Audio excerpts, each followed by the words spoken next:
I am a dual devil fruit user of the wish fruit and the brain fruit. The world of One Piece. Impel Down, back a kingdom, land. At a fixed time every day, a group of prisoners watched a nearly bald man running and occasionally made comments. Queen Iva, you should help Duanyu. His hair is all gone.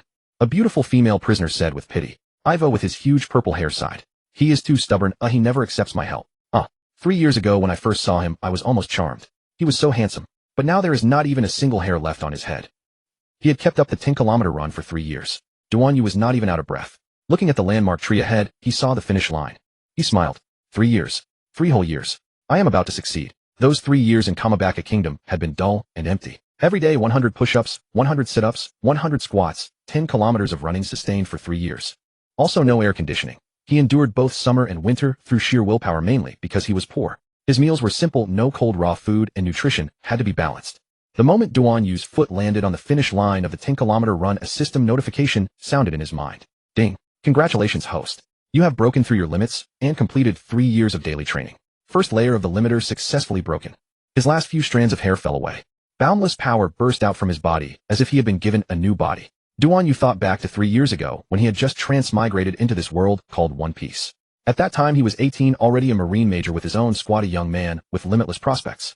Once the world government assigned Duanyu's team an important mission to assist his superior Akainu and CP0 in destroying and capturing a great pirate. After the battle to keep pirates from reclaiming the prisoner, they used a feint. The great pirate was imprisoned on Duanyu's logistics warship. But while escorting the prisoner to Eni's lobby, the red hair pirates struck Duanyu's warship with deadly precision. Everyone on board was killed except Duanyu, who was gravely wounded. They also took the great pirate away. CP0 was utterly shameless, shifting all responsibility for losing the great pirate onto Duanyu. Eni's lobby believed that since the red hair pirates could pinpoint his location, there must have been a traitor. Because Duanyu had survived, everyone suspected he was the traitor, pinning the crimes of losing the pirate and being an inside spy on the severely wounded Duanyu. To protect CP0 and Akainu, Eni's lobby pinned the whole blame on a mere major. Duanyu was innocently sentenced to 10 years in Impel Down. Akainu was no good either. He did not defend Duanyu, not even one word. Unwilling to accept that, Duanyu tried to escape prison. He was wounded again on the 5th level of Impel Down and fell unconscious in the extreme cold. When he woke up, he was in Kamabaka Kingdom. Just as Duanyu was in despair, the system finally arrived, the limiter breakthrough system. The system issued its first mission: train hard for 3 years according to the routine. In his previous life, he had been an avid web novel reader. As a transmigrator, he knew systems were essential, so he chose to trust it. While recalling all this, Duanyu laughed out loud. CP0, Akainu, and that man called Red Hair, just wait. I will definitely take revenge. The system reminded him again. First layer limiter breakthrough against ordinary strong enemies. You can feel the pleasure of settling things with one punch. His defense is extremely high, but he can still be hurt by haki. When he bursts his speed, he can briefly surpass the speed of sound. To fight true powerhouses, he needs serious mode, a short burst of Demon King level combat power, but every use costs him emotion and leaves him extremely hungry. Use with caution. Against Logia-type Devil Fruit users, he cannot directly attack for now. He must break further limits or learn haki. Side effect: emotions gradually grow numb. To keep improving and overcome the emotional dulling, break the second limiter as soon as possible, become a captain and form a 10-person crew. Bonds can suppress the loss of emotion to a certain degree. Impel Down mission: recruit 2 comrades, reward 1 warship. You mean I am still not absolutely invincible? It seems the world of One Piece is truly unfathomable. Duanyu was an optimistic man. He thought again, a warship reward. So the second stage of training is to go to sea. Duanyu still had 7 years before he could leave Impel Down legally, but for revenge and strength, he could not wait. Then so be it. Escape prison, go to sea. Who's afraid? As long as he grew stronger step by step, he could defeat all his enemies. Recruit companions. The first person Duanyu thought of was the beautiful Jennifer. He moved like greased lightning and dashed straight to Jennifer. Jennifer, I am going to sea. Will you be my partner? Duanyu said with a smile. He knew she must have some feelings for him, otherwise she would not watch him train every day. But Jennifer curled her lips. Duanyu, if you want to escape prison and go to sea, you need to know exactly how strong you are. Also, I am with the Revolutionary Army, so forget it. So Duanyu had been flattering himself. Iva opened his wide mouth. Duanyu, what is it today? Suddenly you want to go to sea. Joining our Revolutionary Army would be a better choice. Iva judged that a man like Duanyu, who trained every day, must be unyielding and tough. A true man who would become a good revolutionary. No, Madam Iva. I am going to become an excellent captain. Iva smiled slightly. He was about to pat Duanyu, but Duanyu instinctively jumped away. Everyone knew he was a hormone fruit user. Many people had been poked by him, and their gender changed. He certainly did not want to turn into a curvaceous woman. Ha ha ha. Iva gave him a flirtatious glance. Since you have decided, I will not force you. But if you change your mind, you can always come to me. Duanyu was zapped by that flirtatious glance and trembled. At that moment, Lightning jumped down from the secret passage. Lightning, a Revolutionary Army cadre and scissors fruit user, was Iva's capable right-hand man. His arms were wrapped around 2 rolled bundles, 2 unconscious people. Iva, please see if these 2 can be saved. Driven by the same gossip instinct, everyone ran over. One was a boy in a straw hat with a baby face. The other was an ugly man in heavy makeup. What happened? Lightning adjusted his colorful glasses. They were surrounded by jailer wolves on the 5th level. This straw hat was poisoned by Magellan's lethal poison. They may be escapees. The straw hat boy coughed. He suddenly woke, barely breathing. Please. Save Bonchan. Iva sighed. Then let us save this sister first. He pressed his fingernail into the ugly man's waist. A few hours earlier, Impel Down had fallen into chaos. For Duan Yu, the more chaotic Impel Down was, the better the chance to escape. Right now, Duan Yu had no achievements. Before he showed his strength, it would be hard to win anyone's trust. The hardest problem in finding partners. People with ideals and goals would be easier to persuade to go to sea. Duan Yu then focused on a golden-haired man in the corner. Jean quietly playing a video game by himself. Mr. King. Mr. King heard someone call his name, instinctively pressed the pause button on the game controller, and caught a glimpse of Duan Yu from the corner of his eye. Duan Yu, what do you need me for? He was a well-dressed thug with golden hair, fierce knife-like eyes, a scarred face, and a silent, oppressive aura. I want to escape Impel Down and go out to sea. I hope you will be my first partner. Such bluntness caught King off guard. No, Mr. King, didn't you once say you wanted to enter the global strongest Game King tournament next month? Unfortunately, my sentence has 6 more months. There is no chance now. Oh, I can only wait for the next one. The global strongest Game King tournament was held only once every 4 years. Missing it meant waiting 4 more years. King was the champion of the East Sea District Game King tournament and the hot favorite for this year's event. But 6 months ago, King had been imprisoned on false charges. This was the work of King's rival Zack Saint, a despicable celestial dragon. Zack Saint feared King's strength. In order to win the championship, he came up with a vicious plan to keep King from competing so he could safely take the title. He had someone drug a princess and place her on King's bed. Then the Navy broke through the door to stage a caught in the act scene. King was sentenced to a year in prison on a false charge of attempted assault. Duan Yu pulled out a chair, sat down, and continued, "Are you willing to accept this?" Of course King was unwilling, but in the pirate world, who would dare to oppose a celestial dragon? Zack Saint sent someone to signal a promise. As long as King remained in Impel Down for 1 year, would not appeal to the global strongest Game King tournament, and obediently accepted his fate and did not compete. Then his family would be safe. He chose to accept his fate and obediently remain in Impel Down for a year. King sighed and continued playing the game. Mr. King, weakness can't solve anything. Duan Yu's eyes burned with intensity. Think about your dream. King did not believe at all that Duan Yu could take him away. Instead, he advised him to give up. Duan Yu, do you know how terrifying the guards of Impel Down are? Especially Warden Magellan, who is like a god. Of course Duan Yu knew. The system gave him confidence. His body was now full of power, and he wanted to fight Magellan. I am terrifyingly strong right now. As long as we work together, I have the confidence to defeat him. Rumor had it that King was a strong man. King suddenly burst out laughing. He thought this bald man was very boastful. Oh, everyone in the prison knew that no one could defend against Magellan's poison attack. If you don't try, how can you know we can't do it? When you participated in game competitions, didn't you never give up? These words ignited the courage buried in King's heart, the persistence he had shown while playing video games, and he suddenly stood up. But his real strength was that of a novice.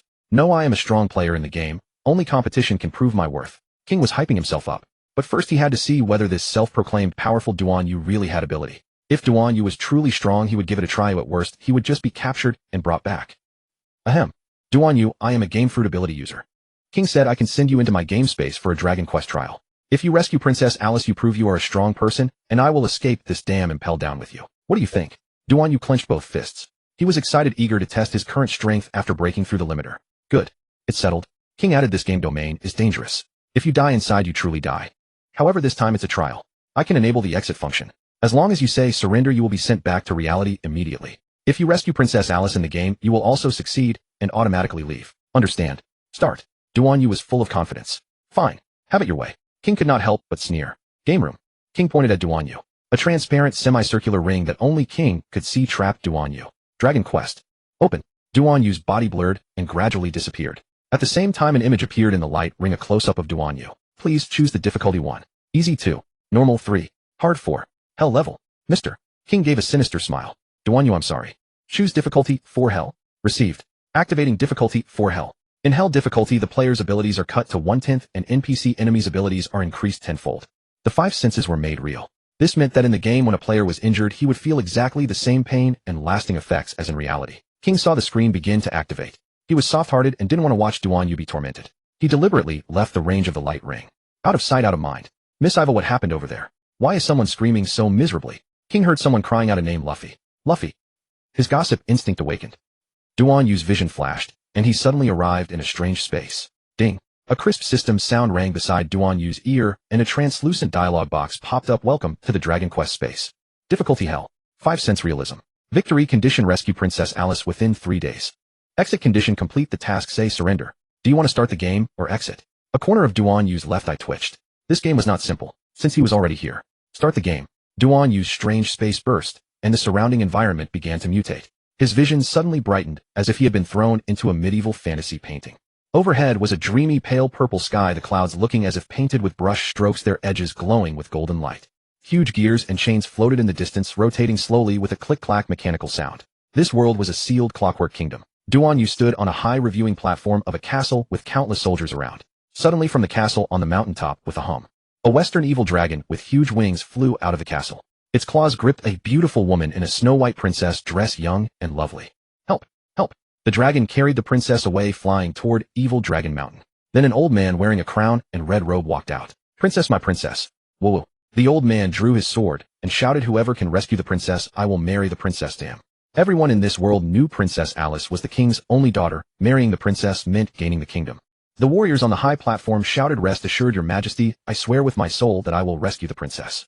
Duan Yu yawned, tears forming in the corners of his eyes. Yawned tears. He had not listened to a single word of these NPCs' performances. He was only waiting for the game to truly start. This game's prelude was taking too long. At this moment the city gate opened, creak creak. Duan Yu walked toward the gate. By the castle entrance stood a ridiculous sign, no heroes allowed unless you bring 100 berries as a ticket. Damn, even NPCs are corrupt. He initially wanted to punch the guard, but it was only a 100 berries matter. Duan Yu shook his head, took 100 berries from his pocket, and handed them to the guard. Thank you, brave hero. May you save the princess and return with beauty. The soldier opened the iron fence. What a ripoff. Duan Yu had just stepped through the gate when a damp, putrid atmosphere enveloped him, casting an eerie gloom. The thought of 10,000 evils forest surfaced in his mind. At this moment information also appeared above Duan Yu's head. Duan Yu HP, 100 points, enemy kills 0. Duan Yu rested his right hand on his chin. Not bad, a bit unsettling indeed. Let's finish this quickly. Time is limited. This game's pace was swift. Deep within the forest a grotesque soldier came sprinting toward him.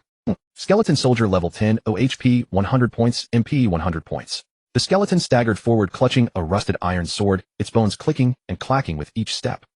Duan Yu was puzzled. Normal punch. Bang! The skull flew off directly, and the body collapsed into a pile of scattered bones. The skull kept rolling, its jaw opening and closing. Damn! I haven't. Reg. Istard. Duan Yu stepped on its skull and crushed it. So much nonsense. Duan Yu HP 100 points, enemy kills 1. He continued forward as groups of skeleton soldiers charged at him. Duan Yu wanted to test his current defense. 3 skeleton soldiers' swords struck his body, one on the head, one on the left shoulder, and one at the waist. Bang bang bang. All 3 short swords shattered upon impact with Duan Yu's body. Duan Yu was completely unharmed and his HP still showed 100 points. Ghost. This defies science. The skeleton soldiers scattered in terror. Continuous normal punches. Bang bang bang. 3 skeleton soldiers were blown apart in one go. Not bad. Attack, power, defense, speed, all decent. The system hasn't lied to me. He quickened his pace, charging forward and smashing dozens of skeleton soldiers along the way. After running dozens of kilometers, he finally spotted light. Having passed through the 10,000 evils forest, another thought surfaced in his mind, death plane. Duan Yu HP 100 points, enemy kills 89. This was an endless stretch of plain. Duan Yu shaded his eyes from the sun and gazed toward the horizon. It radiates so much life force. Why call it death plane? Never mind. He stopped dwelling on it, wanting only to complete this tedious game as quickly as possible. He quickened his pace. Suddenly thunderous hoofbeats echoed from all directions. Armored knights riding skeleton horses emerged from the shadows, shrouded in black mist, each wielding a spear wreathed in ghost fire. Soon Duan Yu found himself surrounded. Phantom Knight level 50, OHP 1000, MP 1000. Hero, surrender quickly and we may spare your life. Duan Yu showed no reaction, merely counting 1, 2, 3. The Phantom Knight leader laughed boisterously. Brothers charge. One Phantom Knight spurred his mount into a gallop, thrusting his spear straight at Duan Yu's throat. Duan Yu didn't dodge or flinch, punching directly at the horse's head. Boom. The skeleton horse shattered instantly, and the knight was thrown to the ground, his armor scattering in every direction. The knight's helmet rolled to Duan Yu's feet, ghost fire flickering within its hollow eye sockets. You are not an ordinary human. Duan Yu crushed the helmet underfoot. You guessed right, pity there's no reward. Continuous normal punches. Bang. He continuously blew apart the cavalry, and he didn't even bother defending himself. Their attacks simply couldn't harm Duan Yu. Dozens of cavalry were annihilated in an instant. Only their leader remained. Duan Yu raised his fist. Cold sweat poured from the Phantom Knight leader. He turned and fled. Whoosh. Suddenly the Phantom Cavalry leader felt a chilling dread seize his spine. Hey, your horse runs quite fast. Give me a ride. I'm heading to the evil dragon's castle. The Phantom Knight leader was utterly paralyzed by Duan Yu's aura, feeling that uttering a single word, no, would mean instant death. Yes, hero. Duan Yu was secretly amazed. This gene ability is truly fascinating. Even an NPC seems alive. He was ignorant of the truth. Had he known, he would have comprehended the terrifying nature of the game fruit. The warhorse was remarkably swift, compressing what should have been a day's journey into merely half an hour. Soon they arrived at the plain's end. The thought of Evil Dragon Mountain surfaced in his mind. Simultaneously, information appeared above Duan Yu's head. Duan Yu HP, 100 points, enemy kills 146. Hero, this is the Evil Dragon Mountain you seek. It lies outside my territory, so. The Phantom Knight leader spoke tremblingly. The evil dragon resides in the castle above called the Demon King Castle. Looks like 2 more stages remain, and it'll be over. Duan Yu dismounted and entered the mountain path. Thanks. Oh, not at all. The Phantom Knight watched Duan Yu recede into the distance, his forehead drenched in sweat. Finally got rid of that plague god. Spider sister, good luck to you. He immediately turned around and left without a moment's hesitation. Along this journey, Duan Yu had gained a certain understanding of his own strength. But he remained unaware that his abilities had been reduced tenfold by Gene, while his enemies had been enhanced tenfold. Even so, he had passed through effortlessly up to now. Run! With a slight exertion of force, Duan Yu shot forward like an arrow. Soon he encountered the boss guarding Evil Dragon Mountain, and immediately grew vigilant. He beheld a colossal spider agility type coiled upon its web. Giant spider, level 199, HP 10,000, MP 5,000. Its massive body resembled a truck-sized black hairy spider, with 8 compound eyes gleaming crimson and corrosive venom dripping from its fangs, more delicacies delivering themselves. The spider violently spewed a sticky web. Duan Yu dodged aside with ease, and the web adhered to a tree, the bark instantly corroding and smoking. Toxic. Enraged, the spider lunged its 8 legs, stabbing down like blades. Duan Yu neither dodged nor flinched, directly punching its abdomen. Splat. The spider's belly burst open, green fluid splattering across his entire body. Huh. You're finished. My poison is the most corrosive in the world. Duan Yu found the poison viscous and revolting, emanating a foul stench. His clothes had been entirely dissolved, leaving him bare. However, his skin had become remarkably smoother than before. Has the keratin been completely removed? Duan Yu gave a thumbs up, commending it. Excellent beauty effects. The giant spider had intended to perish together with this hero, but, struggling in its final moments, why isn't my poison working? Duan Yu shook his hand. Hey, don't die. Your venom would make top-grade beauty products. Ugh. The giant spider's vitality faded. Duan Yu had to gather some leaves to cover himself before continuing forward. Along the way, he brutally destroyed several man-eating flowers, trap type. Man-eating flower, level 50, OHP 1000, MP 1000. These giant man-eating flowers disguised as ordinary plants, their cores bristling with sharp teeth capable of devouring prey in an instant. As soon as Duan Yu approached, the man-eating flower violently opened its gaping maw. He sneered and reached out, grabbing its petals. Rip! He tore the entire flower in half with brute force.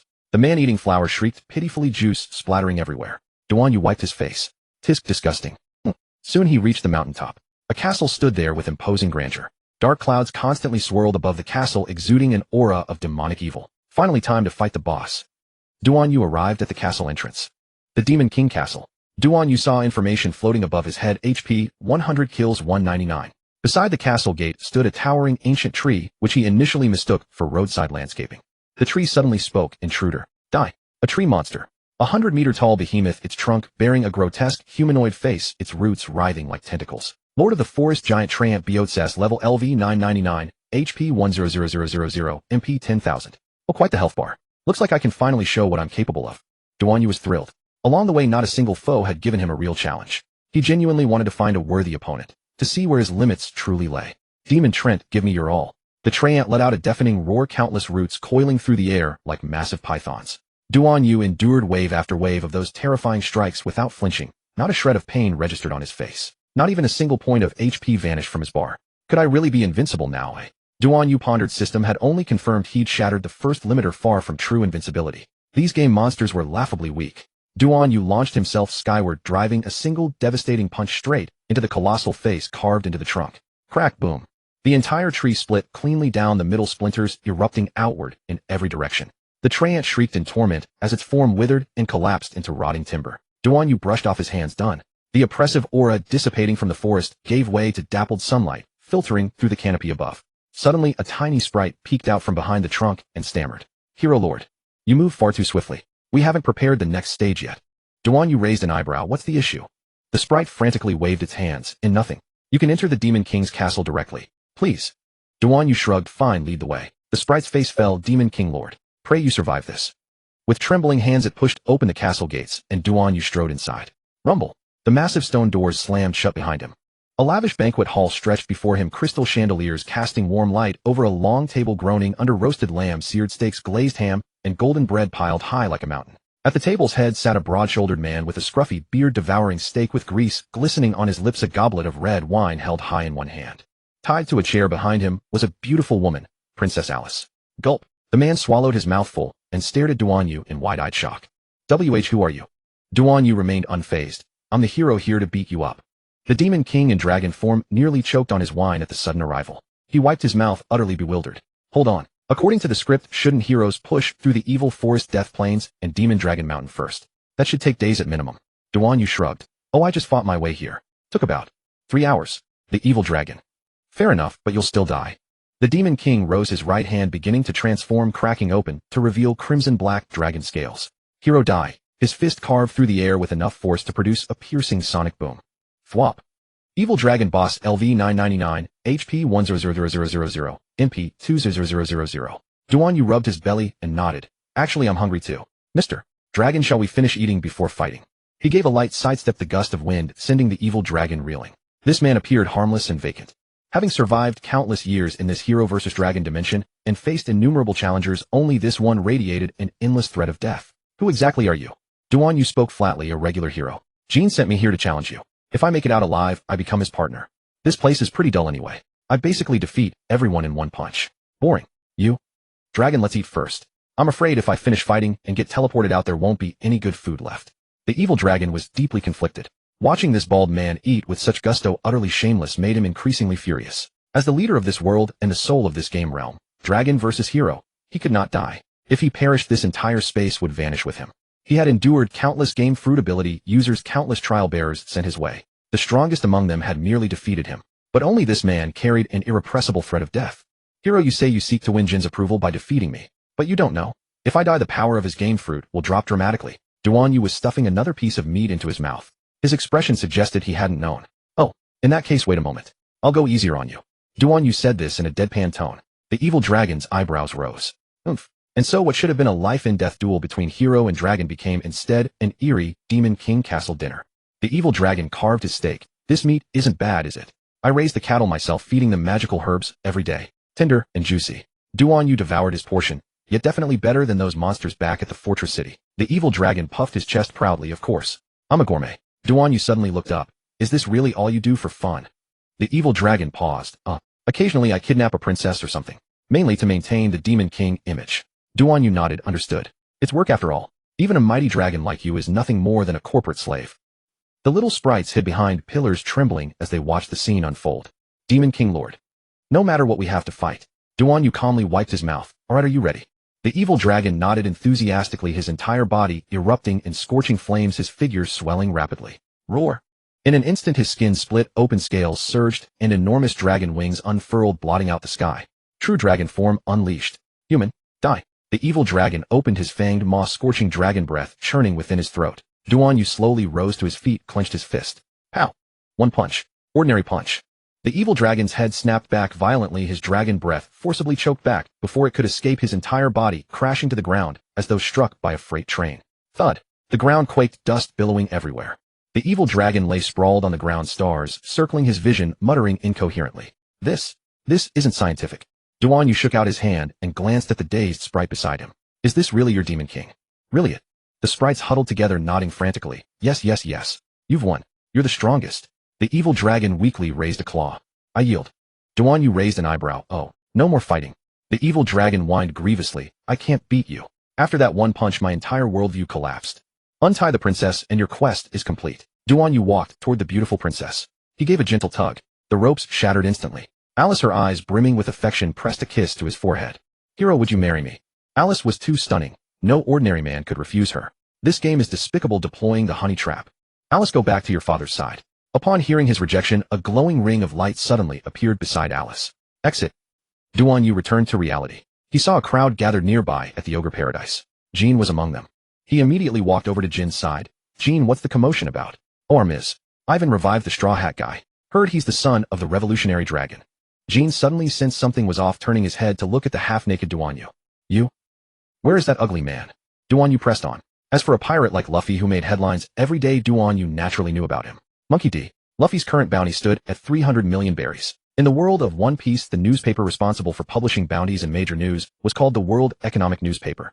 That man, no, he's a transgender individual named Xiaofeng, full name Fang Qiroch. He formerly served as an agent for Baroque Works. He is a mimic fruit user and a practitioner of the art of being a transvestite. Jean answered. Mr. Jean, you seem quite well informed about the pirate world. Jean smiled faintly and rubbed his head. Of course, the competition event for the Global Strongest Game King Championship was a one-piece game. Every pirate listed with a bounty in the World Economic Newspaper had a character modeled in this game. I even have a rough understanding of every character's moves. I see. Jean also knew that this man called Duan Yu was merely a prisoner with a 5 million berry bounty, a mere extra in the grand scheme of things. Moreover, the inmates all claimed that Duan Yu had only been doing basic training for the past 3 years, showing absolutely no improvement in strength. Jean actually felt quite embarrassed for having a rookie like Duan Yu tackle the Hell Difficulty Dragon quest. Still, the fact that he survived 3 hours on that difficulty was already a miracle. Mr. Duan Yu, you've done remarkably well. Lasting 3 hours makes you something of a hero, but I would advise against attempting an escape. After all, defying the world noble goes against heaven itself. Duan Yu stared blankly at Jean. Mr. Jean, I've already beaten the Evil Dragon game. Beaten it? No way. Even clearing this game takes 3 days.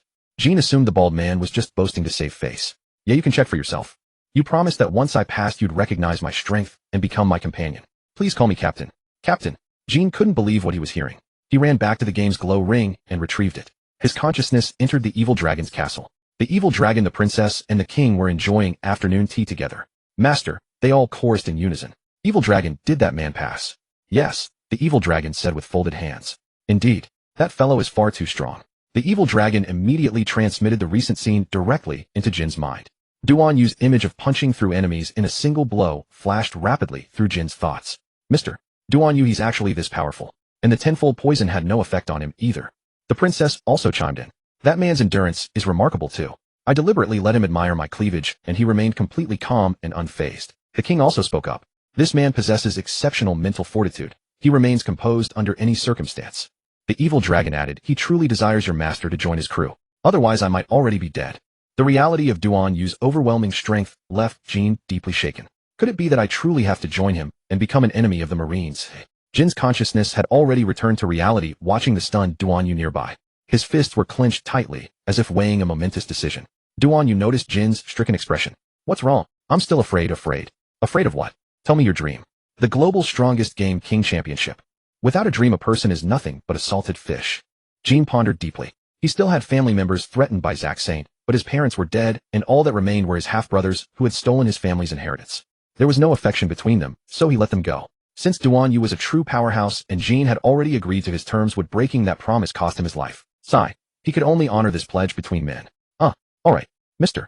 Duan Yu, I'll join you. If we truly escape Impel Down, you must take me to next month's championship. Agreed. Jean raised his right palm, and Duan Yu slapped it, sealing their alliance with a promise. Jean. Captain. Our next step is to recruit one more companion. Jean agreed as well. He hoped to find someone skilled in hand-to-hand combat, whose abilities could synergize with his game fruit. That way they could execute combined techniques together. Duan Yu also agreed. Moreover, this person must be loyal and righteous, steadfast, and devoted, kind-hearted. They each voiced their wishes. Let's go. We're leaving this hellhole immediately. Duan Yu whispered, not so fast. Luffy and the others are making enough noise to cause a diversion. We'll use that chaos to escape. Jean nodded. Right? That Magellan isn't someone to underestimate. At that moment, Luffy shared his desire to rescue Ace with everyone. Luffy is Dragon's son, and Ace is Luffy's brother, so does that make Ace Dragon's son too? Ivan mused to himself. Dragon's son must be rescued. As a core cadre of the Revolutionary Army, Ivan served as captain of its Grand Line forces and stood as Dragon's closest friend. Saving his son was the right thing to do. Ace must be rescued. Lightning and Ivan followed Luffy as they set out, reaching the 6th floor. Ace. No matter how loudly Luffy called out, there was no response. In a corner of the prison, a blue fishman spotted Luffy's silhouette carrying a straw hat. Straw Hat Luffy actually came to rescue Ace. That fishman was the legendary Sea Knight Jinbe. Ace was just taken away by Magellan. If we chase now, we might still catch up.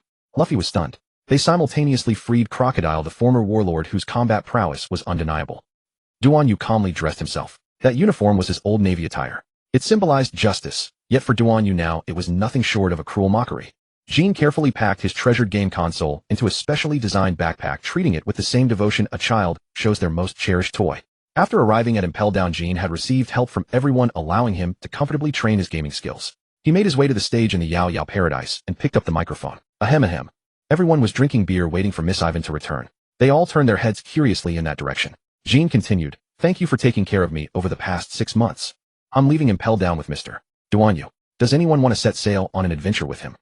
The crowd exchanged glances. "What's wrong, Mr. Jean? Going out like this is too dangerous. Why not wait for Queen Ivan and Mr.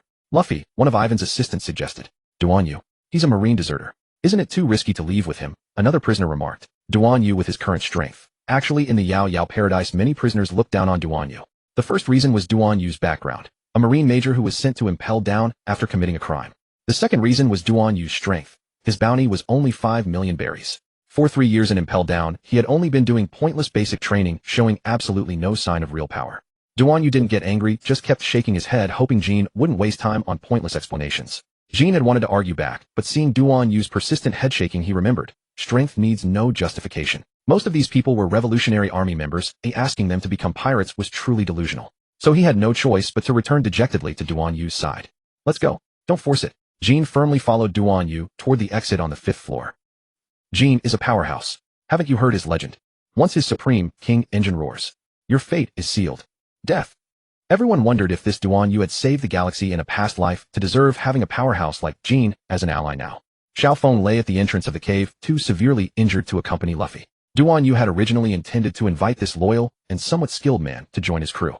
However, none of them knew medical skills and Xiao Feng's injuries were too severe, so they had to abandon that option. But Jean seemed quite fond of this Xiao Feng. Squatting down, he said, "Mr. Xiao Feng, would you like to come with us? I think we'd make the perfect pair." Xiao Feng did not know these two, but seeing the sincerity in his eyes, he smiled. "Thank you, but I have something more important to do." Jean understood. His mission was to help Luffy rescue his brother Ace. "What a pity," Jean said. "During my training in One Piece, I found your fighting style remarkably agile. You have great potential." Though every inch of Xiao Feng's body ached, the praise prompted him to sit up politely. "Mr. Jean, I've heard of you as well. Do you truly think my cross-dressing fist is impressive?" Jean replied with unwavering conviction, "Absolutely. Your cross-dressing fist combines the raw power of Jeet Kune, the fluid grace of drunken boxing, the flexibility of yoga, and the elegance of ballet." Xiao Feng jumped up in excitement, only to wince as his sore muscles protested. He grasped Jin's hand. "Really? Thank you." Sniffle. This was the first time anyone had offered such high praise for his cross-dressing fist. "You truly are my kindred spirit. I've an augur accept you as my friend," Xiao Feng said emotionally. Jin's fierce expression softened, revealing a warmth he had not shown in years. "Very well, I am Jean. I also admire people like you who live authentically. If we ever meet in the outside world, we must be good friends." Xiao Feng burst into tears of emotion. He had always believed Luffy was his only friend in this world, but now his heart melted. He had a second friend. The skilled master named Jean before him. Jean Sheng. Sniffle. At that moment Duanyu spoke calmly. "Let's go. We must first replenish some mystical beasts. It is what I promised the evil dragon." Jin's bear-like frame trembled as he reluctantly released his grip. "Xiao Feng, you are always welcome among us." Watching Jin's burly back retreat, Xiao Feng's tears continued to fall. From the warmth of the Fey Kingdom, they had ventured into the bitter cold of the 5th level. Impel Down's 5th level, known as the Frozen Hell, maintained temperatures perpetually below -50°C. Prisoners here would freeze to death, their bodies crystallizing into living statues. Beasts roamed freely, home to a vast number of ferocious military wolves that tore at prisoners who could not move. Dressed in only thin prison garb, inmates suffered chronic frostbite and tissue necrosis, a fate worse than death itself. Jean had changed into cold weather gear, but still shivered uncontrollably. "Achu, Captain, aren't you cold?" Duanyu's body seemed to maintain a constant temperature. Since breaking through the first layer's limiter, he had felt this physique was exceptionally strong, particularly resistant to temperature fluctuations. Even within the Dragon Quest space, he had sensed its resilience. "Just a little chilly, but I'm not afraid of the cold. Let's go find the military wolf king." Jean nodded. Along the way, packs of military wolves surged toward them in formation. Jean stayed hidden behind Duanyu. Ordinary charge. Duanyu didn't even need to strike. When the wolves collided with his body, they were knocked unconscious or killed outright. Seizing the opportunity, Jean activated Game Room. Dragon Quest. A glowing aura encircled the unconscious wolves, allowing the dragon to collect them. To replenish the mystical beasts in this space more quickly, they could only capture additional creatures from the real world. This was Duanyu's promise to the evil dragon. As long as he spoke flattering words in front of Jean, he would help replenish powerful mystical beasts. As they fought their way forward, the military wolves they encountered grew increasingly formidable. The evil dragon grew excited. "Duanyu, keep it up. Come on, Duanyu." Princess Alice gazed at him affectionately. "Ah, this is my beloved warrior, as brave as ever." The king sighed. "What a pity the warrior cannot stay out, otherwise I would truly relinquish my throne." Meanwhile, on the other side at the 6th level, Luffy and the others were attacked by hypnotic smoke from the prison guards. Lightning used his paramecia-type cut fruit ability to seal off the exits and constructed an alternative staircase rescuing those trapped on the 6th level. They returned to the Fey Kingdom. Ivan called upon everyone to fight their way out and rescue Ace. Of course, as the ruler here, Ivan's commands were met with immediate response. Unlike Jean, whom no one paid any mind, Xiao Feng held back Ivan. Queen Ivan, please help me. I too wish to contribute to Luffy's cause. Ivan admired this crossdresser's genuine manliness. Ivan immediately activated his fruit ability and injected Xiao Feng with a syringe. Healing hormone. Xiao Feng's delicate frame shuddered. How comfortable. Strength. Refreshment. Luffy, wait for me. Revived and energetic, Xiao Feng sprinted forward. They too had arrived at the 5th level.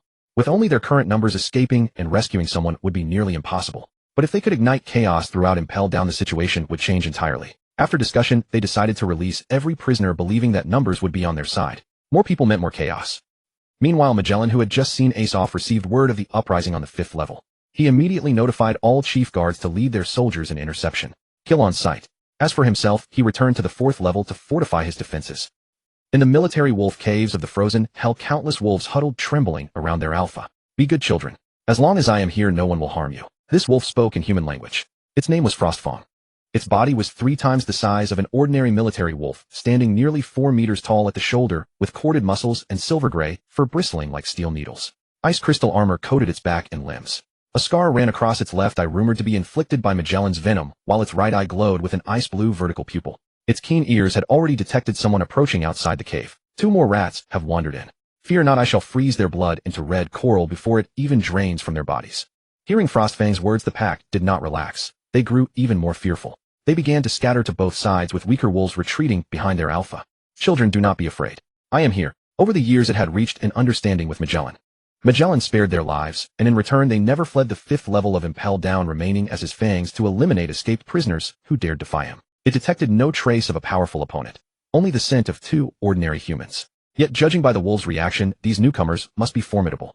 Gradually, 2 figures came into view. One was bald, wearing worn marine uniform clothing. The other was a man in a suit with an intimidating and fierce demeanor. Striking first was the advantage. Frostfang unleashed its attack roar, death quake. Grrrr, creesh. High-frequency tearing. A piercing shriek like metal grinding against ice, symbolizing blades of frost slicing through the air. The cavern's acoustics caused the sound waves to ricochet, repeatedly forming a layered matrix of overlapping wolf howls. Outside the cave, Jean had already seen the alpha wolf's ferocity, his pupils widening in terror. Such a massive wolf. So much wolf fur drifted through the air that Duan Yu's nose tickled. Achoo. Achoo. Duan Yu rubbed his nose, silver-white wolf fur dancing in the cold wind, with a few mischievous strands slipping into his nostrils. Ha ha. He frowned, tilted his head back, and parted his lips slightly. What? A single sneeze had neutralized its death tremor. Shuangya's ice blue single eye narrowed, piercing frost congealing between its fangs as a low growl rumbled deep in its throat. Ha-choo. Death tremor, owie. Duan Yu's sneeze burst out like a tiny bomb. A powerful gust of air carrying flecks of saliva slammed directly into the tip of Shuangya's nose. Uffed. Shuangya's charged ultimate move was blasted off course, the freezing breath shooting askew toward the cavern's ceiling and shattering a large cluster of icicles. The warwolves collectively froze. A scrawny warwolf poked its companion with a claw. Hey boss. Did that sneeze just interrupt your attack? Another warwolf tilted its head. Am I seeing things? A human can fight with sneezes. A third warwolf nodded solemnly. It must be some lost sonic attack. Cut the nonsense. Shuangya shook its head, sending ice fragments clattering down its single eye, flickering with shock and a hint of subtle admiration. Human, you actually used a sneeze to break my death tremor. This werewolf leader had actually become a spirit and spoke human speech. Duan Yu wiped his nose, looking innocent. Huh? I didn't mean to, you just have too much fur. The warwolves instantly erupted in chaos. Boss, he's provoking you. He said you're shedding. Can you tolerate this? Bite him. Shuangya was silent for a second, then suddenly opened its gaping maw, revealing a ferocious smile. Interesting. My minions. Attack. A woo. The weaker ones stepped back. Those who remained were the elite of the warwolves. The warwolves instantly transformed into a silver torrent, crazily pouncing at Duan Yu. Duan Yu. Wait. I really didn't mean it. He casually waved his hand.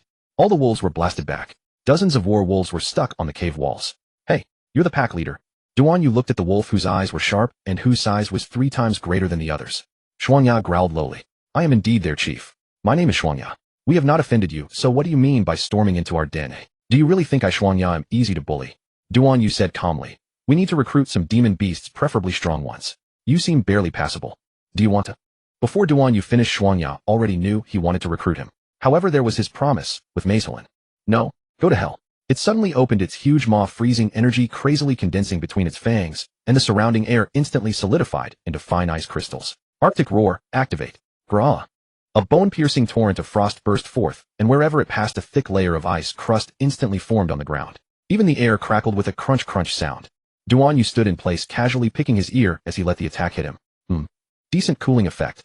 Would save electricity as an air conditioner in summer. Shuangya. The warwolves were all shocked. Boss, he's actually critiquing your ultimate move? Is this human's brain frozen? No, I think he might be a hidden refrigerator salesman. Shuangya was furious. How could it, the overlord of the extreme frozen hell, be publicly humiliated by a human? Ice crack charge. It kicked off the ground violently, its massive body turning into a silver blur, the bone blade at the end of its tail tearing through the air straight at Duan Yu's face. Duan Yu remained motionless, merely tilting his head slightly. Whooshed. The bone blade grazed past his head. Fortunately, he had no hair, so it couldn't hit him at all. Having no hair at all was an advantage. Duan Yu sighed. The benefits of being bald. Shuangya. The war wolves again erupted in chaos. Boss. He dodged. Impossible. No one has ever evaded the boss's charge. Could he be a legendary master of the dodge style? Shuangya was completely enraged. It howled at the sky, its ice blue single eye blazing with crazy light. Wolf Pack Dominion. Instantly hundreds of war wolves let out low growls, simultaneously surrounding him from all directions. Their sharp fangs gleamed in the cold light as they tactically sealed off every escape route for Duan Yu. Duan Yu looked around and nodded. Good teamwork and management talent. Shuangya. What is this human really up to? Kill him. The wolf pack immediately lunged at him. Duan Yu finally moved. He lightly raised his fist, and then, thump. A single punch landed on Shuangya's forehead. Time seemed to freeze for a second. Shuangya's single eye bulged wide, its mouth slightly open as if it wanted to say something, but before it could make a sound it collapsed with a thud and was completely knocked out. The warwolves collectively turned to stone. A warwolf tremblingly extended its claw and poked Shuangya's big face. Be boss. Another warwolf gulped. Boss. Has he been KO'd by a single punch? A third warwolf clutched its head and wailed, it's over, it's over. Our boss was knocked out by a human with one punch. The extreme frozen hell is going to change. Duan Yu clapped his hands and nodded with satisfaction. Not bad, strength barely passing. He crouched down and poked Shuangya's nose. Not bad, I guess, mister. Evil dragon will like you. Shuangya's unconscious. The warwolves looked at each other. Finally, the bravest one cautiously asked, boss, will you still take in underlings? This one can talk too. Duan Yu grinned. Of course, but you'll have to pass my one-punch interview first. The warwolves immediately retreated 3 steps. Farewell. Sorry for the intrusion. We just remembered we have things at home. Duan Yu watched the warwolves scatter in panic and helplessly shrugged.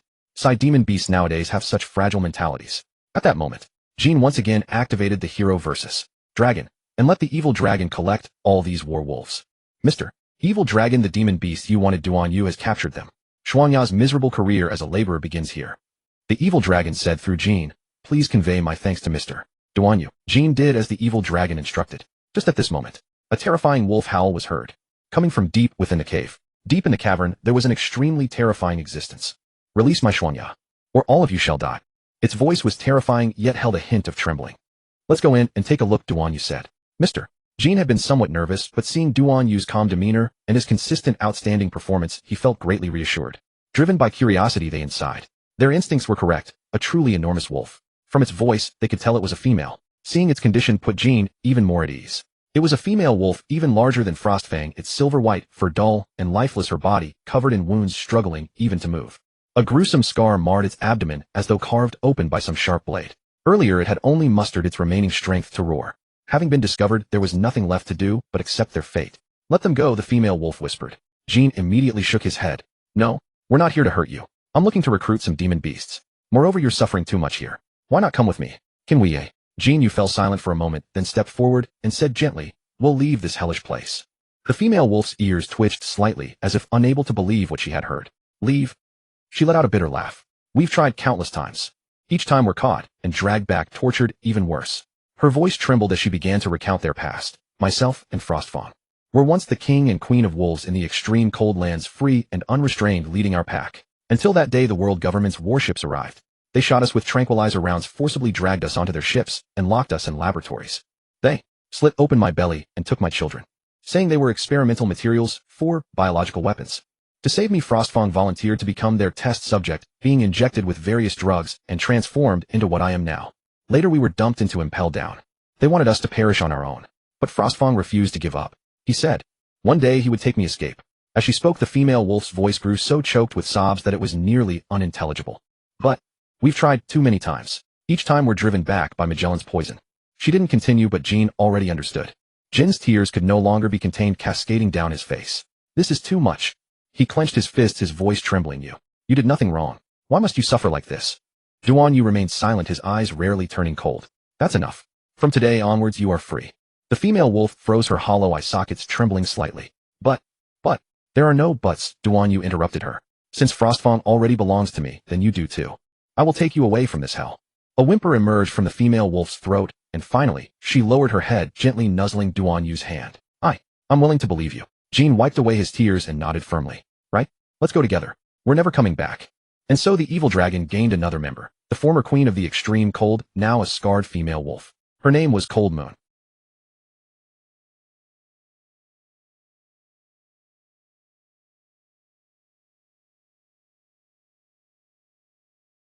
Ice-cleaving charge, leads with a bone-blade tail, turning everything in its path to ice shards.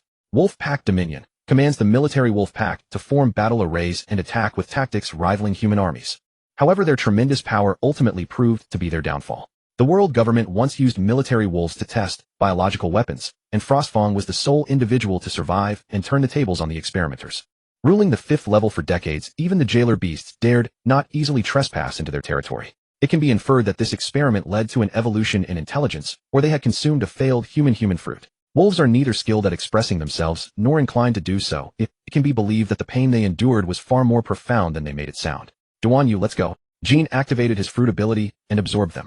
In truth, although Duan Yu's heart was unsettled after hearing their tragic experiences, his emotions were gradually beginning to fade.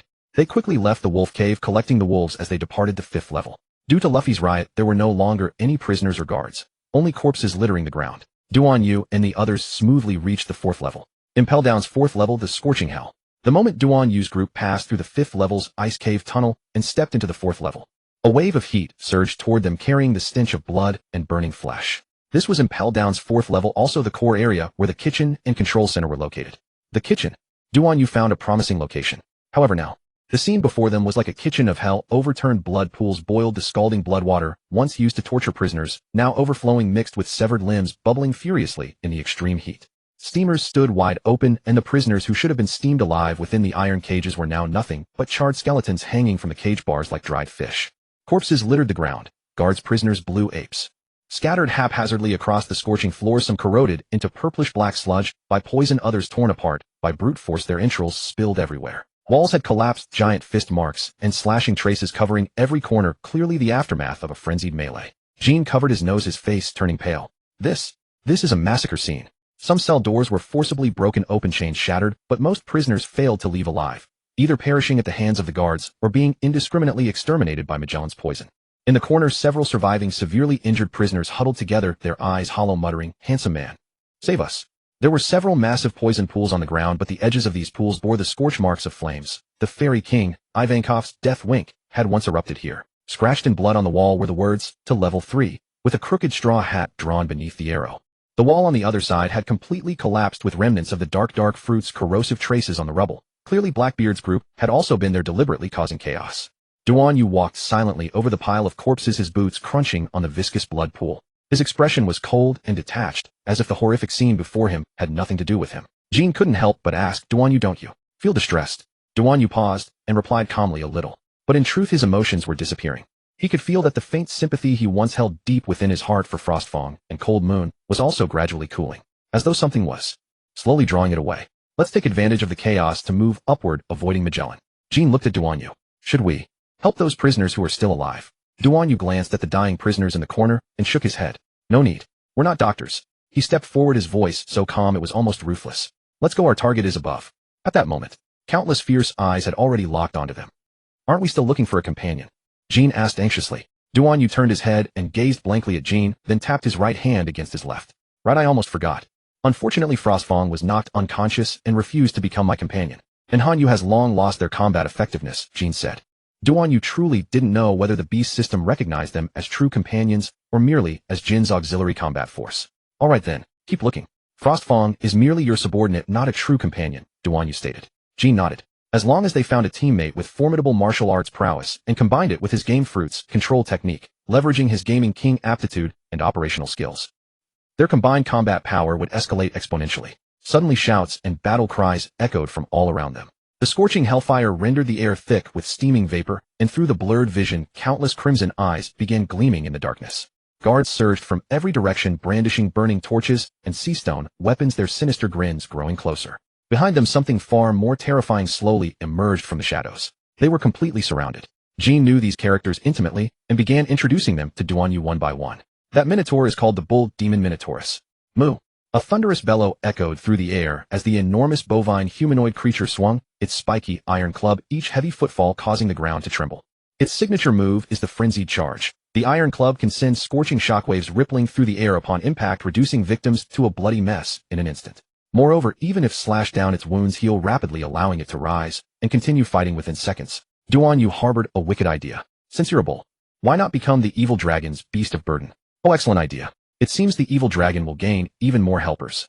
Jean, activate dragon mode. Upon hearing this, Jean immediately burst into laughter. It was a brilliant idea. Roger that. Game room. Dragon Quest. A circular aura surrounded them, transforming the 10-meter radius into a game zone. Only no one else could perceive it. All right then. Captain, your turn. Duan Yu nodded and delivered a deceptively gentle punch to the Minotaurus. Thud ugh. The Minotaurus was sent flying backward like a bowling ball, rolling over countless guards as it went. What the hell? A wet metallic taste flooded the Minotaurus's mouth as blood spurted forth. Lord Minotaurus has been struck until he vomits blood. Darkness consumed the Minotaurus's vision. What the hell is this bald bastard? Was its final thought before it fainted. Retrieve. Jean immediately activated his ability. The Minotaurus vanished into thin air, sealed away onto the Dragon Mountain within the evil dragon's realm. Upon seeing this new addition,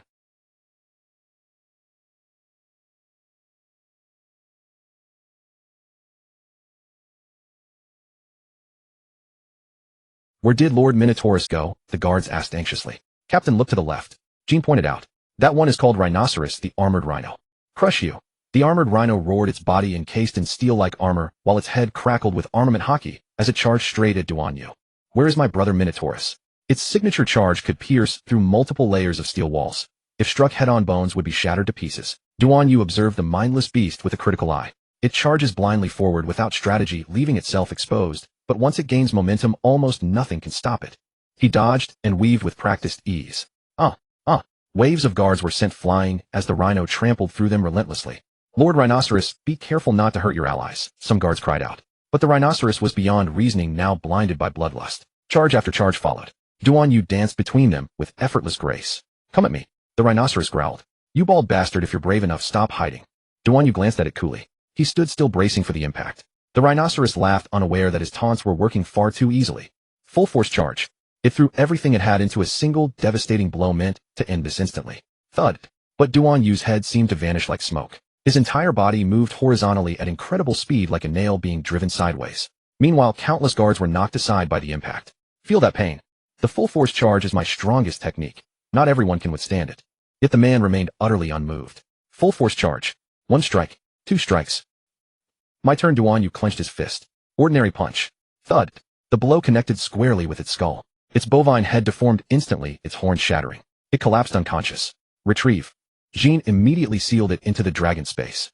The koala and zebra guard beasts exchanged bewildered glances. Together they attacked.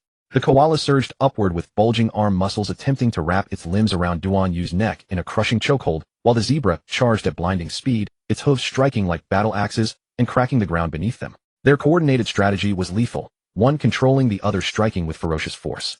An ordinary prisoner would be torn apart in an instant. Duan Yu had no intention of playing anymore. He assumed a horse stance and delivered 2 precise punches to either side. Thud. Thud. Retrieve. Jean shouted excitedly. The blue ape unit couldn't wait any longer. They charged forward as one. Roar. Dozens of massive blue apes leaped from the heights, hurling glowing red iron spheres with manic ferocity. The iron spheres detonated on impact, spraying fire and shrapnel across the battlefield in chaotic bursts. Up close, they would grapple with brute strength and snap at throats. Duan Yu effortlessly evaded each attack, his figure flickering in and out of visibility like smoke. The Beast Guard commander began to fear. They suspected Duan Yu was a devil fruit user as well. Don't let them escape. Launch the sea stone nets. The commander ordered coldly as multiple specially woven nets descended from above. Flamethrowers weaponized the extreme heat of the scorching hell, sending columns of fire sweeping across the battlefield. Duan Yu was completely unfazed. This is bad. These bastards are tougher than we imagined. The guard commander gritted his teeth, sweat pouring down his face in the suffocating heat. Quick. Send a report to the warden. A telepathic snail. One of them had already drawn it out, dialing Magellan immediately. They believed that once the invincible Magellan appeared, escape would be impossible. Beep. Beep. Magellan's assistant handed over the communication device. Hello, Warden Magellan. Another crisis has erupted on the 4th level. Two troublesome individuals. One is Jean the gamer, the other a naval deserter named Duan Yu. Magellan paused to consider, recalling only that Jean was the capable fighter, while Duan Yu appeared to be an inexperienced rookie. Just send the Minotaurus and Rhinoceros brothers. That should suffice. Warden, both of them were defeated by those two and have inexplicably vanished. Magellan narrowed his eyes. Fine, I'll deal with Luffy's crew first and come right over. You hold them off until then. However, Magellan was currently locked in battle with Luffy and couldn't break away. Luffy was fighting alongside Candleman in his candle armor form, presenting a surprisingly difficult challenge. It's too hot here, let's go, Jean said. At this moment, the 4th level had already finished clearing out, just as they thought they could leave smoothly. At the staircase entrance, another group appeared. The leader was a burly figure like a bear with wild black beard covering his face, missing teeth in a sinister grin, small eyes radiating viciousness, wearing a triangular hat wrapped in golden chains shrouded in shadows, laughing madly like a demon. Not bad, young brother. You managed to eliminate the guard beasts here with ease. Duan Yu felt an unprecedented threat, narrowing his eyes at this man. Who are you? Are you a guard? Huh. Everyone calls me Blackbeard. Captain, he's a warlord of the sea. Only then did Duan Yu recall seeing this person in the newspapers. Blackbeard smiled. Warlord. Just an empty title. What pirate king? What for emperors? Just fancy names. Blackbeard laughed heartily, his laughter somewhat eerie. Blackbeard will become the king of the world. His ambitions far exceeded that of a pirate king. He sought to control the entire world, including the navy, the government, and all factions. A man's dreams never end. Your strength is impressive, why not join us? He intended to end the old era and establish his own hegemony.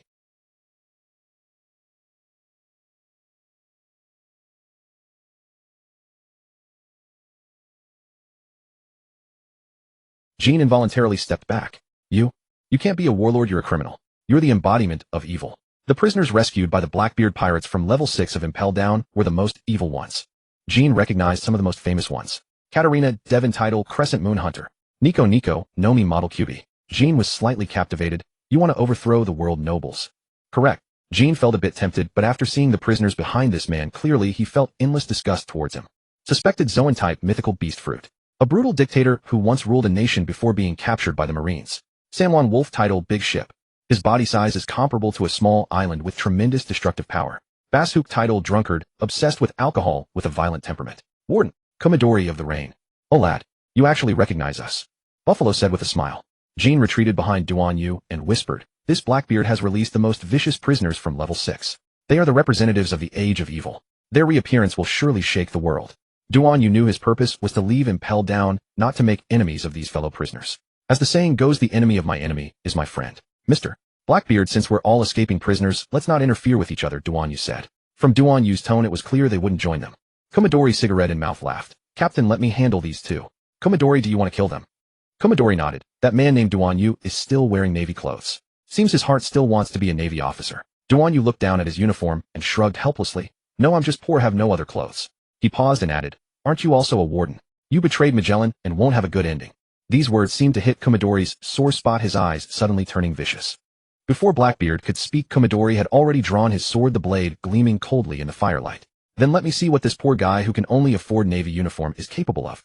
Duan Yu sighed. It seemed this fight was unavoidable. He signaled to Jean to fall back, while he took a defensive stance. Komodori's sword strikes came like a rainstorm, the first one aimed straight for Duan Yu's throat. Duan Yu sidestepped the blade, grazing his neck by a hair's breadth. Wow, truly fast. Duan Yu exaggeratedly touched his neck. Komodori snorted, his sword techniques becoming even more ferocious. His swordsmanship was indeed renowned, each strike carrying deadly precision, yet coming as densely as raindrops. Duan Yu was on the defensive, nearly struck several times. Can you only dodge? Komodori mocked, launching another horizontal slash. Duan Yu performed a backflip to avoid it. Who said I only dodge? Watch this. Duan Yu moved at high speed, closing the distance to Komodori and landing a punch to his chest. Komodori retreated in pain, spitting blood. A flash of surprise appeared in his eyes.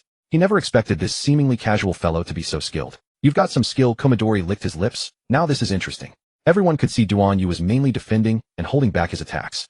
He just wanted these people to realize the difficulty and retreat. In Impel Down, his main enemy was Magellan, and unless pushed too hard, he wouldn't kill. However, the famous Komodori of the Rain, who should have been tall and magnificent, turned out to be mere paper tiger upon meeting today. You know what? Duan Yu said while dodging. Your swordsmanship reminds me of old man Zhang, who sold fish next door in my hometown. Komodori frowned. What do you mean? His fish cutting technique is just as neat. Duan Yu laughed, and took the opportunity to kick Kumadori's wrist. Kumadori dared to mock my swordsmanship.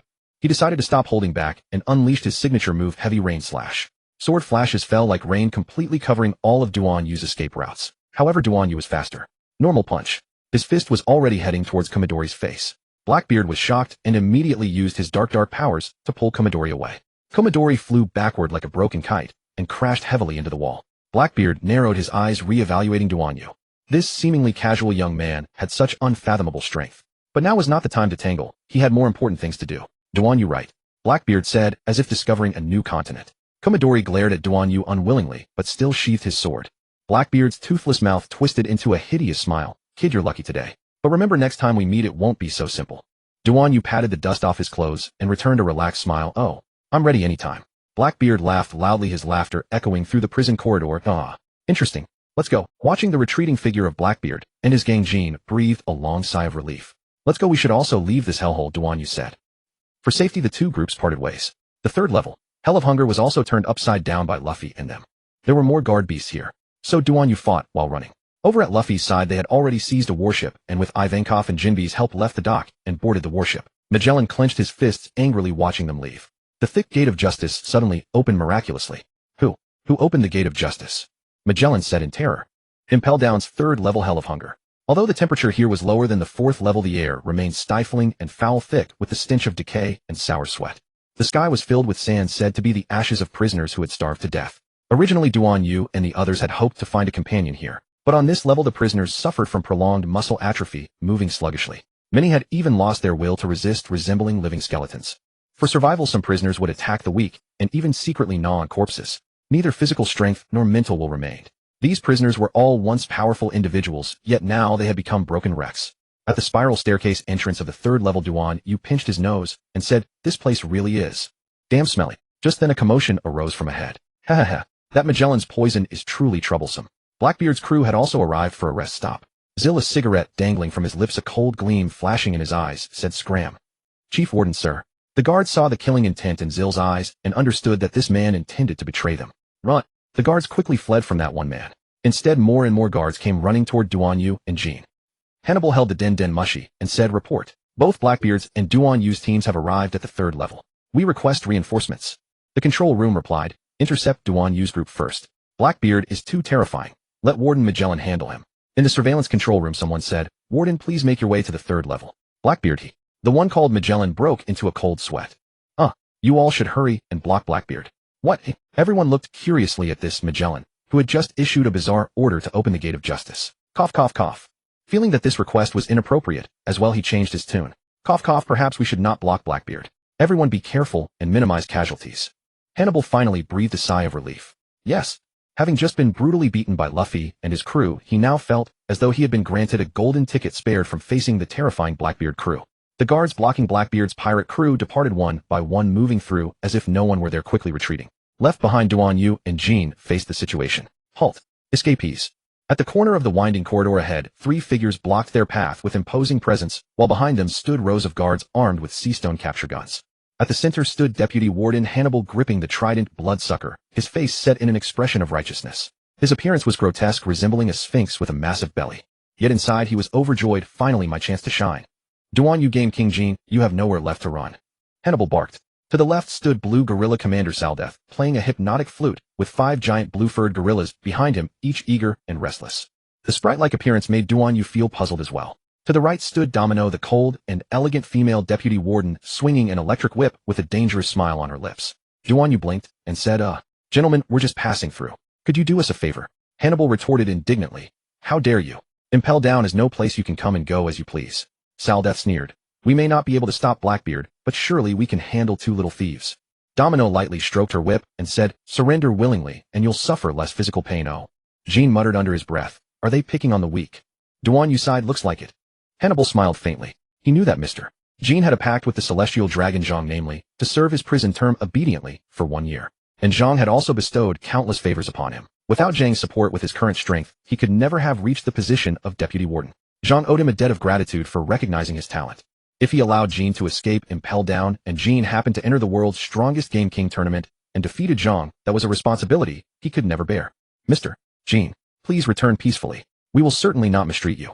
Lord Zhang has said to host you with full hospitality. Though Zhang was a wicked man, he was also one who recognized and valued true heroes. He admired Jin's talent, and envied it as well. Jin's expression remained calm, carrying an aura of authority. You must be Deputy Warden Hannibal, correct? Let me tell you, I have changed my mind. I will definitely enter this year's tournament. Not even the heavens could change my resolve. His defiance was built upon Duan Yu's strength. Since Warden Rainzil could not subdue this Mr.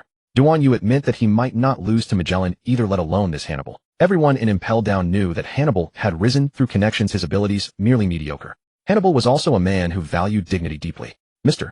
Jean, since you refuse my toast, you'll have to drink the penalty wine. Don't blame me for showing no mercy. Hannibal raised his trident high, pointing it at Duan Yu. Duan Yu, you were once a member of the Marines. Isn't escaping prison an act of defying the law? If you surrender now with Mr. Jean, I can spare you from physical punishment. Duan Yu did not take him seriously at all, and said coolly, if you want to fight, just do it. Stop dilly-dallying. Hannibal was driven to fury. He knew he had to unleash his battle instincts now and silence this impudent fellow. This time he could not lose, and he would not lose. Losing to Luffy was acceptable, but losing to some unknown nobody named Duan Yu, no? Hannibal began spinning his trident, striking a dramatic pose. Prepare to die. Poison trident, bloodsucker thrust. Thrust. Duan Yu sidestepped the trident tip, grazing the hem of his clothes before embedding itself in the wall. Whoa, that was close. Duan Yu patted his chest. Brother Hannibal, your trident techniques are decent, but your aim needs work. Hannibal roared in anger. Nonsense. I was deliberately testing you. As he spoke, he yanked back the trident and thrust again. This time Duan Yu did not dodge. He simply reached out and grabbed. Slap. He caught the shaft of the trident firmly. Hannibal. Duan Yu grinned broadly. Is this trident of yours? Not even sharpened. Hannibal's face flushed red. No lies. This is special navy alloy. Duan Yu nodded, and then, crack. With his bare hands, he bent the trident's head. Hannibal. The entire area fell silent. Duan Yu handed back the question-mark-shaped trident. Here you go. Hannibal gazed at his beloved trident, tears welling up without any relief. My bloodsucker. He knelt to the ground and picked up his beloved trident. Saldeth covered his face with a half-smile. Lord Hannibal, let me handle this. Was he preparing to play the flute? To control the blue gorillas. Sarusu Diasu blew his hypnosis flute, commanding, forward blue gorillas.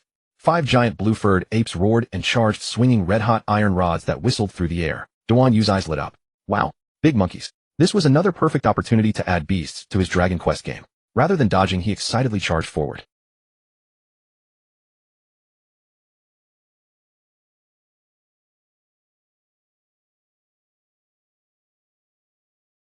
Panic-stricken, it covered its rear. A second gorilla attacked from the side, but Duan Yu leaped, stepped on its face, and used the force to flip backward. Guh. The gorilla accidentally got hit by its own companion's iron rod. Ouch. The third blue gorilla, having learned its lesson, wielded its staff with both hands and swept horizontally. Duan Yu suddenly pulled a banana from his pocket. The blue gorillas froze, their eyes glazing over as drool formed. Spirit butterfly, fragrant banana. Duan Yu waved the banana. Want it? The gorillas nodded frantically. He tossed it far away. Go fetch it. The blue gorillas dropped their iron rods without hesitation and sprinted after it. Sarusu Diasu stomped his foot in rage. You fools. That's the enemy. The remaining 2 blue gorillas looked at each other, then suddenly. Roar. Mr. Jean understood his intention. Game room, Dragon Quest. A glowing circle enveloped the battlefield. Sarusu Diasu growled, RRR. Trash. He resumed blowing his hypnosis flute, but under Duan Yu's relentless ordinary attacks, his blue gorilla warriors kept collapsing. Countless blue gorillas were sucked into Jin's game space. Duan Yu had once asked if humans could also be sent in as NPCs. Jean replied that it wasn't possible yet. They would need to wait until his devil fruit ability was further developed to turn humans into small animals within his space. After defeating all the blue gorillas, Duan Yu strode towards Soin Isu with fierce intent. W, what are you going to do? He asked in terror, staring at Duan Yu. Duan Yu grabbed him with one hand as easily as a ragdoll. Domino spoke in a trembling voice. Brother Baldy, you should let Soin go. Otherwise your fate will be terrible. Duan Yu only intended to escape prison. He had no desire for a massacre. However, those clowns blocking his path would have to pay the price. He casually threw him. Sarusu Diasu flew like a cannonball, slamming into the wall and embedding himself deep within it, forming the shape of a sprite. The guards gasped in disbelief, and several rushed to rescue him. Domino stepped forward coldly. Looks like I'll have to handle this myself. She whipped her electric lash, the tip slicing dangerous arcs through the air with crackling energy. Duan Yu stepped back half a pace. Miss, can we keep this civilized? Domino sneered. In Impel Down, there is only one form of civilization, obedience. She struck again, but Duan Yu sidestepped and the whip cratered the ground, exploding in a shower of sparks. Whoa, Duan Yu raised an eyebrow. If that hits you, you'd be roasted instantly. Domino said nothing, her whip striking like a venomous serpent in rapid succession. Duan Yu dodged left and right, but suddenly, his foot slipped on a banana peel likely left behind by one of the blue gorillas. Oops. Duan Yu lunged forward. Seeing her opening, Domino swung her whip, but smack. The electric lash wrapped precisely around Duan Yu's belt. Duan Yu. Domino. Silence fell over the entire arena. Duan Yu glanced down and said sincerely, "Miss, this isn't really appropriate, is it?" Domino's face flushed crimson. Shameless, she snapped, yanking the whip back. But her force was too great, and Duan Yu's pants were pulled halfway down. Duan Yu frantically pulled up his pants. "Hey, these are my last pair of trousers." Humiliated and furious, Domino immediately lashed out again. Duan Yu stepped sideways, grabbed the whip with his right hand, and held firm. Domino panicked, straining with all her strength, but her efforts were futile. "Damn it." Duan Yu gave a gentle tug, and Domino flew toward him. In one smooth motion, he caught her in a bridal carry. "Miss Domino, you're no match for me." Domino's heart pounded wildly in the arms of such a dominant man. "What's wrong with me?" she muttered, her face burning red. "Let me go." Duan Yu swiftly bound her with the whip, highlighting her graceful curves. Damn it. He tied a dead knot. Yamaro. This time Domino was tied up again, previously by a female version of Ivan and now by Duan Yu. Hanabaru and Sarusadiasu watched with flushed faces, tears welling up. "Lord Domino, you cannot give up." The guards behind them couldn't help but stare at their sexy warden officer. Blushing, they secretly thanked the bald man. In their monotonous lives at Impel Down, they had finally found something colorful. Duan Yu casually tossed Domino aside. He adjusted his clothes and bowed to the three disheveled prison lords. "My apologies." Hanabaru gritted his teeth. "You? Don't get cocky. Lord Magellan will surely." Duan Yu interrupted him. "Magellan is probably in the toilet right now, isn't he?" Hanabaru, unable to refute after being rescued, Sarusadiasu was in agony all over. "Duan Yu, don't you dare leave." Mr.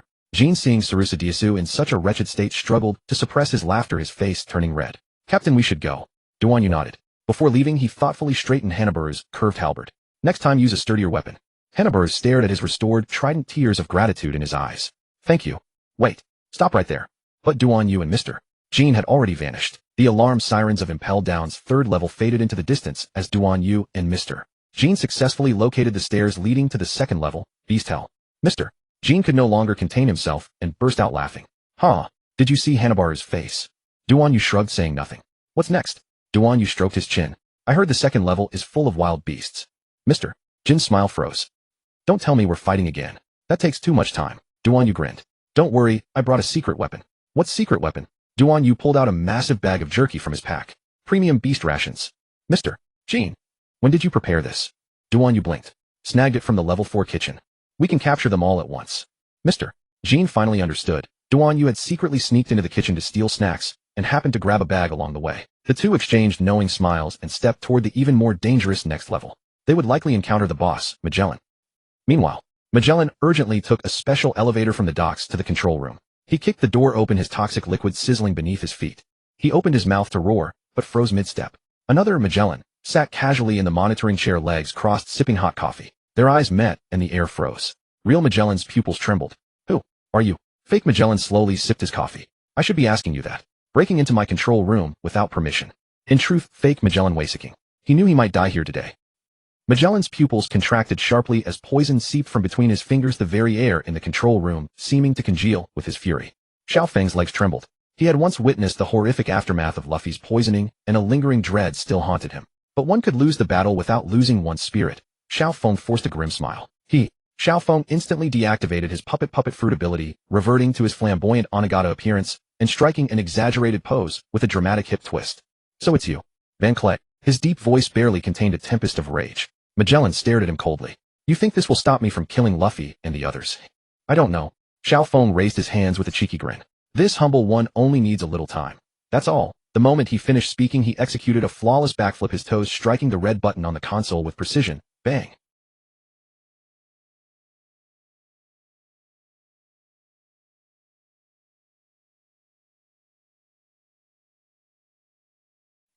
Now you won't be able to catch up with Little Straw Hat and the crew." Xiao Feng flashed a triumphant peace sign. By then Magellan's venom had already spread throughout the room, the floor sizzling as it corroded beneath the acid. "You seek death." Upon seeing this, Xiao Feng immediately threw his hands up and dramatically dropped to his knees in surrender. Wait. This humble one surrenders. I surrender. I've surrendered." Magellan's attack faltered, his brow furrowing in confusion. "What? The mission is complete. This humble one has no intention of throwing away his life for nothing." Xiao Feng blinked, wearing an expression of innocent guile. "You can't catch Luffy and the others anyway. Why not save your strength?" Magellan fell silent for a moment before letting out a sudden chilling laugh. "You truly believe surrender will spare you from death? This humble one knows when to bow to fate." Xiao Feng coyly shrugged his shoulders. "Besides, don't you think I'm rather charming? Could you really bring yourself to harm me?" Magellan. A million grass-mending horses were sprinting across his mind. The surveillance Din Mushi quietly averted its gaze, unwilling to witness the spectacle. Magellan took a deep breath, gradually drawing the venom back into his body. Lock him away in level 6. Wait for Justice Island to pass judgment on him. Level 6. This one's never been there before. As the guards hauled him away, Xiaofeng couldn't resist sending a flirtatious wink over his shoulder. Lord Magellan, remember to treat this humble one to coffee next time we meet. Magellan departed the control room without looking back, throwing over his shoulder with clenched teeth. Never in 1,000 years. Xiaofeng was shackled with sea stone chains by 2 guards. Just a stretch in the slammer. This humble one saved a friendship, didn't they? Totally worth it. Luffy, you must come save your nakama.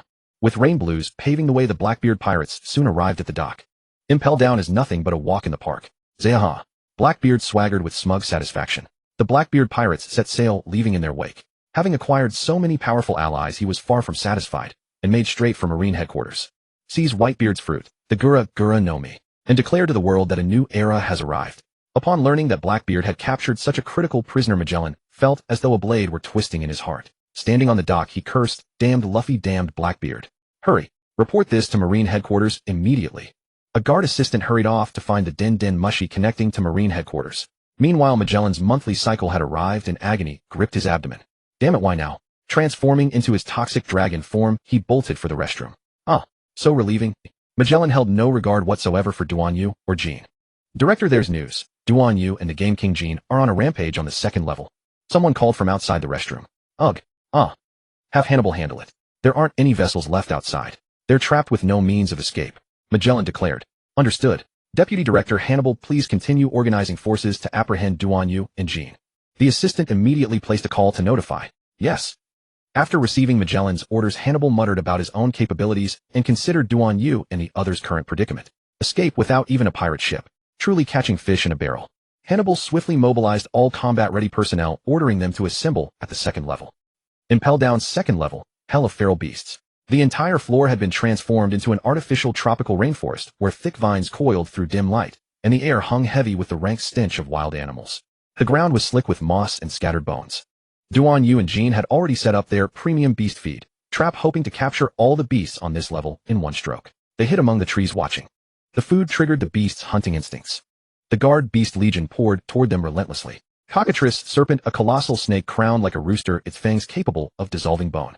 Hellhound, 3 heads snapping at each other, growing more frenzied the more wounded it becomes. Man-faced lion poses riddles. If you answer incorrectly, it tears you apart. And then there were those awakened Zoan users. Some guards had awakened animal-type devil fruits like rhinoceros men and zebra men, thick-skinned and built to take a beating. Jean exclaimed in disbelief, "What the? Is it really this good?" In their greed to eat more, the beasts actually began fighting over it. Duan Yu was left at a loss for words. It seemed they wouldn't even give him a chance to act. Just then, Jean heard the call of the evil dragon boss. "Master, several guard beasts have already pledged allegiance to our side." "Mr." Jean chuckled with delight. "Oh, excellent. Such efficiency."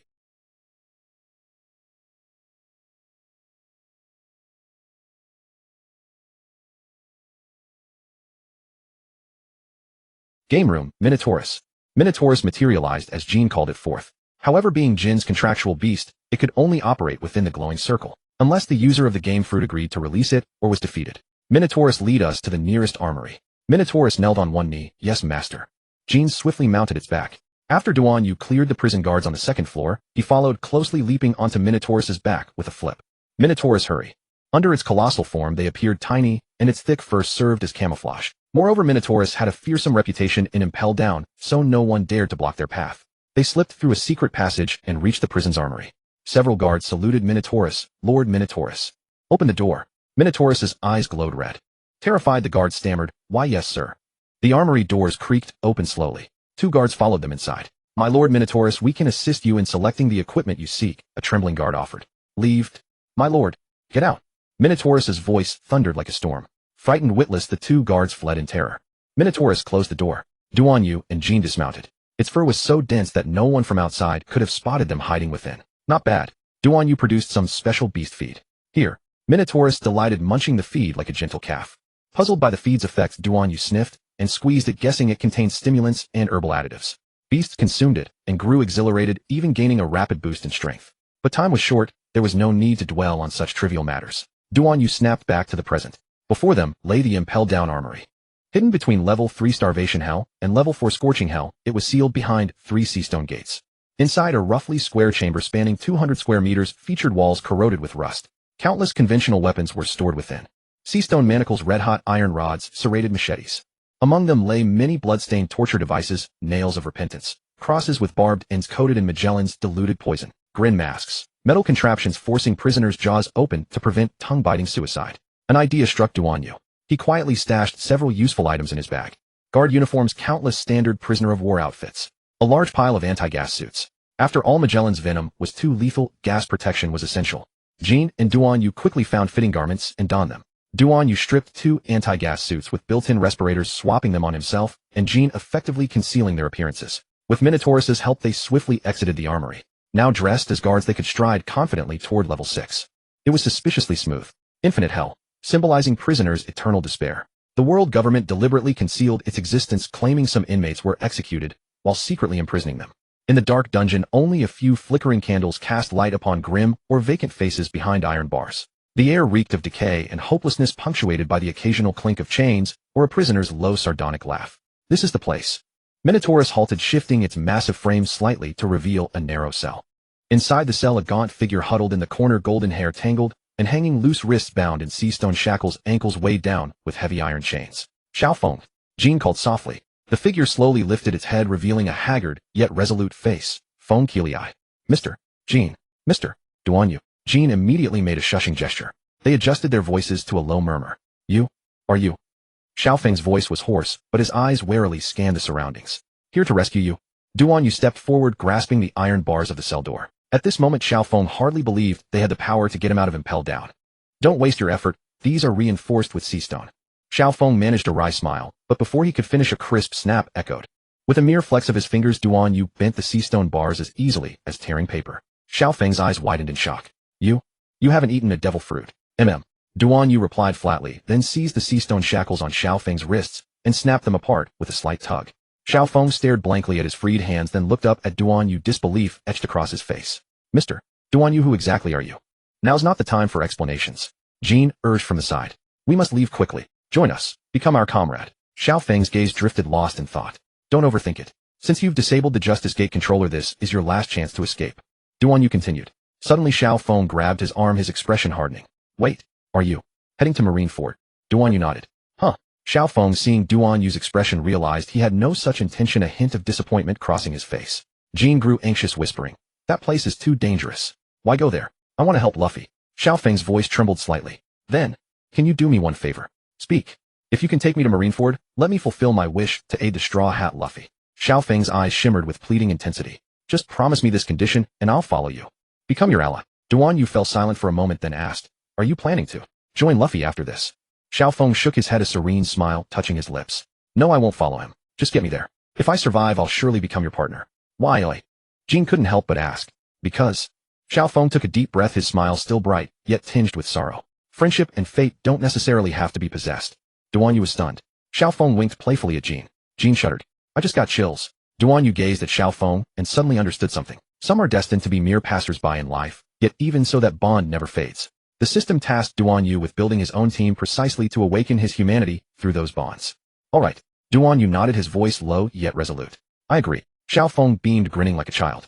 Then, let's go. Xiaofeng twirled and danced ballet like a joyful child. Suddenly a strange sound emanated from the Den mushy speaker. Duan Yu, Game King Jean, you're surrounded. Surrender immediately. Meanwhile, a system voice echoed in Duan Yu's mind. Congratulations on completing the mission to recruit 2 companions. You have been rewarded with a pirate ship card. Usage: go to the seaside, throw the pirate ship card into the ocean, and shout, break the limits. You are the best to activate it. Break the limits. Isn't that your name? Yes, my full name is the Break the Limits system. Duan Yu could only stare in exasperation. At the same time, a card materialized in Duan Yu's hand. It bore an incantation and an illustration of a pirate ship at its center. Jean noticed Duan Yu spacing out, while Xiaofeng actually had the mood to dance. He grew anxious. We're surrounded. What do we do? However, Duan Yu remained unfazed, a faint smile touching his lips. Stay calm. The sounds are coming from afar. They haven't arrived yet. Xiaofeng was even more relaxed, performing ballet steps on the spot. After spinning around, he chuckled. Since they haven't arrived yet, let's give them a little surprise first. Jean widened his eyes. How are you two not the least bit nervous? Duan Yu patted his shoulder. Panic won't help. Let's think about how to use the resources here to our advantage. Xiaofeng halted his dance, a cunning glint flashing in his eyes. Since they want to surround us, then let's make the entire 6th level lively. Jean looked toward the darkened cells. Every prisoner locked away was a vicious criminal. This tactic had been used during the first escape attempt. Ding. Duan Yu understood as well. With a grin he smashed open the nearest cell door. Gentlemen fancy stepping out for some exercise. Blood Axe Baluo was the first to charge out, swinging his massive axe with wild laughter. Ha ha ha, finally free. Shadow Mage Mordecai whispered eerily, let me see. Whose shadow tastes most delicious? Jean stared in utter shock. This is too crazy. Xiaofeng clapped his hands excitedly. Now this is fun. Let them witness the 6th level's warmth. The entire 6th level erupted into chaos instantly. That straw hat fellow only freed that fishman, and the hook-handed one doesn't know a good deed when he sees one, said a deeply wrinkled prisoner. Blackbeard didn't even bring us along, another one-armed man complained angrily. Soon after, guards stormed into the 6th level only to face Blood Axe Baluo's devastating swings, Plague Doctor, Samuel's toxic fog, Mad Jester Jack's hallucinations. A panicked voice crackled through the den mushy report. Prisoner riot on the 6th level. Repeat, prisoner riot on the 6th level. Requesting him. The transmission cut off abruptly. Duan Yu nodded satisfactorily. Good. Now no one has time to bother us.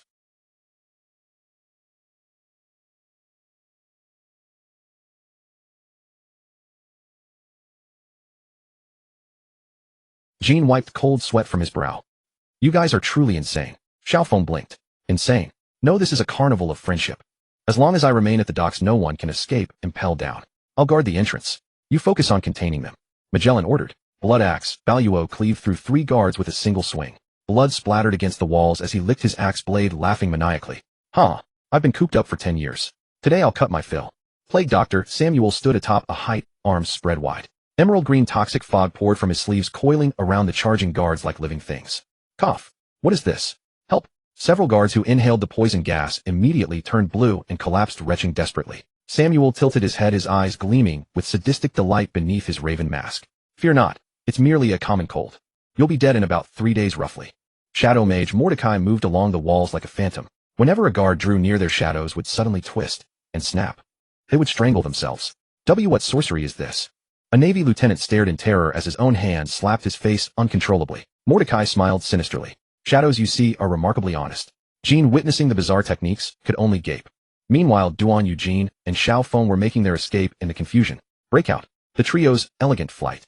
Jean glanced back, while running his lip twitching. Did we go a bit too far? Duan Yu carried an seastone iron bar he'd grabbed from the armory, grinning. This is called strategic chaos creation. Xiaofeng skipped behind, even humming a tune. Impel Down nights are so lovely. Suddenly a squad of heavily armed guards burst around the corner, their leader roaring, halt. You can't escape. Duan Yu swung the iron bar like a baseball bat. Crack. He sent the lead guard flying, who slammed into the wall and slid down slowly, eyes glazed. I saw the stars.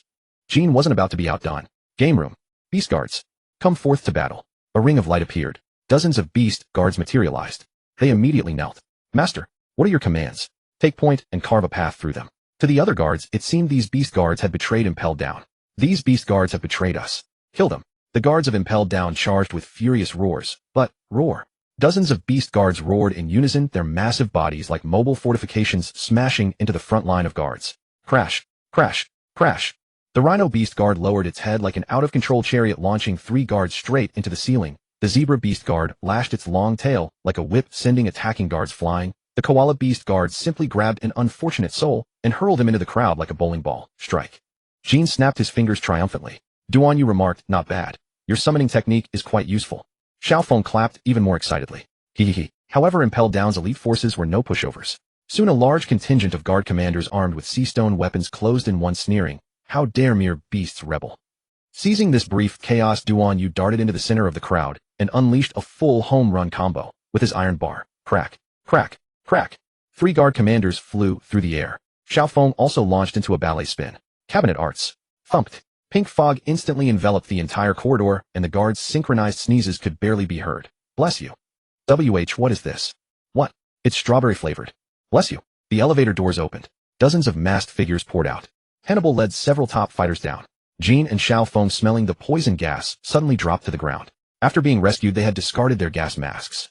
Game over. The beast guards vanished suddenly. Duan Yu felt his eyelids growing heavy. Hypnotic gas. Hannibal laughed.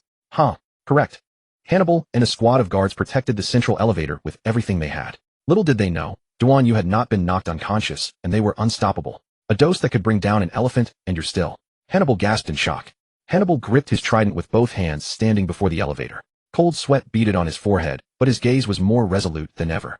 This time, I absolutely won't let you escape again. Behind him, dozens of guards stood braced for battle, weapons clenched, yet their fingers trembled slightly. They knew all too well that the three escapees before them had already smashed through most of Impel Down's defenses. Duan Yu sighed. Why bother? Step aside. We're in a hurry. Hannibal roared. Shut up. Impel Down's justice will never bow to criminals. Duan Yu wasted no words and stepped forward. The first guard swung a blade at him, an ordinary punch. Bang. The man was slammed straight into the wall, his eyes rolling back. The second guard charged with his shield raised, an ordinary punch. Crack. The shield shattered, and the guard flew backward, crashing into three comrades. The third, the fourth, the fifth. Duan Yu advanced as if taking a stroll, and with each step another guard was sent flying by an ordinary punch. His movements were as effortless as swatting flies, yet every punch was terrifyingly precise. Never lethal, but enough to rob a man of combat ability in an instant. Hannibal's pupils contracted, but he gritted his teeth and abruptly raised his trident blood-sucking thrust. Duan Yu sidestepped and casually lifted a hand. Slap. He caught the trident tip with one hand. Hannibal. Duan Yu applied a little force. Crack. The trident's point snapped off. Hannibal staggered backward, fear finally surfacing in his eyes. No. Impossible. Duan Yu shook his head. You did your best. Then, a perfectly ordinary punch. Thud. The fist sank lightly into Hannibal's abdomen, folding his body like a shrimp. He spat out a mouthful of blood, but Duan Yu had deliberately held back. Just enough to leave him badly wounded and unconscious, not dead. Before Hannibal collapsed, he seemed to see Magellan's face in a haze and murmured, "Give me. I failed. Again. Warden Magellan." Duan Yu stepped on Jean and Xiao Feng a couple of times. Wake up now. Ow, that hurts. Hurry, wake up.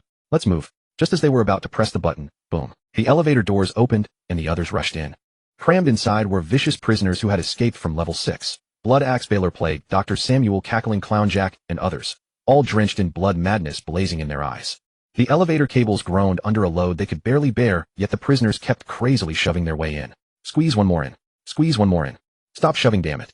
My arm is stuck outside. Who stepped on my foot? I'll cut you down. Until the elevator let out a shrill alarm, beep, beep, beep. Overloaded. Overloaded. The prisoners fell silent at once. Overloaded. Baylor's axe hung awkwardly in midair. Samuel adjusted his crow mask. According to my calculations, the current weight has already exceeded. Boom. The elevator suddenly plummeted out of control. All the prisoners. 3 seconds later, a thunderous crash erupted from the bottom, and all of Impel Down shook. Duan Yu and his two companions poked their heads out of the stairwell, just in time to see a plume of thick smoke burst from the elevator shaft. Jean.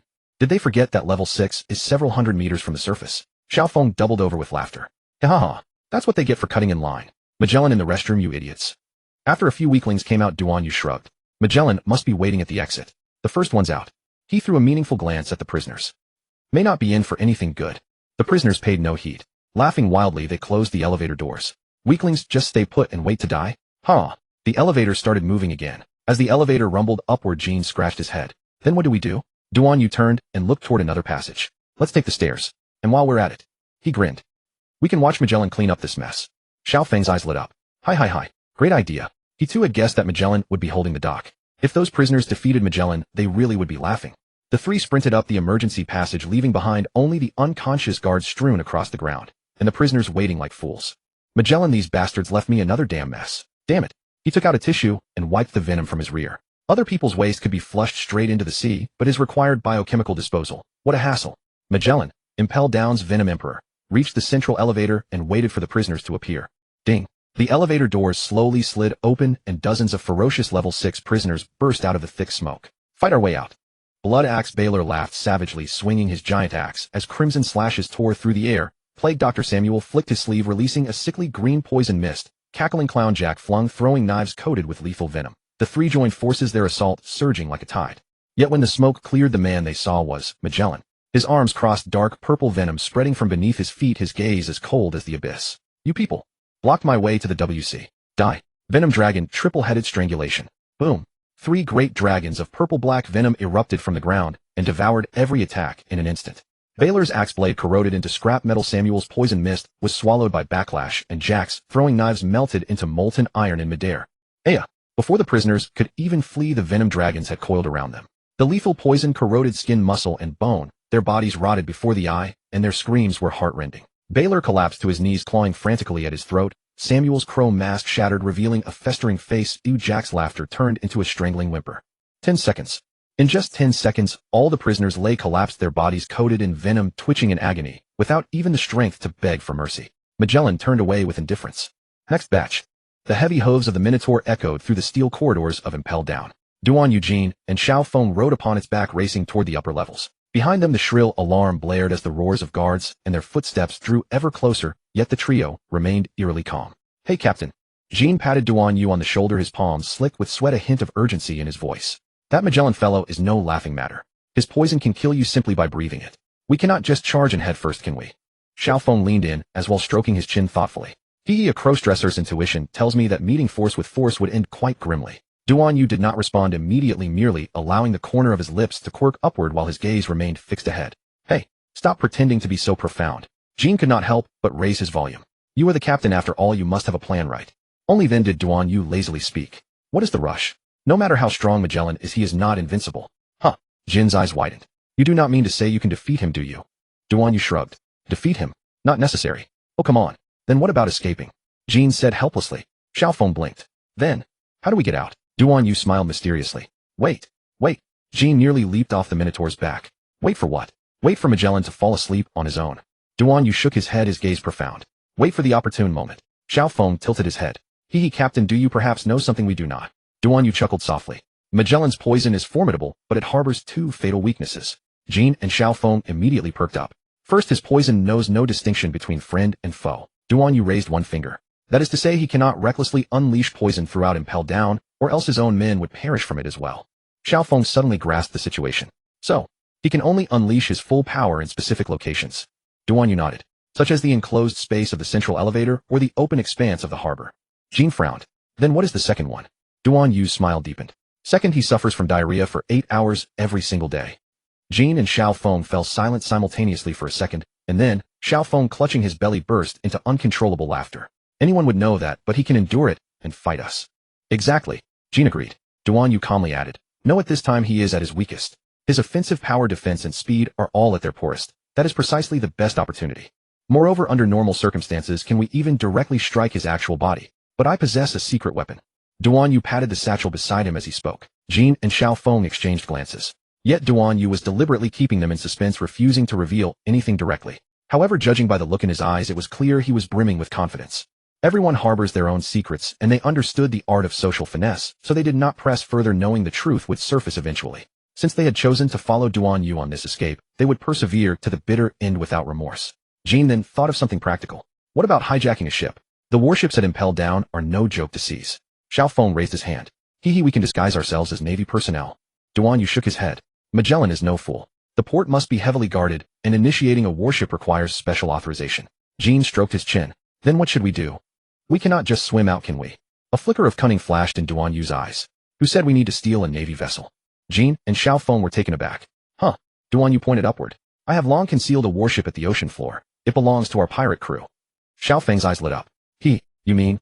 Duan Yu smiled enigmatically. He himself lacked confidence, relying solely on the courage bestowed upon him by the system. He also trusted the system. His sole reliance rested upon the pirate ship card granted as a mission reward. Jean still felt uneasy. But what if Magellan pursues us? Even with his diarrhea, the poison dragon is no trivial matter. Duan Yu finally retrieved a small vial of purple liquid from his inner garment and gave it a shake. Antidote serum. Jin's eyes widened. Where did you acquire that? Xiao Feng gave it to me. Xiao Feng smiled mysteriously. I swiped it from the 4th floor office. I transformed into Magellan's visage, used facial recognition to unlock the safe, and stole it. Jin's jaw dropped. Impressive. The three exchanged glances and finally broke into relieved smiles. The three divided the antidote serum equally, their gazes resolute. Now we only need to. They exchanged glances, and without hesitation drove the syringes into their arms. Hiss. The instant the serum coursed through their veins, it felt as though scalding magma had been poured in. Excruciating pain pierced through their bodies like thousands of red-hot steel needles.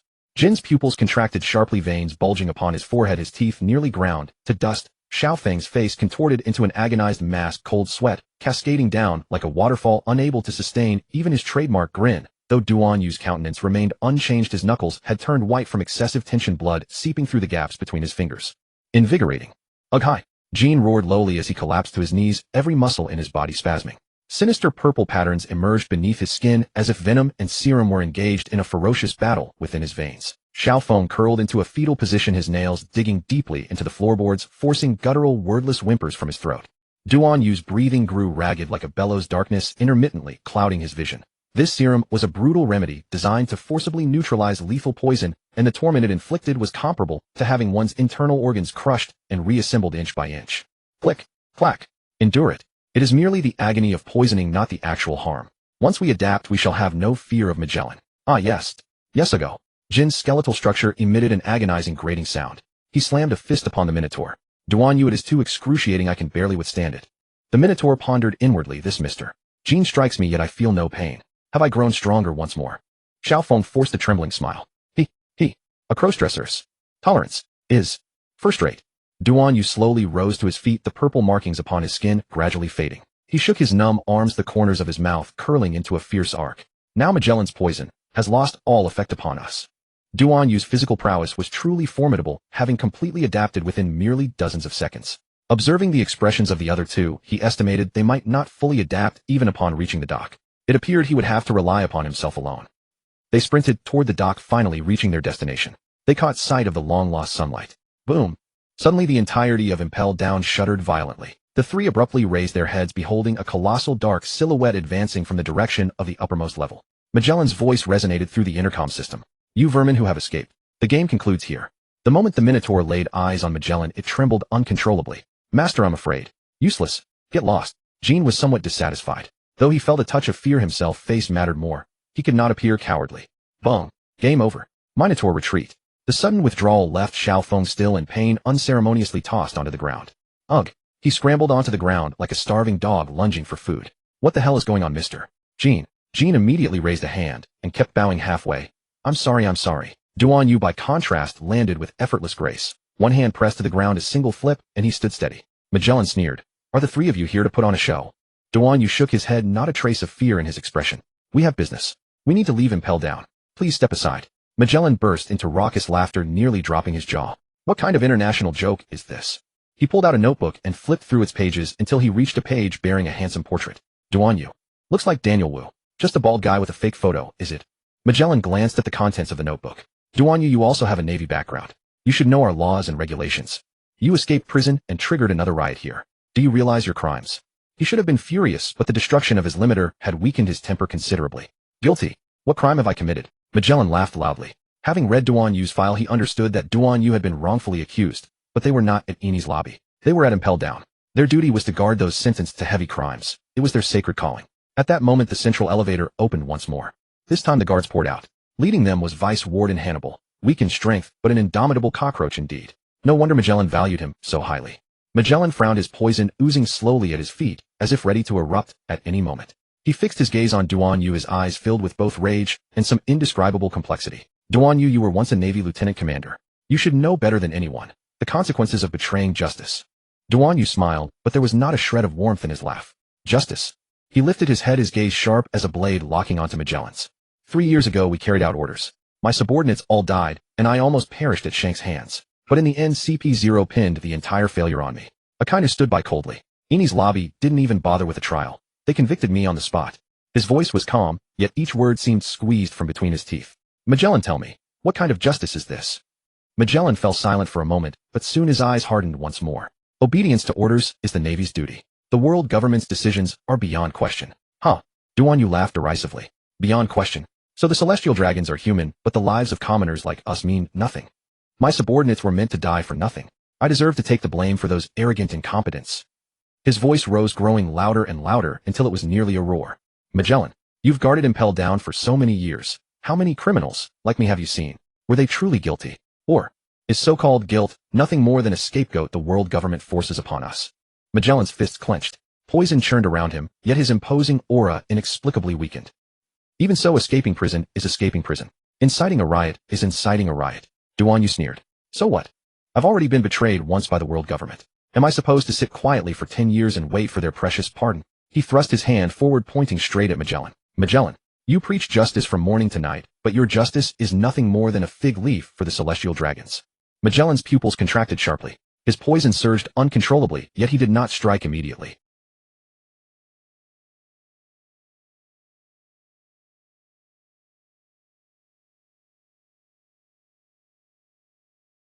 He slowly assumed a combat stance, his eyes ice cold.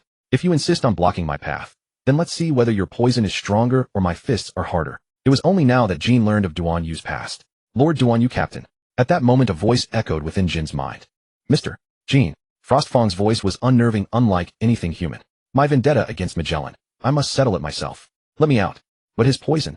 I've been poisoned many times before. My body has adapted. If that is your desire, then so be it. Jean stepped forward resolutely.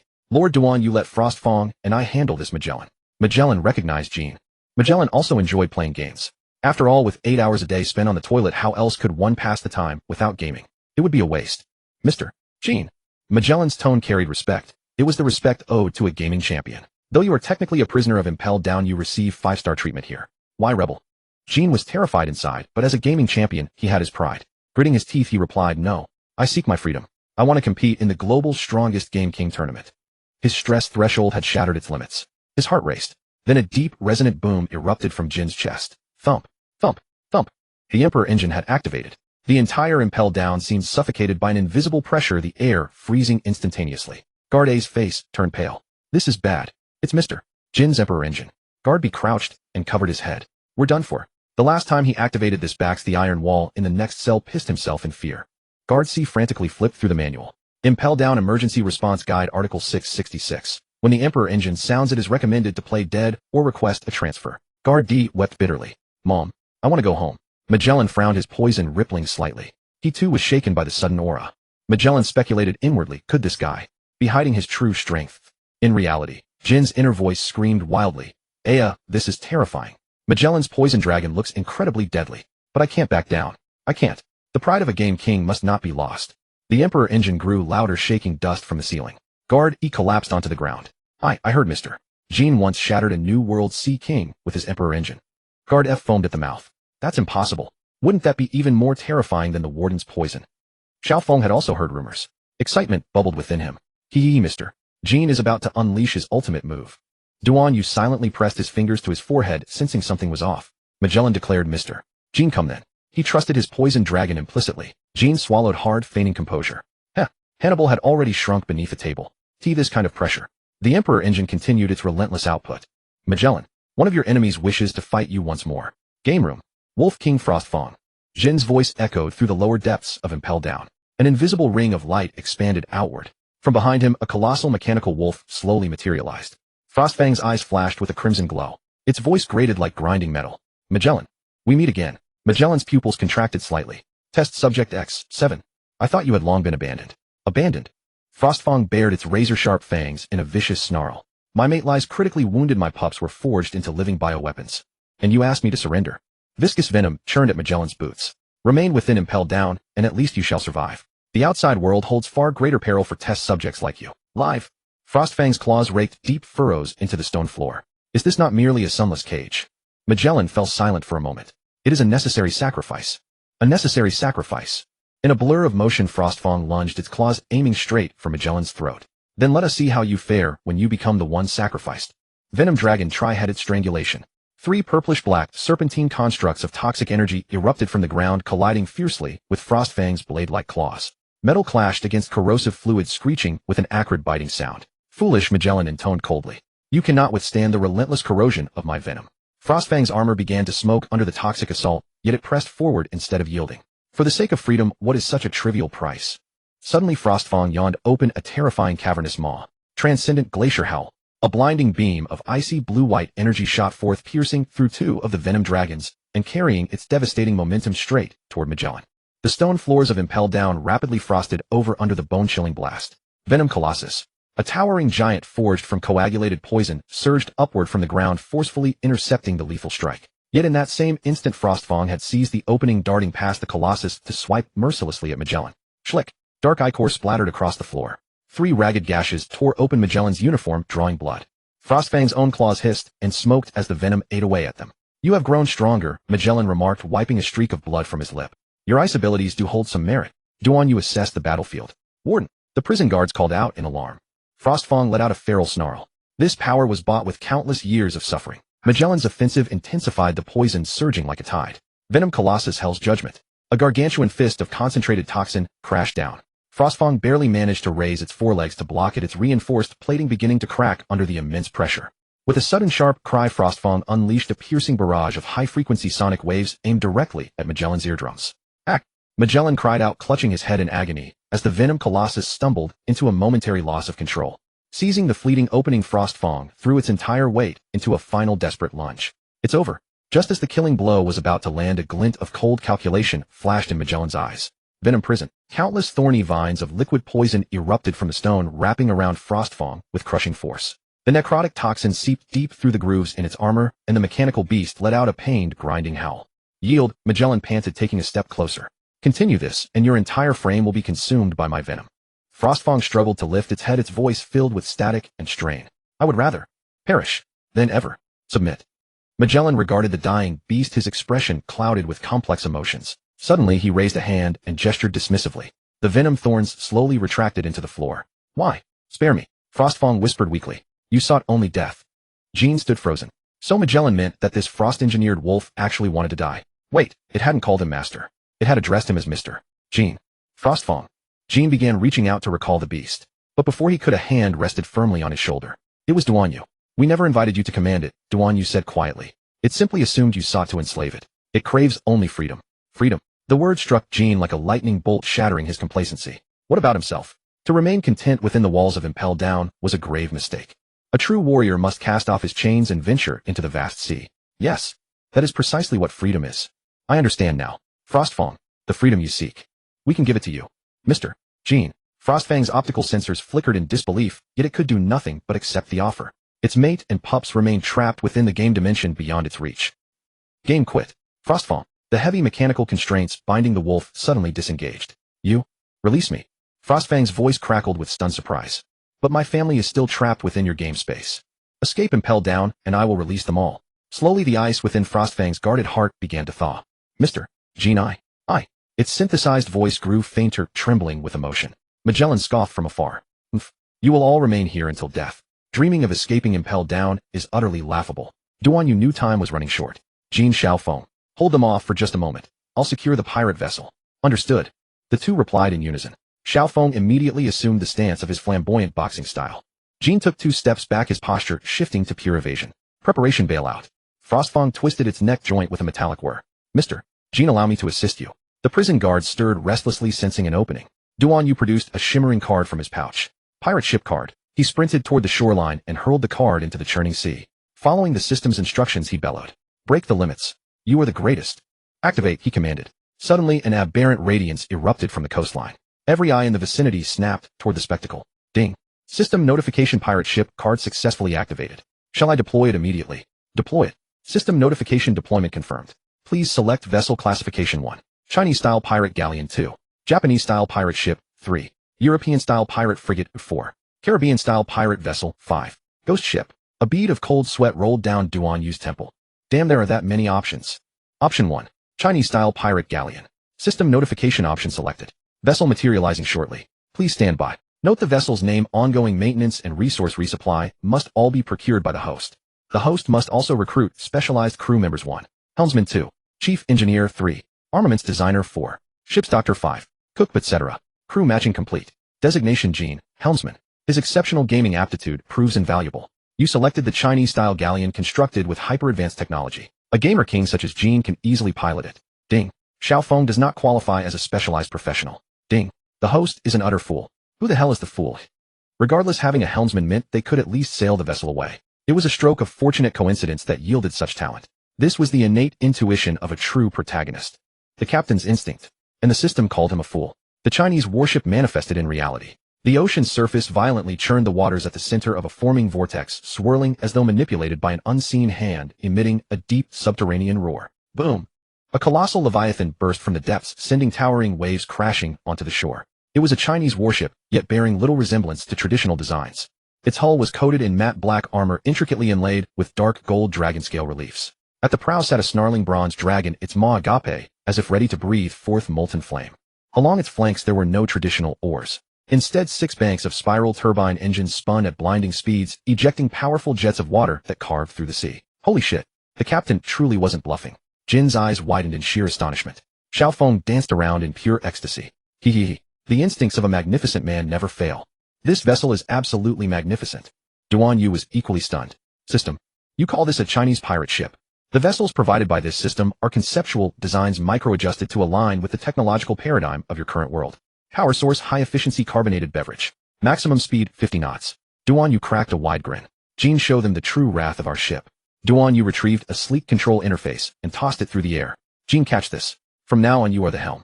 Jean snatched the device out of the air, clutching it as though it were the greatest treasure in the world.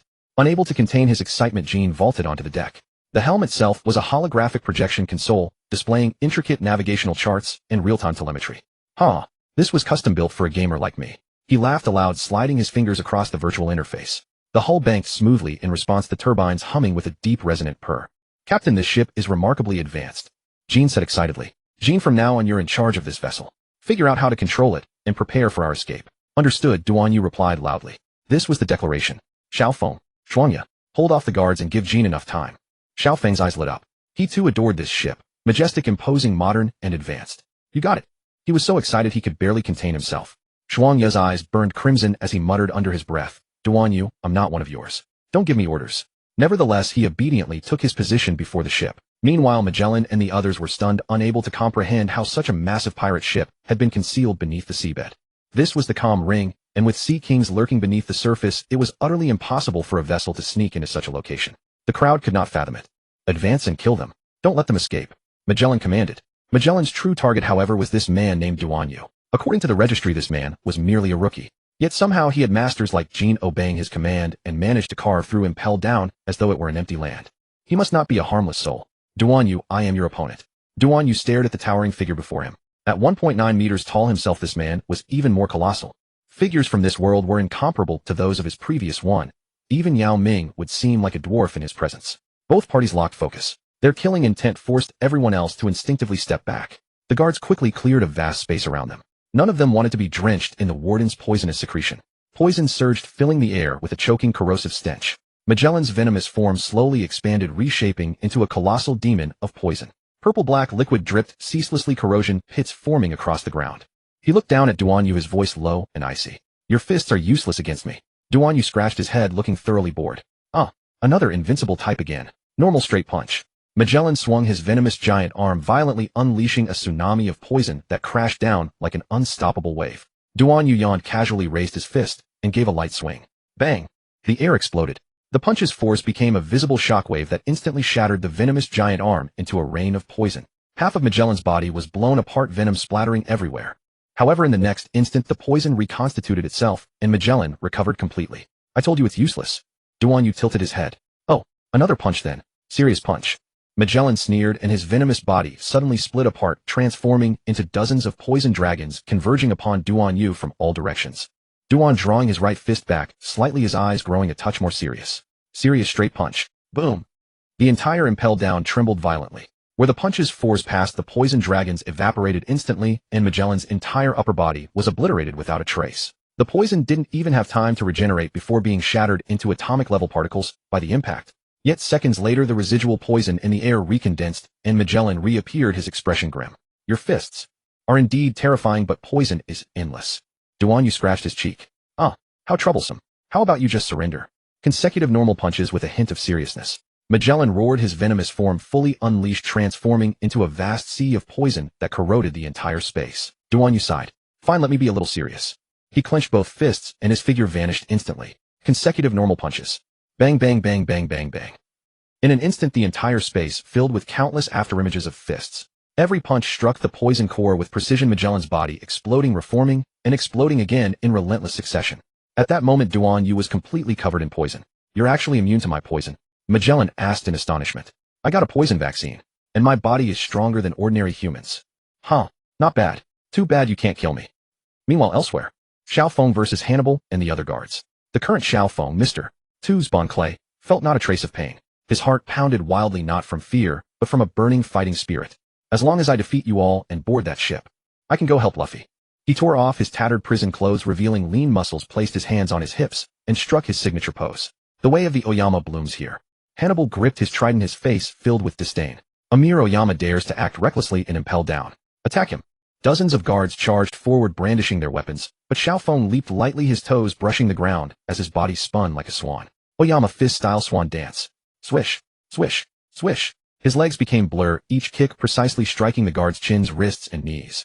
Before the guards could react, they were already sent sprawling, their weapons knocked from their hands. This guy, how did he suddenly become so strong? Hannibal's eyes widened in disbelief. The effeminate man they had once easily captured was now sweeping across the battlefield like a violent tempest. Xiao Feng's gaze was resolute, flashes of Luffy's smile, and his companion's shouts passing through his mind. I am no longer that Xiao Feng who only knows how to run. He charged at Hannibal, his hands forming claws as he struck like a bird of prey. Oyama fist-style memories of that summer. Bang! Hannibal hastily blocked, but Xiao Feng's attacks fell like a torrential downpour. Each strike carried fierce combat intent. His trident was knocked flying, and Hannibal staggered backward, blood trickling from the corner of his mouth.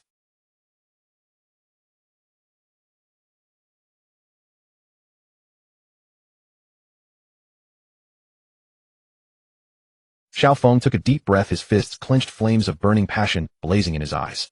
This punch is for Lord Duanyu. Oyama fist-style friend's punch. Boom! Hannibal was sent flying by a single punch, crashing heavily against the wall and losing consciousness completely. The remaining guards scattered in sheer terror, abandoning their weapons. A monster. This guy is as strong as a monster. Run away. Xiao Feng stood amidst the fallen enemies, slowly lowering his fists, a brilliant smile gracing his lips. The way of the Oyama never retreats. At Impel Down's port, a biting cold wind swept across the docks. In front of the pirate ship stood a snow-white military wolf, Frost Fang. Several guard officers and over a dozen guards charged toward it together. They were attempting to seize the ship. Roar! Frost Fang's warning bellowed like distant thunder, yet the Impel Down guards showed no sign of retreating. How dare some mere beast block our paths? The lead guard officer sneered, drawing his long blade. Behind him, a dozen guards raised their weapons in unison, steel flashing coldly in the wind. Seize the ship! Swoosh! Frost Fang's figure vanished in an instant. The next moment it surged into the ranks like a bolt of white lightning. Splutch! The foremost guard hadn't even had time to react before his throat was torn open by razor-sharp claws. Blood sprayed everywhere. Frost Fang's fangs snapped down with deadly precision, biting through another man's wrist. His long blade clattered to the ground. So fast. The guard officer's pupils contracted sharply. He stumbled backward while barking, "Scatter! Don't let it pick us off one by one." Having struck his opening blow, Frost Fang did not linger in the fight. Instead, it swiftly retreated to the ship's front, its cold gaze sweeping over the enemy. Its combat instincts told it one thing. It must hold this ship at all costs. Use the chains. Trap it. The guards quickly adjusted their tactics. Several men hurled heavy iron chains, attempting to wrap them around Frost Fang's limbs. Clank, clank, clank. Frost Fang leapt into the air. The chain scraped past its hind legs, but the very next instant another chain coiled around its front paw like a venomous snake. Rare. Enraged, Frost Fang yanked violently and hurled the guard holding the chain flying through the air. But more chains wound around it in the chaos, and its movements began to grow restricted. Now, cut it down. Seizing the opportunity, the guard officer brought his long blade crashing down onto Frost Fang's back. Thwack! The blade sunk into flesh. Blood erupted in a spray. Frost Fang let out a pained howl, but its eyes burned with even greater ferocity. Ruayer! Frost Fang went completely berserk. Ignoring the chains binding it, it tore and snapped with reckless fury. Guards' agonized screams rang out in succession. One guard was bitten by the shoulder and flung several meters through the air. Another attempted a sneak attack, only for Frost Fang to swat him with a single paw, shattering his ribcage. However, the guard officer's combat experience proved invaluable. Reading the moment when Frost Fang's movements slowed from its injuries, he lunged forward with all his strength, his long blade aiming straight for Frost Fang's eye.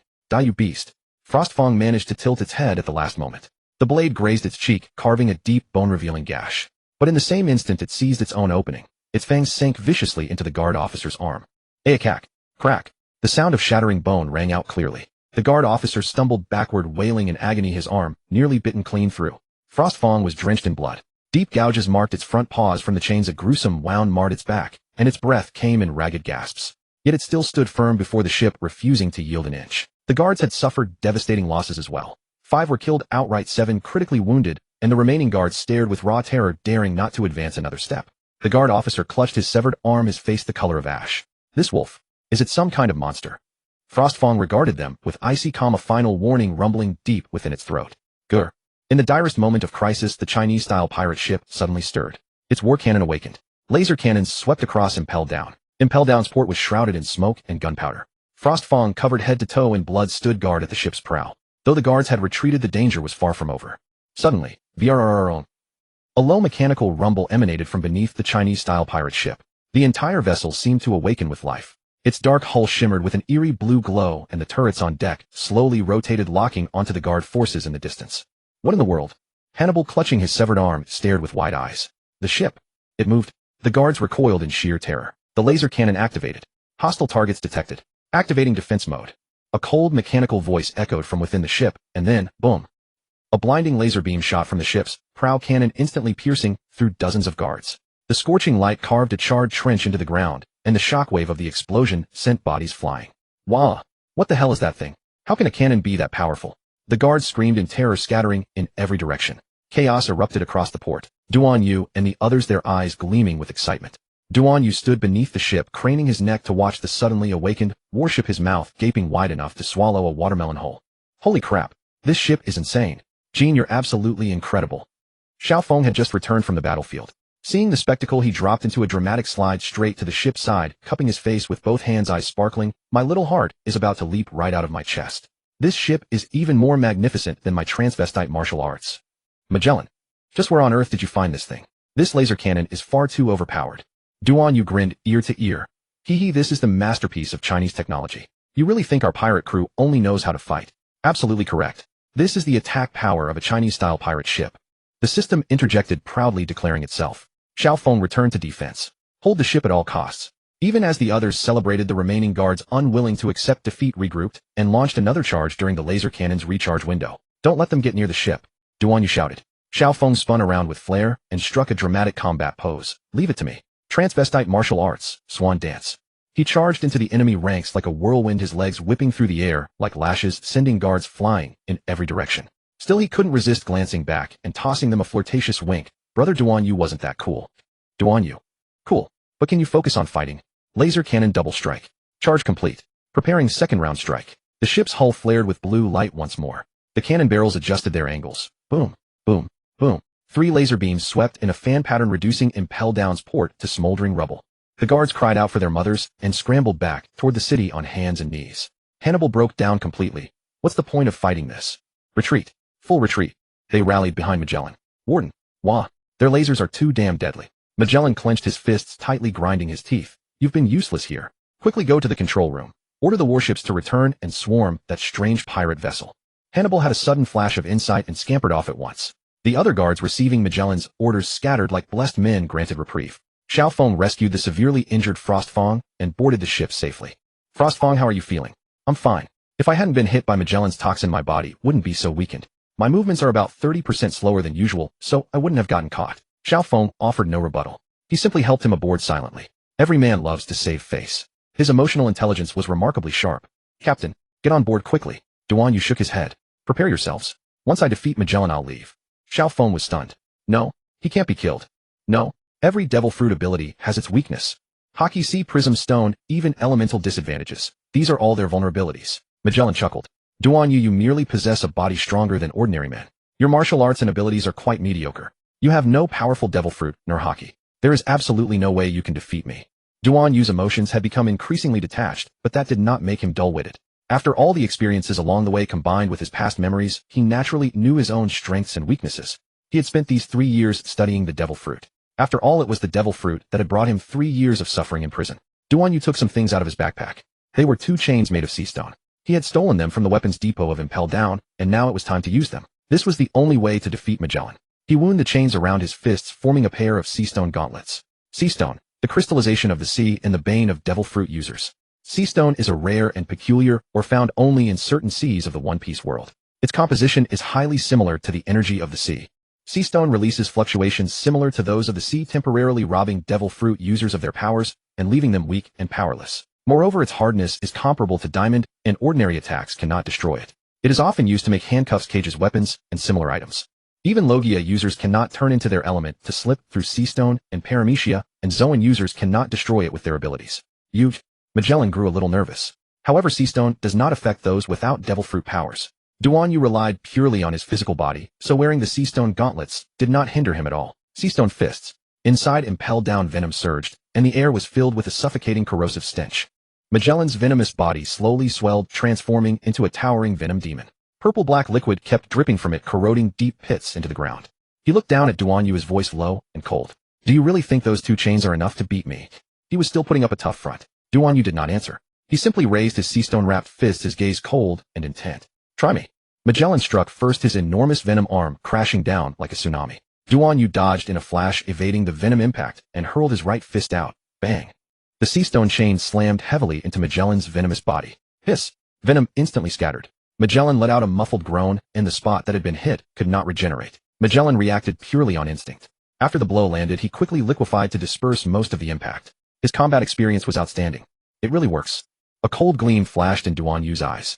Magellan swiftly retreated, his venom reforming, but his expression was no longer relaxed. Sea stone. Troublesome indeed. Duan Yu no longer held back. His fist shot out like a violent storm. Bang, bang, bang, bang. Every punch landed precisely on Magellan's venom core. The suppressing force of the sea stone drastically slowed Magellan's regeneration. After all the areas it touched were truly damaged, Magellan was forced onto the defensive. His venomous body kept twisting and dodging, but Duan Yu's attacks followed him like a shadow. Damn it. Sea stone isn't even the optimal solution. The guards watching from a distance were stunned. That madman is actually using sea stone as boxing gloves. Lord Magellan is being suppressed. Impossible. How could the warden ever lose to a prisoner? Knowing he could no longer delay, Magellan's venom erupted violently, transforming into countless venom dragons that lunged at Duan Yu. Venom demon, Hell's judgment. Duan Yu sneered, crossed his fists before his chest, and charged forward. Break. Boom. The sea stone chains tore through the venom dragons, and Duan Yu's fist slammed into Magellan's chest. God. Magellan spat out a mouthful of blood. His venomous body completely collapsed, and he was sent flying backward, crashing heavily into the wall. It's over, Duan Yu said coldly. Magellan struggled to rise, but the suppression of the sea stone had robbed him of all strength. Finally, his vision darkened, and he lost consciousness. The onlookers were stunned. The entire dock of Impel Down fell into dead silence. The guards' faces turned pale, some even collapsed to the ground. Lord Magellan has lost. That monster. Is he even human? Quickly revive the warden. Hannibal looked nervous on the surface, but inwardly he was delighted. Magellan lost. If the government removes him from office, doesn't that make me the warden? Ziaha.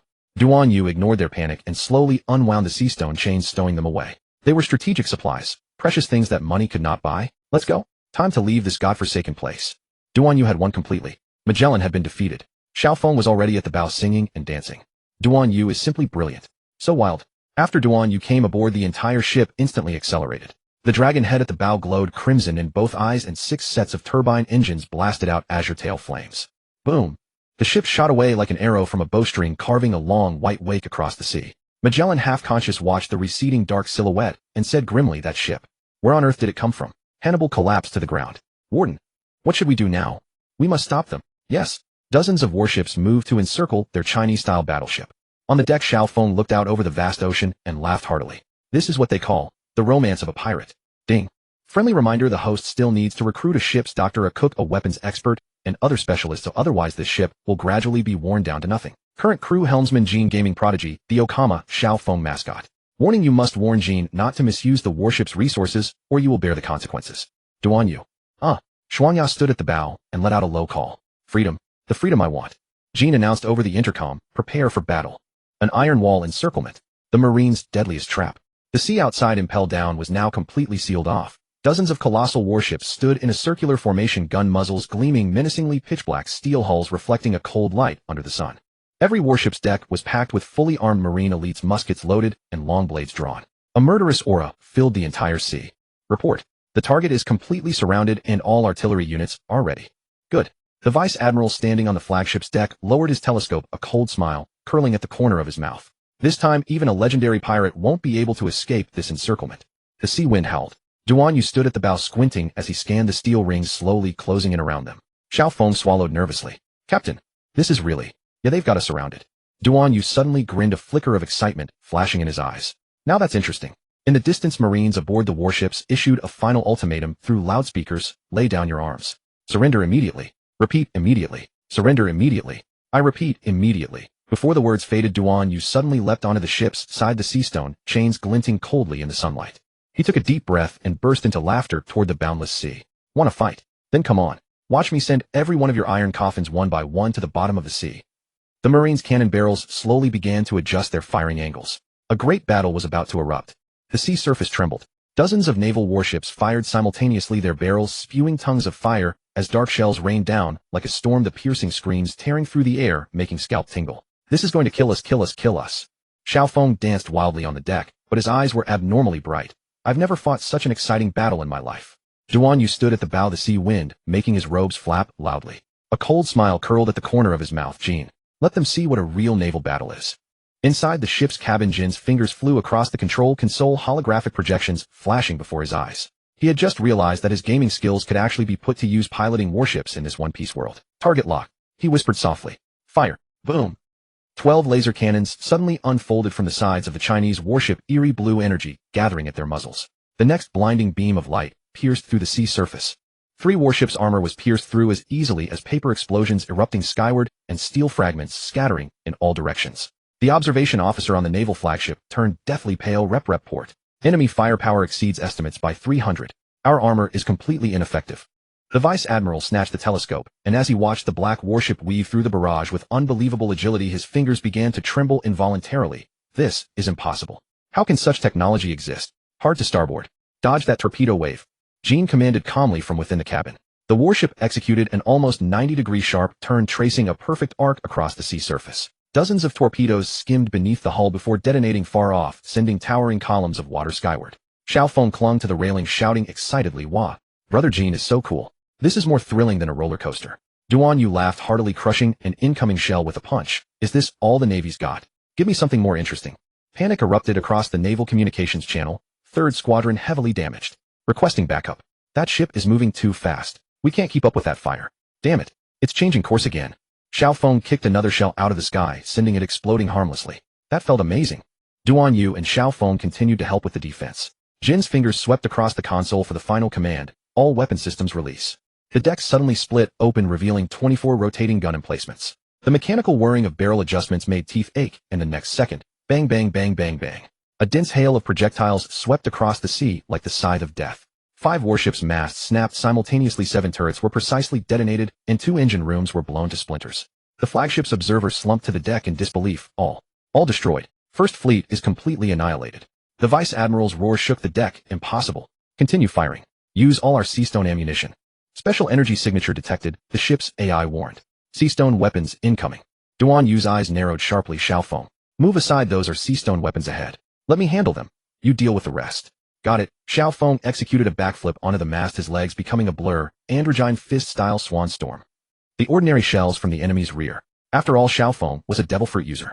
Duan Yu kicked the incoming Seastone shells apart midair in succession. However, the barrage was too dense, and some shells still managed to breach their defense. Looks like I need to recruit more companions soon. Boom. A shell struck the ship's stern, causing violent shaking. Jean quickly adjusted, left thruster damaged, switching to backup power. Duan Yu sneered. Playing dirty, are they? Jean, target that flagship. Charging complete. Jin's voice was chillingly calm. Quantum main cannon fire. Energy charging. 99 to 100. The ship's central main cannon slowly rose, its gathered energy warping the surrounding air. The soldiers aboard the flagship watched in horror as that sphere of light grew increasingly bright. Turn. Full astern turn. The Vice Admiral screamed hysterically. It was too late. A blinding white light devoured the entire sea area. When the glow dissipated, the once mighty naval flagship was reduced to half wreckage, slowly sinking. Dead silence filled the communication channel, followed by panicked screams. The flagship was sunk in one hit. Demon. That ship is definitely a demon.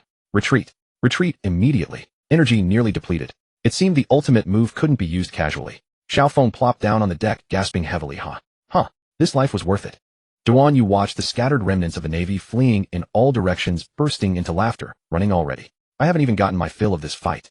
Jean emerged from the cabin, pushing up his glasses. Battle assessment: 9 warships sunk, 14 heavily damaged. Our damage at 17. Well done. Duan Yu slapped Jin's shoulder hard. Now the Navy will remember our power. On the distant horizon, surviving warships fled in disarray. Their black warship, like a triumphant sovereign, cut through the waves under the sunset, heading toward vaster waters. Xiao Feng suddenly leaped up, striking his signature pose, the path of the androgyne. Certain victory.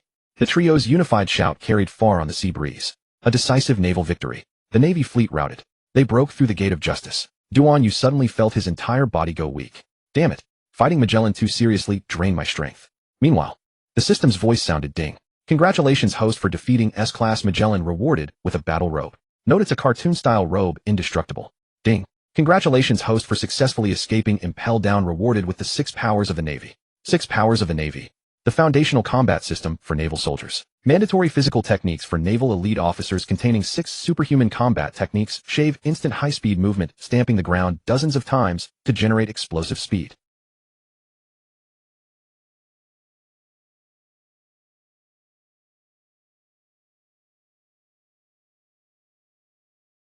Storm leg, kicking out vacuum slashes to cut enemies at range. Finger pistol, fingers pierce targets like bullets. A small booklet appeared in Duan Yu's hands. The 6 powers of the Navy, with this manual, could also give it to Xiaofeng. Even if they can't learn armament hockey, observation hockey, or other advanced techniques, at least basic combatability must improve. And now, the current mission is to break through the second limiter. The condition is to recruit 10 companions, currently have 2. Who to recruit next? Gurgle, rumble, rumble. The stomach emitted a low protest like a crouching little beast turning over inside. Starving to death, Duan Yu made up his mind, find a chef first. Xiaofeng, can you cook? Xiaofeng shrugged. Not bad, only know how to cook properly, can eat. Starving to death, go to the kitchen and get some meat to eat. Xiaofeng smiled, seeing Luffy's shadow in him. Just loves eating meat. Duan Yu changed into his new battle outfit. The word justice on his cape made him feel a bit ironic. Found a red pen in the supply room and drew a big red cross over the 2 characters. Rokushiki, the 6 styles. These are the most fundamental combat techniques.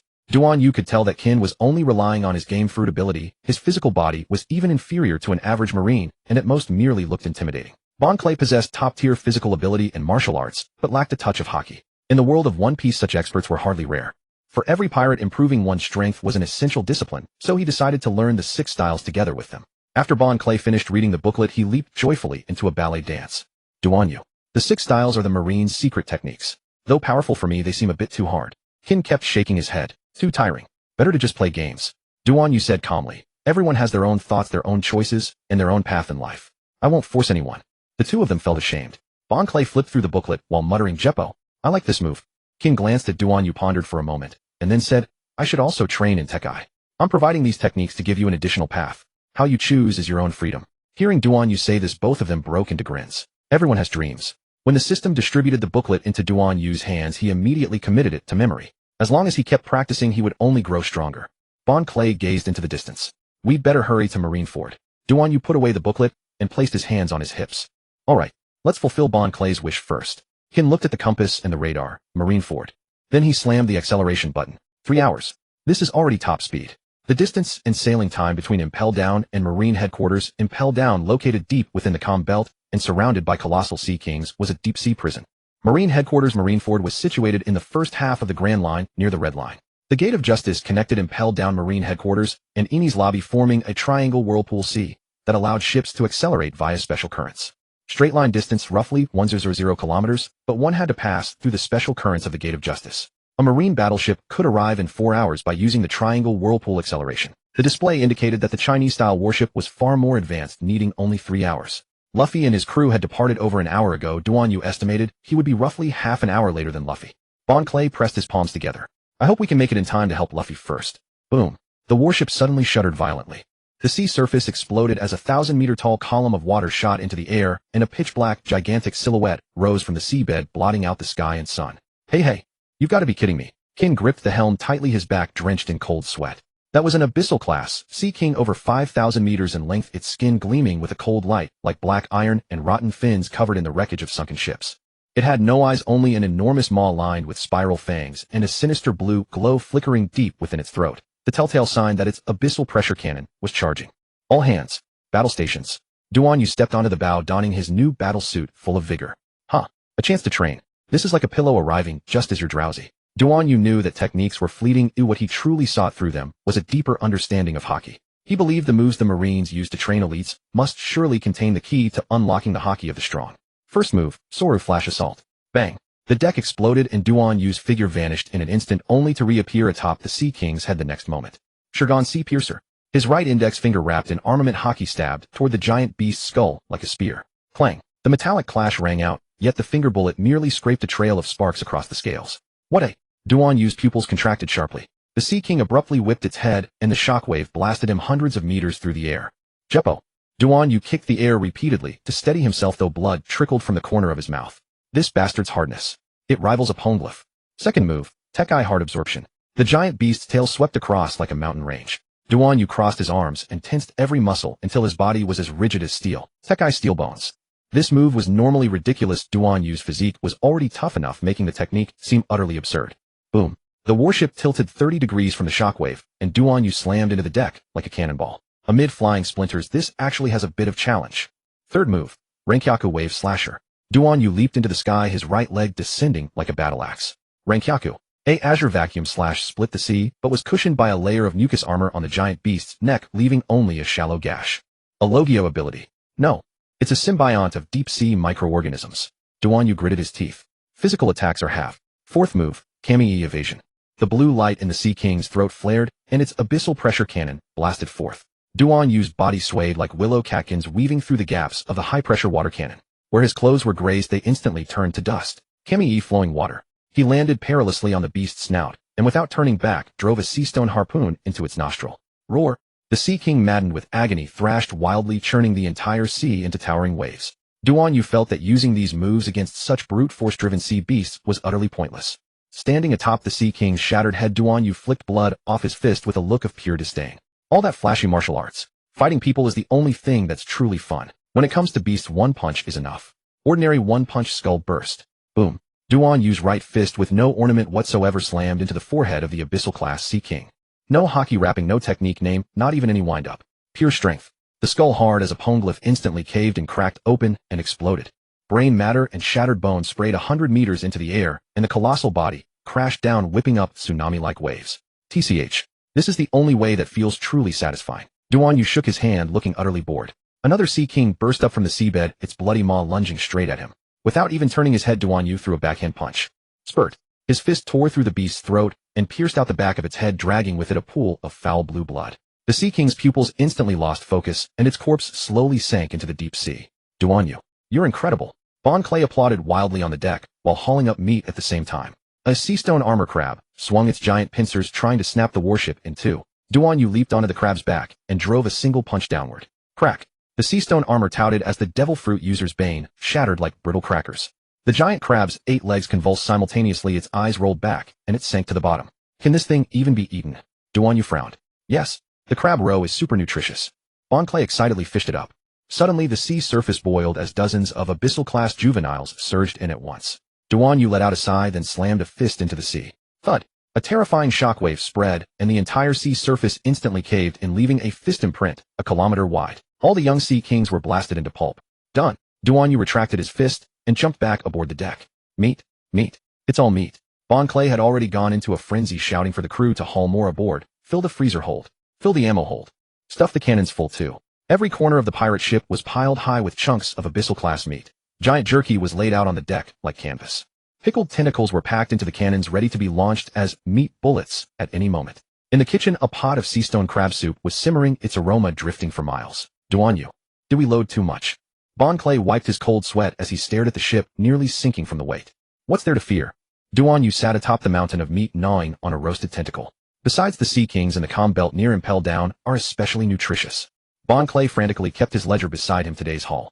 Abyssal-class meat 500 tons, sea stone crab roe 20 barrels, Sea King juvenile pulp all-you-can-eat supply. 3 days later, Marine headquarters received a report. The Sea King population in the calm belt has plummeted by 90, suspected to have been slaughtered by an unknown force. Half an hour to Marineford. Jean discovered more functions of the pirate ship. It had the ability to receive news channels from all over the world. Jean kept adjusting the frequency. He found a spectacular scene. The Marine channel displayed the live broadcast of the Summit War. Mr. Jean called out excitedly as if he had discovered a new continent. Xiao Feng, Captain. Come into the cabin, I found something good. After handling the Sea King, the two immediately ran in. They saw the giant light screen at once. Marine headquarters, Marineford. The whole world is watching this war. Fleet Admiral Sengoku's voice spread across the seas through the Den Mushy transmission. The Red Line, the Grand Line, and the 4 surrounding oceans. All screens synchronized. Execute port gas D. Ace. Annihilate the Whitebeard pirates. Justice will prevail.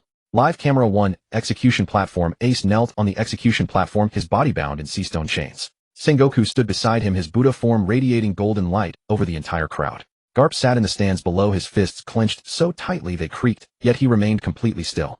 The chat exploded. Are the Marines really going to execute Roger's son in public? Well, Whitebeard comes. Why isn't Vice Admiral Garp moving? Isn't he Ace's grandfather? Live camera 2, Marine formation. 100,000 elite Marines stood in formation, with the 3 admirals seated before the execution platform. Akainu, the magma fruit user. Today the era of pirates will end. Duan Yu recognized the familiar figure who had risen to the rank of admiral. He despised this man for his ruthless methods. Akainu. Akiji, the ice fruit user. What a troublesome scene. An uncle in yellow striped clothing yawned and crossed his legs.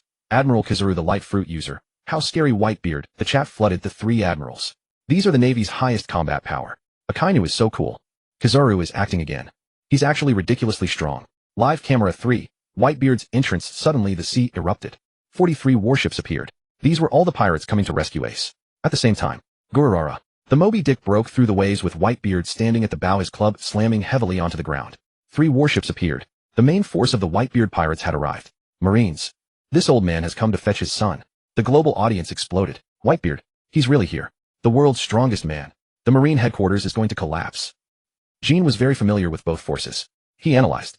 The Marine headquarters has 100 elite troops, including the 3 admirals Akainu Akiji Kizaru Sengoku, Fleet Admiral Garp Hero, and the 7 warlords, 5 people. As far as I know, the Whitebeard pirates have 160 men under Whitebeard, one of the 4 emperors, with 16 capable captains like Marco and Juzu. What a terrifying war. Xiao Feng had been watching for so long, but couldn't find even a single shot of Luffy. He grew anxious. Where is Mr. Luffy? Jean said calmly. Look at such a terrifying force. That Straw Hat Kid is probably scared and hiding somewhere to watch. Xiao Feng was angry. No way. Luffy is not that kind of person. He's a man who values loyalty and brotherhood. When his big brother is in trouble, he would definitely go save him. Oh really? Sorry about that. As the scene showed, everyone attack. Whitebeard shook his arms, and the power of the Gura Gura no Mi exploded instantly. The air shattered, and a tsunami rose to the sky. Akiji leaped out, Ice Age.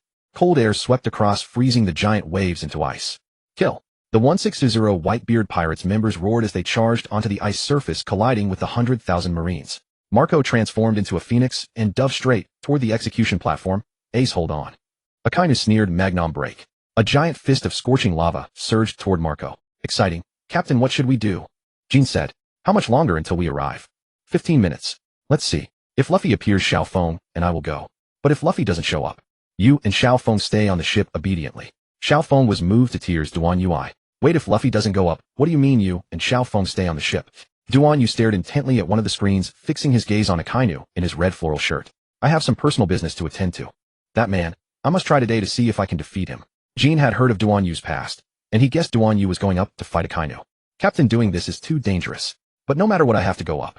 With so many combat forces from the Navy here, it's too dangerous. Duan Yu patted Jean and smiled faintly. Although I'm not very smart, I wouldn't recklessly throw my life away. I need to test the gap between me and him. If I can kill him, I will. If not, I'll at least test the difference and see if natural type users are really unbeatable. Xiao Feng danced excitedly. Duan Yu, you're so brave. If Lord Luffy doesn't go, I'll go with you. Jean became anxious. You too. The battle on the battlefield was so intense that Duan Yu couldn't resist feeling itchy to join in. Screen 1.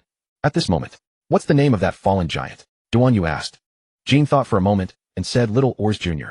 is the descendant of Oars the nation mover from 500 years ago. His massive frame towers at about 80 meters tall, several times larger than ordinary giants who stand around 20 meters. He isn't one of Whitebeard's direct captains, but he serves Whitebeard as a son and calls him father. Oars charged to rescue Ace. Leveraging his colossal size, he single-handedly broke through the Marine lines, enduring cannon fire as he stormed toward the execution platform, shouting, Ace is my friend. I'm going to save him. Surrounded by the 7 warlords, Doflamingo used his parasitic threads to sever his legs. Ultimately, he was devastated by Brownbeard's pressure cannon and the naval barrage collapsing to the ground, yet still attempting to crawl toward Ace. A tragically heroic scene. Ace. Ace pressed his head against the ground in pain, tears streaming down his face, truly unable to bear watching his dear friend fall. Oar's eye. Sniffles. However, his enormous body became wedged in Marineford's protective wall, creating a breach. Only then did others have the chance to break through and rescue him. Soon. Boom. Ace. A mighty roar echoed from the sky. Everyone looked up to see a warship plummeting from the sky, crashing violently into the center of the battlefield. That Straw Hat Kid. Luffy stood at the bow with the prisoners who escaped from Impel Down, behind him Jinbe Crocodile the Yokozuna. Goma Goma no. Rocket Barrel. He punched away the Marines blocking his path and sprinted toward the execution platform. Sengoku roared angrily, stop them. Kizaru lazily raised his hand. Yasakani no Magatama.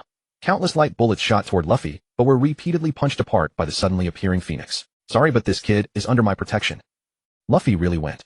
Jean sighed. By this time their warship had already reached the edge of the ice surface. Let's go. Xiao Feng. Duan Yu said. Xiao Feng patted his chest. Alright, but we can't take unnecessary risks. Let's handle things as they come. We have our own objectives, which are to rescue Luffy and fight Akainu. Please don't meddle in other matters. Xiao Feng also understood that Duan Yu had already helped him enough. He had rescued him from Impel Down. To fulfill his wish, he had brought him to Marineford. Alright. Jean grew serious. Are you two not considering me a companion anymore? Huh. Jean also puffed out his chest and followed the two of them. Jean. Sobs. Xiao Feng cried and laughed at the same time. Duan Yu's eyes were filled with affirmation. Duan Yu, Jean, and Xiao Feng rode Frostfang across the frozen sea at full speed. The Marines at Marineford paid them no mind. The breakthrough was effortless. Jean wore a metal gauntlet on his right hand covered with numerous buttons. Jean, what is this? Duan Yu asked curiously. It's our ship's controller. Don't you know? Jean could hardly believe that the vessel Duan Yu had acquired didn't even know how to operate, making him wonder where such an advanced ship had come from.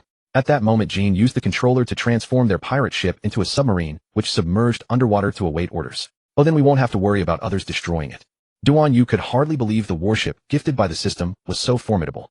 On the battlefield, Oz's fallen body blocked the protective barrier from closing, giving Duan Yu and his companions an opportunity to charge inside. Only then did they have the chance to join this great war. If we jump onto his body, we can enter Marineford. Enough talk. Frostfang found their talking style irritating, feeling they were too verbose. It surged forward swiftly. Its agile movements carried it onto the castle wall in just a few leaps. A shocking scene unfolded. Beneath the execution platform, Luffy was covered in wounds, blood trickling from his temple and dripping onto the ice. His vision blurred, his ears filled with the roar of cannons, the screams of comrades, and Ace's hoarse cry from the execution platform, "Luffy, run, don't worry about me." Marine soldiers surged like a tidal wave, swords and guns aimed at him. "Capture the Straw Hat. Don't let him near the execution platform."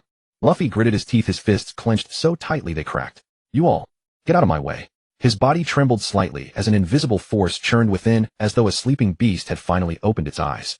"Get lost." Bum!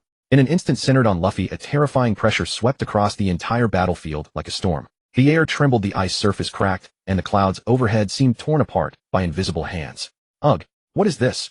Marine soldiers near Luffy instantly rolled their eyes back and collapsed in droves like wheat swept by a harvest. Weapons clattered from their hands, ringing against the ice. With a single strike, thousands of elite Marines were wiped out in an instant. Duan Yu felt nothing. Jean, however, vomited profusely on the spot. "I ate too much just now."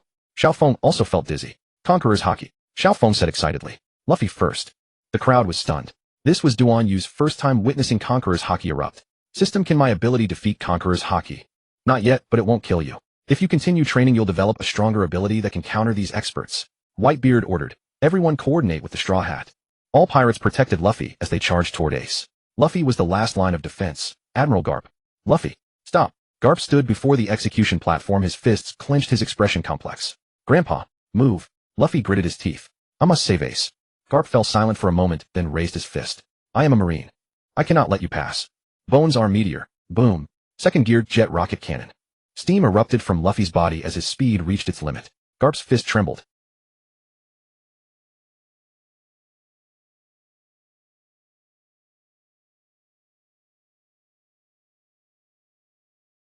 Ace was rescued. At this moment, all Marine forces turned toward Ace and Luffy. Xiao Feng grew anxious. "Luffy and the others are in danger, hurry up." Duan Yu's heart raced with excitement, but his expression remained calm. "Move." Wolf King Frostfang. "Humph." The Wolf King's voice was deep. "Do not command me." Yet driven by destiny, Wolf King Frostfang ran straight to Duan Yu. Duan Yu leaped onto its back. Jean called out to Xiao Feng. "Xiao Feng, remember we are the best partner pair." Xiao Feng nodded. With a flip, he landed once more on Frostfang's back. Wolf King Frostfang raced toward the center of Marineford. The massive war wolf sprinted swiftly, sending Marines and pirates flying in its path. A woo! Frostfang howled at the sky, the sound wave cracking the eardrums of nearby Marines and pirates alike. It knew no friend or foe. The next moment, its four limbs exerted tremendous force, shattering the ice with massive claws as it shot toward the execution platform like a silver lightning bolt. Frostfang was 3 times the size of an ordinary war wolf, standing nearly 5 meters tall when upright and running like a moving mountain. Its speed was extraordinary, its power terrifying. Boom, boom, boom. The Marines along the path had no time to react and were sent flying. Some tried to raise their guns, but Frostfang smashed their weapons with a single claw, sweeping them and their shields into the sea. "Dodge? That's the monster wolf from Impel Down." Someone recognized it. "Damn it. There are 2 prisoners on its back." The Marine formation instantly descended into chaos. Wherever Frostfang passed, the ice cracked and soldiers tumbled. It was an ice element magical beast. One Marine shouted, "Where did this wolf come from? Why would a beast from Impel Down help pirates?" A Marine commander ordered, "Fire. Quick fire." Wait, the bullets bounced off its fur. Major John Giant attempted to intercept, but was outmaneuvered by Frostfang's sharp turn, roaring in frustration, "Don't run." Doflamingo grinned wickedly. "Fufufu. Even a wolf has come to join the fun." Dracula Mihawk watched coldly. "Beasts' instincts are sharper than humans." Boa Hancock sniffed disdainfully. "Lowly creatures. But as long as they help Lord Luffy." Marco the Phoenix called out, "Hey, is that wolf on our side?" Joza gave a thumbs up. "Nice work, scattering their formation." Whitebeard nodded slightly. "Gururara. Frostfang, go faster." Xiao Feng stood on the Wolf King's back, mimicking a devil fruit ability, instantly transforming into a Marine commander. "All hands listen up. I am friendly forces. Cease fire." The Marines hesitated, and before they could react, Frostfang had already knocked down a dozen unfortunate souls. "Bastard. He's a fraud. It's that transgender Foxfire Vargas. Playing tricks on us." Xiao Feng stuck out his tongue, then transformed into Boa Hancock's appearance, calling out sweetly, "By my decree. Turn to stone." The Marines instinctively covered their eyes. Don't look. Seizing the opportunity, Frostfang leaped over the final defensive line, charging straight for the execution platform. Luffy suddenly charged from the side. Xiao Feng. Frostfang growled and accelerated, carrying Xiao Feng as it leaped straight onto the edge of the execution platform. Sengoku's face turned ashen. Stop them. But it was already too late. Lord Luffy, this humble one has come to rescue you. He. Ace looked at the war wolf and pointed, saying, "Luffy, your friend's ability is so cool. It's Bon Clay." Luffy had spotted Bon Clay on Frostfang's back. "Bon Clay, you escaped too." Luffy was overjoyed. He had thought Bon Clay might have been killed by Magellan in order to save them. "Luffy." Bon Clay jumped down, using his Okama Kenpo to knock aside the nearby Marines and reach Luffy's side. Jean stood on the defensive wall. His Emperor engine had already activated. It was his first time witnessing such a grand war, so nervousness was inevitable. He had chosen to side with Duan Yu. He had chosen to break out of prison. There was no room for regret. He could only steel himself and press on. When one prospers, all prosper. Jean raised his right hand, and in his palm materialized a card gleaming with eerie light. Game Room. Beast Taming Mode, activate. The Game Fruit's power activated. An invisible ring of light immediately expanded to envelop all of Marineford. The larger the ring grew, the more mental energy it consumed. Fortunately, his greatest strength was mental energy. After all, he was the Game King. Even staying up all night gaming for 3 consecutive days was nothing but routine. In that instant, the air over the entire battlefield seemed twisted by an invisible force, and the ground split into countless cracks that flowed like streams of data. Come forth, my beast legion. The ferocious beasts of Impel Down descended upon the battlefield. Ruhr. The evil dragon took human form and stood guard beside Jean. The evil dragon was responsible for protecting Jean. The king also came out and set up a dining table. Princess Alice brought out wine, meat, and coffee. "Master, please." Jean feigned calm, sat down, and joined them in eating, drinking, and watching the show. At that moment, the first to appear was Hanyu, the Frost Queen of the Freezing Hell. Though she had been gravely wounded, she had actually recovered under the treatment of the evil dragon's team. "Not bad, evil dragon," Jean praised. The evil dragon smiled slightly. "She can only be this way inside our space. If she left us like Frostfang, she would die too."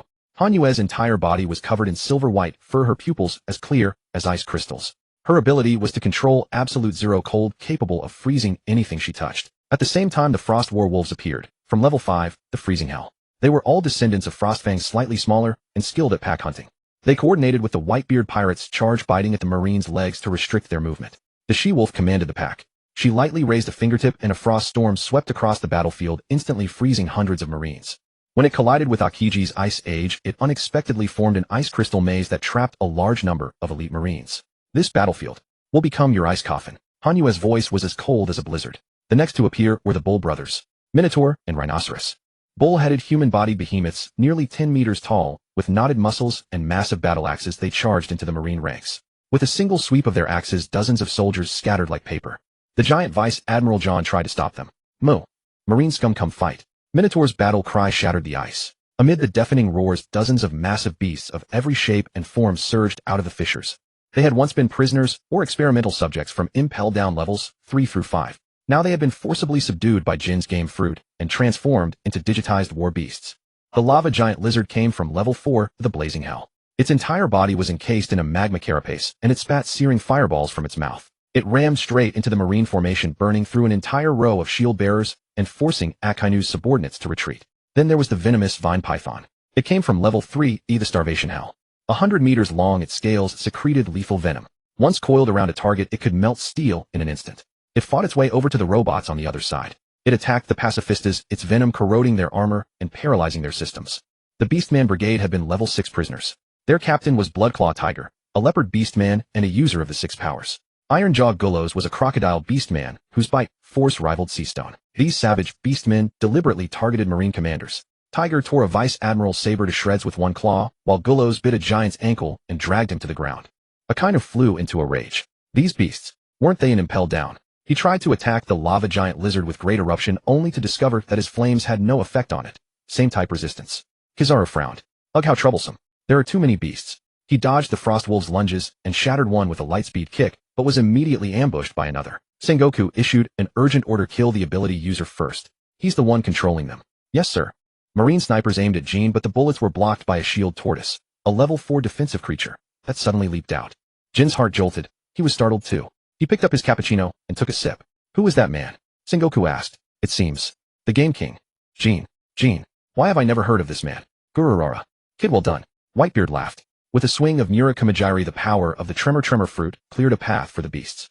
Marco flew past, healing the injured beasts with blue flames. Let's cooperate for now, you big guys. Jozu charged side by side with the lava giant lizard, knocking over a row of marine cannon emplacements, comparing toughness. I'm not losing. Jean stood high above, his fingers moving as if controlling game characters, and the beast's movement trajectories shifted accordingly. Marines, this game. I'm here to crash it. An ordinary marine soldier, these monsters can't be killed. Vice Admiral Mamanga, we must break through their lines. But the beasts are coordinating too well. Sengoku's hawk-like gaze locked onto the golden-haired man on the distant high wall. Jean. He coldly commanded, kill that golden-haired man. Yes, sir. The marine elites instantly turned their cannons, and snipers chambered their rounds. Target Jean. The three admirals looked up at once, their killing intent locked onto the target. Jean had become the Marines' highest priority kill target. Whitebeard sensed that something was wrong and knew they were about to launch an attack on that golden-haired boy. Grrrr. Marines, you want to lay a hand on my ally. Whitebeard slammed Murakamajiri heavily into the ground, the power of the Tremor fruit gathering at his fist. Marco. Jozu. Cover that brat. Got it. Marco transformed into the phoenix and soared into the sky, his blue flames intercepting Kizaru's lightspeed kick. Kizaru was the fastest. Jozu's diamond body blocked the cannon fire as he roared, you want to kill him? First you'll have to get through me. Ace's flames erupted as he charged straight for the sniper positions. Luffy. Your friend is in danger. Bon Clay and Luffy followed after him.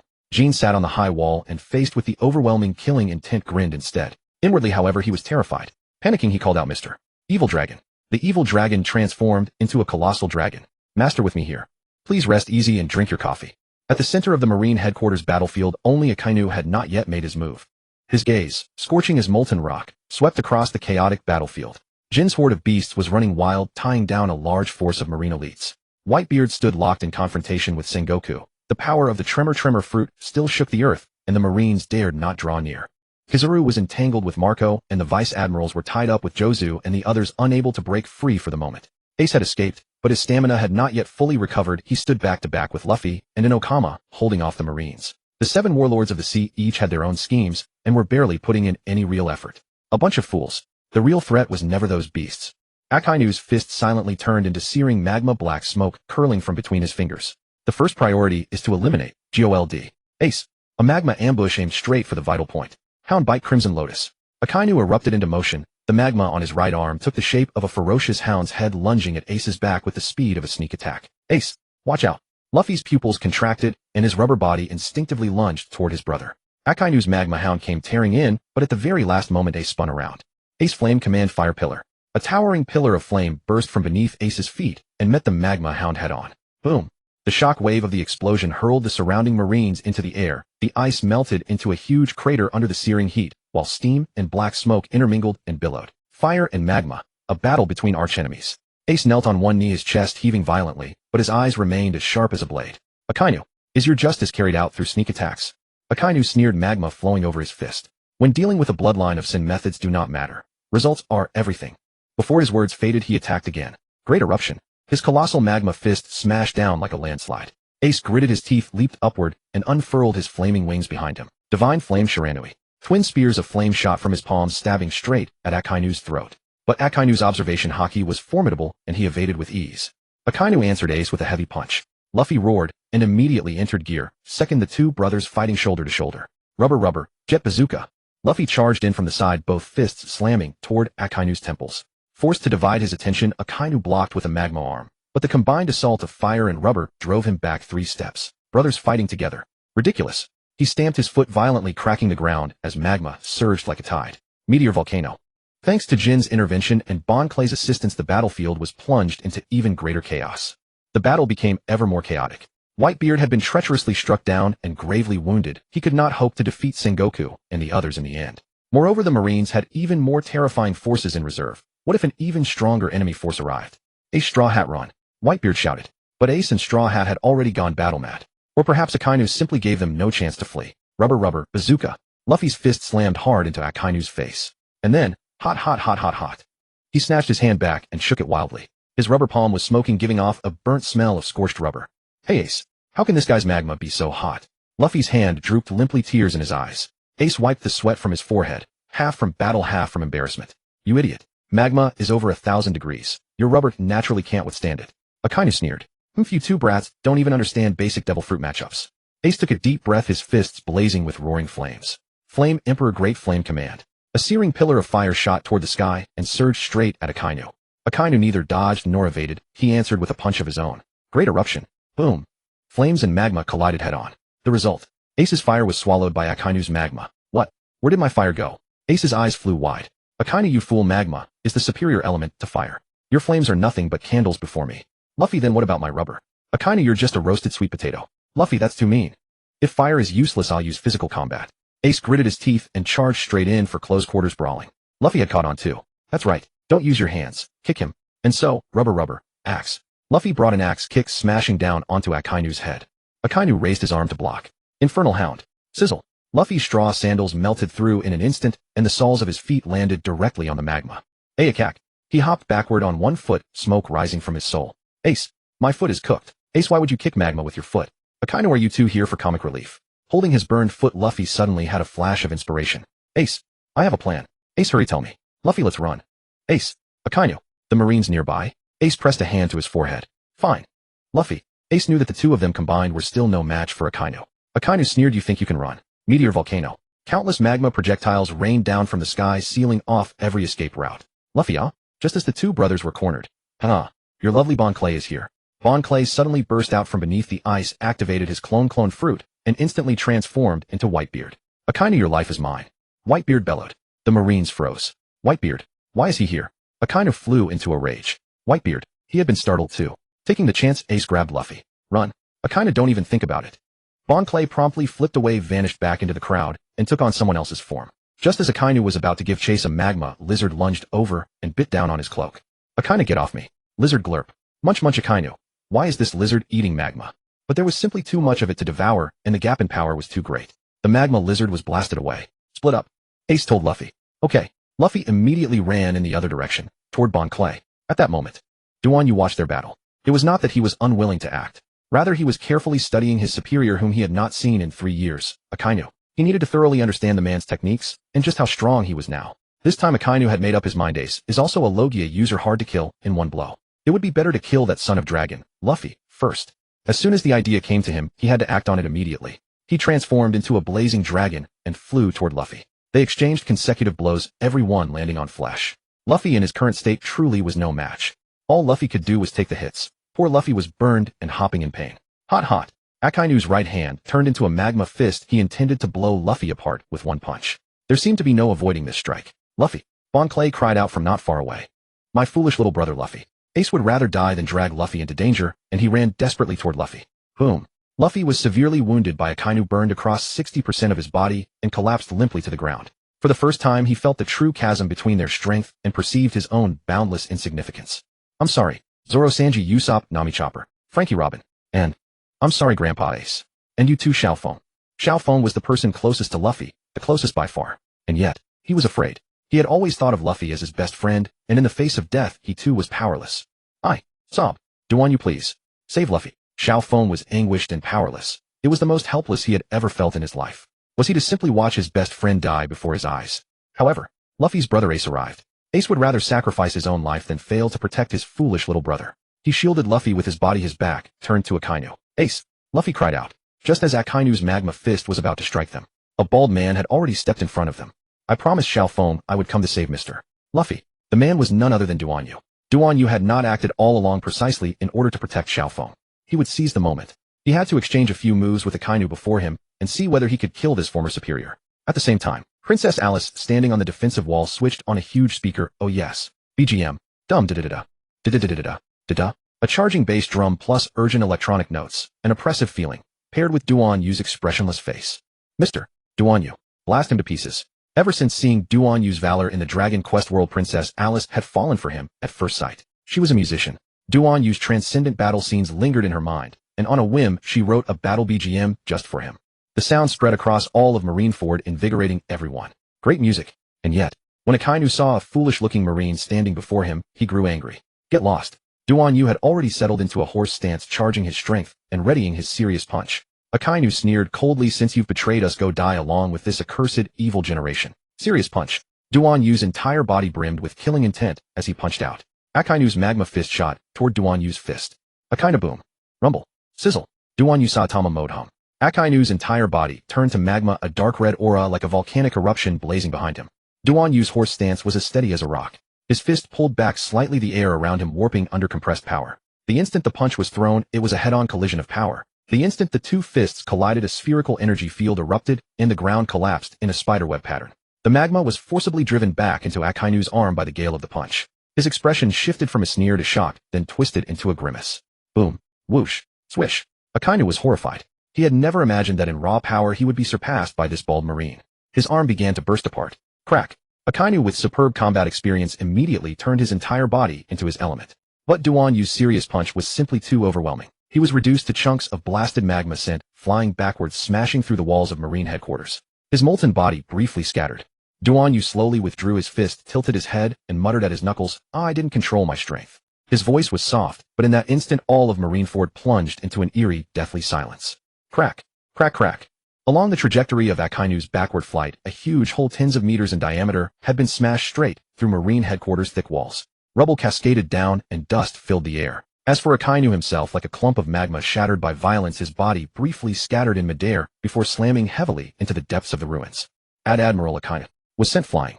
A Marine soldier's rifle clattered to the ground. His pupils contracted sharply, his lips trembled, and yet no sound escaped. No way. He's a Logia-type ability user. Another Marine clutched his head and screamed in despair. How could a single punch scatter him? Hey, is this guy really a Marine? Someone shouted in terror, pointing at Duan Yu. That punch just now even twisted the air. The Marines were petrified. Grrrr. Interesting.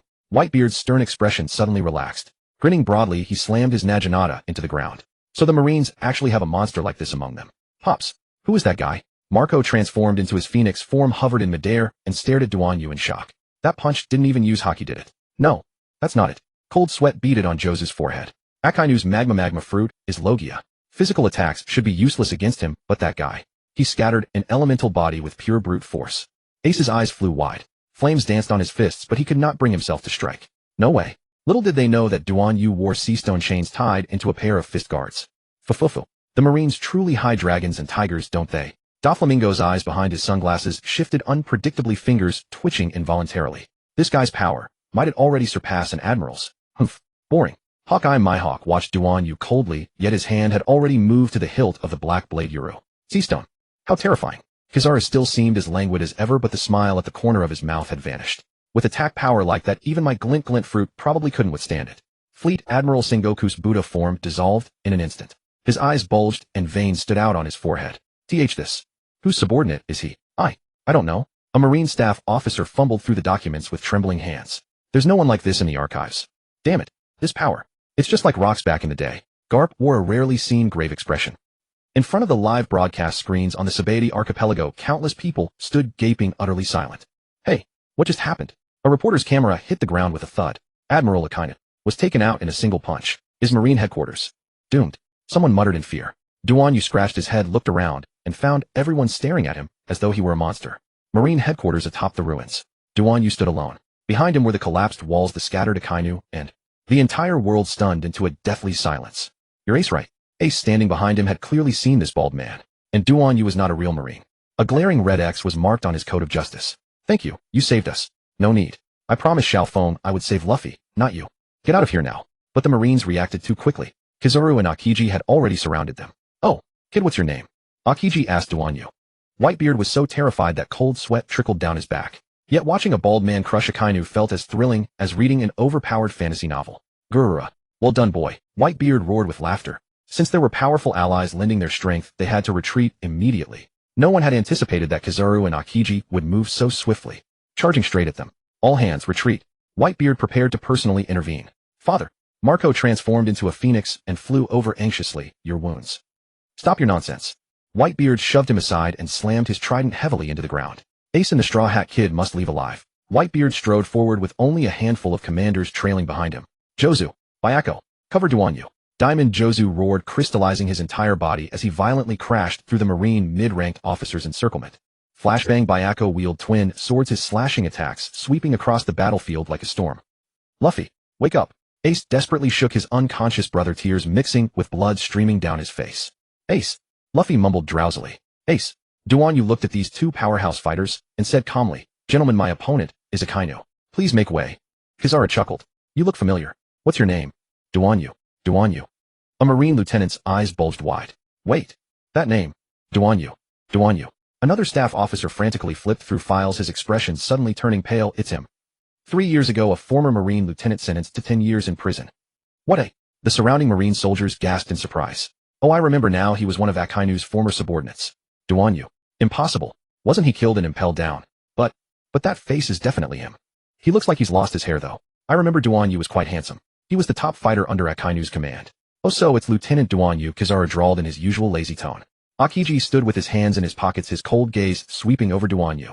I remember you. You were sentenced back then for assaulting a world noble. Duanyu remained expressionless. Yes, that was me. He injured 3 world nobles all by himself. It said he nearly killed one of them. If the fleet admiral hadn't arrived in time. No wonder he got 10 years. But how did he escape, eh?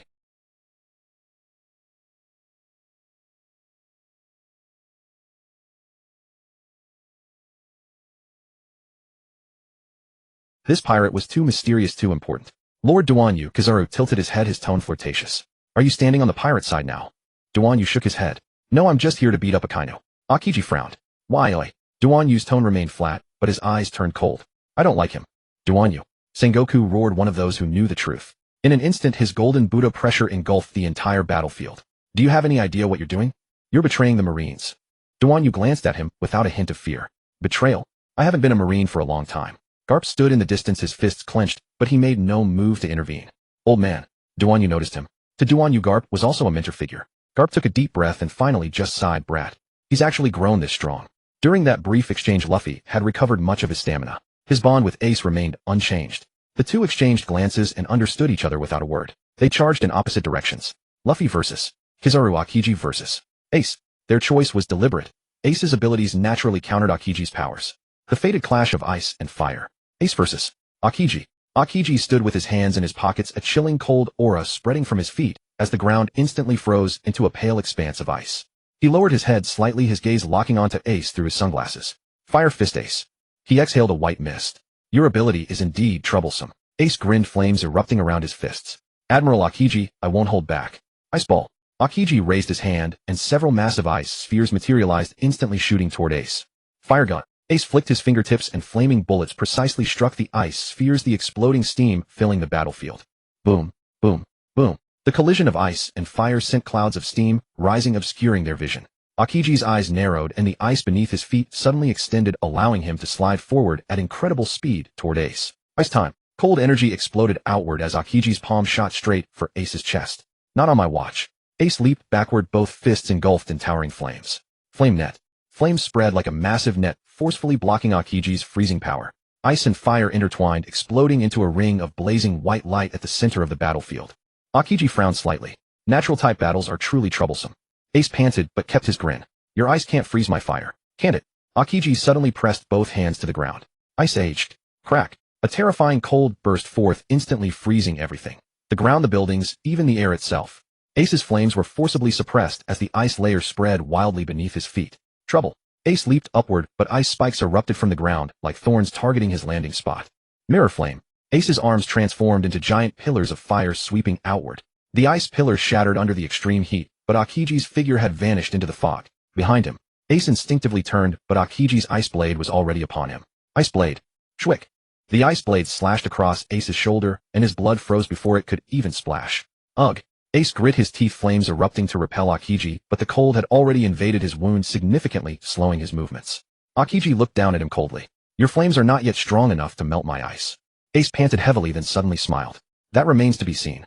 His ability could counter Akiji, but his body was too weakened, making it difficult to gain the upper hand. Yet he imagined, if he warmed up properly, he would surely defeat this admiral. He dropped to one knee and pressed both hands firmly against the ice floor. Great flame regulation, Enma. Roar. A terrifying vortex of flames erupted from Ace as the center. The ice plains instantly melted and steam surged across the battlefield like a tsunami. Akiji's ice barrier was forced open with a massive crack. What a... Akiji was driven back, his sunglasses cracking from the intense heat. Ace rose engulfed in flames like a sun. Akiji. This move is the Whitebeard Pirates' cannon salute. The flames condensed into a colossal fireball as Ace's arms tensed, and he thrust it forward with all his might. Flame Emperor falling. The fireball hurtled toward Akiji like a meteor. Ice block. Akiji crossed his arms, cold energy swirling madly as an iceberg rose from the ground. Rumble. The fireball and iceberg collided, the resulting shockwave shattering half the glass in the Marine headquarters. Steam surged into the sky, even tearing apart the cloud layer above. Duanyu did not intervene. He waited for Akainu, knowing that man would surely return. Akainu was definitely more terrifying than Magellan. Meanwhile, on the other side, Kizaru floated in midair, hands in pockets, his golden-striped suit gleaming in the sunlight. He tilted his head and spoke in his usual lazy tone. "Oh, Straw Hat, this is getting troublesome." Luffy pulled down his straw hat, his eyes more serious than ever. "Kizaru, this time I won't run away." "Oh, that's impressive."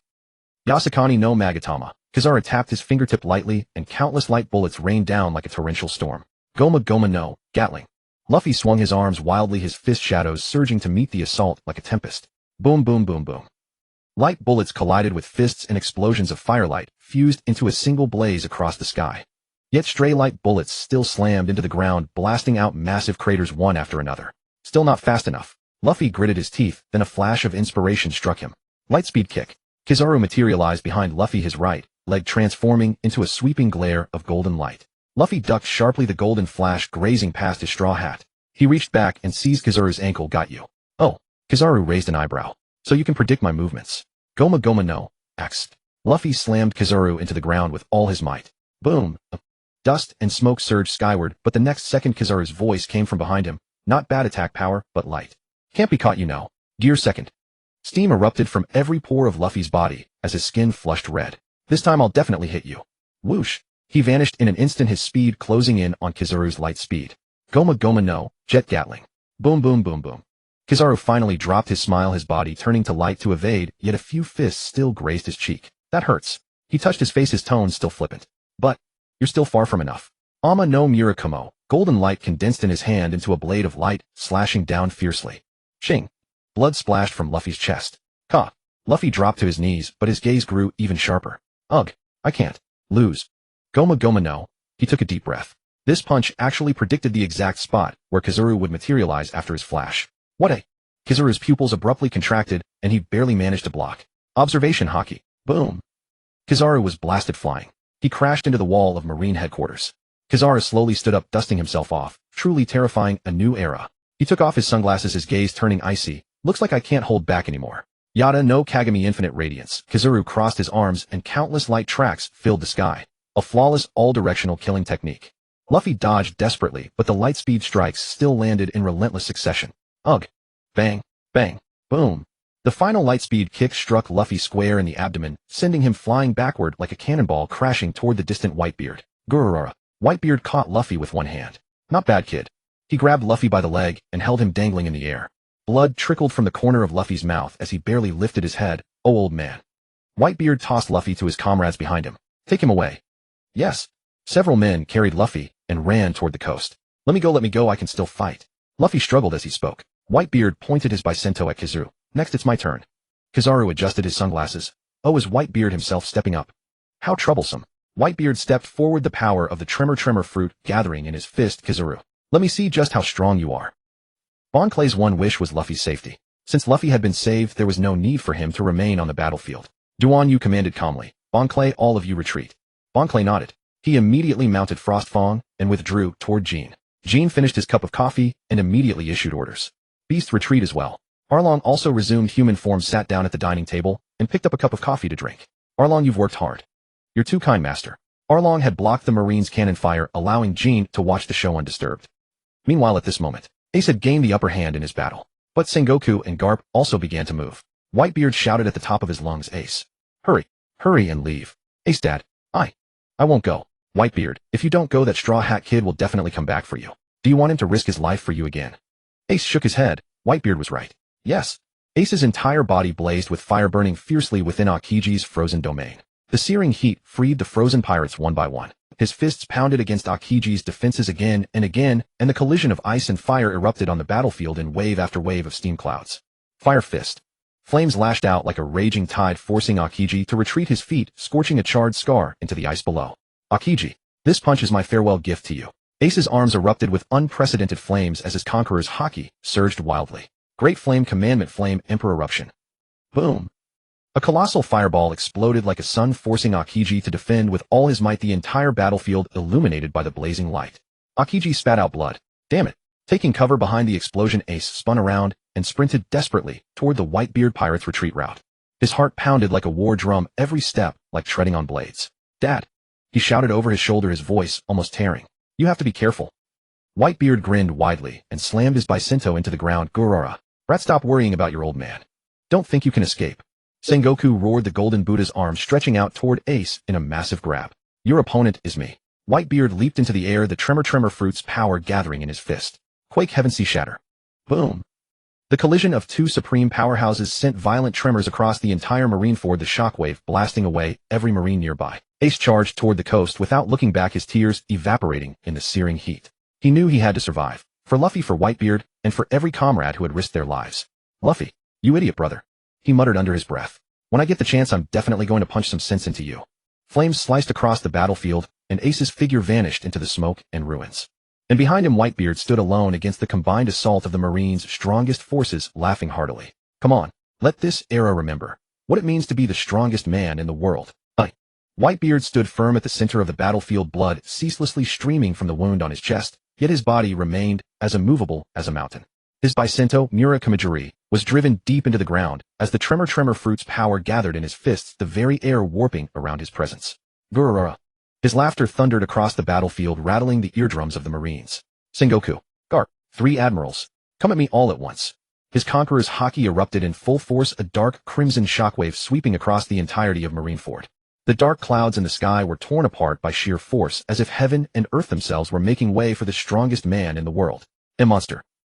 A Marine vice admiral staggered backward, his hands gripping his sword, trembling beyond control. To still wield this much presence while suffering such heavy wounds, eh? This is Whitebeard, Edward Newgate. Another soldier collapsed to the ground, his helmet rolling away. Can we really win? Even the usually slovenly Kazuro had dropped his smile, his gaze beneath the sunglasses rarely solemn. How troublesome hockey of this caliber. Mary Geos. The Grand Game Hall. Zhak Sheng leaned back upon a suspended seat crafted from pure gold, with dozens of broadcast screens floating before him. When he caught sight of Jean on the battlefield of Marineford, the corner of his mouth beneath the breathing mask twisted cruelly. Jean, weren't you supposed to stay put in Impel Down? You just secretly escaped prison. The 2 giant slaves beneath his seat had never seen him so ferocious, and they trembled in fear, dreading an unprovoked punishment. Zhak Sheng was a world noble, a celestial dragon, holder of the title King of Games. Age 32. His skin was pale and sickly with golden pupils, and he always wore a breathing mask encrusted with gems. His pure white robes featured the divine emblem embroidered at the cuffs. He was exceedingly arrogant, regarding commoners as mere ants, yet harbored an almost paranoid fanaticism for games. A perfectionist who could not tolerate failure, he once exterminated an entire family because a slave erred during a chess match. Moreover, his pathological desire to collect drove him to accumulate rare game opponents. Whenever he defeated someone, he imprisoned them in his private arena for his amusement. Game King Jean. His fingers glided across the screen, pausing on footage of Jean summoning monsters with cards. The memory of that humiliating defeat 3 years ago surged into his mind. Within a luxurious casino, Zhak Sheng's God's deck had been utterly crushed by Mr. Jin's single-card tactic trash pirate. You lowlife. Dare to defeat me. Jean merely smiled as he collected his winnings. Rules are rules, your highness, the celestial dragon. Someone. Zhak Sheng slammed his staff heavily upon the ground. Connect me to Sengoku at once.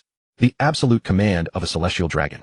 At Marineford headquarters, Sengoku's Den Mushi suddenly blazed with brilliant golden light. This was the celestial dragon's special line.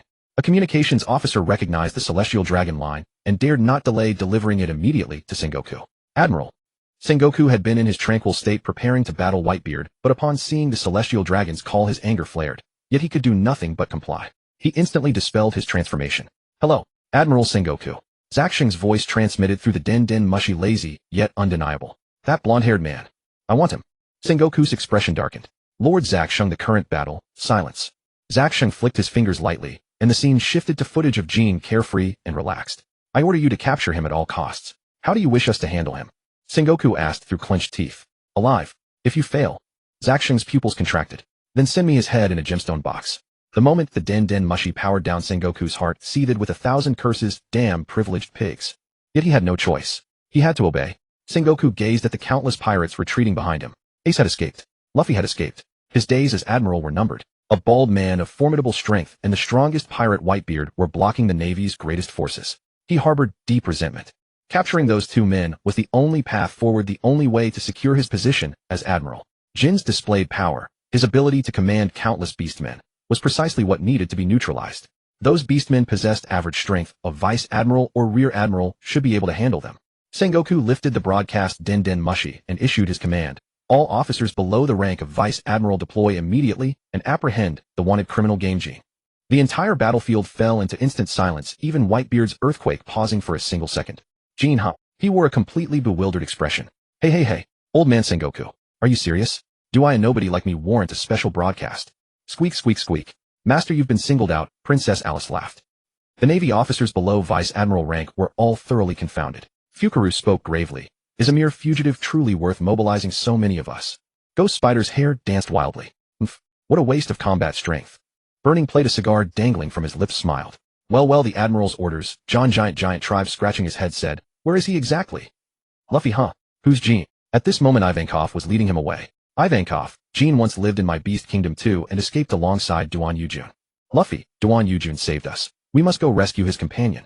Jinbe sprinting frantically called out, Luffy, our escape is drawing their fire. Meanwhile Duan Yujin stood beside Whitebeard without turning, showing no panic whatsoever. Admiral Sengoku, I came here specifically for Akainu. Now you issue orders to target my companion, Jean. What exactly is the meaning of this? The seagull on Sengoku's head spun incessantly. Jean is also a deserter. Apprehending him is the Navy's duty. At that very moment, countless Navy soldiers charged toward Jean. They had been chasing Ace and the others when they suddenly altered course. Suddenly the walls of Marineford. Boom. The earth trembled and magma surged. Akainu, whose upper body had been shattered by Whitebeard mere moments before, now reformed completely from the boiling lava. His military cap had long been destroyed, but those eyes burning with killing intent blazed hotter than the magma itself. Pluto. Akainu's right fist transformed into a colossal lava claw, tearing through the air in an instant, aiming straight for Duan Yujin's face. Duan Yujin's pupils sharply contracted. This guy knew he wouldn't die so easily. The surrounding air warped from the intense heat, and even Navy soldiers recoiled in terror. Magma reassembly. After his body is shattered, he can instantly reconstruct himself through his natural type ability, becoming even more ferocious than before. Boiling killing intent. The more injured he becomes, the stronger his fighting spirit grows. The quintessential Navy Mad Dog style. Pain immunity. Even with half his face blasted away, he can continue attacking without so much as a flinch. Akainu's colossal lava fist was upon him, and Duan Yujin hastily raised his guard. Clang. Sparks flew as the gauntlet collided with molten rock. Akainu growled deeply. You insignificant pirates. Don't think you can escape absolute justice. Duan Yujin clenched his teeth and sneered, justice? You mad dog would burn your own allies. Akainu's magma surged violently, engulfing Duan Yujin entirely. Kizaru grinned sideways. My Sakazuki is still so hot-tempered, Akiji observed coldly. Humph. Justice taken to excess will only incinerate everything. Among the Whitebeard pirates many roared, Duan Yujin. Foxy wept as he bellowed. Young Master Duan Yujin. Yet Duan Yujin stood motionless, his expression cold. Akainu, you haven't changed at all. You are nothing but a refined egoist. Only then did Akainu clearly see Duan Yujin's face. And he heard others calling him Duan Yujin. The name Duan Yujin would never be forgotten by Akainu. It was his former subordinate, the one he favored most, the most handsome lieutenant in the team. Akainu executed a flawless flip and landed steadily, his gaze fixed upon Duan Yujin. His eyes were dull and vacant. He remembered how bright and handsome he used to be. Are you truly young Master Duan Yujin? Duan, you said calmly. Akainu back. Then you shoved all the dead cats onto me just to protect your own reputation. As far as I'm concerned, that was an outright betrayal. Akainu affirmed. Good. Only the dead truly know how to keep a secret. The sea breeze froze. Infernal Hound. Akainu's right arm transformed into a colossal magma fist, radiating heat enough to vaporize steel, and hurtled toward Duan Yu's face. Duan Yu did not dodge. He simply, ordinary punch. Time seemed to stand still. Akainu's magma fist was still 0.01 centimeters from Duan Yu's face. But Duan Yu's fist had already lightly touched Akainu's chest. There were no special effects, no hockey, not even the sound of air being split. Just like an ordinary person casually throwing a punch. But Akainu's magma armor shattered. Akainu's thoughts were still churning. What? This punch, why? My body, is it vanishing? Boom. Akainu's body flew backward like a cannonball, tore through 3 warships, and finally smashed into the wall of Marine headquarters. The wall collapsed and dust filled the sky. The entire battlefield fell silent. Kizaru's sunglasses slid to the tip of his nose. Hey, you've got to be joking. Akiji's ice blade dropped to the ground. Sakazuki, beaten by 1 punch. This time having elementalized in advance once more, Akainu was even less harmed by the blow. Duan Yu, I admit your strength is immense, but you still can't kill me. He crawled out of the ruins. Meanwhile, Kizaru, Akiji, and Sengoku were facing Whitebeard. Who's up? Sengoku asked, but the other 2 admirals were obviously not pulling their weight. He was genuinely a little angry. He would have to take action himself. Elsewhere, the vice admirals were besieging King. At Sengoku's command, the vice admirals of Marine headquarters pounced on King like wolves and tigers. King stood on the defensive wall, wiping away cold sweat. Hey, this is way too serious. His heartbeat grew faster and faster, louder and louder. Imperial engine. Even the Marines, who had no idea about King's ability, recognized it. It was the hallmark of his serious fighting. However, although the beastmen were numerous, they were still cut down like vegetables before the elite vice admirals. The giant hamster was sent flying by Vice Admiral Momonga's single/squeak. Translation: boss, I can't hold on anymore. The blue gorilla was bound by Enigmo's hair. Ow.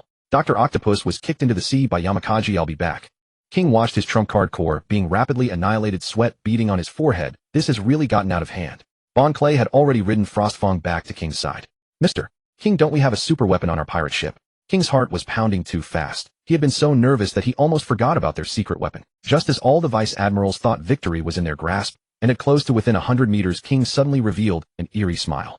He rose to his feet and settled into a horse stance. Someone already recognized King's stance. Purgatory Peerless Blazing Wave Cannon. That's King's ultimate move. Run. Another shouted. The vice admirals did not believe King truly possessed heaven-defying strength, and their pride would not allow them to flee. In fact, the Purgatory Peerless Blazing Wave Cannon was a fictitious move with an absurdly exaggerated name rumored to be able to annihilate any enemy in one hit. But the truth was that it was merely the name of King's finishing move when playing fighting games, mistaken by the economic news and the media as his real ability, and even recorded in his files and bounty poster. King raised the remote control high. You think this is over? Momonga frowned, still trying tricks. Bring it on. Enigmo sneered, deathbed struggle. Huh, like hell I believe you otaku. King slammed the red button on the remote and bellowed Purgatory Peerless Blazing Wave Cannon. Fire. The entire field fell silent in an instant. Yamakaji's cigar dropped to the ground. What? In the distance, the pirate ship had surfaced ahead of time, its turret slowly turned, aiming at the Marine vice admirals. King was extremely confident within. Please, my beloved ship, don't let me down. But the vice admirals didn't know that. They had only heard of the legend of the Purgatory Peerless Blazing Wave Cannon. One hit, certain death. No one can stop it. Even a Yonko can be blown to pieces. A laser bolt came hurtling toward them, and the vice admirals scattered in a frenzy. Boom. The pirate ship's cannon belched out an enormous thick laser that shot straight toward Momonga. Momonga's pupils quaked. A wave of energy was charging at him at terrifying speed. Unable to dodge, he could only raise his hands to block. Bang. The laser engulfed his entire body, and the Marines behind him were engulfed too. A total elimination move. Awesome. King frantically pounded the remote. Another one. Purgatory Peerless Blazing Wave Cannon. Double shot. Whoosh, bang. This time it swept across Marine headquarters. Marine grunt, a scream, my HQ. The vice admirals really hadn't expected him to be this formidable. No wonder the fleet admiral had ordered them to capture him first. Insufficient energy. Charging. The remote in Mr. King's hand suddenly emitted an icy electronic prompt, and the energy bar on its screen had completely bottomed out. A bead of cold sweat seeped out on his forehead, but his face still wore that emperor-like majestic expression. The Marines had been blasted dizzy by the Purgatory Peerless Blazing Wave Cannon moments ago. The entire Marine headquarters was now shrouded in billowing smoke. Its walls collapsed, and its ground scorched black. The vice admirals crawled out of the ruins, grimy and disheveled, horror in their eyes. This guy, is he really just a normal human? Enigmo gritted his teeth and growled, the hand gripping his sword trembling slightly. King stood in place, arms crossed, sweeping the field with a cold, sharp gaze. His heartbeat, the Imperial engine, was still thundering, piercing and harsh in the deathly quiet battlefield. Still want to continue? King said in a low voice with an oppressive air that brooked no argument. The Marines collectively stepped back. Can he really fire that kind of attack again? A terrified grunt shouted. Don't act rashly. Vice Admiral Momonga barked. This man's strength is unfathomable. Reckless attacks will only mean certain death. Sengoku stood in the distance, veins bulging on his forehead. He had originally thought King was nothing more than a blustering fraud, but the destructive power of those shots, just now, it was practically comparable to an ancient weapon. Damn it. Was the intelligence wrong? Sengoku gritted his teeth, weighing whether to make a move himself. Seeing the Marines dare not approach, King was secretly delighted, but his expression remained unchanged. He slowly raised one hand, assuming a charging posture. Since you don't dare to come, then it's my turn. The Marines instantly tensed as if facing a great enemy, all of them setting up in defensive postures. All hands be on guard. Enigmo roared. Yet King simply stood there, not moving an inch. What is he waiting for? Momonga studied King's movements nervously. Could it be he's charging an even stronger move? Time passed second by second. King remained in that stance, his gaze fierce, as if he could unleash a world-destroying attack at any moment. The Marines' nerves were strained to the breaking point, sweat rolling down their cheeks. No good. At this rate he'll wear us to death, Enigmo said through gritted teeth. At that moment King suddenly let out a cold snort and slowly lowered his hand. Count yourselves lucky. He turned around his back to the Marines and said indifferently, that's all for today. The Marines froze. He isn't going to fight. Bon Clay had already guessed it. He burst out laughing and stepped forward. Mr. King, let me handle these small fry. My hands are already itching. Bon Clay's legs were trembling, his palms slick with sweat. I'm gonna die. I'm just a delicate Okama. Why do I have to fight a monster like this? That was what Bon Clay was thinking. Duan Yusen Akainu flying with one punch. Then came the sight of Luffy's resolute back on the execution platform as he roared, I'm the one who will save Ace. It gave Bon Clay the Okama the confidence and courage to stand against a powerhouse. The next second, I can't run anymore either. His courage surged. Mr. Jean, Bon Clay made another flamboyant spin, planted his hands on his hips, and struck his signature pose. These small fry, let me handle them. My hands are already itching. Mister. Jean was taken aback. Huh, are you serious? The change was too fast. Women are fickle. Okama are fickle. Bon Clay forced himself to stay calm. Of course. The Okama way is to bloom brilliantly at the critical moment. Jean was equally straightforward. Bon Clay, let's try our combined technique. Let me control you, and we'll definitely win. What do I have to do? Just let down your guard, trust me completely, and let my power merge into your body. That's all. Jean had once told Bon Clay that he could control someone else's body in battle and unleash devastatingly powerful moves. Combat power even greater than the original owners.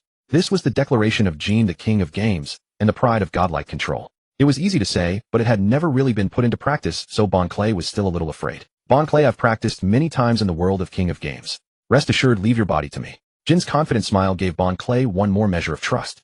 Jean was profoundly skilled at games. He would deliberately pick a low-tier character and challenge gaming prodigies from all around the world. He was a true genius. He chose the character Bon Clay and actually won the regional championship with it. This was what Zack the Saint feared most about Jean. He could defeat opponents who used strong characters while playing a weak one. If two people battled with randomly assigned characters, no one on Earth could match Jean. Bon Clay closed his eyes and nodded. He chose to trust Jean, relaxed his body, and let Jean take control. Come on, mister. Jean smiled. Game over. Inside Dragon Quest, all the characters vanished at once and returned to the game space. Right now he could only activate one power of the game fruit at a time. He couldn't turn on several simultaneously. Wasn't he afraid without the evil dragon's protection? Actually, he was afraid. But after the display of the Purgatory Peerless Heat Wave Cannon a moment ago, no one would normally dare to try again. Game room control. Activate. A ring of light opened around Bon Clay and enveloped his body, an invisible force taking hold. At that moment, a game controller with a sticker of Bon Clay's face appeared in Jin's hand. Bon Clay, let's go. Bon Clay's body was seized by an external force. His exhausted body was replenished with strength. The meridians in his limbs and throughout his frame were all under control. Jean, be careful. Don't break my body. Jean disdained to explain. From the moment he picked up the controller, he had been like a different person. The marine elites surrounding them actually felt fear radiating from Jean. Conqueror's Haki. Sengoku was stunned. Haki. No. It's a new magnetic field formed after confidence reaches its peak. No matter how powerful a warrior is, he will feel inferior before Jean. A golden ring of light revolved around Bon Clay, his body seeming to be guided by an invisible force with every movement precise to the extreme. Okama way. Golden light of love. Bon Clay knew his ability had been activated to a tremendous degree. Momonga gritted his teeth and swung his sword. Stop your hocus pocus. Get down. But before his sword edge could reach Bon Clay's body dodged at a bizarre angle, and at the same time, he countered with Okama Kinpo Swan Dance, the tip of his foot striking Momonga's wrist with pinpoint accuracy. Crack. The sword flew out of his hand. Momonga was shocked. Impossible.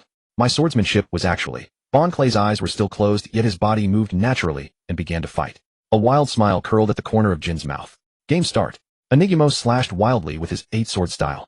No matter what sorcery you use, it's futile before absolute power. His 8 blades had barely been swung out when Bon Clay's body, as if predicting them, slid aside in advance. Even in the moment Enigmo retracted, a spinning kick slammed hard into his chin. Bam!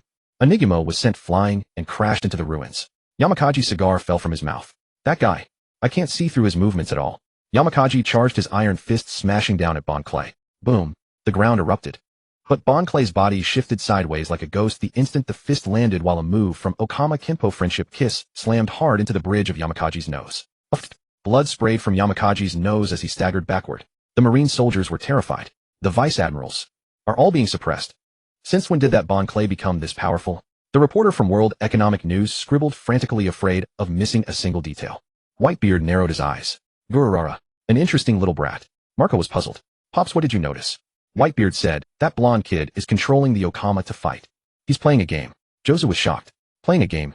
Whitebeard said, exactly. In his eyes, this battle is like a fighting game. And that Bon Clay is his character. Every move he makes is perfectly predicted and manipulated. Doflamingo's lips curled. Fufufu. What a delightful performance. Treble said, Doffy, what are you laughing at? Doflamingo said, that blonde man is called Jean, the king of games. I reckon his ability can control others in battle. His manipulation is even purer than my string fruit. Diamante was shocked. Even stronger than you. Doflamingo laughed wildly. No, it's not about strength. It's about philosophy. I use strings to control puppets, but he uses rules to control battle. Fufufu. That man is a born king of games. Sengoku also sensed something fishy about Jean. He didn't understand exactly what it was, but attacking Jean was the right move. Jean was the root of all of it. He burst into his Buddha form. He actually ran at Jean, leaped high, and slammed down a giant golden palm. Buddha impact palm. Yet just as the giant palm was about to hit Marco, the Phoenix flew in at full speed and arrived in the nick of time. He stood in front of Jean. Boom. Sengoku, are you going to throw your weight around? Sengoku's palm strike was deflected by Marco. Marco's chi and blood churned. That move was truly ferocious. The power was too great. Pirates and marines nearby were all sent flying. Whoosh! Bon Clay's body vanished in an instant and reappeared behind Sengoku. Okama Kenpo explosive heat, swan final dance. Boom! A super speed spinning kick slammed into the back of Sengoku's head. Bam! Even in his Buddha form, Sengoku was kicked back several staggering steps. The entire field fell silent. Bon Clay slowly opened his eyes. What did I just do? I hit Fleet Admiral Sengoku. It was something he could brag about for the rest of his life. But to Sengoku that attack was no more than an itch. Xiao Feng hammered Sengoku with a series of blows. Sengoku swatted at him as if shooing a fly, yet he could never land a hit. Marco felt it was about time. Mr. Jean Bon Clay, you should stop now. If we stay any longer it will be dangerous. Jean glanced at Duan Yu, locked in fierce combat with Akainu. The two were trading blow for blow with no intention of leaving. Our captain has no intention of leaving either, Jean said. No, that man is strong, but you lot are different. You're just burdens. Do you really think you can beat Sengoku? Besides, Garp hasn't even made a move yet. And the 7 warlords. Xiao Feng kept hitting Sengoku, but to Sengoku the force was too weak. It was like scratching an itch. The gap is too huge. Xiao Feng grew anxious. Jean nodded. In the One Piece game, the programmers had not accurately described the abilities of Haki and Devil Fruits, which caused the characters to deviate from reality. Jean and Xiao Feng's combined technique could defeat ordinary experts, but it was still not enough to fight monsters of this SSS rank. He switched on the mini walkie-talkie. It was standard equipment on the Chinese-style warship. Both Duan Yu and Xiao Feng had a pair tucked in their ears. Captain, Xiao Feng and I will retreat first. We'll go back and prepare. If you can leave, notify me at once. Duan Yu, okay. Jean then took control of Xiao Feng and quickly pulled away from Sengoku. Xiao Feng returned to Jin's side like a flea. They mounted Frost Fang and galloped toward the warship. Don't go. Boom. Sengoku's golden giant palm swept toward them so fast that it was barely dodged, and the force of the palm shattered the ground, sending rubble flying. Jean was so frightened that cold sweat broke out on his forehead. Don't look back. Run. The warwolf sped through the chaotic battlefield like lightning with a furious Sengoku and more than 10 vice admirals at their heels.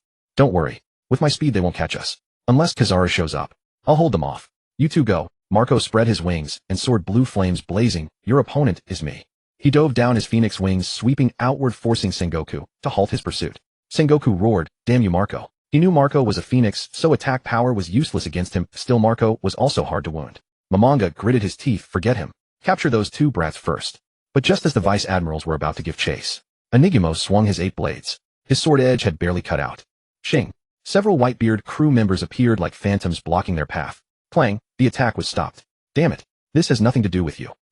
With the others, aid Xiao Feng, and the rest quickly made it back to the pirate camp. The towering fighters of the Whitebeard pirates stood in front like an iron wall.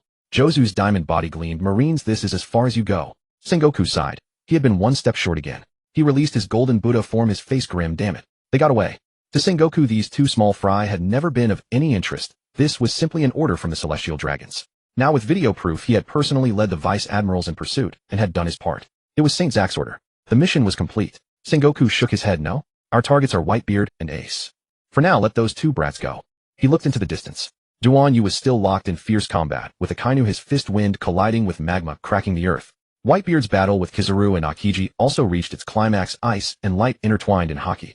Garp stood beside the execution platform, fists clenched. Sengoku, now you understand why I refused to become an admiral. Before long, they returned to the warship. Jean looked back with a cold smirk. Game over. Xiao Feng was released. Oh, I can control my own body again. After the state was lifted, his body nearly collapsed. My body is about to fall apart. Jean stuck out his tongue with a wry smile. Sorry, I overused it. Jean mused, affirming this collaboration. Our combined technique can suppress vice admirals, but it is still not enough against someone of Sengoku's level. Xiao Feng wiped his sweat. This one was nearly squashed flat. Jean said, still, this experiment was a great success. The potential of the game manipulation art is far beyond what I imagined. Luffy and Ace approached them, wearing smiles of those who had just narrowly escaped death. Luffy grinned broadly. Xiao Feng, Jean, you two are incredible. Ace pressed down the brim of his hat with a bright smile. Thanks to you two, we managed to break through successfully. Xiao Feng's eyes welled up and he nearly struck an Okama-style emotional pose again, but Jean pressed a hand on his shoulder. Jean, Xiao Feng came here just to save you.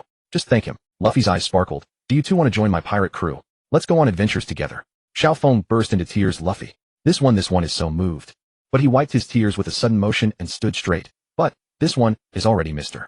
Duan Yu's partner. Ace cut in with a laugh. Then how about joining the Whitebeard pirates? Pops will definitely love you too.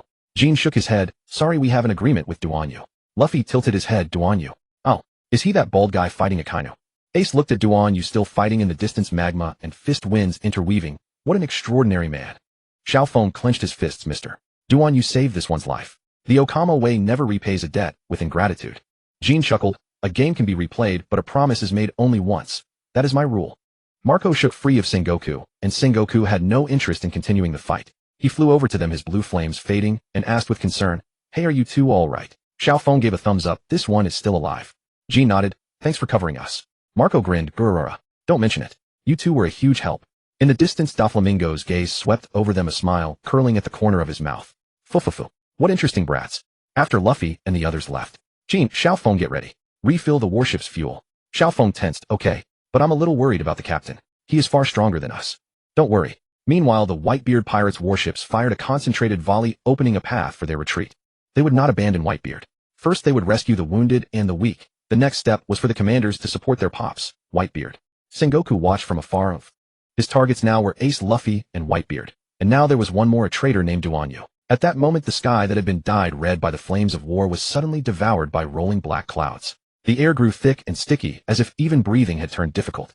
Ziaha. A deep, arrogant laugh came from the depths of the clouds, rolling over the battlefield like muffled thunder. Sengoku abruptly looked up, pupils contracting. That voice. Impossible. The heavy clouds were torn apart as if by an invisible hand, and a colossal raft slowly descended. At its bow stood that man, Marshal D. Teach, with the most vicious criminals from Impel Down behind him. Blackbeard spread his arms wide. Marine headquarters. Whitebeard. Ziaha. It's time for me to end this war. Shiryu of the Rain drew his long blade. Blood. There is still not enough. Avalo Pizarro, the corrupt King Vasco shot the big drunk San Juan Wolf, the giant battleship Katarina Devon, the Crescent Moon Hunter, and Dakyu. Names that struck fear into all who heard them were now gathered in this very place. Both warring sides stopped moving at the same time. Akainu's magma churned. Blackbeard. Whitebeard planted his bicinto into the ground. Teach. You are unworthy to speak my name. Duan Yu flipped back and landed beside Whitebeard, silently watching the Blackbeard pirates. Blackbeard sneered. Pops, don't be so standoffish. I've come to send you off on your final journey. I've come to send you off on your final journey. His right hand began to churn with a sinister vortex of darkness. Ziaha. Blackbeard. Marshal D. Teach. Sengoku's expression darkened instantly, his golden Buddha form tensing. The inmates from Impel Down. How is this possible? Akainu's magma fist clenched tightly, killing intent surging within his eyes. Behind Blackbeard, the vicious criminals from Impel Down's level 6 began emerging one by one. Navy officers. Don't be so tense. He sneered, his gaze sweeping over Sengoku and Akainu before finally settling on Whitebeard. I've come to help you. All Whitebeard must die. Thieves, huh? His laughter exploded like thunder, reaching every soul on the battlefield. Whether Navy or pirates, all felt an unprecedented sense of oppression. Navy soldiers gripped their weapons tightly, cold sweat trickling down their faces. The commanders of the Whitebeard pirates gritted their teeth in rage, veins bulging. Teach. You traitor. Marco's blue flames erupted, yet could not conceal the shock in his eyes. Traitor. Josu's diamond body shimmered with a cold gleam, fueled by fury. Whitebeard stood in silence, his naginata deeply embedded in the ground, his eyes filled with icy, killing intent. Gurara. Teach, you finally dare to stand before me. You are unworthy of being my son. Who the hell would still want to be your son, Whitebeard? Only then did Blackbeard notice Duan Yu standing beside Whitebeard. Thieves, ha! Lord Duan Yu. I never expected you to be so formidable. It seemed Blackbeard and his crew had arrived long ago, lurking in a dark corner waiting for the final outcome. However, the Navy had proven incompetent, allowing Ace and the others to escape to the open sea. With no other choice, they had been forced to act prematurely. Duan Yu harbored no fondness for this Blackbeard, finding him quite repulsive. None of his crew possessed any aura of sunlight. It was utterly disgusting. I'm afraid we're not particularly close. Thieves, ha! Lord Duan Yu, we are both exceptional talents. If you're willing to join my faction, I will surely grant you the position of vice captain. At this moment, Shilo's eye twitched. However, it was true that he could not defeat Duan Yu, and it was equally true that Duan Yu had fought Akainu to a standstill. Get lost. Akainu narrowed his eyes, staring fiercely at Duan Yu, terrified that he might agree to join Blackbeard, for each passing moment diminished his chance to kill Duan Yu. This man's escape from Impel Down proved his restless nature and refusal to accept fate. He had once sent assassins to Impel Down to murder him, but Ivan saved him. After Duan Yu arrived at Amazon Lily, the opportunity was lost. Meanwhile, Whitebeard activated his father's fruit. Duan Yu, you are truly a fine young man. Why not join my family and become my son, surviving in these waters under my name? Duan Yu never imagined that as a mere bald man, he would become a prize coveted by all factions. Without hesitation, he replied, Whitebeard, I have my own crew. Everyone who witnessed this scene was dumbfounded. Someone had actually declined the invitations of two powerhouses. Duan Yu remained unfazed. Let me reiterate. My only goal is to kill Akainu. Akainu laughed heartily. Duan Yu, your current strength falls far short of mine. Blackbeard felt somewhat relieved upon hearing that Duan Yu had also rejected Whitebeard. Duan Yu, since you're not with Whitebeard, get lost. I'm here to deal with Whitebeard. Whitebeard clutched his chest, his wounds were devastating, bleeding profusely. Cough. Cough. He spat blood. Blackbeard truly knew how to choose his timing, waiting until Whitebeard was nearly spent before making his entrance. The Whitebeard pirates now faced an even deeper crisis. Whitebeard must die, and wouldn't you all like to witness the end of the old era with your own eyes? The fragile balance maintained by Duan Yu, the Whitebeard pirates, and Luffy's relentless struggles was now completely shattered. Whitebeard slammed his Naginata into the ground. Teach, you beast. His chest heaved violently as old wounds and new pain intertwined, yet his gaze remained as sharp as a blade. Ace's flames erupted. Teach. He had found his sworn enemy. Sorry, Luffy, my foolish brother. Ace struck Luffy on the shoulder with his palm. Luffy looked terrified. Ace, Luffy is too weak, he must leave first. Luffy was knocked unconscious. Jinbe, I leave Luffy in your care. The Sea Knight Jinbe picked up Luffy. Ace, you must be careful too. At this moment in the distance, the Navy continued pursuing the remnants of the Whitebeard pirates, cannon fire roaring and ice cracking beneath their feet. The Straw Hat Kid must die. Kizaru was the first to dash toward Jinbe. However, at that very moment, Gurululu. An unnatural ripple spread across the sea surface as a massive yellow submarine slowly surfaced, its hatch clicking open with a sharp sound. Room. A cold voice rang out, and an invisible hemispheric domain instantly materialized. Trafalgar Law. Law stood on the submarine deck, his eyes sharp as a blade beneath his hat's brim. Stop wasting time, Jinbe. Hand over the Straw Hat Captain to me. Jinbe had no choice but to place his trust. He raised a finger. Surgery swap. Swish. Luffy's body vanished from the ice, in an instant reappearing inside the submarine the next moment. Success. A slight smile touched Law's lips as he turned to prepare for retreat. The yellow submarine descended rapidly. Akiji immediately activated Ice Age. Seawater continuously froze, surging toward Law's submarine in an attempt to encase it. What a bother, Kizaru's languid voice echoed through the air, yet his eyes sharpened instantaneously. Yasakani no Magatama. In an instant, countless golden projectiles rained down like a torrential storm, pummeling the sea surface. Boom, boom, boom. The ice layer frozen by Akiji shattered violently under the barrage, colossal ice chunks surging upward as the waves roared in fury. Oh no, the ice is breaking. Navy soldiers retreated in terror. Admiral Kizaru. The submarine's escaping. The yellow submarine dove rapidly through the fractured icy waters, calmly observing the trajectory of the golden projectiles. Room surgery. The invisible domain expanded as the submarine shifted sideways at the last possible moment. The golden projectiles grazed its hull before detonating in the sea, sending towering water columns skyward. Oh, you actually managed to dodge. Kizaru raised an eyebrow, yet a dangerous curve touched his lips. Then let's try another. Golden light condensed at his fingertips as he aimed toward the submarine's intended diving position. Light speed laser. Whoosh. The golden beam sliced through the sea surface, heading straight for the submarine. Inside the vessel, Perona cried out in panic. Captain, we're going to be hit. Law's eyes turned cold as he instantly activated his ability. Command Rod Swap. Swish. The submarine exchanged positions with a distant floating ice chunk mere moments before the beam struck. Boom. The sea surface erupted into a massive whirlpool, but the submarine had already safely descended into the deep ocean. Oh my, they got away. Kizaru withdrew his finger as the golden light dissipated. Gazing at the gradually calming sea, he spoke with amused curiosity. Can't hit them. Consider that good fortune on their part. In the distance, Sengoku gritted his teeth and growled Kizaru. Inside the submarine, Law observed the unconscious Luffy and exhaled deeply. You survived, Captain Straw Hat. Perona wiped cold sweat. That was too close. Admiral Kizaru nearly hit us. Law offered a faint smile, his gaze profound. The submarine glided silently through the depths toward an unknown abyss. Meanwhile, the war upon the sea surface continued unabated. In the distance, the Kuja pirate ship was slowly departing the battlefield. Man, are we really leaving like this? Mary Gord asked anxiously. Hancock stood at the stern, her long hair dancing in the wind, her gaze locked intently upon the yellow submarine. Luffy is already safe. Her voice was gentle, yet carried unmistakable resolve. My heart has already gone with him. She closed her eyes and turned to issue her command. Full speed retreat. Our objective, to marry Luffy. The Kuja vessels cut through the waves, gradually disappearing beyond the smoke-filled horizon. Luffy vanished into the depths of the sea. Bon Clay smiled. His wish had been fulfilled. Farewell, Luffy. I will always bless you. Bon Clay looked toward the center of Marineford, and unable to control himself, knelt down. Duan Yu, Captain Duan Yu. Thank you. Ding. Congratulations, host. You have fulfilled Bon Clay's wish, and he will wholeheartedly become your most loyal companion. Reward 1 Devil Fruit. Ability unknown. Rating unknown. Use. System, if you won't even tell me what ability it is, would I dare eat it? However, Duan Yu had possessed the system for 3 years and had resolved never to eat a devil fruit. 99% of devil fruits cannot be identified by appearance unless they are recorded in an encyclopedia. Reward rule: according to the world of One Piece, when a devil fruit user dies, their ability returns to nature. The system will randomly collect it, regenerate it into a fruit, and present it as a reward. It seemed it could only be given to companions who would join later. It has been stored in your private vault. Duan Yu's private vault was on his Chinese-style pirate ship. I need to give my ship a more imposing name. The system continued to issue rewards. Reward a crate of shampoo, reward a bottle of hair growth tonic, reward a shuttle. It has been stored in your private vault. 3 black lines immediately appeared on Duan Yu's forehead. System, are you insulting me? Marineford.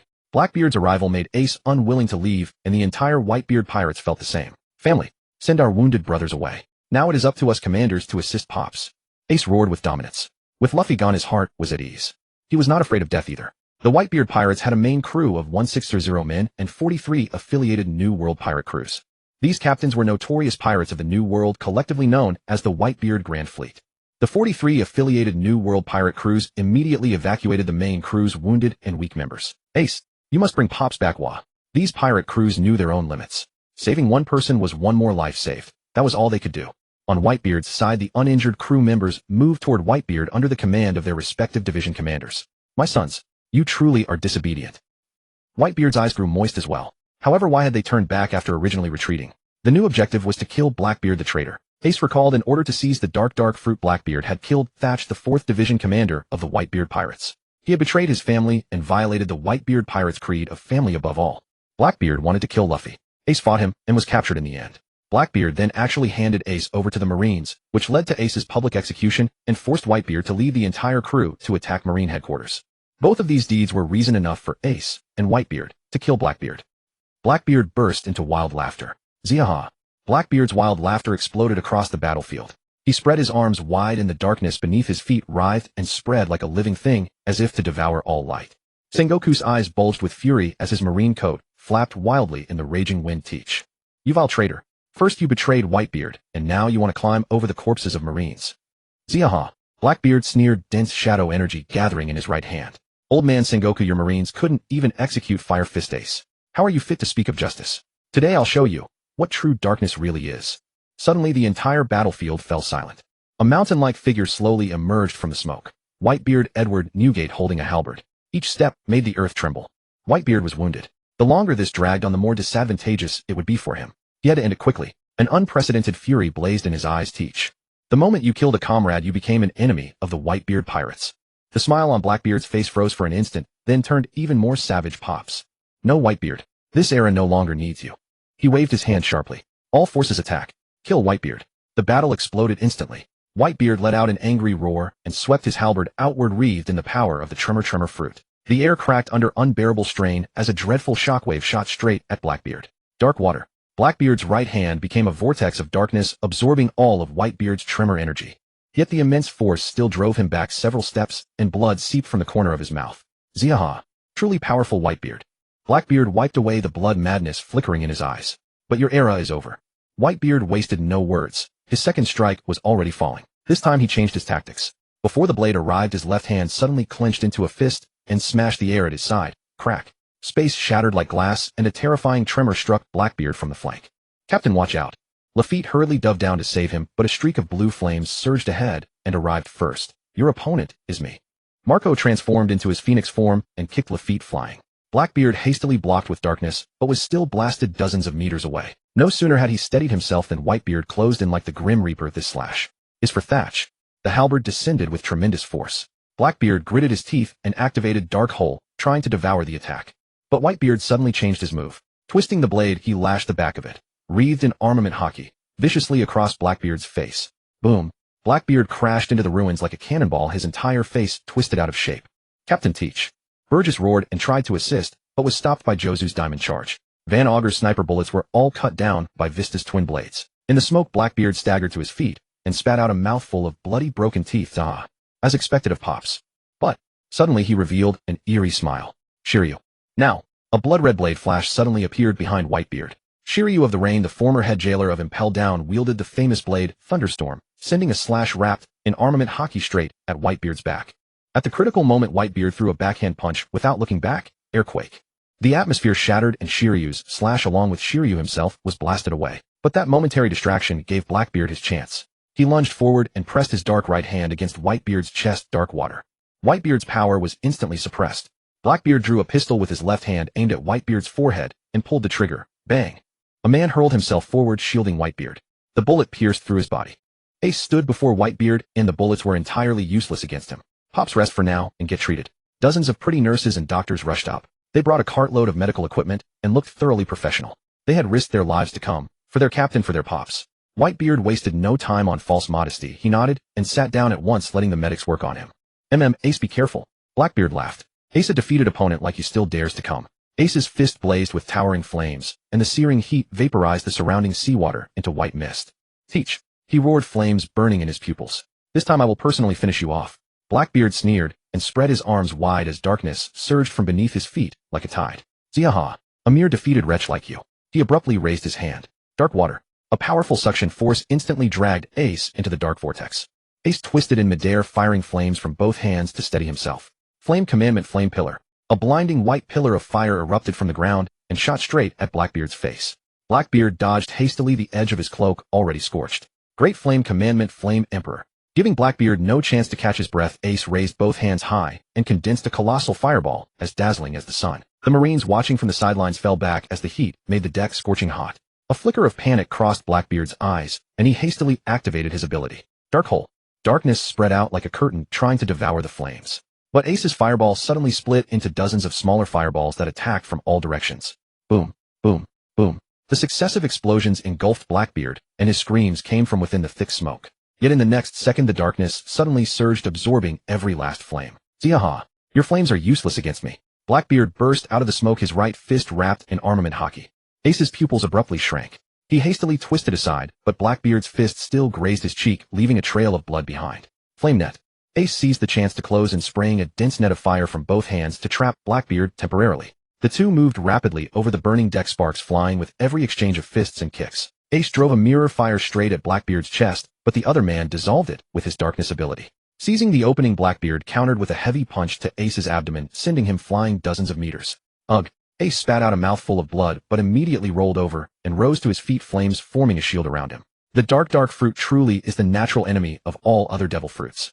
Divine Fire Shiranui. His hands transformed into lances of flame as he thrust forward. Blackbeard blocked in a hurry, and his arm was scorched. Damn it! Enraged Blackbeard unleashed the full power of the dark fruit. Meanwhile, Duan Yu had just snapped back to reality from the system space and saw Akainu staring at him without moving. Akainu again. Duan Yu thought of a plan. Since Akainu had a Logia-type devil fruit, he would surely fear seawater and sea stone. The sea stone fist could only injure him, better to knock him into the sea, which would kill him. Now that he had a plan, he acted. Duan Yu's eyes sharpened as his gaze swept over the surging sea behind Akainu. That was his only chance. He slammed his foot down and shot out like an arrow. Your end is here. He still wore his sea stone fist on his hand. Akainu sneered, magma churning around his right arm. Arrogant brat, you think you can kill me with that? He suddenly swung his fist. Great eruption. Boom. The blazing giant magma fist smashed toward Duan Yu, but Duan Yu was prepared. With a flicker of movement, he leaped up, using the splashing magma fragments as steps to launch himself straight at Akainu's face. Seastone Gauntlet, ordinary punch. Duan Yu's right fist wrapped with seastone chains gleamed coldly in the sunlight. Akainu's pupils shrank as he hastily turned into his elemental form to dodge, but Duan Yu's fist grazed his cheek, leaving a blood streak. A cheap trick. Akainu wiped away the blood as magma condensed beneath his feet. Meteor volcano. The sky abruptly turned crimson, and countless magma meteors rained down from above. Duan Yu wove through the fiery rain. Suddenly, a cold smile curled at the corner of his mouth. Now, he abruptly changed direction, no longer charging at Akainu but sprinting toward the coastline. Trying to run. Akainu bellowed, using magma propulsion to catch up in an instant. Hellhound. A scarlet magma claw tore at Duan Yu's back, but Duan Yu spun around and crossed his arms to block. Bang.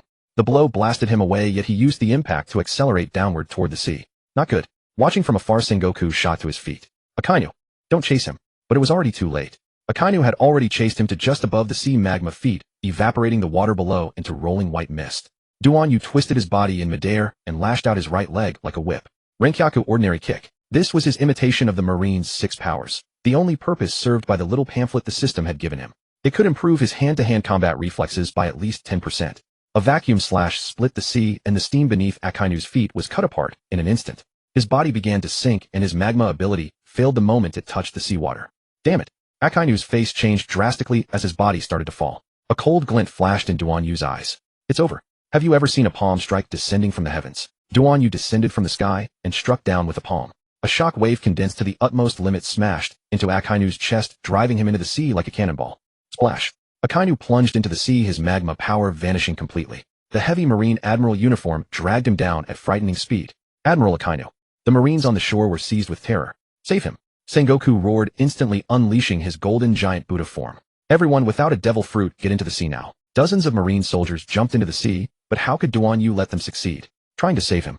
Duan Yu sneered, flashing forward to block the Marines. You'll have to get through me first. Suddenly 3 terrifying presences locked onto him. Kid, you've gone too far. Akiji glided over from the ice-cold air, coiling around both hands. Laying a hand on a Marine Admiral is a capital crime. Kizaru appeared in a flash of golden light, the Amino sword already in hand. Sengoku also arrived before him. As for Whitebeard, let Blackbeard and his crew worry about him. Ice Age. Akiji made the first move and bone-piercing cold transformed into dozens of ice spears shooting toward Duan Yu.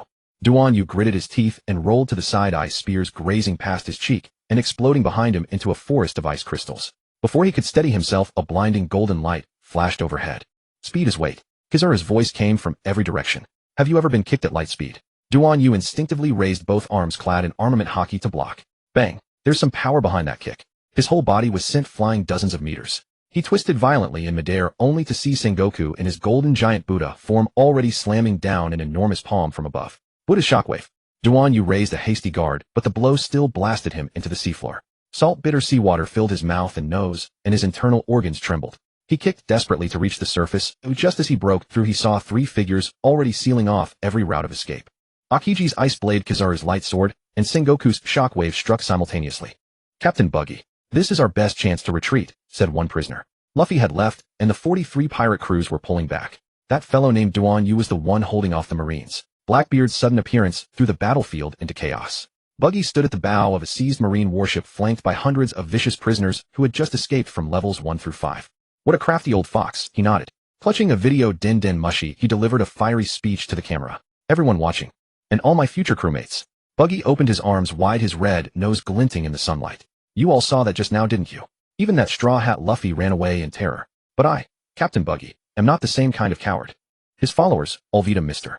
3-0 and a crowd of prisoners, gazed at him with worship. Captain Buggy is so cool.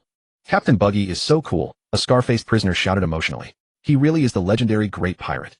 Another prisoner's eyes glistened with tears. Buggy nodded in satisfaction and continued shouting into the video Den Den Mushi. As of today, I hereby announce, I will become the Pirate King. Whoa! The prisoners howled with joy as if Buggy had already set foot on Laugh Tale. Buggy flicked his cape proudly and pointed at the camera. Do you want wealth? Do you want fame? Do you want freedom? Then join the Buggy Pirates. Follow yours truly and I promise you'll all eat the finest food and drink the finest wine. When he was done, he casually tossed the video Den Den Mushi aside. By sheer luck it landed in an excellent broadcast position. Then he turned and shouted to the helmsman, my lads. Full speed ahead. Get out of this hellhole. I Captain Buggy. Sabaody Archipelago a bar. Rayleigh sprayed out a mouthful of liquor. That Buggy brat. Is he actually going through with it? Huh. That red nose wants to be Pirate King. Kid pounded the table howling with laughter. I'm dying. Well, he did bring a few hundred ruthless characters out of Impel Down. Somewhere on an unnamed island. Lord Buggy. So awe-inspiring. A boy in a straw hat clenched his fists with excitement. I'll join the Buggy Pirates too. Hey, wake up. The older man next to him smacked him on the head.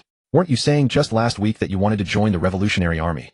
On the warship Buggy's new crew swarmed around him, their eyes shining with fervent zeal. Captain Buggy. Olvita clasped her hands to her chest. That speech of yours was absolutely captivating. As expected of the legendary pirate. Mr. Free adjusted his glasses. Even retreating he exudes such presence. Buggy sat on the captain's chair, one leg crossed over the other, stroking his red nose smugly. Of course. I am the man who's going to be Pirate King. Long live Captain Buggy. The prisoners shouted as one. Buggy nodded in gratification, exulting silently. So now I'm a great pirate too. Once we get to the new world, I'll recruit even more underlings. Then those 4 emperors won't amount to a damn. Little did he know. Out on the distant sea, a warship of the Red Hair Pirates was racing toward Marine headquarters. Another warship flying the Beast Pirates flag was silently closing in. Holy Land, Mary Geo's World Government Meeting Room. The 5 elders gloomily stared at the colossal live screen. On it, the clip of Akainu being blasted into the depths of the sea by Duan Yu looped over and over. Useless. The blonde elder smashed the mahogany table with a furious slap. A Marine admiral no less hoodwinked by some unknown nobody. What's worse, this war is being broadcast around the world by Morgan's newsbirds. The sword-bearing elder narrowed his eyes. Now the whole world has seen a Marine admiral fall ingloriously into the water. The feed switched to Blackbeard and Ace fighting their collision, toppling half of a Marine fortress. That damn Teach, the curly-haired elder roared. If he hadn't ignited this war. Suddenly, a Den Den Mushi rattled with an urgent summons. Elders. The director of CP0's voice was trembling. We've just received intelligence the Revolutionary Army is marching on Marineford. Their aim appears to be linking up with the Okama King Ivankov. What a... Another call came. The Red Hair Pirates are approaching Marineford too. The 5 elders rose simultaneously. Cut the broadcast immediately. The bald elder thundered, the people must never see this. But it was already too late.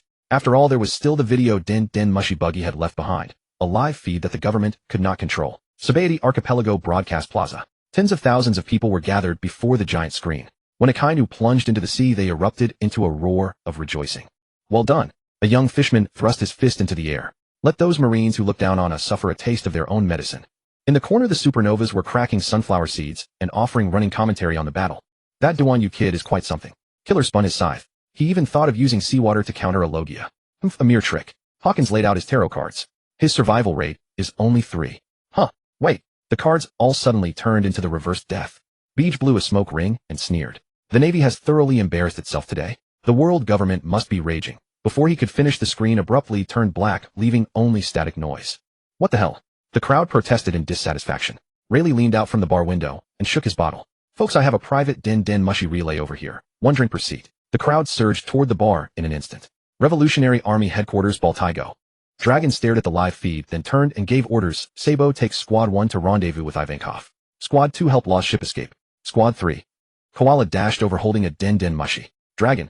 We just received word that the Celestial Dragons have sent out the God's Knights. Dragon's expression changed drastically. Notify everyone at once. Prepare to retreat under the worst-case scenario. Redline God Valley. 5 God's Knights wearing golden masks were enchanting their weapons. How dare these common wretches defy divine might? Another knight sneered. This is the perfect chance to let the lowly creatures know who truly rules this world. The knight commander wiped his sacred blade. We don't need to interfere. We'll act as circumstances dictate. If necessary, that Duanyu must be executed by our own hands. Rumble. Somewhere in Marigeos. St. Zach. On the live broadcast screen. Useless. St. Zach's roar made the entire game center tremble. This is what you call foolproof. St. Zach's nails dug deep into his palms, blood dripped down over his golden rings. A Marine Admiral. A whole pack of idiots. Jin's escape had filled him with profound displeasure. Sengoku. You incompetent fool. I will definitely impeach you. And that Akainu is utterly useless too. And yet in his eyes Akainu had been the only admiral on the scene who truly gave his all. Transmit my orders. That Jin and Jin's entire gang must die. St. Zach issued a new order. Whitebeard knew full well that the Marines' strongest combat power was not here. The world government would certainly intervene. My sons, let's make this quick. Yes. The Whitebeard pirates answered in unison. Duanyu stood on the shattered wreckage of a warship soaked through, but his eyes remained as sharp as a blade. Sengoku, Kizaru, and Akiji, the Marines' 3 mightiest warriors, surrounded him. The Marines. He said slowly, his voice low and mocking, still wearing that same face of hypocritical righteousness, bullying the weak and outnumbering the few. Sengoku in his golden Buddha form glared furiously. Bah, Duanyu, you betrayed the Marines and aided criminals in escaping, yet you still dare to speak of justice. Duanyu sneered. Justice. Your justice is letting the Celestial Dragons run rampant and forcing the innocent to bear the blame. Haha. Kizaru tilted his head, his tone flippant. Oh, Duanyu-kun, getting so worked up is not good. Duanyu's gaze was ice cold. Kizaru, you know better than anyone that the Marines' so-called justice is merely a game for the strong. Duanyu had already proven that he could defeat Akainu, but could not finish him off. Even with help, it would still be impossible to bring down Marine headquarters. For now, he had to leave. He would continue training, continue breaking past his own limiter. He believed that one day he would succeed in avenging this hatred. Akiji frowned. Duanyu, you were once a Marine lieutenant commander. Surely you understand the importance of order. Duanyu scoffed. Order? Huh. When Akainu made me take the fall to cover up the Celestial Dragon's crimes, where was your order? Flashback. Military tribunal. Akainu knew the truth, yet chose to remain silent, and Duanyu was sentenced to 10 years in prison. In Impel Down there were repeated assassination attempts, and once he nearly died. Duanyu clenched his fist. On my back this red X was carved there by the Marines' own hands. Sengoku was silent for a moment. He naturally understood what Duanyu meant. He too had known what Akainu had done back then. However, Akainu's strength was undeniable, and he was about to be promoted to admiral. As for Duanyu back then, a lieutenant commander who could not even master the 6 powers and was elevated only because of his outstanding military talent, Sengoku was certainly willing to sacrifice this man. Duanyu had thought it through and said calmly, I am here to take revenge on Akainu. Kizaru condensed his Ama no Murakumo sword. What a nuisance. Akiji drew his ice saber. Duanyu, you won't get away. Sengoku began charging his Buddha impact. For the sake of justice, you must die. Duanyu took a deep breath. Justice? Huh. He took a battle stance, eyes like ice. My fist is my justice. Marco in his phoenix form watched from a distance. That guy. Is he really taking on the 3 greatest marine powers alone? Josu's diamond body gleamed. Has even the Marines' own side stopped believing in their so-called justice? Doflamingo sneered, fufufu. The Marines have completely lost face today. Sengoku, Kizaru, Akiji. Duanyu's voice resounded across the battlefield. Your Marine justice is nothing but an excuse for cowards to hide behind power and oppress the weak. Today with these fists I'll shatter your hypocritical masks. Duanyu knew that today he had to at least blast open a path. Whitebeard and his crew would also go all out. As long as he held on he would definitely be able to escape. Of course, the three Marine masters surrounded him without attacking. They still had their pride. There was no way all three would gang up on a junior at once. With so many people watching it would be an ugly sight. I'll handle him. A frigid wind howled, and the temperature on the battlefield plummeted. Akiji slowly removed his eye mask and exhaled a plume of white breath. His gaze was colder than polar ice. Duanyu. His low voice was like frozen air. You didn't have to come to this. Duanyu shook the blood from his fists and flashed a grin. Admiral Kazan, since when did you learn to speak nonsense? Akiji raised his hand palm down and pressed gently. Ice time. Crack. In an instant the entire sea froze solid. The ice spread at a terrifying speed, instantly freezing the shattered warships, the surging waves, and even the moisture in the air into ice. Duanyu's feet were locked in ice, frost coiling up around him like venomous snakes closing in on his chest. Freeze me, Duanyu said. The cold did have some effect on him. He had been furious recalling his tragic past, but the cold made him calm. Boom. With a violent jolt the ice exploded. Shards of ice flew everywhere, refracting a blinding light in the sun.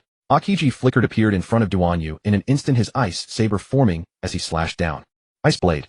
Duanyu sidestepped and threw a reverse punch at Akiji's face. Too slow. Akiji turned into his elemental form, dispersing into icy mist, then reformed behind Duanyu and drove an ice fist toward the back of his heart. Bang. Duanyu was sent flying dozens of meters away and only stopped after smashing through several ice walls. A Logia really is troublesome. Duanyu walked out nonchalantly, looking as if he had not been hurt at all. His body continued to evolve. Duanyu tightened the sea stone chains again and kept using that move against Akiji. He stomped through the ice, shot out like a cannonball, and drove a fist at Akiji. Akiji's eyes sharpened. Instead of turning into his elemental form, he wrapped his ice fist in armament haki to meet the blow. Boom. The instant their fists collided, a terrifying shock wave erupted. The ice field split apart, and the sea surged into huge waves. Even the distant warships shook violently. Akiji put his palms together. Cold air converged wildly as the temperature of the entire battlefield plummeted to absolute zero. Ice Age. In that instant heaven and earth froze. Even the air became ice crystals. Everything stopped. Duanyu's limbs began to freeze, and the white mist of his breath instantly solidified. But he smiled, refreshing, comfortable. Kazan, you forgot one thing. He opened his eyes wide, his pupils like burning fire. A true powerhouse never fears the bitter cold. Boom. In an instant he shattered every trace of ice. An ordinary punch drove straight into Akiji's chest. Akiji's pupil shrank, and he hastily raised an ice wall to defend. Crack. Bang. The ice wall shattered. Akiji was blasted into the frozen sea. The sea burst open, and the ice collapsed. Duanyu stood on the broken ice field, breathing heavily, but his gaze remained sharp. In the distance Akiji's body was covered in ice armor. The two stared at each other from afar, their fighting spirit undimmed. Your physical arts and strength are impressive, Akiji said in a low voice. It seems I'll have to use my ultimate move. Akiji's expression was grave. The temperature around them kept dropping. Run! Admiral Akiji is about to unleash his ultimate move. The Marines shouted as they ran. Akiji slowly raised both arms, his gaze as frigid as the abyssal depths of the polar region, while the white mist of his breath condensed into fine ice crystals in the air. Duanyu. His voice was low and murderous. This technique was meant for an emperor of the sea. The temperature around them plummeted wildly. The ground, the air, even the light itself, seemed to freeze, transforming the entire battlefield into an ice age in an instant. Frozen myriad phenomena, absolute zero, eternal frozen era. Crack, boom. Centered on Akiji, a terrifying glacial storm erupted outward. Ice surged like colossal waves, engulfing the entire island in moments. Marine soldier, run. Pirate grunt, aw, my feet are frozen. Vice admirals, everyone retreat. Get out of Admiral Akiji's attack range. The frost spread far faster than anyone could imagine. Even distant waves froze mid-air into sculptures of ice. Ace and Blackbeard's battlefield also felt the shockwaves. Ace's flames erupted, fire fist. But the instant his blazing inferno surged forth, it was suppressed by the frigid air, its scale drastically shrinking. Blackbeard was stunned. Even the flames of the flame fruit can be frozen. Frost crept all the way to their feet.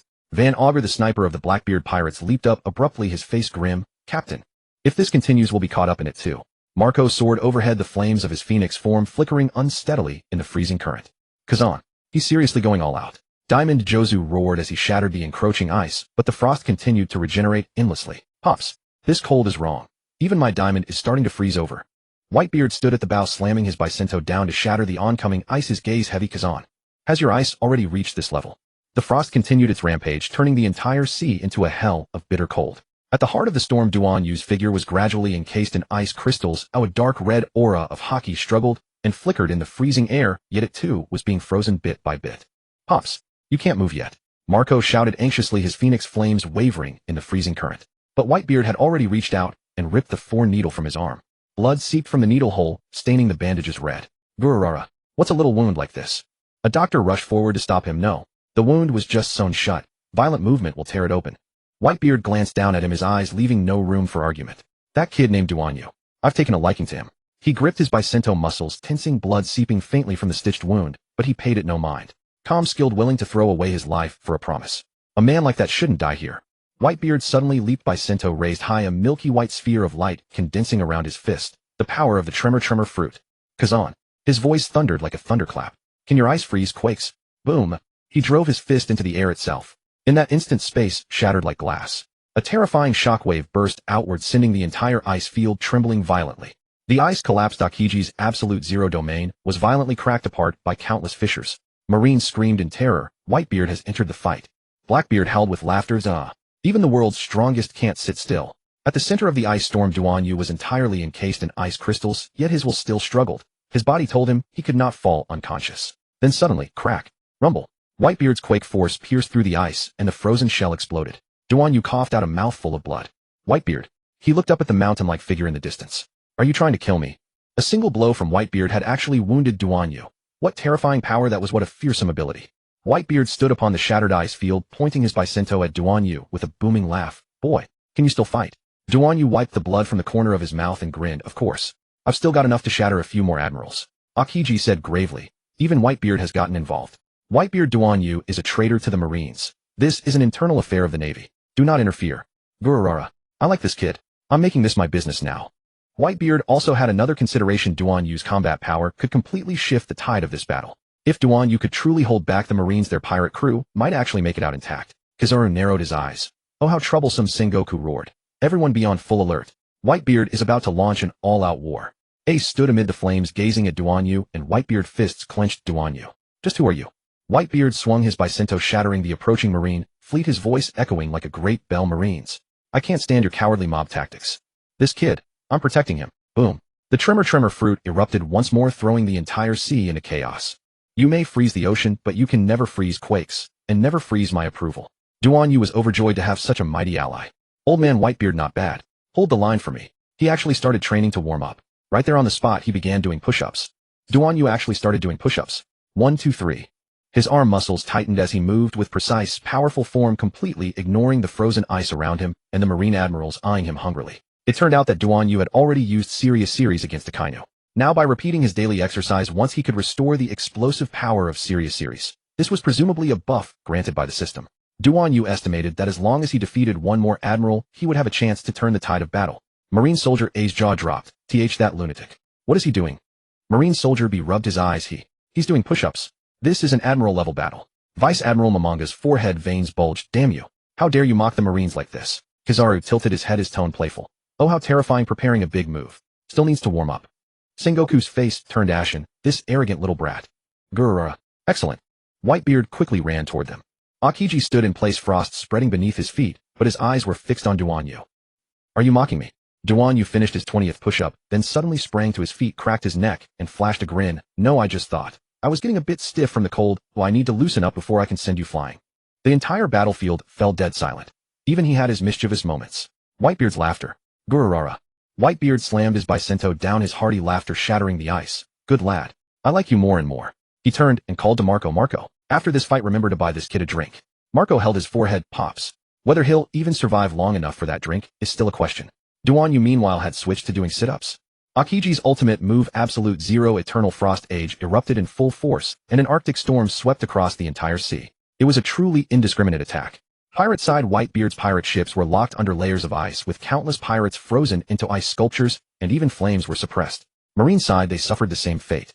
Marines who couldn't retreat in time were instantly frozen into ice sculptures. Vice admirals roared and shattered the ice with hockey, but half the fleet was still sealed in ice. Kazan, are you freezing your own people? Akainu roared from a distance. He had already been rescued by the Marines, but he was in bad shape and still recovering.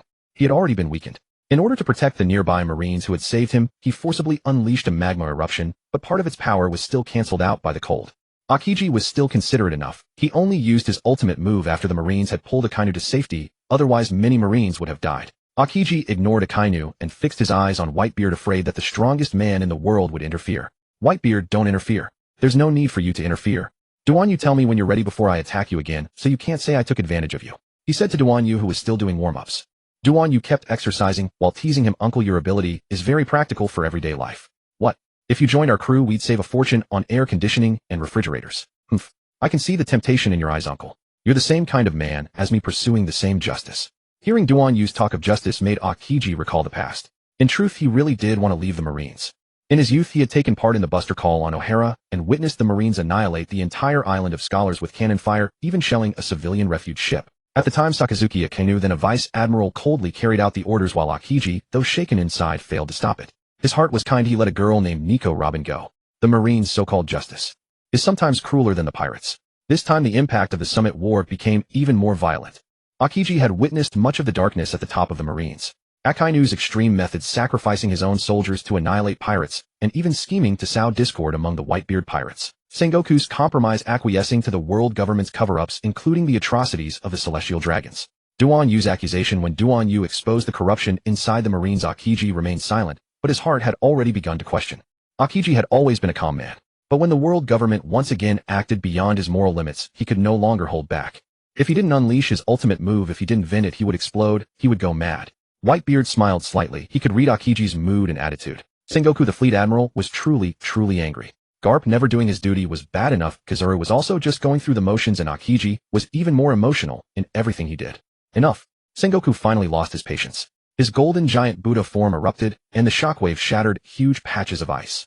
He took a step forward, closing in on Whitebeard.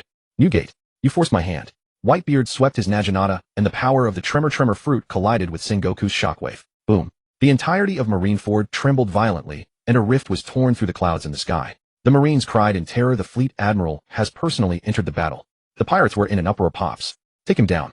Both were supreme powerhouses of the old era, who every clash triggered upheaval in heaven and earth. Sengoku Buddha's shockwave. A colossal golden palm smashed down, and the air compressed and exploded. Whitebeard, heaven-shaking, earth-splitting. The Naginata cleaved down, and space shattered like glass. Boom, boom, boom. The center of the battlefield was completely turned into a zone of annihilation, and no one dared to get close. Blackbeard cackled from afar. Zah. Well fought. Make it even fiercer. Sengoku, hurry up and beat Whitebeard down. He truly wanted to swoop in for an easy gain. Marco wanted to support, but Kizaru stopped him. Ooh, young man, don't meddle in the older generation's battle. Meanwhile, Duan Yu had reached the final stage of his warm-up, a 10-kilometer run. Sengoku erupted completely. His golden Buddha body swelled to its limit. The Buddha's radiance was as blinding as a blazing sun, and shockwaves gathered in his palm into a devastating sphere of energy. His eyes were no longer calm, but burned with a long-lost fighting spirit. Facing the strongest man in the world, he had to give everything. Newgate, this strike will settle everything. Whitebeard grinned, slammed his Naginata heavily into the ground, and compressed the Tremor fruit's power around his fist into a white halo that warped space. Grrrr. Sengoku, you finally decided to get serious. Sengoku Buddha's shockwave, great compassion palm. The golden giant palm blotted out the sky. Before the palm wind even arrived, the ground had already collapsed into a kilometer-wide crater. Whitebeard, heaven-shaking, sea-splitting. His fist blasted out, the atmosphere cracked like glass, and the shockwave became a torrent of destruction. Boom. The instant the two forces collided, the entire island of Marineford shook violently. The clouds were ripped open into a huge void, and sunlight poured down like divine punishment. The seawater rolled back, forming a ring-shaped tsunami a kilometer high. The buildings of Marine headquarters collapsed in rows, and the plaza split into abyss-like chasms.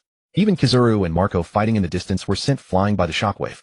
Whitebeard's tremor power was gradually overpowering Sengoku's shockwave. Impossible. Sengoku's pupils contracted sharply, and cracks began to appear on his golden Buddha body. Whitebeard's muscles bulged, wounds burst open, and blood sprayed, but he laughed wildly and exerted force once more. Sengoku, your Buddha can't suppress my heaven. Crack. Crash. Sengoku's Buddha form was shattered by sheer force. Amid the flying golden shards, he spat blood and slammed down from midair into the ruins. When the dust cleared, Sengoku lay on his torn fleet admiral's cloak. His Buddha form was gone. He gasped heavily, his right arm broken, blood seeping from the corner of his mouth.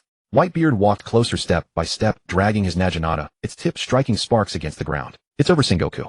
Sengoku raised his head with difficulty and suddenly smiled. Newgate, you're at your limit too, aren't you? Indeed. Whitebeard's chest had been pierced by Sengoku's final shockwave, blood staining his white clothes red, yet he still stood, unshaken. Gurura. I'm glad I got to fight you one more time. Marines th the fleet admiral. Lost. Pirates pops 1. Blackbeard smirked ziaha. The time has come.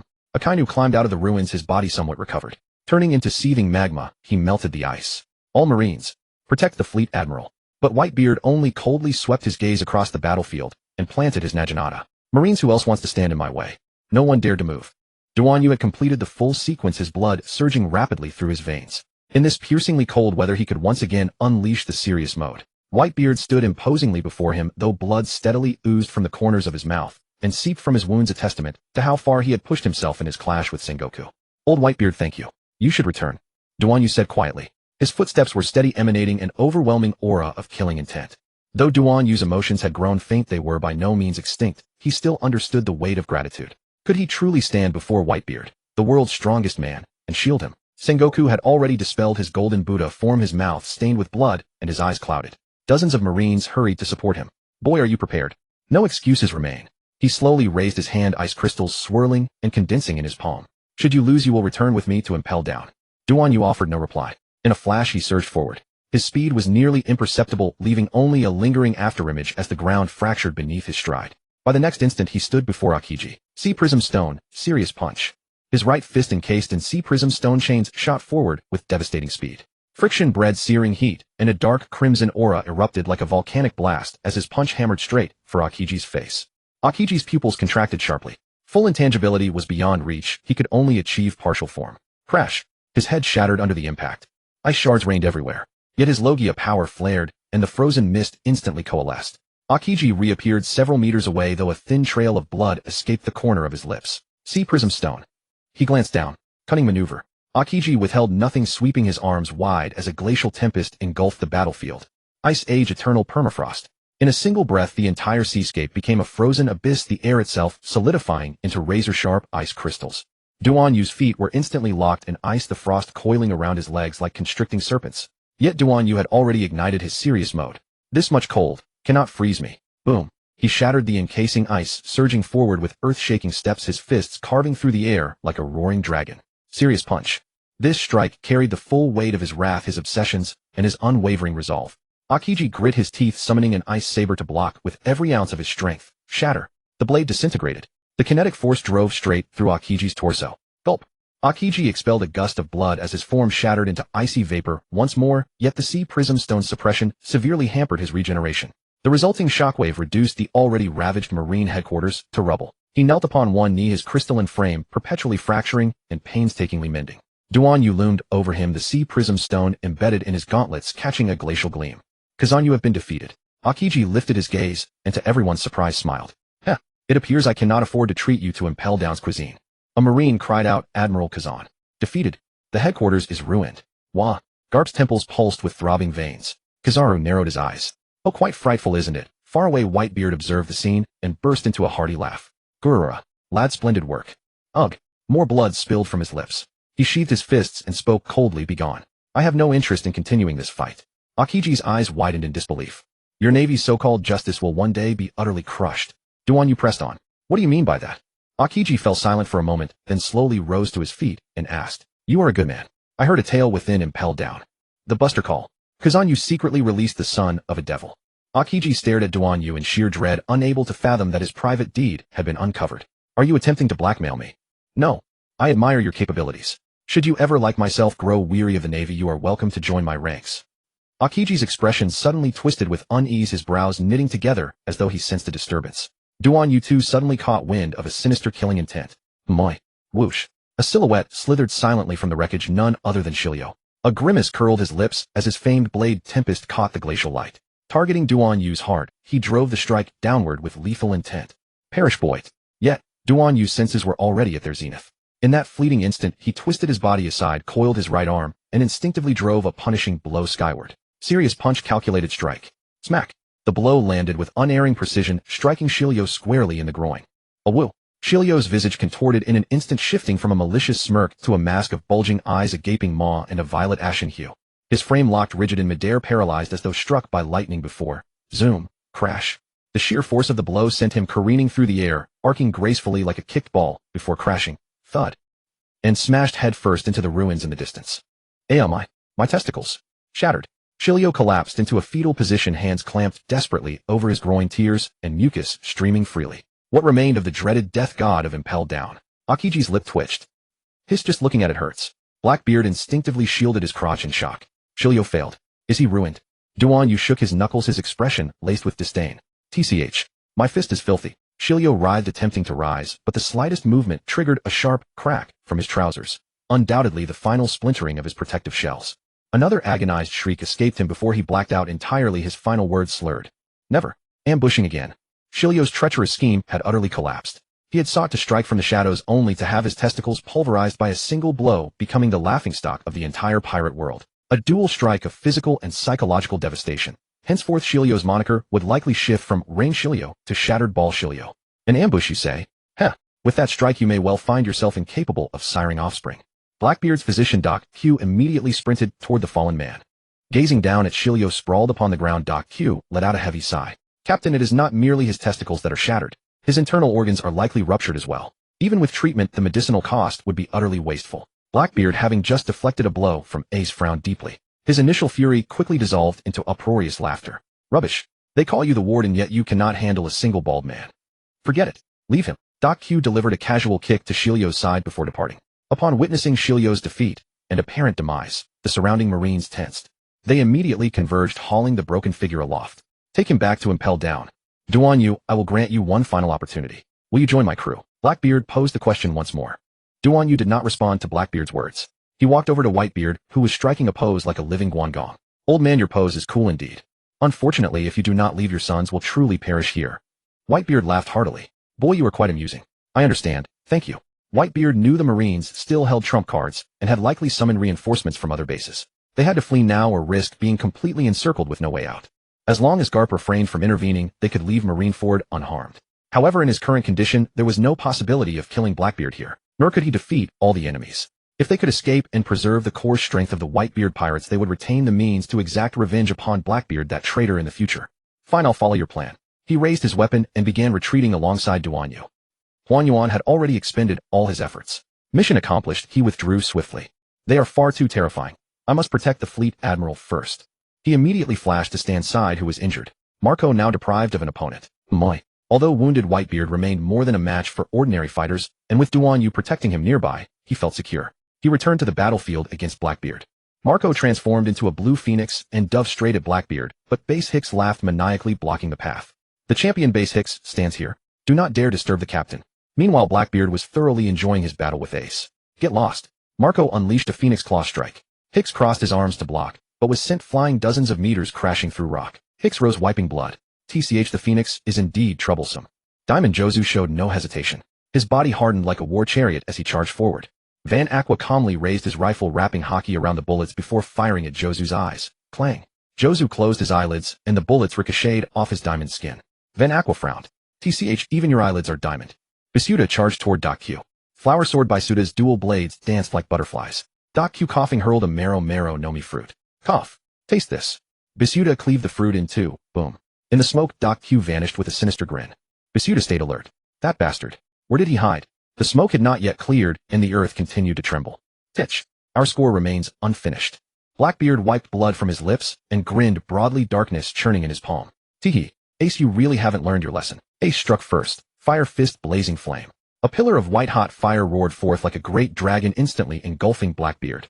But in the next moment, darkness spiraled outward, devouring every flame. Blackbeard sneered. Useless. The Yami Yami no Mi can absorb all abilities. He violently thrust his hand forward. Dark water unleashed. The absorbed flames transformed into black fireballs and rained back upon Ace. Boom. Ace was sent flying by the blast, crashing through rock with blood trickling from his mouth. He gritted his teeth. TCH. Still so troublesome. Ace abandoned ranged attacks and closed the distance. Flame ring crossfire. Wrapping his fists in hockey, he combined fire with armament color, striking like a meteor toward Blackbeard. Blackbeard blocked hastily, but the force was overwhelming. He staggered backward, his chest tightening. He panted. Teehee. Now that's more like it. He retaliated fiercely, darkness condensing into a massive claw. Dark hollow rend. Ace dodged to the side, but his left arm was grazed and searing pain erupted as the Yami Yami no Mi's paralysis took effect. Ace groaned. Ugh. Blackbeard pressed his advantage, laughing wildly and charging forward. It's over. Ace. But Ace suddenly looked up, flames blazing in his eyes. Great flame ring, flame emperor. He poured his last reserves of strength into the technique, his entire body transforming into a colossal sphere of fire that descended like a second sun. Blackbeard's pupils contracted as he desperately summoned darkness to block, but the power far exceeded anything before. Rumble. Run! The Marines and pirates cried out in unison. Everyone fled toward the perimeter, terrified of being caught in the blast. Garp immediately rose to his feet. Facing the shockwave, he punched straight into it. Thwack! The impact rebounded. Many soldiers at headquarters were saved by Garp's strike. They immediately let out cries of triumph. Hero! Hero! Stan could only laugh and sigh, that old man showing off again. The entire island was swallowed by the sea of fire and Blackbeard was blasted hundreds of meters away, his body charred black. Blackbeard coughed blood. Damn! Fire Fist! The Yami Yami no Mi was indeed powerful. It neutralized most of Ace's impact. However, Ace had also reached his limit. He fell to one knee, his flames flickering weakly. Blackbeard struggled to his feet, darkness surging once more. Teehee, you have lost, Ace. He activated his ability with full force. Dark Emperor Devour. Darkness flooded over Ace like a tidal wave, forcibly suppressing his flames. Ace struggled, but lacked the strength to break free. Blackbeard seized him by the throat, sneering. I told you. You cannot defeat me. Ace was thrown harshly to the ground. Blackbeard planted his foot upon his chest, looking down from above. Teehee, commander of the Whitebeard Pirates, 2nd Division. Just like that. Ace gritted his teeth, powerless to resist. Blackbeard leaned down and whispered, do not worry, I will not kill you. You are an important bargaining chip. Pity your fruit ability is naturally opposed to mine, otherwise I would have taken it as well. Why could Blackbeard steal others' abilities, or possess 2 devil fruits? Marshall D. Teach is the only character in One Piece capable of wielding dual powers, breaking the iron law that one person can consume only a single devil fruit. Blackbeard's physiology differs from ordinary humans, possibly allowing him to harbor multiple fruit abilities from birth. The hunting plan, having infiltrated the Whitebeard pirates for decades, Blackbeard deliberately concealed his strength, waiting solely for the emergence of the Yami Yami no Mi. He murdered 4th Division Commander Thatch to seize the darkness fruit, proving he already knew how to steal powers. Finally, his calculations during the Summit War, seizing the Gura Gura no Mi while Whitebeard lay near death, revealed his long-term scheming. But everything was shattered. It was Duan Yu's appearance. The butterfly effect. Ace did not die. Whitebeard still had strength remaining far beyond what ordinary enemies could defeat. Therefore, Blackbeard could only resort to desperate measures, using Ace as a hostage once more to force Whitebeard's compliance. He raised his hand sharply. Dark Water Seal. Darkness transformed into chains, completely binding Ace. Blackbeard gripped Ace's throat with one hand, a wicked grin spreading across his face. Whitebeard, you know what I want. Hand over the Gura Gura no Mi, or else. His other hand pulsed with darkness. Dark water. Ace groaned in agony as his flames were forcibly drained. Whitebeard's eyes blazed with fury. Titch. You seek death. Duan Yu looked at the hideous Blackbeard and felt genuinely irritated. The grotesque character designed by author Oda was just too ugly. He really wanted to punch him. He was inherently a clever man, and having graduated from university in his previous life, he understood the importance of drawing lessons from experience. The experience gained from days of combat told him. Logia users could also be struck before materializing, one had to catch them off guard and attack the areas hidden from their naked eyes. Blackbeard's move, Dark Water Seal, clearly concentrated his dark powers highly into his palm. His back was the weak point. Whitebeard had selflessly come to his rescue once without any call for help. That debt of gratitude had to be repaid. As the saying goes, revenge must not be delayed overnight, but favors must be repaid at once. Duan Yu's gaze sharpened, and in an instant he compressed all his power into his right leg, muscles tightened like steel, like thunder. High-speed flash. Whoosh. His figure vanished abruptly. Even the air was torn apart, leaving a vacuum trajectory. Whitebeard shot a sideway glance, the corner of his lips curling slightly. Kurora. This kid's too fast. Blackbeard was grinning wickedly as he choked Ace, when suddenly the hairs on the back of his neck stood on end. Huh. Wah thud. Duan Yu's serious kick struck dead center on Blackbeard's rear end. AOOL. In an instant, Blackbeard's expression twisted from revulsion into an exaggerated mask. Eyes bulging, mouth agape in an O face, shifting from black to purple. His body was launched like a rocket, carrying Ace straight toward Whitebeard. Duan Yu flicked his leg. Tisk, nice feel, though the smell's a bit strong. Marco. After taking that hit, I doubt any regenerative power could heal the psychological trauma. Jozu, even a diamond, but couldn't withstand that kick. Kizaru. How terrifying. Silently clenching his buttocks, Akainu. The Marine's justice doesn't have a move like that. Who knows where this Duan Yu learned that move? Whitebeard stretched out a huge hand and caught the flying Blackbeard and Ace like bowling balls, then, with his other hand, tore them apart. Blackbeard, hey, you've finally fallen into my hands. He casually tossed Ace to Marco. Catched. Ace flew like an arrow. Ace was caught by Marco. Pops. He turned around, staring at Duan Yu in disbelief. I'm never going to provoke that guy from now on. But Ace must thank you for saving me again. Teach. Time to settle our accounts. Whitebeard grabbed Blackbeard's hair with his left hand, activated the Quake fruit with his right. Boom. Boom. Boom. Blackbeard was pinned to the ground, pummeled by Whitebeard's fists like a whack-a-mole. Every punch carried the shockwaves of the quake fruit, cracking the earth into a kilometer-wide pit. Whitebeard pummeled and cursed, "This punch is for Thatch." Boom. "This punch is for decades of my trust." Crack. The sound of ribs breaking. "This punch is for the ass you kicked to pieces." Blackbeard screamed inwardly, "Why? Why does it have to be the ass?" A searing pain shot straight to the top of his skull. The dark fruit could absorb damage, but it couldn't absorb shame. Socially dead Blackbeard knew his reputation was ruined. "Damn it, Duanyu. I'll make you die." Whitebeard's fists hurt more than Duanyu's kick. Quake fruit plus armament hockey, a sure cure for defiance. Blackbeard's face was smeared with tears, snot, and blood foam. Finally, he shrieked and begged for mercy. "Pops. I was Ro." He even cried out "Pops" as he was sent flying. Boom. Whitebeard slammed him into the earth with his final punch and said coldly, "Go repent in hell, traitor." Blackbeard was embedded in the rock, facing the sky, with his rear end up. "Zihaha. Weakly, I need to change my pants." Before he could finish, he actually fainted. "So fragile." Whitebeard said, surprised that Blackbeard had been beaten shitless. Whitebeard raised his blade to execute the traitor. But Blackbeard's crew charged over, trying to snatch their captain from Whitebeard, causing a chaotic melee. Under the sea. Inside Duanyu's Chinese-style pirate ship. Phew, finally finished loading the cola. Jean wiped sweat from his forehead, looked at the 10 neatly arranged barrels of cola fuel, and let out a long breath. This special cola was discovered by Duanyu in the warehouse, but its flaw was that it consumed extremely quickly, requiring refills after every major battle. Jean collapsed on the floor, his back against the cold metal hull, wearing an expression of utter despair. "Ugh, I'm so exhausted.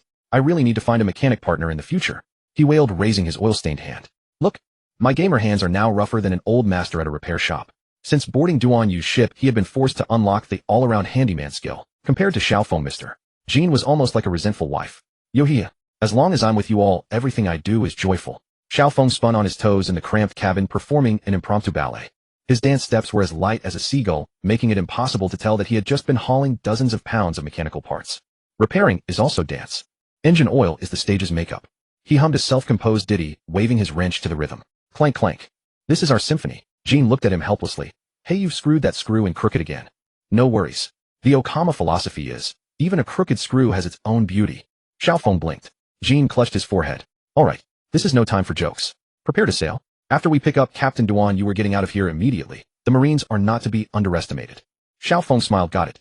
They immediately returned to the cockpit and started the pirate ship. The monitor instantly lit up. All function indicators showed normal energy, full at 100 status. At that moment, it was in submarine mode. This ship was highly mysterious. Duanyu had never told them its origin, and it didn't even have a name. The ship's greatest marvel was its ability to switch between two amphibious forms: submarine mode, hull-sealed outer shell covered in bionic scale armor, drag reduction stealth, with a propeller extending from the stern. Surface mode expands, a Chinese-style overhanging eave deck, dragon pattern reliefs emerge from the hull sides, and inkwash sails rise from the masts. Power system, Cola turbine engine, releases explosive steam power using cola fuel. Backup energy, Seastone batteries inlaid in the hull bottom, enabling short diving stealth. Weapons defenses, dragon breath cannon. The dragon's maw at the bow can shoot high-pressure water blades. Death laser cannon, a laser weapon. Eagle strike, 21 missile, a projectile weapon. Reverse scale shield. In emergencies, all scales on the body stand erect to reflect attacks.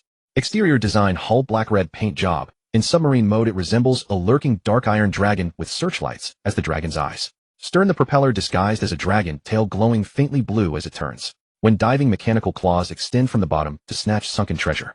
Awesome. Jean yanked the lever. Reverse scale shield on, let's go. The hull gave a jolt, and an electronic voice sounded in the cabin, breaking through the ice. "Captain Duanyu, we're coming." Amid the chaotic battle between the Blackbeard pirates and the Whitebeard pirates, the Marines made a decision to change their target. "That's right, Duanyu." Sengoku seized a den mushi and roared, "All units attention. The highest priority target has been changed. Suppress Duanyu first." The Marine officer's pupils sharply contracted. The intelligence they received. Akainu wiped blood from the corner of his mouth. That man's danger level was just re-evaluated by Vegapunk. Kizaru was uncharacteristically serious. Yah, how terrifying. His energy reading is even more abnormal than Whitebeard's. Akiji condensed an ice blade and staggered toward Duanyu. "We can't let him run." Duanyu stood in the center of the battlefield, his white robes stirring, without wind, frozen magma, and shattered ice beneath his feet. Countless Marines closed in, forming an airtight formation.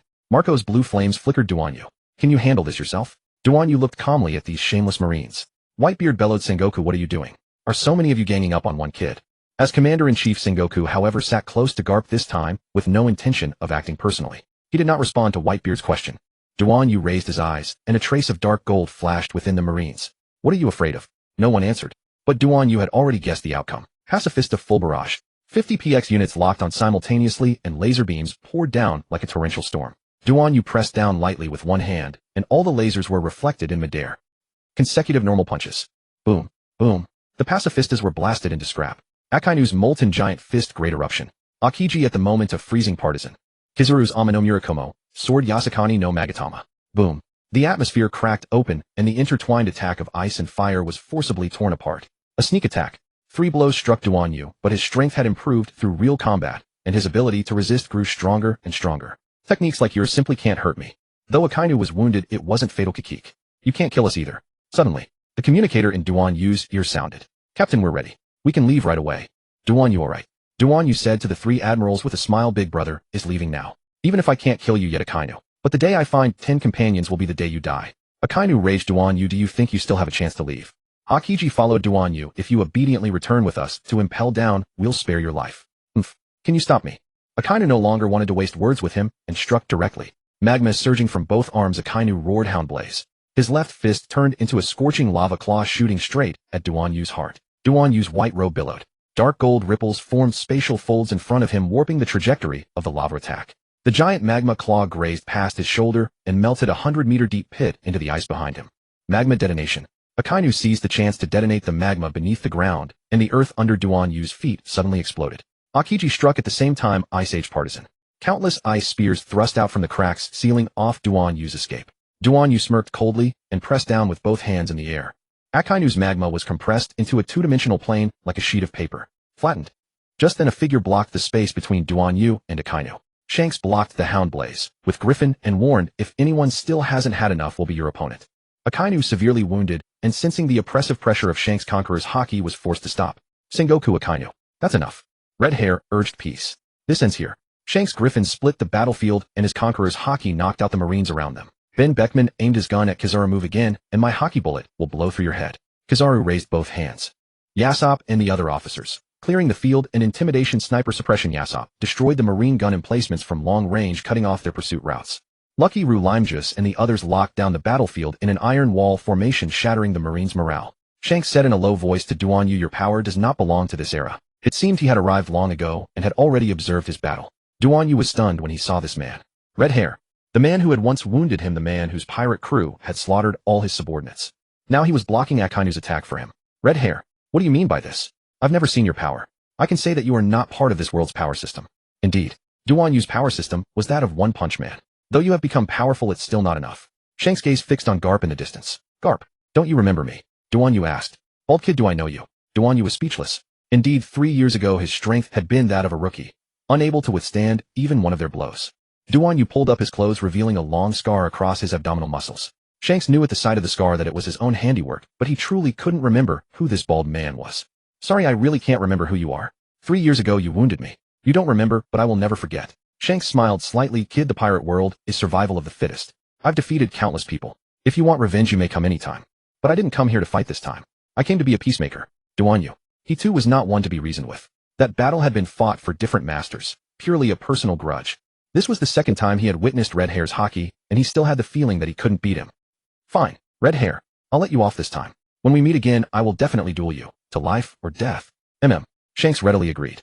The arrival of the Red Hair pirates shattered the strategic balance at that moment. It was psychological warfare. The essence of Shanks' face was a calculation of strength and circumstances. The Marines had failed to execute Ace and lost all face. Blackbeard had become a new threat. Continuing to fight would only leave both sides ruined. The Red Hair pirates' intervention created a three-way balance on the battlefield. Marines versus Red Hair. Whitebeard's remnant forces Blackbeard. Any side that continued fighting would pay a devastating price. Blackbeard was already severely wounded. His plan to seize the Gura Nomi had failed. Shiryu of the Rain was critically injured with a 90% chance of death. Even if he survived, he would only return to Impel Down. Shanks confronted him and asked coldly, Blackbeard, long time no see. The situation now is not something you can control. Though Blackbeard was unwilling, they could not deal with the combined strength of Red Hair and Whitebeard. Shanks, for your sake, we withdraw. The men who had come out of Impel Down with Blackbeard were truly somewhat disappointed. Shanks used strength to overawe the Marines, forcing Sengoku to back down, and in the pursuit of Whitebeard, Blackbeard, and the others. Whitebeard ordered the attack to stop. Dozens of beautiful female medics had already surrounded their pops and were treating him. Shanks, thank you. He led his people away and began to clear the battlefield, taking the wounded children with him. Sengoku weighed the Marines' casualties and the fact that headquarters was already gone with Shanks and the others joining. There was even less hope of victory. However, Duan could not let him go. Letting a tiger return to the mountain was the worst move. No, the fugitives who escaped from Impel Down cannot leave, said Sengoku. Duan, give me peanuts. Mr. Jean piloted the pirate ship through the ice, drawing ever closer to shore. Duan received the notification but said nothing. He flashed forward. With a swift whoosh, he left the center of the battlefield. Just as Sengoku finished speaking, Duan figure became suddenly blurry before the eyes of the three fleet admirals, and Shanks' dark golden ripples spreading outward like waves. Akainu, Akiji, and Kizaru were caught completely off guard. The Navy soldiers' cries stopped abruptly, as if the battlefield had been paused. Duan had slipped away. In just a few seconds he was already standing on the pirate ship. Goodbye, friends. What needed to be done has been done. As for what couldn't be accomplished, that can wait. There's no need to stay any longer. After I grow stronger, I'll come back to take revenge on these bastards. Sengoku's eyes burned crimson. Where did he go? Akainu roared in fury. Akiji's pupils contracted sharply. Space movement. Faster than my shave. Kizaru's sunglasses reflected cold light, yet a hint of amusement curled at the corner of his mouth. Akainu's lava-formed body twisted with rage as he spotted Duan back aboard his warship, cursing, coward. Sengoku froze where he stood as the den mushi in his hand crackled with the five elders' thunderous voice. We must capture him alive. His abilities may be connected to the blank century. It could be power from an unknown domain. Capture him alive. They too had noticed how extraordinary Duan's abilities were. Regular soldiers' hands trembled as they gripped their weapons. That bald monster, who fought all three fleet admirals alone, actually escaped. Marco's blue flames flickered as he shook his head with a wry smile. Josu's diamond body clattered as he sat down heavily, embarrassing as it is. Thanks for drawing their fire. Shanks sheathed Griffer, his gaze sharp as he declared this war must end now. Zebek watched Duan's receding figure. Blackbeard clutched his internal injuries from the quake fruit backlash, grinning wildly. Thieving bastards. The Navy's garbage. Can't even hold on to one person. At that moment Sengoku relayed the orders from above. Capture Duan alive, don't let them escape. Yet the three fleet admirals only made feints of pursuit. As though speeding after them, Jean spotted his captain had returned. So he put on one final show, stepping dramatically onto the ship's railing. He took a deep breath and bellowed in a voice that echoed across the entire battlefield. Heavenly purgatory, unrivaled explosive thermal wave cannon. The naval soldiers collectively froze. Jean, the Game King, is charging another ultimate move again. Everyone be careful. Kizaru's sunglasses slid to the tip of his nose. Oh, another ultimate move. The pirate ship's laser cannon barrel rotated, its energy ring blazing with a blinding red light. As Jean slammed the button, boom. A beam of laser fired toward the Navy. Akainu raised his body to block his magma giant fist struck head-on by the scorching laser. The magma instantaneously vaporized, burning him so badly, he shook his hand and hopped around hot. Akiji's ice wall was pierced by the laser, ice shards exploding into rainbow-colored mist, as he himself was drenched in steam with water droplets covering his face. Unscientific. Kizaru elementally phased to dodge, but the laser suddenly refracted and curved, chasing after his rear. Baku. The laser is as fast as me. Only now did everyone realize. This was a weapon from Duan's warship, not Jin's ultimate move. Every participant of the summit war collectively facepalmed. This Jin really knew how to show off. Jin! Sengoku roared in fury. Beckman's cigarette dangling from his lips commented, the power of science. Perfect for dealing with natural-typed Sundaras. The Navy's science team clutched their heads in despair. Our pacifista lasers are like flashlights compared to theirs. How is their weapon power so high? Sengoku's goatee twitched as he chewed on documents, muttering, these pirates are better at technology than the Navy. Jean stood atop the cannon, looking dashing and imposing. The cannon's devastating power left the naval forces stunned, stripping them of any desire to pursue. They were ordinary soldiers too. Why risk their lives? Hurry, get the ship moving. Whitebeard's crew shouted. While Duan's laser weapon had drawn the Navy's attention, Whitebeard, Blackbeard, and the others had already returned to their respective ships. Whitebeard stood atop the Moby Dick. Its figurehead resembled a white whale, and the hull was painted with Whitebeard's iconic Whitebeard design. Enormous in size and armed with multiple cannons, it featured a mizzenmast at the stern. A classic, three-masted sailing ship. Akainu, Akiji, Kizaru. Brothers, let the young man Duan go. If you continue to harass him right in front of me, you're picking a fight with the Whitebeard pirates. By Whitebeard's side, Ace's hand had already elementally shifted, his flame fist ready to strike. For Ace, if it hadn't been for Duan, he truly would have had no chance to escape. Brother Duan, Ace called out in a sing-song manner. Duan wasn't particularly close with Ace. You're Ace, right? What's up? Thank you. I hope we can meet again in the future. I'll definitely treat you to a feast. Duan actually had little interest in Ace, but the promise of a lavish meal was quite tempting. It's a promise. Akainu, Akiji, and Kizaru were also exhausted from the fight. For Akainu, he desperately wanted to capture Duan, but he knew the two people beside him were going through the motions without real effort. Sigh. Kizaru felt this was the perfect time to call it a day. Akiji was already contemplating leaving the Navy. His worldview, values, and outlook on life had crumbled, and he genuinely wanted to set sail to discover what true justice meant to him. Sengoku received word that Sakazuki had secretly arranged a fleet to pursue Duanyu. He no longer wished to clash head-on with the Whitebeard pirates. His greatest failure was failing to execute Ace, to crush the world's pirate dream. Before the eyes of the entire world, the Navy's honor had been lost. Sengoku's position as fleet admiral had reached its end. Jean activated the pirate ship and sped away from the battlefield, the Navy merely watching them depart. In Duanyu's mind, he heard the system's voice once again. Ding. Congratulations, host, for defeating SSS rank hero Akainu. Reward: Transcendent Cloth Shoes. Transcendent Cloth Shoes possess an invincible state, never wear out, and not even hockey can break them, allowing the host to experience comfortable footwear at any speed or in any battle. Congratulations, host, for defeating SSS rank hero Akiji. Reward: Global Shopping Black Card. Global Shopping Black Card grants super discounts of 50 off at supermarkets everywhere. Congratulations, host, for defeating S-rank villain Uzixilio. Reward: A pair of Seastone Gauntlets. Grants you the ability to fight warriors with armament hockey before your next limiter breakthrough, or before you learn armament and conquerors hockey yourself. Congratulations, host, for defeating SSS rank pirate Blackbeard. Reward: 100 barrels of super cola fuel. This is 10 times purer than regular cola fuel, enhancing the warship's performance. Duanyu maintained a calm exterior, but with such rewards, he was absolutely overjoyed. The rewards continued. Congratulations, host, for experiencing the earth-shattering battle, Summit War. Reward: 1 billion belly. Damn it. We're doomed, we're doomed. Jean stared at the radar screen, his face ashen. At least 30 warships are closing in. That bastard Zack Saint must have moved the entire Marine branch base here. How do you know it's him? Only he, those celestial dragons, could pull off a display like this. Since the Marines promised Red Hair a ceasefire it is. But when the celestial dragons are this shameless, they don't keep their word. Duanyu, however, stroked his chin and stared at the ship's vertical launch system. A sudden grin spread across his face. Since they want to play, let's show them something big. He pointed at the Eagle Strike 21 launch button. Jean understood what he meant and burst into laughter. The radar kept sweeping over the enemy warships. Fire control engaged. Jean pressed the button, the vertical launch system opened, and a rocket-shaped projectile shot out. Whoosh. The warship's stern instantly sprayed rainbow-colored cola steam, and the entire ship shot forward as if kicked by a giant. A Marine aboard a warship, binoculars in hand, looked utterly bewildered. Sir. Enemy ship. The enemy ship fired a projectile. At this range, Eagle Strike 21 was incredibly fast. They had not yet reacted. Boom.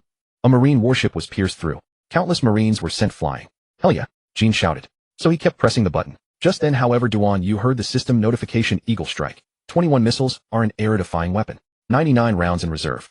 Then how do we resupply? It cannot be resupplied unless a specific quest is completed. Even Eagle Strike 21 can only be resupplied at the cost of belly. The resupply price for one Eagle Strike 21 is 10 million belly. 10 million. Even the perpetually unflappable Duanyu, who always had money to spare, was taken aback. After all, this was no small sum. Why didn't you say so earlier? You didn't ask. Why would I say it? Jean, thrilled, kept pressing the button madly. Jean. Duanyu began, then hesitated. After all, he had been the one to suggest using it. What? Did you have fun? Of course. It feels even better than playing video games. Duanyu covered his eyes with his hand. At that moment, the Marines had already scattered. No one dared to block the way any longer. 15 of their warships had been sunk in all. The Whitebeard pirates, who had been assisting Duanyu and the others, saw what was happening on their side. Wahaha. Duanyu and the others are amazing, so fun. Ace's fleet was the first to charge forward. The Marines could only watch as another 40-plus warships rushed toward them. Damn it. Still, Whitebeard had promised Red Hair that a ceasefire was a ceasefire. So they simply held the Marines back, denying them any chance to attack Duanyu and his crew. The Marines truly owed Whitebeard a thank you. If they hadn't blocked their path, the remaining warships would probably have been sunk too. Their Chinese-style warship had leapfrogged the world of One Piece by 2 full generations. It was like flying a group of Tejas fighters against a J-36. Do you think that would do anything? Of course not. Boom. Wow. Oh yeah. Out on the sea, Duanyu's Chinese-style warship, rainbow-colored cola steam surging from its stern, tore a gap in the encirclement of countless Marine warships like an arrow from a bowstring, blasting away at an almost absurd speed. Inside the command room at Marine headquarters, Fleet Admiral Sengoku's teacup hit the floor with a crack, splashing hot tea onto his pant leg. This. What the hell is this? He stared at the image relayed by the surveillance. Din mushy, his voice cracking. Report, Fleet Admiral. Their shells are too powerful. We've lost 15 ships. The technician was sweating profusely, and our ships and shells simply can't keep up with them. Kizaru stroked his chin, a rare, serious expression on his face. Oh, that's even faster than my lightspeed kick. Akainu slammed his fist on the table. Damn it. We absolutely cannot allow them to get this technology. Quick issue new bounty posters. Aboard the Moby Dick. Gururara. Whitebeard laughed loudly. Those guys. They're certainly not ordinary. Marco's eyes widened. Pops that ship. We all need to upgrade. Ace roared with laughter. Amazing. On Sabaody Archipelago, in front of the live broadcast screen, the crowds erupted instantly. Hey, what kind of ship is that? The Marine warships can't even catch its exhaust. Huh, that has to be New World black tech. The supernovas were just as dumbfounded. Kid gnashed his teeth. Damn it. Is that bastard ship faster than my Victoria punk? Law adjusted his hat and muttered. Looks like I need to update my gear. Bonnie, stuffing potato chips into her mouth, shouted indistinctly, is that ship for sale? I'll pay 1 billion belly. No 10 billion. At the Holy Land, Mary Geosac Saint stared at the live feed, his whole face twisting with fury. Useless. A bunch of useless trash. 30 warships couldn't stop one ship. He furiously smashed the wine glass in his hand. Mobilize a buster call. That ship must be sunk. A CP0 agent beside him wiped away cold sweat. My lord, that ship is too powerful. Even the buster call fleet might not. Zack Saint, rendered speechless with rage, waha, eat the Marine's dust. Jean stood on the deck, pumping his fist excitedly into the fierce wind. Duan, you said mildly, as long as you've had your fun. Use it sparingly next time. We only have 99 rounds in total, and each one costs 10 million belly. Jean and Xiaofeng's expressions were even more exaggerated than Duan Yu's had been when he heard 10 million. 10 million each. I just pressed it 15 times, so we burned through 150 million belly. Inside Jean and Xiaofeng, 150 million alpacas were stampeding through their minds. After this battle, the legend of the Chinese-style warship thoroughly shook the entire Grand Line. And yet, no one knew the name of the ship. After a long while, when everyone had recovered their senses, Jean said, our warship doesn't have a name yet. Captain, you name it. Duan Yu paced for a while, then suddenly slapped the ship's rail, a sharp gleam flashing in his eyes. It's decided. Then call her Xuanqiong Jialong Hao. Jean froze. That name. It's pretty bold, huh? Duan Yu grinned and raised 3 fingers. Xuanqiong, meaning the supreme sky, symbolizes that this warship will eventually break through the bindings of the sea and tower above the entire Grand Line. Jialong not only echoes the dragon-shaped design of the Chinese-style warship, but also foretells its ultimate form, diving into the sea like a flood dragon and rising into the sky as a true dragon. How? This is not an ordinary ship, but a legendary warship destined to be written into the annals of history. The Xuanqiong Jialong Hao had completely shaken off the Marine's pursuit. Xuanya and Han Yue slept on the deck, savoring the long-missed sunshine and an unbridled freedom-loving ease. Bon Clay began practicing martial arts. He had no lofty ideals, he was kind-hearted, and simply wanted to protect the friends who loved him. This was his way of the Okama. He had to become stronger. Jean finally set down the boulder in his heart and focused his mind on training. Duan Yu had not forgotten their agreement either. The Global King of Games Championship was set to begin in just over 20 days. Jean, exactly where will the tournament be held? The Golden City. Gran Tesoro.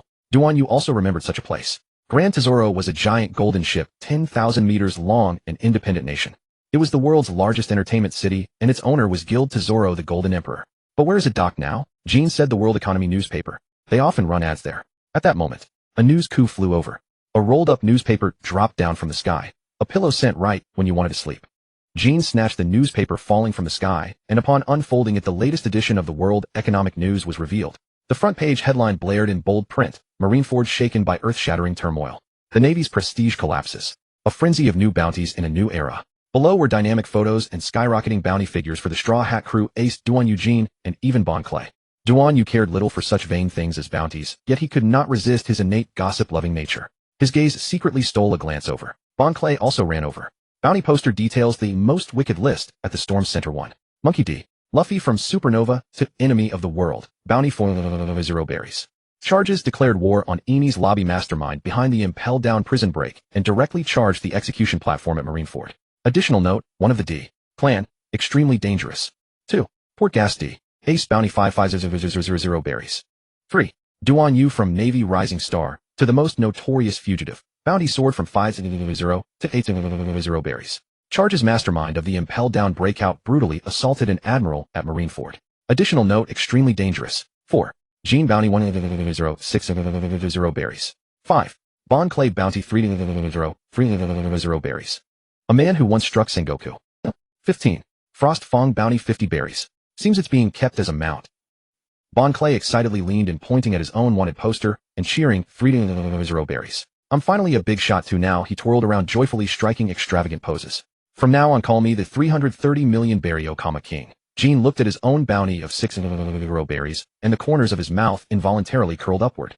He clapped Bon Clay on the shoulder with force. Looks like we're both going to be famous. But this also means we're in big trouble. Yet Duan Yu merely stood off to the side, his gaze sweeping over the newspaper with cold indifference. His eyes paused for a mere instant on his own 8 berry bounty poster, then shifted away, as if it were nothing more than a trivial number. He turned and walked toward the ship's railing, gazing silently at the rolling waves in the distance without a word. Frostfang lowered its head to glance at its own 50 berry wanted poster, then gave a light shake of its feathers, seemingly unconcerned by the figure. Its sharp eyes swept across the excited crowd on the deck, finally settling on Duan Yu's solitary back. Bon Clay noticed Duan Yu's silence, and his smile gradually faded. Captain, are you unhappy? It's 800 berries, you know.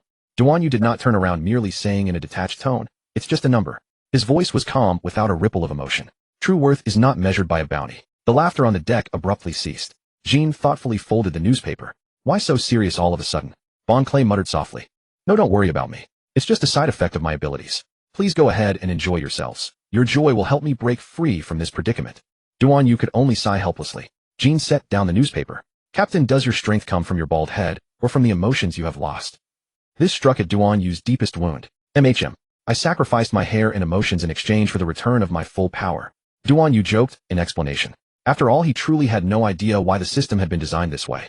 Could it be that with hair an enemy would grab you by it, and beat you mercilessly, just like Whitebeard grabbing Blackbeard, and pounding him? Or with emotions one would grow soft-hearted, and unable to deliver the killing blow? He stopped pondering. There were three things they absolutely had to prioritize next. First, eat a hearty meal. Second, help Jean fulfill his wish. After all, the system's rewards for completing a crewmate's wish were simply too generous to ignore. Third, find a proper chef, since Bon Clay's cooking was nothing more than salted food with no real flavor. The most frustrating part was that sometimes it was overcooked, and other times it was still half raw. Duan Yu's stomach could endure it, but Jin's could not. Bon Clay, go prepare dinner at once. On it. Bon Clay agreed readily. Jean, find out where the ship for this year's Global Ultimate Duel King Tournament will dock, and where it will be held.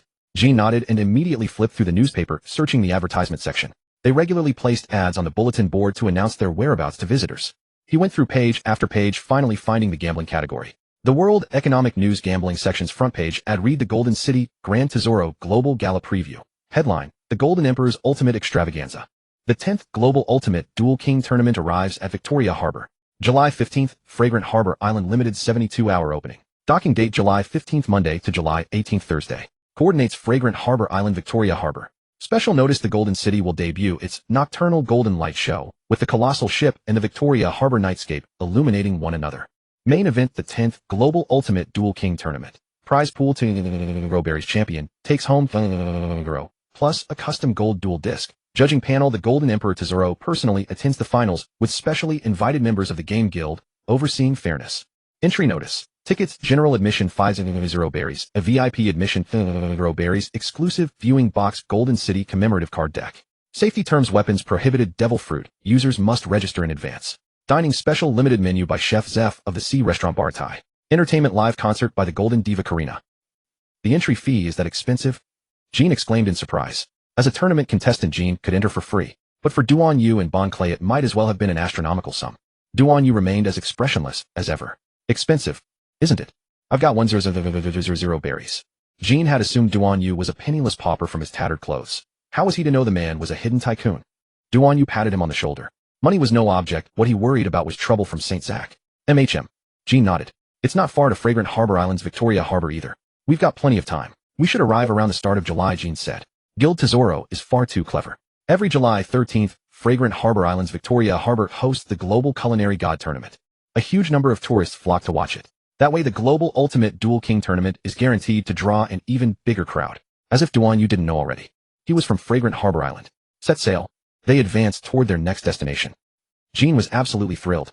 After the summit war, Luffy was a little angry that Ace had knocked him unconscious and made him leave. Once he thought it through, he had been defeated by Magellan at Impel Down, and then at Marineford, he was utterly powerless against the admirals. Only then did he realize how laughable he had been. Fortunately, Duan Yu appeared as a wild card, so the two brothers were not killed. Since heaven had given them a second chance to live, he would cherish it. 2 years. During those 2 years, he would train under Rayleigh, learning hockey, learning combat. Although Whitebeard had not died in battle, he had been betrayed by one of his own and repeatedly struck down by Blackbeard and by marine admirals such as Akainu, leaving his physical functions severely impaired. His combat strength had fallen to less than half of his peak. He chose to retreat behind the scenes, recuperating aboard the Moby Dick while still giving his crew moral support as Pops. I really wish that boy Duan Yu would become my son. Marco said. Pops, that guy is about to fight the Marines. The Phoenix. Marco became the acting captain, shouldering the responsibility of leading the entire crew. Whitebeard told him, my era is over, but yours has only just begun. Marco decided not to inherit the name Whitebeard, but to continue sailing under the banner of the Whitebeard pirates, guarding Pop's conviction. After Ace was saved by Duan Yu, he was filled with guilt, believing he had dragged Whitebeard into trouble. Whitebeard said to him, "You foolish son, being alive is the greatest victory."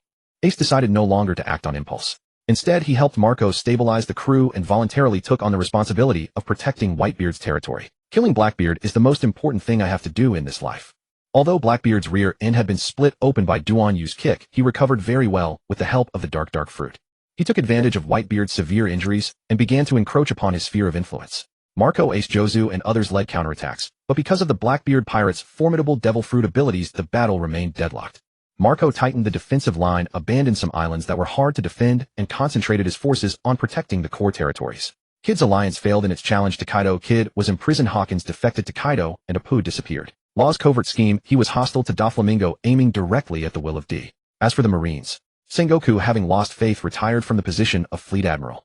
Akainu's performance won the respect of his superiors, and he was made Fleet Admiral. His iron-fisted rule, he moved headquarters to the New World and devoted everything to crushing the four emperors, but internal tensions intensified. Fujitora openly opposed the radical policy. Akiji's defection, he rode his bicycle setting off alone in search of the justice he believed in. After the reverie, the 7 warlords of the sea were abolished and Mihawk Hancock and others became targets of marine manhunts. Buggy's Cross Guild seized the opportunity to establish a mercenary organization that placed bounties on marine officers, rising as a new power. Duan Yu and the others set course for Xiangjiang Island's Victoria Harbor. The Xuanqiong Jiaolong was very fast, arriving in the waters off Xiangjiang Island ahead of schedule. Wow, so beautiful, Bon Clay cried out excitedly. Duan Yu sat at the bow, returning to a homeland he had long been away from. His mood, bittersweet. King, a man accustomed to grand occasions, felt no excitement. He was busy preparing formal attire for everyone to wear. The Xuanqiong Jiaolong slowly sailed into Victoria Harbor. The view suddenly opened up before them. The azure sea mirrored the glass curtain walls of the skyscrapers, lining both shores like a floating world of mirrors. Cargo ships, yachts, and star ferry boats shuttled through the harbor.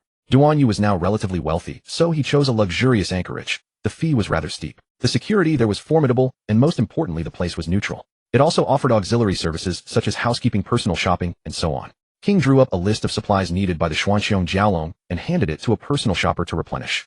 Fresh water, food, seasonings, and other daily necessities. Mechanical parts, fuel, cola, and so on. With Shuangya and Hanyue, the 2 war wolves guarding the ship, did you think any thief would dare come calling? Bon Clay put on his formal attire. Hee-haw, am I pretty? King looked in the mirror at his own fierce, intimidating face, then at the simple-minded Duan Yu, and at the ugly yet flamboyant Okama Bon Clay. This trio had too many conspicuous traits. They could easily be discovered. After all, they were all fugitives with bounties over 100 million. Bon Clay, can you change into a more handsome face?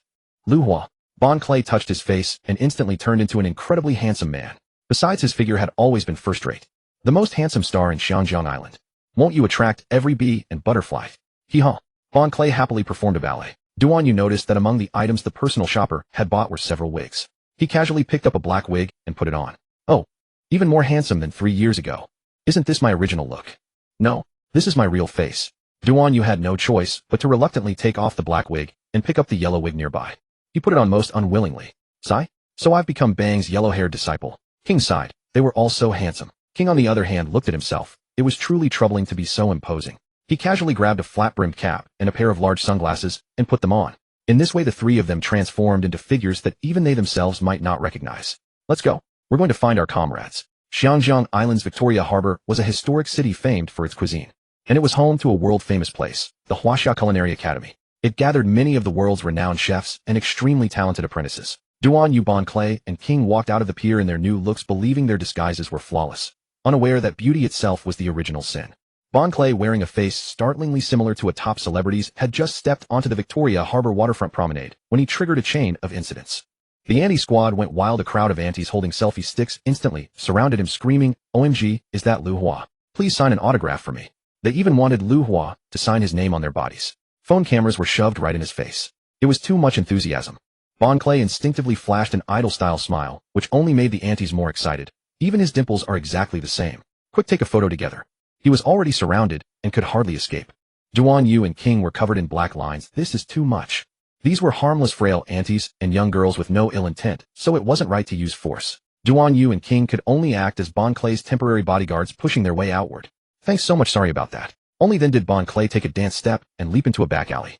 A young girl screamed up. At the same moment, 2 identical girls ran out. Everyone thought they were twin sisters. That group of female fans chased into the back alley to see their idol. Where's the idol, eh? He's gone. Only after changing their appearances did they escape the fervor of the fans. Let's go get something to eat first. Everyone's hungry, Duan Yu said. Ever since he had broken through his limiter, he became hungry especially easily. Let's go to the snack street up ahead. King and Bon Clay were unfamiliar with the area, so they had Duan Yu lead the way. Before long, they arrived at a snack street packed with people. At that moment, a silver-haired man, tall, even taller than Duan Yu, ran toward them carrying a huge sack shouting for help as he ran. Behind him were dozens of pursuers, all wielding weapons, folding stools, plastic chairs, kitchen knives, even spatulas. The man was panting heavily. He had clearly been chased for 9 streets. Brother, save me. The man actually grabbed hold of Duanyu. The dozens of pursuers had already caught up. Hey, Yellowhair, are you trying to meddle in other people's business? Duanyu scratched his ear and said flatly, I don't know him. Don't know him? Then get lost. Duanyu smiled faintly, hands clasped behind his back. What has this gentleman done wrong? From the crowd, a burly thug with a brutish face stepped forward, spittle nearly splashing onto Duanyu's face. He stole from us. Another thug yelled, reaching out to grab the man by the collar. Duanyu casually raised a hand and blocked, a seemingly careless gesture. Yet the thug staggered backward as if he had smashed into an unseen wall. The thugs exchanged uneasy glances, realizing at last that this golden-haired young man was not to be underestimated. Hey, mind your own business, brother. I really didn't steal anything.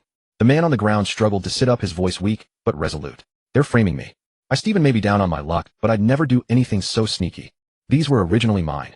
Bullshit, roared the head thug. Brothers, teach this meddler a lesson too. 7 or 8 thugs attacked at once. A cold light flashed in Duanyu's eyes, and his form flickered like a ghost. With a flutter of his sleeves, in a single breath, the thugs were sprawling on the ground, groaning in a disordered heap. The thugs hadn't even touched the corner of his clothes. Without showing his true strength, he had knocked them all flat. Steven stared at Duanyu in shock. Even in a fight, he made it look so effortless. Though these men pursuing Steven were not great powerhouses, they were all veterans of the martial world. In the blessed land of Xianjiang, one grew up practicing martial arts from childhood. Use words, not fists. Duanyu's tone was still gentle, yet it sent a chill through the thugs on the floor. Yes. The head thug stammered, we're leaving. With a whoosh, they fled, so scared they almost soiled themselves. Thank you, benefactor, for saving my life. Steven struggled to kneel and kowtow. Duanyu held him steady. There's no need for that. From his sleeve, Duanyu took out a clean handkerchief and handed it to Steven to wipe the blood from his face. Tell me now, what exactly is going on? Growl. Steven blushed. Xiaofeng chuckled. Hey, it seems this guy hasn't eaten for days. Hungry, aren't you? Let's go. Let's eat first. Steven's eyes brimmed with hot tears. They entered a noodle shop. Boss, 4 bowls of pork offal noodles, please. Coming right up, the noodles were served quickly, and the 4 of them actually raced to see who could eat fastest. Obviously Steven, who hadn't eaten for days, finished first. Growl. Boss, another bowl. The bowls had piled into a small mountain. That's better. Steven cupped his hands once more. Thank you, benefactor. He sighed deeply and fell into memory. Benefactor, it happened like this. I was head chef at Dragon's Roar Pavilion, specializing in Imperial Palace cuisine. 3 months ago, the owner tried to force me to use melamine-tainted pork and stale beef. I flatly refused, and so I got kicked out. Xiaofeng asked curiously. His voice choked with emotion. That wasn't all. They also framed me for theft, drove me out of the restaurant, and spread rumors so that the entire trade didn't dare hire me. Penniless, I wandered the streets. I wanted to earn a living with my cooking, but I couldn't even afford the ingredients. Duanyu asked, you intend to enter the God of Cookery tournament? Steven's eyes brightened. Benefactor, how did you know? What you have in your hands, are those not cooking utensils? Yes, Steven said passionately. As long as I can make a name at the God of Cookery tournament, I can wash away the injustice and return to my old profession. These treasures are all mine, but I never had the chance to carry them out of the restaurant. So today I snuck in to take them. Who knew I'd be discovered? Jean produced a stack of banknotes. Here's 10,000 berry. It's enough for you to register and prepare your ingredients. Steven's eyes bulged as he waved his hands in refusal. This? How can I possibly accept this? He had long grown used to the world's malice. Sudden kindness made him terribly uneasy. Take it. No, I won't take charity that comes from pity. How about this? Benefactor, leave me your name. If I place at the God of Cookery tournament, the prize money is substantial. I'll repay you then. My name is Duanyu. Xiaofeng. I'm Jean. Jean. Steven asked excitedly, the king of games, Jean. Jean pressed down on his cap and said in a low voice, Steven, don't be so loud. No worries. Xianjiang is a place where even the Navy has no authority. Steven said, brother Jean, are you here for the world's strongest king of games tournament?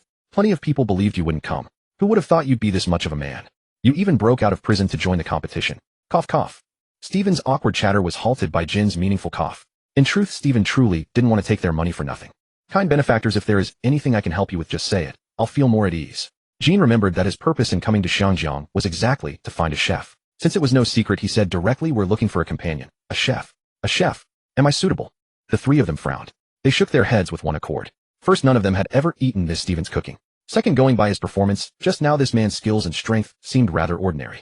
Third, they saw no need to be hasty. There was still time to search for a better candidate. Steven smiled wryly. It's all right. He took out a battered jade pendant and handed it to Duanyu. Hold on to this and go find Abbot Ming. He has many disciples. There is sure to be one who fits your needs.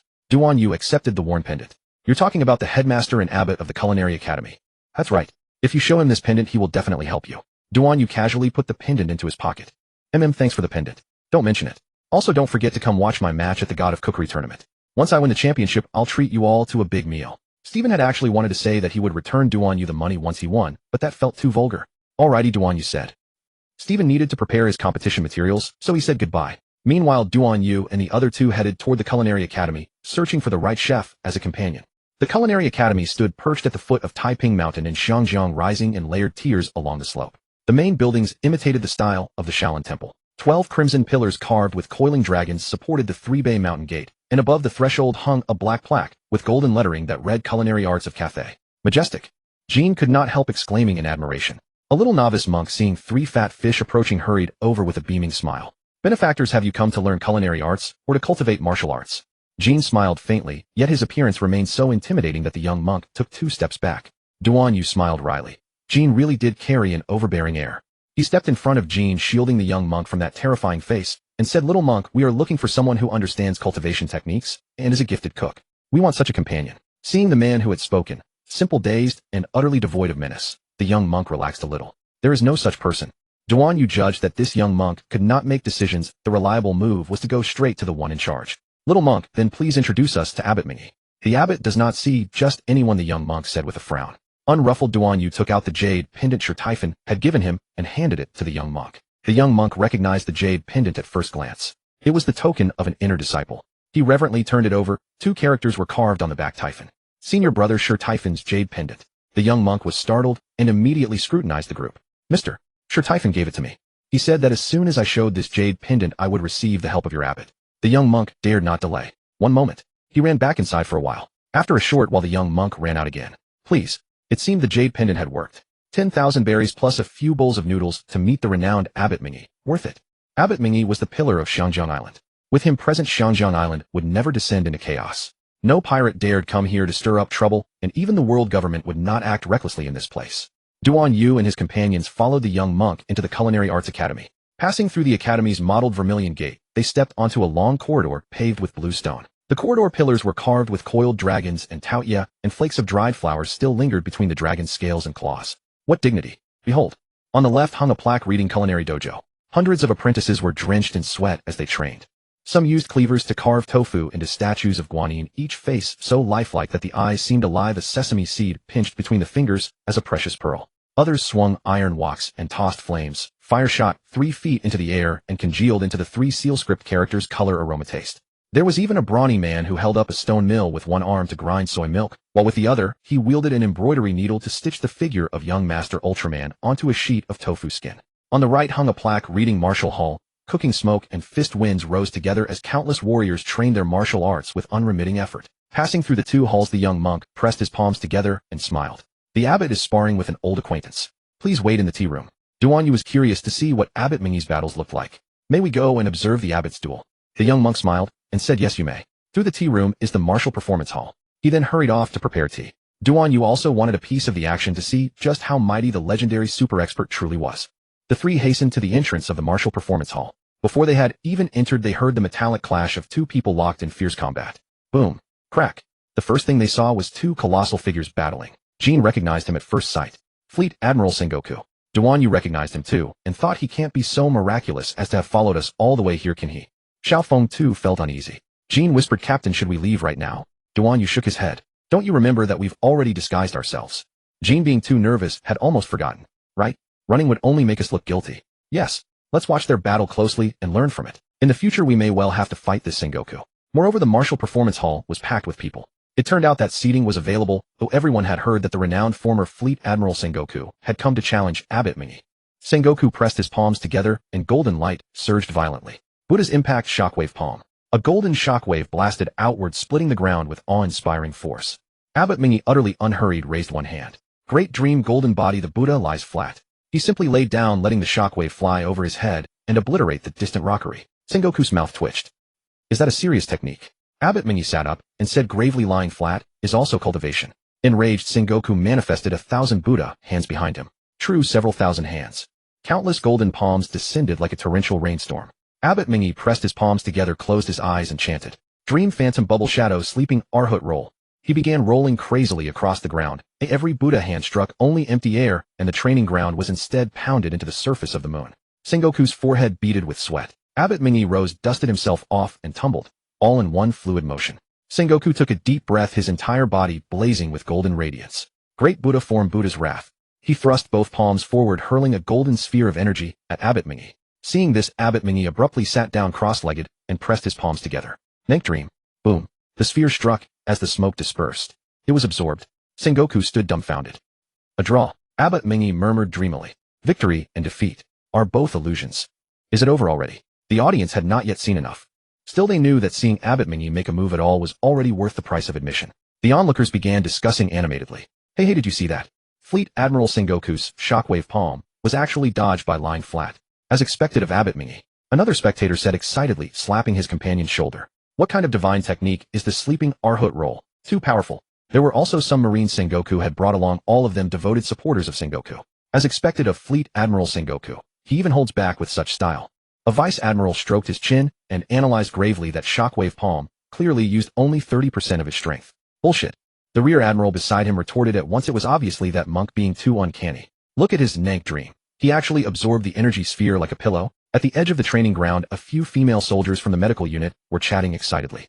Our Fleet Admiral Sengoku looks so handsome when he gets serious. But Master Mingi is adorable too. Look at the way he rolls. Doesn't he resemble the hamster I keep at home? Sengoku had very sharp ears.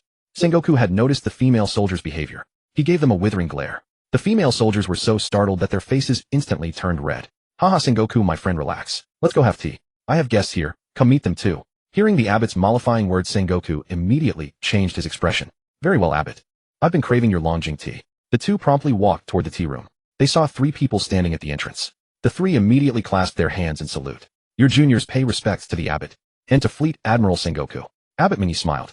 You 3, no need to be so formal. Sengoku cast a strange sidelong glance at them, feeling that he had seen them somewhere before. Have I met you somewhere before? Jean, however, did not activate his king engine this time. Instead, he said calmly, oh ho ho, hello. His smile was still fearsome. Had it not been for sunglasses as large as a windshield, anyone would have recognized him at once.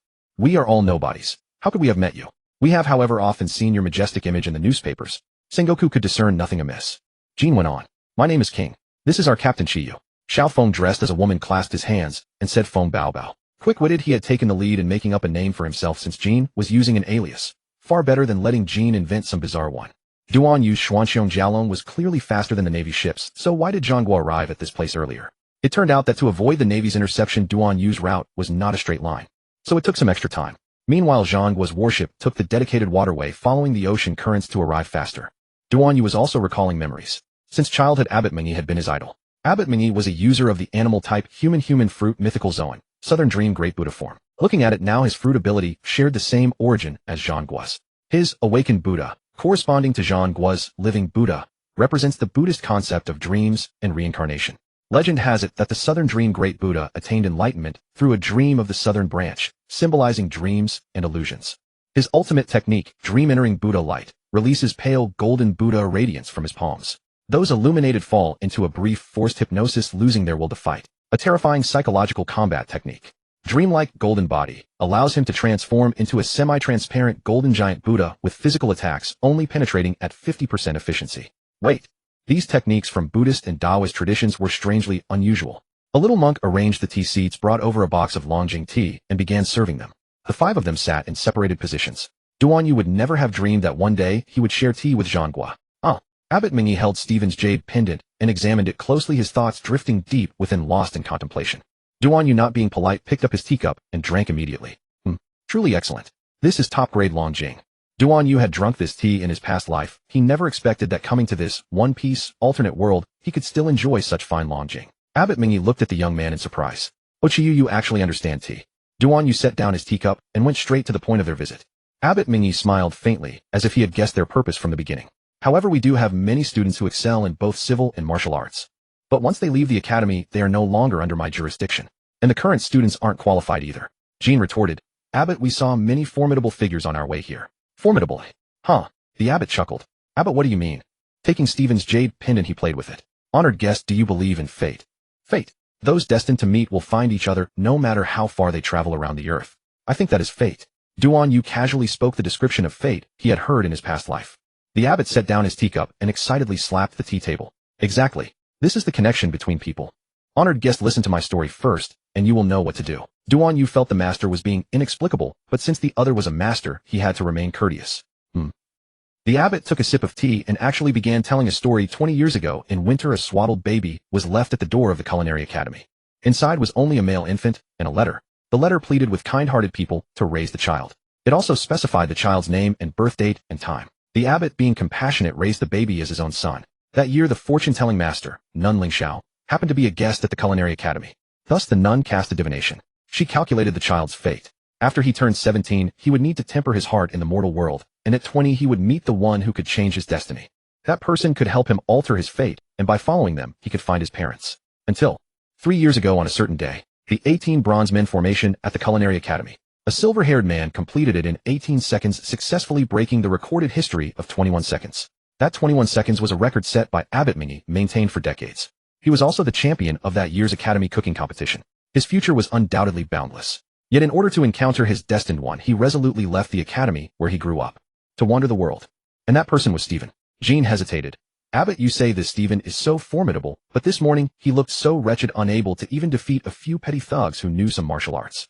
Not so. The abbot continued his explanation. Buddhist practitioners, in order to better temper their hearts in the mortal world for 3 years, would endure and yield in all situations, only displaying their skills when their lives were threatened.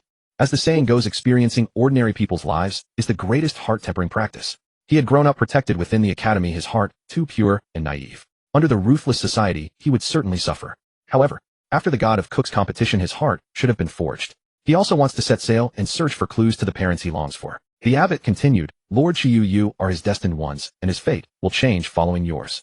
Really or not? This seems too superstitious. Duan Yu felt as if he were being scammed by phone fraud. When did this turn into northern Myanmar? Duan Yu thought to himself.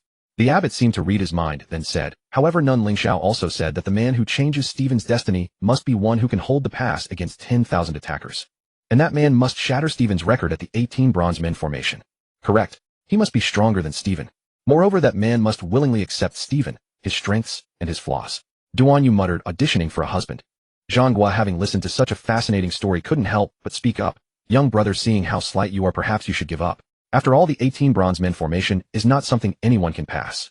Little Feng's eyes were teary. Captain, I think this Stephen is excellent. Little Feng, don't you feel they're setting up a trap? Something seems off, Duan Yu said. Little Feng wiped his tears and pondered bitterly. Young brother, do you lack the courage?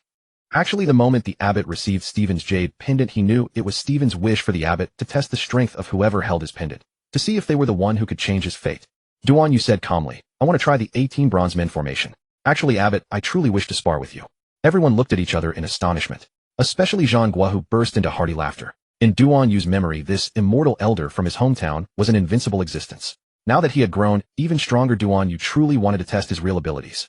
However, the prophecies said to break Stephen's record. Even with his considerable strength, Duan Yu could not know whether he could shatter the 18 bronze men formation record.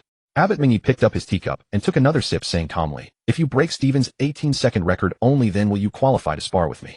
Jean grew nervous. Showing his skills before Zhang Guo would easily reveal his weaknesses. He tugged at Duan Yu's sleeve, hoping he would decline. The unspoken plea, brother, don't reveal yourself in front of Zhang Guo. Duan Yu also took a sip of tea, then stood up. Very well, it is agreed. First I will break the 18 bronze men record, then I will challenge you. Inside, Abbot Mingy secretly smiled. Either way, he would not lose. Excellent. Honored guests, please. They truly walked toward the direction of the 18 bronze men formation. Jean and Xiao Feng deliberately walked behind. Jean, what should we do? We'll just have to go with the flow. Our captain is too willful. Jean had never expected Duan Yu to suddenly challenge Master Mingy. It was truly unexpected. Duan Yu was a native of Xiangjiang Island who had looked up to the master since childhood, hoping to become as powerful as him. Now stronger, he wouldn't let such a rare opportunity slip away, even if Zhang Guo discovered it. They made their way toward the back mountain of the Culinary Academy. At that moment, in the 18 bronze men hall came the sounds of lively activity. 9 of bamboo. I've won. Pay up, pay up. Damn, this hot pot base isn't spicy enough. Who bought the seasoning? Never mind that, let's drink first. We're not going home until we're drunk. Suddenly Master Mingy arrived with others. Hearing these noisy sounds, the master understood what his disciples were doing, which made him feel embarrassed. The master turned around and said respectfully, everyone please hold on. Let me go arrange things first. Zhang Guo waved his hand and sighed, go ahead. Duan Yu nodded. Jean and Xiao Feng covered their mouths, giggling. The naval soldiers behind also wanted to laugh, but Zhang Guo wasn't laughing, so they dared not, holding it in until their faces turned red. At this moment, someone inside heard footsteps outside. Tong Wu stuck his head out of the window, his face changing drastically. Shit. The master is coming with people. Instantly, the entire hall descended into chaos. Tong Lu kicked over the mahjong, table tiles flying everywhere. Tong Chi frantically poured water into the hot pot, trying to disguise it as a medicinal bath for cultivation. Tong Ba frantically stuffed meatballs into his mouth, choking so hard his eyes rolled back. Tong Jiu grabbed gold powder and smeared it all over himself, but his hand shook and it all ended up on Tong Ten's face. Tong Ten's face was covered in gold powder, bewildered. Am I becoming a gilded Buddha? In this chaotic moment, ahem. Master Mingyi was already standing at the doorway watching everything with a stern expression. Dead silence. The 18 bronze men froze instantly like someone had hit pause. The master smiled faintly. Having fun, are you? The 18 bronze men straightened up in unison, reporting to the master. We're cultivating teamwork. The master nodded. Good then now. Tong Yi smiled and said, Master, have you had your fill? Eat, eat, eat. Not a single trace of dignity as bronze men. Quickly prepare. Someone has come to challenge us. The bronze men immediately sprang into action, tidying up, applying gold powder. When it was nearly ready, the master signaled for the others to enter. He slowly raised his hand, pointing at Duan Yu. This visitor wishes to challenge the 18 bronze men formation. Inside, the 18 bronze men thought, damn it, why now of all times? They cupped their fists, signaling they were ready. The master narrowed his eyes. He suddenly raised his hand, pointing at the gleaming bronze figures within the hall. Do you understand their true strength? Fearing Duan Yu might underestimate the bronze men's power and suffer defeat, he wanted to avoid accusations of bullying a lone challenger. Duan Yu shook his head. The master's explanation continued. Tong 1's arms are iron, once shattering a naval gun platform with a single punch. Tong 2's kicks move like the wind, having broken the chained sea towers. Tong 3's head but can split mountains and has brought down city walls. Tong 18 possesses extraordinary willpower, remaining standing even through grave injuries. The master paused, his gaze growing profound. And this only represents their individual capabilities. When they form their formation, 6 grouped together, their combined strikes rival those of the giants. 12 surrounding in a circle create an impenetrable defense nearly impossible to break through. All 18 resonating together emit blinding golden light that can cause temporary blindness, while their strikes carry metallic vibrations capable of damaging internal organs. If they stack upon one another to form a giant golden Buddha. The master shot Duan Yu a meaningful glance. One strike and they could sink an entire island. The master brought his palms together, his voice calm, yet carrying unmistakable authority. Visitor now. Do you still wish to proceed with this challenge? An uneasy silence fell over the hall as the bronze men stood with piercing gazes and radiant golden forms, their presence utterly oppressive. After a moment's pause, Duan Yu suddenly grinned widely. Master, you are known for your fairness. But rest assured, have them form their formation. I wish to conclude this swiftly. He slowly assumed his battle stance, his eyes burning with fighting spirit. Unfortunately for you, I am, and always will be, stubborn. The master was taken aback for a moment, then burst into hearty laughter. Excellent, excellent, excellent. In that case, 18 bronze men. 18 beams of golden light erupted simultaneously as the formation activated. Let this visitor witness the true power of the bronze men's demon-subduing strike. Their commotion drew the attention of all the Culinary Academy apprentices who came running to watch. Outside the hall, someone shouted, look! Someone's challenging the 18 bronze men formation. Whether apprentice or faculty, the news spread rapidly, and the entire academy erupted into chaos. Apprentices abandoned their cleavers and spatulas, rushing toward the scene, and quickly forming a dense crowd around the hall. Who would be so reckless? I've heard a challenger by the name of Duan Yu, and he claims he'll challenge the master himself. The crowd buzzed with excitement, their faces etched with schadenfreude. I'll bet 3 seconds before Tong 1 blasts him away. 3 seconds. You overestimate him. Tong 2 could make him kneel in one kick. Don't forget, the 18 bronze men formation once suppressed a supernova. What makes him think he stands a chance? Even naval soldiers gathered around, arms crossed, eager to watch the spectacle. Hey, Marshal Zhanghua, how long do you think he can last? A naval officer asked. Zhanghua stood at the front of the crowd, his expression serene, offering no analysis. He murmured softly, this young man, he reminds me of someone. Within the hall, the 18 bronze men had completed their formation, their golden radiance blazing with the weight of mountains pressing down. Tong 1 crossed his arms, sneering. Boy, you can still retreat before it's too late. Tong 2 rotated his ankles, grinning. Just don't start crying for your mother later. Tong 3 cracked his neck with audible pops. Hope your skull is tough enough.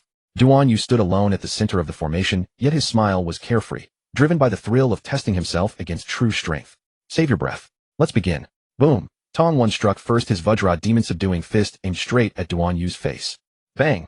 Duan Yu sidestepped the fist, shockwave grazing his cheek, while the stone pillar behind him shattered instantly. Wah! The crowd gasped in shock. Tong 2 followed with a sweeping wind leg kick, but Duan Yu rolled through the air, narrowly dodging. Only for Tong 3's headbutt to charge straight toward him. Thud! Duan Yu crossed his arms to block the impact, but the force drove him backwards several meters, carving twin furrows into the ground. Hiss! He shook out his arms, grinning through the pain. Not enough power yet. Give it your all. Duan Yu hadn't thrown a single punch, absorbing blow after blow, while studying his opponent's strength and speed. Among the spectators, the apprentices who knew the bronze men's prowess erupted in laughter. He'll go down on the next strike, a naval soldier declared confidently. They haven't even tapped into the formation's true power yet. He's done for. Jean was brows furrowed slightly, a dawning realization forming in his mind. He is. But just as everyone assumed Duan Yu was about to be overwhelmed, his right foot stepped backward. An ordinary punch. Duan Yu struck toward the bronze men. Duan Yu threw an ordinary punch, nothing but a plain simple punch. But, although the 18 bronze men usually slacked off, they were all true experts. At the same instant they all felt a death threat. Abbot Mingyi was greatly alarmed. Watch out. Sengoku's eyes widened. You are. The 18 bronze men immediately formed their strongest battle formation. Hey, their power converged. Duan Yu's ordinary punch was already upon them. Bronze One's fist, carrying the combined power of all 18 men, collided head-on with Duan Yu's fist. Boom. Shockwave. Eruption. The entire great hall trembled. Sengoku stepped a pace in front of the Marines, shielding them with his body from the terrifying blast. However, there were too many spectators at the Culinary Academy. The abbot could not shield so many people, and many were injured. The onlookers were all blasted away. Those with weaker strength spat out mouthfuls of blood. The power of the 18 bronze men began to collapse. Damn it. Mother, what kind of power is this? A bronze man spat out blood. I feel a little dizzy.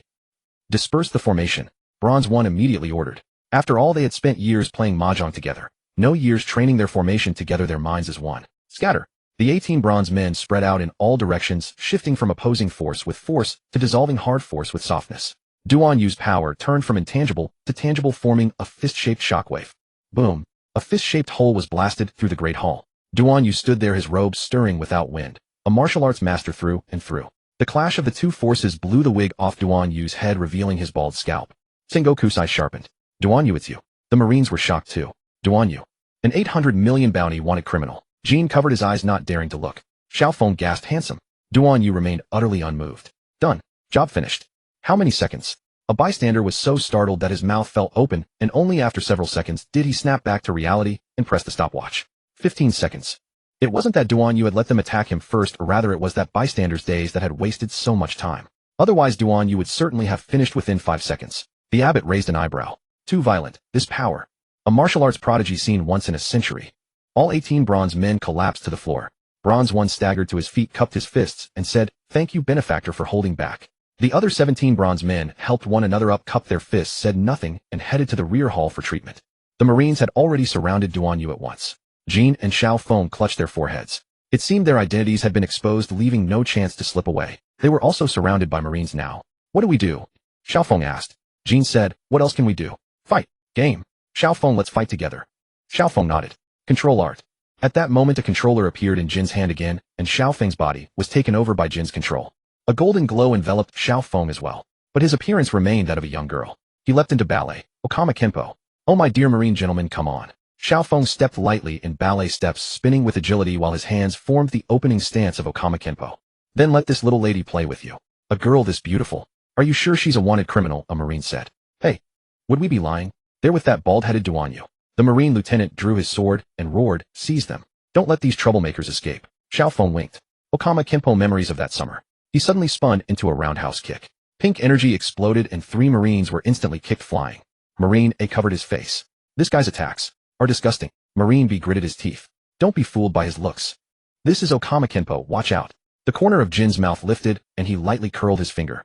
Xiaofeng, 3 o'clock. Xiaofeng moved, automatically sliding to the right narrowly, avoiding the Marine sergeant's sneak attack. Oh my, that was dangerous. He giggled coquettishly and delivered a backhand chop. Okama Kenpo, Swan Lake, dance. Bang.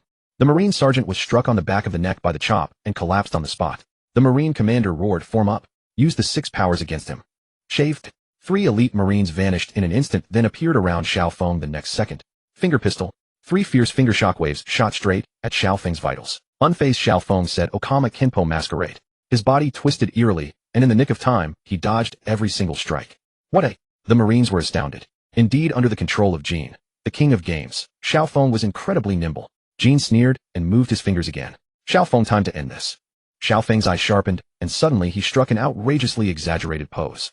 Okama Secret Art Queen's high heel kick. Boom. A pink shockwave swept across the entire arena, sending Marines flying like bowling pins. As the dust cleared, Xiaofeng gracefully retracted his technique and struck a curtain call pose.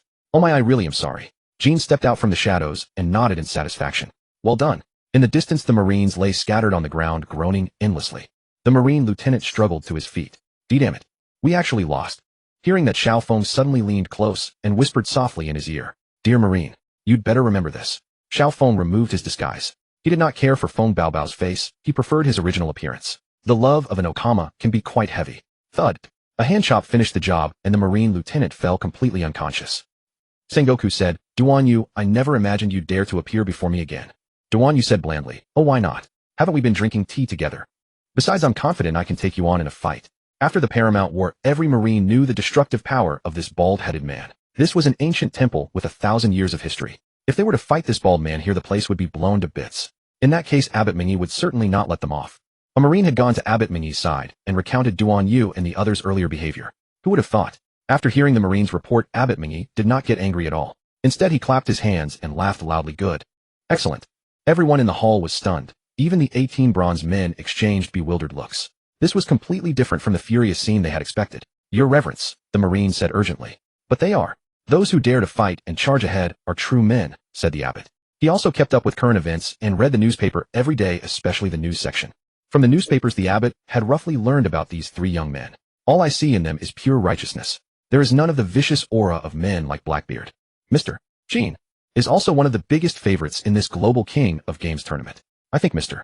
Jean is just here to fulfill his dream. Now tell me, how could a man with a dream be a villain? Hearing the abbot's analysis, Sengoku asked calmly, so you really only wish to enter the National King of Games tournament? Of course, Jean said from not far away. Zack Saint didn't send you, did he? Sengoku raised an eyebrow. How dare you? He also knew that this Jean was nothing but a shut-in otaku, who simply loved video games. Zack Saint's desire to hunt him down was nothing more than selfish whim. Deep down, Sengoku disliked the Celestial Dragons too. Merely over the title of King of Games, Zack Saint had actually used the Marine's power to satisfy his private vendetta and eliminate a formidable rival. Zhangguo was torn. On Abbot Mingyi's territory, he truly could not act recklessly. However, as a naval officer, failing to act upon seeing a wanted criminal would be dereliction of duty. But the youth Duan Yu before them, none of them could lay a hand on him. They simply lacked the strength to capture him. An awkward predicament indeed. Abbot Mingyi, however, remained clear-headed. Brother Zhang will show me some leniency and spare the young man for now. Duan Yu offered a faint smile. No need. I've seen many faces from the Navy. I simply don't have time for you at the moment. Abbot Mingyi promised that once I broke the record of charging through the 18 bronze men formation in under 18 seconds, we would spar. Zhangguo's anger flared at being ignored. Before the abbot could intervene to honor his promise, Zhangguo stepped forward himself. His imposing frame was corded with muscle, his tiger-like eyes locked onto Duan Yu with barely contained fury. Duan Yu, you have no right to challenge Abbot Mingyi. Zhangguo's roar echoed like distant thunder. First get past me. Duan Yu tilted his head slightly, a ghost of a smile touching his lips. Oh, are you certain? Enraged by the scorn, Zhangguo stamped forward, and the ground trembled beneath his foot. His right fist clenched and swelled with muscle before he unleashed it forward. War King Fist Mountain Splitter. The air cracked from the force of the strike, powerful enough to shatter boulders. Yet Duan Yu merely shifted his body slightly, letting the fist's wind graze his clothes without so much as ruffling his hair. Slow. Somewhat slow, he remarked calmly. Zhangguo's pupils contracted as he immediately changed tactics, swinging his left fist in a wide arc, while his right leg lashed out like a whip. War King continuous strike. Punches and kicks landed with thunderous echoes, sending wind spiraling outward, yet Duan Yu evaded each blow with effortless grace, not even raising his hands. This guy has completely read my moves. Zhangguo's attacks grew more frenzied, but Duan Yu remained as serene as drifting clouds, his breathing untouched by the chaos. Damn it, how can he be this fast? Fury and shock warred within Zhangguo as veins bulged on his forehead. He stumbled backward several paces, fists grinding together, muscles quivering violently across his frame as a faint golden light shimmered across his skin. Duan Yu, you forced me to use my devil fruit ability. That alone is worth being proud of. Zhangguo roared as the golden aura surged, his body swelling with power. Mayaku Nomi mythical Zoan, golden Buddha form. A deafening boom erupted as golden light pierced the sky. Zhangguo towered upward, his corded frame encased in sacred golden radiance, transforming before their eyes into a majestic giant Buddha carved from gold. Now then, show me another way to dodge this. Zhangguo's voice thundered like a temple bell, causing the roof tiles to rattle violently. The Buddha formed from Zhangguo raised his colossal palm, golden light condensing at its center. Buddha impact, shockwave palm. A shockwave several meters wide erupted with a deep hum, compressing the air into visible ripples and cracking the ground beneath it. Duan Yu's expression hardened, and he finally stopped holding back, retreating in a flash of movement like lightning. Boom! Wherever the shockwave traveled, the ground exploded outward, debris flying everywhere as the entire hall shook. Oh, finally taking this seriously. Zhangguo sneered, his massive hand rising again. But how many times can you dodge? 3 consecutive shockwaves swept out in rapid succession, cutting off every possible escape route. Duan Yu's gaze remained steady. Facing the overwhelming barrage, he advanced rather than retreated. His speed was astonishing, shattering through the first shockwave in an instant. Without breaking stride, his feet danced in ever-shifting patterns, and he narrowly evaded every attack. Zhang pupils contracted. What a... Duan Yu closed the distance in an instant, a faint smile playing on his lips. Your golden Buddha form has impressive strength, but your speed still leaves something to be desired. Before Zhang could respond, Duan Yu leaped into the air and unleashed a devastating spinning kick. Break! The impact echoed sharply. It was merely an ordinary strike from Duan Yu, like swatting a mosquito. He genuinely had no intention of fighting to the death here. Provoking a stronger presence would only bring trouble he wanted to avoid. The kick connected solidly with Zhang golden Buddha form, sending his massive frame staggering backward. Zhang stabilized himself, fury burning brighter in his eyes. A mere mortal dares to challenge the Buddha's might. He pressed his palms together, and his golden Buddha aura flared intensely, a brilliant golden halo manifesting behind him. Buddha's secret art, Great Compassion Palm. His colossal palm descended like a mountain, and even before the palm strike reached its target, the ground began to collapse beneath the pressure. Duan Yu looked up, a flicker of seriousness crossing his features. That technique is somewhat interesting. He drew a deep breath, condensing his energy inward, and slowly clenched his right fist. In that case, I'll meet force with force. Ordinary punch. Duan Yu delivered this strike with his full concentration. He wasn't using his serious series. He was treating this as a martial arts sparring session.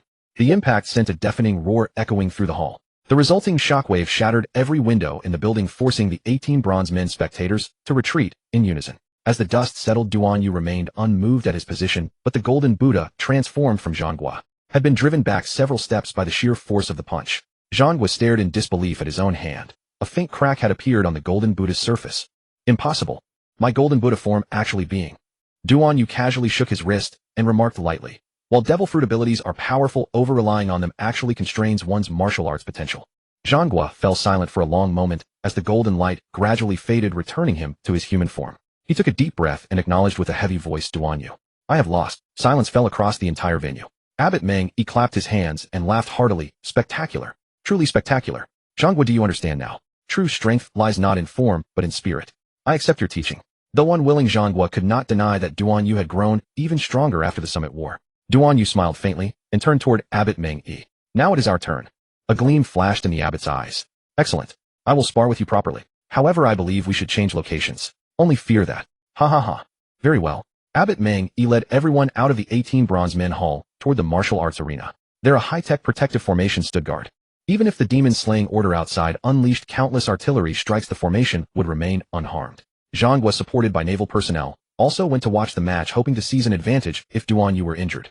At this moment, news spread that Abbot Meng was going to fight someone who defeated the 18 bronze men formation in just 15 seconds, an announcement that drew countless spectators. The crowd was enormous. Some people even used communication devices to notify those outside the academy to come and watch.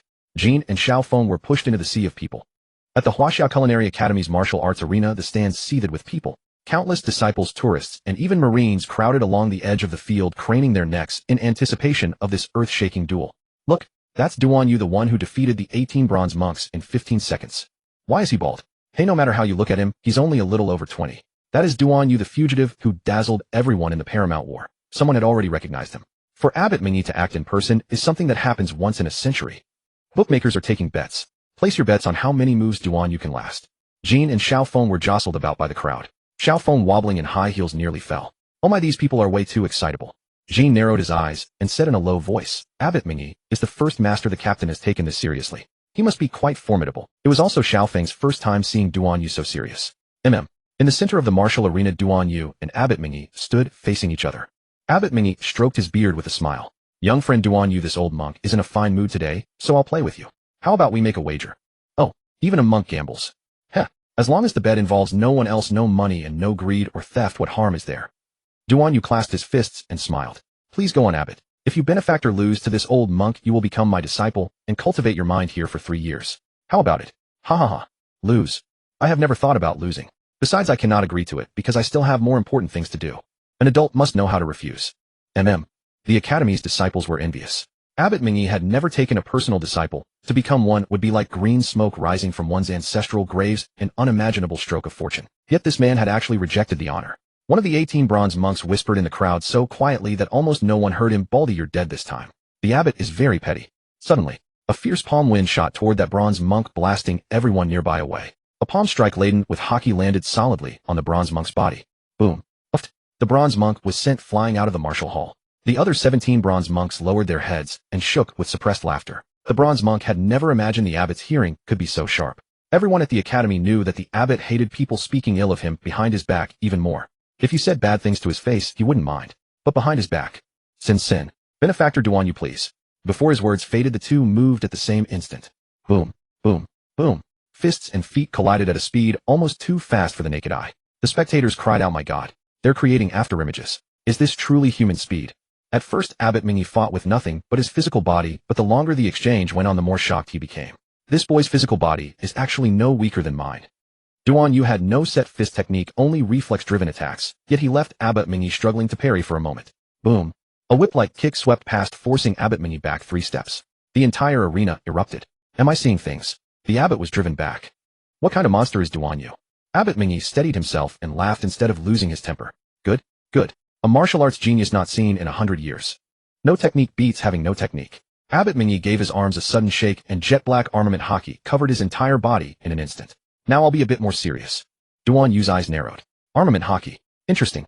He no longer held back. His entire aura surged, and the force of his punches suddenly turned fierce. Boom, boom, boom. Their collisions sounded like steel smashing against steel, sparks flying everywhere. Ugh. Duan Yu also felt his internal organs jarred by the colliding armament hockey. However, he found this armament hockey somewhat peculiar, for thin strands kept flowing into his body. The spectators were abuzz, a clash of armament hockey. This is a true battle of the mighty. Can Duan Yu really go head-to-head with the abbot's armament hockey? What kind of internal art has he cultivated? The battle grew ever more intense, and the more Abbot Mingy fought, the more admiring he became.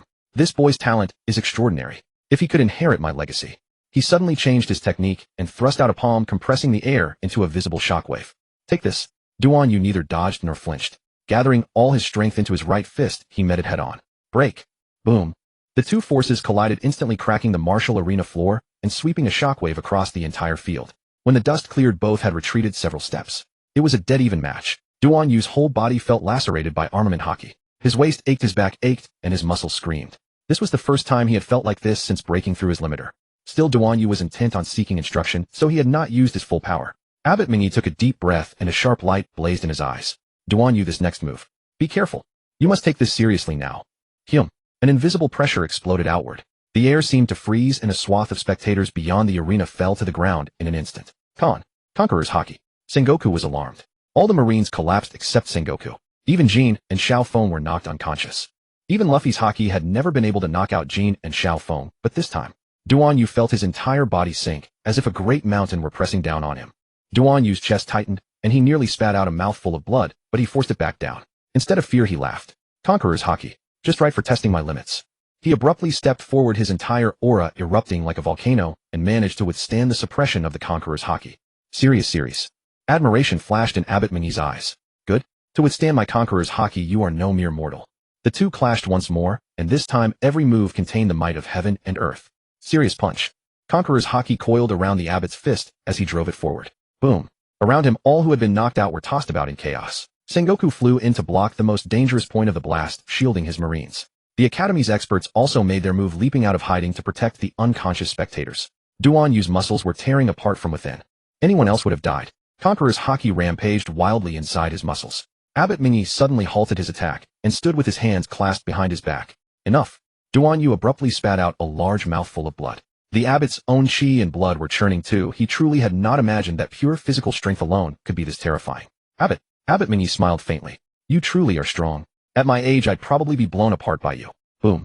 The martial hall split apart and crumbled. It shattered into pieces. The abbot paid no attention to the ruined martial hall. He walked forward, slowly pressed a hand on Duan Yu's shoulder, and said, "This old monk wants to tell you the true way of the conqueror."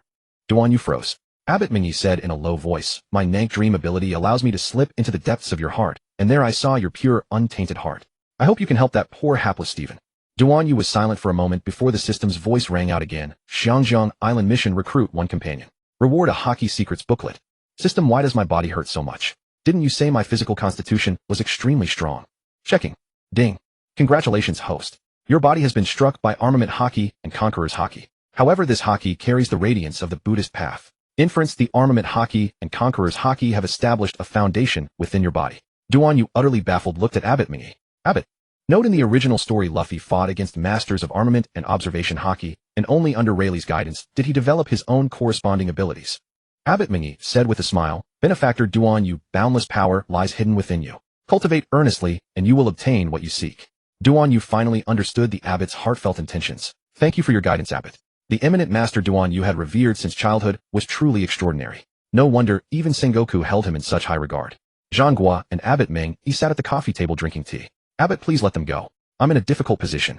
The abbot instructed Duan Yu to lead Jin and Xiao Feng out of the academy.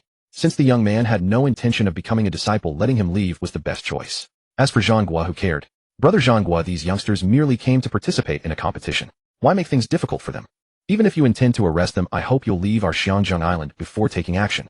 Zhang Guo also understood that on Xiangjiang Island martial force was dominated by the Huaxia Culinary Academy, led by Abbot Ming. Meanwhile, the economy was controlled by the Mu family, which held the lifeline of the entire island. The Mu family maintained close relations with the Tianlongren, and it was rumored that many of the Tianlongren's assets were managed by the Mu family. They were one of the families entrusted with accounting under the Tianlongren. They could practically cover the sky with one hand. If fighting on Xiangjiang Island resulted in property damage, the Mu family would complain to the Tianlongren, and he wouldn't be able to handle it. Moreover, he was no longer a fleet admiral now, so Zhang Guo would still grant this favor. Amen. They're all knocked unconscious anyway, no witnesses. Easy. Amen. Brother Zhang Guo truly understands how to navigate the world. Understands my foot. If I were so enlightened, I wouldn't have resigned as fleet admiral. Drink tea. Abbot Ming took a sip of tea, clearly unwilling to give him a direct answer. Zhang Guo possessed conqueror's haki, but had chosen not to use it against Duan Yu. That was precisely his brilliance. He had seen through Abbot Ming Yi's deliberate protection of that young man, and he had learned a workplace skill from Huang Yuan, doing just enough to appear busy, without actually exerting oneself. He had pleased both sides. Additionally, Zhang Guo knew that Duan Yu and the others had come to Xiangjiang Island specifically to prepare for the national strongest Game King tournament. He harbored inner dissatisfaction toward Jiakushing, but could only put on an act, and let it go. The next day soon arrived, and the sun rose once more. Xiao Feng finally woke up. Why am I in my own room? Xiao Feng still had a slight headache, as if suffering from a blackout after excessive drinking, forgetting an entire stretch of time. He stumbled out of the room, and found Duan Yu already training. "Captain, you're practicing these basic exercises as usual." 99. 100. "Yes, you're finally awake. Go make breakfast." A dark line immediately appeared on Xiao Feng's forehead. "If I train alongside you, will I become as strong as you, eh?" He asked it, and immediately felt foolish. I truly don't know. Everyone has their own path, and their own way of improving. Just be yourself. Amen. Xiao Feng didn't overthink it, and began making breakfast while dancing ballet. This was perhaps Xiao Feng's unique training method. Ballet. Jean was in the worst condition. He didn't wake up until nearly noon. He vaguely remembered going to the culinary academy yesterday. Everyone was gathered. Duan Yu told them about their lost memories. "Abbot Ming is truly a good person," said Xiao Feng. Jean frowned. "The abbot said that silver-haired kid is so formidable. Could there be exaggeration?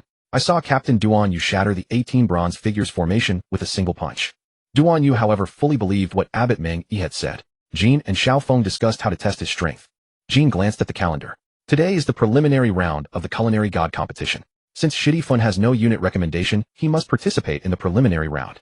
Jean pressed the remote, and the television screen lit up. He immediately searched for the gourmet channel.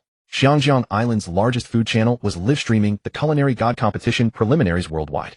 The screen cut to the main venue, a colossal open-air cooking arena surrounded by tiered spectator seating packed to capacity. "This is the tallest building in Xiangjiang Island, the Musée Center Tower," said Duan Yu. Dozens of cameras hovered in the air, capturing every thrilling moment. However, when the camera scanned the contestant, Steve's figure was nowhere to be found in close-up. "Strange, why can't I see Steve?" Xiao Feng tilted her head, her ballet shoes lightly tapping the floor. Perhaps we can find him on one of the sub-channels." Jean frowned and quickly switched channels, finally spotting him in a corner of Zone B. Zone B. Steve stood at the farthest stove, while every other competitor's station was crowded with reporters and spectators. Only his position was desolate and deserted. "Found him. That silver-haired guy." Xiao Feng nodded. "Let's see how his culinary skills are." Steve gripped his kitchen knife, and the very air seemed to freeze. Such overwhelming presence. Click, click, click, click. The knife flashed like snow, moving so fast, it was nearly invisible to the naked eye. The sea bream on the cutting board was deboned and sliced in the blink of an eye, the fish fillets so thin they seemed translucent, catching the sunlight, and shimmering with rainbow hues. Such knife skills, without a decade of practice, they couldn't be achieved. With his ingredients prepared, he began cooking. "Let's watch how he controls the heat," said Xiao Feng. "Do you understand? Hey, I'm a transvestite who knows how to cook." On screen, Steve. He tossed the wok with one hand, flames rising like a tornado, yet condensing instantly into a gentle blue fire. The sauce in the pan swirled like silk, and its aroma drifted all the way to the judge's table. The audience on site was drooling. Even Duan Yu, watching through the screen, couldn't control his taste buds and swallowed hard. And then, with a light touch of his fingertips, the fish slices scattered like flower petals, paired with a few slices of lime and perilla, forming a three-dimensional painting of a carp leaping over the dragon gate on the plate. The camera kept panning across other contestants finishing their dishes. I want to see Steve. Xiaofeng cursed. Huh. Jean laughed. Xiaofeng, what are you doing? However, the camera still wasn't pointed at him. Head judge, taste phantom. Raymond suddenly looked up, his nose twitching. This aroma. Whose dish is this? Deputy Judge Iron Lady Sophie frowned. It's coming from Zone B, but the camera isn't capturing it. The third judge, Culinary God Tongue, Kobayashi Ichiro, stood up directly. Director, switch to Zone B Stall 7. Now. The director frantically adjusted the camera, and the feed finally cut to Steve's cooking station. A moment of silence fell over the entire arena. Then an uproar erupted like a tidal wave. The audience went wild. Is that level of knife work human? That flame control. Did he use hockey? Wait, isn't he the head chef from Longing Pavilion? I remember him. The director finally realized he had overlooked a true master and hastily pulled up Steve's profile. Steve, former head chef of Longing Pavilion, framed for refusing to use inferior ingredients, now living on the streets. That's his self-written profile. The host only then realized his mistake. The audience erupted. Hey, someone needs to deal with Longing Pavilion. Their quality has declined, and it's so expensive. Yeah, I ate there the day before yesterday and felt a bit sick afterward. The boss of Longing Pavilion watched the television in fury. Steve, how dare you enter a competition? How dare you slander Longing Pavilion? Hey, find someone to kill this Steve. A burly enforcer cupped his fist. Yes, boss. The three judges walked quickly towards Steve. One fish, three ways. Raymond was the first to spear a slice of sashimi and put it in his mouth. His pupils suddenly contracted. This freshness. Is it live cutting? Raymond's voice trembled. You actually let the fish meat remain alive and elastic the moment it enters the mouths. Sophie tasted the sauce and slammed the table. This sauce. There's a hint of the ocean in it. Kobayashi Ichiro dropped to his knees. This isn't cooking. This is culinary Tao. Steve smiled faintly and wiped his hands. Just basic skills. The entire venue fell silent once more. Then thunderous applause erupted. The process of tasting others' dishes is omitted. The judges wrote down their advancement decisions after tasting all entries and handed the results to the host. The host, holding a piece of paper, announced, Steve advances. Triple X advances. And advances. Aboard the Xuanxiong Jiaolong. Jin's eyes widened. This guy truly has skills. Xiaofeng spun around excitedly. Hehehe. Should we go find him backstage now? Jin and Xiaofeng exchanged knowing glances. Something suspicious was definitely afoot. Xiaofeng and Jin carried Duan Yu on their backs as they secretly slipped off the ship. Xiaofeng transformed into a young maiden, while Jin disguised himself as another person, ensuring Steven would not recognize them. They infiltrated the backstage of the Xiangjiang Island Culinary God competition, where the crowd was still buzzing with excited cheers. Xiaofeng grabbed 2 kitchen cleavers and stealthily approached Steven. According to what they had heard from the abbot, he would never strike unless his life was threatened, so they had no choice but to wield the cleavers to prove they posed a mortal danger. Meanwhile, Steven was gathering his knives, preparing to depart. Suddenly a figure darted out from the shadows. Hee ha ha. Handsome man, could I borrow a light? Xiaofeng glided forward in ballet steps, landing gracefully before Steven with his signature exaggerated grin, though his eyes cut sharp as blades. Steven hesitated briefly, then smiled gently. I'm sorry, I don't smoke. Then how about lending me a punch? Before the words even left his mouth, Xiaofeng's foot struck towards Steven's throat like a venomous serpent. Xiaofeng's ballet movements grew bizarre and unpredictable, his toes slicing through the air like blade edges, each strike precisely aimed at joints and pressure points with ruthless accuracy. However, Steven appeared to have anticipated every move. With minimal adjustments, a slight turn of his body, a tilt of his head, a step back, he dodged each attack effortlessly, still finding time to adjust his cuffs. Hee ha ha. You dodge fast, handsome. Xiaofeng pressed the attack, spinning like a top, his legs whipping through the air like lashes. Steven remained unfazed, even chuckling lightly. Your dance is beautiful, but your left foot slows by 0.3 seconds on the third rotation. Snap? Miss, we have no grudge against each other. Why are you attacking me? To provoke him, Xiaofeng's eyes darted cleverly around before breaking into a sinister laugh. You've offended someone you shouldn't have. Haha, give me your life. The cleavers in Xiaofeng's hands made his intentions clear. Steven continued to dodge, but the attacks came from unpredictable angles, each one targeting vital points. Miss, if you won't stop, I won't hold back. Huh. Pathetic, can't even fight back, what a joke. Oomph. He suddenly struck his index finger, landing precisely on the nerve point of Xiaofeng's left knee. Ugh. Xiaofeng stumbled, nearly falling, his eyes wide with shock. How did you know? Steven smiled. A chef's eyes can read the heat, including the rhythm of your movements. From the shadows, Jin emerged, slowly adjusting his glasses. As expected, not simple. Xiaofeng used that. Xiaofeng grinned widely. Hee ha ha. Finally, I can get serious. Game room, control technique. Xiaofeng's body came under Jin's control once more. He crossed his arms over his chest. Transvestite fist art, Swan Lake frenzy. His movements instantly accelerated, his form becoming like a phantom. Leg techniques, fist strikes, and finger jabs wove together into an impenetrable web, sealing off nearly every evasion angle. Under Jin's ability to control his body, Xiaofeng's movement precision surged dramatically. His already bizarre ballet steps became almost ghost-like, impossible to anticipate. His dual cleavers crossed, carving silver infinity symbols through the air that blocked every escape route for Steven. Hee ha ha. Handsome man, you're about to become sashimi. Xiao Feng's blade grazed the tip of Steven's nose, severing a few strands of hair. Steven leaned back to dodge and snatched up a rolling pin from the cutting board. But in the kitchen, the rolling pin clashed against the cleaver with a sound like striking metal, the place that lacks weapons the least. Thud! It snapped. He immediately grabbed an iron ladle, blocking the descending cleaver with precision. A tremor ran through both weapons. Xiao Feng's dual cleavers flew from his grip. Swan Lake finale. He executed 3 consecutive backflips in the air, his long legs scissoring towards Steven's neck. Meanwhile, the controlled cleavers swooped back from behind, creating an inescapable killing formation. But Steven merely smiled. Graceful dance, but his grip was surprisingly strong. He seized Xiao Feng's arm. Just then Xiao Feng appeared too beautiful. For a few seconds his heart fluttered. He hugged her tightly. Miss, you've lost. Both cleavers had flown far away. At that moment the atmosphere between them grew rather ambiguous. Xiao Feng also did not wish to deceive his feelings. He transformed back into his transvestite appearance. Terrified, Steven hurled Xiao Feng far away with a single throw. Then, ugh!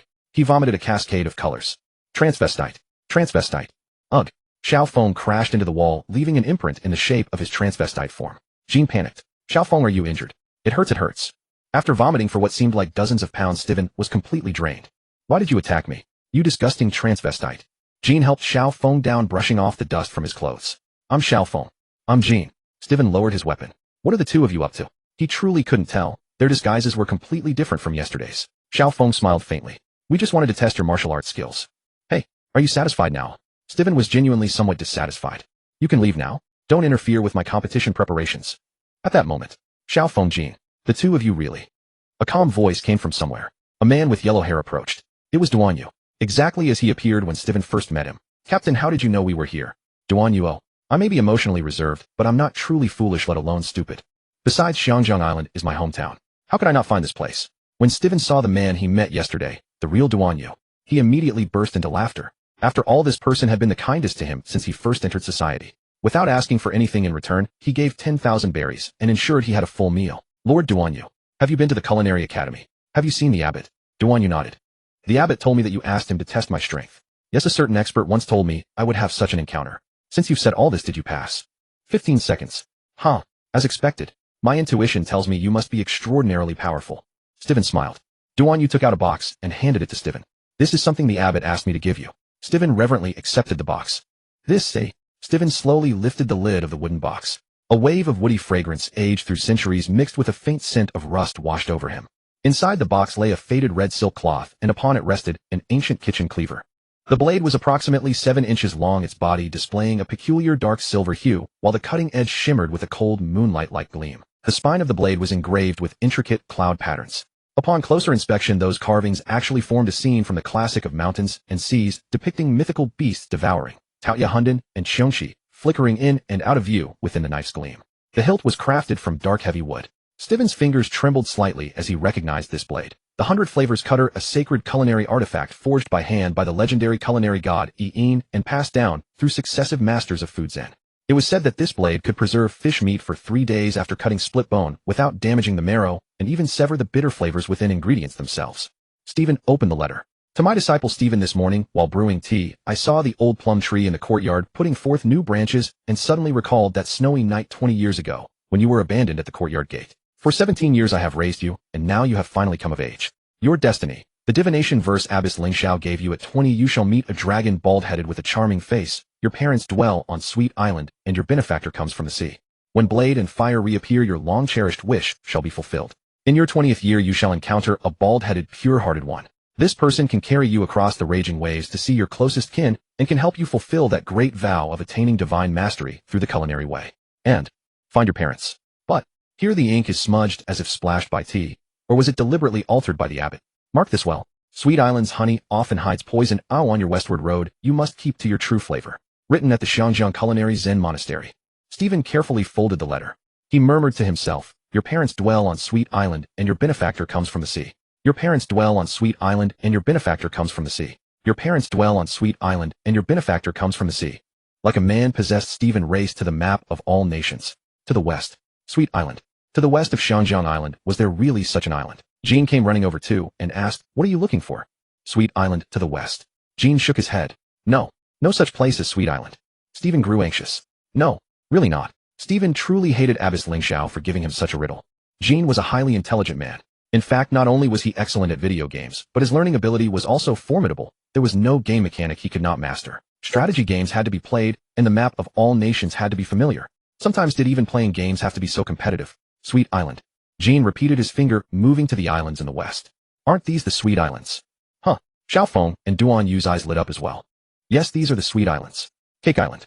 Cookie Island. Composed of 34 islands, each one representing a dessert. Indeed, very sweet. The corner of Jin's eye twitched. Mr. Stephen, what exactly do you mean by looking for this so-called Sweet Island? I want to find my parents, discover my origins, and ask them why they abandoned me. A trace of fear rose in Jin's heart. Stephen, do you know who occupies these islands? Duan Yu had served in the Navy for several years, and had some understanding of the world's distribution of power. Damn, are we playing this big? Stephen had focused single-mindedly on martial arts and cooking, and was completely unfamiliar with the global balance of power. Feeling the atmosphere had shifted, Jean cut straight to the point. Big M.O.M. Charlotte Linlin's territory. One of the 4 emperors and emperor of the sea who reigns over the New World. Queen of Tado Land, a dream kingdom commanding 34 races. She is hailed as the Soul Queen, a terrifying ability user who can extract lifespan. This is thanks to her devil fruit, the Soul Fruit Paramecia. She can extract the lifespans of living beings and imbue objects with life as homies, such as a talking sun and teacup soldiers. The stronger the creation, the more lifespan it consumes. Her strongest homies are Zeus, Prometheus, and Napoleon. It consists of 34 islands, each representing a dessert, such as Cake Island and Cookie Island. The citizens must pay 1 month of lifespan every month as a tax.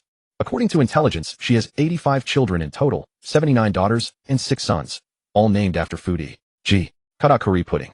Stephen had never heard of these islands. However, Big M.O.M. Charlotte Linlin was a figure known to all. Stephen stared at the map in despair, retreating step by step.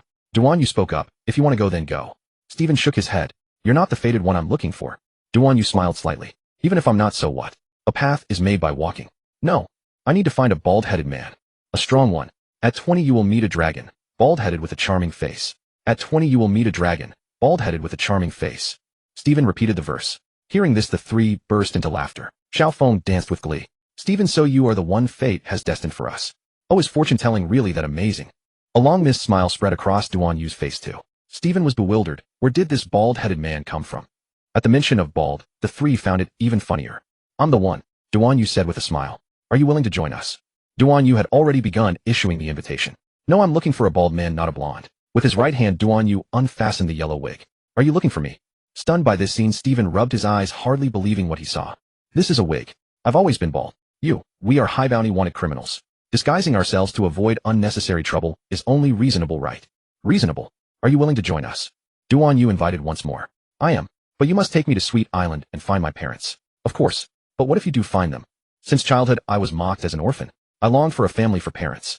If my parents had their reasons or enemies, I would help them take revenge. But if they merely had a moment of pleasure, and I was the byproduct of that pleasure. If they gave birth and then didn't want me, abandon me, then what? Sigh. It seemed he had not yet figured it out. He took out a cigarette, lit it, and took a drag. Oh, that hits the spot. Duan Yu, since we are destined by fate, then I will join you all. The corner of Duan Yu's mouth curled up, and a spark of amusement flashed in his eyes. He reached out and clapped Stephen firmly on the shoulder. Welcome aboard, brother. Jean immediately bounced over from the side, hands clasped to his chest, eyes gleaming. Yeah, we finally have a real chef on our ship. No more eating the captain's char-grilled Sea King. Xiaofeng raised an eyebrow. Hey, I call it char-grilled flavor. Jean adjusted his glasses, a sharp glint reflecting off the lens. According to my calculations, the team survival rate has risen by 37. 8. What the heck? Before Stephen could react, Xiaofeng had already pirouetted and produced a bottle of champagne from who knows where. Pop. The cork flew to the ceiling and foam sprayed the 3 of them in the face. Where did this come from? Stephen wiped his face. Jean calmly wiped his glasses. We borrowed the victory wine from the culinary god contest on the way. Duan Yu laughed. Well, you just joined us and already learned to steal. This is called resource sharing. Xiaofeng said, completely unabashed, and pressed a goblet into every person's hand. Come, to our new partner. Cheers. For goblets clinked together, and the wine refracted amber light under the sun. Stephen watched the 3 boisterous companions before him, and suddenly felt his throat tighten. He lowered his head and took a sip, sweet with a touch of bitterness, just like the taste of all those years of drifting. So, this was the warmth of companions. Xiaofeng keenly sensed his mood, and suddenly flung an arm around his neck. Stop daydreaming. Quick, think about what we should eat for our first celebration feast. Buddha jumps over the wall. Jean suggested.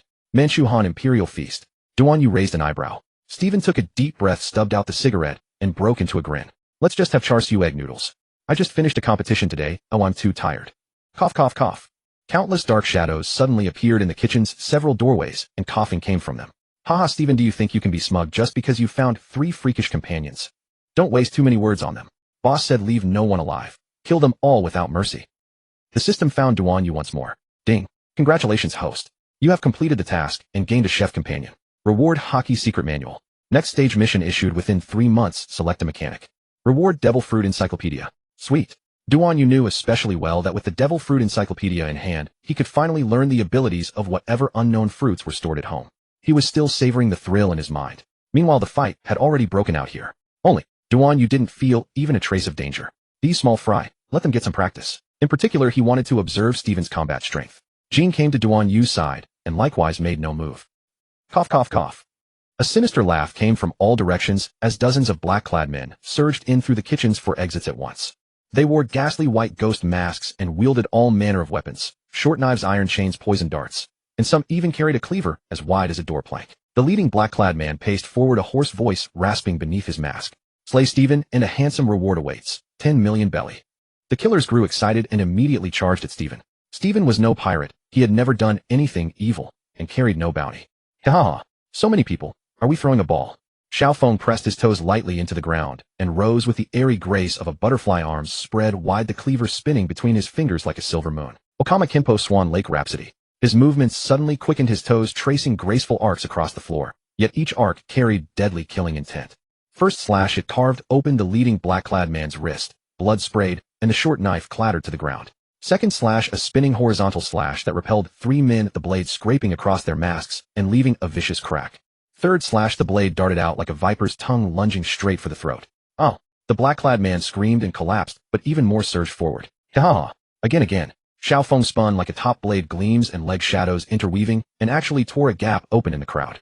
Stephen stood still, unmoving, his eyes ice cold. You are from the Move family. The black-clad men made no answer, but their actions said it all. Blades pointed directly at Stephen's vitals.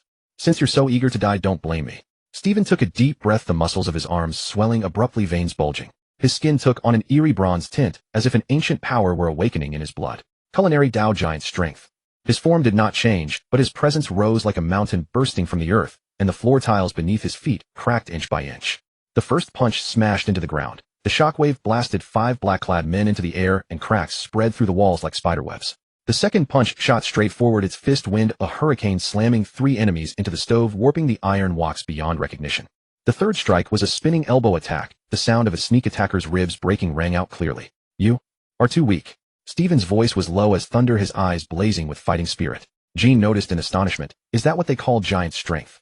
He hadn't activated it earlier when fighting Xiaofeng. Could it be that only after making up his mind to go to sea did his primal strength begin to erupt? Just as the battle was turning into a one-sided rout, the kitchen's skylight suddenly shattered. 3 dark figures dropped from above and landed steadily. The first, tall and thin as a bamboo pole, wore steel knuckle dusters with eerily blue venom gleaming between his fingers. The second, squat and solid as an iron tower, carried a giant bone cleaver on his shoulder, dried bloodstains still clinging to its edge. The third was a masked woman, silver threads coiled around her fingertips, their other ends connecting to countless poison needles as fine as ox hair. The 3 fiends of the Move family. Stephen's eyes narrowed. They finally deigned to send you out. The bamboo pole man sneered. Stephen, you think you can win with brute force alone? Naive. The iron tower brute swung his bone cleaver, grinning viciously. Today your bones will become my collection. The masked woman's fingers twitched slightly, and poison needles flew toward Xiaofeng like a rainstorm. Xiaofeng retreated in a flash, but the poison needles were too fast. It looked as if he was about to be struck. Ha! Don't underestimate an Okama's dance steps. He suddenly performed a backflip, his toes precisely kicking aside 3 needles, though a few still grazed his sleeve. TSK. Poison. Xiaofeng's arm went numb instantly, his movements half a beat slower. Seeing this, Stephen roared in fury and unleashed giant strength at full power. Culinary Dao mountain-shattering strike. He smashed both fists into the ground. The entire kitchen shook violently. Stoves collapsed, woks flew into the air, and hot oil splashed everywhere. The bamboo pole man and the iron tower brute were sent staggering back by the shockwave, but the masked woman rose lightly, her silver threads winding towards Stephen's neck like venomous snakes. Died. A tide-turning strike. At the very last moment, Jin's cold laugh came from the shadows. Game. Room. Swoosh. Countless vines burst from the slits in the floor, instantly binding the masked woman's wrists and yanking her down with brute force. What a... Before she could react, Stephen's fist had already slammed toward her face. Duan Yu recognized it. That's the tree demon's move. Bang! The mask shattered, and the woman flew backward, crashing through the wall and disappearing into the dust. The bamboo pole man and the iron tower brute both turned pale retreat. They grabbed their unconscious comrade and fled at once. Xiao Feng wanted to pursue, but the poison flared. He staggered and dropped to one knee. Heh, haha, that was close. Stephen retracted giant strength and supported Xiao Feng. Don't move. I'll neutralize the poison. He took out a packet of medicinal powder from his chest and sprinkled it over Xiao Feng's wound. The Mu family's poison, I know it better than anyone. The kitchen was a complete shambles, black-clad men groaning and sprawled across the floor. Duan Yu had been leaning against the door the whole time, casually munching on an apple. All done. He raised an eyebrow. I thought I'd have to wait until dinner. Stephen smiled wryly. You're certainly relaxed. Duan Yu shrugged. I believe in you all. He tossed away the apple core, and his eyes suddenly became as keen as a blade. But, since the Mu family dares to make a move, don't blame us for overturning the table. Xiao Feng struggled to his feet, flashing a grin. Haha. Next time I'll use an even bigger cleaver. Let's return to the warship. They'll come back. The place they were in was Mu family property. So was the competition venue. The Longyin Pavilion was one of the Mu family's establishments on Xiangjiang Island. Thus Stephen's offense against the Longyin Pavilion was equivalent to offending the Mu family. I believe the Mu family's head wouldn't resort to something so childish. The Longyin Pavilion is managed by one of his sons. I think it was his doing. Who? Duan Yu asked. I'm used to taking revenge the same night. Unless I can't beat them. Mu Outyin. Alright, let's go teach that useless tagalong of the Mu family a lesson. Duan Yu said with a smile. Captain. Xiao Feng grew excited. With the captain making a move, they're all dead. Jean nodded frantically. Yes. Duan Yu tossed aside the blonde wig. This time it's not my fight. It's yours, Stephen. His ability to wipe out the 18 bronze men formation in 18 seconds came from his innate gift, the power of giants. In the world of One Piece, the power of giants is not a singular concept. It manifests through various forms of gigantification. What is innate is natural talent, the inherent gift of the giant tribe. Giants are born with bodies over 20 meters tall and extraordinary strength, able to lift warships with ease. They are born for battle. Unlike Sengoku's Great Buddha form or Kaido's Azure Dragon form, which achieve localized gigantification through awakened Zoan powers. And certainly unlike Chopper's drug-induced transformation. However, Stephen's build was that of a normal person, merely 227 centimeters tall. Although he was the tallest among them, he could hardly be called a giant. His power of giants must therefore have been inherited from either his mother's or father's lineage. Having been raised immersed in Buddhist teachings since childhood, his murderous aura clashed with his warrior abilities, which only further restrained his growth. His destiny needed to change. First, he had to be tempered by the harsh realities of society. Then only by setting sail and experiencing true warfare could his full potential be unleashed. At that thought, Duan Yu's admiration for Abbot Minyi surged like the endless torrent of the Yangtze River, and just like the Yellow River in flood, it was utterly unstoppable. Abbot, I know what I must do. Stephen frowned. Taking the initiative to seek revenge went against his original Buddhist path, but now that he was about to become a pirate, boldness and combat were mandatory lessons. Mu Outyin, you will be the assignment for my very first lesson as a pirate.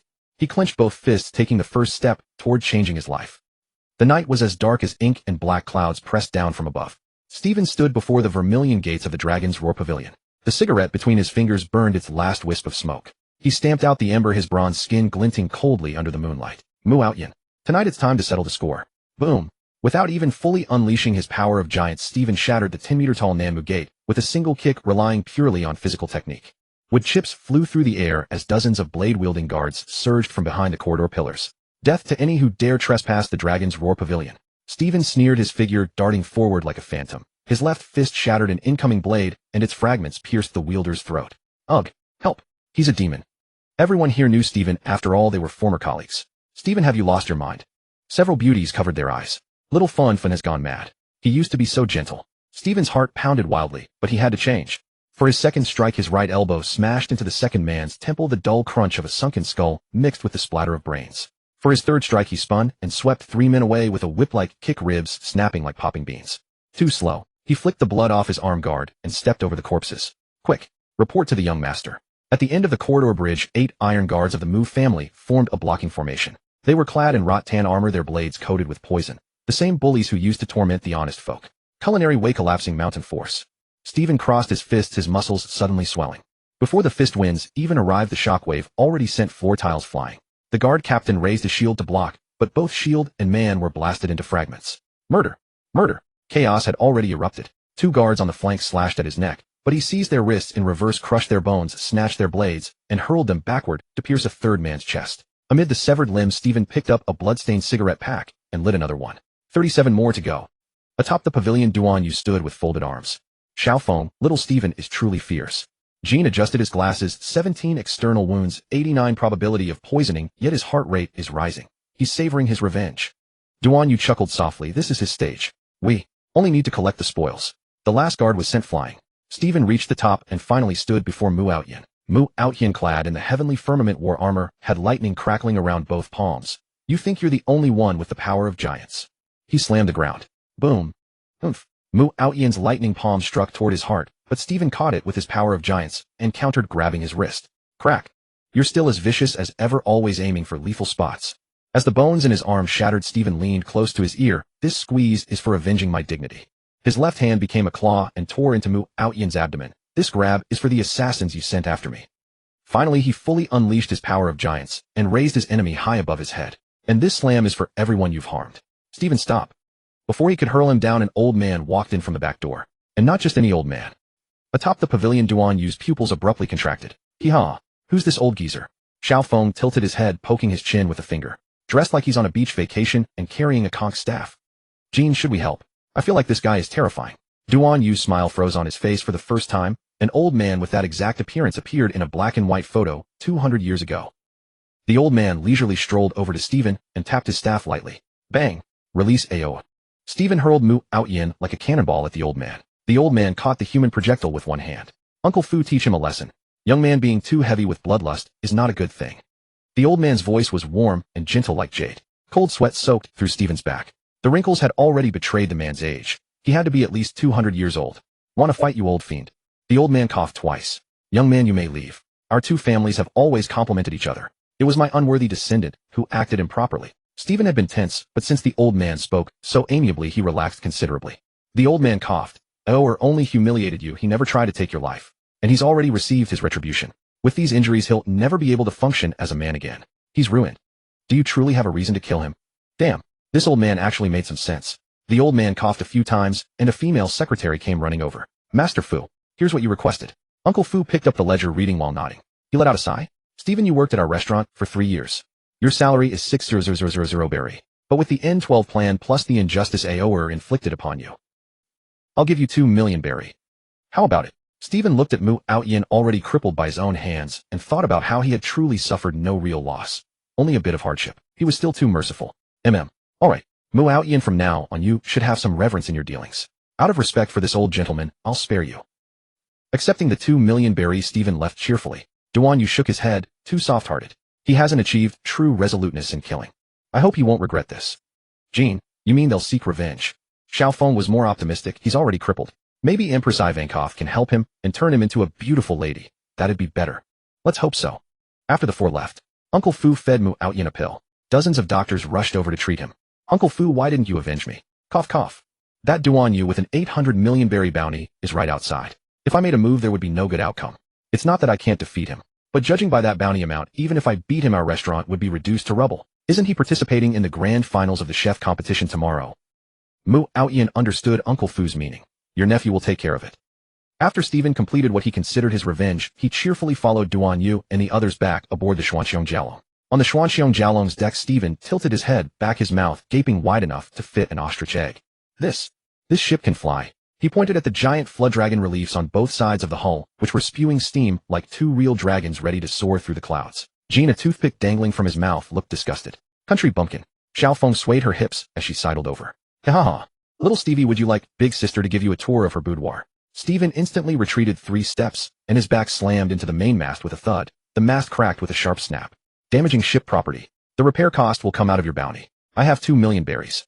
TSK. Hand it over. Stephen resentfully handed it over. I want to visit the kitchen first. Jean nodded, since the kitchen was his responsibility. As soon as Stephen pushed open the kitchen's titanium alloy hatch, a blue light scanned him from head to toe. Identity recognition unidentified. Intruder. A laser gun had already locked onto him. Stephen instinctively raised his hands. What's going on? Jean chuckled. I forgot to input your information. Jean took out a controller and entered his data. New crew member Stephen. Access level cook. Friendly reminder, this is your home, but if you break something you still have to pay for it. A mechanical female voice came from the ceiling, startling him into pulling back the finger he had been about to touch to the control screen. In the center of the kitchen floated a holographic menu. Eugene casually swiped a couple of times and various kitchenware popped out. On the other side was the washing area. In the corner stood the dishwasher, known as the Abyss Devourer. Stephen leaned in for a closer look. Inside there was no water flow at all. Rather, miniature Sea King holograms were tearing at the stains, even gnawing rust-off iron pans until they gleamed. Jean said calmly. It was built by imitating the Jiaolong's deep-sea creature observation system. Stephen smiled wryly. What the heck? Stephen wanted to get a cola, but when he pulled open the refrigerator door, the fridge is alive. A robotic arm took out a bottle of cola. Glug glug, ice-cold bliss.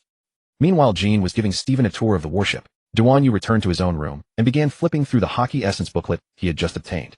The system was quite considerate. After a single viewing, the contents were etched into his mind. This booklet could also be given to other members later for study. The Hockey Essence Booklet. Volume 1. The Origin of Hockey. 1. What is hockey? Hockey is a latent power hidden within all human beings. Through willpower, it manifests presence, killing intent, and fighting spirit into 3 core abilities: armament, hockey, unified offense and defense, observation, hockey, sensing and prediction, and conquerors, hockey, kingly intimidation. Core principle: hockey stands above devil fruits and is the key to opposing Logia users. Training threshold: apart from conquerors, hockey, all other types can be mastered through training, but talent determines the upper limit. Volume 2. Detailed explanation of the 3 hockey. 1. Armament, hockey, iron wall and sharp edge. Basic applications: hardening. Coat the body or weapons with hardness comparable to steel. Corporeal capture: dispel a Logia's elemental form. Advanced technique: Ryuo, a Wano skill. Release hockey outward to strike from a distance or invade the interior to destroy it. Forging a black blade: long-term armament, hockey, tempering permanently strengthens a weapon such as Hawkeye's black blade Euro. 2. Observation, hockey, mind's eye and the future. Basic application: presence sensing. Detect the location and emotions of enemies outside your field of vision. Danger prediction: dodge attacks half a second in advance. Advanced technique: foreseeing the future. Briefly glimpse fragments of what is to come. Katakuri, for instance, can see several seconds ahead. Voice of all things: listen to the voices of nature and the poneglyphs. This was Pirate King Roger's unique talent. 3. Conqueror's hockey, the bearing of a king. Innate trait: only 1 in a million possesses it, and it cannot be acquired through training. Advanced technique: infused attack. Coat fists, feet, or weapons with Conqueror's hockey to deal physical damage. Mental suppression: precisely control the range, targeting only enemies, such as red-haired Shanks. Volume 3. Training Guide. 1. Armament, hockey, training. Basics: striking hard objects. Punch an iron birch tree 1,000 times a day until the skin darkens. Weighted training: move while wearing seastone wrist guards and gradually increase the weight as you adapt. Advanced Ryuo basics. Sit in meditation, sense the flowing energy in the body, and try to release it outward to wrap a leaf without breaking it. 2. Observation, hockey, training. Basics: blind combat training. Cover your eyes and dodge rubber bullets thrown by companions. Emotional perception. Close your eyes in a noisy tavern and distinguish others' joy and anger. Advanced future rehearsal. Spar with an observation hockey master, record their movement patterns and predict them, learn through actual combat. 3. Igniting Conqueror's hockey. Emotional eruption: release your aura in a life or death crisis. Tempering the will: face the pressure of a king every day. Volume 4. Hockey fusion techniques. Conqueror's coating technique. Armament, hardening. Conqueror's hockey coating. Heartsteel bulwark, observation, hockey, prediction, localized armament, hardening. Volume 5. Taboos and misconceptions. Reliance on devil fruits, overusing abilities will weaken hockey growth. Spreading yourself too thin, focus on one hockey in the early stage to avoid the armament observation tasks canceling each other out. The Conqueror's hockey myth: if you lack the aptitude, specialize in armament, Ryuo, or observation prediction. At this moment, Duan Yu finally fully understood what hockey was. Abbot Mingyi had poured these abilities into his body. It allowed Duan Yu's mighty invincible body to recognize these energies, making it easier for him to unlock these abilities. Moreover, Abbot Mingyi never used observation hockey from beginning to end, a power Duan Yu presumably didn't need. With his powerful physical body and invincible reflexes, he had no need for observation hockey at all. It seemed he should at least cultivate armament hockey. The book also clearly stated the Conqueror's hockey myth: without the aptitude, one could specialize in armament, Ryuo, or observation prediction. Naturally, Duan Yu didn't know whether he possessed Conqueror's hockey. Even so, with his one-punch ability plus armament, Ryuo, he could be invincible in the world. After Stephen chose a room near the kitchen, he made a grand feast. They all had dinner together. Stephen's fried rice, Xiaoba's takoyaki, bone-in meat chunks, dozens of delicacies. You made so much. The equipment is so advanced that it greatly increased my efficiency. Haha, Duan Yu laughed. After eating so much meat that only tasted salty, he had finally enjoyed some real food. After the feast was devoured in a whirlwind, Duan Yu brought out the Hockey Essence booklet and had everyone study it together. Duan Yu, when did you get this secret manual? Abbot Mingyi gave it to me. Duan Yu lied. Still no one doubted him. Tomorrow I'm going to compete in the finals of the Chef God tournament. The top 5 can all board the Grand Tesoro for free. I love playing video games, but I'm just average. Tomorrow you must be careful. Duan Yu said, a leopard never changes its spots. This was a famous saying from Duan Yu's past life. So you mean Mu Aoyan definitely won't give up? He'll still retaliate against me. Tomorrow. Duan Yu nodded. At the finals of the Culinary God tournament, Stephen's battle of revenge. His reputation had been dragged through the mud. This was the perfect chance to prove his culinary skill at last. No room for error. Xiangjiang Island's Central Plaza had been transformed into a vast open-air kitchen arena. 20 all-stainless steel cooking stations were arranged in a ring, each equipped with the most advanced culinary tools, from molecular gastronomy guns to traditional charcoal stoves, everything one could imagine. This was the plaza beneath the Music Center Tower. The Mu family's influence was truly terrifying. The spectator stands were in an uproar. Gourmets, pirates, and nobles from every corner of the world packed the bleachers. Some had even climbed onto nearby rooftops just to witness this pinnacle culinary duel. Stephen stood in the contestants' passage, his fingertips unconsciously tracing the 100-flavor blade at his waist. Nervous. Duan Yu's voice came from behind. He was idly tossing an apple in his hand, practicing his strength control. Stephen shook his head, the muscles beneath his bronze skin tensing slightly. It's just that when I remember being thrown out of Longyin Pavilion without even a decent kitchen knife, and now I have a chance to take revenge, that's excitement. Yes, pure excitement. Xiao Feng suddenly popped out from behind Duan Yu, his pink tutu dazzling to the eye. Ha! Go. Rise up, little Finfin. Hearing Xiao Feng's words, Stephen's skin broke out in goosebumps, but it actually relaxed him a good deal. Jean, I did some checking. It seems all the judges are connected to the Mu family. Stephen sneered and tightened his grip on the knife handle. Don't be nervous. As long as you do your best, that's enough. And besides, this match is being broadcast live around the world. The MC's voice rang out through the amplification shells. Welcome to the finals of the 10th Culinary God Tournament. 20 contestants will battle through 3 rounds. Knife skills, heat control, and creativity. The ultimate winner will receive the Golden Chef's hat and the legendary Eternal Recipe. The audience erupted instantly.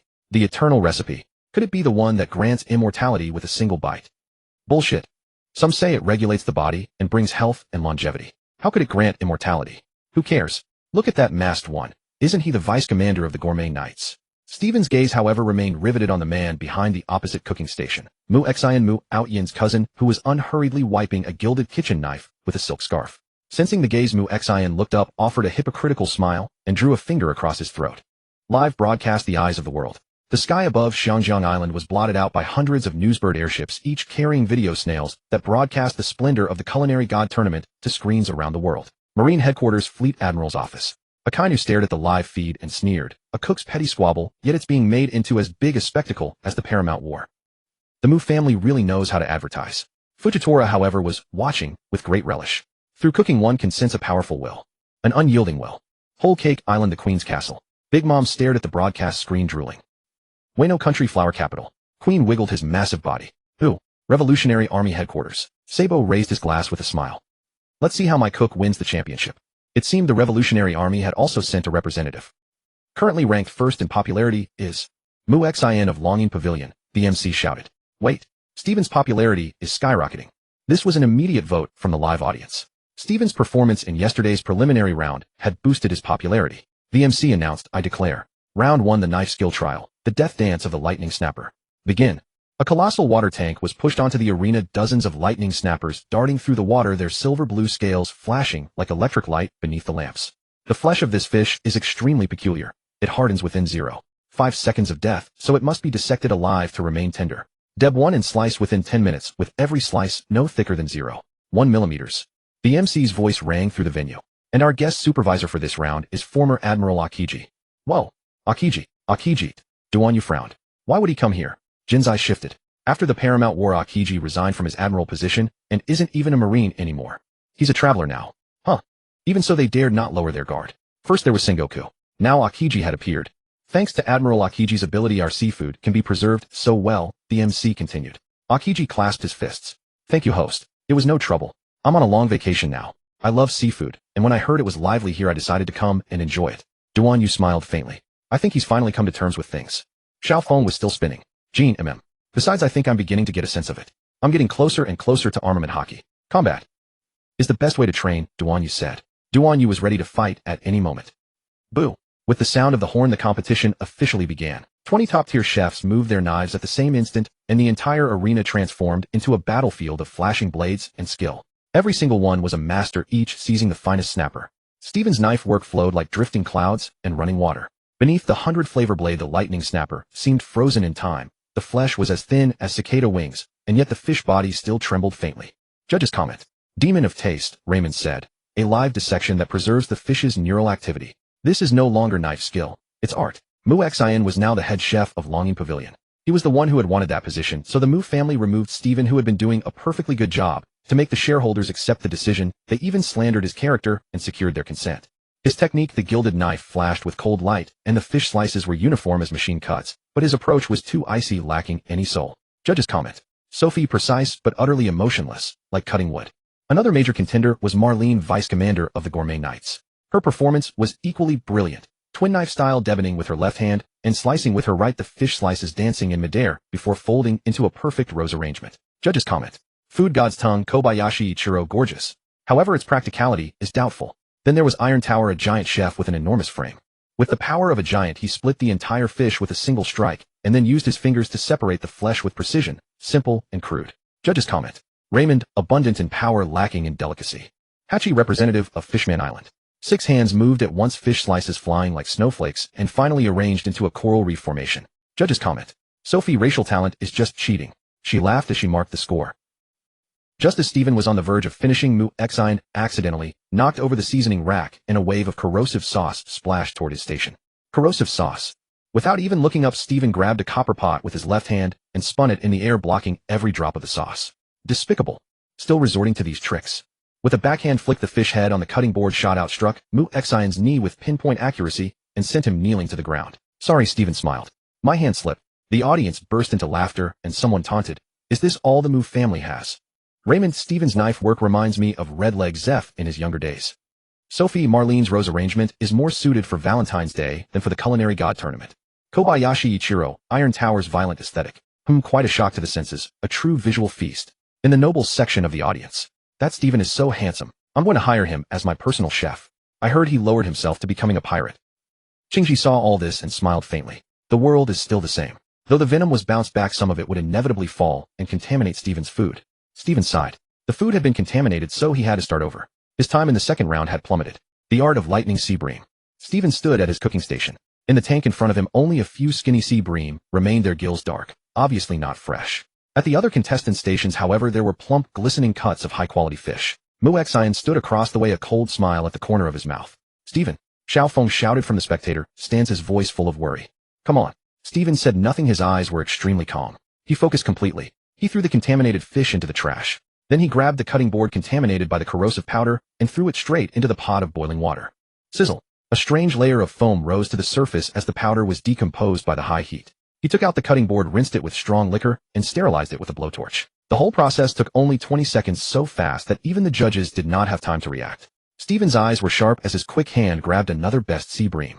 The best fish had all been used in the first round, so he could only settle for second-rate ones now. Unfazed, he pressed his fingertip against the gill. Pop. The fish's eye bulged, a sign that it was not fresh. He sneered and drew his knife tip along the fish's spine. As the flesh parted, there was indeed congealed blood inside. The other contestants had already moved on to the steaming stage, but Stephen was only just beginning, already far behind. On top of that, his ingredients were inferior to everyone else's. Damn it, Jean said flatly. Duan, you said relax. 1 fish 9 ways. A culinary god's display of skill, even though the competition only required 3 dishes. But because he respected food, he had to use every part to its fullest. Even the difficult offal was put to use. Fish head chopped, then flash fried with ginger and garlic. The spicy fish head sauce instantly filled the air with fragrance. Fish bones roasted crisp over charcoal and sprinkled with salt and pepper. The crunch made the audience gulp. Fish skin quickly blanched, then iced and dressed with a hot and sour sauce. Refreshing and appetizing. Fish flesh cut into sashimi as thin as a cicada's wing, translucent to the light. Fish balls, hand-pounded fish paste full of bounce. Deep-fried, golden and crispy, crackling outside while tender inside. Torched, a blowtorch flames swept across and the fat sizzled. Fish tails simmered into soup with the fish head sauce. Umami exploded. His hands moved so fast they blurred. Knife light flames and steam interwove like an aesthetic of culinary art. Contestant Stephen is in trouble. The MC's voice boomed through the amplifying shell. The other contestants have already entered the steaming stage, and he has only just begun to process the fish. Worse, his ingredients are clearly less fresh than theirs. Murmurs rose from the audience. He's doomed. No matter how that fish is cooked, it will still taste fishy. The Mu family really is pulling underhanded tricks again. Mu Exine stood at his own cooking station, a cold smile curling at his lips, yet his movements were perfectly composed. His sea bream had long been prepared and was now being carefully steamed. The delicious fragrance was already drifting out. Trash is trash. He sneered in a low voice. The live comments were all mockery. Ha ha ha, Stephen has lost his mind. With so little time, he can't even handle the fish properly. With this level of skill, he dares to compete. Young Master Mu is sure to win. But when he began his limit-pushing operation, the comments gradually changed. Wait. Is he crazy? He cleaned out all that congealed blood. Holy crap, he's making 3 dishes at once. No, looks like he's making 9. What the hell? Is this guy a culinary god? Stephen, I'm a fan now. Mu Exine had thought he had victory in hand, but when he saw Stephen's dishes, his expression changed in an instant. Impossible. He stared at the plate of translucent fish slices on the stone slab. The tender flesh still gave off a faint smoky fragrance. His own steamed fish, though refined suddenly, seemed far too ordinary in comparison. Damn it. He slammed the cooking station and sauce splashed onto his sleeve. Raymond, Stephen, you've made me see you in a new light. Sophie, he really is a madman. But genius and madness are separated by only a thin line. Ichiro Kobayashi. Marlene's twin knives gleamed coldly in the sunlight. Fish slices traced beautiful arcs through the air as she used the ice and fire duality technique. Half the fish was flash frozen in liquid nitrogen, while the other half was seared on volcanic stone. When plating, she built a miniature castle from the fish bones, drawing waves of amazed cries from the audience. So beautiful. Female chefs really have an eye for beauty. Another formidable one was Tieta Giant. His enormous hands displayed astonishing dexterity, and the special giant tribe sauce he used gave off an intense aroma of spices. Xiaoba, the representative of Fishman Island, was 3 times as efficient as an ordinary person, yet his cooking remained more true to the ingredients' original flavors. In fact, the 20 contestants were roughly equal in skill. The professional judges could not stop exclaiming in admiration. Raymond wiped the sweat from his forehead. This year's level is far above previous competitions, especially that Stephen. Sophie carefully recorded every detail. Marlene's creativity deserves full marks, but Stephen's execution is more complete. Ichiro Kobayashi closed his eyes and savored the memory. Tieta's tremor blade technique is certainly unique, but Xiaoba's seafood handling is even better. The timer's ticking grew more urgent as all the contestants entered the final sprint. The MC glanced at his watch. Only 3 minutes left. The air was filled with all kinds of aromas: charred, savory, spicy, sweet. The audience's chatter rose and fell. Finfin, come on, only 3 minutes. Xiaofeng was anxious. He chose 1 fish 9 ways. How archaic. Idiot. Mu Xian smiled. He had already completed 3 dishes. But the more he watched, the more he felt something was wrong. Stephen's cooking was art itself. Efficient, cool, and perfect in color, aroma, and taste. In the final seconds, he even scattered the last drizzle of finishing oil. 9 delicious dishes. Ding, ding. The MC looked at his watch and shouted, "Time's up. Please put down your tools." In those last few dozen seconds, no one dared to make a sound. Many even held their breath. The final ding made everyone relax. Stephen had been serious the whole time. Seeing the 9 nearly perfect dishes, he smiled. A bright, sunny smile. He was very satisfied with his work. He had also broken his own record for ingredient preparation speed. The judges came over to the table laden with food. All their mouths were watering. Gulp, gulp. They started with the dishes completed first, for tasting them after they had cooled thoroughly was both a sign of respect for the food and a fair way to proceed. They kept nodding, then shaking their heads. The audience simply could not tell whose food was better. They came at last to Stephen's dishes, the ones finished last. There were 9 dishes, perfect in color, aroma, and flavor. They each picked up a piece of meat at the same time. They took the bite together. Delicious. Incredible. This is the true essence of sea bream. Ugh. Suddenly one judge clutched his stomach and fell to his knees. The food is poisoned. All the judges who had eaten Stephen's food collapsed, clutching their stomachs and groaning in agony. The audience erupted in chaos. What is going on? Did Sir Typhon poison someone?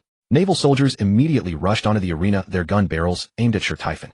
Don't move. Mu Xian stood aside, a cold sneer playing on his lips. Xiaofeng jumped up and down in anxiety. Lord Sir Typhon would never poison anyone. Jean narrowed his eyes, trying to recall what had happened.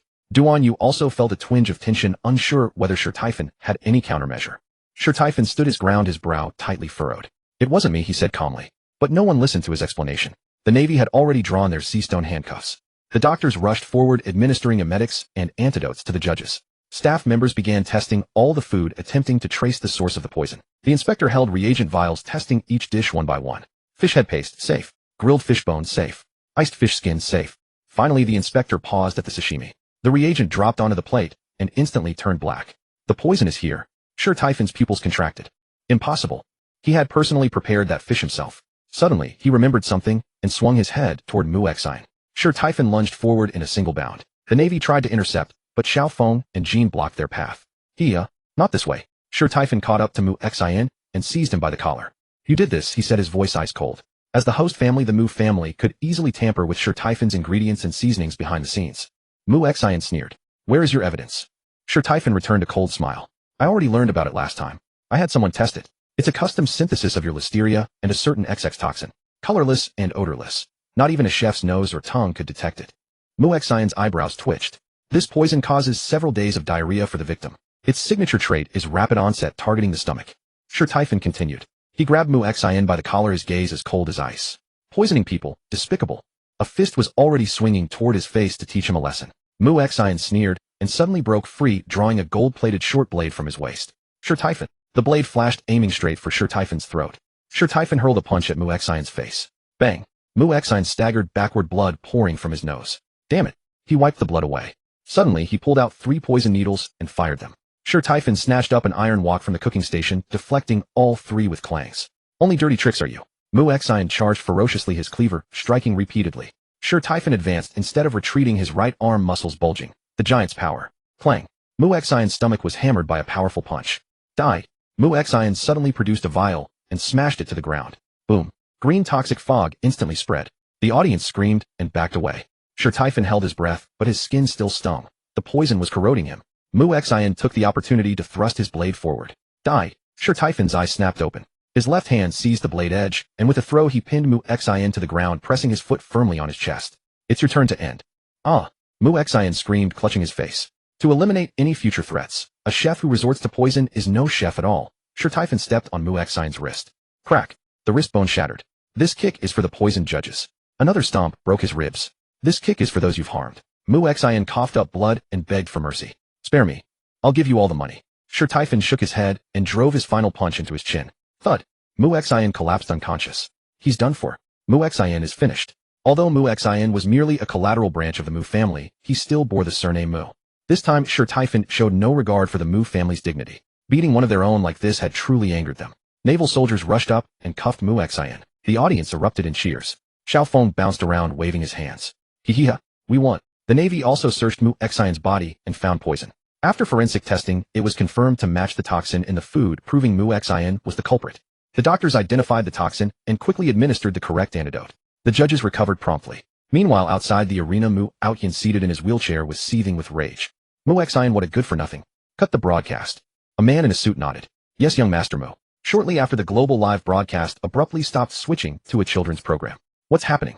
We were in the middle of the drama. Hey, family dirt shouldn't be aired publicly. That Mu Xian is a member of the Mu family. Are they really covering everything up with a single hand? Unbelievable. Is there no law in Xianjiang Island anymore? We want to see Sure Typhon. We want to see Sure Typhon.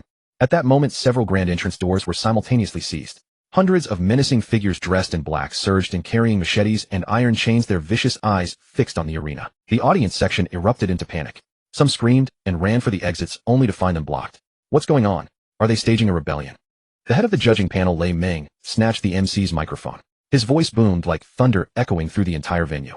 He stood on the high platform, glaring at the gang of black-clad men without a hint of fear. This is the God of Cook's championship, not your playground. The black-clad men did not move, simply closing in around the arena silently. Mu Xian wore a sinister smile. Head Judge Lei Meng, the competition results should belong to Mu Xian, correct? Comrades of the Navy, please release Mu Xian. He has definitely been wrongly accused. The judges had actually accepted many favors from the Mu family and had originally intended to award the championship to Mu Xian. But that guy didn't even care about his own life. Nobody really wanted to pick him. Lei Meng narrowed his eyes. What do you mean? Mu Xian sneered. Sure Typhon's cooking was poisonous and nearly killed the judges. How can a person like that be champion? Nonsense. Xiaofeng leaped onto the arena, pointing at Mu Xian and cursing loudly. It was clearly your Mu family who poisoned and framed him. Mu Xian's eyes turned cold, and he raised his hand to gesture. Whoosh. The black-clad men simultaneously drew their weapons, blades flashing with murderous intent. Lei Meng stared at Mu Xian and suddenly smiled. Mu Xian, you think bringing a few hundred thugs can force us? He turned to look at the other judges and asked solemnly, what are your opinions, everyone? Sophie stepped forward first. Sure Typhon's cuisine was the best today. Kobayashi Ichiro adjusted his glasses. The poison was planted by Mu Xian. The evidence is conclusive. The other judges nodded in agreement. Lei Meng smiled with satisfaction, picked up the microphone again, and spoke in a resonant voice. I hereby announce, the champion of this God of Cook's championship is Sure Typhon. Mu Xian's expression turned ashen in an instant. You're all seeking death. He waved his hand, and the black-clad men charged toward the arena. The audience screamed and scattered, and the venue descended into chaos. Sure Typhon clenched his fists, his eyes cold. It seems I have no choice but to settle this with force. Just as the black-clad men stormed onto the arena, boom. A golden figure descended from the sky, crashing directly into the crowd. As the dust settled, a man wearing a golden mask slowly rose to his feet, his voice deep and commanding. The Mu family, you have crossed the line. Mu Xian's pupils contracted. The culinary knights. The golden-masked man sneered. By order of the commander, I am here to protect this year's champion. Before his words had even faded, dozens of knights clad in golden armor leaped from all directions, instantly engaging the black-clad men in fierce combat. Sure Typhon understood that if he remained weak any longer, he would not deserve to be called a pirate. I will act decisively. Mu Xian. Stephen's knuckles crackled as he clenched his fists. I can't afford to be weak anymore. He yanked off his chef's hat, revealing a pair of blazing eyes. Today I'm going to revel in slaughter. The Golden Knight and the black-clad men were already locked in a slashing melee. Amid the flashing blades and darting shadows, Stephen shot toward Mu Outyin like a leopard. Stephen knew the age-old principle: to catch bandits, first capture their king. Stop him! Mu Outyin shouted, clutching his broken arm. He had already been crippled yesterday. The 5 black-clad men lunged at him at once. Stephen did not dodge or flinch. He coiled his right fist. Giant's power mountain collapse. Boom. The foremost black-clad man's chest caved in, and he flew backward, spraying blood. Before the remaining 4 could react, Stephen had already grabbed 2 of their heads. Crack. The 2 skulls slammed together, fiercely splattering blood across the floor. Monster. The remaining 2 spun around and fled. Mu Outyin dragged his broken arm and crawled toward the back door. Useless. All of you are useless. He had just touched the doorknob when a huge foot stamped down on his broken arm. Ah. Stephen looked down at him. Where do you think you're running? Sweat poured down Mu Outyin's face. SP. Spare me.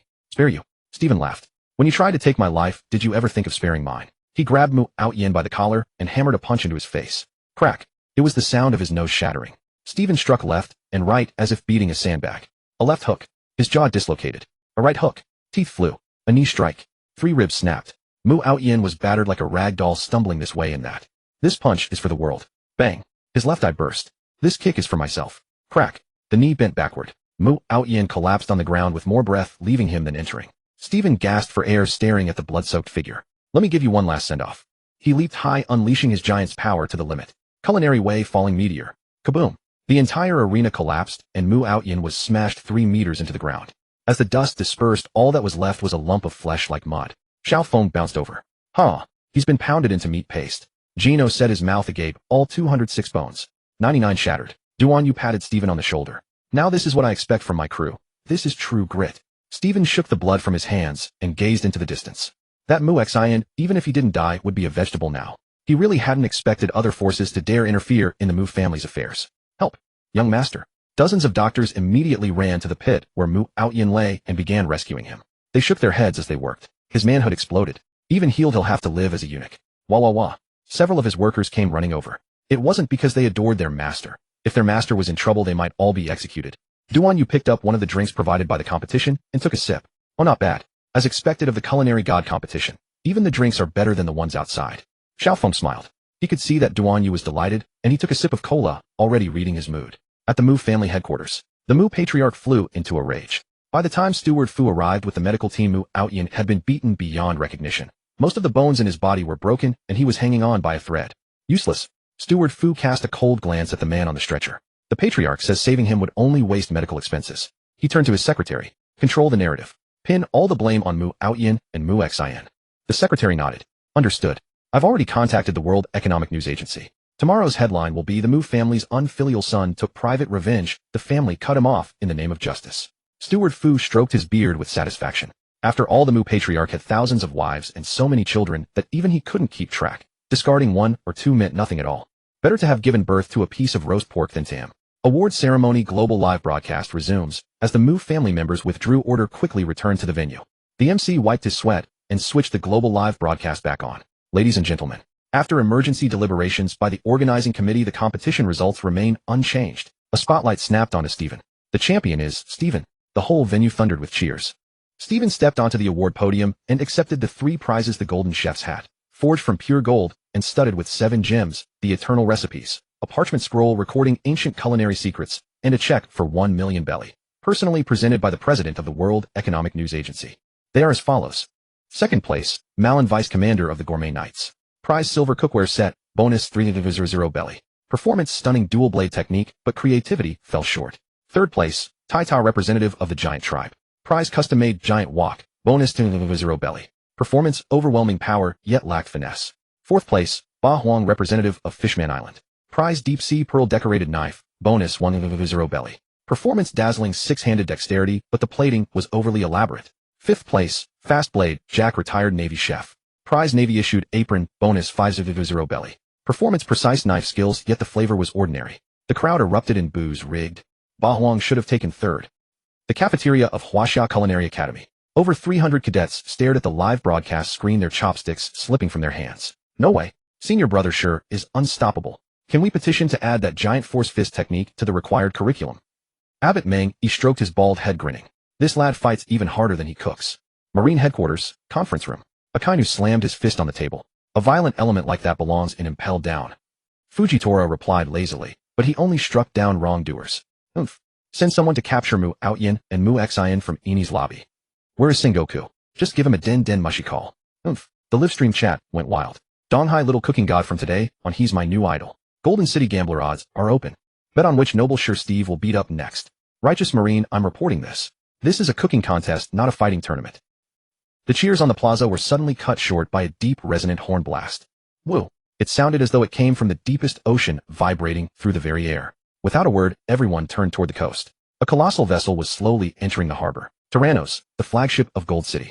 It was astonishingly large, nearly blocking half the sky. The hull was entirely gilded, gleaming dazzlingly in the sunlight, as if forged from pure gold. The prow was carved with a towering goddess statue holding a scale, symbolizing the balance of wealth and power. This is absolutely excessive. Someone in the audience gasped. Along both sides of the hull, dozens of gilt cannon barrels stood in solemn formation, their maws pitch black and radiating sheer intimidation. On deck, well-dressed attendants stood in perfect alignment, all clad in white formal uniforms with golden emblems pinned to their chests.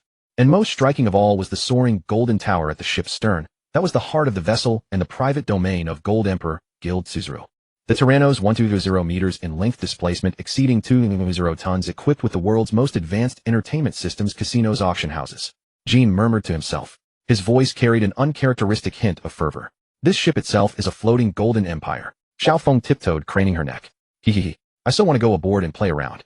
Duan Yu narrowed his eyes, a knowing smile curling his lips. Looks like this is our next stop. Seems like it'll be fun. I used to be a penniless wretch. Never imagined I'd one day visit such a luxurious place. Sure, Steve remained silent, simply gazing quietly at the Leviathan before him. He knew. It was the dawn of a new adventure. The Grand Tesoro. Boarding the vessel for entertainment requires payment. The basic admission fee is 100 belly per person, approximately equivalent to half a year's income for ordinary commoners. Included usage rights for basic entertainment facilities. Not included casino chips, premium dining, special performances, and more. VIP pass 100 belly per person.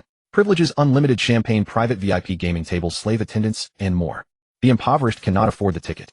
The passengers aboard are either wealthy or noble, admirals of the Navy, kings, underworld bosses, and the like. Onboard expenses are charged separately as well. A single drink of ordinary quality costs 500 belly. The minimum bet in the casino is 500 belly and chips. Celestial dragons enjoy complimentary access. Naval officers receive a 50% discount. Devil fruit users face an additional 50% surcharge. Anyone without wealth need not apply for boarding. This ship is a golden palace designed exclusively for the wealthy. Ordinary people cannot even touch its door.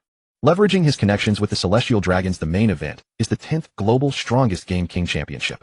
The prize pool stands at 2 billion belly. Spectators wishing to watch live must purchase tickets. General admission costs 500 belly and includes basic catering. VIP tickets run 200 belly, granting access to an exclusive viewing box and a commemorative deck from the Golden City. The event broadcasts globally with television stations paying substantial licensing fees. The entire atmosphere reeks of money. Jean is a contestant, so his expenses are covered at no cost. The Gaming Guild bears them all. Currently 3 individuals have been invited: Duan Yu, Xiaofeng, and Stephen. Having placed among the top 5 in the Culinary Master Championship, Stephen received an invitation from the Lord of the Golden City, making his passage entirely complimentary. His strategy was to capitalize on their popularity. Such devoted fanbases would inevitably follow them aboard and spend lavishly. A shrewd businessman indeed. Duan Yu and Xiaofeng followed their counterparts who had also secured invitations, boarding the Golden City together.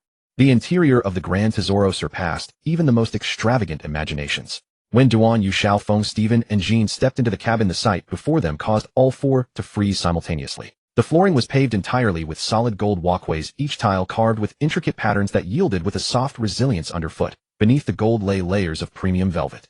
The walls on either side were encrusted with countless gems, casting psychedelic hues beneath the illumination. Every 10 meters stood a solid gold statue, some depicting ancient heroes, others mythological creatures, all rendered with breathtaking lifelike detail. Xiaofeng's eyes widened in astonishment as his trembling finger pointed toward a mermaid statue. Huh, is this real gold? Jean replied coolly, 99.9% pure, weighing approximately 2 tons, valued at roughly 800 million belly. Even Duan Yu, whose emotional detachment had been intensifying, felt a flicker of surprise. This place, it exceeds even the wildest rumors. Stephen remained silent, though his fingers absently traced the golden chef's hat from the Culinary Master Championship. Comparing it to this opulence, the hat suddenly seemed rather meager. Moving through the corridor, they reached the ship's core, the Golden Casino. This establishment far outshone any kingdom's palace in splendor. The ceiling was crafted from a single massive crystal, projecting a dynamic starry sky, where golden meteors occasionally streaked across. The gaming tables were even more lavish, their legs carved from ivory and their surfaces draped in velvet embroidered with dragon scale patterns. The gamblers wore opulent attire, some donning masks, others accompanied by slave attendants. The dealers were uniformly handsome men and beautiful women, all clad in golden uniforms, their smiles as mechanical and precise as clockwork. The minimum bet is 5-0 belly with no upper limit, a sweet female voice announced over the intercom. Xiaofeng swallowed hard. Ha ha ha. Can we really play for free? Duan Yu grinned broadly. Only Jean and Stephen. The rest of us have to pay. He pointed toward a surveillance den mushy in the corner. Someone's watching us. Xiaofeng stuck out his tongue. Stephen withdrew 1 million belly from his backpack. Xiaofeng, here, take it. Since we're already here, let's just enjoy ourselves. Xiaofeng was deeply moved. Xiaofenfen. Duan Yu pushed it back. Use mine. With a generous gesture, he produced 10 million belly. That's so much money. Stephen, having never seen such wealth before, had genuinely considered his 1 million belly a fortune. Yes. Captain. Xiaofeng immediately took the money and headed to the front desk to exchange it for chips. Inside the Golden Palace, its master Topple leaned against his throne, idly tossing a solid gold chip between his fingers. A beautiful young woman spoke coquettishly. Master Elder Mu Jiafu has come to see you. Topple responded coldly. Tell him I'm unavailable. Suddenly the great doors burst open. Topple. Mu Jiafu strode in with a grim expression, flanked by several guards in black. Then the air seemed to freeze. Elder Mu, where is your etiquette? Can you not even learn to knock? Kaka Topple, you're being too unreasonable. The crisp sound of footsteps echoed. Zaxay ambled in slowly, his white robe trailing behind him, his gaze cold and arrogant beneath his bubble helmet. Topple's pupils constricted sharply. He immediately rose from his throne and knelt on one knee. Your divine holiness, Zaxay. It is my honor that you graced us with your personal presence. Zaxay remained silent, merely giving a slight wave of his hand to indicate he should rise. Seeing this, Mu Jiafu's expression darkened further. Zaxay approached Topple, looking down at him with undisguised contempt. Topple, I've heard there are 3 interesting little bugs on your ship. Cold sweat beaded on Topple's forehead, yet a respectful smile remained plastered on his face. You mean? Zaxay's fingers tapped lightly on the golden armrest. Jean and his companions. I do not favor them. His tone carried an edge of murderous intent. Those mere 5 words made Topple's entire body tense. Yes, I understand. He bowed his head immediately. I will ensure they remain here forever. Zaxay narrowed his eyes in satisfaction, turning to depart, and tossed over his shoulder, do not disappoint me. Topple bowed deeply, only daring to straighten once Zaxay's figure had completely vanished. Once the celestial dragon had departed, Mu Jiafu stepped forward, immediately his tone harsh. Topple, that group the celestial dragon mentioned, those are also the people I want you to handle on my behalf.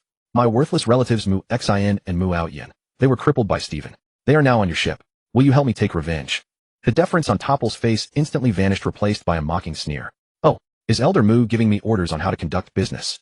He slowly reclined back onto his throne, crossing his legs. Mu Jiafu erupted in fury. You. In his mind, the Mu family's influence was equivalent to Topple's own. To give them such disdain was a grave insult to the Mu family.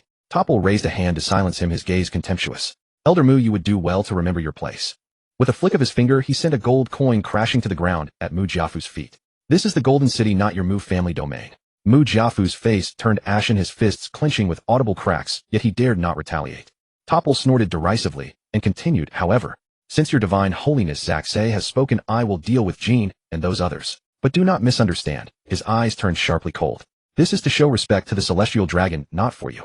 Mu Jiafu gritted his teeth, swallowing his anger, and said gravely, furthermore, handle their cook, Stephen, as well. Excellent. Should they die, I will pay an additional 1 billion belly. Topple raised an eyebrow, an amused smile playing upon his lips. Why not say so from the beginning? He snapped his fingers, and several golden soldiers emerged from the shadows. Prepare the deep-sea carnival program. The soldiers bowed silently and swiftly withdrew. Topple rose to his feet, pacing to the floor-to-ceiling window to overlook the entire golden city, a cruel smile curving his lips. Duan Yu. Jean. Stephen. Enjoy your final moments. The golden casino buzzed with chatter. Xiaofeng clutched his last chip, sweat beading on his forehead. Lost again. The 10 million belly chips before him had dwindled to less than 500,000. The dealer smiled broadly, collecting his cards as if mocking his naivety. Just as Xiaofeng slumped in despair, cheers erupted from the corner of the casino. A man wearing a tattered top hat lounged at a gambling table, a mountain of chips piled before him. Raise Marcus. He won again. Duan Eugene and Xiaofeng immediately gathered around. Raise was the gambling god of the One Piece world. He was a short, eccentric gambler. Gambling god Raise. With wild green hair sticking out like a bonsai, a white suit crumpled like dried seaweed, a square-faced gold teeth, and fluorescent sunglasses. Raise's technique was not flashy, even somewhat lazy, but he could accurately predict each opponent's whole cards, every hand. Their eyes turned to stars filled with shock and astonishment. Observation hockey, Jean said seriously, in a high-level application. Xiaofeng's eyes sparkled. Master. Teach me. Yeah. Someone actually applied observation hockey to gambling. Duan Yu said. Jack glanced at them lazily saying, "Who are you?" "Never mind who we are." And many tourists had come for the global strongest Game King tournament, so they naturally recognized the favorite Mr. Jin. Jin. Game King Jin. Xiaofeng excitedly danced ballet. "Jin, you're so popular." In an instant, countless fans of Jin's game rushed over, surrounding him. "Jin, sign an autograph for me. Jin, I love you." Jin had no choice but to start signing. At this moment, several casino security guards approached. "You can't make noise here. If you want signatures, wait until after the Game King tournament to find Mr. Jin." The fans were squeezed out of the casino. Even with a duck-billed hat and sunglasses, he was still recognized. The four huddled around a gambling table watching Jack gamble. They watched for fully 2 hours, clapping endlessly. "Gambling god. Truly a gambling god." Someone in the audience said, "Yes, that's the gambling god." Duan Yu, having transmigrated, had eyes full of light. Originally in combat, his muscle memory and conditioned reflexes could easily dodge most attacks. If he could flexibly apply observation hockey, then he would be invincible, waiting for the system to upgrade until flowers withered. With the content from the booklet better to learn more. "Brothers, we can pay you if you share your insights with us." Gene handed a bag of money to the short man. Ray's Marcus had originally been joking, and Gene was just as famous as him, just in different fields. He opened the bag. Inside were all belly. A full 10 million. Cough cough. "Mr. Gene, actually I don't have much to teach you. You already have strong observation hockey. That's why you always win when playing games." It made sense. Gene could always predict his opponent's next move in advance. Wasn't that strong observation hockey? "Oh, so that's how it is. But this is innate to me. Can you tell me the practical key points?" Ray's Marcus nodded. Since it was Gene who already understood, letting him comprehend more would just give him a better foundation for this competition. And the other party had already paid 10 million belly. "Alright, observation hockey is not about reading cards, but reading people." He pointed to his temple. Heartbeat, breathing, muscle tension. Everyone's body speaks before cheating. Duan Yu tried to concentrate, but soon shook his head. Too difficult. Ray's Marcus grinned widely, suddenly flicking a card toward Duan Yu's face. Whoosh. Duan Yu instinctively turned his head, the card whizzing past his ear. This bald guy was faster than his conditioned reflexes. Look, your body reacts faster than your brain. You have the potential to cultivate observation hockey. Jack stopped smiling. The casino is a battlefield. Winning and losing are just outcomes. Xiaofeng's eyes lit up. What about me? What about me? Ray's Marcus threw another flying card. He didn't react at all. Right hit Xiaofeng's forehead. Pity. Not even a one chance. You should watch me play carefully and feel it. When you get a feel, go practice yourself. Several hours later, the four sat in a VIP lounge with 500 million chips. Ray's Marcus had one placed before them. Ray's Marcus swirled his glass. "I'm done." "One too much." Everyone laughed. Gene suddenly grew serious. "How many seconds can your observation hockey predict?" Ray's Marcus paused, then held up 3 fingers. 3 seconds. Enough to change many things. Duan Yu clenched his fist. This was the realm he needed to break through. "Great. You all practice a bit." "Excuse me." Hee. Ray's Marcus ran off. The gambling god just got divorced, probably heading to a brothel."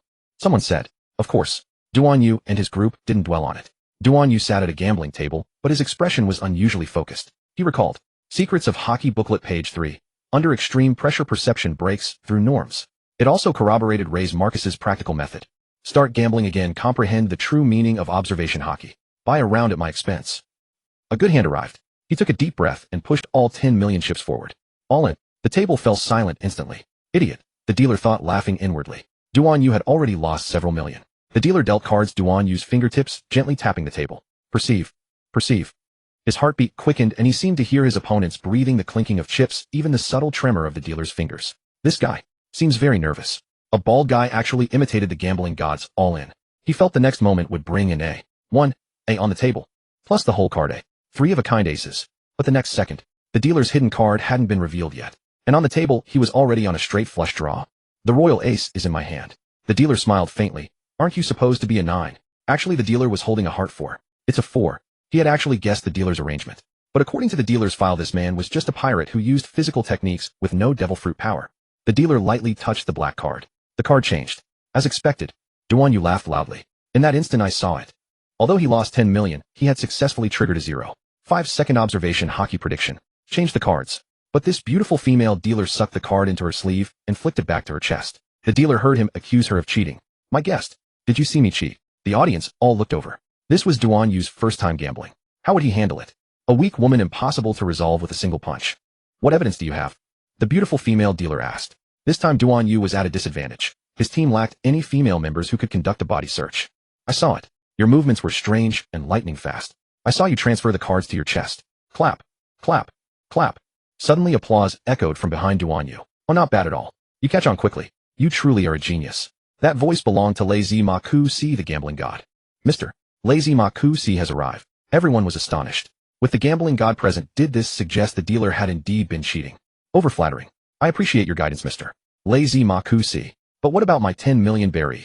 The intimidating aura of the gambling god fixed upon the beautiful dealer. Thushed. Yet to uphold the casino's dignity, she firmly refused. Lazy Ma Ku-si stepped forward with quick movements and swiftly reached out. If it's a 4? Excellent, excellent. The beautiful dealer only then realized what was happening, screaming. Ah. Assault. Assault. Xiao Qian still making excuses. If the cards are verified, you will. The beautiful dealer panicked. Caught cheating, at least one hand would be chopped off. He held the dealer's smooth hand and whispered near her face, "Come to my room tonight. I'll handle this matter if." The beautiful dealer blushed, but quickly snapped back to her senses, angry Mr. Dicey. Just then, a muscular man, his body covered with extraordinarily developed muscles, towering and imposing, ran over. Dice tattoos from 1 to 6 adorned his body, symbolizing his role as the casino's house. It was Dicey, the casino manager. What's going on? Xiao Qian. Manager. This pervert is harassing me, and that bald man is causing trouble.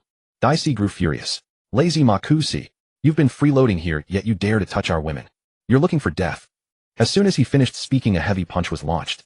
But Lazy Ma Ku-si's observation hockey, though not top tier, made dodging far easier than fighting. Hey, do you have any sense of justice? It's dealer Xiao Qian's fault. Pa, in our gold city we decide what's just. Who do you think you are? Dicey didn't hesitate, unleashing a devastating punch, but Lazy Ma Ku-si sidestepped it, and the fist cracked the golden floor into a spiderweb of fissures.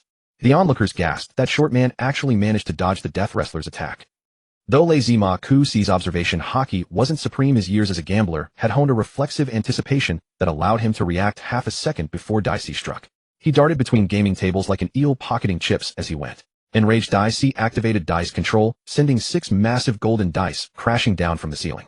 But Lazy Ma Ku-si laughed and leaped onto a die. Hey Dicey, you only know brute force. You won't listen to reason. Before he finished speaking, the die suddenly exploded. In the smoke, Lazy Ma Ku-si was blown away by the shockwave, half of his sunglasses shattering. Cough, cough. Playing dirty. Lazy Ma Ku-si wiped his nosebleed, his gaze suddenly sharpening. Duan Yu emerged from the crowd. Is this how Gold City treats its guests? Another one looking for death. He swung the golden lamp pillar in a wide arc, but Duan Yu's nascent observation hockey allowed him to dodge with the lightness of a falling leaf. This is observation hockey. Not that difficult. But Lazy Ma Ku-si suddenly shouted, watch out behind. Bacala secretly activated his luck fruit ability. Bacala's move carried no killing intent at all. He merely brushed against Duan Yu lightly. What's wrong? Bacala laughed heartily. Your luck has been completely drained by me.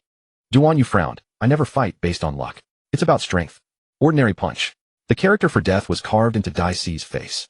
Dicey also sensed danger and accidentally stepped on a spherical object on the ground. He fell. In this way, he dodged Duan Yu's ordinary punch. The force of that punch created a massive hole in the casino floor. It sent Bacala and Dicey shuddering in terror. Seeing Duan Yu's incredible strength, Lazy Ma Ku-si's confidence surged. He leaped onto the bar, crushing a stack of wine glasses underfoot. Your Gold City's so-called justice. It's just Suro's golden toilet theory. Whoever sits on it calls the shots. The gamblers erupted in laughter while Dicey's face turned ashen. Meanwhile, elsewhere, Jean, who had been winning heavily, finally noticed the commotion. Stephen and Xiao Feng followed Jin's lead, marveling at how his gaming expertise translated so seamlessly to gambling.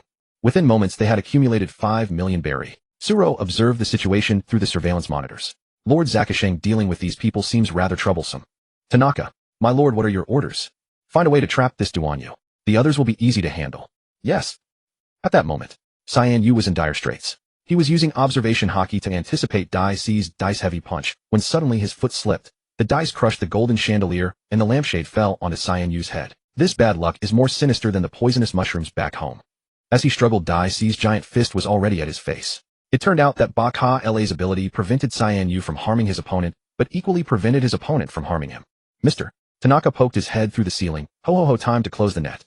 His permeation fruit ability activated, and the golden floor suddenly transformed into a black hole resembling quicksand. Cyan Yu was about to leap when Dicey's thrown dice struck his knee. Losing his balance, he was struck by Mr. Tanaka's palm and sent flying toward the black hole. What? Cyan Yu also shuddered. Tanaka grabbed Lazy Ma Ku-si by the ankle and threw him into the black hole as well. Ah. 660. Goodbye to Mr. Lucky, yes. Tanaka waved farewell. Hey, where have you taken Cyan Yu?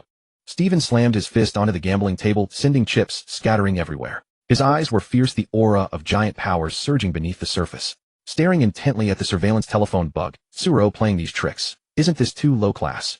Xiao Feng also dropped his smile, adopting the opening stance of the transgender boxing technique. Ready for battle. In the monitoring room, Tsuro crossed his legs, a golden wine glass swaying gently between his fingers. A cold smile curled his lips as he addressed the screen. Jin, your friend is safe. For now.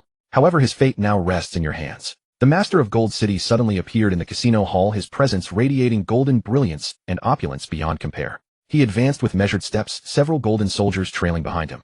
Tomorrow's Game King tournament, Lord Zakasheng will personally compete. Tsuro narrowed his eyes. As long as you lose to him, your friend will return unharmed. Jin's brows furrowed, his fingers tightening slightly. What if I refuse? Tsuro's smile vanished, instantly replaced by a chilling threat. Then your friend will become Gold City's most expensive decoration, forever encased in gold. He raised his finger slightly, and in the surveillance feed, liquid gold began seeping from around Cyan Yu's cage, slowly spreading toward the center. You have one night to consider. Having said that, Tsuro turned and departed, his golden cloak carving a dazzling arc through the air. Damned bastard. Steven roared, his muscles swelling instantly as giant power surged to full capacity, driving a fist into the ground. Boom. The entire casino trembled, the golden floor fracturing into spiderweb cracks. The surrounding gamblers screamed and fled while the golden soldiers immediately closed in. Xiaofeng quickly restrained him, laughing wildly. Don't be impulsive. Cyan Yu is still in their hands. Jin remained silent for a moment, his gaze sharp as a blade. Tsuro's target is me, he whispered. He wants to use Cyan Yu to force me to forfeit in the tournament. Steven clenched his teeth. Do we really have to do as he says? A cold smile suddenly appeared on Jin's lips. No. Cyan Yu is very strong. Thunk. Duan Yu and Rites crashed heavily onto a golden sandy terrain, the raised gold dust sparkling dazzlingly under the lights. Duan Yu touched his bald head and stood up calmly. Fell into a strange place again. Rites shamelessly patted the gold dust off his suit. Hey, this place even has a floor made of gold. That guy Tesoro is too extravagant. Before them lay an entire space crafted from pure gold. Walls, ceiling, and floor all shimmered with a liquid metallic luster, as though standing within an ocean of molten gold. The sand was actually fine gold granules. Stepping on it caused slow sinking like quicksand, devouring living creatures. This was environmental control awakened by the Tesoro fruit. Dozens of ragged prisoners huddled in the corners, their skin tinged with a sickly metallic hue from prolonged gold exposure, lips cracked and bleeding. They had been injected with gold powder within their bodies. Any disobedience would result in suffocation, death by Tesoro's power. With no food or water, they survived solely on condensation dripping from the ceiling. A prisoner trembled as he cupped the golden bowl to catch water. This water also has gold powder. Hey Baldy, hand over the water and food. A burly prisoner lunged at Duan Yu, but was conditionally reflexively punched away by him, without force, crashing into the golden wall so deeply he couldn't be pried loose. Duan Yu scratched his head. Sorry, that's muscle memory. Rites took the opportunity to leap onto a golden pillar and shouted, Everyone, we don't have any water either.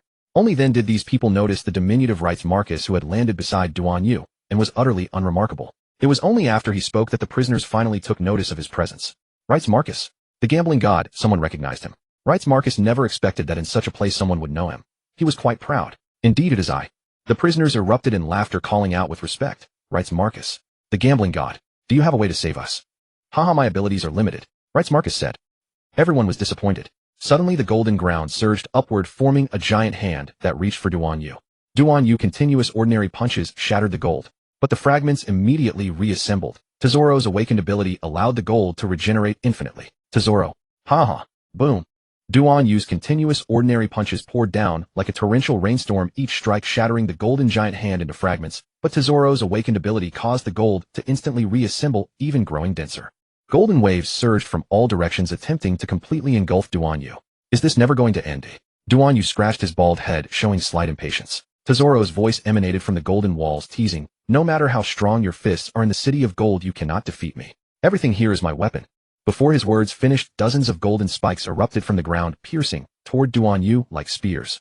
Tesoro's awakened ability gave the gold a form of life. Even when shattered, it could instantly recover and even absorb surrounding gold to replenish its losses. Duan Yu's ordinary punches could shatter anything, but against the infinitely regenerating gold, pure strength was temporarily neutralized. The walls, floor, and ceiling of the golden prison all began to flow, forming whirlpool-like quicksand traps that attempted to drag Duan Yu underground. Rites attempted to use observation hockey to predict, but was overwhelmed by gold dust dispersed by Tesoro that invaded his nasal passages, instantly binding him with golden chains. Tesoro mocked, The Syria series is useless against gold, unless you can punch through the Earth's core. Duan Yu responded with dead fish eyes. Then let's try. He knew there were far too many people on this ship. He couldn't do this. He believed in his own abilities. Now he needed to control his power. Merely defeating this guy's strength would suffice. Without destroying the entire ship, he couldn't kill this guy. Tiring. Continuous ordinary punch. The shockwave exploded in a ring. The golden floor cracked like glass and half of the prison's walls collapsed in ruins. The prisoners panicked and pressed themselves to the ground, terrified of being blown away by the shockwave. However, Tesoro laughed loudly. It's useless. The shattered gold writhed like living creatures, rapidly repairing the damage. The sustained high-intensity manipulation made Tesoro's forehead bead with sweat, his inner mind startled. Is this guy's stamina infinite? Yet Duan Yu remained expressionless, even yawning. Seeing he could not suppress Duan Yu, Tesoro sneered, "Humph, you're lucky this time." He transformed into liquid gold and seeped into the floor, leaving a threat before disappearing. But don't forget, your companions aren't as durable as you. Duan Yu clenched his fist, then released it, muttering quietly, "Boring." Rights retorted, "You bald guy is harder than gold, but Tesoro escapes better than a cockroach." The prisoners stared blankly at Duan Yu. Is he really just the bald hero? Hero, can you save us? Duan Yu lazily sat down, touching the countless golden sand grains. Sighed. It's not sea stone. Oh, only hockey can defeat this scumbag. Everyone quickly nodded. Seawater. Even better. After all, the area is too vast. Right. If the entire ship were covered in seawater, everyone would be rescued. Right's Marcus crossed his hands over his chest and explained carefully, we need to first figure out how to leave this golden prison. Meanwhile, Jean, bringing Xiaofeng, and Stephen returned to the hotel. Bang! Jean slammed the hotel room door heavily, his expression dark. Xiaofeng and Stephen followed closely behind. The three of them gathered around the coffee table with a simple map of the Golden City spread out. That bastard Tesoro actually used Duan Yu to threaten us. Stephen punched the table, making the teacups rattle. Jin's eyes flashed with cold light. There are 12 hours until the match, enough time for us to act. But the location of the Golden Prison? Xiaofeng pointed to the corner of the map. According to the casino staff's gossip, the prison is on the 3rd level below the ship, but the entrance is guarded by golden soldiers. Forcing our way in would alert them. Stephen suggested, I'll cause trouble at the casino to draw Tesoro's attention. His giant's power was more than enough to create chaos. Jean shook his head. Too obvious. How about having Xiaofeng disguise as a waiter and sneak into the monitoring room to cut off the alarm system? Xiaofeng realized his ability would be put to great use. This move, he was very familiar with it. Oh my, just leave this kind of mission to me. Little Feng twirled around with orchid fingers, the gold buttons on her casino waitress uniform nearly popping off. A beautiful woman. Stephen stared at the name tag on his chest. A Feng, temporary worker ID SB 9527, his mouth twitching. Are you sure this disguise will work? Jean Zheng used a dagger to peel and apple the skin coming off in one long continuous strip. Tesolo's monitoring room has triple authentication, fingerprint, voice recognition, and iris scanning. The apple was suddenly cut in half. But no one would guard against a temporary food delivery worker. That's right, Little Feng took out mascara to touch up her makeup. I'm a man who's infiltrated Impel Down. When the time comes, we enter, then change into different outfits, and no one will ever know. 10 minutes later, Little Feng pushed the food cart humming through the casino corridor. Underneath the tray was Stephen's specially made sleeping steak, containing enough anesthetic to knock out 3 sea kings. And it takes effect after a 15-minute delay, a colorless and odorless sedative. Halt! Golden soldiers crossed their spears. Food delivery is prohibited in the monitoring room. How mean? Little Feng suddenly clutched her chest and collapsed to the ground. I'm going to die from low blood sugar. Her generous figure was subtly revealed. Miss, you must be careful. The guard was stunned. 2 guards stepped forward, ready to risk danger themselves to help Little Feng up.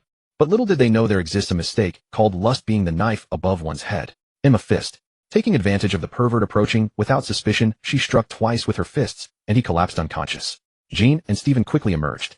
They dragged the man to the restroom, stripped him, and dressed in his clothes. They tied up both men and stuffed wet towels into their mouths to prevent them from calling for help. They placed them separately into restroom stalls and locked the doors. Jumping down from above. I can't believe it went so smoothly. The 2 stood guard at the door in their place.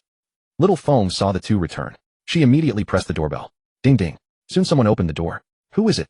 Food delivery. The monitoring personnel saw a beautiful temporary worker through the access control and got a nosebleed. The alloy door of the monitoring room slowly opened, and technician Yamamoto Ichiro's pupils instantly dilated.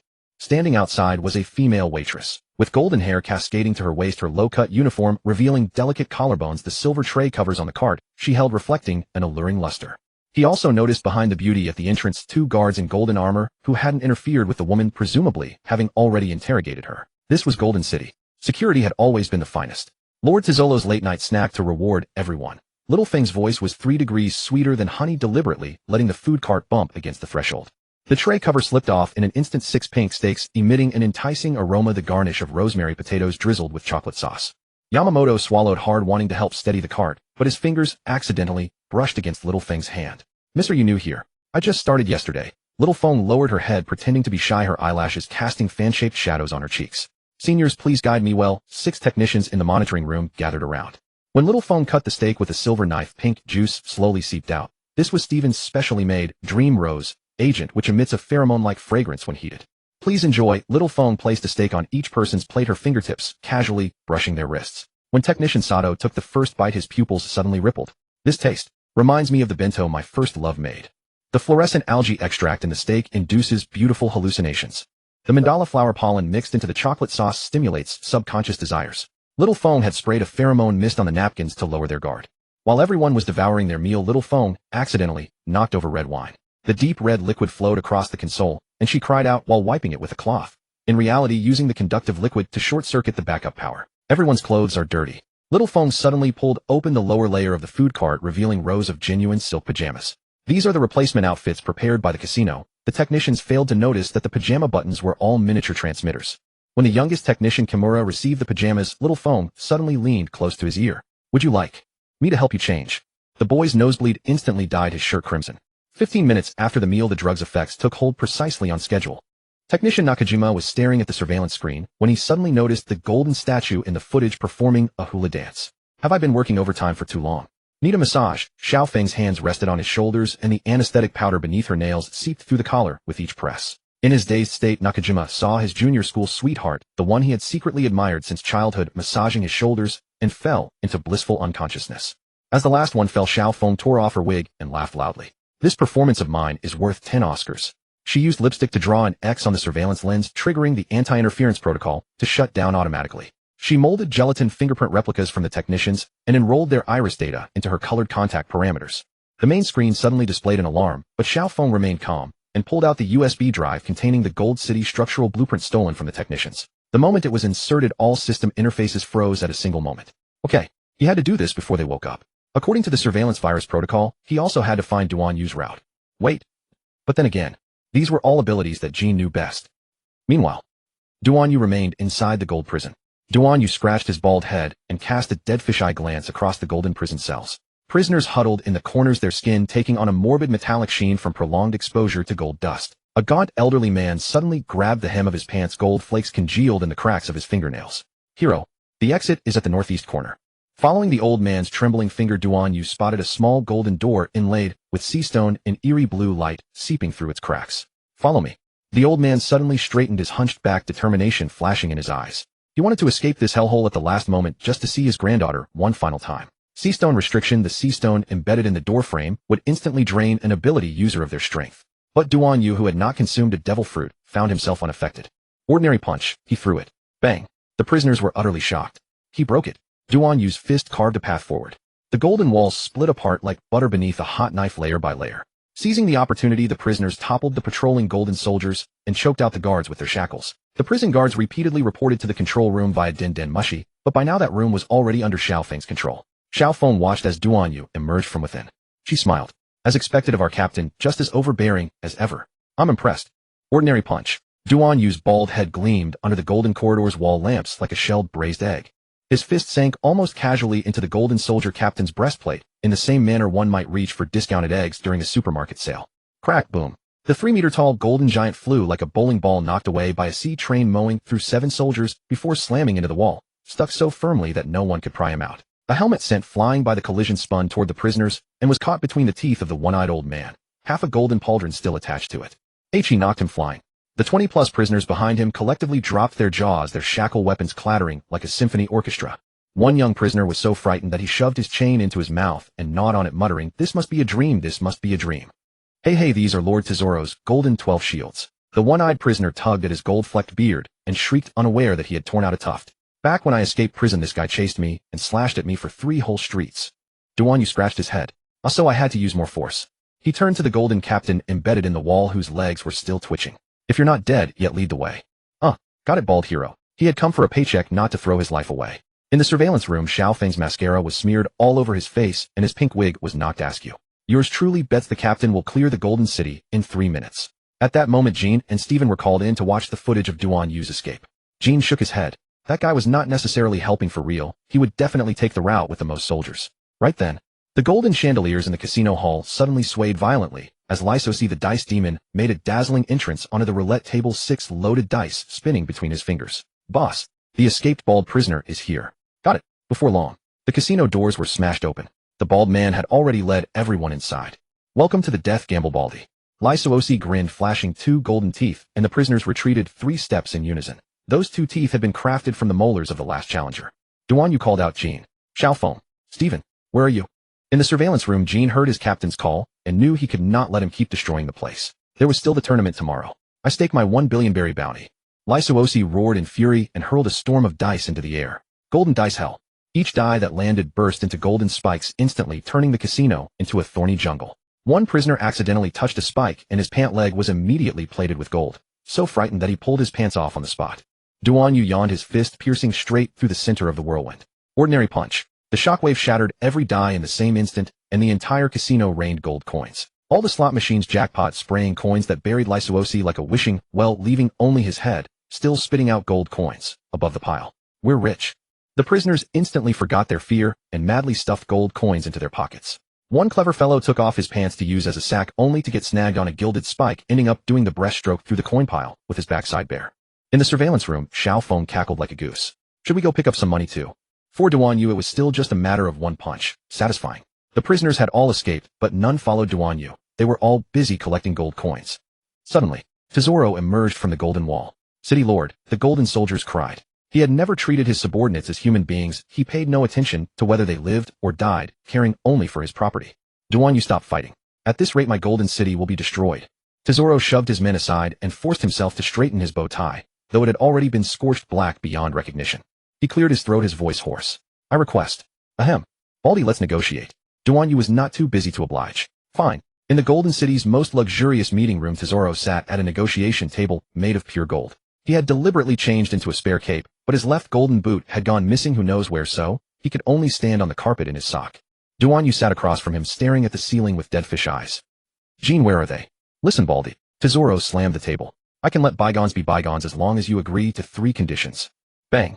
Xiaofeng kicked open the meeting room door. From the surveillance room, they had seen everything clearly, including their exact location. Jean was the most eager. They plopped themselves down onto the negotiation table. Duan Yu gave a faint smile. You're all here too. I was worried you'd go down to that prison to look for me. Jean nodded. We believe in your abilities.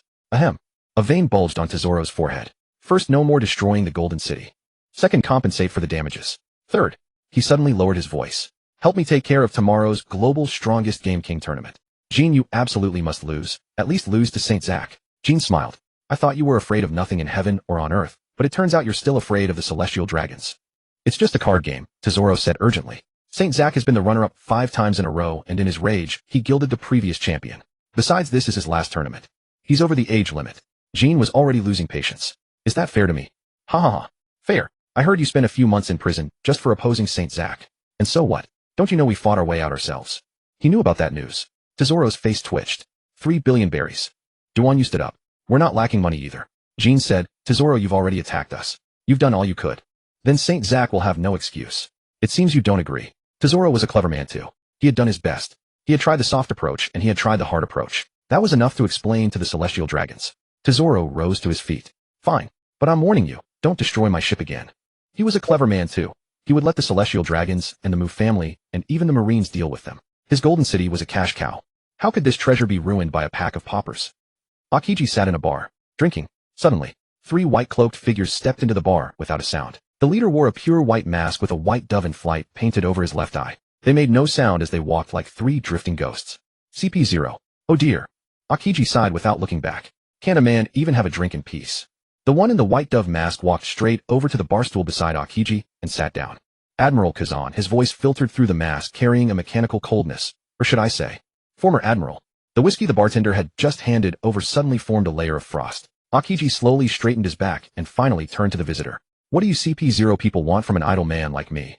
The white dove raised a hand, signaling his companions to fall back. Fleet Admiral Akainu is very concerned about your stance.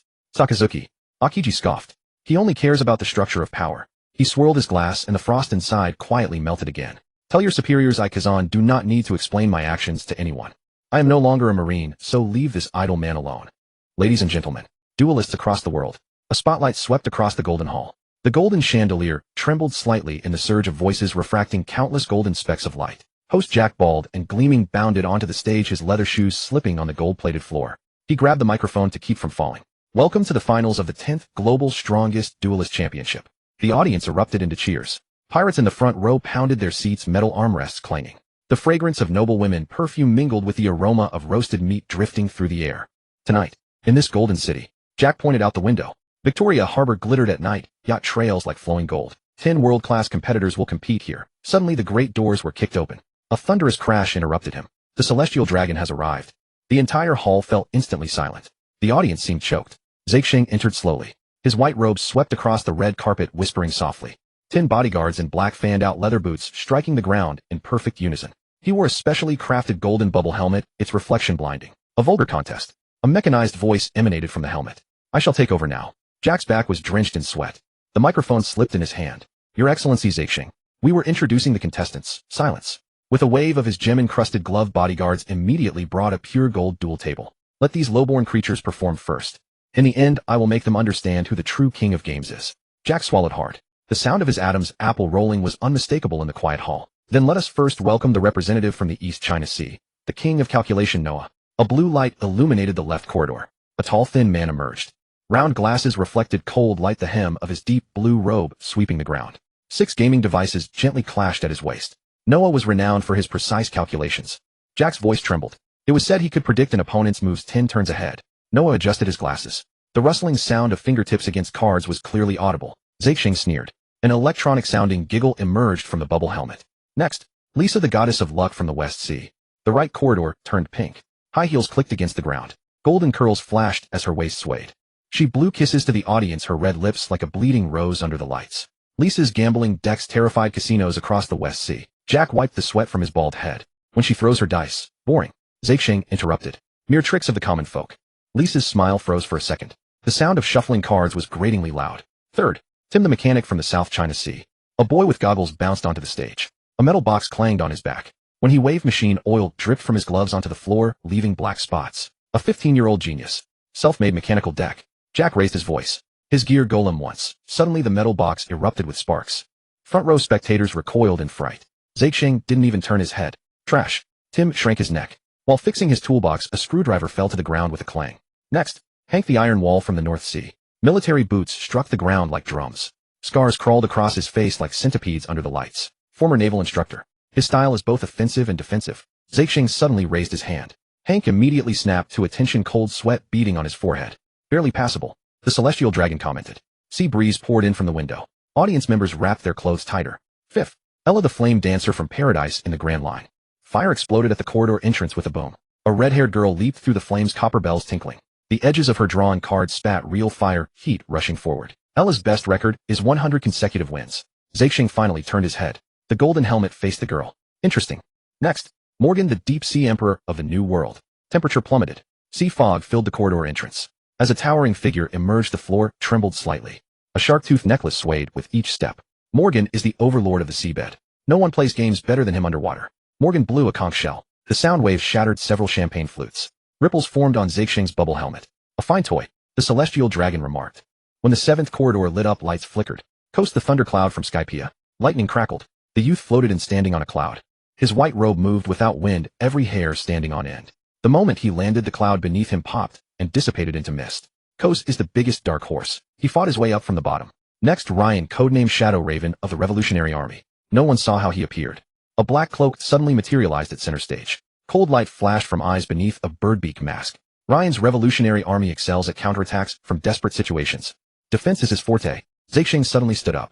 The red carpet scraped as chair legs dragged. Revolutionary Army. The electronic voice carried killing intent. Interesting. Ryan's cloak rose and fell slightly, like a bat about to pounce. Suddenly, the air solidified. Even the yacht horns of Victoria Harbor fell silent. Jack chuckled nervously, his voice choked. Please welcome King of Games, Mr. Gene. All the hall's lights suddenly went out. Dead silence. Only Victoria Harbor's neon seeped through floor-to-ceiling windows, casting dappled colors in the darkness. Boom. A drumbeat like a heartbeat exploded from the speakers. A golden spotlight sliced through the darkness, dust motes dancing like gold powder in the beam. Leather heels striking the floor. Tap, tap, tap. Each sound felt like it struck the audience's chests. Pirates in the front row unconsciously pressed their hands to their chests, palms slick with cold sweat. Gene emerged from the depths of the light pillar. Gold thread embroidery on his pure white suit flowed with each step, as if alive. His right hand in his pocket, left arm hanging loosely. A pure gold dual disc emitted a faint glow in the darkness like a sleeping beast. The audience gasped in collective shock. Gene took a step forward. Boom. 9 contestant chairs exploded simultaneously. Amid flying wood chips, Noah's cards scattered. Ryan's cloak was torn by invisible force. Hank's military emblem snapped with a crack. Zixing. Jin's voice was grave, yet it drowned out the sound of Victoria Harbor's waves. Today I will use only 30% of my strength and utterly defeat you. He raised his hand and snapped his fingers. Snap. Play his BGM. Jin. Zhaosheng rose to his feet. Jin, today I will defeat you. Since Zack Saint and Jin ranked first and second in the world respectively, they were able to go straight to the final four-man battle. That's right, Zack Saint was number 1 in the world rankings. While Jin was imprisoned in Impel Down, Zack Saint had fought his way up through sheer effort and finally taken first place in the point standings. Jin had not played a single match in half a year. His points naturally had not grown. The top 8 stepped into the arena. Ding, ding, ding. At the commentary desk, the host explained the tournament rules so the audience could understand the contest. The game theme was officially chosen at the request of the higher-ups, but it had actually been arranged by Zack Saint behind the scenes. The game One Piece was to be the theme. Best of 7. The game masters randomly received their characters and clashed. Each player was dealt 7 random fighters. Ladies and gentlemen, the host Jack wiped sweat from his brow. According to the latest odds, the current favorite is, the big screen flickered, Noah at 2. 5-1, Hank at 3-1, Morgan at 2. 8-1, Ryan at 4-1. Wait. Jack suddenly cried out, Ryan's odds are plummeting. Someone bet 100 million berries. The audience erupted in uproar. Xiaofeng covered her mouth with a stifled laugh. Oh dear, somebody's about to be in trouble. Jin set down his wineglass, the golden controller spinning at his fingertips. The Real show is just beginning. First round. Tournament rules: best of 7, first to 4 wins. Random matchmaking begins now. The big screen scrolled rapidly before locking in place. Match 1, Noah versus Lisa. Match 2, Tim versus Hank. Match 3, Ella versus Morgan. Match 4, Kos versus Ryan. The match begins. Match 1, Noah versus Lisa. Round 1. Fight. Noah's fingers slid swiftly across the joystick, and on the screen Law instantly unfolded his room. Lisa's Empress randomly unleashed perfume femur, but it was deflected with perfect precision. Prediction successful. Noah pushed up his glasses. Lisa's dice pendant swung violently. In the third round, she suddenly pressed pause. Switch. Random selection.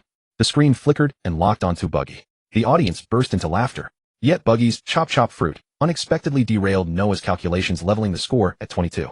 In the deciding match, Noah's Law unleashed Gamma Knife, and Lisa's Buggy was sliced clean in 2. Noah 4-2, Lisa. Noah advanced. Match 2, Tim versus Hank. Kizaru vs Akainu. A duel of light and magma. Tim's modified controller emitted a rapid clatter of combo inputs. Yasukani no Magatama poured down like a storm, but Hank remained unmoved, his military-grade controller holding a steady defense. Too naive. Hank suddenly unleashed Magma Hound, and a magma fist blasted through the light bullets. In the fourth round, Tim's controller suddenly began to smoke. Damn it, overload. He slapped the machine frantically, but Kizaru could no longer move. Hank 4-1, Tim. Hank advanced.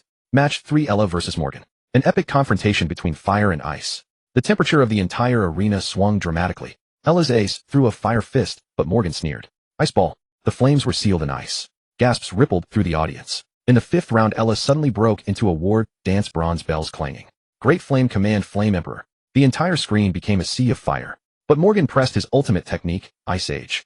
The flames froze inch by inch and frost crept over Ella's controller. Morgan 4-3, Ella. Morgan advanced. Match 4, Kos versus Ryan.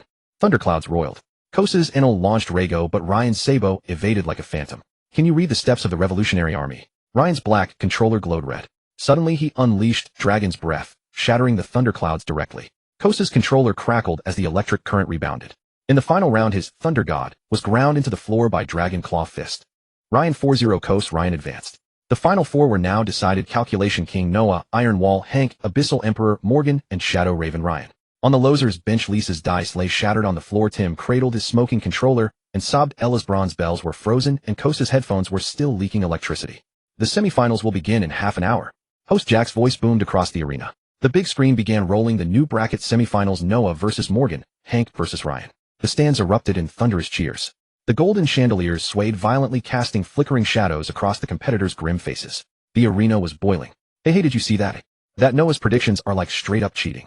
Lisa's last-minute random pick of Buggy was incredible. She nearly turned it around. The elegant ladies in the front row fanned themselves. Lord Hank is so handsome. That military uniform. But that tech kid was so pitiful. His controller was smoking. VIP box. It seemed Duan Yu simply didn't know how to save money. The moment he made his move, he got a VIP room. Xiaofeng danced with excitement. Lord Jean. I'm so excited. Noah's calculation ability is incredible. Hank's defense is airtight. Morgan's control is perfect. And that revolutionary Ryan is amazing too. Jean gently swirled his wineglass, the corner of his mouth lifting. Noah's calculations are truly precise, but he relies too much on data. When something unexpected happens, he panics. Hank's defense and counter style is solid, but it lacks explosive power. Morgan controls the rhythm well, but he depends too much on his character's performance. As for Ryan, Jin's gaze sharpened. He is hiding his true strength. Soon, two finalists had to be decided today to stand alongside Jean and Zach Saint. The final stage began. Semi-final match 1, Noah versus Morgan. Round 1. Fight. Noah's Law instantly expanded his ROM, a scalpel flashing coldly. Morgan's Akiji remained calm as ice crept out from beneath his feet. Calculation complete. In 3 seconds you'll dodge left. Noah's glasses gleamed. But Morgan suddenly reversed his input. Ice ball. The ice sphere struck, Law square in the chest. What? Noah's fingers trembled. He deliberately defied his instincts. In the third round Noah adjusted his strategy. Room shambles. A flash of blades swept across the stage. Morgan sneered. Ice block partisan. An ice spear came from a blind angle. The score was tied at 33. In the deciding match, sweat formed on Noah's forehead. One last calculation. He will definitely. Morgan suddenly tore off his eye patch. A savage scar was exposed beneath his right eye. Ice block pheasant beak. An ice bird shot skyward, and the entire room was frozen solid. Morgan 4-3. Noah. Morgan advanced to the final. Semi-final match 2, Hank versus Ryan. Akainu vs Sabo. Magma met Dragon Claws. Hank was as unyielding as a rock, using Magma Hound to cut off every path precisely. But Ryan's Sabo drifted through the gaps in the magma like a ghost. Army-style tactics are useless against me. Ryan suddenly switched moves. Dragon's Breath. The flames pierced through the magma. In the third round, Hank abruptly changed his rhythm. Meteor Volcano.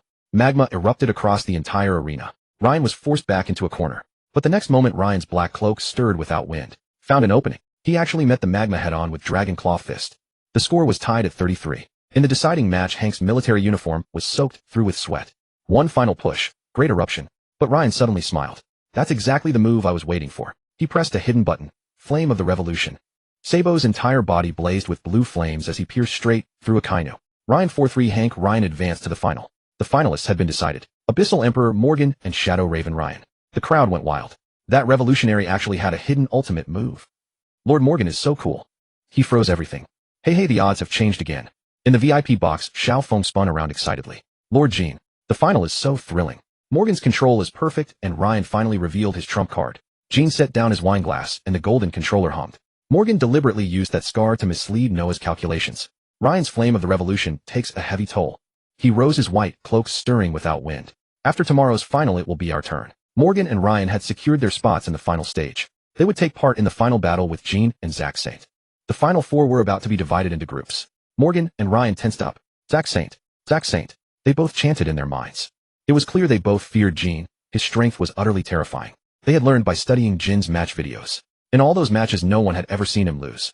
Zach Saint was formidable, but in competition, he revealed impatience and flaws. Though his attacks were more ferocious, it was Jean, far more composed, who stood as the god in gamers' hearts. Yet the world did not know the truth. Jean was not lacking in ferocity. He simply held back with a spirit of magnanimity. The giant screen flickered. Morgan versus Jean. Morgan's face had already turned pitch black. He knew that this time at the very best, he would finish third. Zach Saint versus Ryan. Ryan smiled, knowing he had a chance to fight for second place. And just if, Morgan succeeded, he was confident he could take first. He had always kept a trick in reserve. The giant screen blazed with dazzling light, and the words Morgan versus Jean stood out sharply in the darkness. The stands exploded with deafening cheers, nearly tearing the roof off the arena. The air was thick with almost feverish anticipation.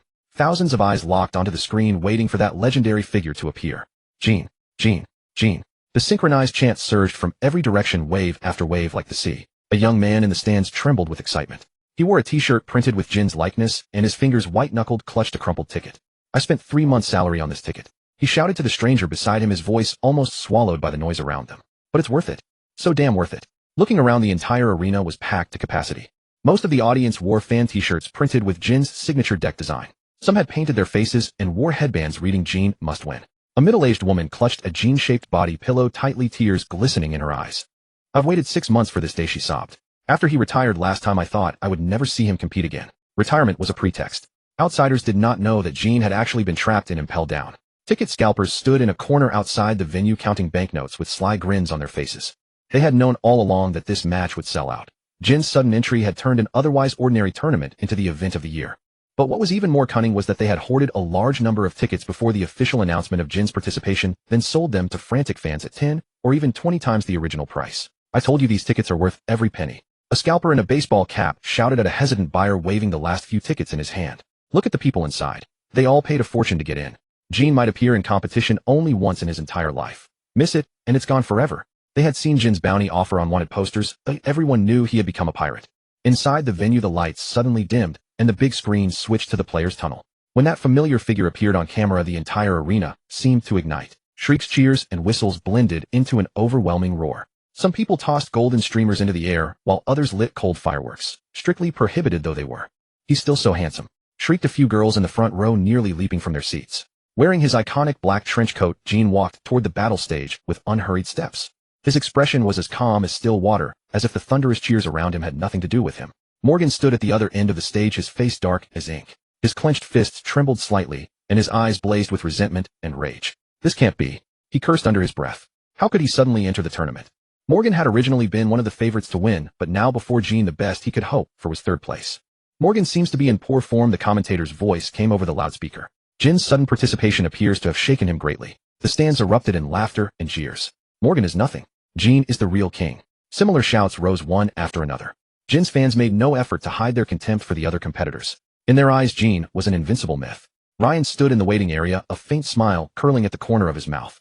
He saw Morgan's condition, and he saw his opportunity. If Morgan falls apart, he thought, I might have a chance at second place. That thought made his heartbeat quicken. Even more exciting was the possibility that if Morgan could truly threaten Gene, the trump card Ryan had held in reserve might let him challenge for first place. Ryan had always kept an ace up his sleeve for exactly this kind of crucial moment. Suddenly the big screen cut to a close-up of Gene, and his sharp, eagle-like eyes swept across the arena.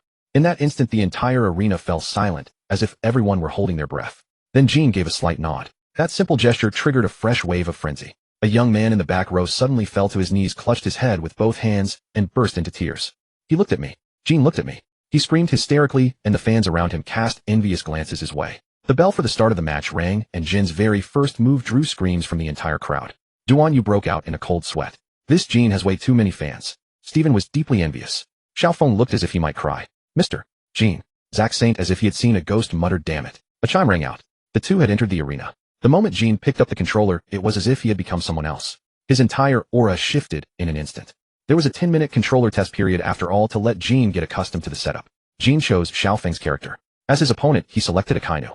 The audience went wide-eyed. What? But someone said Gene used this very Bon Clay character to win the regional championship.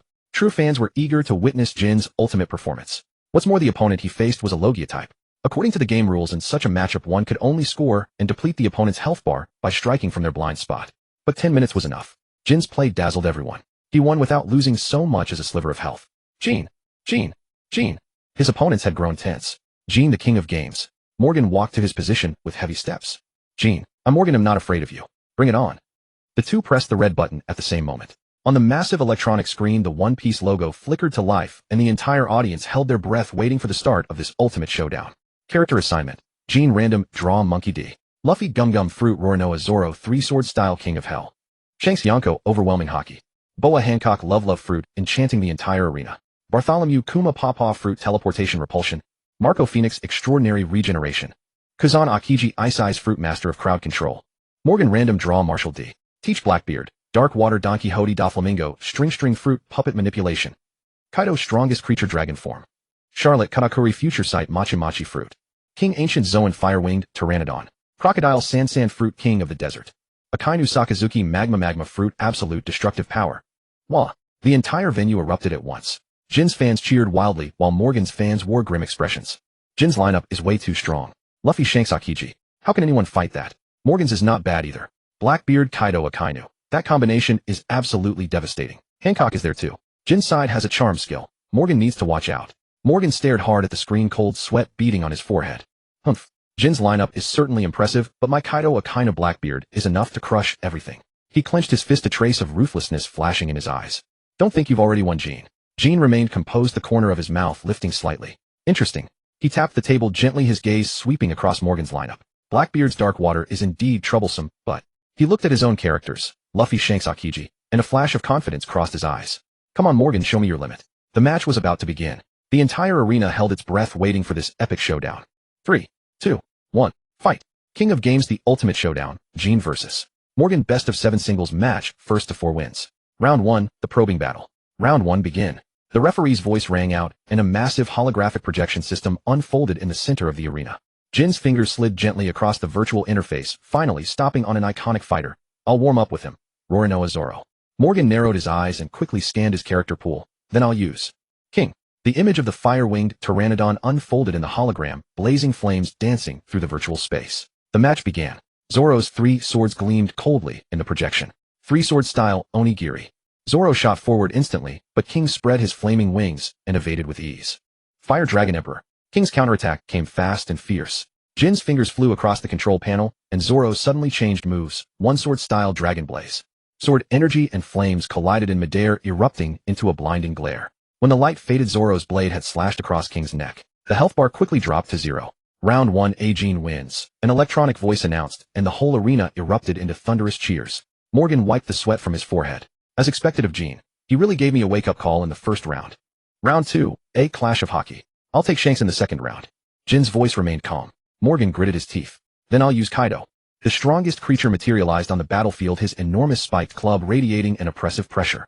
The match was white-hot from the very beginning. Kaido's Thunder Bagua and Shanks' Divine Departure collided again and again, shaking the entire arena. The spectators held their breath as two Yonko-level fighters clashed fiercely in the virtual space.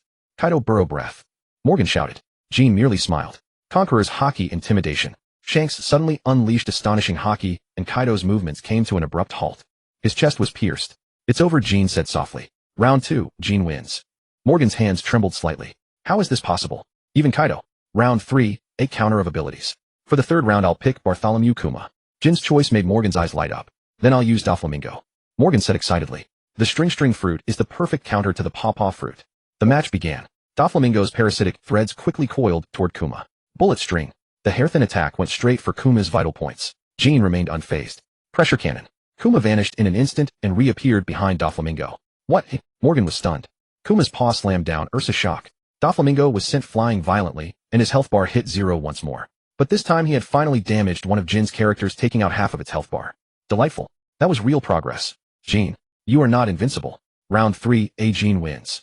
Jin merely shrugged. Round 4, a swift, decisive battle. For the fourth round I'll take Kazan. The choice sent a stir through the arena. Morgan took a deep breath. Then I'll use Akainu.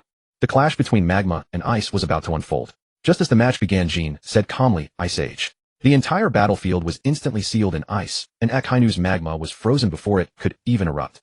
Fortunately, his ability was a natural counter, so he couldn't be one-shot killed. With that advantage, Akainu gradually saw the dawn of victory. But no matter what, whenever he struck, Jin's execution was flawless, always able to defend. Then suddenly, Akiji's kick landed on Akainu's back. Before he could turn into his elemental form, he was frozen once more. If these were real people, it would have been no problem. But in this game, his health bar also hit 0. Wah! What? Morgan was astounded. Round 4, Jin wins. The match ended. Jin won 4-0. The arena fell silent for a second, then erupted into deafening cheers. Morgan slumped in his chair, pale. I can't believe. I didn't even win a single round. Jin stood up and walked over to him. Your tactics were too conservative. He pointed at the screen. Against Akiji, you should have had Akainu create distance first. Morgan shook his head with a wry smile. In front of you, all my tactics are like glass. In the stands, the commentator shouted excitedly, unbelievable. Jin, the king of games, swept the entire match with just 4 characters. And every round was clean and decisive. Is this the true power of the world's number one? Jin's fans wildly waved their support banners while Morgan's supporters hung their heads in dejection. The big screen at the arena kept replaying the 4 brilliant moments, every frame showcasing Jin's unparalleled command of the game. When Jin was about to leave, Morgan suddenly called out, wait. He ran over and bowed deeply. Please tell me, how do you make such precise predictions and moves? Jin stopped and looked back at Morgan. It's simple, he said, pointing to his own eyes. Don't just look at a character's stats. See through your opponent's way of thinking. With that, Jin turned and walked away, leaving Morgan standing there lost in thought. Duan, you said Gold is actually a talent for observation hockey, extremely powerful, but he just doesn't know it. Steven also agreed, Mr. Jin's gaming talent lies not only in his fast and agile hand speed, but also in his ability to predict his opponent's movements. Oh, then Jin, isn't it a waste not to use this ability in combat? Xiaofeng chimed in. No, everyone has their own destiny. Look how fervent his fans are. Duan Yu smiled bitterly. Jin, this ability could earn him a fortune in any world. After all, games are just entertainment. They can be addictive. Jin walked back. Jin, you're awesome. Xiaofeng exclaimed excitedly. Basic operations. Jin sat down and drank cola. To avoid offending the heavenly dragons, Tsuru made a bold yet fair decision. Tanaka. Was Engineer Oda also present at this tournament? Mr. Tanaka nodded. Please invite him over. Yes, Lord Tsuru. Mr. Tanaka used his penetration technique and arrived at the VIP area, appearing before Engineer Oda. Who are you? Mr. Tanaka bowed. Mr. Oda, I am Tanaka. Mr. Tsuru invites you to his office. Of course, Oda knew who Tsuru was. All right, Mr. Tanaka suddenly grabbed his hand. Don't worry. My ability is the penetration technique. Quick. Oda certainly understood, having clear knowledge of every character's abilities in this world. Whoosh, they immediately traversed the black hole and arrived at Tsuru's office. Tsuru noticed the black hole appearing from Tanaka. He immediately stood up, straightened his suit. Tanaka and Oda appeared. Mr. Oda, it's an honor. He extended his hand. Oda, being a billionaire himself, responded courteously since part of the One Piece funding also came from him. Moreover, for this edition of the global strongest gaming king tournament, One Piece became the main competitive game, which was Tsuru's orchestration. Oda also extended his hand politely, and the two shook hands warmly. Tsuru came straight to the point. Oda, you know that Zackshung is determined to win this gaming king tournament. What do you think? Oda frowned. I still favor Gene. He actually developed observation hockey to its absolute limit and applied it to gaming. However, we can't afford to offend Zackshung either. No, gaming must rely on one's own strength. That is the true essence of playing games. You are a gamer yourself. If someone uses hacks, you would definitely curse at them. Tsuru nodded. He was also an One Piece game enthusiast, and his favorite character to control was himself. But what if we could create some bugs? That way, even if Zackshung loses, he won't blame us. I really don't understand why Zackshung insists on this championship so much. Tsuru looked around and gave Tanaka a subtle glance. Tanaka immediately vanished from the scene. Even with no one present, he still spoke in a low voice. I heard it's due to Zackshung's family reasons. His brothers were all exceptionally talented in combat, while he was ordinary. His pride was above average since childhood.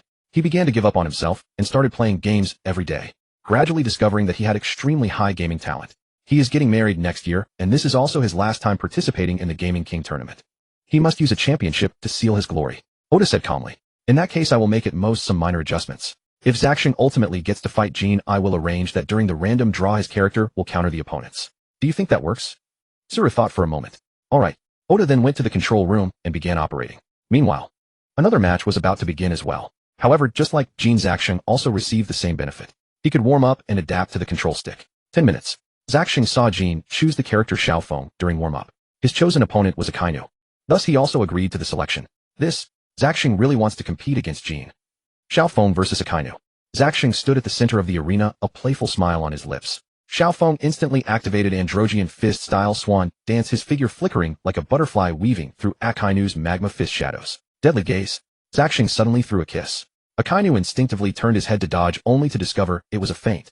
The real attack came from below, Androgean Fist-style, that summer's memory kick. Bang! A high-heeled boot kicked hard against Akainu's chin, sending him stumbling back several steps. Damn it! Akainu flew into a rage, his right arm transforming into a molten lava giant fist. Great flamethrower. Boom. Blazing magma erupted, but Zackshung had already predicted it. He performed a graceful backflip, forming hearts with both hands. Copy fruit transformation. In an instant, his body transformed into Akainu's likeness, launching an identical punch. Great flamethrower Androgean version. The two magma streams collided, exploding into a shower of sparks. Akainu unleashed, Hound of the Underworld. Androgean Fist-style swan dance finale. His figure became afterimages, moving at high speed around Akainu, constantly using blown kisses, seductive glances, and feints to disrupt his judgment. Akainu's attacks grew increasingly impatient, his magma fists striking wildly in all directions, yet never connecting. About time, Androgean Fist-style joint destruction technique. Crack. Akainu's right arm instantly lost its strength, the magma extinguishing. Bang. Akainu was kicked, flying, crashing heavily against the wall, smoke billowing. His health bar also reached 0. Wow. Zackshung really won. 10 minutes. Same as Jin's record. This guy. His progress is too fast. In the VIP box, Gene rested his chin on one hand, the corner of his mouth slightly upturned. Oh, not bad. He's improved. His tone carried a hint of amusement, as if this result did not surprise him, yet held a touch of appreciation. In the audience, Stan's discussions rose and fell. Hey, did you see that? The Heavenly Dragon's tactics completely dominated Akainu. An audience member wearing sunglasses excitedly pounded the railing. Absolutely. Maybe. He could actually fight Gene now, as someone whispered. Don't be ridiculous. A man in a black trench coat sneered. Gene is definitely the world champion. Zackshung only won a warm-up match. Exactly. His companion nodded. If Gene were serious, Zackshung wouldn't last 3 minutes. But, don't you think Zackshung's growth rate is a bit frightening? An analyst wearing glasses pushed up his frames. Last time he fought Gene, he was completely crushed. Indeed. The person beside him stroked his chin. If he can maintain this momentum, he might truly force Gene to go all out. In the VIP box, Gene stood up, stretched, his gaze falling upon Zackshung at the center of the arena. He chuckled softly. Interesting. Then let me see how far you can go. Zackshung seemed to sense his gaze, looking up toward the VIP room, the corner of his mouth curling into a confident arc. The real battle may have only just begun. Zackshung versus Lien. A brand new randomized battle royale featuring 14 characters. Zackshung closed his eyes, resting in quiet contemplation. Lien's gaze was sharp as he stepped into his designated position. The host announced, "Please, competitors, press the red button to randomize your opponents." The character selection wheel spun wildly before finally locking in. Team Jacqueshing's 7 members: Eustace, Kid, Magnet, Fruit, Steel, Storm, Trafalgar Law, Operation Fruit Room, Master, Bartolomeo, Barrier, Fruit, Absolute, Defense, Charlotte, Brule, Memory, Fruit, Illusion, Control, Perona, Ghost, Fruit, Negative, Ghost, X, Drake, Ancient, Zoan, Allosaurus Form, Wu, Urgi, Karma Fruit, Growing Stronger Through Injuries. Team Lien 7 members: Charlotte, Linlin, Big Mom, Soul, Fruit, Homie, Army, Ben, Beckman, Strongest, Commander, Conquerors, Hockey, Dominance, Jack, Ancient, Zoan, Mammoth Form, Gecko, Moria, Shadow, Fruit, Zombie, Legion, Buggy, Chop, Fruit, Lucky X, Apu, Sound, Fruit, Sonic, Blast, Fudge, Cat, Fruit, Saber-toothed Tiger Form. The audience erupted into chaos. Kid and Law's Supernova combination against the Yonko, Big Mom. What kind of dream matchup is this? Can Bardo's Barrier hold off Beckman's bullets? Moria's Zombie Horde strategy. But Jacqueshing has Perona's Negative Ghosts as a counter. Lien's pupils contracted sharply and his mouth curled upward against his will, forming an almost deranged smile. His fingers tapped lightly across the control panel, knuckles whitening from excitement. Magnificent. Truly magnificent. He roared within his heart, a low chuckle barely contained in his throat. Big Mom's Soul Fruit paired with Moria's Shadow Fruit. It was a match made in heaven. His gaze swept across the opposing lineup. Jacqueshing's Law and Kid combination was indeed troublesome, but we're not done yet. Lien's tongue lightly traced his dry lips, a sly glint flashing in his eyes. His right hand quietly pressed a hidden shortcut beneath the control panel. A secret weapon reserved for critical moments, though the time for its deployment had not yet come. Enjoy your moment of triumph while it lasts, he thought to himself, watching Jacqueshing's tense tactical deployment. Lien's left hand unconsciously stroked his chin, a habitual gesture that betrayed his scheming mind. When you believe victory is assured. His gaze settled on Apu's character icon. This seemingly unremarkable Sound Fruit user was in fact his true trump card. Combined with Buggy's Chop ability, it would create sonic traps utterly impossible to anticipate. Lien took a deep breath, forcing himself to calm down. Yet his slightly trembling fingers betrayed his inner excitement. This confrontation was far more complex than it appeared on the surface. He had rehearsed countless possibilities in his mind, and now the real show was only just beginning. Ding ding ding. The match begins. A duel of fate. Jacqueshing versus Lien, a 7-round showdown. First round: Steel versus Mammoth. Kid versus Jack. Boom. Kid's mechanical giant arm collided fiercely with Jack's massive curved blade, sending sparks flying in every direction. Both were pure brute force fighters, and the battle erupted into a frenzy from the very first moment. Magnetic Chi Demon Arm String.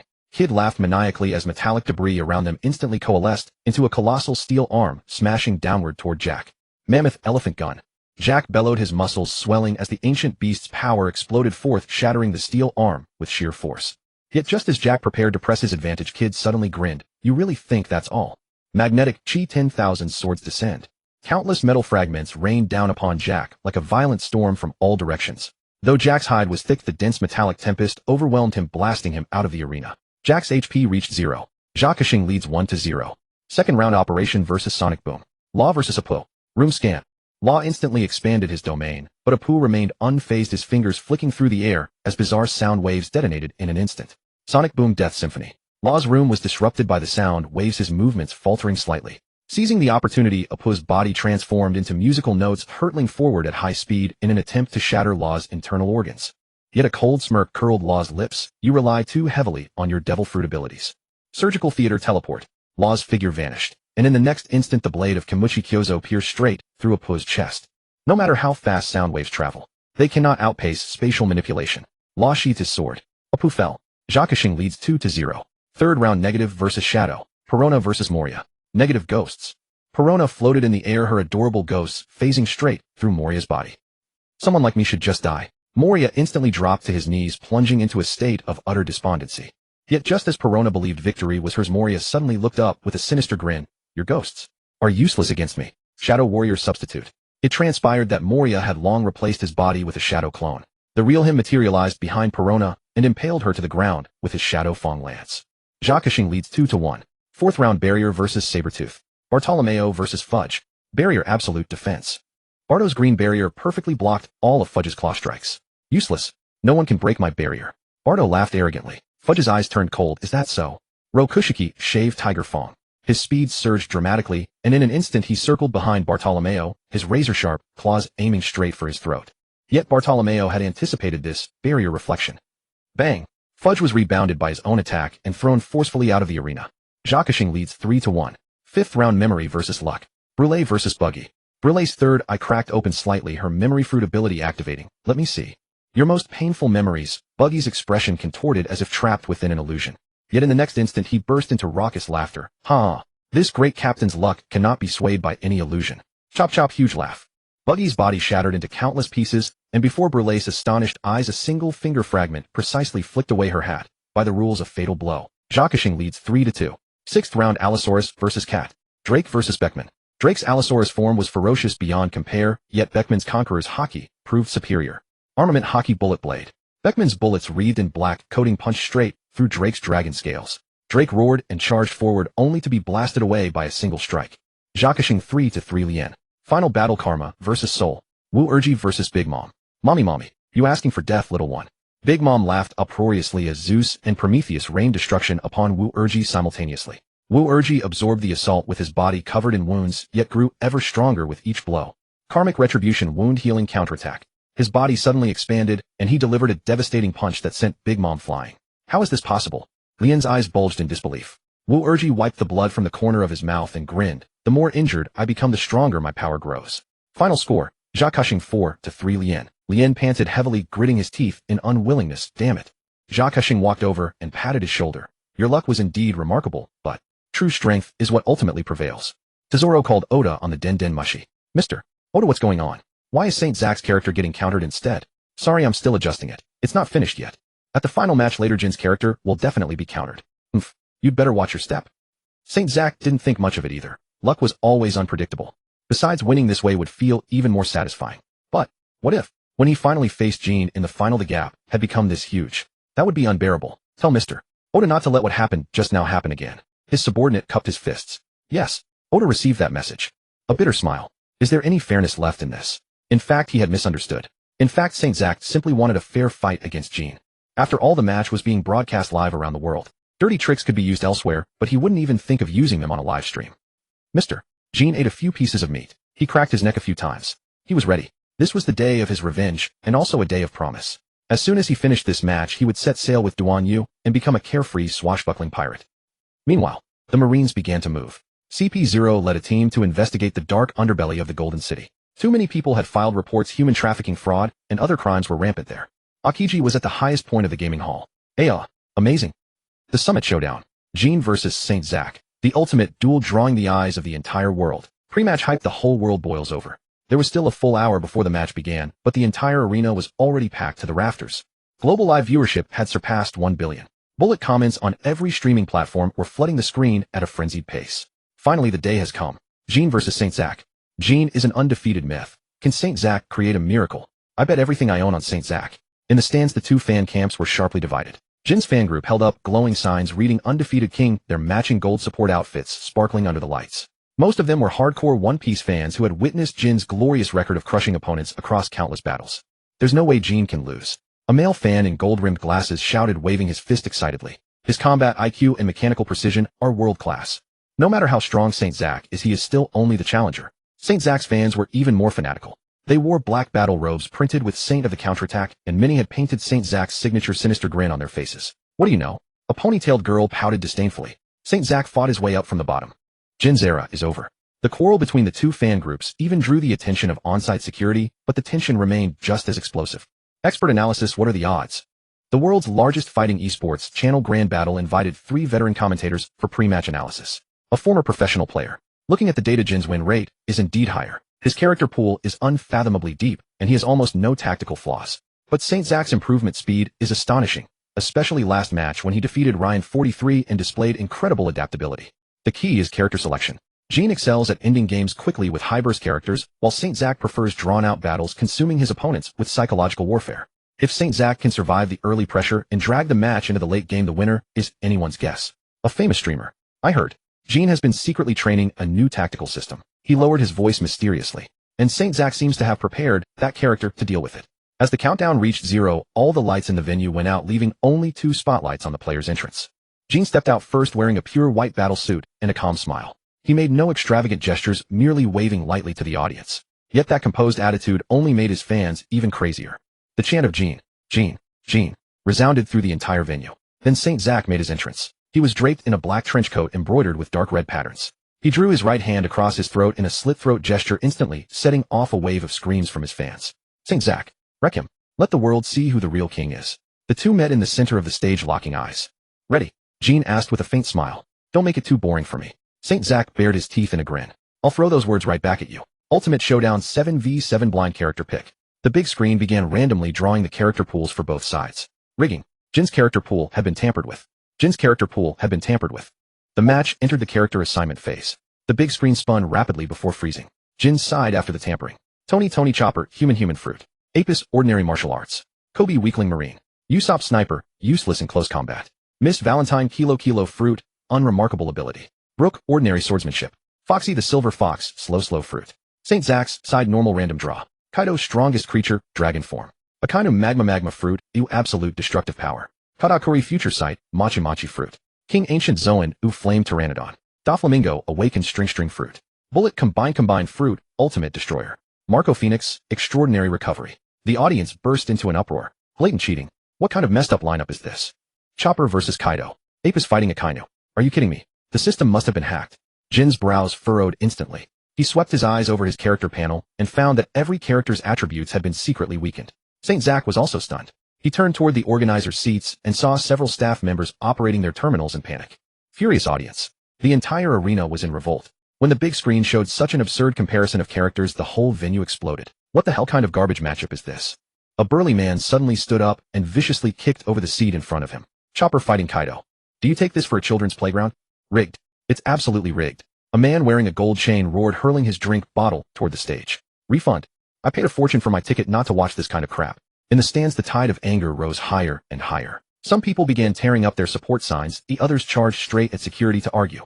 A few frenzied fans in the front row even tried to climb over the railing and rush backstage, but the guards held them back with everything they had. You bastards. Does Jin's strength need to be suppressed with such despicable tricks? A ponytail girl shouted, her eyes red and her voice hoarse. This is the greatest insult to him. On the other side, Saint Zack's fans couldn't sit still either. Our Saint Zack can afford to win fair and square. We don't need this disgusting arrangement. A young man with a black dragon tattoo slammed the railing in fury. Are they trying to make us bear the stigma of winning unfairly? The moment the conspiracy was laid bare, Jin's fans erupted in uncontrollable fury. These damned bastards. How dare you humiliate Jin? A burly man with bulging muscles roared, shattering the seat armrest with a single blow. Where's that bastard Ryan? I'll tear him apart. Several fervent fans charged toward the competitor's corridor, only to be held back by security personnel. The conflict escalated in an instant. Get lost, you lackeys. The enraged crowd shoved against the guards, some snatching up beverage cans and light sticks to hurl at the staff. Verbal altercations quickly escalated into physical violence as screams, curses, and the sounds of fighting mingled together throughout the arena. On what grounds are you stopping us? The organizers are cheating. A female fan shrieked hysterically, her eyes red with tears mixing with anger streaming down her face. Meanwhile, Zack Saint's fans were also drawn into the chaos. Though equally outraged by the scandal, Jin's supporters had become indiscriminate in their aggression, lashing out at anyone nearby. Did your Saint also get involved, eh? A Jin fan grabbed Zack Saint's supporter by the collar, shouting furiously. Bullshit. We find those despicable tactics even more disgusting than you do. The other party struck back, without hesitation delivering a sharp punch. The situation spiraled completely out of control. Just as the riot threatened to escalate into a mass stampede, the Gold City Enforcement Division finally mobilized. Everyone, cease all violent behavior immediately. A squad of special police clad in golden armor stormed into the venue, brandishing riot shields, as they swiftly formed a human barrier to isolate the most volatile areas of the confrontation. High-pressure water cannons sprayed from above, forcibly dispersing the fighting crowd. Touch anyone again, and you'll be arrested for disturbing public order, the enforcement captain warned coldly, while officers behind him brandished their electric batons. The rioters were forced back, yet their rage remained unquenched. Some continued cursing, others wept, while most glared resentment toward the organizers' seats. Just then, calm down everyone, Jin shouted into the microphone.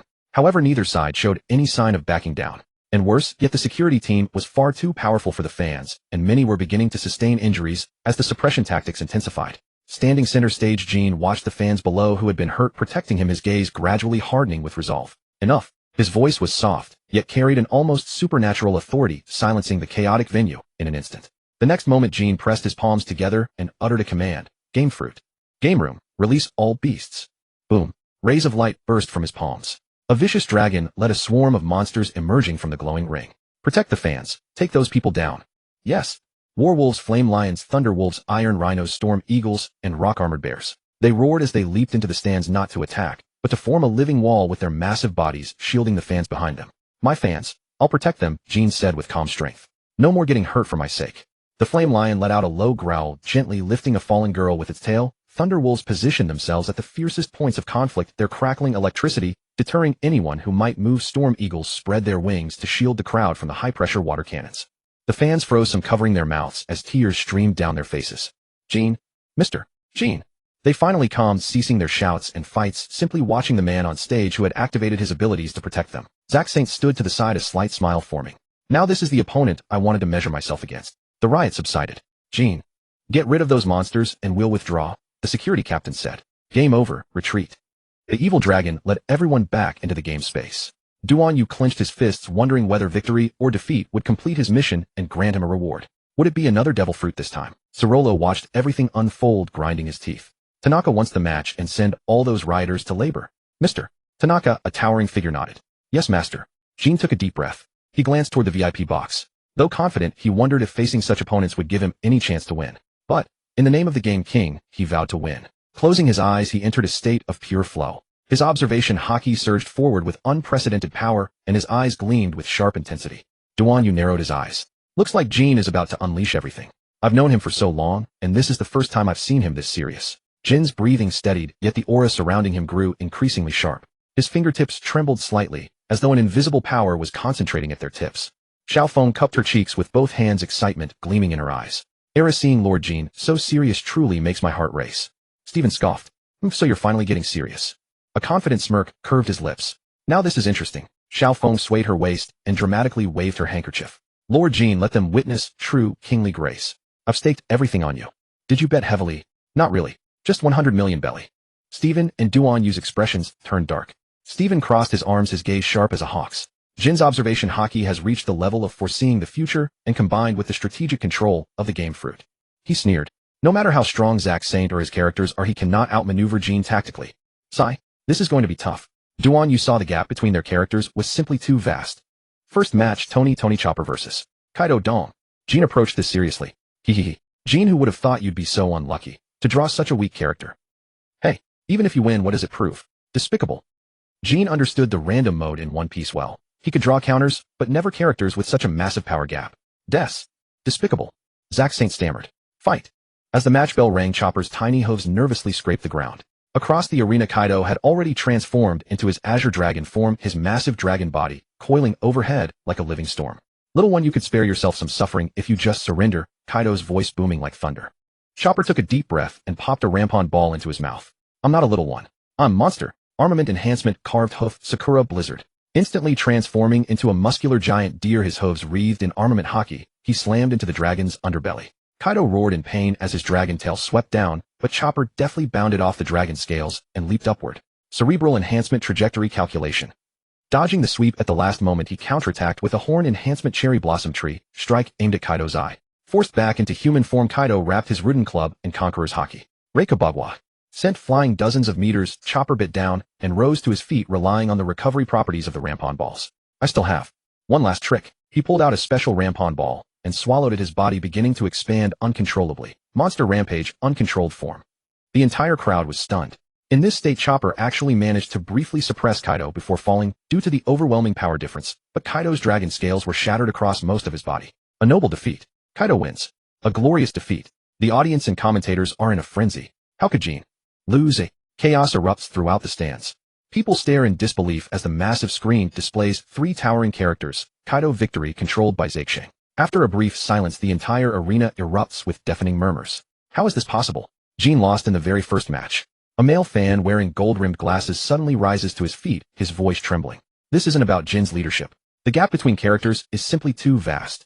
The person beside him gritted his teeth. Chopper is simply too weak, just a minor character. He couldn't possibly defeat Kaido. The live stream chat instantly explodes. Chopper reaching this far is already a miracle. Kaido's dragon scales were shattered. That's not strong enough.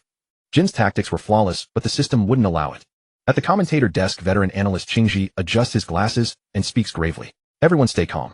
This isn't about Jin's skill. It's an insurmountable gap in character abilities. No matter how powerful Chopper's rumble ball becomes, it cannot overcome Kaido's strongest creature physiology. But we must acknowledge, Jin's command brought this battle to an unexpectedly high level of play. Another commentator, Ingyan, nods in agreement. Chopper's monster rampage form even temporarily suppressed Kaido. That's already the limit of optimal play. Anyone else likely couldn't have cracked Kaido's dragon scales at all. Inside the VIP box, Shitafen narrows his eyes. Jin's tactics were indeed impeccable. Unfortunately, luck wasn't on his side. Meanwhile, Zaixing himself stares at the battle replay on screen, feeling unsettled.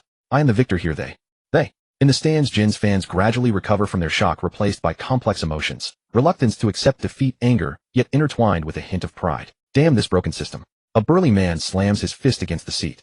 If Jin had a proper character, Kaido wouldn't be worth a damn. But Chopper's performance was already incredible. The girl beside him calls out with red eyes. He's the only weakling who could shatter Kaido's dragon scales.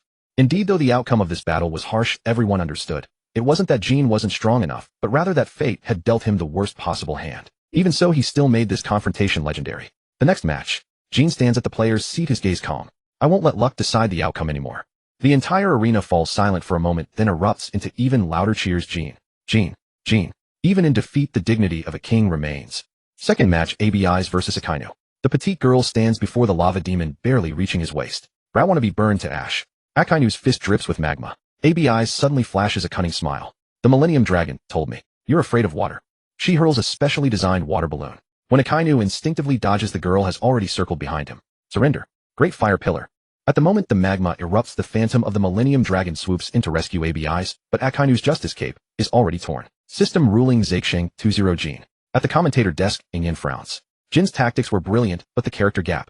Jin's fans sit dazed in the stands, the air seeming to freeze. Some grip their support signs tightly, their knuckles turning white. How could this happen? A girl with a blue headband mutters to herself, her eyes already red.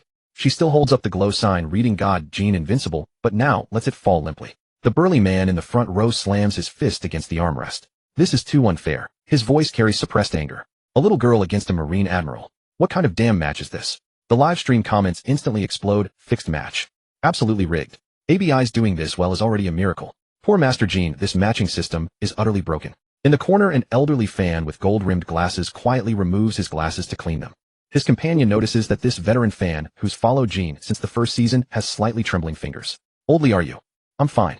The old fan forces composure while putting on his glasses, but his eyes behind the lenses are already moist. It's just so suffocating. VIP area. A few die-hard fans in golden support uniforms fall into collective silence. One suddenly stands up and shouts, God, Jin. We'll always support you. His voice carries obvious emotion. Sparks of applause begin to ripple through the stands, eventually merging into a unified wave. These aren't cheers for victory, but tributes to those who fought honorably despite losing. Some begin chanting rematch, which quickly grows into a synchronized roar from the entire crowd. At the commentator desk, Ingyan watches this scene and softens his tone, an uncommon occurrence. Dear viewers, sometimes winning and losing don't tell the whole story. Jin's fans are proving through their actions that true champions know how to win gracefully and lose with dignity. On the big screen, ABI's skillfully slicing Akainu's cape is replayed at the perfect moment, sparking another round of enthusiastic applause from the venue. In this moment, the score no longer matters. Boring. Zaixing's eyebrows twitch. Ding ding. Third match, Capone versus Katakuri. Clash of observation hockey. The commentator shouts excitedly. Katakuri dodges all attacks as if foreseeing the future until Capone suddenly crashes into the spikes in a self-destructive move. Did you see this in your future? Six Powers ultimate technique, life return. His fist finally strikes Katakuri's mask, blood seeping through the cracks. But Katakuri's counterattack comes even faster. Machi pierce. Capone is pinned to the wall, yet he smiles as he raises his blood-stained finger. I touched you. The system declares Zaixing victorious 3-0. The entire venue falls silent. Inside the VIP box, Zaixing's deputy sneers, it's over. Despair deepens as the 3-0 score becomes reality. The entire arena sinks into a deathly silence, and even the commentators forget to speak. The Crimson 3-0 score on the big screen pierces like a sharp blade into the heart of every Jin fan. In the audience, a boy of about 12 suddenly smashes a limited edition game controller onto the ground. The sound of the plastic shell cracking is especially harsh in the silence, but he doesn't notice, merely wiping his tears fiercely with his sleeve. Liars. All liars. He sobs, stamping on and shattering the support board printed with Jin's signature. This scene unfolds simultaneously around the world. In a certain luxury apartment, high school student Kinta frantically pounds on a custom joystick worth 100,000 belly, covering the live stream on his screen with the word rigged in marker. At a coastal esports-themed bar, someone hurls a beer bottle at the poster on the wall, glass fragments mingling with spilled liquor sliding down Jin's poster. At a watch party, several youths silently unplug the gaming console and fold the one-piece disc in half. 3 years. I've followed God Jin for 3 years. In the front row of the audience, a girl clad head to toe in Jin's support gear trembles as she removes her headband. Her boyfriend tries to comfort her, but discovers his own hands are shaking. They met at Jin's matches. Laughter echoes from the Zaixing team in the VIP area. Look at those stray dogs, the deputy points at the audience. Should we hand them some tissues? Zaixing doesn't respond, but the curve of his lips says it all. Suddenly, an elderly man with silver hair rises unsteadily to his feet. He is the arena's most veteran regular, always seated in the same spot during Jin's matches. Children. His voice is not loud, yet it miraculously spreads throughout the venue. Have you forgotten last year, when Gene performed a miracle with Fawn-like? The big screen suddenly switches to footage of Jin's classic comeback from 0-3 down that year. The sobbing in the audience gradually stops, and some people begin picking up support items from the ground. The match isn't over yet. The old man points to Gene at the player's seat. The camera zooms in at the right moment. The ever-composed man is wiping his controller, a faint smile playing on his lips. This close-up shot instantly ignites the internet. He's still smiling. God, Gene is still smiling. Wait. This expression. Could it be? Attention, everyone. The tide is turning. Fan Kenta scrambles to pick up his broken controller. The Coastal Bar owner silently hangs a new poster. The youths clumsily piece together the disc. They know better than anyone that when Gene wears this smile, miracles are about to unfold. At the venue, the familiar sound of the Emperor engine echoes. The fourth game was a do-or-die battle. The entire arena was shrouded in a spine-chilling silence so deep that even breathing could be heard clearly. On the giant screen, the glaring 3-0 score hung overhead like a sword ready to fall at any moment. The air was thick with the acrid smell of sweat, metal, and electronics. In the front row, a bespectacled boy was pinching his thigh hard. His glasses were completely fogged, but he didn't have time to wipe them. The girl beside him had crumpled her support flag into a ball and clutched it in her hand. The sound of fabric tearing rang out harshly in the silence. The decisive game. The commentator's voice suddenly exploded, making several spectators flinch. The director swiftly cut the camera. Gene was steadying his breath, his wet bangs sticking to his pale forehead. His fingertips trembled unconsciously on the console. When the big screen magnified that detail, a wave of sharp gasps swept through the audience. In the VIP box, Zack Saint's assistant suddenly knocked over his coffee. The dark brown liquid spread across the glass floor like an imminent war about to erupt. No one wiped it up. Every gaze was locked onto the player's area. The character selection screen popped up. When the final character locked in, whoa! The entire venue erupted with a deafening roar as if the sound waves would tear off the roof. Several spectators in the front rows jumped to their feet. Chairs snapped back with a bang, but no one paid attention. The livestream bullet comments exploded so violently that the feed stuttered, flooding the screen with blood-red exclamation marks. Jin's pupils abruptly contracted, yet a nearly manic smile curled at the corner of his mouth. He slowly put on his headphones. The simple action captured in slow motion looked extraordinarily solemn on the big screen. The director keenly cut to a close-up of his hands. His slender fingers were tapping the keys in a strange rhythm, as if playing a battle hymn. Just before the referee's whistle blew, a heart-wrenching shout burst from the very front row. God, Gene. That shout was like a fuse, igniting the entire arena in an instant. Amid the roaring, earth-shaking cheers, the big screen began a 30-second countdown. Every flash of the crimson number was like a heavy hammer striking every heart. In the player's area, Gene slowly closed his eyes. When the countdown reached 3, he snapped them open, and the fighting spirit blazing in his gaze made even the nearest spectators instinctively step back. 2. His finger hovered over the confirm button, trembling slightly. 1. The clamor of the whole world seemed to freeze at that moment. Start. Game 4, Usopp vs. King. Special move, Black Nail Star. The Seastone bullet struck King's wing with perfect accuracy, and for the first time, the ancient Zoan user fell. Usopp seized the moment to scatter specially made seeds, green, star demon forest. The wildly growing seastone vines wrapped around King. Just as he was about to break free, special move, Gunpowder Star. The explosion blasted King out of bounds. His mask shattered, revealing a stunned expression. Countless attacks later, King's health bar was finally reduced to 0. Usopp, meanwhile, had been hit only once and had almost no HP left. After that, miraculously, he was not defeated. Pecking away like a chick eating rice, he slowly ground King down. System verdict, Gene 1-3 Zack Saint. The audience began to stir. Wait. Is a comeback actually possible? Hope for the reversal. The entire venue went wild. The audience from despair to ecstasy. When the system showed Gene 1-3 Zack Saint, the arena fell silent for a moment, then exploded into thunderous cheers. Usopp actually won. A male fan in gold-rimmed glasses shot to his feet, his voice cracking. Damn it. He really won. Huh. I told you. How could God Gene lose so easily? The burly man beside him slapped his thigh hard, his eyes reddening. Several female fans in the front row hugged one another, crying and laughing. A comeback. A comeback is coming. Live stream, the bullet comments exploded. Holy shit. Usopp actually ground King to deaths. That was insane. God Gene is a beast. Damn, my hands are shaking just from watching. 1-3. There's still a chance. There's still a chance. Jin's fans from hell to heaven. A moment earlier, they had been clawing at their hair in despair. Some had even closed the stream. But the next second, Usopp's victory was like a shot of adrenaline, reigniting hope in everyone. God Gene. God Gene. God Gene. The rhythmic chant rose from the stands once more, even more fervent than before. Zack Saint's fans' stubborn words and creeping unease. TCH, just a lucky break, a Zack Saint fan said with his arms crossed, his expression sour. King was simply hard countered. Exactly. Usopp is a trash character. Winning one round was already a miracle, another chimed in, but the swagger was already gone from his voice. In the VIP box, Zack Saint's assistant frowned. Damn, how did this kid suddenly get so strong? Player's area, Gene enters the flow state. Gene slowly exhaled, his gaze turning utterly focused. His fingers tapped lightly on the console, steady and precise in rhythm. Finally, I'm in the zone. He murmured to himself, the corners of his mouth lifting slightly. At that moment his mind seemed perfectly synchronized with the game. Every move was as natural as breathing. Flow state. The ultimate realm that only top players can trigger in desperate situations. Zack Saint's self-hypnotized conviction that victory was certain. On the other side, Zack Saint stared at the screen with gloomy eyes. It's just luck. He repeated under his breath as if brainwashing himself. Next round I'll crush him. His fingers trembled briefly, then clenched into fists. I'm the strongest. I am. The entire venue waited in excitement. The comeback battle had officially begun. On the big screen the score changed from 0-3 to 1-3 and the atmosphere in the arena transformed completely. God Gene. Come back. God Gene. Come back. The chants from the audience rose wave after wave. Zack Saint's fans meanwhile began muttering uneasily, no way. Could he really turn this around? The next game was still undecided. Jin's eyes burned with fighting spirit. As everyone discussed heatedly, the next match began. Ding ding. Game 5, Miss Valentine vs. Doflamingo. On the big screen Miss Valentine's petite figure formed a striking contrast with Doflamingo's towering frame. In the audience Jin's fans clenched their fists, so nervous they almost forgot to breathe. How is she supposed to fight this? Miss Valentine doesn't even know hockey. Someone muttered in doubt. Don't worry, God Gene must have a plan, his companion said through gritted teeth. Doflamingo stood with his hands in his pockets looking down at Miss Valentine from above, a signature sinister smile at the corner of his mouth. Fufufu. Little girl, surrender now, and I'll let you suffer less. In-game character voice. Miss Valentine did not answer. She simply smoothed her skirt and flashed a sweet smile, light and fluffy. Doflamingo's fingertips moved slightly, and 5 nearly transparent threads shot out, instantly bounce string. Miss Valentine leaped lightly into the air, the threads grazed past her skirt and blasted several cracks into the ground. She retreated in feigned panic, and Doflamingo took the bait, sneering as he closed and think you can escape. Just as Doflamingo stepped into the predetermined spot, Miss Valentine suddenly cried out, light flutter 10,000 gene descent. Boom.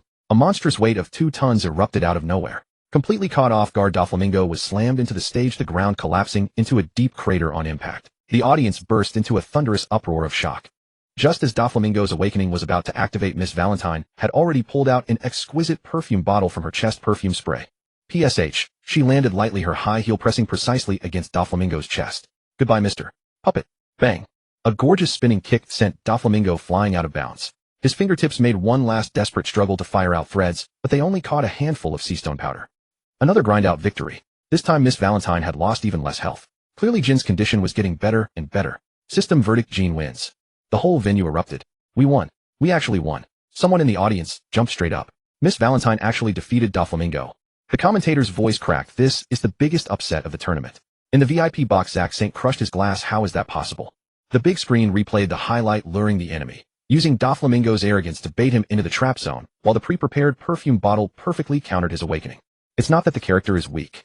Gene wiped the sweat from his forehead with a faint smile. It's how you use it. The scoreboard flipped to 2-3. Hope for the comeback ignited once more. System verdict, Gene 2-3 Zack Saint. Zack Saint suddenly shot to his feet. How is that possible? Before a million watching eyes. Match 6, Brooke vs. Bullet. When Brooke's rapier collided with Bullet's colossal steel fist, the entire audience held its breath. The fragile blade was like a toothpick before the giant, but just as Bullet was about to end the match. Requiem, hymn of soul repose. Brooke suddenly struck up his violin, and eerie sound waves stabbed straight into the soul. Bullet's movements froze in an instant, and the stands erupted with cries. Oh my god! Brooke is attacking the soul. That move is too incredible. Underworld chill. Brooke seized the moment. His blade, wreathed in the chill of the netherworld, pierced precisely into the gaps between Bullet's joints. Frost spread in an instant, freezing the fused giant into an ice sculpture. 10, 9, 8. Once again the underdog had triumphed. Still being ground down bit by bit. Trapped under the ice statue. Bullet could only be beaten down. There was absolutely no chance to counterattack. Damn it. Zack Saint was already drenched in sweat.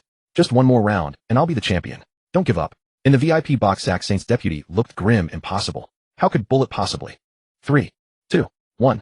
Match over. System verdict, Gene 3-3 Zack Saint. The entire audience sprang up as if electrocuted. It's a tie. An actual tie. The world erupted. A legendary reversal detonated across the globe. When the score had been chased from 0-3 all the way to 3-3, audiences across the world descended into madness. The live audience from despair to ecstasy. Several female fans in the front row hugged each other tightly, tears streaming endlessly. Their makeup was ruined, but they had no thought of wiping it away. One girl trembled as she raised her phone and choked out to the camera, "Mom, are you seeing this? God, Gene, he's tied it." Beside her, a boy in glasses shook so hard with excitement that he snapped his support sign in two without realizing it, plastic shards scattering across the floor. He didn't even notice. He just stared at the big screen, repeating over and over, "Too strong. Too strong." In the stands, some raised their arms and screamed at the sky, some knelt on the ground and sobbed into their hands, and others furiously shook the strangers beside them. "Did you see that? God Gene actually did it. Global live stream rooms. The comment barrage went nuclear. The servers of every streaming platform nearly collapsed under the load, and Danmaku swamped the entire screen like a tsunami. Holy shit. Holy shit. Holy shit. From 0-3 to 3-3. This is a goddamn miracle. God Gene. The eternal God. I'm literally crying. I'm really crying. This match is something to brag about for a lifetime. Overseas livestream rooms erupted as well. OMG. This is insane. Gene is not human. He's a god. I've never seen anything like this in my life. Social media trending charts utterly dominated. Within just 3 minutes, the global trending charts on every major social platform were utterly swept. God Gene comeback explosive. Brooks Godly battle explosive. 0-3 to 3-3 explosive. Greatest comeback in esports history explosive. Famous esports players, commentators, and celebrities rushed to post. Faker League of Legends legend. Jin's plays remind me of my own younger days. But this comeback is more stirring than any match I've ever played. I just watched the replay. How powerful can the human spirit be? Oda Brooks battle. Have I been underestimating Mr. Gene? Street carnival synchronized rejoicing across the globe. Crowds of fans flooded the streets shouting, God Gene. God Gene. Some even performed Brooks, humming 3 measures arrow tail slash on the spot. Before open-air screens around the world, crowds of thousands gathered. Every time a highlight was replayed, deafening cheers erupted. Whether they were spectators at the venue, fans online, or curious passers-by, everyone understood. They were witnessing the greatest comeback in esports history. And the decisive match was about to begin.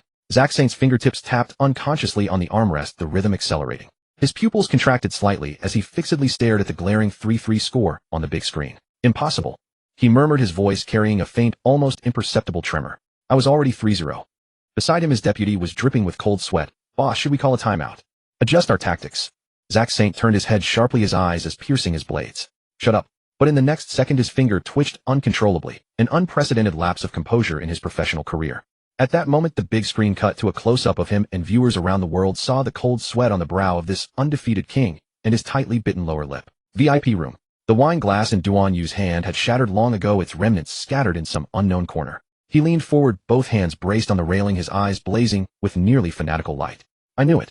I knew it. His voice was hoarse yet excited. Gene has been setting this up since the very first game. Every one of his character choices was deliberate. Our Lord Gene is way too handsome. Xiao Feng writhed wildly in the VIP box, his wig half flying off. This little lady's heart just can't take it anymore. He produced from who knows where a support flag embroidered with Jin's face and waved it crazily. Look. This is the true king. What is 3-0? Before Lord Gene, it's all just passing clouds. Stephen, also a gaming fanatic, commented. Exquisite. Too exquisite. Global audience, we are witnessing history. As the camera cut between the flustered Zack Saint and the fervent Gene team, the whole world understood one truth. The undefeated myth was crumbling. A new legend was about to be crowned. The bell for the final round tolled at this moment. Final battle, Silver Fox Foxy versus Marco. Before the final round began, the entire arena was so silent that the fall of a needle could be heard. Everyone stared at the big screen, afraid of missing even the tiniest detail. Slow beam. Foxy's first attack was easily dodged by Marco, but no one had noticed that Foxy had already placed 30 reflective mirrors around the arena when Marco swooped down to attack. Now, all the mirrors refracted the light simultaneously, weaving a seamless web of light with no blind spots. The image of the phoenix frozen in midair was magnified on the big screen, and the stands instantly exploded. This setup is brilliant. When did Foxy set up those mirrors? Split slow punch. Foxy's barrage of heavy blows smashed Marco into the ground, just as the effect was about to fade. Split slow punch revised. The second wave of light beams landed precisely, and Marco's regenerative blue flames still could not ignite. The audience unconsciously began to count down. 5, 4, 3. The moment the final bell rang, the entire arena seemed to detonate. We won. We actually won. From 0-3 to 4-3. An epic reversal. System verdict, King 4-3 Zack Saint. Madness and tears intermingled in the stands. Confetti burst from the arena ceiling, and beneath a golden rain, the audience's reactions were profoundly moving. The elderly man in the front row took off his glasses and wiped his tears with trembling hands. 20 years. I have never seen a match like this. His voice choked, as if he were witnessing the changing of an era. Several college students wore their cheering flags like capes and sprinted around the venue, celebrating wildly. Some even leaped onto their seats, raised their arms toward the sky, and roared, King God! King God! Their hoarse voices could not conceal their ecstasy. A young woman in gold-rimmed glasses hugged the stranger beside her tightly, tears streaming down her face. I knew it. I knew he would win. In the livestream room, the barrage went nuclear. The streamer was so excited he became incoherent. Viewers, we have just witnessed history. His voice trembled and nearly cracked. This is the greatest comeback in esports history. The barrage instantly exploded. Holy crap. Holy crap. Holy crap. 0-3 to 4-3. This is a goddamn miracle. King God. The eternal God. I'm literally crying, damn it. I really am. Zack Saint punched the control console to pieces, alloy shards flying in every direction. Blood seeped from his knuckles, yet his eyes were strangely calm. When he looked toward King at the center of the stage, the corner of his mouth curled up unexpectedly, and he raised a thumb. The gesture was magnified on the big screen and set off another round of roars. "Boss." His second-in-command began in a low voice, but Zack Saint raised a hand to stop him. He won. Zack Saint's voice was low, yet carried a hint of relief. "The real winner. And I'm just a loser." In the VIP section, Duan Yu suddenly rose to his feet. The red wine glass in his hand had shattered on the floor at some point. His eyes blazed with almost fanatical light. "I knew it. I knew it." King was plotting from the very first game. Xiao Feng writhed wildly in the box, half of his wig flying off. "A Lord King is just too handsome. This little heart of mine can't take it." Steven's eye shot out sharp rays. "Exquisite. Too exquisite." Every one of King's inputs has a timing error of no more than 0.3 seconds. That isn't precision any human could achieve. Judges panel, an unbelievable verdict. At the judges' table, the judges exchanged uneasy glances and murmured, "Can a human really play a match like this?" King's tactical foresight is like opening a celestial eye. Zack Saint is already incredibly strong, but King, he seems to exist in another dimension.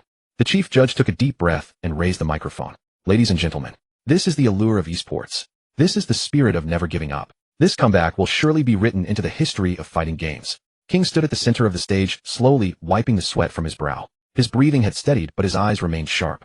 At that moment, the Emperor engine stopped. He smiled at the camera. "This is what a real match should be." He smiled. A trace of tears suddenly glistened in his eyes. On the big screen, the score 0-3 to 4-3 blazed in dazzling golden light, as if heralding the arrival of a new era. The crowd chanted in unison, "King God! King God!" Third place match, Ryan versus Morgan. The battle began in a subdued atmosphere.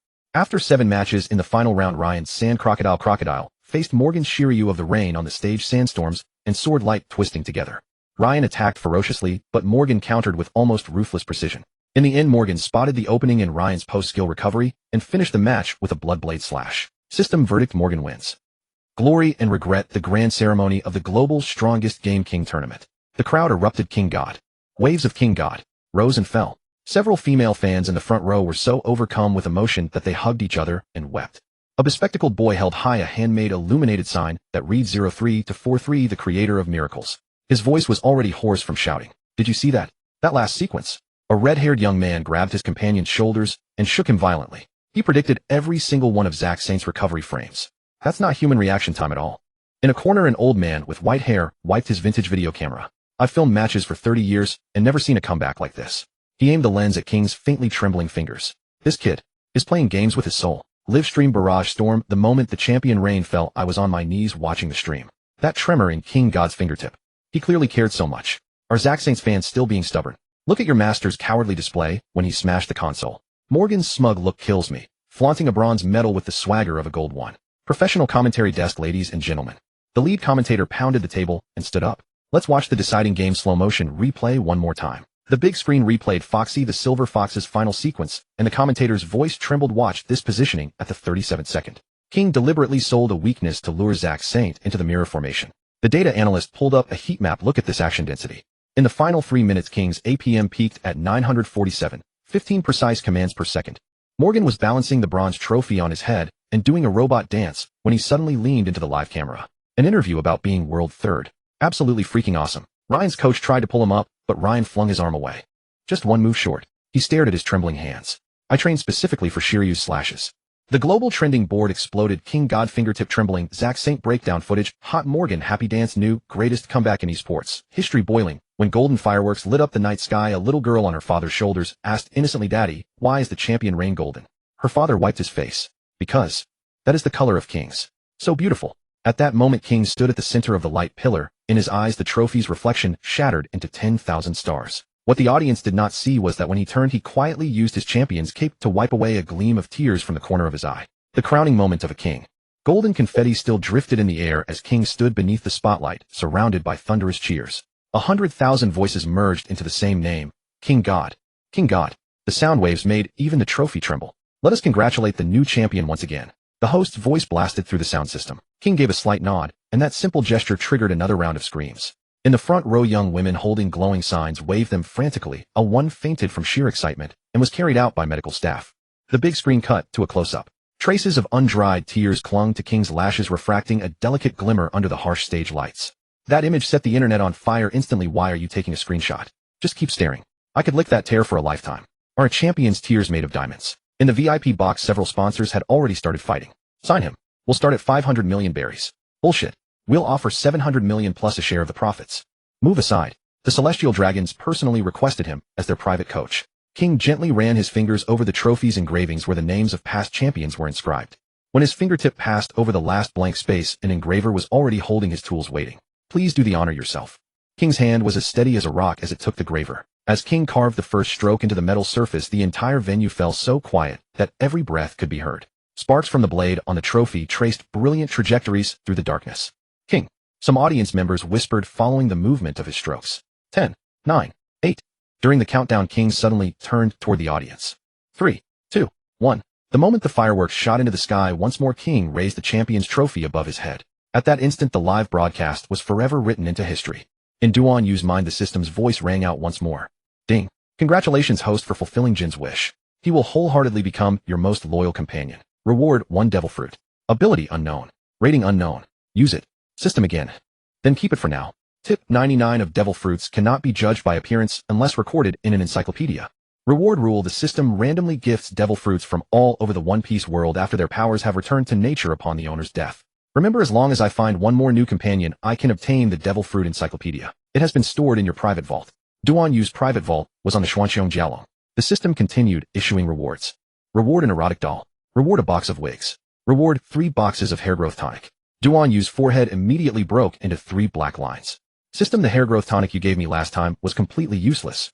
Ding. Congratulations, host, for experiencing an earth-shaking contest, the God of Cookery contest. Reward: 200 million berries. Congratulations, host, for experiencing an earth-shaking contest, the King of Games tournament. Reward: 1 billion berries. It seemed that with so many berries rewarded this time, he had earned back both the money he had lost and the cost of entering the Golden City. Awesome. Duan Yu and the others had already arrived at Jin's side. Jin saw his companions, his gaze resolute, and picked up the microphone. He had to keep his promise. The curtain fell on an era god Jin's retirement declaration. The instant Jin took the microphone, all 100 spectators suddenly fell silent. Even the golden streamers drifting down seemed to freeze in the air. Everyone held their breath, waiting for their king to speak. Jin's voice was a little hoarse. He lowered his head to look at the heavy trophy in his hand. I'm going to retire. That statement exploded in the arena like a bomb. In the front row, a girl wearing a God Jin support headband suddenly covered her mouth as tears instantly streamed down her face. The friend beside her gripped the armrest, knuckles turning white. Why? A heart-wrenching shout suddenly burst out from somewhere in the stands. Then the outcries rose one after another. But you just won the championship. God Jin, don't go. Jin took a deep breath, his fingers unconsciously tracing the engravings on the trophy. I entered the scene at 7 and played professionally for 20 years. His voice was soft, yet it reached every corner through the speakers. It's time to see the wider sea. Duan Yu stood behind him and gently patted his shoulder. This simple gesture made Jin's voice suddenly choke up. My companions are waiting for me. A close-up shot on the big screen caught a tear sliding down Jin's cheek. It fell on the championship trophy with a crisp ding. That sound spread through the venue via the microphone like a rest mark placed on the era. No. A young man wearing a custom support t-shirt suddenly knelt to the ground. The t-shirt read, from 03 to 43. His wails triggered sobs all around him. Jin stepped off the podium and walked to the edge of the audience. He reached out and took the support board tremblingly offered by a little girl in the front row. On it were chibi versions of every classic character he had played. Will you still play games? The little girl asked between sobs, her tears soaking the corner where Silver Fox Foxy was drawn. Jin knelt on one knee to look her in the eye and gently wiped the tears from her face. Of course I will. His voice was gentle and firm. I just won't compete anymore. If you want to watch. He glanced back at Duan Yu. You can watch my game streams. Those words made the crying at the scene grow even louder. An older fan wearing gold-rimmed glasses suddenly stood up, his voice trembling. 20 years. I watched you go from rookie to champion. And now you've won the world championship. How can you? Old man. Jin walked over to him and took the first-generation support flag the man had treasured. My games won't end. He unfurled the flag, densely covered with the signatures of rivals from every era. I've just changed stages. When Jin pointed out Jaka Shung's signature to the old man, the sound of shattering glass came from the VIP box. But no one cared about that loser's fury at that moment. Everyone's gaze was fixed on the figure in the golden light. One final exhibition match. Jin suddenly turned and walked toward the gaming station. With swift, clean movements, he inserted the cartridge and switched it on. I'll use the character you want to see the most. The entire venue erupted in a final cheer. Red hair. Whitebeard.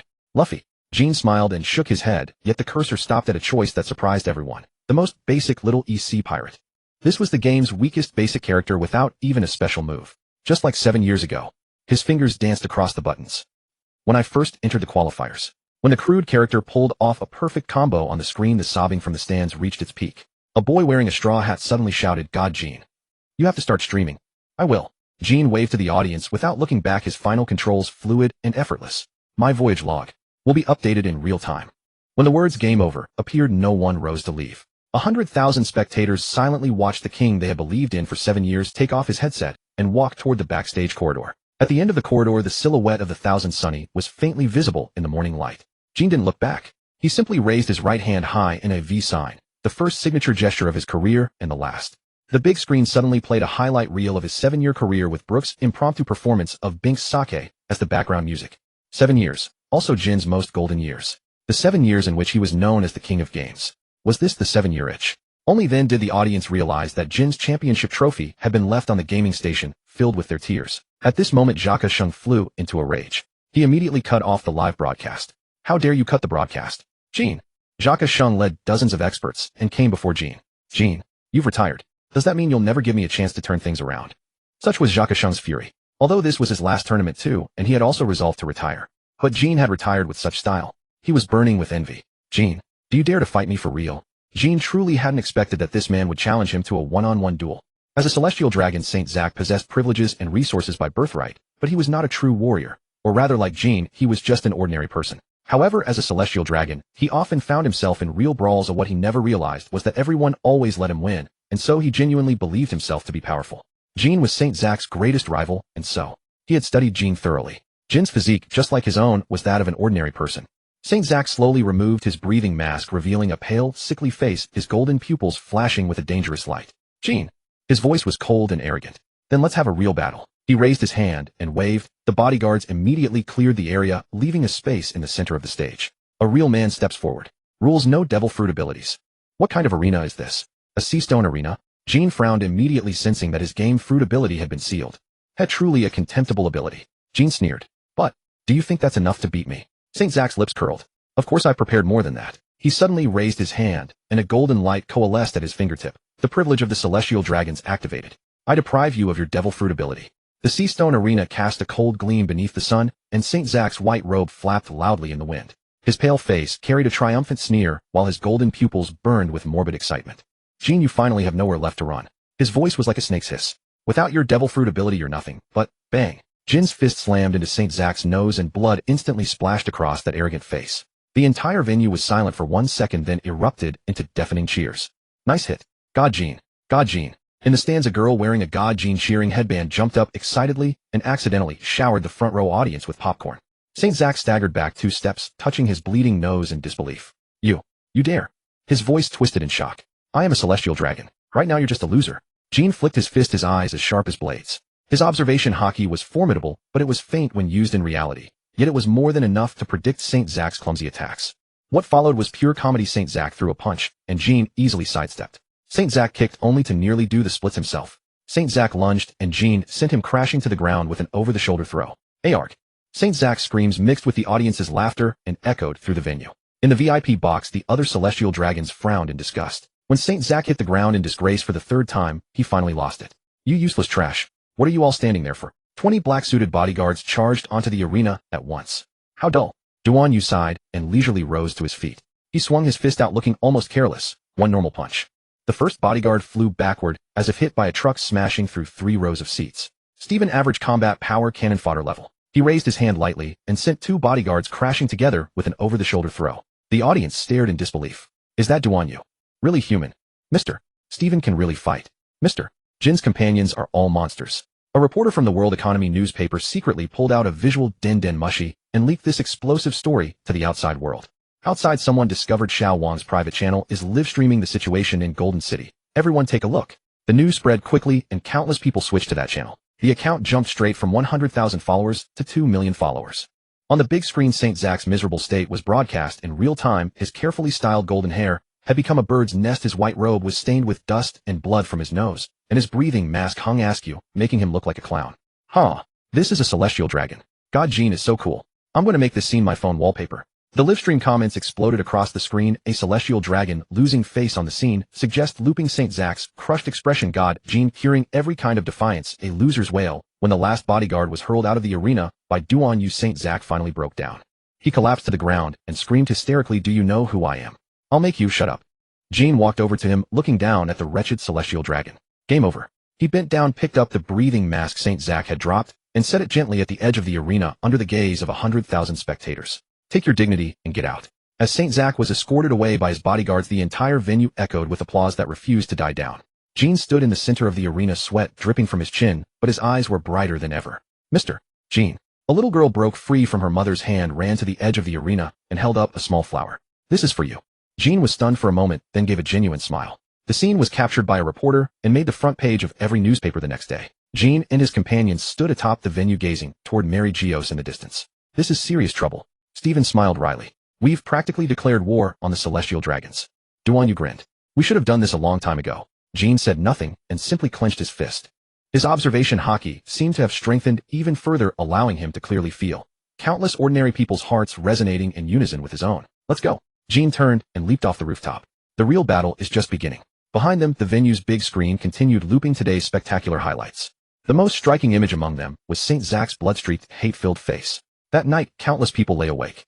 Some because of excitement, some because of fear, and some were already anticipating the next showdown. The broadcast suddenly came on. "Jean, Duan Yu, Stephen," and that phone like, "How dare you oppose the celestial dragons? Whoever captures them will be richly rewarded by this city lord." The moment the broadcast faded, the air over the entire Golden City suddenly froze. Clack, clack, clack. Crisp footsteps sounded from all directions like a reaper's countdown. The audience scattered in panic, only to find every exit already sealed. CP0 agents in white masks emerged from the shadows like phantoms, their snow-white uniforms gleaming coldly under the lights. At their head, Rob Lucci approached slowly, his eyes beneath the black hat locked onto Duan Yu like a wild beast's. Every step seemed to press down on the crowd's hearts, the pressure suffocating. What a lively scene. Lucci's voice was low and dangerous. "Dumir pirates have the right to run wild on celestial dragon territory." Behind him, Stussy lightly fanned herself with a folding fan, a playful smile curling her red lips. "Huh." Before her voice faded, 10 CP0 agents simultaneously assumed the opening stances of the six powers. Finger gun, tempest kick, iron body. The piercing shriek of torn air stabbed at their eardrums. Duan Yu grinned widely, cracking his knuckles. "Bring it on. CP0, you came just in time. Saves me the trouble of hunting you down." The golden dome of Gold City trembled. Rob Lucci's leopard claws tore through the air, dark armament haki coiled around his fingertips as he lunged straight for Duan Yu's throat. "Shave, Leopard King." Boom. They were like powder kegs igniting at the slightest spark. The entire corridor collapsed under the shockwave, rubble flying everywhere. Through the smoke, Duan Yu's figure flew backward, only to twist midair, kicking off a shattered wall to rebound. "Now this is more like it." Wiping blood from his mouth, his battle intent blazing, he shouted, "Ordinary punch revised." His plain, unadorned straight fist collided with Lucci's claw strike. Bam! The shockwave exploded, and the ground within 10 meters instantly caved in. Stussy lightly waved her folding fan as 6 masked agents wearing crying face masks sealed off every escape route. Finger gun, Yellow Lotus. 6 vacuum waves pierced toward Duan Yu's back from different angles. Bentham suddenly flashed into midair, Okama Kenpo memories of that summer. A peach-colored storm shredded the finger guns, but Stussy eerily closed in her high heel, aimed straight at his temple. Clang. Stephen's fountain pen precisely blocked the kick, his glasses reflecting cold light. 2 against 1 isn't fair.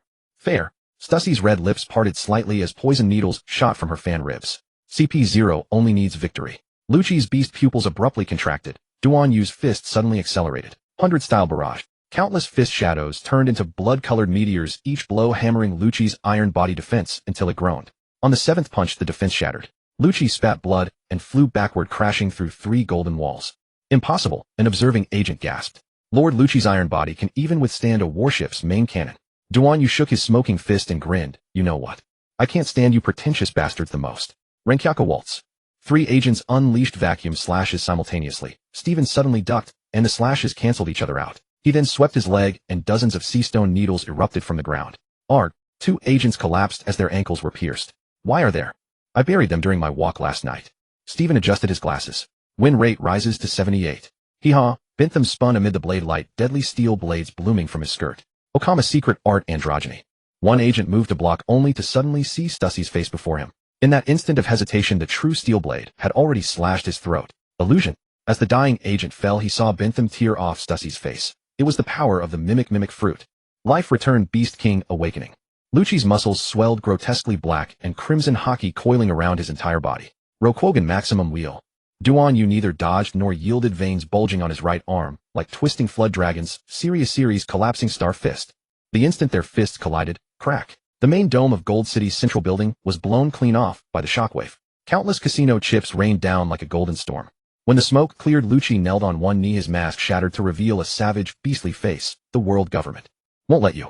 Duan Yu planted a foot on his back. So much nonsense. He tore off the CP0 badge and tossed it to Bentham. A hairpin for you. Above the ruins of Gold City, Duan Yu stood on Lucci's back, looking down at the man who had once cast him into hell. CP0's ace agent was now utterly humiliated, his mask shattered, blood seeping from the corner of his mouth, and a flicker of uncertainty finally passing through his golden pupils. Do you remember me now, Lucci? Duan Yu's voice was low and dangerous, like a vengeful ghost crawling back from the depths of hell. Lucci gritted his teeth and tried to struggle up, only to be pressed deeper by Duan Yu's foot. 3 years ago, I was still a Marine lieutenant commander. Duan Yu sneered. Back then I was truly naive. His gaze swept across the ruined battlefield, as if returning to the night that changed his life forever. The world government gave me a glorious mission, to assist Akainu and CP0 in besieging a notorious pirate with a bounty of 800 million. Duan Yu's fist slowly clenched, knuckles cracking. We won, but CP0, eager to claim the credit, forced that pirate onto my ship, claiming it was a temporary detention. He bared his teeth in a smile utterly devoid of warmth. And what happened? The red-hair pirates struck my warship with precision, as if they had known all along. Duan Yu's voice grew colder. All my men died. And because I failed to die with them, CP0 slapped the traitor label on me. Lucci's pupils constricted slightly, as though recalling something. Those bastards at Eni's lobby couldn't be bothered to investigate. They sentenced me directly to 10 years in Impel Down. Rage burned in Duan Yu's eyes. And Akainu, that bastard who preaches absolute justice. He didn't say a single damn word. He leaned down and grabbed Lucci by the collar, his voice low, like a beast's growl. I nearly froze to death on the 5th level. When I woke up, I had already been saved by the Okama Queen. Duan Yu's smile turned savage. Do you know how I survived those years? Every night, I dreamed of how I would take you, and grind every last one of you to dust. Stussy clutched her wounded shoulder, pale-faced. She finally recognized Duan Yu. The Marine Lieutenant Commander CP0 had once discarded as a pawn. So it's you, she murmured. Lucci's expression finally changed. So this time you've come for revenge. He gritted out the question. Duan Yu burst out laughing, a laugh tinged with madness and vindication. Revenge? No. I'm just here to collect a debt. He smashed a fist into Lucci's face, blood splattering. This punch is for my men. And this kick is for those years in Impel Down. As for the rest. Duan Yu straightened up, looming over the barely breathing Lucci, his voice icy. Tell the 5 elders that Duan Yu is back. Their nightmare is only just beginning. Just as Duan Yu was about to finish off CP0, a group of people came charging in. Sengoku blasted Duan Yu away. The instant Duan Yu's fist was about to end Lucci's life, Buddha's shockwave. A majestic golden shockwave erupted, sending Duan Yu flying dozens of meters before he slammed viciously into the ruins of Gold City. As the dust scattered, a tall figure in a marine coat descended slowly. It was the former fleet admiral, Sengoku. Duan Yu, stop now. Sengoku spoke in a deep voice, his gaze piercing. CP0's lives are not for you to collect. Duan Yu climbed out of the rubble, wiped the blood from his mouth, rage burning even brighter. Sengoku, are you going to protect these scum too? Sengoku did not answer. Instead, he stepped aside. Behind him, several marine elites stood in formation, and even more surprising, Kizaru lingered lazily nearby, dangerous golden light flickering at his fingertips. How troublesome, Kizaru drawled. Duan Yukuin, you've made such a huge scene. It's really hard on us. Stussy took the chance to drag the unconscious Lucci backward, while the remaining CP0 agents quickly regrouped behind Sengoku. Duan Yu sneered. What's this? Have the Marines become the Celestial Dragon's dogs now? Sengoku's gaze darkened. Watch your tongue, Duan Yu. You used to be a Marine too. Used to be. Duan Yu's fists cracked as he clenched them. The moment you threw me into Impel Down, I stopped being one. Then from now on you are an enemy. Sengoku wasted no more words. Golden light surged around him, and his great Buddha form erupted at full power. Just as Sengoku's golden Buddha palm was about to descend, a piercing chill suddenly struck from the side. Ice crystals spread at an astonishing speed, instantly freezing Sengoku's giant Buddha form into an ice sculpture. Kazan. Stussy's startled cry shattered the momentary silence. Akiji's tall figure stepped out from the shadows, the sound of his military boots on the ice unusually distinct. With one hand in his pocket, the white breath he exhaled condensed in the air. What a nuisance. Akiji's gaze swept over everyone present before finally settling on Duan Yu. So many of you ganging up on a former Marine. Has justice become this cheap nowadays? The audience erupted at once. Admiral Akiji, didn't he resign from the Marines? Why is he helping Duan Yu? Duan Yu wiped the blood from the corner of his mouth, his gaze complicated. Akiji did not answer immediately. Instead, he walked over to the frozen Sengoku. He reached out and lightly touched the ice sculpture, his voice low. Teacher, the justice you taught me should not be used in this way. Stussy forced herself to stay calm. Mr. Akiji, do you realize what you're doing? Shielding a criminal is a serious crime. Criminal. Akiji sneered. The truth of what happened 3 years ago, CP0 knows it best. Stussy's head snapped up. What do you know? Akiji turned toward the exit. If you want an explanation, then follow me. I don't want to keep wrangling with these troublesome people. Bon Clay blinked. Era, this gentleman of ice is unexpectedly cool. Just as everyone hesitated, cracks suddenly appeared in the ice that had frozen Sengoku. Without looking back, Akiji waved his hand, and an even thicker layer of ice immediately covered the statue. Don't worry, it will hold him for 10 minutes. Akiji looked at Duanyu. You all should go. Duanyu's eyes shifted several times before he finally stepped forward. CP0 are my enemies. This is not the time to leave.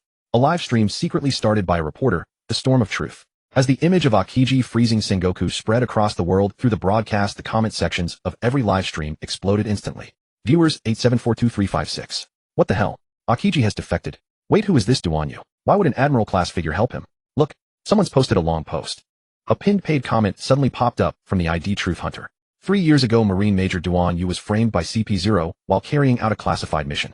The Red Hair Pirates raided the warship. To shift the blame, CP0 branded Duanyu as a traitor. Without a trial, Eni's lobby threw him into level 5 of Impel Down. The comments suddenly froze for a few seconds, then flooded the screen at an even more frantic pace. Really? CP0 is this shady? Wait, I remember Impel Down really did riot during the Paramount War. New World Pirate Forum livestream. Viewers 5321089. A user with a straw hat avatar suddenly fired off 3 comments in a row. I can testify. I saw this Duanyu in Impel Down 2 years ago. He alone fought his way through the guards of starving hell. Later, with the help of the Okama King, he escaped. Suddenly, a blurry video clip was inserted into the livestream. In it, a blood-soaked Duanyu was running at full speed through the corridors of Impel Down, dozens of jailer beasts lying behind him. This footage was secretly recorded by me back then, wrote the user Flame Tank. He had destroyed every surveillance camera by that time. Revolutionary Army Underground Channel. Encrypted livestream Dark Web, 7781. Koala's fingers flew across the keyboard. Sabo, should we cut the signal? Sabo stared at the screen. No, let the truth spread. Mr. Dragon once said that this is the best chance to shake the world government. Suddenly, an encrypted file popped up in the livestream titled CP0 Classified Archive Investigation Report on the Red Hair Incident. The file showed that CP0 had long ago received intelligence about the Red Hair Pirates' movements, yet deliberately used Duanyu's warship as bait. Mary Geos Noble Private Channel. Celestial Dragon Charlos was so enraged that he smashed his video transponder snail. Damn commoners. Shut down these live streams at once. But it was already too late. A special report titled From Marine Hero to Prisoner, the complete record of Duanyu, had already been pinned to the top of the World Economy News website, accompanied by a comparison photo of Duanyu in his marine uniform from years ago and his current scar-covered body. Golden City Ruins sight. Duanyu's fist faintly began to turn black. The crowd panicked. Everyone knew that Duanyu's punch carried terrifying power. Hatred had driven this man to evolve. Armament hockey. Akiji looked at Duanyu in shock. Are you really this stubborn? As the live broadcast carried Duanyu's injustice to the world, the air around the Golden City ruins suddenly turned scorching. In the audience, a middle-aged man in a marine cap abruptly stood up and slammed his cap to the ground. Is this how the Marines treat their own? His roar was like a spark falling into dry hay. Down with the Marines. CP0, get out here. Clear Major Duanyu's name. The rising and falling shouts swept across the entire venue like a tsunami. Several former Marine soldiers in the front row tore off their shoulder insignia and hurled them at the frozen Sengoku. Metal badges struck the ice with a crisp clinking sound. Stussy took half a step back, the face beneath her mask turned deathly pale. She had never seen such a scene, commoners daring to challenge the authority of the world government. You despicable commoners. Her voice was drowned out by the torrent of shouts. A middle-aged man in a Marine uniform climbed onto the base of a broken statue and shouted in a hoarse voice, my son served under Major Duanyu. That boy was only 19. The old man's trembling hand pointed at CP0. You're the ones who killed him. Those words pierced the crowd like a sharp sword. Some women began to sob while the young people, red-eyed, picked up stones from the ground. Silence. Stussy finally dropped her disguise and shrieked. Guards, take these rioters. Her order was never finished. A stone whistled through the air and shattered her mask with pinpoint accuracy. Bright red blood ran down from her forehead, and that always elegant, composed face showed fear for the first time. Rebellion. This is total rebellion. She hysterically fumbled out a transponder snail. Immediately dispatch a buster call unit. But the transponder snail merely blinked blankly. The signal had been cut. Up on the high observation platform, Terry Gill, the Revolutionary Army's intelligence chief, put down the jamming device and smiled at Koala beside him. It seems the people have awakened on their own. No need for us to stir them up. In the middle of the seething crowd, Duanyu stood staring blankly at it all. The hatred he had accumulated over 3 years now turned into scalding tears that rolled down his face. Akiji murmured, Teacher Sengoku, is this the justice you should be protecting? Suddenly, a tiny girl squeezed through the crowd and pressed a bouquet of wildflowers into Duanyu's bloodstained hand. Brother Duanyu. She lifted her grimy little face. My daddy says you are a true Marine hero. Those words were the last straw that broke the camel's back. Release all political prisoners. Abolish CP0's privileges. We want the truth. The chant spread from the Golden City to the harbor, and from the harbor to the entire island. On anchored merchant ships, sailors spontaneously lowered the world government flag. In taverns, drunkards smashed Marine recruitment posters. Even patrolling Marine soldiers quietly put away their weapons. At Mary Geos, a mahogany table in the Five Elders meeting room was slammed with a thunderous noise. Suppress them immediately. Launch a buster call. At the center of the storm, Duan Yu straightened his back. Kazan, thank you for your help today. Allow me to redefine justice. Akiji smiled. He reached out and pressed his hand on Duan Yu's shoulder. Ice and burning blood merged at that moment. Go. Akiji shrugged. Kizaru kicked toward Akiji. Little foam under Jin's control intercepted the blow. Kizaru, your opponent is this lady. Little foam declared with heroic grace. After his defeat at Victoria Harbor, Sengoku had immediately sent out distress calls. Not far away, Kizaru, who was on a mission, was the first to receive the message. Intrigued by Duan Yu, he flew over at once, leaving his troops behind. The speed of light was no joke. Meanwhile, Duan Yu's demeanor turned utterly serious. The only sensation he exuded was death. Everyone present felt nothing but sheer terror. For 800 years, the world government's authority had never been so shaken.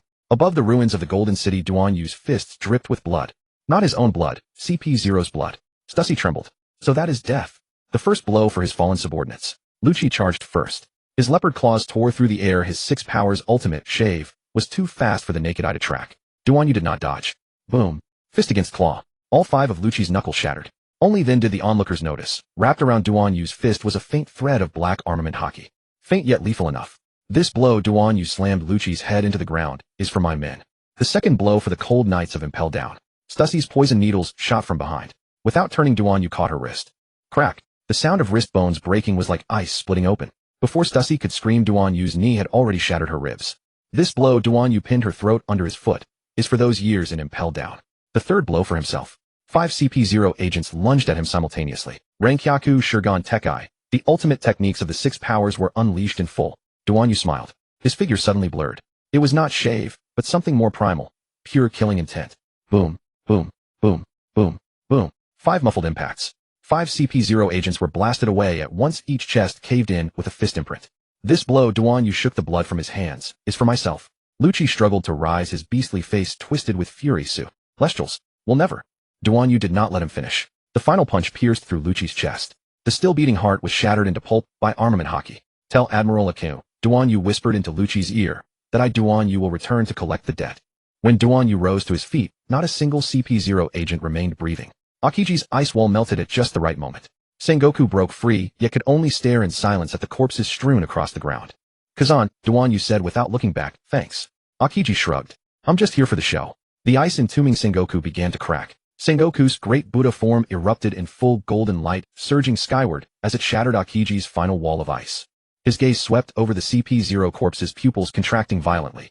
Lucci's chest was pierced through, Stussy's spine had snapped, and the remaining agents lay scattered in pools of blood, not a single survivor. Kazan. Sengoku's roar made the entire island tremble. Do you realize what you've done, eh? Akiji kept his hands in his pockets and exhaled a breath of frost. I simply didn't interfere. Sengoku's voice was nearly a howl. You allowed a traitor to slaughter CP0. This is treason against the Marines, treason against justice. Akiji's gaze turned cold. Justice. He slowly lifted his head, his eyes as icy as frost. Teacher, do you truly still believe in the justice you speak of? Sengoku laughed in fury. Fine. Very well. Since you refuse to see reason, Buddha's shockwave. The golden giant palm slammed down and Akiji raised his hand at once. Ice Age. Absolute cold clashed with the shockwave, the entire golden city trembling violently from the aftershock. The surrounding Marines tightened their grips on their weapons, yet none dared to advance. Should we help? A trembling lieutenant commander asked. Help whom? The commander beside him laughed bitterly. Former Admiral Akiji or Fleet Admiral Sengoku. Many among them had witnessed Akiji's power during the Summit War. He had frozen the entire sea and battled the Kainu for 10 days and 10 nights. And now they knew all too well that recklessly intervening in a battle of this scale would only get them crushed. But in the end, duty outweighed their terror. All units hear me, a vice admiral shouted through gritted teeth. Arrest the traitor Akiji. Support Fleet Admiral Sengoku. Cannon fire, and bullets poured forth. Akiji did not look back. He merely waved a hand. Ice wall. Every attack was frozen in an instant. Bullets hung, suspended in midair, and cannonballs fell as lumps of ice. Don't get in the way, Akiji said coldly. The Marines stood frozen, caught between advancing and retreating. Seeing this, Sengoku's fury flared even hotter. What are you waiting for? Carry out your orders. But Fleet Admiral. No buts. Sengoku bellowed. Akiji has already betrayed the Marines. Betrayed the world government. If we don't eliminate him today, the consequences will be endless. Sengoku's assault grew increasingly ferocious. Every blow from the great Buddha was enough to destroy half an island. Yet Akiji's frost always intercepted with precision, even turning the tide against him. Kazan. Sengoku attacked relentlessly while roaring. Have you forgotten the lesson of O'Hara? Hesitation will only cost more lives. Akiji's eyes darkened. Precisely because I remember O'Hara. His frost suddenly surged. I cannot repeat the same mistake. Two-edged spear. Countless ice spikes erupted from the ground, forcing Sengoku to retreat. But Akiji did not pursue. Instead, he turned and walked toward Duanyu. Duanyu sat down to watch the show. Little Feng, Stephen, and Jean walked over to his side.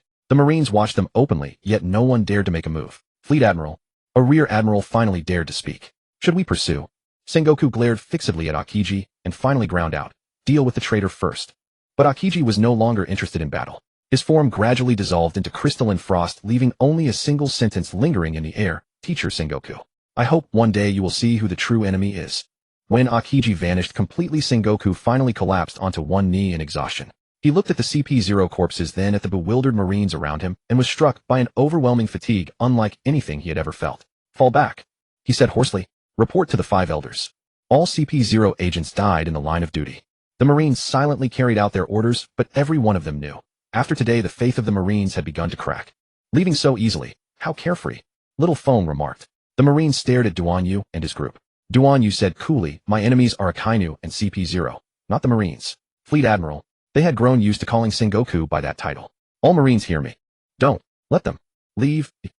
Duanyu heard the system notification in his mind again. Ding. Congratulations, host. You have killed the one among CP0 who framed you back then. Vengeance has been achieved, one of them. Reward Supreme Grade Sword Ace, the blade carried by Roger in his lifetime. It has been placed in your private vault. Duanyu was completely baffled. Shouldn't this blade be in the Marine's vault? How can it be rewarded like this? Is the system a thief? But now that he thought about it, the system was just a tool for rewarding him with the possessions of the dead. Still, Duanyu didn't know how to use a blade. What good was it to him? Just then the system continued to hand out rewards. Reward 1 marrow washing pill. Note it forces the power out of a devil fruit user. It has been placed in your private vault. Reward 1 GFLSI gaming console. The other focus was Xiaofeng versus Kizaru. Under the control of Jin's game fruit, Xiaofeng fought. On the central plaza of the Golden City, dazzling lights illuminated the chaotic crowd. Nobles fled in panic in every direction, while the celestial dragon St. Charlos was being escorted away by a crowd of slaves still cursing. Get me out of here now. At the center of this chaos, a golden flash and a peach-colored phantom clashed at a speed ordinary people could hardly follow. How troublesome. Kizaru tilted his head, gathered a blinding laser at his fingertip, and fired it at Xiaofeng casually. Yet the figure that should have been pierced twisted away like a phantom, and the laser merely blasted a charred scar into the ground. Hee-haw. Uncle Lightspeed, your moves are too obvious. Xiaofeng's form flickered like a ghost, his toes lightly pressed the ground as he closed in on Kizaru in an instant. His movements were no longer simple Okama Kenpo. They were guided by a higher level of prediction. Jin's observation haki through some hidden means was influencing every one of Xiaofeng's actions. Oh, interesting. Kizaru's brows rose slightly. He sensed something unusual. Xiaofeng's movements had become hard to predict, through every dodge seemed to foresee his attack route in advance. Yada mirror. Kizaru's body turned into a stream of golden light, refracting into several afterimages in midair in an attempt to confuse Xiaofeng's vision. Xiaofeng, however, appeared to see through everything, just as the golden light was about to strike him. Okama Kenpo memories of that summer. A peach-colored storm exploded without warning. Xiaofeng's spinning kick intercepted Kizaru's true body with precision, forcing him to retreat. TSK. What a troublesome power. Kizaru clicked his tongue and surveyed his surroundings. The plaza was still filled with nobles and civilians, and even a few celestial dragons were trembling behind their guards. If he unleashed Yasukani no Magatama or Ama no Murakumo, at full power the entire Golden City would likely be reduced to ashes. I can't raise too big a ruckus. How stifling. He sighed, raised his finger once more, and golden light gathered. A sly smile curled at the corner of Xiaofeng's lips. His movements grew faster and faster until he even began to mimic Kizaru's lightspeed movement. Of course, it was not true lightspeed. It was Jin's observation haki gaining foresight and letting him appear on Kizaru's attack route early. Hee-haw. Uncle Lightspeed, I've seen through your moves. Kizaru's laser missed once more, and Xiaofeng's toes were already closing in on his face. Iron body. Kizaru's body instantly hardened, and Xiaofeng's kick was bounced off. But Xiaofeng didn't stop, riding the rebound. He flipped backward and planted both hands on the ground. Okama Kenpo Swan Lake Dance. His form whirled with a ballerina's elegance, then erupted into a terrifying storm of kicks, every one aimed precisely at Kizaru's joints and weak points. Oh, that actually hurts. Kizaru rubbed his kicked shoulder, a trace of surprise flickering in his eyes. He had not expected that this seemingly comical Okama could force him to take things seriously when aided by Jin. Kizaru was not incapable of defeating Xiaofeng, rather he could not go all out. He had the civilians to consider. If he released a large-scale attack, the entire Golden City would suffer, and the world government did not want the infamy of slaughtering nobles. Celestial dragons were present. St. Zac and St. Charlos were still shouting from a safe distance. If Kizaru accidentally caught one of them in the blast, the 5 elders would certainly be furious. Jin's interference. Xiao Feng's movements were perfectly guided by Jin's observation haki, and every one of Kizaru's attacks was predicted in advance, making it impossible to end things quickly. How troublesome. Kizaru turned into golden light again, but this time he did not attack Xiao Feng directly. In an instant he appeared near Jin. To catch bandits, catch their leader first. A laser gathered at his fingertip aimed at the center of Jin's brow. Jin, however, curled his lips into a cold smile. You fell for it. Just as Kizaru was about to strike, Jin Xiao Feng suddenly flashed out from behind him. Okama Kinpo impersonation, Kizaru. Xiao Feng's face instantly changed into Kizaru's, and even his aura became almost exactly the same. What a... Kizaru's pupils contracted sharply. His observation haki had actually been thrown into confusion for an instant. Hee-haw, Uncle Lightspeed, you've been tricked. Xiao Feng's kick smashed into Kizaru's abdomen and blasted him away. Boom. Kizaru crashed through 3 buildings before stopping, dust surging outward. The plaza fell silent. Everyone stared with wide eyes. Kizaru was driven back. Impossible. He's a Marine Admiral. That Okama is actually this strong. Xiao Feng proudly wriggled his hips and struck a victorious pose. Hee-haw, this lady is really strong. Jin, however, frowned slightly. Don't let your guard down. He hasn't gotten serious yet. Sure enough. Truly. Troublesome. In the dust, Kizaru slowly rose and brushed the dirt from his suit. His expression was still languid, but his eyes had grown sharp. It seems I'll have to be a little more serious.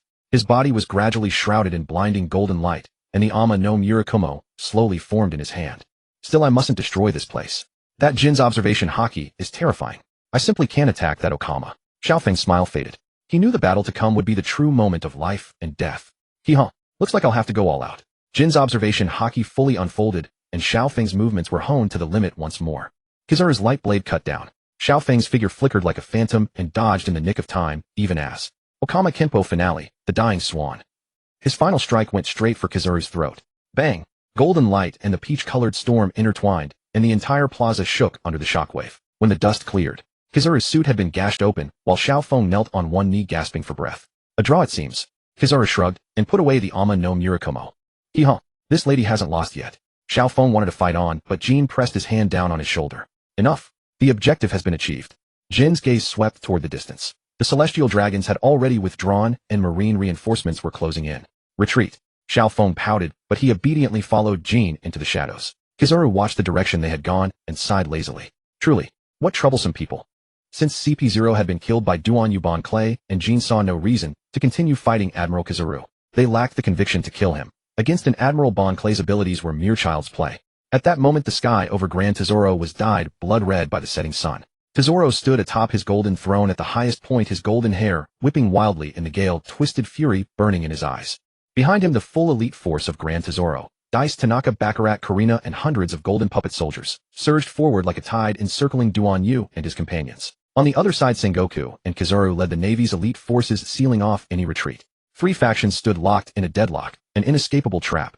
Duan Yu, Jin, and you swarm of ants. Tesoro's voice rumbled like thunder. Liquid gold flowed at his fingertips, coalescing into a colossal battle axe. You destroyed my kingdom. Now you will pay the price.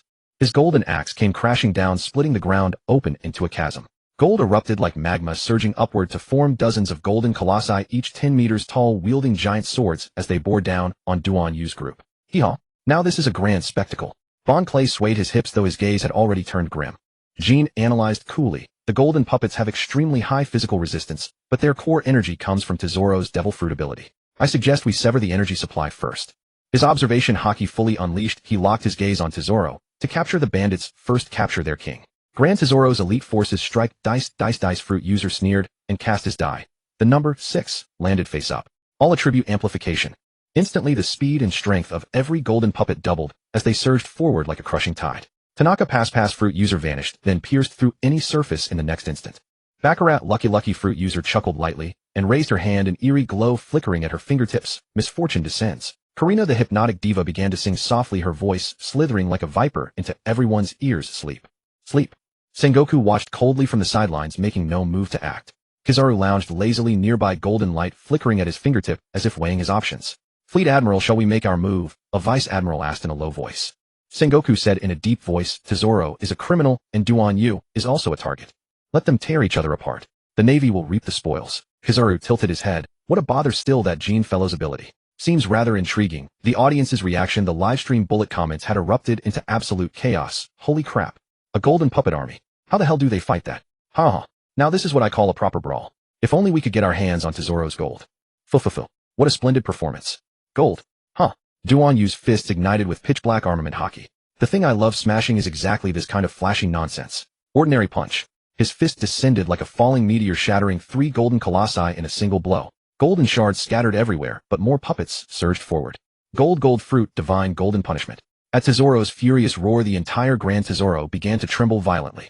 Countless fissures split the ground as liquid gold erupted like magma, surging skyward to condense into dozens of towering golden deities wielding giant swords. Each one exuded a suffocating pressure. Where their sword edges pointed, even the air was sliced apart with a shrill shriek. Hee-haw, now this is a grand spectacle indeed. Bon Clay bantered lightly, but cold sweat beaded on his forehead. He instinctively glanced at Jean, only to see a mysterious smile curling at the corner of the latter's mouth. Looks like it's time to activate the game domain. Jean sharply pressed his palms together, and an invisible shockwave radiated outward at tremendous speed. Game Aron Dragon Quest Mode activate. Countless magical beasts came charging forth. What the hell is this? Dice stared in shock as his die suddenly transformed into a pixelated block. Even more astonishing changes followed. Dozens of portals tore open across the ground, and ferocious monsters of every shape and size roared out. The evil dragon, haha. Finally I get to fight again. In an instant the tide of battle had completely reversed. Interesting, Kazuru adjusted his sunglasses, observing the sudden monster legion with keen interest. So this is the awakened power of the game fruit. Sengoku's face darkened as if it could drip water. His words were cut off by the sudden melee. The evil dragon's monsters clashed with Grand Tesoro's guards. Jean sat down gracefully, watching his subordinates fight. In my game, all data can be rebalanced. He snapped his fingers. Now let's begin round 2. Boss battle phase 2. Hee-haw. Lucky lady, let this one see what you've got. Bon Clay's figure suddenly transformed into a pink whirlwind, his toes tracing a perfect arc on the ground. Before Baccarat could activate her lucky fruit again, a blur of motion flashed before her eyes. Okama Kempo Swan Lake spinning kick. His elongated leg whipped through the air, tearing it apart. Baccarat hastily raised her arms to block.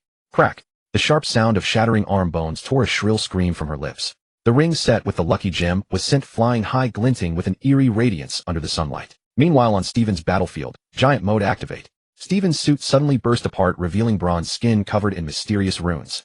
What the hell is that? Dice hurled his die frantically. 6. Full attribute boost. But this time the die had barely left his hand before it was crushed into dust by a single slap from the giant-sized Steven. Probability theory doesn't apply to me. The voice of giant strength, Steven boomed like thunder. He raised a fist the size of a truck and slammed it into the ground with brute, devastating force. Boom. The shockwave blasted golden tiles across 100 meters in every direction. Dice tumbled awkwardly to dodge, but the residual force still sent blood spewing from his mouth. Damn you. He drew a dagger and stabbed at Steven. Die. Oomph. Steven didn't even bother to look down. The dagger snapped on contact with his skin. Steven casually kicked, sending Dice flying like a ragged doll for hundreds of meters, smashing through 3 golden walls in succession before finally stopping. Jean sat gracefully upon a floating throne, his fingertip tapping lightly at the void. The throne had been Xiaofeng's idea, to make the Game King look even more imposing. The entire battlefield's data stream was clearly visible to him. The health bars, skill cooldowns, and even weak points of every enemy floated above their heads as semi-transparent blue interfaces. This was Jin's ability, fully unleashed. Thus Jin became the supreme commander of the entire war. Evil Dragon, the golden puppets on the left flank. Their weak point is the knee joint. Xiaofeng Baccarat's luck buff has 3 seconds left before it wears off. Steven Dice's dice charge countdown, 5-4-3. His commands were relayed to every teammate with pinpoint precision through the game domain's communications channel. Minotaur the bull monster swung its 10-ton spiked club, shattering the head joints of 3 golden puppets in a single blow. Golden shards splashed through the air like rain, but it charged into the enemy ranks with a wild laugh, its mace sweeping out a fan-shaped shockwave that ground Tesoro's elite guards into metallic scrap. Mino Rhino wielding twin spiked clubs tore through the golden ramparts with a brutal charge. Its attacks looked clumsy, yet under Jin's commands they struck the puppets' energy cores with pinpoint accuracy. Left third vertebra destruction rate 92. Mino Koala's aggressive tactics were even more ferocious. It leaped onto a golden tower, its tiger claw gauntlets tearing open the seams of the golden puppet's armor, while eucalyptus leaf toxins seeped through the cracks and made the gold crumble like rust. The Sphinx's roar shattered the glass, and the golden city's guards bled from their eyes, ears, noses, and mouths in the sonic wave. A single swipe of its paw flattened half a squad of heavily armored soldiers. Wherever its whip-like tail passed, the golden floors split open like tofu. The basilisk, the cockatrice, transformed into a crimson bolt of lightning, and every golden guard in its path was petrified. Their metallic bodies, corroded by the curse, shattered into fragments even as they ran. Blue Gorilla simply hoisted a golden statue as a weapon. It swung the statue in a wide arc into the enemy ranks, and the shockwave sent Tesoro's pride, the golden divine punishment force, flying. The army wolves burst out of the shadows, tearing at the hydraulic tubes in the golden puppet's joints. Their fangs were coated with sea stone powder, instantly paralyzing the golden soldiers who relied on their devil fruit powers. The giant elevator guardians transformed into mobile fortresses, using their bodies to block the golden city's cannon fire and carving a charge route for Impel Down savage beasts. Jin's fingers tapped the void, adjusting the battle in real time. Mino Zebra strike the energy hub with the Warhammer. Manticore mimicked Tesoro's voice sprint and disrupt the enemy's command. The golden city's defenses collapsed utterly. Tesoro watched helplessly as his invincible legion was torn apart by the beast horde. These monsters. How could they possibly crack my golden matrix? Humph. Trash. Jin said coldly. Xiaofeng moved with graceful dance steps, his pink dance shoes tracing a perfect arc across the golden floor, the heels clicking crisply against the metallic surface. Hee-ha. Hide and seek. This lady is the best at it. Xiaofeng spun around with an exaggerated flourish, the feathers on his wig swaying lightly with the movement. Yet his gaze was as sharp as an eagle's, fixed on the subtlest changes in every inch of space around him. Mr. Tanaka's figure suddenly blurred like a pencil sketch erased from the page, vanishing from sight in an instant. Only a faint lingering sneer remained in the air. The tip of Xiaofeng's ear twitched slightly as he caught a faint tremor from beneath the golden floor. Left. Xiaofeng twisted sharply aside. A dagger gleaming with cold light thrust up from the floor. The razor-sharp tip grazed his trouser leg, leaving a clean cut in the fabric. Okama's secret art, inverted golden hook. Xiaofeng's body arched backward at an impossible angle, his long legs tracing a graceful arc through the air. The tip of his foot struck the dagger's hilt with pinpoint precision, sending the weapon flying dozens of meters away and burying it deep in a distant golden pillar. Mr. Tanaka's face surfaced from the floor. For the first time, that face, which always wore a sinister smile, showed an expression of astonishment. How can this be? His voice grated like sandpaper scraping against wood. My Pierce ambush has never once failed. It's useless.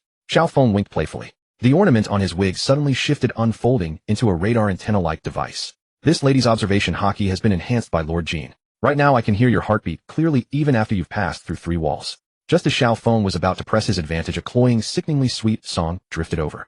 The voice seemed to carry a spell, making one's consciousness involuntarily begin to blur. Sleep, dear warrior. Karina leaned against a broken golden pillar, her slender fingers brushing lightly over the strings of a harp. Every note she played turned into tangible purple chains that coiled through the air and slithered toward Xiaofeng. Xiaofeng's dance steps suddenly slowed, and his eyelids began to droop uncontrollably. The scene before him blurred as if seen through frosted glass. Damn, it's hypnosis. He bit the tip of his tongue hard. The rusty taste of blood spread through his mouth as he barely held on to a shred of clarity. Mr. Tanaka would not miss such an opportunity. His figure descended through the ceiling, his 10 fingers turning into razor-sharp blades that gleamed with deadly light beneath the lamps. Pierce, secret art, reign of 1,000 blades. Countless blade lights poured down like a torrential storm, completely sealing off the space around Xiaofeng. At that critical moment, a strange smile curled at the corner of Xiaofeng's mouth. His body arched back with swan-like elegance, his hands forming an exaggerated heart shape before his chest. Okama fist, art mirror substitute. What Mr. Tanaka's blades pierced was none other than Karina's illusion. The real songstress had been wrapped up in Xiaofeng's pink cape, and her beloved hypnotic harp fell to the ground with a crisp shattering sound. What, Mr. Tanaka's eyes flew wide in shock. Only then did he realize that Xiaofeng had used the mimic fruit's power to copy Karina's appearance at the very beginning of the battle, and the one he had just pierced was the very teammate he should have been protecting. Hee-ha, I dedicate this last dance to the two of you. A black gleam characteristic of armament hockey suddenly flared at the tips of Xiaofeng's toes. His body spun at high speed like atop his long legs, tracing a perfect circular path through the air. Swan finale, twin flying swallows. The strike hit both of them on the chin simultaneously. Mr. Tanaka flew backward like a kite, with its strings snapped, crashing through 7 golden walls in a row before ending up embedded spread-eagled in the casino's roulette wheel. Karina, meanwhile, was sent flying into the hypnotic bubble she had created herself. Inside the pink sphere, she drooled and muttered incoherent sleep talk. When the smoke cleared, the entire battlefield fell into a brief silence. Xiaofeng landed gracefully. Tesoro could never have imagined that all of his capable subordinates would be defeated. Guys, tear it all down. Jin stood upon his hovering throne and waved his hand, instantly enveloping the entire golden city within a game domain. The next moment, boom, boom. The ferocious beasts from Impel Down surged through the portals, their eyes gleaming with golden light, drool streaming from their mouths. Minotaur the bull monster carried a spiked club, smashing the golden fountain in one strike. Moo. How much fodder can this be traded for? Sphinx the lion-bodied creature took a bite out of a golden street lamp. Crunch. Uff, can't bite through it. But I'm taking it home as a chew stick. Blue Gorilla was even more fierce, hefting an entire slab of golden floor on his shoulders. Roar. This alone is enough to buy me a wife. Guarde, stop. That's Lord Tesla's property. Minotaur Rhino kicked him away with one hoof. Get lost. It's ours now. Guard be you bandits. Minotaur Koala chewed on eucalyptus leaves, casually snapping a golden railing. Thanks for the compliment. Xiaofeng swayed her hips, frantically shopping in the golden city. I'll take this golden toilet. Wrap up this gold bar for me. What? Money. Stephen. Record it. Stephen was positively possessed by greed. He had always been a monk-like man of detached contentment before, but now he was transformed. We're gonna get rich. Tesla watched helplessly as his golden city was torn apart piece by piece. My casino. My fountain. My golden toilet. Duan Yu smiled faintly. Take it easy, at least they didn't dismantle the load-bearing walls. Tesla. Sakazuki, shouldn't we? Stop them. Kizaru, forget it, the golden city's already bankrupt anyway. Navy soldier reporting. Minoko Kojira dismantled the Navy warship's rudder. She said it was pure gold. Sakazuki. Facepalms when Jean led the demonic beasts back loaded with loot. The entire golden city had already been transformed into a lacy art piece. Morgan's Newsbird captured this scene, and tomorrow's newspaper headline would surely read. Shocking. Golden City looted by mysterious demolition crew. Tesla may be the biggest loser. The gold rush erupts across the nation. Golden City riots. Gold. All gold. The civilians who had been cowering in the corners suddenly realized that Jin's minions were so caught up in their looting that nobody was paying any attention to them. So, charge. The entire populace of Golden City erupted into chaos at once. Housewives snatched gold bars. An auntie doing grocery shopping grabbed a sack and stuffed it frantically with gold bars. This one's for my son's wedding. This one for my daughter's dowry. This one. Oops, I sprained my back. Children dismantling golden lamps. The brats climbed up the golden street lamps, furiously scraping gold with small knives. We're getting rich. Rich. Tomorrow I'm buying out the snack shop at the school gate. Beggars turning into millionaires. Street beggars simply broke off golden railings and ran off with them. Why should I beg? I'm a big shot now. The guard captain yelled through a megaphone, stop. This is illegal. And then, an elderly man simply swung a gold bar and knocked him out cold. Shut up. It's free gold rush time now. The guards hugged their heads and wept. It's over. It's all over. Tesla had just regained consciousness when he saw his golden statue being sawn apart by a bunch of old folks. My statue. My money. My kingdom. He reached out with trembling hands only for a passing child to casually swipe the gold ring off his finger. Tesla. Sakazuki, shouldn't we maintain order? Kizaru, oh what beautiful weather today, I haven't seen a thing. Navy soldier reporting. An old lady smashed open the Navy warehouse with a gold bar. Sakazuki. All Navy personnel are off duty today. When Jean led his demonic beasts to withdraw, the entire golden city had already become an open-air golden buffet. Even the gold dust in the floor cracks had been scraped clean. Your opponent is me, and you still have time to worry about your gold. Duan Yu said. Tesla laughed heartily. Take it. They can't take it anyway. The power of the golden fruit gave him this confidence. It just hurt to watch his golden structures being torn down with his own eyes. Everything. It's all your fault. Die. Golden divine punishment. Tesla's roar shook the entire golden city. Countless streams of liquid gold rose from the ground, coalescing behind him into a 100-meter-tall golden colossus. The colossus wielded various weapons with its 6 arms, each strike capable of destroying an island with ease. Duan Yu merely stood still, not even taking a fighting stance. Die. Tesla controlled the colossus as 6 arms attacked simultaneously, golden fists crashing down like a torrential rain.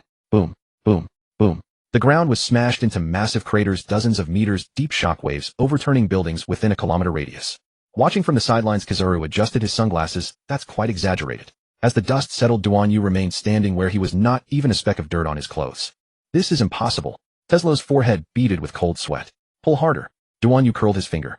The golden colossus suddenly transformed, morphing into a 1,000-meter-long golden greatsword. Tesla expended every ounce of his strength as the greatsword descended with the power to cleave through anything. Golden great world destruction, slash. Duan Yu finally raised his right hand and casually swung a punch. Is this all you've got? It doesn't even hurt. Damn it. Tesla launched his ultimate attacks in succession. Bang, bang. But Duan Yu had lost his patience. Trash.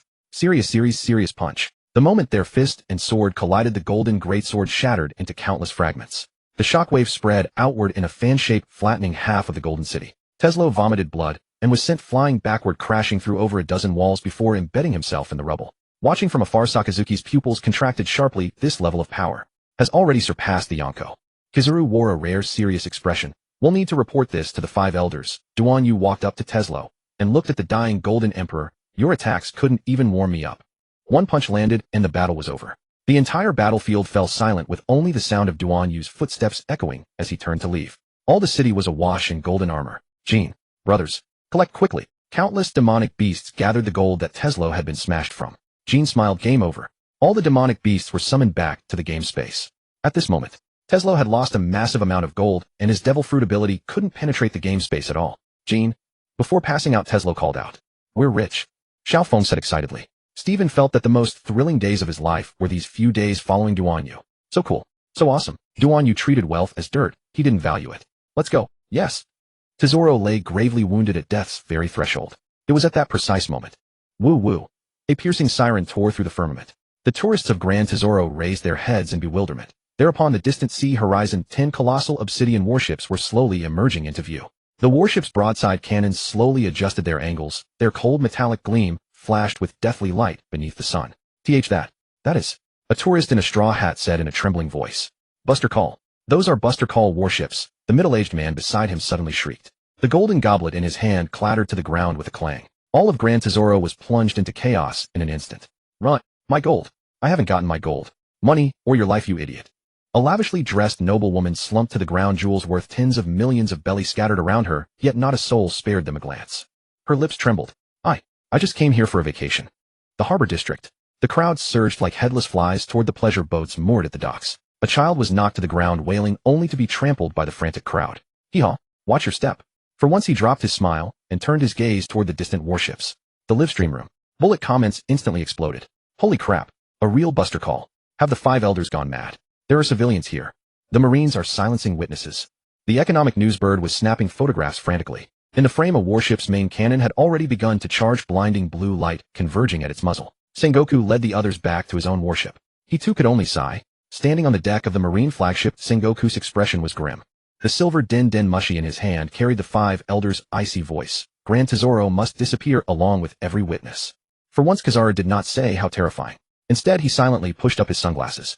He glanced at Jean hovering above distant Gran Tesoro and murmured softly, what a pity. Do they truly not know that this world has something called live streaming? The warship's weapon systems began to activate. Main cannon Pluton, 1 shell could level half an island. Secondary battery array capable of spewing over 1,000 shells per minute.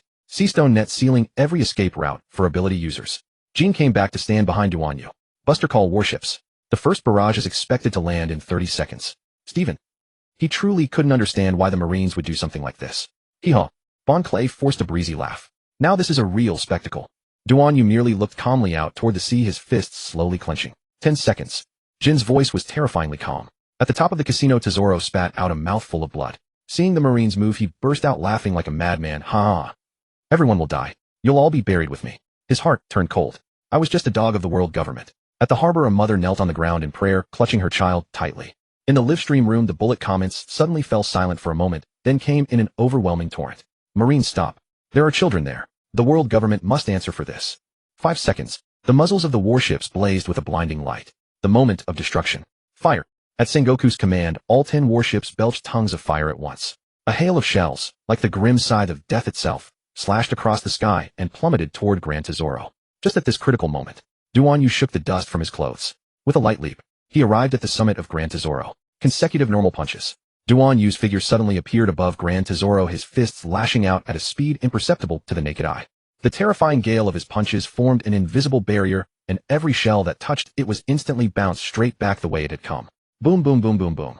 Out on the sea, 5 warships were struck by their own gunfire and erupted in ear-splitting explosions. The surviving warships hurriedly adjusted their cannons, but it was already too late. When the smoke dispersed, only burning wrecks of warships remained on the sea. The tourists of Gran Tesoro stared at the scene dumbstruck, some weeping with joy, others collapsing where they stood. On the sea, the wreckage of the Buster Call battleships still blazed thick, smoke blotting out the sky. The tourists of Gran Tesoro watched in horror as the Marine fleet closed in despair, creeping over them. Just then, Ice Age. A low voice rang out. Crack, crack. A bitter freezing cold erupted from the sea, instantly freezing the entire stretch of water. The thick ice spread outward at a terrifying pace, freezing all the seawater around Gran Tesoro and forming a broad frozen escape passage. Run. Akiji stood on the ice, hands in his pockets, his tone calm, yet brooking no argument. It's Admiral Akiji. He's helping us. Never mind that. Run. As if awakened from a dream, the crowd surged wildly onto the ice. Mothers held children, merchants dragged chests stuffed with gold, youths supported the elderly. Everyone was desperately fleeing the island that was about to be destroyed. Bon Clay wove through the crowd, helping those who had fallen. Hee-haw. Don't push. Form a line, people. Stephen's mechanical arm unfolded a holographic map. Escape routes have been planned. Recommend evacuating toward the northwest. Aboard the Marine flagship, Sengoku watched the scene with a grim countenance. Kazan, you are disobeying orders. Akiji raised his head, his gaze piercing through the icy mist to meet Sengoku's. I'm sorry.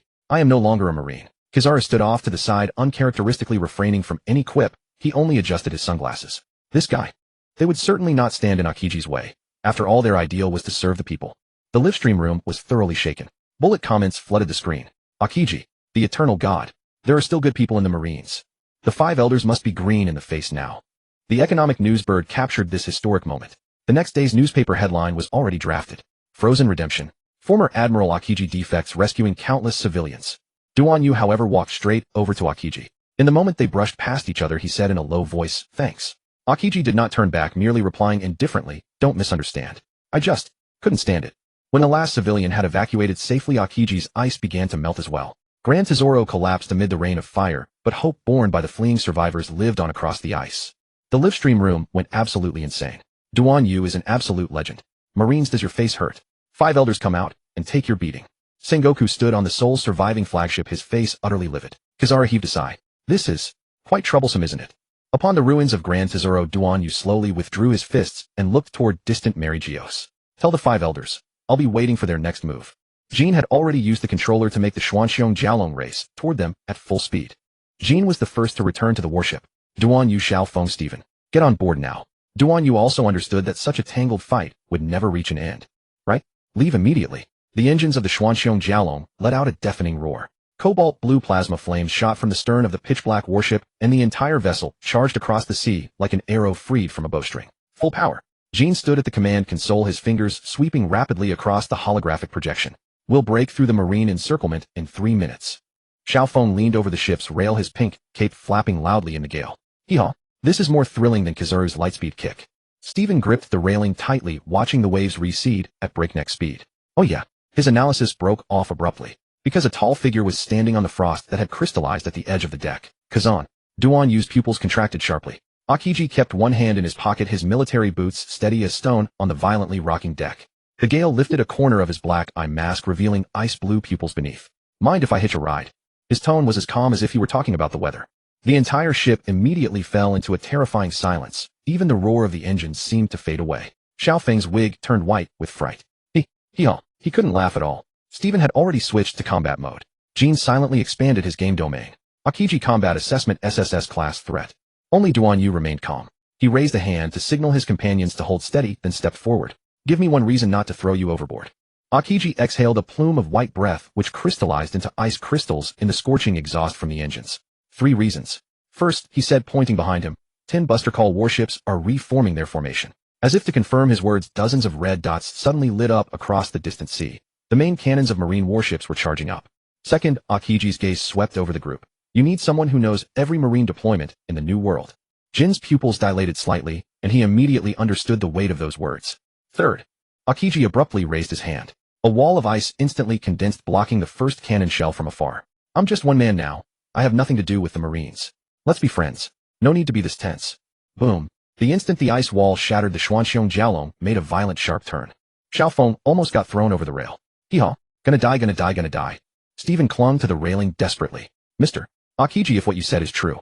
All hands. Duan Yu suddenly shouted, brace for impact. 10 crimson beams slashed across the sea surface. The synchronized salvo of the Pluton main cannons from the Buster Call warships. Akiji pressed both hands against the deck.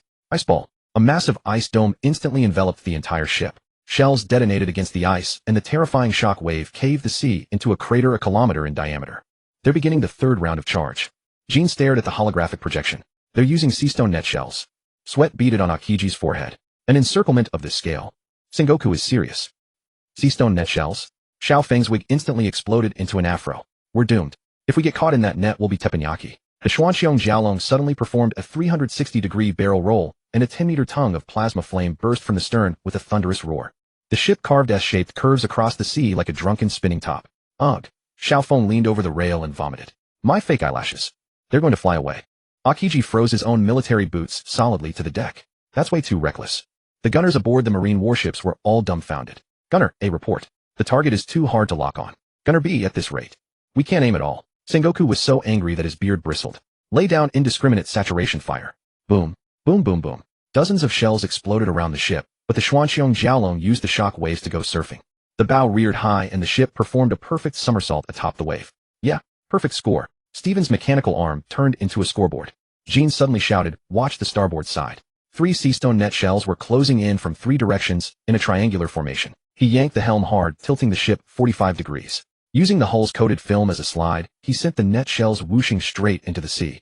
The Xuanxiong Jiaolong plunged headfirst into the depths. Submarine mode. The marine radar instantly turned to static. Report. Target has disappeared. Maybe it was sunk. Bullshit. They're obviously fleeing. MMPH. Sengoku clamped his hand over the speaker's mouth. Deep beneath the sea inside the cabin of the Xuanxiong Jiaolong, Xiao Feng collapsed to the floor. I'm filing for work-related injury compensation. They fled for a long time. At last the Xuanxiong Jiaolong broke out of the encirclement. Bang! It leapt out of the sea. Akiji leaned against the rail watching the battlefield slowly fade into the distance. Now can you talk? Duan Yu handed him a bottle of rum. Why did you defect? Akiji took the bottle, his ice blue pupils reflecting the firelight. During O'Hara, I let a little girl go. He tilted his head back and took a gulp of rum. This time I want to let a whole shipful of people go. The deck fell silent. Even Xiao Feng, the noisiest of them all, quieted down. Jean suddenly smiled. Welcome to the game, former admiral. Stephen, are you really joining us? If so, I'll be rich. With your freezing ability, we'll have all the frozen meat we need. Akiji watched the marine fleet slowly disappearing into the distance and said softly, not a former admiral. A wanted criminal now. On the deck, the sea breeze carried the scent of gunpowder smoke. Akiji's tall figure cast a long shadow under the setting sun. Duan Yu crossed his arms with a faint smile. So you're not here to join us. Temporary cooperation. Akiji's voice was low and calm. I need somewhere to stay and you. Need someone who knows the Marines. Where do you plan to go? Duan Yu grinned. Whole Cake Island. The air instantly froze. Akiji's ice blue pupils contracted as he stared at Duan Yu. Are you serious? Of course. Duan Yu shrugged. It's Big Mom's territory, and Stephen has some matters to settle there. And they have the best desserts in the world. Xiao Feng spun around in excitement. Stephen, thank you all for risking your lives for me. Akiji was silent for a moment, then exhaled a puff of white breath. I can go with you. He stepped forward looking down at Duan Yu. However, I have conditions. Oh. Duan Yu raised an eyebrow. Let's hear them. First, I am not your subordinate. Akiji's voice was as cold as polar ice. We are only cooperating temporarily. Second, if I find you unworthy of being captain. An ice flower bloomed at his fingertip. He gave it a light squeeze, and it shattered into powder. I will leave. Duan Yu smiled and extended his hand. Deal. Akiji did not shake it, only nodded faintly. Don't disappoint me. Xiao Feng muttered aside, so cold, but so handsome. Jean dismissed the holographic projection, the corner of his mouth curving slightly. Then next stop. Whole Cake Island. On the deck, Frost Fong and Cold Moon approached slowly. Their snow-white fur gleamed silver under the moonlight. Azure Frost raised his eyes. Long time no see. Frost Fong lifted his head. Humph. Cold Moon narrowed his eyes. Heh. 3 waves of cold energy interwove on the deck. Xiao Feng hid behind the mast. So cold. Colder than my worst puns. Frost Fong flicked his tail. I heard the Marines are chasing you. Azure Frost shrugged. Cold Moon bared his teeth, though now that Azure Frost was on this ship, he was no longer an enemy. You? 3 pairs of ice blue pupils locked onto each other. Suddenly, TCH. 3 light laughs rang out in unison. Frost Fong flung an ice crystal. Catch. Azure Frost raised his hand to catch it, freezing it into a wine glass. Cold Moon exhaled cold air, instant chilling the wine. The 3 clinked glasses. Tastes awful. Frost Fong curled his lip. It'll do. Cold Moon licked his paw. Azure Frost drained the glass in one gulp. Better than Sengoku's tea. Duan Yu watched from afar. 3 taciturn eccentrics. Jean nodded. All cold fellows. Frost mist curled around them. Hey, we're turning on the heating. The electricity bill is astronomical. Xiao Feng said. Jean laughed uproariously. Money. We're not short of money now. Jean activated the dragon-slaying realm. In the vision, the entire space transformed into pure gold. Golden Rhapsody, Jin's display of wealth domain. Dragon Quest Golden Dynasty. Initiate. Jean snapped his fingers, and the entire space instantly warped and twisted. Rhine. In an instant, heaven and earth were plated in 24-karat gold. City walls, a 999-meter-tall monolithic gold wall inlaid with diamond reliefs, every brick engraved with I am rich in cursive script. Moat flowing liquid gold with gold foil lotus flowers floating on the surface, and koi, all gilded. Gates, 200-meter-tall golden doors, knocker rings made of colossal rubies, light leaking from the cracks enough to buy an island. King wearing a 3-ton golden crown, beard braided into gold chains, scepter topped with the world's largest blue diamond. Princess dress woven from gold thread, shedding golden powder, with every step tears melted gold beans, even the pet hamster wore a Rolex. Guards clad in full golden armor, even eyelashes gilded, wielding jeweled golden brooms. For dust does not deserve to fall on gold soil. Evil dragon, no longer breathing fire, but spitting gold ingots. Each scale a commemorative coin from a different nation, wings fanning golden powder into a rain of wealth. Slime transformed into flowing golden jelly, dozens of diamond cores suspended within, wriggling with a tinkle clank sound of ostentatious wealth. Skeleton soldiers' bones, all pure, 999 gold joints inlaid with jadeite skulls, housing Swiss mechanical watches, showing off wealth even in death. Clouds, cotton candy, golden clouds raining gold kernels. Every beast had donned golden armor, wealth rivaling a nation. Xiao Feng's wig turned into flash gold under the brilliance. Hee, I'm going blind from the snow. Stephen quipped. Gold content exceeds standard. Recommend wearing sunglasses. Azure Frost silently condensed ice sunglasses. Vulgar. Now truly a golden emperor. Jean nodded satisfactorily. Exactly the nouveau riche aesthetics I wanted. From now on call me Duo Gene. Everyone called out laughing Duo Gene. Shortly after, their ship broke free from the marine encirclement, having escaped danger. Duan Yu heard the system prompt again in his mind. Ding. Congratulations, host successfully resisted the Demon Annihilation Order reward stealth coding. Already deposited in your private vault. Duan Yu smiled faintly. Gene, go to the warehouse and get the stealth coding. Gene, oh alright. However, the system continued prompting ding. Congratulations, host defeated the Golden City Lord reward 1 marrow cleansing pill note forces out the Devil Fruit ability user's power. Already deposited in your private vault. Reward 1 stockholder card can invest in stocks. Duan Yu sweated. System giving me a stockholder card planning to scam my money with stocks. What do you mean? There are dividends. Those funds are useless to you now. Alright, let me see. Help me invest 100 million belly. Ding. Purchased World Economic News stocks 100 million berry 5 million shares. Duan Yu didn't care about these stocks at all. After waiting a while, what Duan Yu most wanted was the Devil Fruit register as mission reward, but there was no ding. He grew anxious. 2 Devil Fruits, untouched a waste since Steven could actually consume Devil Fruits. Asked system why no reward for Azure Frost joining the ship. Azure Frost is a cooperative partner, not a comrade in arms. Does not meet reward conditions. Oh. A messenger seagull flew over the warship, dropping newspapers. A fresh stack of bounties slapped onto the deck. Xiaofeng, quick-eyed and nimble, snatched one. Let me see how much it went up this time. Rustle. The bounty notices scattered, everyone's gaze instantly focused. Duan Yu from Marine Nova. To top fugitive, old bounty 500 million berry. New bounty 800 million berry. Charges updated, mastermind of Impel Down prison break new. Openly beat a fleet admiral at Marineford, well evidenced a destroyer of Golden City new. Additional note, extremely dangerous. Recommend Admiral level suppression. Duan Yu grinned. 800 million. Gene from Game King to Game Demon Lord. Old bounty 120 million berry. New bounty 600 million berry. Charges updated, manipulated Impel Down beast. Uprising new mastermind of Golden City. Heist new. Additional note. Ability awakened. Can control real-world beasts. Gene, Tisk still underestimated my worth. Call me Duo Gene. He estimated his own worth at least tens of billions of berry. Xiaofeng from Crossdresser Dancer to Golden Bandit. Old bounty 32 million berry. New bounty 100 million berry. Charges updated, accessory to Golden City. Plunder new. Mimicry fruit ability awaken new. Additional note. Expert at impersonating celestial dragons. Extremely cunning. Xiaofeng held his face and screamed. I'm finally worth something. Stephen Culinary God. New bounty 8 berry. Charges updated, theft at Golden City. Stephen remained expressionless. Azure Frost from Marine Admiral to Ice Trader. Old bounty 0 Marine. New bounty 700 million berry. Charges updated, defected from Marine new. Assisted Golden City fugitives. New. Additional note. Former Marine's strongest combatant. Extremely dangerous. Azure Frost stared at the bounty notice, ice blue pupils unflinching. Heh. Frostfang. Duan Yu's watchdog bounty 50 berry. Frostfang flicked his tail. Huh. Cold Moon sneered. Insulting wolves. Duan Yu grinned. Let's go. Set sail for Whole Cake Island. Let Big Mom see who the real Yonko level fugitive is. Water 7. Duan Yu picked his ear and glanced sideways at Akiji. Akiji leaned lazily against the ship's railing, exhaling a breath of cold air. On the way. Huh. There are world-class shipwrights there, Akiji added leisurely. If you're planning to cause trouble in Big Mom's territory, you'd best upgrade this rusty boat first. Rusty boat. This ship of mine can ram Navy warships to pieces. It'll be troublesome if enemies spot it. Akiji's single sentence silenced the entire crew. Jean Yimi sighed helplessly. Exactly.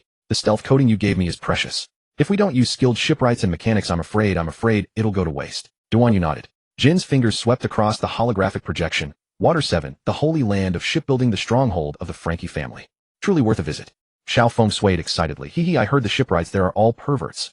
Perfect match for me. Steven scanned the data. Detouring through Water 7 adds only 6 hours of sailing time, but significantly upgrades the ship. Worth the detour. Duan Yu slapped his thigh. Fine. Let's head to Water 7 first. En route. True to his promise to fans, Gene started a livestream. Livestream Carnival. Multi-Gene's fan spoiling night. Welcome to Multi-Gene's livestream. Real name registration king of games Gene. Gene sat upon his hovering throne as the holographic display unfurled into a 360-degree surround Damica screen. Tens of thousands of fans poured in, and the bullet comments exploded instantly. Damiku. User 251. Holy crap. It's really Boss Gene. King of games Gene. User 442. Multi-Gene. That name is way too straightforward. User 543. Boss, check me out. I'm your long-lost crewmate. User 442. Upstairs, stop claiming false kinship. Boss Gene wouldn't recognize a rat if it bit him. The comments section was in an uproar. Gene himself couldn't keep up. A faint smile played on Jin's lips. No fighting today, no wrecking ships, just pure gaming. And he flicked his finger, and a sudden announcement popped up in the upper right corner of the live stream. System prompt. Donation function has been disabled. This stream will only distribute red packets. Damiku. User 35644. User 555. Are you out of your mind, boss? User 6466. That's brilliant. Red packet storm. First red packet, 1,000,000 berries password. Jean snapped his fingers and a question appeared on screen. What is the top speed of the Xuanxiong Jiaolong? The Damaku exploded instantly. User 457, 500 knots. User 648, 800 knots. User 649, 1,000 knots. Wrong. Jean flashed a wicked grin. It depends on my mood. Whooshed. Red packets rained down randomly. The winner's IDs transformed into shimmering golden effects, and the entire screen turned sour with envy. Damaku. Winning user AO I got it. Boss marry me. User 10 jealousy has ruined my face. Game segment Dragon Warrior vs. Evil Dragon Golden Special Edition. Jean opened the game interface and the entire livestream instantly transformed into a golden castle with even the Damaku edged in gold. Today we're playing big, he raised an eyebrow. I'll randomly select one fan to team up with me to fight the boss. The system chose a lucky winner whose ID was Jean is my husband. Jean. Not a bad name. Though I have no plans to marry anytime soon. The two teamed up to clear the dungeon. Jean held back the entire time, letting the fan unleash devastating attacks until the boss dropped a floor of golden gear. All yours, Jean waved his hand dismissively. Damaku. Jean is my husband hubby I love you. User 1451. This level of fan spoiling is insane. Major spoiler. At the height of the excitement, Jean suddenly lowered his voice. Let me secretly tell you. The Damaku froze instantly. I'm heading to Water 7 next. Damaku. User 1562. User 713. Are you going to find mechanics? User 141. Boss, I'm a technician. I know how to massage. Jean smiled enigmatically and promptly flung another 10,000,000 berry red packet barrage. That's all for today. See you next time. The moment the screen went dark, the final Damaku drifted across. User 15 Multi-Gene Boss. YYDS. Livestream stats 2 hours donations disabled 1,000,000 berries distributed in red packets spoiler keyword Water 7 trending 1. Akiji was driven mad by this. Jean. Are you courting disaster? What if the Marines show up? Jean admitted that's a fair point. This is Captain Duan Yu's request. Duan Yu said, I just hope Akainu comes after me. Akiji shook his head. Xiao Feng lay sprawled on the bow, his wig blown into a disheveled mess by the wind. I heard the waterways of Water 7 are super beautiful. Jean corrected. To clarify, the main attractions include the giant fountain Aqua Laguna, which floods the city once a year, the Cerebra Corporation headquarters where Mayor Iceboot presides, and the Frankie family ruins still unreconstructed to this day. Akiji suddenly interjected, by the way, don't provoke Mayor Iceberg when you get there. Duan Yu and the others were gathering intelligence. Duan Yu rotated his wrists. Oh, he's a fighter. Akiji, no? He'll have every shipwright in the city hunt you down. Duan Yu. Then it's all the more reason to meet him. Arrival at Water 7. Boom. The Xuanxiong Jiaolong executed a sharp drift into port, sending up a 10-meter wall of spray that sent an old fisherman on the shore flying. With his bucket. Xiao Feng shrieked, wah. The water train. It's the Going Merry. Stephen scanned the harbor, detecting high-density mechanical signatures. Recommend priority approach. Jean suddenly interrupted, hold on. 3 o'clock. The Afro. In the distance, Zambai led the Frankie family lieutenants in dismantling a scrap ship, swinging a massive iron hammer, a cigar clenched between his teeth, radiating an unmistakable swagger. Duan Yu's smile turned dangerous. Looks like we don't need to look hard. There are too many mechanics around. Akiji turned toward the cabin. You lot have fun. I'm going to buy coffee. Xiao Feng raised a hand. This humble one wishes to photograph the water train. Jean closed the holographic map. Clear objectives. 1. Secure hull upgrade plans. 2. Upgrade our ship. 3. Recruit a shipwright as crew. Duan Yu leaped ashore. Excellent. Split into teams. Get it done quickly. The others nodded in agreement. The group vanished into the winding streets and alleys of Water 7. From somewhere nearby came the Frankie family's signature battle cry. Super. Water 7. This waterborne metropolis, hailed as the sacred land of shipbuilding, resembles a colossal work of art floating upon the sea when viewed from afar. Towering Gothic architecture stretches along the winding waterways with bridges linking every district like an intricate spiderweb. Vessels of countless shapes glide through the canals. In the central plaza, a magnificent fountain erupts with a pillar of water dozens of meters high, tracing an elegant arc through the air before cascading back into the basin, sending a refreshing mist into the breeze. Shops lining the streets display colorful signs, hawking fresh seafood and mechanical parts. This is Water 7, a place where machinery and romance coexist. Akiji moved alone. Meanwhile, Duan Yu and his party of 4 made their way into the city. Jin's fans had already been waiting in Water 7 for quite some time. Jin is in Water 7. I've got to make some big news. A fan who ran his own media account scurried about searching for his idol. Then the whole city erupted. Thousands of people were hunting for any trace of Jin. It's Bro Jin, the king of games himself. I want his autograph. Someone spotted him in the central plaza of Water 7. The moment that shout went up, chaos erupted. Within minutes, thousands converged from every direction. Tourists, locals, and even shipwrights who had just rushed out of the docks, wrenches still in hand. Jin shrugged helplessly, but a smile tugged at the corner of his mouth. Seems like I have more fans than I thought. Xiao Feng swayed their hips beside him. Hip-hop lord Jin, your popularity shines even brighter than my dance moves. Duan Yu glanced at the frenzied crowd and made a quick decision. Xiaofeng, stick with Jean and make sure the fans don't devour him. Stephen and I will check out the shipyard. Jean calmly pulled out a stack of signed photos. Don't worry, I came prepared. The photos showed him in a cool pose with sunglasses, each with a gilded signature in the lower right corner. Already going for one of the Robelia piece on the market. Avoiding the feverish crowd, Duan Yu and Stephen followed a quiet path to the Galila Company shipyard. Inside the shipyard, the roar of machinery rose and fell as workers hurriedly hauled timber and welded steel plates. The air was thick with the scent of sawdust and molten metal. The skeletal frame of a colossal ship loomed in the dock like a slumbering iron beast. This shipyard is seriously professional. Stephen marveled. Duan Yu nodded. Yeah. Just then they spotted a sharply dressed man standing beside a half-finished hull, blueprints in hand and brows furrowed in deep thought. Duan Yu grinned. Come on, let's go have a chat. Iceberg looked up instinctively wary as two strangers approached. Who are you? Duan Yu. Stephen. Iceberg replied. I'm the manager of this shipyard, Iceberg. Duan Yu knew exactly who Iceberg was. Mayor Iceberg. Yes, that's right. The three exchanged formal greetings and pleasantries. Stephen then stated their purpose. We're here to upgrade our ship. We'd like your shipyard's assistance. Iceberg hesitated. Duan Yu pointed to the Xuanxiong dragon boat in the distance. Our ship needs some modifications. We heard you're the best shipyard in town. Iceberg frowned. Our schedule is completely booked lately. I'm afraid. Stephen cut in bluntly. According to my calculations, your company currently has 3 vacant docks and 27 idle workers. You're fully capable of taking the job. Iceberg stared.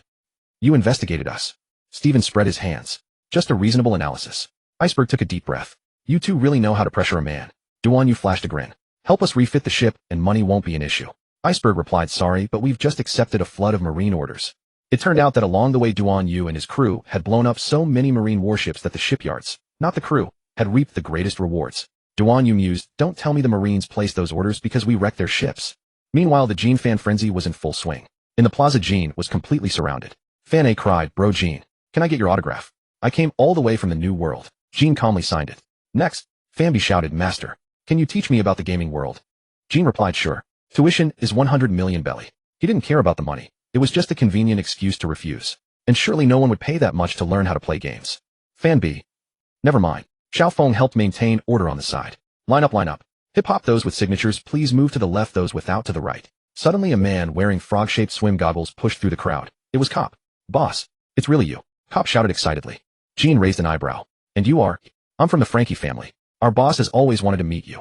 Jean replied, oh, then lead the way. Xiaofeng grew cautious. Mister. Jean, be careful. It might be a trap. Jean smiled lightly. It's fine.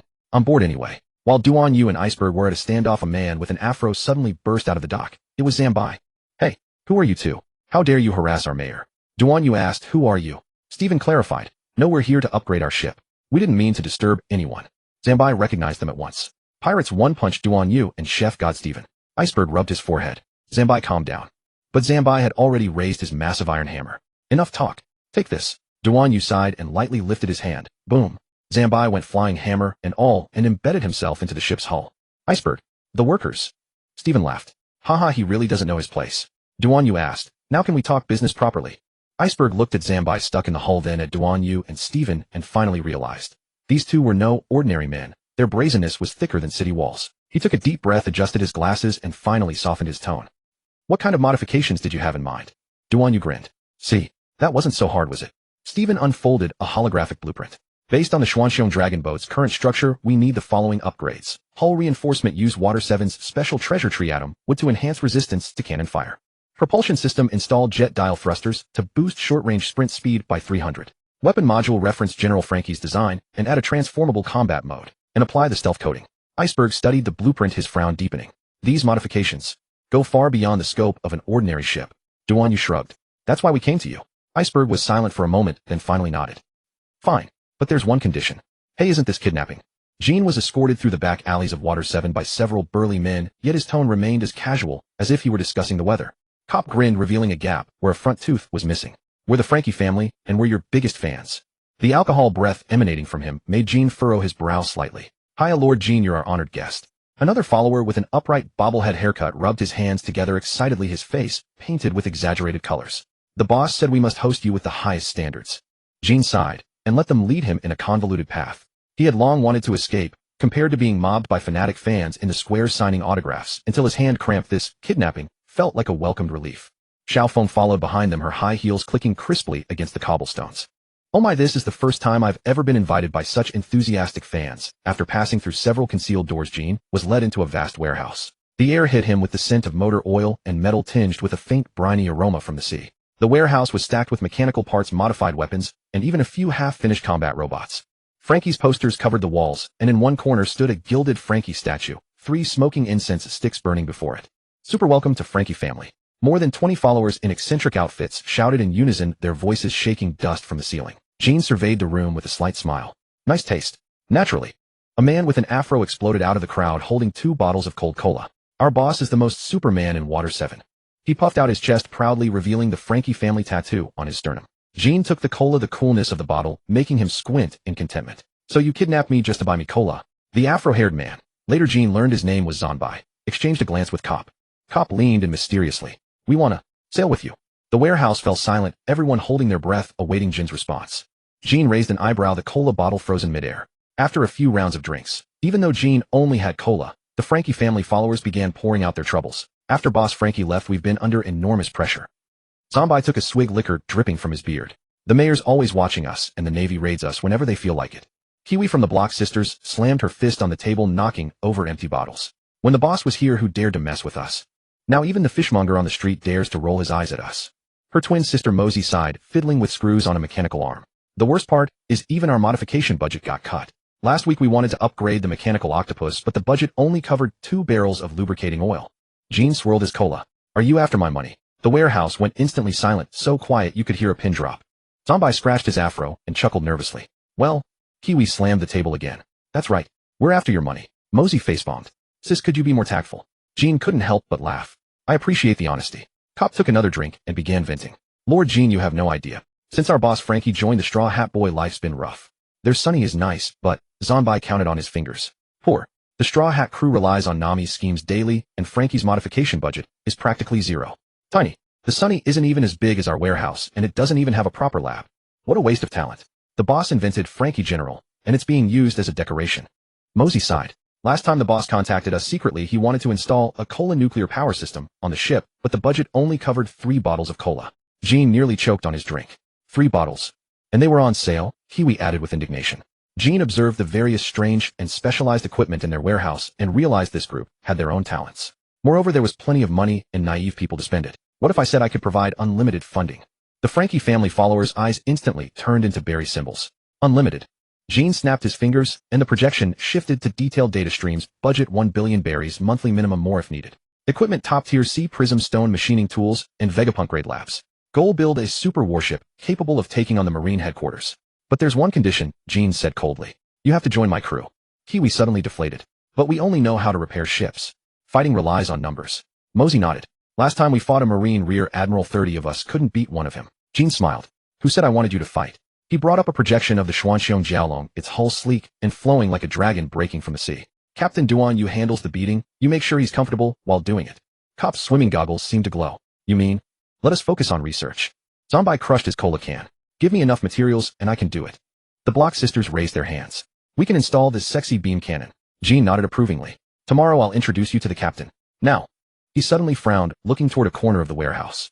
You also keep Sea Kings as side jobs. A 10-meter-long mechanical octopus was slowly extending its tentacles from a water tank, metal components glinting coldly. Cop scratched his head. Ah, that's Oharu's experimental product. Gene. Never mind. Xiaofeng finished her cocktail and smiled. Captain Duan, you will be thrilled. We can cover your family's funding from now on. But you won't need so many people when sailing with our ship. Gene nodded. Exactly. He looked around at the group of uniquely modified people. The captain decides the big matters. Zonbai patted his chest. Understood. Mr. Gene, Miss. Xiaofeng, stay and have fun with us tonight. We have the best mechanical amusement park. All right. Gene shook the communicator on his wrist. Let's wait for word from the captain here. Meanwhile, atop the Water 7 City Hall, Duan Yu sat with his legs crossed on the leather sofa, his fingers rhythmically tapping the armrest.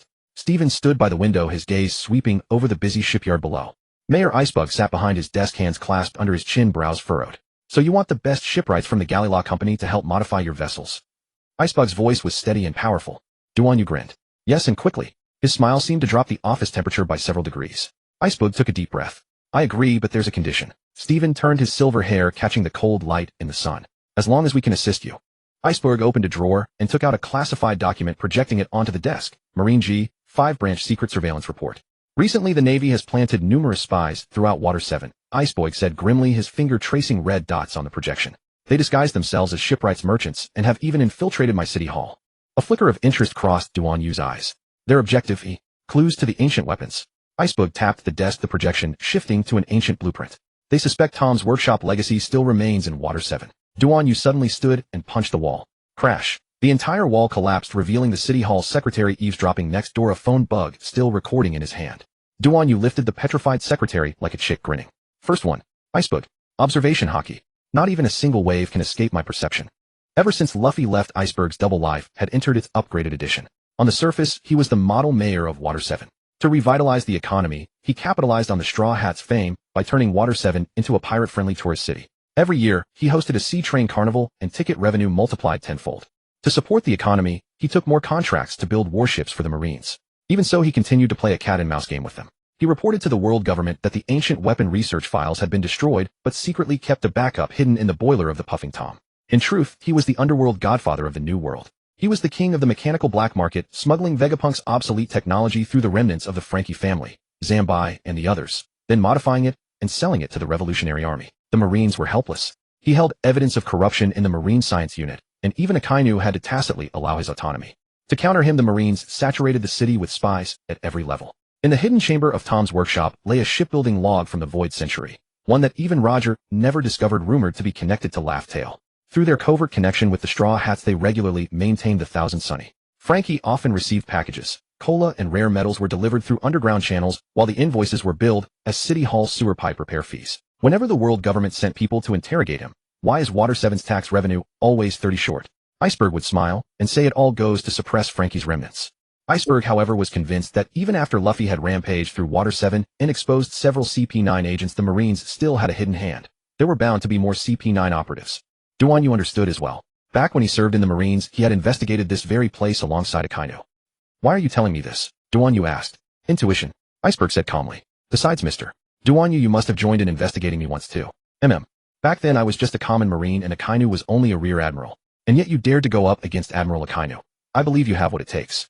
Besides, he'll help me root out the spies. Even if he fails, he can distance himself from me. No one is more cunning than you. Duan Yu nodded. Actually, your free offer doesn't appeal to us at all. However, as long as it means opposing Akainu, I'm very happy to. And this might lure him here. Oh, each of us gets what he needs. Good. Whatever you need, I'll support you with everything I've got. CP9. That spy syndicate. Yes. But they're so mysterious that I couldn't uncover them. Please step in. Steven crossed his arms over his chest. Easy. Duan Yu knew that Jean was meticulous in everything he did. Let Jean handle the investigation. All he had to do was act a bit ostentatious in Water 7 to smoke the snakes out. So Duan Yu contacted Jean and laid the whole matter out for him. They went to the Frankie family hideout. In one of the rooms they told Jean everything. Jean said, is it to our advantage to be involved in this? Won't making more waves hurt our future plans? Duan Yu shook his head. To raise our strength, we need actual combat. Where does actual combat come from? Chaos, conflict, war. Iceberg is an old fox. He simply wants to kill with a borrowed knife. But aren't we also riding this momentum to make a name for ourselves? In Gold City we were rats. In Water 7, we can do things out in the open. The only difference between the two places was whether those in power supported them. This way they could operate in a relatively safe environment. With that said, we're killing 3 birds with 1 stone. First, exposure attracts talent. Second, battle raises our strength. Third, helping Iceberg is helping ourselves. After the purpose was settled, they started discussing how to carry it out. Duan Yu had also received Marine training. His excellent test results were why he could reach the rank of lieutenant commander at such a young age. He also knew a fair amount about espionage training. People who were too perfect or too low-key were all the more suspicious. In addition, Duan Yu had Iceberg secretly check the bank accounts of the people under his command. They returned to the mayor's office. Duan Yu introduced Jean, whose observation hockey was even sharper than his own, to the mayor. Hello, Mr. Mayor. I'm Jean. Iceberg was effusive. King of games, Jean. I know you. Welcome to my city. In the 2 days since you arrived, tourist numbers are up 150 and revenue is up 300. That's even more popular than Luffy. Jean smiled faintly. As long as I haven't caused you any trouble. The more the merrier. Then they got to the point. People who are too perfect are often the most suspicious. Duan Yu leaned back on the sofa in the mayor's office, tapping his fingertips lightly on the table, his eyes sharp as knives. Iceberg handed over a list. These are the core staff recruited over the last 2 years. Shipyard technicians, city hall clerks, hospital doctors. On paper their backgrounds are all clean. Clean. Duan Yu sneered. In a place like Water 7, a too clean resume is exactly what's suspicious. Step 1. The financial trap. Check their accounts. Check their accounts, Duan Yu said bluntly, especially the low-key ones. Iceberg frowned. The world government pays through black market channels. Hard to trace. No, we'll do the opposite. Anomalous savings: a shipyard technician earning 500 berry a month, yet his account receives a fixed 200 berry every month marked as part-time income. What part-time job pays better than shipbuilding? Luxury spending: the self-proclaimed frugal city hall secretary often buys jewelry and bespoke suits, with the invoices made out to office supplies. Reverse money laundering: the hospital accountant's account showed he donated to a charity every month, but that charity was a shell company run by Cypher Pole. A real spy never hides his wealth completely. Duan sneered. They enjoy their privileges in reasonable ways. Step 2: Behavioral flaws. Jean locked onto 3 suspects. Livia: as a ship designer, she never personally went into the water to test vessels. In her blueprints, the critical sections were always marked classified, but hidden between the layers of the drawings were miniature listening devices. Jean deduced that she must be a devil fruit user. Gardier metal from the scrapyard disappeared at regular intervals. He always took night walks along routes that deliberately avoided every marine patrol point, presumably stealing materials. Noah Noel hospital records showed that they were never sick at the same time, a trait of symbiotic-type devil fruit users. Their consumption of surgical instruments was abnormally high, actually used for torture and interrogation. Professional spies are the ones exposed by their habits, Duan said, pointing at the screen, because they rely too heavily on training patterns. Step 3: the sting operation. Since they love lying low, let's give them a big target. Duan had Iceberg deliberately leak false information. Mayor Iceberg will personally transfer the Pluton blueprints on the night of the carnival. The transfer route: the second car of the Puffing Tom. Sure enough, all 3 spies moved at once. Livia manipulated 2 shipwrights and tried to inspect the car in advance. Gartier smeared a rusting agent on the tracks. The twin doctors disguised themselves as medics and approached the platform. Reel them in, Duan said with a grin. The moment Livia's puppet strings wrapped around the car, Stephen's electromagnetic pulse jammer severed them. A puppet without strings is worse than a scarecrow. Duan kicked her flying. Gartier's rusting power was completely useless against the sea stone-plated hull of the Xuanqiong Jiaolong. Your rusted iron is no match for my fists. Duan shattered his defenses with a single punch. The twin doctors tried a sneak attack with life exchange, but Bon Clay's clone fruit turned the attack back on them. Hee-haw, your medical arts are no match for this lady's detoxifying dance.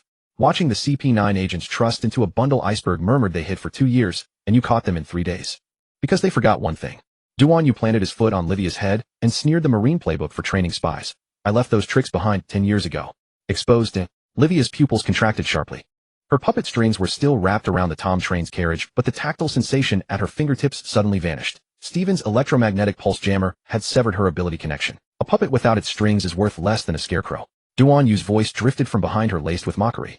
Livia spun around abruptly, only to find Duan with his hands in his pockets, not even adopting a combat stance, merely regarding her with a faint knowing smile.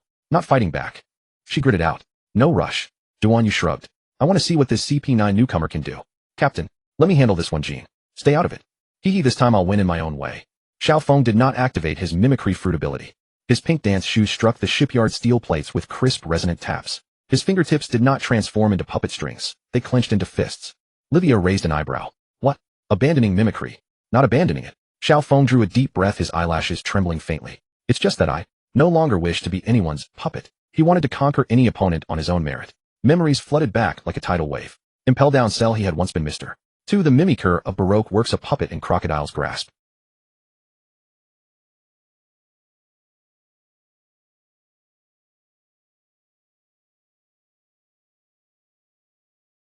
Marineford's artillery, he had become Magellan, become a marine soldier, become whoever he needed to be to survive. Yet never himself. Jin's game domain, granting him victory, yet stripping away his identity.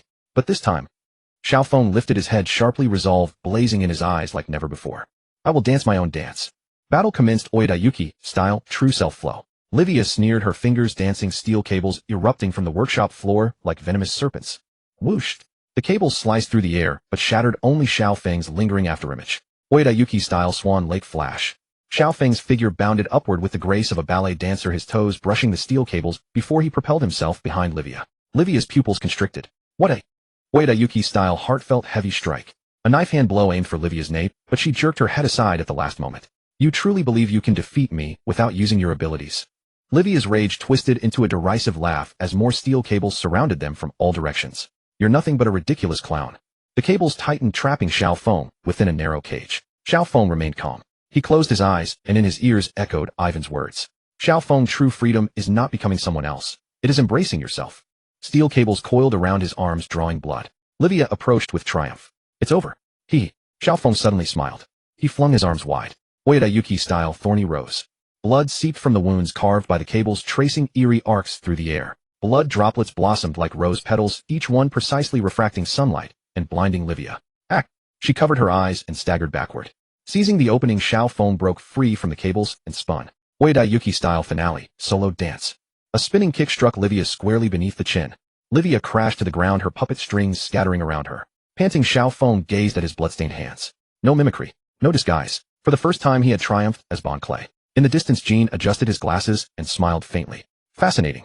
Duan Yu crossed his arms. Looks like your puppet learned to sever its own strings. As Livia was bound, she demanded resentfully, Why didn't you use your powers? Xiao Feng crouched down and replied earnestly.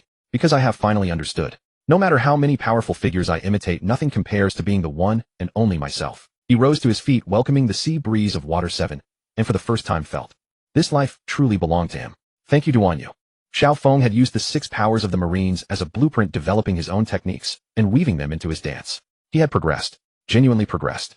Livia was rendered combat ineffective.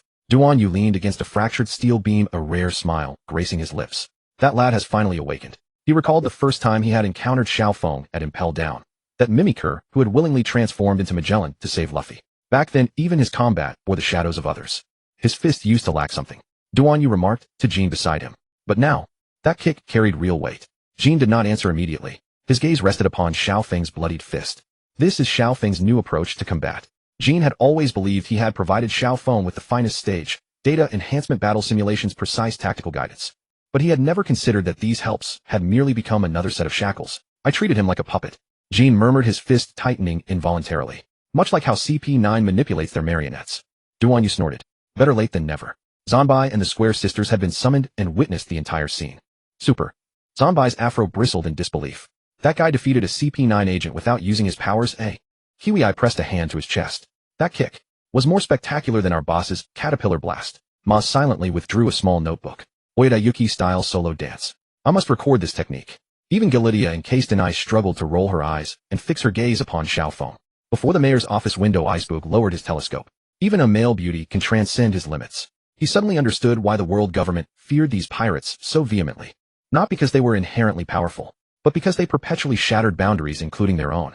Starting today, Xiao Feng suddenly leapt onto the roof of the Tom train and roared across all of Water 7. I am Bon Clay, not a puppet.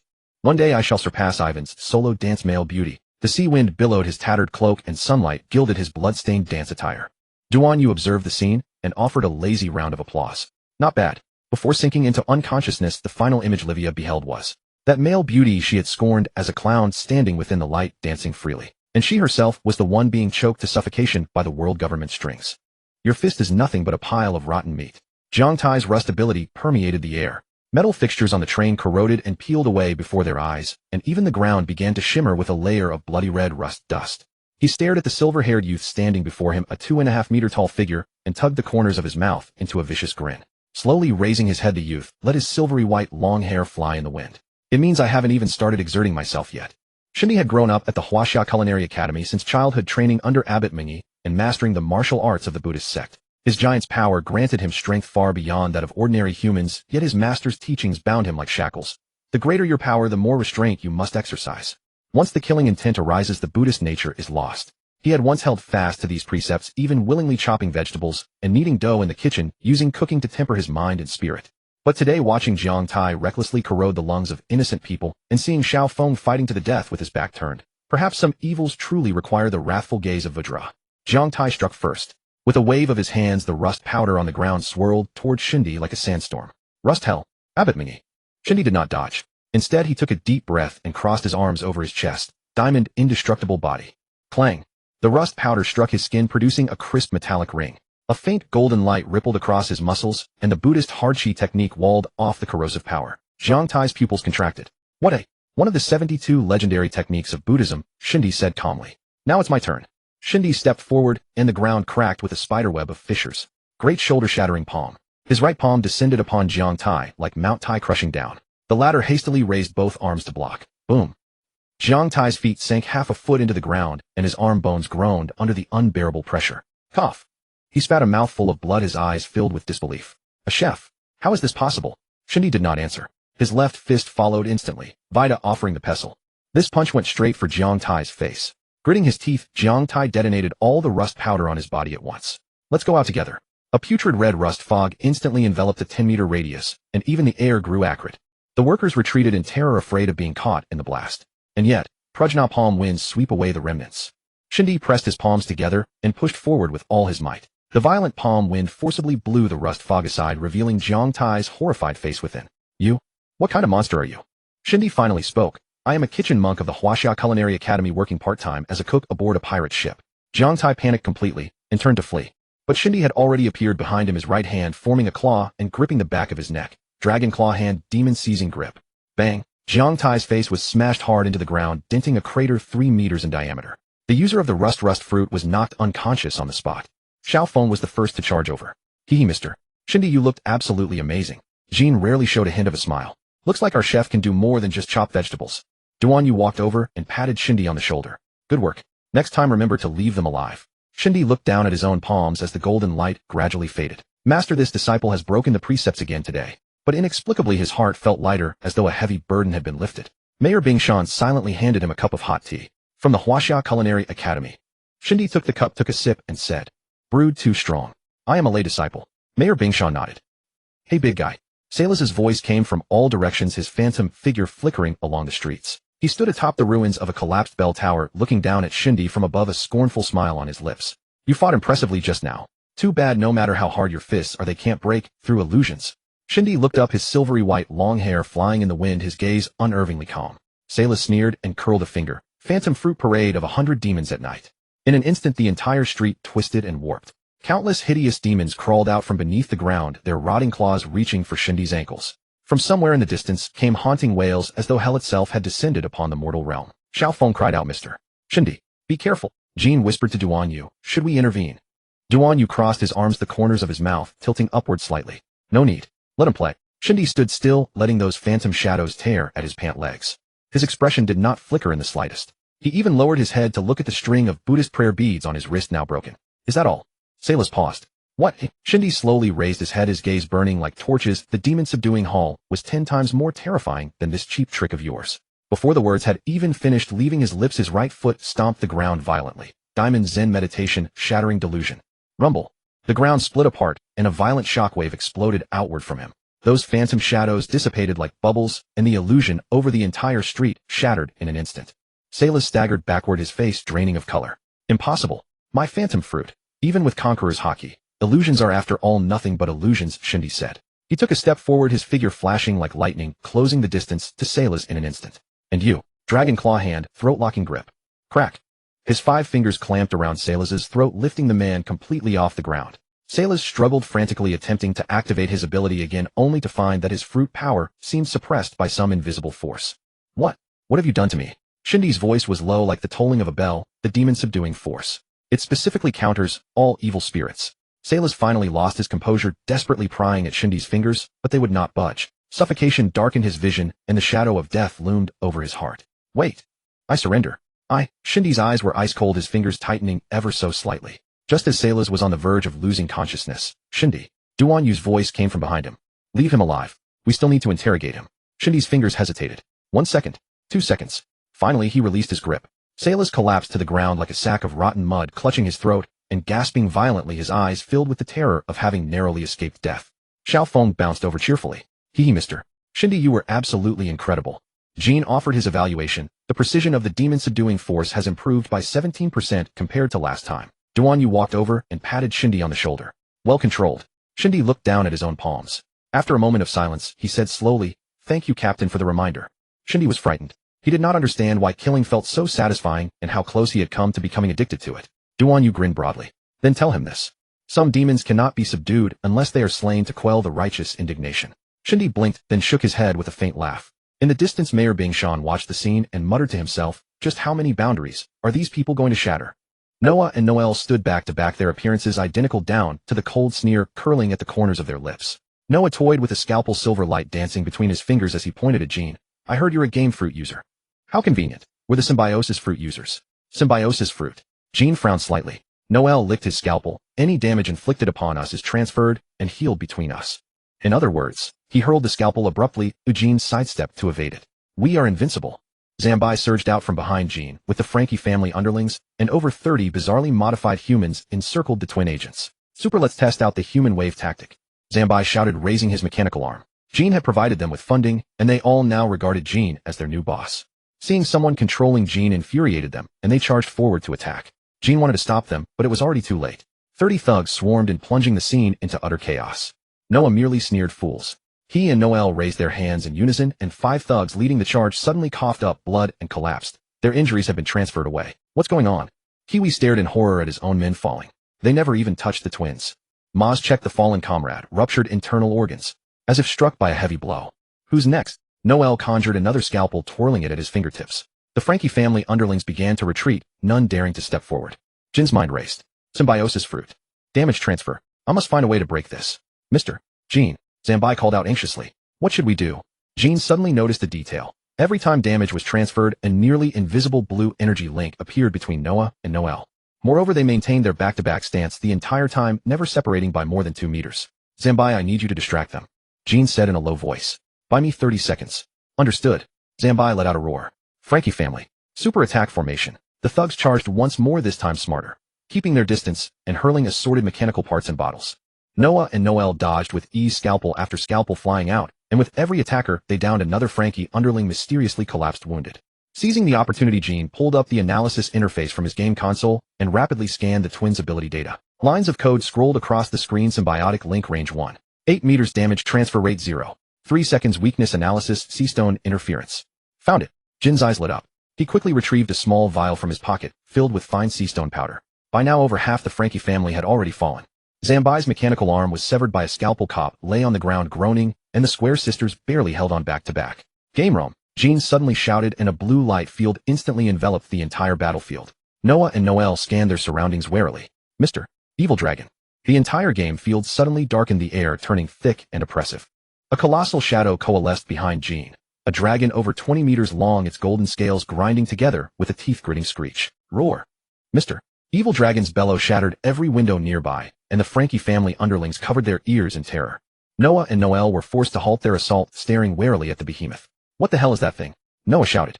Jean leaped atop Mr. Evil Dragon's head. One of my trump cards. He patted the dragon's golden horns. Play with them a little, but don't kill them. Mr. Evil Dragon locked onto the twin agents, lashing its dragon tail toward them. Noah and Noel split apart swiftly to dodge, but the dragon's attack range was too vast. Noel was clipped by the tail tip and sent flying into the wall.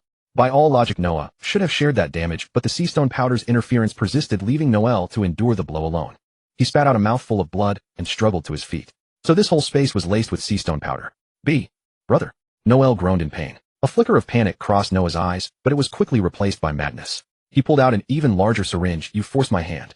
The needle plunged directly into his heart. Noah's body began a horrifying mutation. Irregular bone spurs bulged beneath his skin, fingers morphed into sharp claws, and a barbed tail extended from his spine. Even more terrifying, the blue link between him and Noel turned blood red, re-establishing its connection despite the Seastone interference. Biomodification. Jean drew in a sharp breath. What have they done to themselves? The mutated Noah shot toward Mr. Evil Dragon at an unbelievable speed, sparkling sparks erupting as his claws raked across the golden scales. Mr. Evil Dragon bellowed in pain and spewed scorching flames, but Noah evaded agilely, leaping onto the dragon's back to attack relentlessly. Meanwhile, Noel completed his own mutation and struck from behind.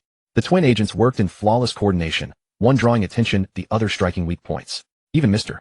Evil Dragon found itself in a bitter struggle. Jean seized the moment and shouted, Mr. Evil Dragon, open your mouth. The colossal dragon immediately gaped wide. Noah sensed something amiss and tried to stop it, but it was too late. Game command overload charge. A rumbling erupted from within Mr. Evil Dragon's body, the energy of 50 barrels of cola bursting forth at once, making all its scales blaze with blinding blue light. Its eyes shifted from red to incandescent white, and a massive sphere of energy gathered within its maw. Take cover.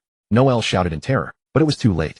The energy cannon blasted directly into the twin agents, and the shockwave tore through half the shipyard. When the smoke cleared, Noah and Noel lay in a deep crater, scorched black, their mutated bodies slowly reverting to normal. Jean walked to the edge of the pit, gazing down at the barely breathing twins. The symbiosis fruit's weakness isn't just Seastone. He pointed at the red link that was almost severed between them.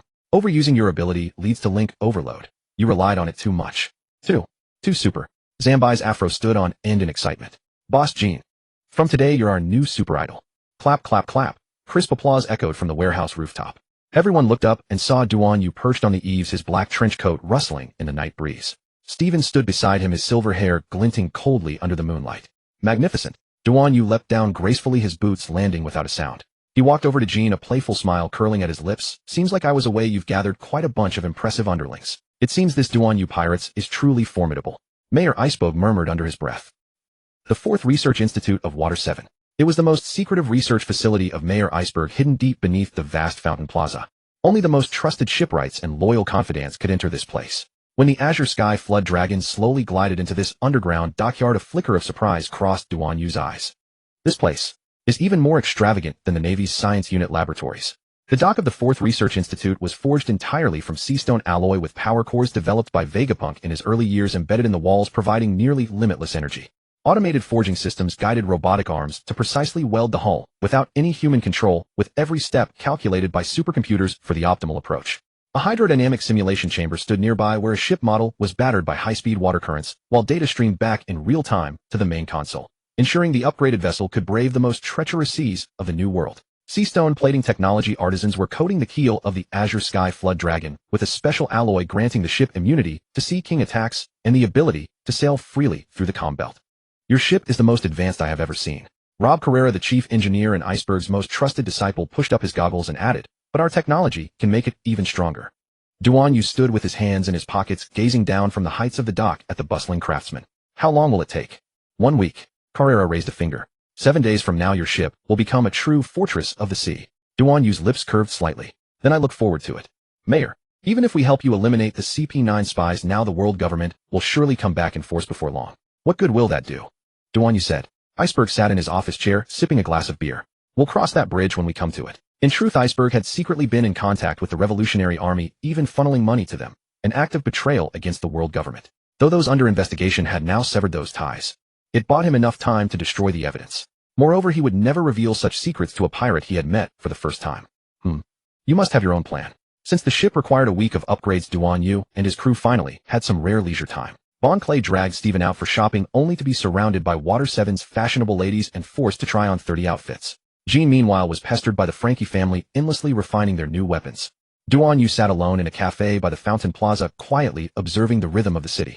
At the docks of Water 7, the usual clamor of haggling had given way to cries of excitement. Another 10 tons of seastone alloy. We'll take all the super coating paint. I'll buy every last can of cola. The Frankie family minions swept through the entire Water 7 materials market like newly rich tycoons. Cop led 5 brothers in hauling away the hardware store's entire stock. The Square sisters Kiwi and Maz drove a modified truck and emptied an entire electronic shop. Zambai went even further, chartering an entire cargo ship loaded with special-grade steel. Super. Shopping feels fantastic. Zambai's afro was now adorned with a newly bought golden headband that sparkled in the sunlight.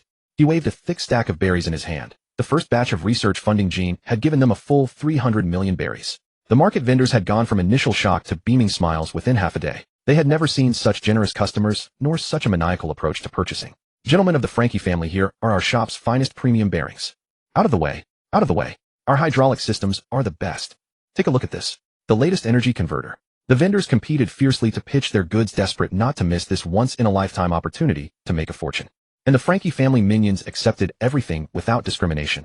As long as it could be used in machinery, they bought it all. Jean, my, these lads are celebrating like it's a festival. Bon Clay tilted his head and asked, Mr. Jean seems to enjoy playing the patron. Jean did not answer, but the corners of his mouth lifted slightly. 3 days later, an abandoned shipyard on the outskirts of Water 7 had been transformed into a makeshift laboratory.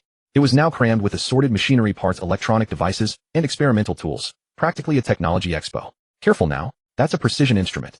Pass me the wrench. Crank the voltage to maximum. Shouts and the clang of metal interwove in a cacophony throughout the laboratory. The Frankie family minions had split into teams, some welding armor plating, others tuning the propulsion systems, and still others testing weapon modules. Everyone was soaked in sweat, yet their faces beamed with excitement. Zambai stood at the central workbench, orchestrating the entire operation. His mechanical arm had been upgraded and could now wield 6 different tools simultaneously. Kiwi, is the chest armor's laser focuser adjusted yet? Almost done. Kiwi was sprawled over a complex instrument, meticulously adjusting the lens angles. Her twin sister Maz was beside her, testing a new type of energy cell. Cop, how's the propulsion system? Super perfect. Cop popped his head out from behind a massive engine, his face smeared with oil. The cola-powered thruster is even stronger than we estimated. Jean arrived at the laboratory on schedule to inspect their progress. The moment he stepped through the door, he was stunned by the sight. The laboratory had doubled in size compared to 3 days ago. Semi-finished mechanical devices were piled everywhere, while design blueprints and calculation formulas plastered every wall. Boss Jean. Zambai spotted him first and dashed over excitedly. Perfect timing. You're just in time for our showcase. Jean raised an eyebrow. Faster than expected. Of course. Zanbai puffed out his chest proudly. With ample funding and materials, our efficiency is superclass. He led Jean to the center of the laboratory where a massive object shrouded in canvas stood. A dozen underlings gathered around, their faces full of anticipation. The moment of truth. Zanbai ripped off the canvas with a flourish. Frankie, General revised. What appeared before Jean was a pitch-black, colossal mechanical armor, a full size larger than the original Frankie General. Its surface was covered in special alloy gleaming with a cold metallic luster under the lights. A cola-powered thruster was mounted on its back, its arms were gauntlets forged from seastone alloy, and a complex laser emitter was embedded in its chest. Your appearance. I don't like it, Jean said, looking displeased. No, it hasn't been painted yet. Zanbai was a clever man. He knew he had to change the exterior to resemble Jean, which essentially meant just changing the hairstyle. The 5 towering doors swung slowly open, and the 5 elders sat around the round table, the atmosphere as heavy as iron. CP9 has failed, the golden-haired elder said coldly. Not only did the mission fail, but even the lead on the ancient weapons has gone cold. Water 7's spy network has been torn up by the roots. The long-bearded elder leafed through the report, a chill flashing in his eyes. That man named Duanyu is more dangerous than we imagined. He has gathered a group of monsters around him, the bald elder said, clenching his fist. The most troublesome part, the sword-bearing elder suddenly raised his head, his voice low, is that Kazan Akiji has boarded their ship. Boom. The air in the entire hall seemed to freeze for an instant. That traitor. The golden-haired elder slammed the table, murderous intent blazing in his eyes. Does he think he can do whatever he wants after leaving the Marines? We cannot let this go on any longer, the long-bearded elder said, narrowing his eyes. They must be eliminated, the bald elder declared resolutely. Send them. The other 4 fell silent for a while, then slowly nodded. After Akiji Kazan left, the Marine High Command underwent major restructuring, and Sengoku also stepped down as Fleet Admiral to retreat behind the scenes. At this time, the lineup of Marine Admirals and Corps High Command had changed as follows: the new Fleet Admiral Akainu Sakazuki, a magma fruit user fanatically devoted to absolute justice. After the Summit War, he defeated Akiji to seize the Fleet Admiral position. He moved Marine headquarters to G1 branch in the New World, directly confronting the 4 emperors. He rules with an iron fist and advocates the proactive annihilation of pirates, even willing to deploy the SSG science unit in the Seraphim. The 3 admirals, Kizura Borsellino has the strength, but he always slacks off in battle. There is no chance of promotion. A glint fruit user, he retained his original post, but his movements have become more covert, often carrying out special missions for the Celestial Dragons. His stance toward Akainu's radical policies is ambiguous. He seems indolent, but is in truth unfathomable. Fujitora Isho, a gravity fruit user promoted out of turn as an admiral through the world conscription. He advocates the abolition of the 7 warlord system, yet his power is immense. He can summon meteors. Ryakujiu Aramaki, a forest fruit user who also rose through the world conscription. Arrogant and ruthless, he calls himself the perfect human who has no need to eat, and can control plants and absorb life energy. Other high-level changes: Vice Admiral Tsuru remains Chief of Staff, her position as the strategist unchanged. Garp nominally retains the title of Vice Admiral, but in practice has stepped back, alienated within the Marines because of Luffy's identity. After taking office, Akainu vigorously supported Vegapunk's science unit. SSG Special Science Group, a new force that replaced the 7 warlords wielding cutting-edge technological weapons. Seraphim, humanoid weapons modeled after the 7 warlords possessing Lunarian lineage, Kizura's laser ability, and green blood devil fruits. Their strength approaches that of admiral candidates. The 5 elders' order had been issued. Fujitora Ryakuju. The situation in Water 7 is out of control. Duanyu and his crew must be completely wiped out. Especially Akiji, the sword-bearing elder added. His betrayal is a challenge to the world government's authority. Fujitora, eyes shut, resting his hand on his cane sword, said in a low voice, I understand. Ryakuju grinned, flashing his snow-white teeth. Finally some fun. Water 7's night was still as bustling as ever. The fountain plaza blazed with lights, and visitors reveled in the joy of the festival. Beneath that calm, however, a murderous aura was spreading. They're here. Akiji, leaning on a railing with a bottle of wine in his hand, answered lazily, Era. How troublesome. Jean frowned. 2 admiral-class fighters. The 5 elders really think highly of us. Xiao Feng swayed over with a cocktail in hand. Ayaya, this is going to get lively. Just then, boom. The entire city jolted violently. On the horizon, a pitch-black fleet came riding over the waves. Is that a marine warship? At Water 7's harbor, a merchant's glass shattered on the ground with a sharp crack. His pupils constricted violently as he fixed his gaze on the dozen-odd pitch-black warships far out at sea. From every mast hung a suffocating banner. Fujitora's purple gravity blade flag. Ryakujiyu's grim giant tree banner. Marine admirals are here. In an instant, the entire harbor erupted in chaos. Are you kidding? 2 admirals in Water 7. A pirate captain's face turned deathly pale, and the wanted poster in his hand slipped to the ground with a rustle. Run. His first mate grabbed him, voice trembling. That's Fujitora and Ryaku. Once they've set their sights on you, the entire island will sink. At the docks, the crowd shoved frantically as screams erupted on every side. Move. Where's the ship? Where the hell is my ship? Stop pushing. People are going to die. Vendors scrambled to pack up their stalls, barrels rolled everywhere, and the sound of shattering glass rose one after another. The once lively Fountain Plaza was now in total chaos. Captain, the Marines have blocked off our ship. Damn it. A pirate wearing a tricorn hat viciously kicked over a table. Take another route. Leave from the rear harbor. No good. There are warships in the rear harbor too. Damn it. He gritted his teeth and suddenly drew his blade. Then we fight.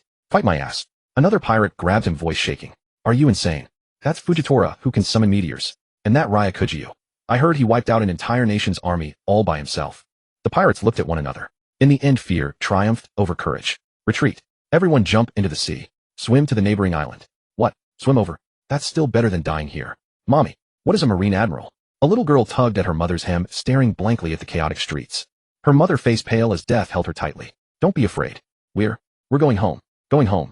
A nearby tavern owner slammed his door panels shut, voice shaking. The entire island is going to be dragged into this. Hurry to the underground shelter. But, no buts. The owner shouted, eyes red. Do you want the child to be crushed by a meteor? The woman shuddered, scooped up her child, and dashed toward the underground passage. The sea breeze died abruptly. All of Water 7 seemed to be under an invisible pressure. The harbor water had become eerily still. Even the waves seemed frozen in midair. What is that? Someone pointed at the sky, trembling. Above the clouds, a burning meteor was slowly emerging. Fujitora's cane sword had been drawn. The clouds were ripped apart, and the sky seemed to be burning. It was a colossal object more than a kilometer in diameter, its entire body crimson, with lava-like fissures churning across its surface, dragging a trail of blazing fire several kilometers long. Its shadow engulfed all of Water 7, and daylight instantly turned into a blood-red dusk. What the hell is that? On the dock, a pirate's legs went weak, and the blade in his hand clattered to the ground. His pupils reflected the star of destruction drawing closer, and a despairing groan was squeezed from his throat. This meteor was enough to wipe Water 7 off the map entirely. The air twisted in the searing heat, the sea boiled and vaporized, and white mist shot skyward. Before the meteor even arrived, the terrifying shock wave was already shaking the entire city's buildings, with windows bursting one after another. We're going to die. Everyone is going to die. The citizens collapsed to the ground, the crying of children, the screaming of women, and the roaring of men all mingled into chaos. The marble floor of Fountain Plaza cracked with loud snaps, and the towering clock tower began to tilt. Even the marine warships in the distance began to turn around and retreat. Fujitora's heaven's punishment made no distinction between friend or foe. The meteor plunged faster and faster, the atmosphere squeezed into a deafening sonic boom. The mast of the Xuanxiong dragon prow creaked and bent, and the ship's keel groaned under the strain. Hey! Zambai's mechanical arm sparked. Can this thing really stop it? Jin was terrified. Bon Clay's smile finally stiffened. Ayaya, we're really done for now. Akiji slowly straightened up and looked at the sky, his lazy tone rarely so grave. Fujitora, old man. You've gone too far. Fujitora's eyes were blind, but his heart was not. He had done all this in order to carry out his duty as a Marine Admiral. This city contained a fearsome master who actually dared to kill a CP9 member. And then there was Akiji. By unleashing his ultimate move, he was sure to force every hidden master out into the open. That was far more convenient than this blind man searching for them one by one. The entire city trembled beneath the meteor's shadow. Everyone, concentrate all firepower. Standing atop the city hall, Mayor Iceberg held an amplifying din mushy, his voice resounding across the whole city. Behind him, the elite shipwrights of the Galila Company had already set up dozens of special high-pressure water cannons, the ultimate weapons used to counter sea kings. Fire! Boom!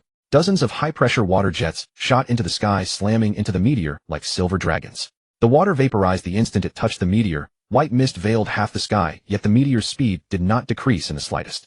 Useless. Completely useless. The shipwrights watched in despair as the water streams were vaporized.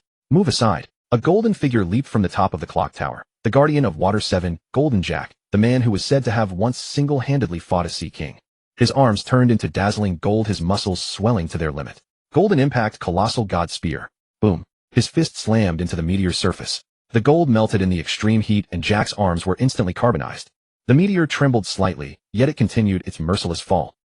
Jack spat out a mouthful of blood and plummeted from the sky.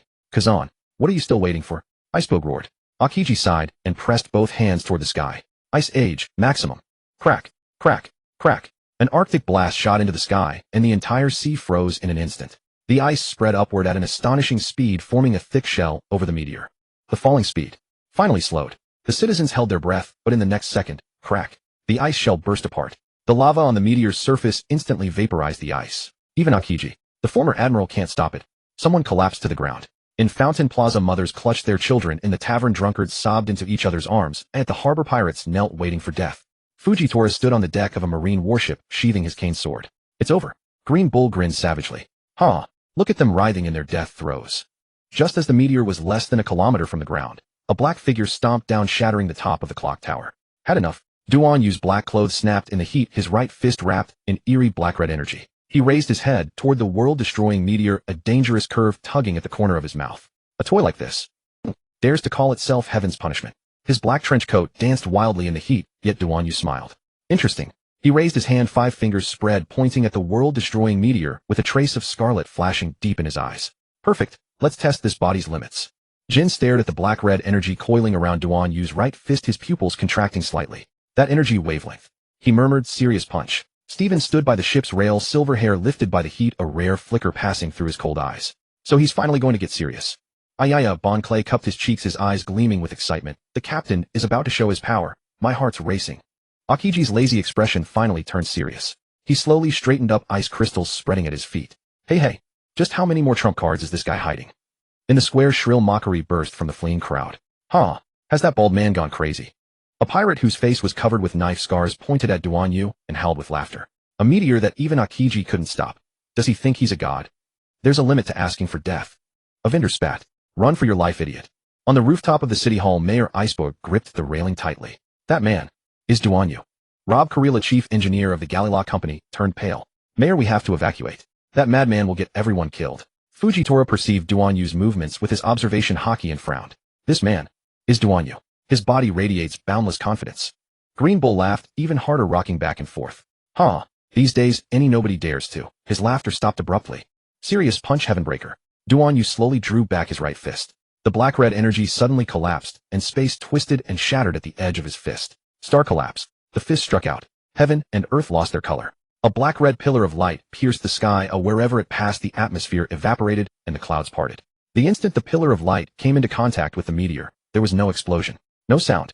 The kilometer-wide meteor, like a fragile glass ornament, began to annihilate at the atomic level. The burning meteor broke into countless points of light, scattering through the night sky like blood-red snow. The scarred pirate's sneer froze on his face. The vendor's spit still hung at the corner of his mouth. Green Bull's gaping jaw forgot to close. That's impossible. Steven's eyes nearly bulged out of their sockets. Bon Clay fainted dead away on the deck. I'm so happy I could die. Akiji's ice crystals shattered with a crack. Are you kidding me? Fujitora's cane sword clattered to the ground. Gravity was torn apart. Duan Yu shook out his wrist and turned to face the dumbfounded Green Bull. Now, it's your turn. Countless meteor fragments rained down. However, that responsibility fell to Iceberg and the others, not to the Duan Yu pirates.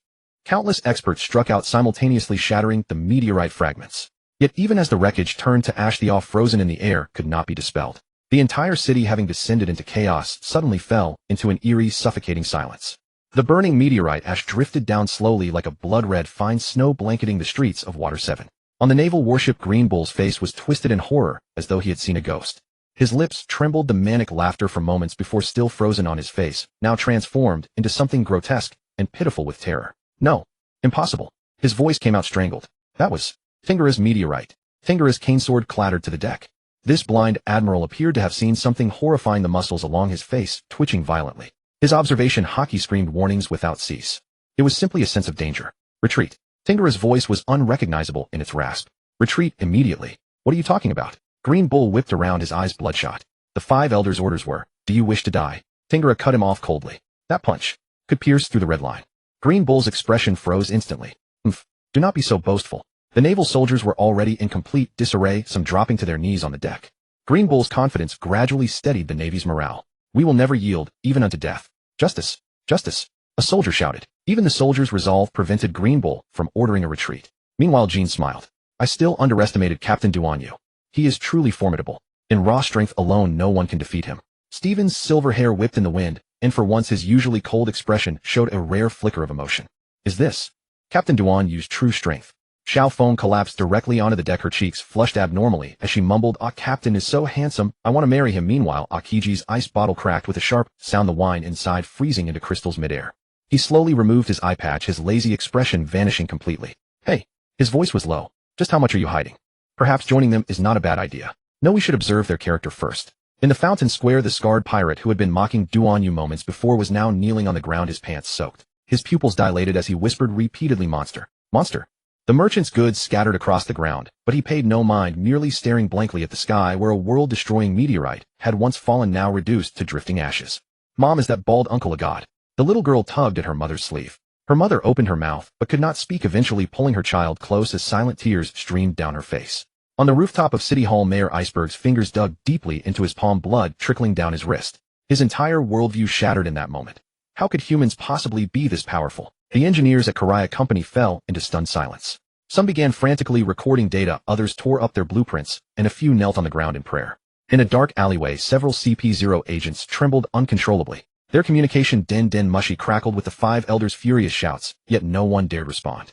We must report this immediately. The lead agent reached for his den mushy, but a comrade grabbed his wrist. Have you lost your mind? His companion's face went deathly pale. That monster will hear us. From a distant skyscraper, Morgans of the World Economic News Agency practically burst with excitement, his feathers ruffled as he frantically pressed the shutter. Major story. An absolute major story. Mysterious powerhouse shatters an admiral's meteorite with one punch. The world is about to. At the storm's center, Duan Yu merely flicked his wrist as though he had swatted a mosquito. He glanced at the fleeing naval fleet, a cold smirk forming. They seemed to want to run. His punch felt like a sledgehammer striking everyone's heart. Akiji took a deep breath and approached Duan Yu. Hey, that punch you just threw. Duan Yu raised an eyebrow.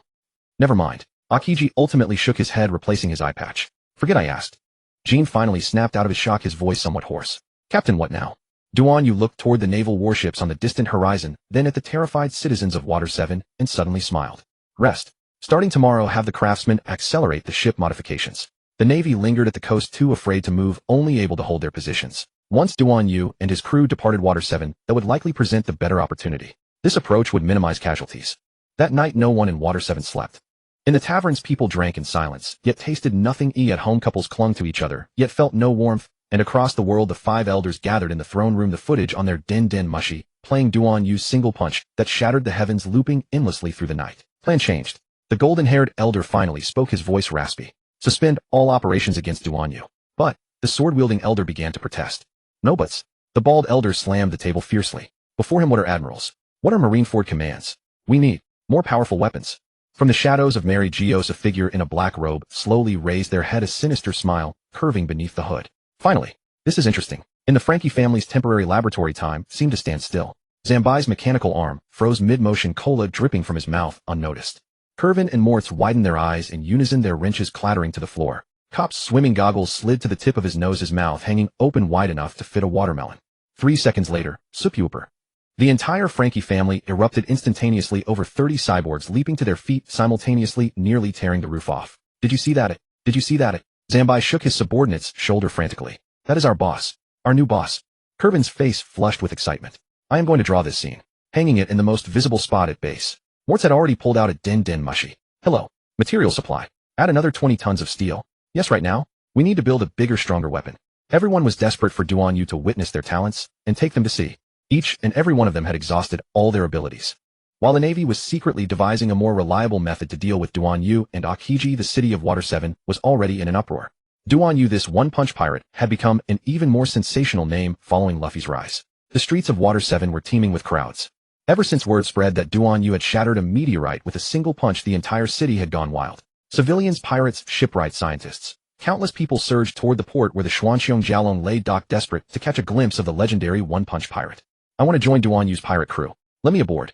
I can do anything. Captain Duan Yu, take me with you. The crowd's shouts rose and fell in waves, with some even dropping to their knees, arms raised high as if in pilgrimage. Mom, I'm going to be a pirate. A little boy broke free from his mother's grasp and surged forward excitedly. What nonsense are you spouting? The mother grabbed him, but the next moment she pulled out a resume from her bosom and pushed into the crowd. Captain Duan Yu. My son is brilliant. He can even handle accounts. Surrounding civilians began following suit, some presenting their shipbuilding certificates, others showcasing their culinary skills, and one even hoisting a massive barrel of wine while shouting, Captain, the wine I brew is the finest in all of Water 7. Several once arrogant pirate crews now stood respectfully at the foot of the Xuanqiong Jialong's deck, heads bowed, like prisoners awaiting judgment. Captain Duan Yu, our Iron Hook pirate crew is willing to pledge allegiance. The leading captain dropped to one knee, his voice trembling. Just say the word, and we shall immediately strike our flags and follow you unto death. Scram. Another pirate captain kicked him aside. Our storm pirate crew is far more worthy of following Captain Duan Yu. We have 3 warships. 3 warships mean nothing. Someone else pushed through. Our steel pirate crew is composed entirely of cyborgs. The shipwrights of the Carlane Company went on collective strike, grabbing their tools and sprinting toward the Xuanqiong Jialong. Captain Duan Yu, let us modify your ship. We can forge it into the greatest warship in the world. Several scientists wearing goggles grew so excited they could barely speak. That energy signature. Could you let us study it? Just once. Jean sighed helplessly. Captain, if this continues, they'll dismantle our ship for research purposes. Captain Duanyu. A well-dressed, middle-aged merchant squeezed to the front, clutching a box encrusted with gemstones. This is our entire merchant guild's fortune. 500 million berries. We only ask that our guild be placed under your banner. 500 million. A joke. Another wealthy merchant sneered and produced a check. 1 billion. Captain Duanyu, we are willing to fund all your operations. Xiao Feng sauntered over, swaying her hips with a smile. Oh, my captain is quite the catch these days, Mr. Akiji. Several young girls called out, their faces flushed. Please let me join. I can be your secretary. Akiji leaned lazily against the railing, sipping his drink. Get lost. But his presence only drove more people into a frenzy. A former Navy admiral now in this pirate crew. What did that signify? It meant the strength of Duanyu's pirate crew had already surpassed the tolerance limit of the Navy headquarters. Facing the city's madness, Duanyu merely cast a dismissive glance at the crowd before turning and walking toward the cabin. Zanbai. Yes. Zanbai jumped over excitedly. There's Super's command. Too troublesome. I don't want too many companions for now. Let them go. Duanyu said without looking back. Huh. Zanbai paused. Why? Duanyu's steps faltered slightly, a faint smile playing on his lips. My ship does not need useless people. Those words were like a bucket of cold water, instantly extinguishing most people's enthusiasm. But immediately after, an even fiercer competition erupted. Choose me. I'm the best shipwright in Water 7. My research can triple the speed of the Xuanxiong Jialong. Captain Duanyu. Look at me. Look at me. The madness of Water 7 had only just begun. The Frankie family opened the Frankie modified for Jean, which had been completed. Its appearance bore no resemblance to Jean whatsoever. Only a vague similarity. The Frankie modified had become Jin's exclusive combat mecha. This Frankie modified mecha tailor-made for Jean was clad entirely in dark blue alloy armor. Data patterns resembling Jin's game domain flowed across its surface, while C-prism stone stabilizers were embedded at the joints. The overall design retained the Frankie family's hardcore mechanical style, while incorporating Jin's technological aesthetics. The exterior was modeled after Jin's image, with eyes capable of switching between multiple visual modes, thermal energy sensing, and data analysis. Arms. The left arm is equipped with a holographic projector capable of instantly deploying a game domain. The right arm houses a high-energy particle cannon powerful enough to pierce warship armor. Back fitted with nuclear-powered thruster wings for short bursts of supersonic flight, along with EMP jamming devices.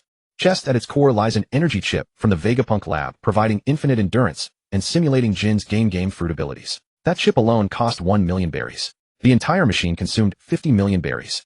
Simply extravagant.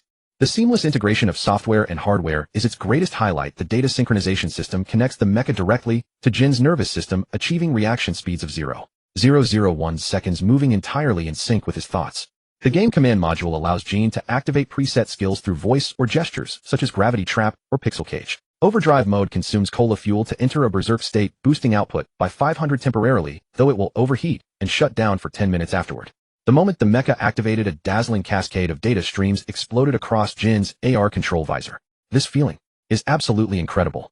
He clenched his fist violently, and the mecha mirrored the motion, alloy knuckles crackling with electrical sparks. Zanbai proudly patted the mecha's lower leg. He couldn't reach the shoulder. Super right. Even the energy core has been calibrated to match your game domain. Jiwei excitedly brought up a holographic display. Look, this is your exclusive skill library. Maz added, we even included an Easter egg. She pressed a button, and the mecha suddenly played Jin's signature electronic voice. Game start. Can we test it right now, On the training ground, the Frankie family had also deployed their mechas. Damn, so fierce. Thank you, Mr. Sponsor. Mr. Jin. It turned out that Jin's generous funding allowed them to build their own armor. After reading through the mecha system instructions, Jin found it remarkably easy to operate. Within half an hour, he had become fully proficient. If Frankie returned and saw this scene, he would surely be overjoyed. Jin effortlessly dodged the combined assault of the entire Frankie family while piloting the mecha. Cop's rocket punch was crushed by a single hand. The Block Sister's sexy beam was refracted back by the holographic barrier. Zanbai launched the Frankie general charge, only to be thrown over Jin's shoulder and slammed into a wall. Not enough. Jin's voice echoed through the mecha's external speakers. Try this. Data collapse. The mecha's right arm suddenly disassembled into countless pixel blocks, reconfiguring into a massive cannon that fired a beam, obliterating a target ship 100 meters away. Akiji raised an eyebrow. Damn, that's insane. Xiao Feng rested her chin in her hands, eyes sparkling. Mr. Jin is incredibly cool. Steven cheered enthusiastically. Mr. Jin, take this punch. Giant strength. It struck toward Jin's mecha. Steven's silver hair danced wildly in the wind. A rare fighting spirit lifted the corner of his mouth. His right fist slowly clenched, muscles snapping taut, and dark red energy lines emerged beneath his skin. Mr. Jin, try a punch for me. Before his words faded, his fist had already blasted out. Giant's might, mountain-shattering fist. The air ruptured violently. A visible shockwave exploded outward like a fan as the training ground floor caved in at once. Full mech power. Jin's pupils shrank. His fingers traced afterimages across the virtual control screen. Overload mode. Activate. The eyes of Frankie Kai suddenly blazed with searing blue light. The energy core in its chest spun at overclocked speed, and every data circuit on the mech's surface seemed to boil at the same time. Maximum power. A deep thrum. A barrier formed from countless hexagonal panels of light expanded instantly and slammed hard into Steven's incoming fist. Boom. The explosive gale knocked the onlookers off their feet. Foam shrieked and Zambai's afro was blown straight back into a slicked-back style. When the smoke cleared, Steven stood at the center of a 10-meter-wide crater, thin white steam curling from his fist. 20 meters away, Jin's mech knelt on one knee. The armor of its left arm was covered with spiderweb cracks, but its core reactor still ran with unwavering stability. No way. He actually blocked it. The Frankie family underling's jaws slammed against the floor. Akiji's chilled wine bottle cracked with a sharp snap. That punch would be enough to sink a warship. A draw. Duan Yu had appeared at the edge of the crater, without warning, his black trench coat utterly still. Steven held back 30% of his strength. He crouched down and touched the mech's cracked armor. The design concept is wrong. This mech relies too heavily on data calculations. When it encounters violence beyond the limits of calculation, it suffers. Jin climbed out of the cockpit, yet his smile was radiant. It's sufficient for self-defense, isn't it? Steven shook out his wrist and walked over, then suddenly reached out and pressed Jin's shoulder. Next time. A flicker of anticipation passed through his eyes beneath his silver hair. Strike me with 100 power. That night the Frankie family stayed up all night modifying the mech. Install a C-stone buffer layer. Expand the energy core output valve to 120. Next time we'll make Mr. Steven bleed. Super. The Square sisters were unusually tense. Meanwhile, on the other side, the Xuanxiong Jiaolong had been successfully upgraded. With the aid of its stealth material, it was hard to spot on the open sea. What's more, the material was highly waterproof. The Square sisters ran over cheerfully. Mr. Jin, your mech has been successfully upgraded too. As it turned out, those two girls, they had actually upgraded Jin's mech and enabled it to combine with the Xuanxiong Jiaolong, becoming a single entity. Jin's mech boosted the warship's combat capability. Standing on the deck, hands on their hips, the Square sisters, Kiwi and Mozu, war pride written all over their faces. Behind them, Jin's Frankie Kai mech was perfectly embedded in the hull of the Xuanxiong Jiaolong in a brand new form, its mechanical joints humming low like a slumbering steel behemoth awakening. Mr. Jin. Kiwi jumped with excitement, her ponytail swinging high. Your mech is now the warship's second core. Exactly. Mozu adjusted her goggles, her fingers gliding swiftly over a virtual screen to call up a holographic projection. Look, not only can the mech fight alone, it can also connect directly to the warship's main control system, amplifying overall firepower. The mech and the warship fused in perfect harmony. Under Mozu's operation, the armor panels on the back of Jin's mech snapped open, exposing several thick energy conduits, which docked precisely with the deck interfaces of the Xuanxiong Jiaolong. System synchronization complete. In an instant, every cannon thruster and defense barrier on the warship blazed with blue light. The mech's data circuits spread along the hull, like living blood vessels covering the entire vessel. Firepower boost. The high-energy particle cannon on the mech's right arm was linked in parallel with the warship's main cannon, increasing destructive output by 300. One shot could blast through a marine fortress. Mobility leap. The cola-powered jet wings on the mech's back were synchronized with the warship's thrusters, allowing this Leviathan to pull off fighter jet-like sharp turns. Defense integration. The mech's data barrier can cover the whole ship and can even withstand 3 shots from Akiji's Ice Age. Mayor Iceberg and the chief engineers of the Galila company stood on the high dock platform, staring in disbelief. This has already surpassed the shipbuilding technology of Water 7. Iceberg's voice trembled slightly. Those two, they've pushed biomechanical fusion technology this far.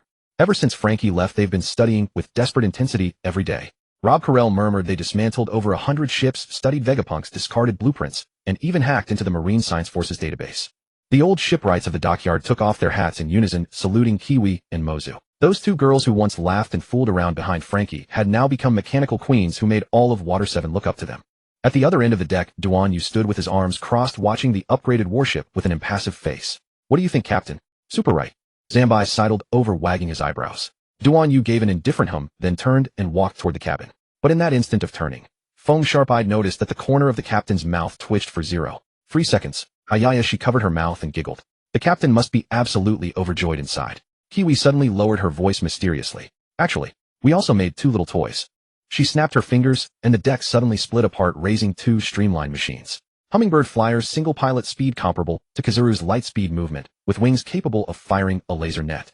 Abyss submersible, it can dive to depths of 10,000 meters, and is equipped with a sonic cannon and a camouflage system that can fool even sea kings. Mozu added, even if the warship is sunk, we can use these to escape with everyone aboard. That was feasible. They could use these little machines to make landfall. Akiji tilted his head back and drained the last of his wine, then froze the bottle solid in his palm.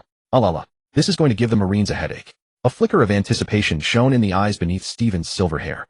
Meanwhile, Jean stood atop the mech's shoulder armor, looking down at the reborn Xuanqiong, Jiaolong. The morning sun reflected on his glasses. Game level up. At that moment, the Marines surrounded Water 7 once more.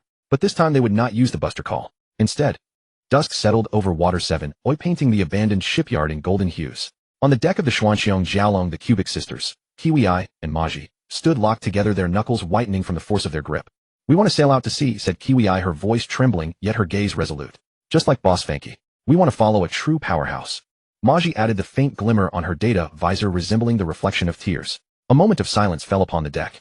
Shitafin crossed his arms, silver hair tousled by the sea breeze, and replied coldly, "We can only take one." "Why?" Kiwi Ai nearly shouted, her voice laced with anger and grievance. Shitafin offered no reply, merely casting a glance at her sharp as a blade. Oh my, Xiaofeng sauntered over, swaying his waist, and lightly patted Shitafin's shoulder. "Don't be so harsh, one more wouldn't hurt, no." Shitafin's voice remained icy. "There's limited space aboard." Maji's lips quivered. Her right leg, the sea prism alloy prosthetic, trembled faintly as though struggling to bear her weight. We can share a bed," she murmured, her voice barely audible. Kiwi Ai swiftly raised her hand and wiped her eyes. Maji recited their 3 years' worth of invention records, the Hummingbird flyer, which had increased the Xuanqiong Jiaolong's speed by 300%. The Abyss submersible, which during ComC tests had deceived a Sea King into believing it was one of its own. The Finrer mechanical wolf, which in simulated combat had single-handedly defeated zombies, Frankie General Modified. "We are no burden," Maji said softly, yet each word struck the deck like a hammer blow. Zombi stood at the edge of the dock, his explosion-cut hair splattered with machine oil, grinning with a gap between his front teeth. "Hey, you too," he bellowed. "Don't embarrass us." Kiwi Ai whipped around and glared at him. "Who asked for your opinion, you idiot?" Kapu adjusted his swimming goggles and smiled.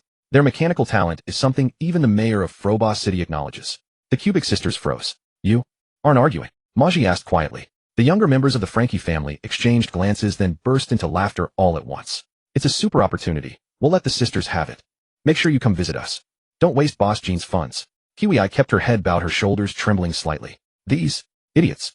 Duan Yu stood at the cabin doorway, his black trench coat billowing in the sea wind. He glanced at Kiwi Ai and Maji, then swept his gaze over the Frankie family. He spoke calmly, "But there's only one room.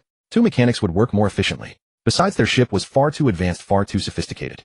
Kiwi Ai snapped her head up. Maji's visor flickered on with a blue light. "Really?" Duan Yu didn't answer. He simply turned and walked toward the cabin, tossing over his shoulder, "Depart at 6 tomorrow morning." The 2 girls suddenly lunged forward and threw their arms around Duan Yu. "Thank you, Captain."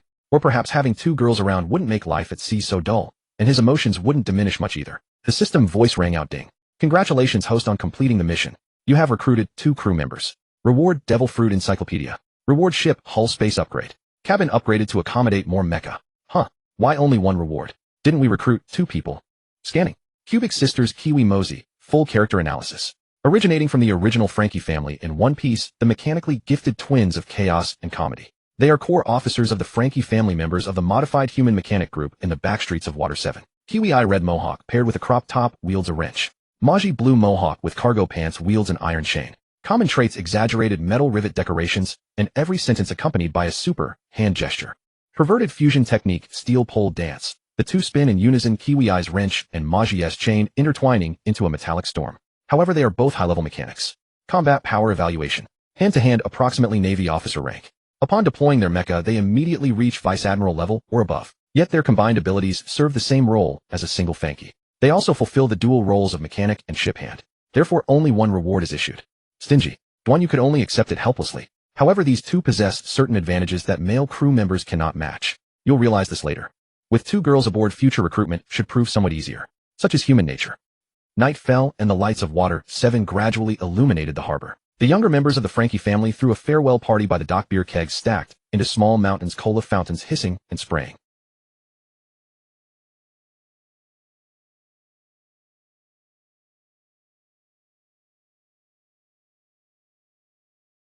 Maji, meanwhile, was surrounded by a group of gang members who shouted overlapping farewells. "Make sure to install an auto-mixing system on the ship. Next time you come back, bring some of Vegapunk's technology."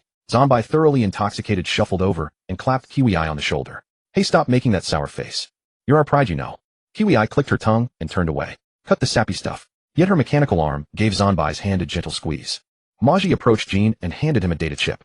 "These are all the design schematics for the Finrer. And thank you." Jean rarely smiled, but tonight he did. "Next time you return, I want to see Ragnarok completed." The following day, at dawn the engines of the Xuanxiong Jialong roared to life. Kiwi-Ai and Maji stood at the stern watching the silhouette of Water 7 gradually blur on the horizon. Maji asked softly, "Do you regret it?" Kiwi-Ai grinned, her mechanical arm clicking as it transformed into a cannon barrel. The super adventure has only just begun. On deck, Xiao Feng hummed a tune, while mixing drinks. Qingji lazed under the sun, and Duan Yu stood at the bow, his gaze fixed on the distant sea horizon. Set sail. Cake Island. Meanwhile, outside, thousands of people had gathered to see them off. Duan Yu had assumed that after his one-punch display, he would surely gain many fans. But upon listening closely, he realized they were all Jean's fans. Jean stood at the bow waving farewell to the crowd. All around Water 7, Navy forces were stationed everywhere, and several warships had appeared overnight. A great naval battle was about to begin. The Xuanxiong Jialong had just departed from the Techno City. Above Water 7, dark clouds were torn apart. They had already been surrounded by the Navy. Among them, 12 warships equipped with laser matrix formed a wedge formation, with 50 peacefuelist PX, 5 units stationed on deck. Their mechanical eyes locked onto the city as brilliant golden light blazed from their chests. How terrifying! Akiji sat in the flagship command room, playing with a golden energy orb between his fingers. Is 3 minutes enough to tear this island apart? Fujitora could not see his expression, yet his tone was grave. Our target is only Duan Yu and Kazan. Die, you old bastard. All the peacefuelists raised their arms simultaneously. Hundreds of laser beams wove together into a web of destruction, instantly piercing through the harbor of Water 7. Laser rain, each beam could evaporate half-meter thick steel plates, and buildings melted like butter. Precision slaughter, the system automatically locked onto life signs predicting and blocking civilian escape routes. Report. High energy reaction detected. The naval soldier suddenly screamed. You. Akiji watched the distant port. On the deck of the Xuanxiong Jialong, the golden mecha Frankie mod was deploying a data barrier, barely withstanding the first volley. Oh. Akiji's grin stretched ear to ear. Then try this. He snapped his fingers. Seraphim Kazuru dove from the clouds, light wings unfurling behind him as his hands condensed into the Aim no Murakumo blade, spanning 100 meters in diameter. At that moment, Kazuru also arrived, bringing a new batch of weapons. Kazari, you are just in time. Meanwhile, on another front, PX-0 complete form, the world government's most powerful human weapon. Standing upon its shoulders was Straw Hat, the tightest-lipped man in the world, the absolute defense, personally appointed by Vegapunk. Hey, old man Fujitora, brother Akiji. Straw Hat hoisted his great axe and grinned broadly. You are making such a grand display, and yet you did not wait for me. Fujitora's staff sword paused slightly. Straw Hat, the 5 elders sent you as well. Akiji licked his lips. Hey, this is getting interesting. Straw Hat patted the metallic head of PX-0. PX-0, activate annihilation mode. Target the Xuanxiong Jialong. PX-0's eyes suddenly blazed with piercing red light. Hydraulic joints hissed as its back thrusters erupted with white-hot flames, the entire machine instantly entering combat readiness. Bear Paw Impact Ultimate Version. PX-0 pushed both palms forward, condensing a 100-meter diameter energy sphere within its palms, compressing shockwaves capable of obliterating an entire island. Dodge. Kazan's observation Haki screamed warnings, but it was already too late. Boom. The energy sphere smashed into the Xuanxiong Jialong's barrier, the explosive shockwave shattering glass across half the city. The Xuanxiong Jialong's absolute defense cracked for the first time. Block sisters, quick. Recharge the energy now. The two sisters quickly assessed the warship status and immediately began replenishing with Super Cola. System. Did you know this would happen? Duan Yu asked silently. The system offered no response. Green blood simulation system. PX-0's chest core rotated, green blood boiling within as its arms suddenly became covered with the energy patterns of the balloon fruit. Not good. Steven unleashed giant strength, but PX-0 deflected it with a single palm, sending the attack careening toward Water 7's clock tower instead. Rampage protocol. Straw Hat pressed the controller on his wrist. PX-0, final command. Release all limiters. Instantly, high-temperature steam erupted from PX-0's armor seams. Its mechanical frame expanded by an entire circle, energy output surging 300%. It had entered indiscriminate slaughter mode. Fujitora, you must intervene. Akiji urged. Fujitora hesitated for a moment before activating his ultimate technique. Fujitora's meteor hovered above the city, its gravity field slowing everyone's movements. The Navy had somehow deployed mechanical sea kings that clamped onto the Xuanxiong Jialong's rudder, acid eating away at the hull. At the harbor, PX-0's rampage through the battlefield completely out of control. Its punch shattered the Frankie family's fortifications, and Giwi's mechanical arm was severed by the shockwave. Super. We are done for. Zambai's afro drooped dejectedly. Ma's prosthetic leg sparked dangerously. It is not over. Mr. Golden. Golden's data glasses flashed frantically. Calculation complete. Win rate 0.03%. Unless. Meanwhile, in Water 7, all living beings trembled with dread. Smoke choked the streets of Water 7, flames devouring buildings that had once thrived with prosperity. Civilians huddled in the rubble, children's cries swallowed by explosions. Mothers clutched their infants tightly, eyes hollow as they stared at the sky, where Fujitora's meteor descended slowly, casting its shadow over the entire city. Will we die? A little girl asked tremblingly. Her father clenched his jaw, knuckles white. No. Those pirates. They are still fighting. But his voice lacked conviction. Zambai's mechanical arm billowed black smoke as he knelt among the ruins, his afro drooping, muttering to himself, super. We are done for. Cop's swim goggles lay shattered, and he stared blankly at the base PX-0 had crushed with a single punch, the place that had once been their home. Captain, he whispered faintly, if you were here. Kazan stood at the bow, ice crystals spreading beneath his feet, yet his gaze was more grave than ever before. Mr. Kazan. Xiaofeng's voice no longer carried its usual levity, but trembled slightly. Can we win? Kazan did not answer, merely clenching his fist tighter. Stephen's silver hair rose in the heat waves as he coldly regarded the distant PX-0. His long blade hummed within its scabbard, but he did not draw it. For calculation told him that this single strike could never sever that monstrosity. On Golden's data glasses, the win rate dropped from 0.03% to 0.01%. His fingers hovered above the keyboard, unable to determine what command to input. System. He asked quietly, is there truly no hope left? The system remained silent. Duan Yu stood at the ship's stern, his black trench coat snapping violently in the gale. His gaze swept across the entire city. Crying children, desperate civilians, broken comrades. The revelry of the Five Elders. The feast within the Hall of Power. Mary Geo's Hall of Power.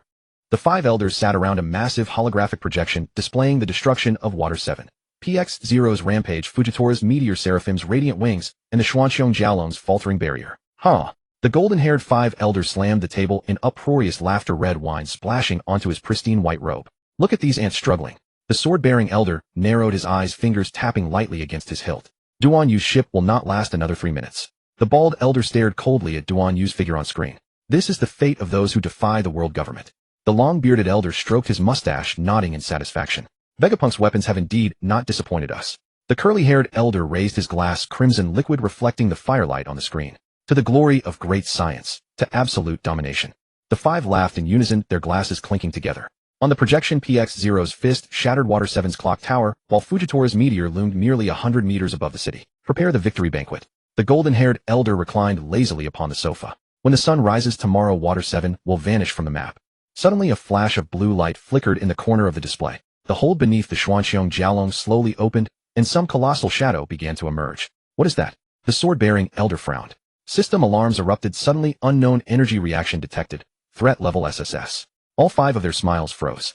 Mayor Iceberg stood on the heights of Water 7, gnashing his teeth. Despicable. Under the pretext of exterminating pirates, they mean to annihilate us.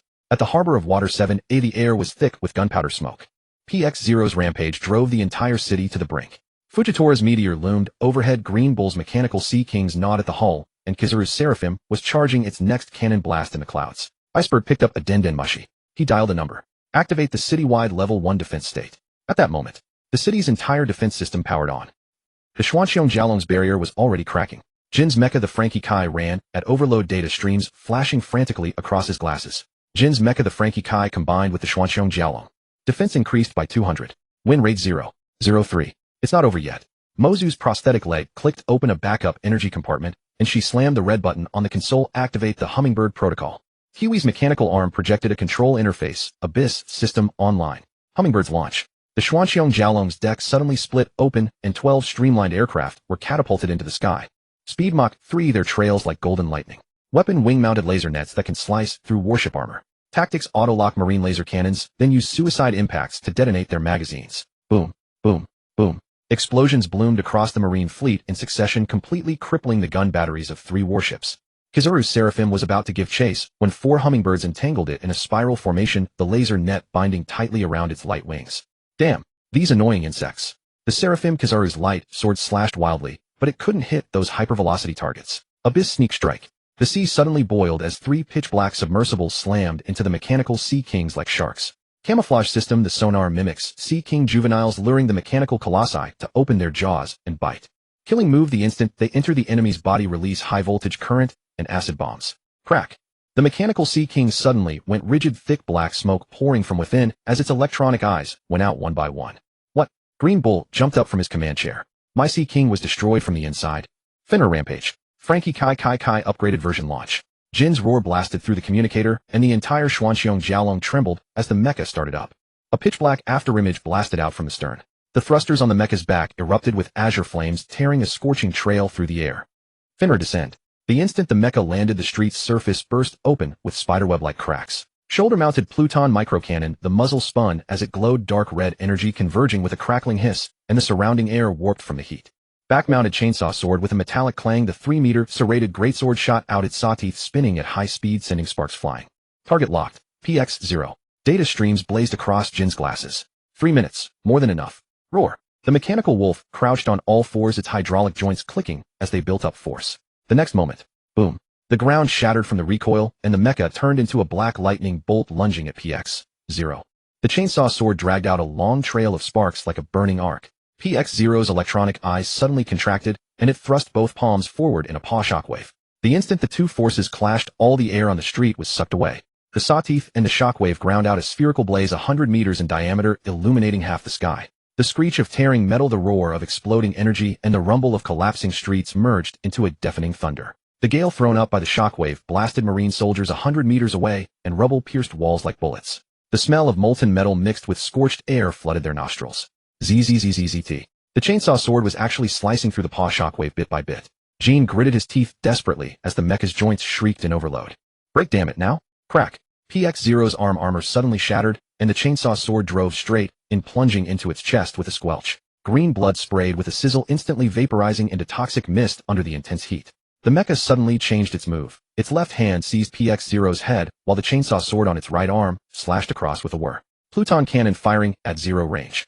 Boom. A dark red beam surged from the shoulder cannon, blasting a 2-meter-wide hole through PX-0's chest. The leftover energy continued unabated, melting 3 warships behind it cleanly in half. PX-0 collapsed to its knees, electronic eyes strobing as its mechanical voice faltered, me. Sign. FAI. Lure. Shut up. Jin piloted the mecha to crush its skull with a stomp. Next life, remember. The chainsaw sword was raised high, reflecting cold light in the morning sun. Don't mess with pirates who build technology. Swish. PX-0's body was split in two. Amid the blazing explosion, the Finra mecha flicked the green blood off its chainsaw sword and turned toward the next battlefield. Jin's mecha burst out with blinding golden light. Golden Warrior launch. Xiaofeng jumped up excitedly, giving the mecha a new name. The mechanical arm clicked into a new form. The shoulder cannon hummed as it charged. The chainsaw sword snapped out with a clang, its saw teeth spinning at high speed. Boom. One shot blasted through 3 warships, flames leaping into the sky. So cool. Xiaofeng squealed, hands on cheeks. Stephen gave a rare nod. Not bad. The Square sisters high-fived and cheered, super cool. Akiji chuckled, oh my, pretty capable, aren't you? The Golden Warrior turned amid the smoke, golden light gleaming. Golden Warrior. Miss Kiwi smiled. That name is perfect. It suits it wonderfully. Golden Warrior it is. Shouldn't Mr. Jin change it himself? The minority obeys the majority. At the same time, Kiwi and Mozu stood back to back and pressed the self-destruct buttons on their arms. Ultimate directive, Steel Lullaby. All the Hummingbird aircraft suddenly reversed course and rammed into Fujitor's meteor. All the Abyss submersibles self-destructed, blasting through the mechanical Sea King's spine, and their own mechanical bodies began to overload. What are you doing? Jin exclaimed. Of course. Kiwi's mechanical arm was red-hot to the point of melting. Let these marine bastards see what Frankie family technology truly is. Moza laughed. Boom. A blinding sphere of light engulfed PX-0's rampaging body. When the smoke cleared, PX-0's wreckage knelt in the harbor, its chest core completely extinguished. Duan Yu leaped into the sky. A serious punch. Bang. Fujitor's meteor was shattered by the explosion. At the same time, the Mechanical Legion was utterly wiped out. Kizaru's Seraphim lost half its body and staggered into the sea. Sentamaru's giant axe broke into 2 pieces. He knelt beside PX-0's wreckage, staring blankly at the shattered control chip in his palm. U-1. Aboard the Xuanqiong Jialong, Duan Yu's black garments fluttered in the morning breeze. The 3 admirals and Sentamaru looked at the mechanical corpses scattered over the ground. It seemed the 4 of them would have to personally take the field. Duan Yu's crew. Duan Yu beheld Water 7 in ruins, its once grand structures reduced to rubble. These Navy officers are too tenacious, he murmured. Jin. Full speed ahead. Yes. Jin furrowed his brow. The Cube sisters grew flustered. Captain, we're departing. Water 7 will probably. Duan Yu shook his head. No, their target is us. They communicated via the pirate ship's intercom. Jin. Pilot the Golden Warrior mecha and return immediately. The Cube sisters exchanged glances, their absolute trust in Duan Yu forged from witnessing his fist. They also recalled the other mechas. The battle had inflicted heavy losses, with repair costs soaring to astronomical heights. Gazing at the ruined base of Water 7, the Cube sisters wept bitterly. To all members of the Frankie family, we love you. Farewell. The 3 admirals observed Duan Yu's forces consolidating, appearing to prepare a retreat. Assuming they had grown fearful, the admirals ordered, prepare a full-force strike. But the moment the command was issued, Duan Yu's warships suddenly broke through at their weakest defensive line. The 3 admirals stood on the flagship's deck, their gazes locked onto the Xuanqiong Jialong. Are they fleeing? LV Nyo licked his lips. Have finally afraid. Fujitora's staff sword trembled slightly. No, something's amiss. Huang Yuan crossed his legs, playing with a golden light orb in his fingertips. How terrifying, but can they truly escape? He waved his hand. All ships pursue. Don't let them escape. The Navy fleet instantly adjusted its cannons, 12 warships fanning out in a semicircle as laser cannons charged. They deployed more Seraphim, their light wings slicing through the sky, leaving PX wreckage behind as mechanical Sea Kings erupted from the water in pursuit. Breakthrough. The Xuanxiong Jiaolong's engines roared like thunder, belching azure exhaust from its stern as the entire warship surged forward like an arrow loosed from a bow, tearing toward the Navy's weakest defensive point. They're trying to break through, the Navy soldiers cried. Stop them. Zhang Taowu bellowed, hefting his notched axe. But too slow. The prow of the Xuanxiong Jiaolong suddenly extended, a jet black ram, its surface coated with sea stone, plating that gleamed with a chilling coldness under the sunlight. Bang! The warship rammed an intercepting vessel with devastating force. The sea stone ram pierced through the hull as easily as slicing tofu, splinters of wood and metal scattering in all directions. The warship cracked in two with a groan and sank slowly into the sea. What a... LV Nyo's eyes widened. That ship is fitted with sea stone. No, something even sturdier. After breaking through the defensive line, the Xuanxiong Jiaolong did not flee at full speed, but suddenly turned, heading toward a special maritime zone. Here the seabed was riddled with hidden currents and whirlpools, allowing only 2 or 3 ships to pass simultaneously, preventing any effective encirclement. The Xuanxiong Jiaolong's performance could easily leave them in the dust. Moreover, it would lure the Navy along. Duan Yu's plan was to teach them a harsh lesson while misleading them, ensuring they could not discern his next destination, forcing them to be drawn elsewhere. Otherwise, this would be troublesome every time. Originally, Duan Yu only sought revenge against Qi Quan and never intended to make enemies of such ordinary Navy officers. Now look what he's done, inviting these troublesome entities. These irrelevant admirals. They're not fleeing. LV Nyo realized suddenly. They're leading us away from Water 7. Huang Yuan narrowed his eyes. How cunning, Fujitora. What is it? Hurl a more powerful meteor at them. Their speed is too great. It's hard to hit them. Fujitora could only grimace in helplessness. Oomph. At my command, full speed pursuit. But the Navy fleet had already reversed course, wildly pursuing the Xuanxiong Jiaolong. Laser cannons roared in unison, the Seraphim's light swords slashed 100-meter sword auras, and mechanical Sea Kings rose giant waves in an attempt to intercept. Gradually, Water 7 vanished from sight. Cube Sisters. Reactivate the mechas. Aye, Captain. Jean. Show them some color. Understood. Golden Warrior, activate overload mode. The mecha's eyes glowed crimson with a hum. Shoulder cannons rotated, the Hades microcannons completed their charge, and the back-mounted chainsword sprang forth with a clang. Roar. The Golden Warrior leaped from the deck, thrusters at full power, trailing a scorching white exhaust trail as it charged toward the pursuing warships. Boom, boom, boom. The Hades cannons fired 3 shots in succession, striking the engine rooms of 3 warships with pinpoint accuracy. Flames of explosion shot skyward, thick smoke billowing. Damn it. Zhang Taowu gritted his teeth. That mecha is too annoying. As the Navy main force was lured away by the Xuanxiong Jiaolong, the pressure on Water 7 decreased sharply. Mayor Icebog stood upon the rubble of City Hall, gazing at the departing warship with a clenched fist. Thank you, Lord Duan Yu. Cube Sisters. And Admiral Qingji. Water 7 will never forget you.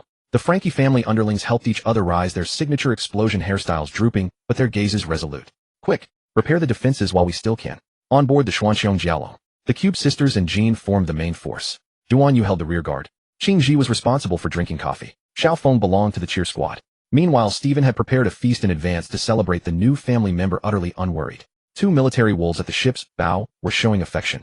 They were deeply affectionate. This was all granted by Duan Yu. Feng, you need any assistance? You underestimate Duan Yu too much. With him here, there's no problem.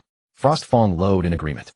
LV Nyo punched the control console, his fist denting the metal surface with a crack. Damn it. Why can't the second wave of mechanical troops defeat that Golden Warrior? Sweat dripped down Zhang Taowu's forehead as his notched axe clattered to the ground. PX-0 destroyed, Seraphim damaged. This loss is too great. We must report to the 5 elders immediately. Fujitora's staff sword trembled slightly, his face gloomy. That mecha is utilizing Vegapunk's technology. Huang Yuan crossed his legs, the light orb in his fingertips flickering. How dreadful, even our technology is being crushed. Mary Geos, the Hall of Power. The 5 elders stared at the live battle broadcast, their faces ashen.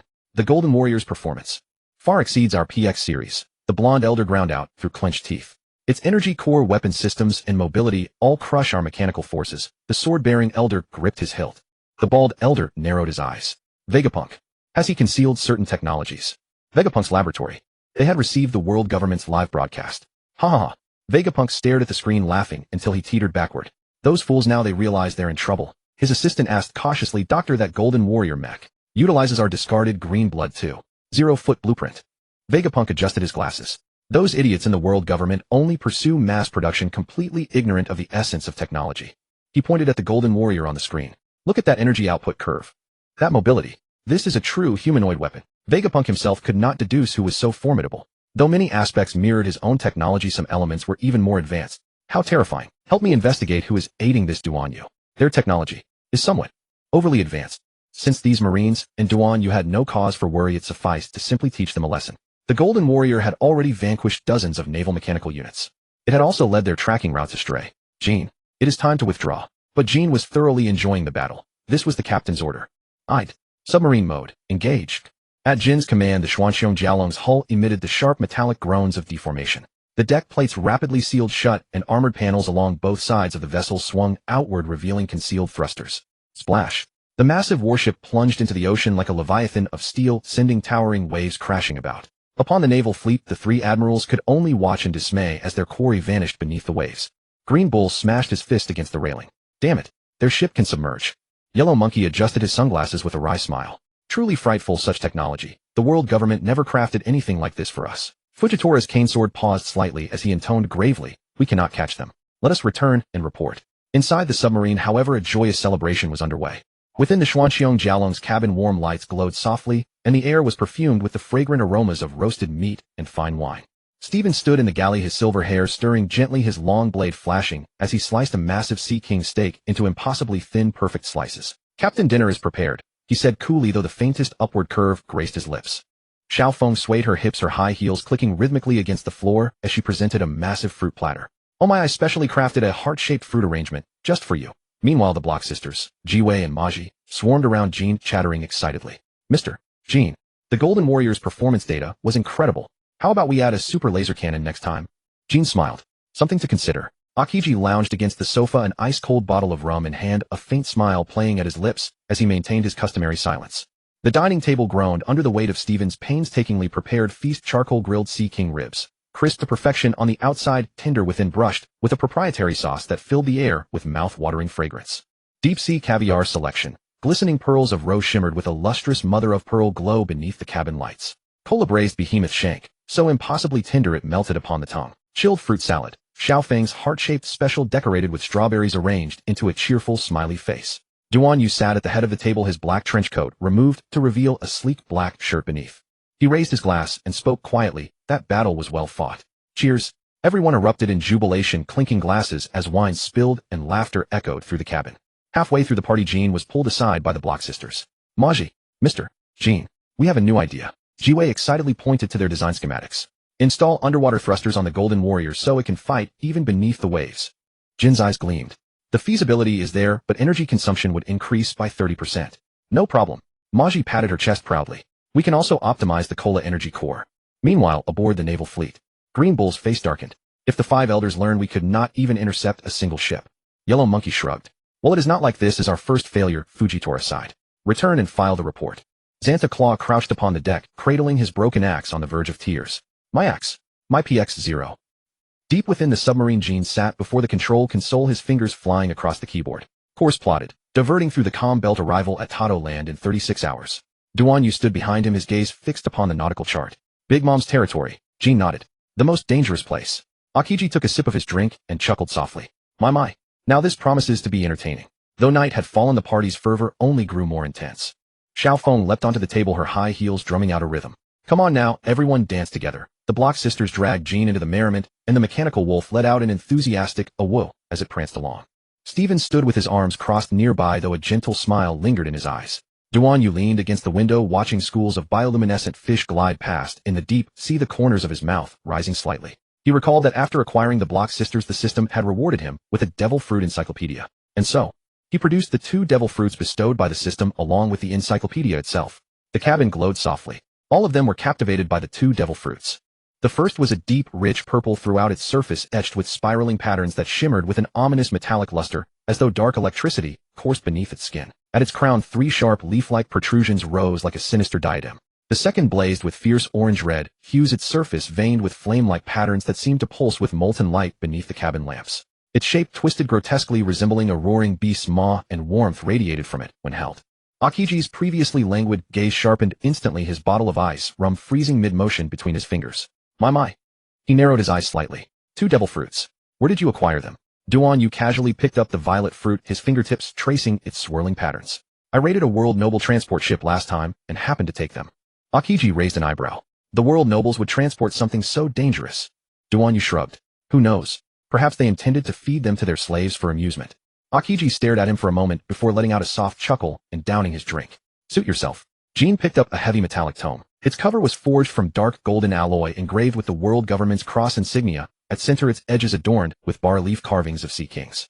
Upon opening, the pages revealed a flexible display screen that automatically rendered fruit information as his fingers swept across them.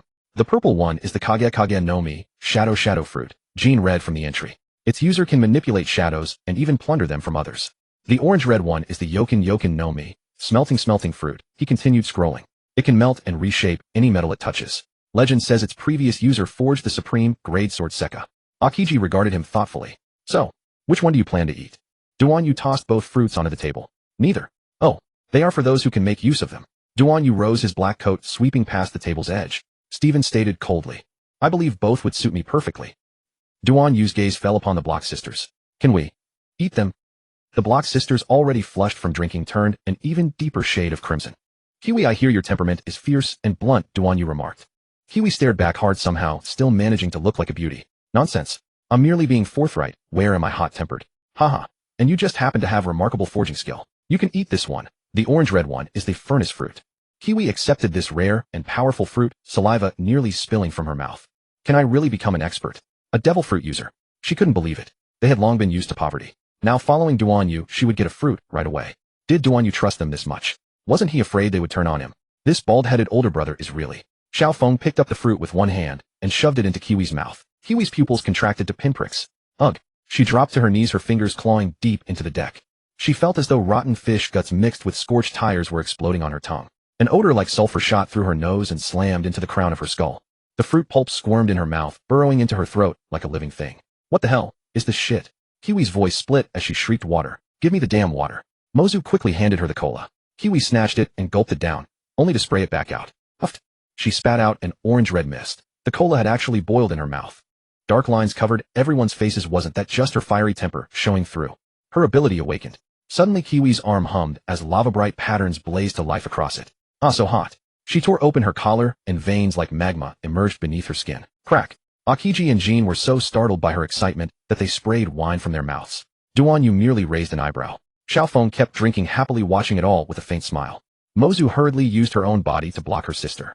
My sister is making a spectacle of herself. Kiwi rose to her feet, molten patterns flowing across her skin. She suddenly slammed a fist into the ship's bulwark. Boom. The entire metal wall melted into a crimson great shield, then instantly solidified into spiked armor. Huh. She threw back her head and laughed. From now on, if anyone dares to bully the Frankie family. She clenched her fist, the metal deck warping under her feet. I'll melt them into molten iron and feed it to the dogs. Then Duan Yu continued distributing devil fruits. Mozu, little sister, your nature is calm and cunning. You do have a certain sly cleverness. This purple one is the shadow fruit. Although it's a bit of a letdown, I think it suits you well. In his past life, Duan Yu had watched an anime called Water Shadow, in which a very clever boy used the shadow binding technique. From that he deduced that the younger sister, who liked to use clever tricks in battle, was even more suited to this fruit's nature. Moza didn't thank him. Instead, she pushed the devil fruit away. Thanks, but I won't eat such a useless fruit. If I'm eating one, it should be something like the quake fruit. After eating her fruit, Kiwi's fire attribute was so overwhelming that her brash, hot-tempered personality became even more exposed. She actually snatched the fruit with one hand, seized her younger sister's jaw with the other, and forced the devil fruit into her mouth. She knew her sister was playing clever again, hoping to see whether Duan Yu would gift her a stronger fruit. Captain Duan Yu already said. We only have two. Enough talk, eat. Mozu's pupils shrank suddenly. She struggled desperately, but Kiwi's hand had her jaw locked tight. The purple devil fruit was shoved into her mouth and Mozu's throat swallowed instinctively. The next second, ugh, GHH, ugh. She fell to her knees, digging her fingers into her throat, her face pale as paper. This tastes even worse than shit. Her voice distorted. Kiwi, I'm going to kill you. Kiwi planted her hands on her hips and roared, cut the chatter. Hurry up and try your ability. Mozu's skin suddenly broke out in eerie purple-black patterns, and her shadow spread from beneath her feet like a living thing. She raised her hand and found that her shadow had actually detached from the ground, winding around her fingertips like black silk. A smile crept onto Duan Yu's lips. Try controlling someone else's shadow. Mozu rose slowly to her feet, purple-black patterns flowing across her skin as the shadow beneath her twisted like a living creature. She pushed up her goggles, a dangerous smile curling at the corner of her mouth. Sis, shall we play a game? With a click, Kiwi's mechanical arm transformed magma-like patterns flaring beneath her skin. Huh, with that pathetic little shadow of yours. The battle began. Mozu suddenly raised her hand, shadow binding art. Kiwi's shadow shot upright, turning into black chains that bound her mechanical arm. What the hell? Kiwi struggled hard, but the shadow chains didn't budge in the slightest. Mozu chuckled. It's useless. Your shadow is far more obedient than you are. With a crook of her finger, Kiwi's shadow twisted and warped, forcing her body into a ballet pose. Mozu. Kiwi's fury blazed, molten patterns surging. I'll melt you down. Xiaofeng cupped her face in her hands and squealed, sisters at each other's throats. How thrilling. Steven, stay away from them. Akiji's ice wine bottle split apart completely. Era, now this is truly lively. Jean's shadow manipulation works even on a body burning with heat. Interesting. Kiwi suddenly smirked. You think that's all? She stomped hard, and the metal deck hissed as it melted, liquid steel splashing at Mozu's feet. Furnace bind. The molten steel instantly hardened into iron cables that wound around Mozu's body. What? Before she could react, she was bound up like a trust package. Kiwi strode over and grabbed her sister by the collar. Do you submit or not? Mozu gasped for breath, then suddenly laughed. I submit, I submit. She looked at the purple-black energy coiled around her wrist and murmured, actually, this ability really does suit me. Kiwi let go, the molten patterns gradually fading. Wouldn't it have been better to act this obedient from the start? Mozu pushed up her goggles, her shadow flowing back beneath her feet like water. Using shadows to set traps, disrupt enemies, even peek at other people's secrets. A sly grin spread across her face. It's a lot more fun than fighting head-on. The two sisters then studied their abilities and moves in the Devil Fruit Encyclopedia. Shadow storage space, molten metal sculpting, ultimate hidden weapon workshop. Duan Yu pulled out two more yellowed ancient tomes and casually tossed them through the air. Thud. Jean caught them cleanly. Rokushiki, the 6 powers explained, and the manual of hockey cultivation. From today onward, everyone continues training and special drills. Duan Yu's voice was calm, yet it galvanized the entire crew. The Frankie sisters gasped in astonishment. They never imagined he would possess methods for mastering hockey. This man Duan Yu was utterly unfathomable. Duan Yu had brought these out for Akiji, the Frankie sisters, and Steven to study. The benefits were distributed equally among all. Akiji lounged lazily against the ship's railing, idly swirling his ice-cold liquor bottle. He glanced at the ancient texts in Jin's hands and raised an eyebrow slightly. Era. You've got your hands on treasures like these. He reached over and took the manual of hockey cultivation, flipping through it casually. Thin frost crystallized across the pages. Armament hockey wrapped around ice blades. Now that's rather intriguing. Duan Yu said calmly. Your ice reinforced with hockey will become far more troublesome. Akiji chuckled softly and closed the book. What a pain. But I suppose it wouldn't hurt to give it a try. The Frankie sisters were utterly stunned. It was the first time they had ever seen Akiji so animated. Kiwi's eyes bulged wide behind her goggles. Super impressive. A hockey training manual. Isn't that top secret Marine officer material? Mozu's data goggles flickered wildly. Wait. These armament hockey application techniques. She jerked her head up. Captain Duan Yu, where on earth did you get this? Duan Yu stole it. Kiwi. Nice. Mozu. Nice. The two exchanged a glance, then both thrust up their thumbs. Super. Steven stood off to the side with his arms crossed, his silver hair gleaming as his cold eyes swept over the two books. He reached out, and Jean handed him Rokushiki, the 6 powers explained. Steven flipped open a page and paused over the chapter on finger gun hockey infused strike. Not bad. He closed the book, turned and strode toward the training ground, leaving only one remark behind: extra training tonight. He looked back at Duan Yu. Captain, are you certain these materials won't cause trouble? Duan Yu replied. If there's any trouble, it'll be the Marines' problem. Jean. Understood. Bon Clay had gone through these materials long ago. He had always known he was the weakest member aboard Duan Yu's ship, and every day he pondered how to improve. Era, I've been dying to try out some new moves. Bon Clay swayed his hips, his high heels clicking across the deck. Hands on his waist, he suddenly executed a backflip. Okama Kimpo moon step, rose kick. Whoosh. His figure vanished in an instant, leaving only a trail of pink afterimages in the air. The next second he appeared 10 meters high, descending like a pink meteor. Boom. The deck was shattered into a massive rose-shaped crack, its petals still wreathed in black smoke. How's that? Bon Clay landed gracefully and spun around. I've perfectly fused the moon step of the 6 powers with the rose kick of Okama Kenpo. Akiji's ice-cold liquor bottle cracked with a sharp snap. Era. That's actually quite something. Bon Clay twirled excitedly across the deck, his high heels tapping out a rhythm. I've developed 6 whole moves, you know. He set his hands on his hips and lifted his chin proudly. 6 powers Okama Kenpo, superbly flashy new techniques. First move, moon step, rose kick. Bon Clay leaped high, leaving a pink arc of light across the sky as his right leg, coated in armament hockey, plummeted down like a meteor. Boom. A steel rose burst open across the deck.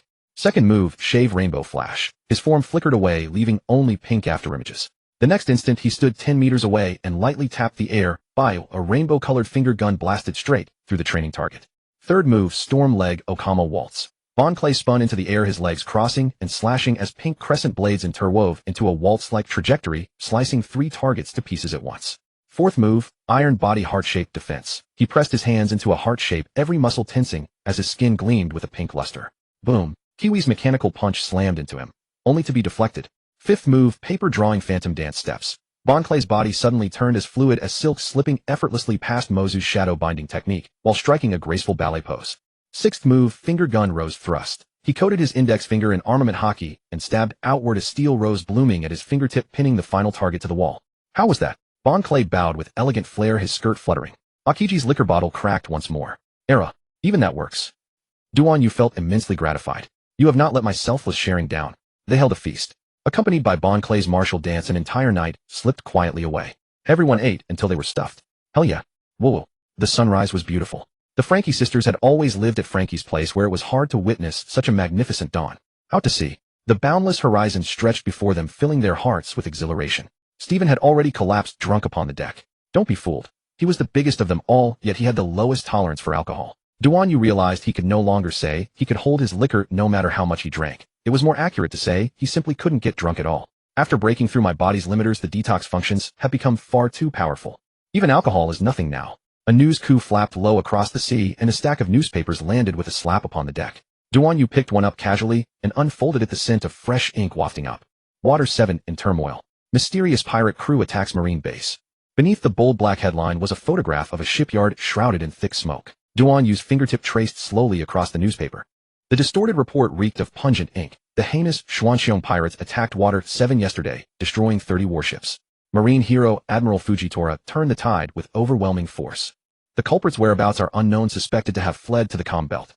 Duan Yu let out a mocking sneer and crushed the newspaper in his hand. Ashes sifted through his fingers and scattered into the waves on the sea wind. He watched the paper remnants slowly soaking through, his gaze dark and unreadable. Captain, Jean asked, what's our bounty now? Haven't checked. You might not check, but that doesn't mean we don't. Why did you crush the newspaper and then throw it away? Duan Yu recalled that in that very moment a flicker of emotion had surged through him. The thought of hunting down Akainu for revenge once he grew stronger, and he had inadvertently crushed the newspaper. How my apologies. Still, the Marines haven't discovered our true purpose. Duan Yu turned the sea wind, whipping his black coat. Set course for Whole Cake Island. Gasps rose one after another across the deck. The Frankie sisters whispered to each other. Isn't it too early to challenge one of the 4 emperors? Mozu's data goggles flickered rapidly. Duan Yu swept his gaze across the crew. Waiting for them to come to us would only cause more trouble. Our dream is to build the most extraordinary machines, and one day challenge Vegapunk. Duan Yu hadn't expected those 2 girls to aim so high. He raised a hand and pressed his temple. Once our strength is sufficient, we'll go challenge Vegapunk. That remark silenced everyone. Bon Clay's high heel clacked against the deck, and Stephen's silver hair streamed in the sea wind. The Golden Warrior's electronic eyes glowed red, recording the stillness of that moment. Set sail. Duan Yu's voice drifted over with the wind. Let the Marines keep spinning their stories in the papers. The Xuanxiong dragon ship turned its prow and carved through the waves toward Whole Cake Island. Admiral Akainu's office. Green Bull kicked open the door, his face filled with frustration. Fleet Admiral. Duan Yu and his crew. They vanished into thin air. We've scoured hundreds of kilometers of sea around Water 7. That old fox Icebog refuses to talk. We even searched his underwear drawer. No evidence. They must be hiding them. An emergency transmission from the 5 elders. The golden-haired elder's holographic image flickered to life. Akainu. The world government wants results, not excuses. The sword-wielding elder added coldly, CP0 has confirmed that the Xuanxiong Jiaolong last appeared in the calm belt. The bald elder slammed his fist on the desk. If they've defected to one of the 4 emperors. Akainu's magma erupted. Boom. His fist smashed through the desk as magma hissed and charred the carpet. Useless. Can't even catch a bald pirate. Green Bull was forced back 2 steps by the heat wave. That guy's ship can transform. It dove underwater. We were halfway through the pursuit. Bang. Akainu grabbed Green Bull by the collar. I don't care if he can fly or burrow. Magma dripped onto Green Bull's chest, smoking. Next time we meet, open fire immediately. The 5 elders' final ultimatum. The curly-haired elder narrowed his eyes. Akainu, remember. Better to level the island. The golden-haired elder interjected. We cannot let them escape again. The moment the transmission cut, Akainu's roar shattered the windows. Deploy all elite forces. Find Duan Yu at all costs. By tomorrow morning we'll reach the outer perimeter of Tato land, Qin said. Stephen was extremely nervous. He was about to learn his true origins. As moonlight soaked the sea surface, Akiji leaned against the railing and tossed an ice-cold bottle to Duan Yu. You say revenge is your only purpose for setting sail. Ahaha. That's more extreme than Akainu's absolute justice. Ice crystals spread along the bottle's surface as if mocking Duan Yu. Duan Yu stared at the frosty neck. Akainu himself has no justice. What kind of absolute justice is he talking about? There's a famous saying, better to kill 1,000 by mistake than let one slip through. You were the most suspicious back then. Duan Yu's eyebrow twitched. Akiji suddenly froze the bottle until it cracked. Hatred clouds your vision. Look, beneath the frozen sea surface there are still schools of fish. Just like Whitebeard throwing his fist for his family, or Roger dying for freedom. Shattered ice refracted different light patterns mirroring the shattered justice plaque on the Marines' headquarters wall. Luffy's dream is to be the freest person. Blackbeard wants to overturn the rules. What about me? Only tonight did Akiji's words. You can't even define your own justice, how can you take revenge on the world? Hit him like a hammer. Duan Yu suddenly realized before the pirate road there were 3 paths. Luffy's freedom. The Straw Hat Pirate's laughter echoed in his mind. Blackbeard's domination. The dark fruit churned in his palm, and the black hole devouring moonlight reminded him of endless merciless darkness. And then Whitebeard's determination to protect his family. Hatred had been influencing Duan Yu's Dao heart. Pirate King. Boring. World King. Even less interesting. I need to succeed in revenge first before I can talk about dreams. Duan Yu was a transmigrator. He was also a vessel for Saitama's power. Exactly. For fun. I'll become a pirate. I'll become the strongest in this world. I'll defeat all enemies. The next day, a ray of sunlight fell upon the ship. On the lookout tower, Xiao Feng shouted excitedly. We're here. We've arrived. I can see Tato land. Stephen ran out first. His gaze was resolute. Duan Yu also stepped out of his room, gazing at this magical island. Akiji observed from the shadows. The Square Sisters had eaten devil fruits, and their bodies hadn't fully adapted yet, so they lay nearby sunbathing and resting. Welcome to Tato land. The giant sign caught everyone's attention. It seemed there was even a tourism industry here. Stephen felt a heavy stone lift from his heart. He thought it would be difficult to enter, but they could come in as tourists. Chocolate brick walls glowed with caramel waterfalls in the sunlight. The air was thick with cloying syrup, so sweet it turned sickly, coating the nostrils. Even the sea breeze seemed marinated in honey. Xiao Feng tiptoed in a circle, but her high heels suddenly sank into the cotton candy ground. Oh my, can you even eat the floor here? Before she finished, the clouds beneath her opened raisin eyes. Those were surveillance homies. A fairy tale. Big Mom Pirate's candy ship slowly drew near. What a cute ship. Xiao Feng was delighted. But Akiji grew alert. Parasparrow stood on deck licking his candy cane as he squinted at the group of tourists. Oh, here for vacation. Parasparrow's tongue curled around syrup, his voice unnaturally sweet. Xiao Feng swayed her hips forward, her heels clicking. Yes, I heard your wedding cakes are legendary. Parasparrow's gaze swept over everyone. Duan Yu wore a sun hat looking every bit a sightseer. Stephen held his sword, his cold expression resembling a bodyguard. The Square Sisters wore swimsuits, sunbathing nearby. Akiji leaned against the railing pretending to take photos while actually avoiding eye contact. However, Akiji's outstanding face made him instantly recognizable. Former Admiral Akiji. Parasparrow frowned. A vacation. Parasparrow's candy cane suddenly elongated, pressing against Xiao Feng's chin. Then why does your ship have a former Marine Admiral? Crack. Akiji's frost crept along the candy cane. Parasparrow yanked it back sharply. Oh my, what a unique ability. Duan Yu grinned, sharp light flashing in his eyes beneath his bamboo hat. We're food enthusiasts. Here specifically to taste desserts. Parasparrow carefully assessed their combat strength and concluded these people wouldn't dare cause trouble here. Or perhaps this Akiji had brought them to surrender. Parasparrow's candy glasses slid to the tip of his nose. Mama hates liars the most. Suddenly a tremor rose from the sea bottom. A colossal sea slug, Slug Norman, surfaced with Brûlé standing upon its back. Brother Parasparrow Mama says she wants to personally host these honored guests. Her third eye swept over Akiji, and her pupils contracted sharply. The memory of yesterday's cafe flashed through her mind.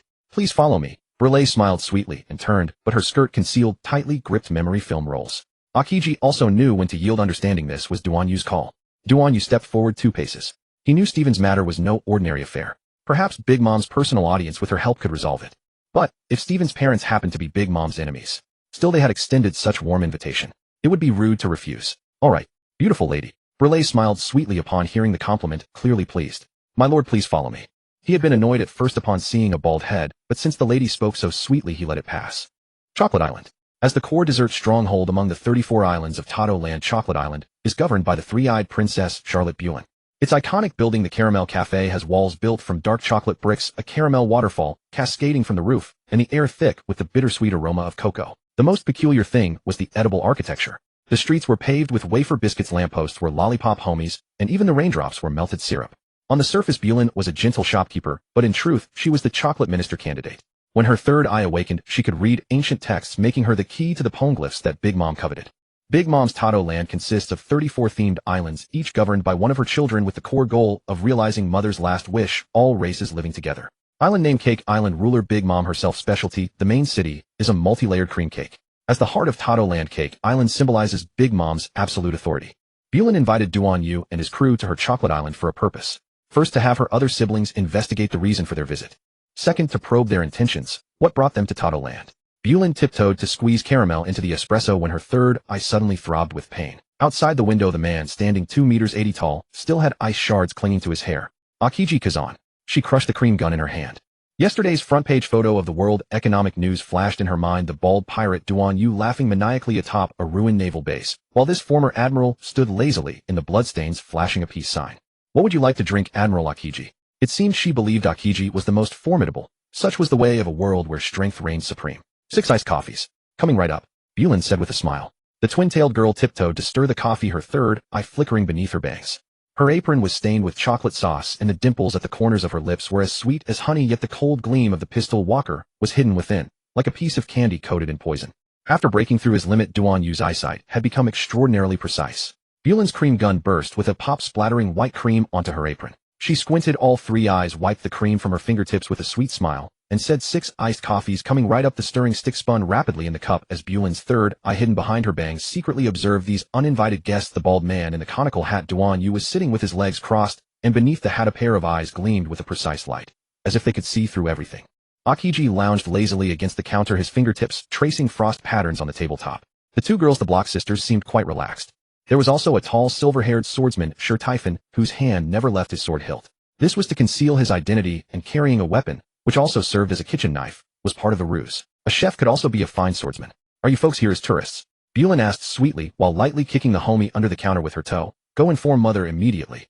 Oh dear, Xiao Feng suddenly leaned in her high heels, clicking, we're here on our honeymoon. He dramatically wrapped his arm around Akiji's neck. This is my new husband. Akiji's eyebrow twitched, but he didn't refute. Bulin's third eye twitched slightly. Liar. The newspaper clearly reported that these people had destroyed a naval base.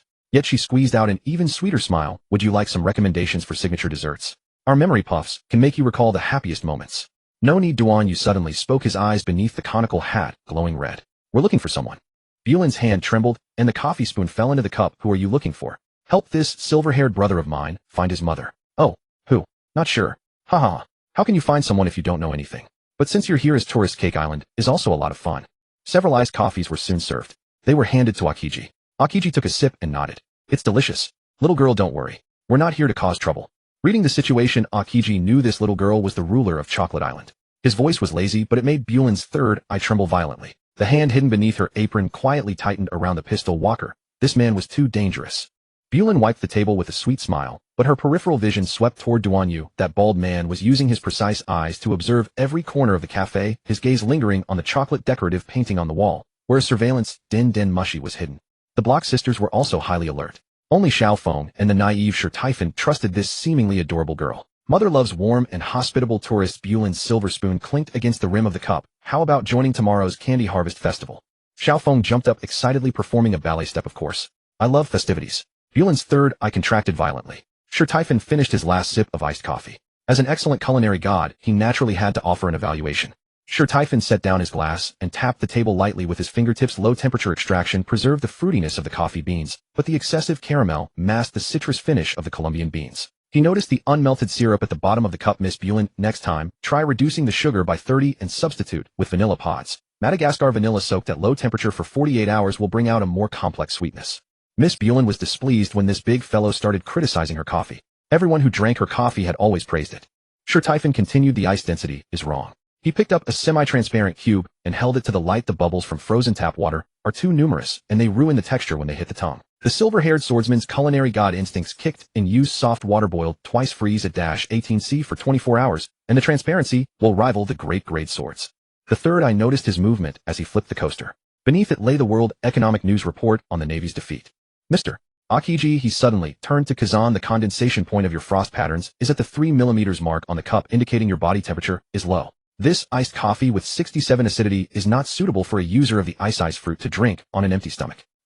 Akiji was also stunned. What formidable observational skills. Admiral Akiji, please give me an ice cube. Akiji casually flicked one over to Sir Typhon. Excuse me. Sir Typhon took out a small knife, tossed the ice cube into the air, and executed a series of blade techniques. The ice cube transformed into a coffee cup. Sir Typhon black rum as a base coffee liquid layered and frozen, finally sprinkled with sea salt. No other ice cubes so as not to affect the flavor. The tip of the knife lifted a piece of chocolate brick. Use this as a coaster. When it melts, it will form a caramel waterfall. Who are you? Miss Bulin was fooled by Sir Typhon's disguise and couldn't immediately recognize him as the newly crowned culinary god. She had watched the culinary god livestream, but Xiao Feng's disguise was very thorough. Xiao Feng cackled Miss Bulin. He is the culinary god Sir Typhon. Bulin's third eye snapped open, her ruby-like pupils contracting violently, and the cream gun in her hand fell with a clatter onto the chocolate bricks. Sure Typhon-sama. Her voice suddenly rose an octave, her twin pigtails trembling with excitement, the one who made broth from sea king cartilage, who carved out a Sky Island cloud whale in a single stroke at the culinary god tournament. Memories surged like syrup. The cover of the Gourmet Weekly she secretly collected surfaced in her mind, a silver-haired man standing at the pinnacle of culinary arts. Bulin's acting mask shattered instantly, her left face twisted with ecstasy, while her right face still forced a fierce expression, and tears even overflowed from her third eye. Please sign this. Bulin tore off her apron in a frenzy, revealing a culinary god poster she had kept close to her body. Right on this. Just as Xiao Feng giggled with a raised pinky, Akiji suddenly pressed a hand on Sir Typhon's shoulder. Hey, she just used her ability to alter memories. STFFN's fingertips traced his cheek as the human skin mask peeled away like a candy wrapper. Silver hair cascaded down like moonlight, the tips still dusted with New World sea salt crystals that shimmered with a pearl-like glow under the cafe's warm light. His brow ridge was sharp as a blade, yet his azure pupils melted like blueberry-filled candy. Born's third eye suddenly stung. It was the first time she had clearly seen in reality the man who had carved the Sky Island cloud whale in the cooking competition broadcast. Stefan himself. Her left face contorted into an expression of ecstatic delight, while her right tried to maintain ferocity, and her third eye welled with tears that carved sugary trails down her cheeks. Please sign it. Use this. She tore open her apron to reveal a treasured chef poster she kept closed, her fingers trembling like overwhipped cream. Akiji silently pushed his iced coffee aside. The girl's fanaticism reminded him of starstruck female Navy soldiers. All right. Stefan immediately signed with his full name. Jean offered a faint smile.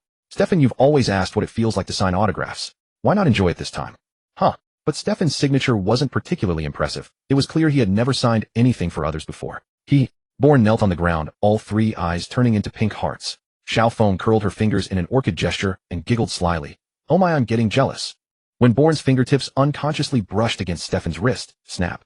The memory fruit abilities spiraled out of control. The entire cafe was instantly flooded with a torrent of film reels, young Born hiding in the kitchen corner molding an imagined hero chef figure from chocolate, staying up late to replay Stefan's cooking competition broadcasts, replicating each of his dishes with syrup in the display window. Born's pupils trembled violently as two personalities warred for control. Villain mode, Mother said to kill all intruders. Her hand drawing the gun trembled. Fangirl mode, but this is Lord Stefan. He praised the layered texture of my raw chocolate. Stefan observed her countless shifting expressions and knew she harbored unspoken struggles. Miss Born, we truly mean no harm. I came here seeking answers about my own origins. Born gazed into Stefan's silver-haired kindness, and it eased her tension. Brother Stefan, I believe you. What can I do to help you? I need to uncover who I am. He shared his story with the young girl. Tears streamed down the girl's face as she listened, deeply moved by his plight.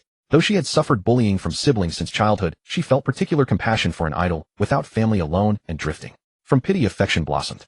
Born's tears flowed like melted caramel down her cheeks, sizzling as they struck the chocolate tile floor. Her third eye gleamed with unprecedented brilliance. Brother Stefan. She choked out, clutching the apron edges tightly. I was mocked as a three-eyed monster since childhood, even Mother despised my eyes. Yet you have no family at all lonelier than me. Her voice grew increasingly faint, barely a whisper. Let us marry. I can give you a home. Stefan's pupils quaked with shock. The silver-haired chef's azure eyes contracted sharply as his coffee spoon clattered to the ground. He instinctively stepped back 3 paces, his heel striking the counter. Unbeknownst to him, Born's homie, Jelly Nitro, was secretly wrapping syrup around his ankles. Inner monologue, this is worse than Big Mom's food cravings. Boo-hoo. Born rejected didn't throw a tantrum. She simply wept. It was Stefan's first time witnessing a girl cry over him, so he explained his reasoning. Miss Born, he drew a breath and lifted a shard of dark chocolate with his knife's tip. I have 2 dreams I must fulfill. First blade, the mystery of my origins. He sliced through the chocolate, revealing raspberry filling veined like capillaries. My memories are like shattered film reels. I only wish to find my family, my parents. Second blade, the azure route. Stefan, I want to connect the seas through food like the Pirate King's chef. But now. He glanced toward Akiji's frozen ice wall. Even freedom feels like a luxury. Born suddenly wiped her tears, her third eye blazing gold. Then let's achieve it together. She pulled forth childhood memory reels. The bullied moments had been replaced with fantasies of making chocolate beside Stefan. Suddenly, a roar echoed from afar. Big Mom's food craving was about to erupt. Born grinned, tearing her dress hem. Master Chef, please help us. Panic rippled through the crowd as boundless killing intent radiated outward. Born explained Big Mom's food cravings to them. Only gourmet cuisine can calm her. You mean you want me to help treat Mother's condition? Stefan said. Yes. If you can prepare exquisite dishes, I'm confident Mother will approve our marriage. Stefan, no, Miss Born, I haven't agreed. Born's tears began streaming from her 3 eyes again. However, I will assist. I hope when the time comes Big Mom can help me trace my parents' whereabouts. Yes. I believe mother will agree. At this moment Bourne had already devised a scheme to tell Big Mom about this and have her mother arrange for this man to be trapped on Chocolate Island forced to become her husband. She believed it would work. Big Mom herself had countless husbands. As Big Mom's daughter she felt she had the right to do the same. Duan Yu also agreed. It was the simplest solution. Yes, I concur. Duan Yu spoke for the first time. Since the captain agrees, I'll proceed. Go ahead. Jean submerged the Xuanxiong Jiaolong beneath the waves so only he could summon it. Then they boarded Bourne's vessel and set sail. An hour later, Longbread, having received advance notice, actually piloted a ship to meet them. Lord Longbread. Squinting, he surveyed the group of uninvited guests. Oh, isn't that the former Navy Admiral? And Longbread's gaze fell upon Stefan, the legendary chef. Stefan nodded slightly, his silver hair catching the warm light with a cold gleam. Longbread was naturally amiable, but upon seeing a fellow professional his expression changed instantly. Welcome to Totoland. It's my honor to assist you. Stefan looked at this old man, and also felt a strange sense of warmth. Hello. I've long admired your reputation. It's my pleasure to meet you. After the exchange of mutual compliments, they quickly moved to business. Big Mom's head chef was named Longbread. He was one of Charlotte Lean's original partners responsible for managing the food supply and dessert production of Totoland. His devil fruit ability, the fruit, could transform any object, including buildings and weapons, into edible food. For instance, he could turn walls into cake and floors into chocolate. This ability was the very foundation upon which Big Mom built her dessert kingdom of Totoland. Though centered on culinary craft, it could also be used to turn the environment into a weapon, such as converting the ground into a sticky syrup trap to aid in battle. He was stationed on Whole Cake Island for a long time. The island was filled with dessert architecture from candy streets to cookie houses, and Longbread's kitchen lay within the cake castle. In her youth, Charlotte Lin was beautiful, but she had no ambition at all. It was Longbread who, when they were young, exploited Charlotte Lean's giant constitution and her craving fits, urging her to form a pirate crew and to use the name Big Mom. He successfully used his fruit ability to transform the island into a confectionery kingdom, satisfying Big Mom's insatiable appetite. In his youth, he had been cunning and utilitarian, seeing Big Mom's potential early on and taking advantage of it. Later he kept a low profile, or perhaps his dreams had already been fulfilled. Led by Longbread, Duan Yu and the others soon arrived at Whole Cake Island. And then, at that moment, the sky above Whole Cake Island was stained blood red. Charlotte Lean's craving fit had fully erupted. Her piercing shriek tore the air while the Conqueror's hockey turned into pitch-black lightning, enshrouding the entire island in fear. The chocolate streets twisted like melting wax, cookie houses were blasted to powder with a single punch, and the caramel fountain burst into a sticky rain of syrup that poured down on the fleeing residents. The homies wailed in agony. Zeus the thundercloud and Prometheus the sun went berserk, setting fires everywhere. Biscuit soldiers tumbled like dominoes, and a jelly nitro was trampled, letting out a soggy squish of a scream. It was a living hell. The once dreamy dessert kingdom now looked like the leftover scraps of a cake gnawed by a giant. Cream walls had collapsed, candy lampposts tilted like broken bones, and even the air was thick with the sweet, burnt smell of ruin. Longbread stood on the warship watching the scene with no expression at all. Alas, we're too late. Here we go again. He took a bite of the bread he had just created with his power, and his voice was utterly calm. Every time her craving hits, we have to redecorate the whole place. You'll all have to figure out your own way, he said, as if the chaos outside had nothing to do with him. Once she's done throwing her tantrum, she'll fall asleep. Pudding's third eye trembled violently as she clutched Stephen's sleeve. Mom will destroy the entire island. Her voice was choked with tears, and her twin tails quivered from fear. We have to stop her. She looked at Stephen with entreaty in her eyes. Otherwise everyone will. But Stephen merely patted the back of her hand. Don't worry. Someone will take care of it. Bon Clay hid behind Akiji, his high heels clicking as he trembled. Oh my, I don't want to be turned into a caramel puppet. The Square sisters scanned the environment frantically. Super dangerous. We recommend evacuating immediately. Stephen meanwhile fixed his eyes on the distant Big Mom, his gaze deep. So this is the power of an emperor. Duan Yu wasn't afraid, he was excited instead. This was a rare chance. A chance to spar with Charlotte Lean, and also a chance to help them. Even if he wounded that fat woman, no one would blame him. Duan Yu said flatly, hey, leave that mad woman to me. The crowd sneered. Pudding's underlings covered their mouths and snickered. Trying to be a hero. Even Katakuri-sama can't hold Mom back. Longbread's chefs shook their heads. The new guy doesn't know how things work. Last time a guy this brave ended up as a chocolate statue. Another one throwing his life away. That supernova from before is still on Juice Island, being used as material for juice extraction. Hey newbie, make sure to stay far away later. Don't let Mom's Conqueror's hockey knock you out. One of the fat chefs even took out a piece of chocolate, shaped it like Duan Yu, then bit its head off with a crack. See, that's your fate. Akiji leaned lazily and yawned. Ah la la. Here we go again. That Duan Yu, before he picks a fight, can he at least look at his opponent? But whatever, I can't stop him anyway, so let him do as he pleases. It seemed that in Akiji's opinion it was extremely difficult to fight a rampaging Big Mom alone without the Conqueror's hockey. He fished a bottle of iced rum out of his pocket and took a slow sip as if the disaster before his eyes was no more than a farce. Bon Clay hid behind Akiji, high heels clicking as he trembled. Duan Yu is invincible. Kiwi and Mozu's electronic glasses flashed wildly, data streams scrolling across their lenses. Target Charlotte Linlin. Combat Power Assessment SSS rank. Recommendation: activate Super Escape mode immediately. Warning. Warning. Survival probability is below 1. Mozu sighed. Super bad. We're really done for this time. Faced with the mockery, Duan Yu grinned. He wasn't smiling because he was ridiculed. He was excited. Hey you onlookers, can you show a little tension? A mere emperor is nothing. Come on, you crazy woman. Let me see how much your title of emperor is really worth. Big Mom spotted the provocateur and lunged at him with bloodshot eyes. Give me back. Mother Carmel. Longbread said calmly, since Duan Yu says he can handle it, just let him be. What we should make first is the most delicious dish. That will be the most effective medicine. Meanwhile, Duan Yu's crew had full confidence in their captain. If he wanted to play, they would let him. Stephen and his party were led by Longbread into the underground kitchen of Cake Castle, the workshop of a culinary demon.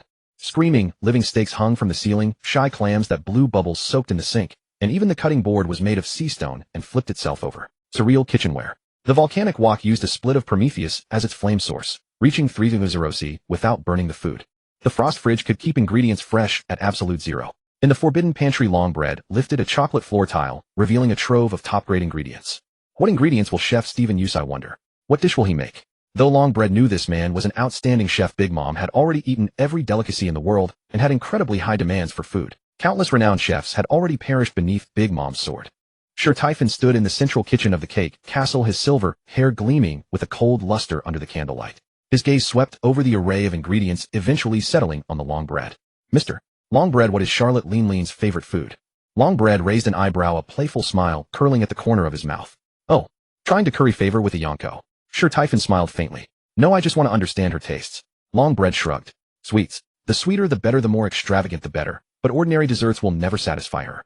He did not start immediately. Instead, he walked to the ingredient area, his fingertips gently brushing over various rare provisions. Sea king bone marrow, extracted from deep-sea leviathans of the calm belt, simmered to yield an exquisite umami flavor. Sky Island cloud fruit, a special fruit that grows on the white sea with a texture like cotton candy melting instantly upon the tongue. Demon chili, a legendary pepper that can make even giants weep, but after special processing it transforms into a sweetness catalyst. Century honey wine, a treasure treasured by Big Mom. It is said that a single sip can intoxicate one for 3 days. He finally picked up a piece of dark chocolate, gently crushed it, and the powder flowed through his fingertips. This one it is. Base lava chocolate volcano. Sir Typhon's kitchen knife traced a silver arc through the air, and the dark chocolate was instantly sliced into sheets as thin as cicada wings. He turned his palm, flames igniting at his fingertips. The chocolate melted rapidly under the high heat, forming flowing magma. Temperature control, 172°C. Cocoa butter content, 72. He poured the molten chocolate into a specially made volcano mold hollow inside, and injected the century honey wine, filling frost cloud fruit mousse. He gently tapped the Sky Island cloud fruit with the back of his knife, and the pulp turned into a delicate foam.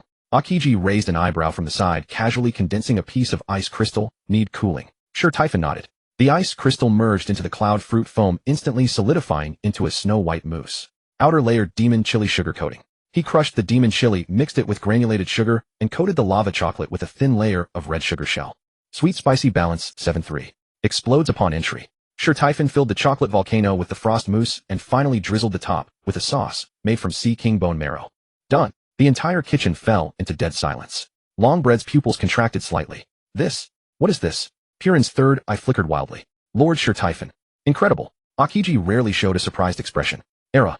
Is this thing edible? Xiaofeng cupped his face, drool trickling from the corner of his mouth. Looks delicious. Sir Typhon pushed the dessert in front of Longbread and said calmly, Hell's paradise. He had made it with such earnestness. No one believed Duan Yu could calm Big Mom down. On the other side, Charlotte Linlin was rampaging, and Duan Yu stood before her. Duan Yu was already tall, but this woman was towering. Damn. Fat. Big. Coarse. However, Duan Yu had no idea how beautiful Charlotte Linlin was in her youth. Standing before Charlotte Linlin, Duan Yu's eyes beneath his bamboo hat gleamed with excitement. Hey, mad woman. He grinned, his blade pointing straight at Big Mom. I heard you even beat Kaido. Let me see what you've got. Big Mom's furious pupils suddenly contracted. Her conqueror's haki erupted like a tsunami, causing the very air around them to tremble. Mother. Give me back my mother. She was utterly insane. Seeing a short man daring to block her path, she had to kill. Die. Big Mom's massive fist, shrouded in jet black armament haki, crashed down at Duan Yu like a meteor. Duan Yu's pupils shrank. He instantly raised his arm to block. Ugh. Some force. Not bad. Duan Yu gets excited when he meets a strong opponent. He wanted to test her strength first. Amid the deafening explosion, Duan Yu's body was blasted away like a cannonball, tearing through the air with a piercing shriek. His figure turned into a blur, instantly crossing the entire cake island, finally crashing into the distant sea with a thunderous roar, sending up a 100-meter-high wave. Sent to the bottom of the sea. Gulp, gulp. What? The entire island fell into a brief dead silence, then erupted into an uproar. Kieran's subordinates were waiting outside, and they saw everything. Someone covered their mouth and screamed, "It's over. That bald guy was killed by Mama's punch." Longbread's guards shook their heads and sighed. Another fool who didn't know his limits. The Square Sisters, who had been following Duan Yu, widened their eyes and shouted in unison, "Captain Duan Yu." Akiji frowned slightly. "Era, this is trouble. That Duan Yu is truly reckless." Big Mom's subordinates had already begun celebrating. Candy Minister Perispero licked his cane. "Mama's power is not something any stray cat or dog can challenge," Biscuit Nightcracker sneered. "Even Brother Katakuri can't stop Mama. Who does he think he is?" Juice Minister Smoothie commented indifferently, overestimating himself. Kieran received news from outside. "Lord Shirtyphon. Captain Duan Yu is." Shirtyphon's gaze remained calm. "Don't worry. He's not that easy to kill. Let's focus on our own work." In the deep sea, Duan Yu's body slowly sank. He felt as if he had been hit by a cannonball, a bit painful. However, it didn't harm him one bit. He had simply underestimated Big Mom's strength. Carelessness. He hadn't been prepared. Sent flying. Damn. This madwoman's punch is harder than Akainu's. Sengoku Garp and this woman in a rage are about the same. He accidentally swallowed a few mouthfuls of seawater, feeling the tremor in his bones. But this is what makes it interesting. A wild grin spread across his lips, and the fighting blood within him began to boil. The sea surface suddenly exploded, and a black figure shot into the sky. Duan Yu stepped on the air with his moonwalk tearing through the sky, like a black lightning bolt returning to the battlefield in an instant. His bamboo hat had shattered, revealing his shining bald head, but his eyes were sharper than before. When Duan Yu's figure erupted from the sea, the entire cake island fell into a deathly silence. Kieran's subordinates covered their mouths, their eyes nearly popping out of their sockets. That bald guy is still alive. Akiji's ice wine bottle froze midair, a rare hint of surprise on his face. Era, this guy's life is tougher than sea stone. The Big Mom subordinates who had been mocking him moments ago were now collectively silenced. Perispero's candy cane stiffened in midair, his tongue forgetting to lick the syrup. What kind of monster is this guy? Cracker's biscuit soldiers froze, even forgetting to mold new ones. Impossible. Even Brother Katakuri couldn't withstand Mama's punch. Smoothie's juice sword trembled slightly. Does he also have Conqueror's haki? Hey, madwoman. He laughed maniacally, wiping the seawater and rotting flesh from his fists. Apparently, he had blasted several sea kings in the deep sea. Is that all the strength you've got? Big Mom's furious pupils contracted sharply. You? Still alive? Duan Yu charged at Big Mom. Charlotte Lean's physical strength is monstrous, stemming from her innate, steel balloon, constitution. The hardness of her skin is such that ordinary swords shatter upon contact, and even a Marine Vice Admiral struggles to leave a mark. Bone density, her bones are harder than sea stone. Even as a child, she could crush a giant skull with her bare hands. Muscle resilience, even without activating armament haki, her muscles can deflect bullets and cannonballs. Mama's body is nothing short of a moving fortress. As a user of the Soul Fruit, Big Mom can not only drain others' lifespans, but also infuse souls into objects, creating homies. Yet few know, her body is also fortified by soul power. Every inch of her skin contains living defense, automatically repairing itself when injured. Homie symbiosis. Zeus the Thundercloud, Prometheus the Sun, and Napoleon the Bicorn Hat are not only weapons, but also provide her with additional protection in battle. Big Mom has honed her armament haki to the extreme, even embedding it within her body. Permanent hardening. Even without actively using haki, her skin is perpetually covered in an invisible layer of armament haki like armor. Haki flow. When struck, the haki automatically converges to the point of impact, like a liquid, drastically reducing damage. When Big Mom enters a berserk state due to her hunger pang, defense doubles. Pain is nullified, muscle fibers swell like steel, and she can even withstand Kaido's Thunder Bagua without falling. Regeneration skyrockets. Wounds heal in an extremely short time, comparable to an awakened Zoan user. Rumors suggest that Big Mom's terrifying physique is linked to Sister Carmel. When she was young, the nun bestowed some kind of blessing upon her, causing her body to undergo a mutation. This is one of the reasons Big Mom is obsessed with finding the nun. If Duan Yu were to attack directly with physical techniques, why might it be ineffective? Duan Yu's strength could send Big Mom flying even to the moon, but it is difficult to harm her body itself because of her steel balloon, constitution, the Soul Fruit, and armament haki, a triple defense. But Duan Yu had already learned haki. He was also deliberately injected with armament haki by Master Mingi, and even a trace of Conqueror's haki was infused into his body. Thus his muscles would also circulate with the potential to activate various haki. Serious punch. Of course he wanted to spar with Big Mom, but now he was here to seek help for his companions, not to cause trouble. Moreover, he had no grievance with Big Mom. He didn't need to use full force. And Big Mom understood haki. Sparring with her to activate his own haki would probably be more rewarding. Duan Yu had already settled on this plan. Ordinary punch, armament haki. His fist was wrapped in a thin layer of armament haki, like a pale black mist covering his knuckles. He stepped forward and lunged his right fist, smashing straight into Big Mom's abdomen. Ordinary punch, armament coating. Bam! Big Mom's belly caved in like rubber, but the next moment her skin gleamed with an obsidian luster, and her armament hockey automatically rebounded. Duan Yu's fist was knocked back, his finger bones letting out a crisp crack. "Mama didn't even move," exclaimed Buellen's subordinate. Big Mom grinned, revealing jagged teeth. "Brat, are you tickling me?" The gap in hockey. Duan Yu shook his numb wrist, but his eyes grew even more excited.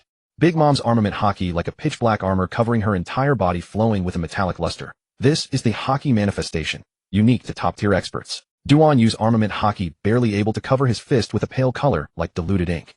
"The gap in armament hockey is too great," Qingji commented, leaning against the ruins. "But what's interesting is, his strength can actually shake Big Mom." Compensating technique with raw power. Duan Yu suddenly changed tactics, abandoning defense and tensing every muscle, relying purely on brute force to clash head-on. Bam bam bam. 3 consecutive punches struck Big Mom's chest, each causing her body to lean back slightly. The caramel ground exploded into spiderweb-like cracks under the recoil, but Big Mom's armament hockey remained utterly unmoved. "Useless," Big Mom mocked, raising her massive palm. "Your hockey is too weak." She smashed down her fist, and Duan Yu crossed his arms to block. Boom. He was smashed into the ground, and all the biscuit buildings within a 100-meter radius collapsed. The growth of hockey in the dust. Duan Yu, just like in his battle with Master Mingy, felt pain in his physical body for the first time. He slowly crawled out, but laughed even more maniacally. Again, he discovered that after each clash his armament hockey grew denser. The hockey that was initially as faint as mist now wrapped around his arm like a black veil.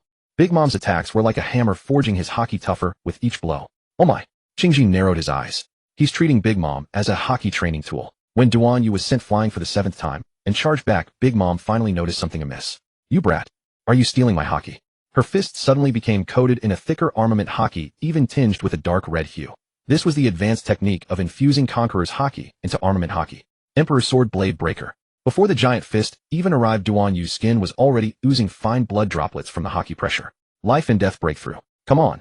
Duan Yu did not dodge or evade. The armament hockey on his arms surged wildly as he imitated Big Mom's motion, compressing all the hockey in his body into his right fist. Armament Starbreaker. The moment the two fists collided, black-red lightning exploded. The armament hockey on Duan Yu's right arm finally broke through the critical point, black as ink. Big Mom's fist was pushed back for the first time, with fine traces of blood seeping from her nail beds. "Oh, you brat, you've got some skill. To have raised your armament hockey to a level that can shake me so quickly, eh?" Duan Yu looked at his fist, which had grown increasingly darker, and grinned. "So that's it. The essence of armament hockey is the density of will." Big Mom stared at the blood on her fingertips, then burst into wild laughter. "Interesting. Again. Boom. Pow. Bam." The two fought fiercely, locked in a stalemate. Duan Yu smiled. He believed that as long as he used his serious punch, he could defeat this woman. However, he couldn't hurt her now. There were many things that required Big Mom's help. Duan Yu's eyes gleamed. 6 powers of the Navy, ordinary punch. Inspired by Xiaofeng's seriousness, he had also mastered the 6 powers. Duan Yu's pupils suddenly contracted, his entire body compressing like a spring to the limit. Shave shadow flash.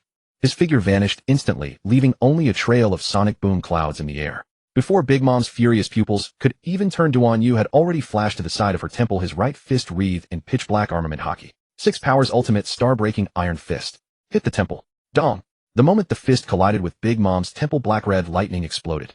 Skull shock. Big Mom's massive body shook violently for the first time, her eyes momentarily losing focus from the intracranial vibration. Hockey penetration. Duan Yu's fist force like a drill broke through the armament hockey defense and struck the brainstem nerves directly. Shockwaves spread. The blast sent candy soldiers within 100 meters flying, and even Qingji had to erect an ice wall to block it. "Sister. I." Big Mom's pupils suddenly became vacant, and her Conqueror's hockey receded like a tide. She swayed twice, her knees hitting the ground with a boom, and finally face-planted into the caramel swamp, splashing a 10-meter-high wave of syrup. The Emperor was knocked unconscious with a single punch. As the elderly woman and Duan Yu clashed in fierce combat, the kitchen staff were drawn out by the commotion. The moment the elderly woman was knocked unconscious by Duan Yu, an eerie silence fell over the entire scene. Pudding's third eye stretched to its limit, her lips trembling beyond speech. Parasparrow's candy cane snapped with a sharp crack, syrup dripping from the corner of his mouth. Akiji's ice wine bottle slipped and clattered to the ground. Era. This has turned into quite the spectacle. Bon Clay spun in place, hands cupping his face. Captain Duan Yu is super handsome. Duan Yu's epiphany. He shook his numbed fist and grinned. So that's how it is. The Navy's 6 powers: iron body, hardens the bones; shave, accelerates kinetic energy; moon step, compresses air. Stack them together, and the destructive force multiplies exponentially. A Yonko wasn't invincible, it was simply that no one else dared to test their limits with their very life like he did. While the crowd remained lost in shock, the moment Big Mom collapsed, the entire whole cake island fell into a brief, profound silence. But the very next second, SHSHSH. Countless figures emerged from the ruins, the candy forest, and the caramel swamp, encircling Duan Yu and his crew. Perospero, the Minister of Candy, stood at the forefront as his candy cane split into dozens of sharp spikes with a crack. Syrup dripped to the ground, sizzling into white smoke as it corroded the earth. Smoothie, the Minister of Juice, drew her colossal blade. The sword was wreathed in a purple aura of her squeeze ability, and the ground beneath her feet cracked as its moisture was drained away. Cracker, the Biscuit Knight, clapped his hands with a cold sneer. Hundreds of biscuit soldiers crawled up from beneath the earth, the clatter of their armor surging forth like a tidal wave. Baron Tamago and Pecom sealed off the escape routes on both sides, while even the sky was blotted out by the thundercloud Zeus and the sun Prometheus. You won't leave Whole Cake Island alive. Perospero's tongue coiled with syrup, his voice cloyingly sweet, yet dripping with murderous intent. Duan Yu shook his numb right fist and flashed a grin. TCH, after the old one falls, the little ones come. Akiji let out a sigh as ice crystals crept from his feet. Era. Here come the reckless ones. They saw Akiji, and fear gripped them. Steven's kitchen knife silently left its sheath, his silver hair stirring gently in the wind, prepare to break through. Bon Clay stomped the ground with his high heels. Oh my, are we going to be turned into candy dolls? The Square Sisters stood back to back, super full power mode activate. Pudding stood between the Big Mom Pirates and Duan Yu's group, her third eye flickering wildly. Lady Pudding, get over here now, her subordinates shouted anxiously. Pudding, don't forget you're a Charlotte. Perospero warned coldly. Her fingertips trembled as they reached for the Walker pistol, yet she couldn't bring herself to raise it. The lingering sweetness of Stevens, heaven and hell still touched her tongue. Perospero, you think knocking out Mama means you can do as you please. The terror of Whole Cake Island has only just begun. Duan Yu picked his ears, so much talk. If you're going to fight, just get on with it. Smoothie's greatsword pointed at Akiji, former Navy Admiral. Surrender now, and we might just leave you a whole corpse. Akiji scratched his head lazily. I hate hot places, but I hate being threatened even more. The battle was on the verge of erupting. Cracker's biscuit soldiers charged first, their heavy footsteps shaking the ground. Stephen's blade flashed like a sudden silver moon, cleaving the front 10 biscuit soldiers in two in an instant. But more puppets surged through the gap. Bon Clay spun and unleashed the Okama Kinpo Rainbow Moon Step, a burst of rainbow-colored slashes blasting away a wave of enemies, only to be entirely absorbed by Smoothie's juice-squeezing blade. Akiji's Ice Age froze half the battlefield, but a single lightning bolt from the thundercloud Zeus shattered the ice with a thunderous explosion. However, just then, a terrifying woman's voice rang out, "Stop." It was Big Mom, Charlotte Linlin. She had awakened. A blow like that would have reduced most people to ashes. Yet she had only been unconscious for a few moments. Big Mom Charlotte lean staggered to her feet. Napoleon, the hat on her head, sat askew, her eyes bloodshot, but the violent crimson of her rampage had faded. Mama's awake. Perospero's hand froze midair. Mother. Big Mom absently touched her temple, where Duan Yu's fist mark still lingered. But a far more intense sensation was rising from her stomach. I'm so hungry. Stephen's silver hair fluttered in the residual waves of Conqueror's haki. Without a moment's hesitation, he stepped forward and produced a crystal lunchbox from his coat, the Heaven and Hell Special Edition.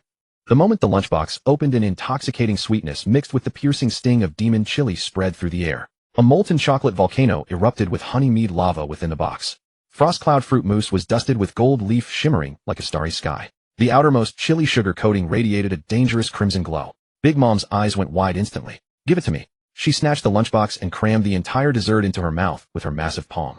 Crunch.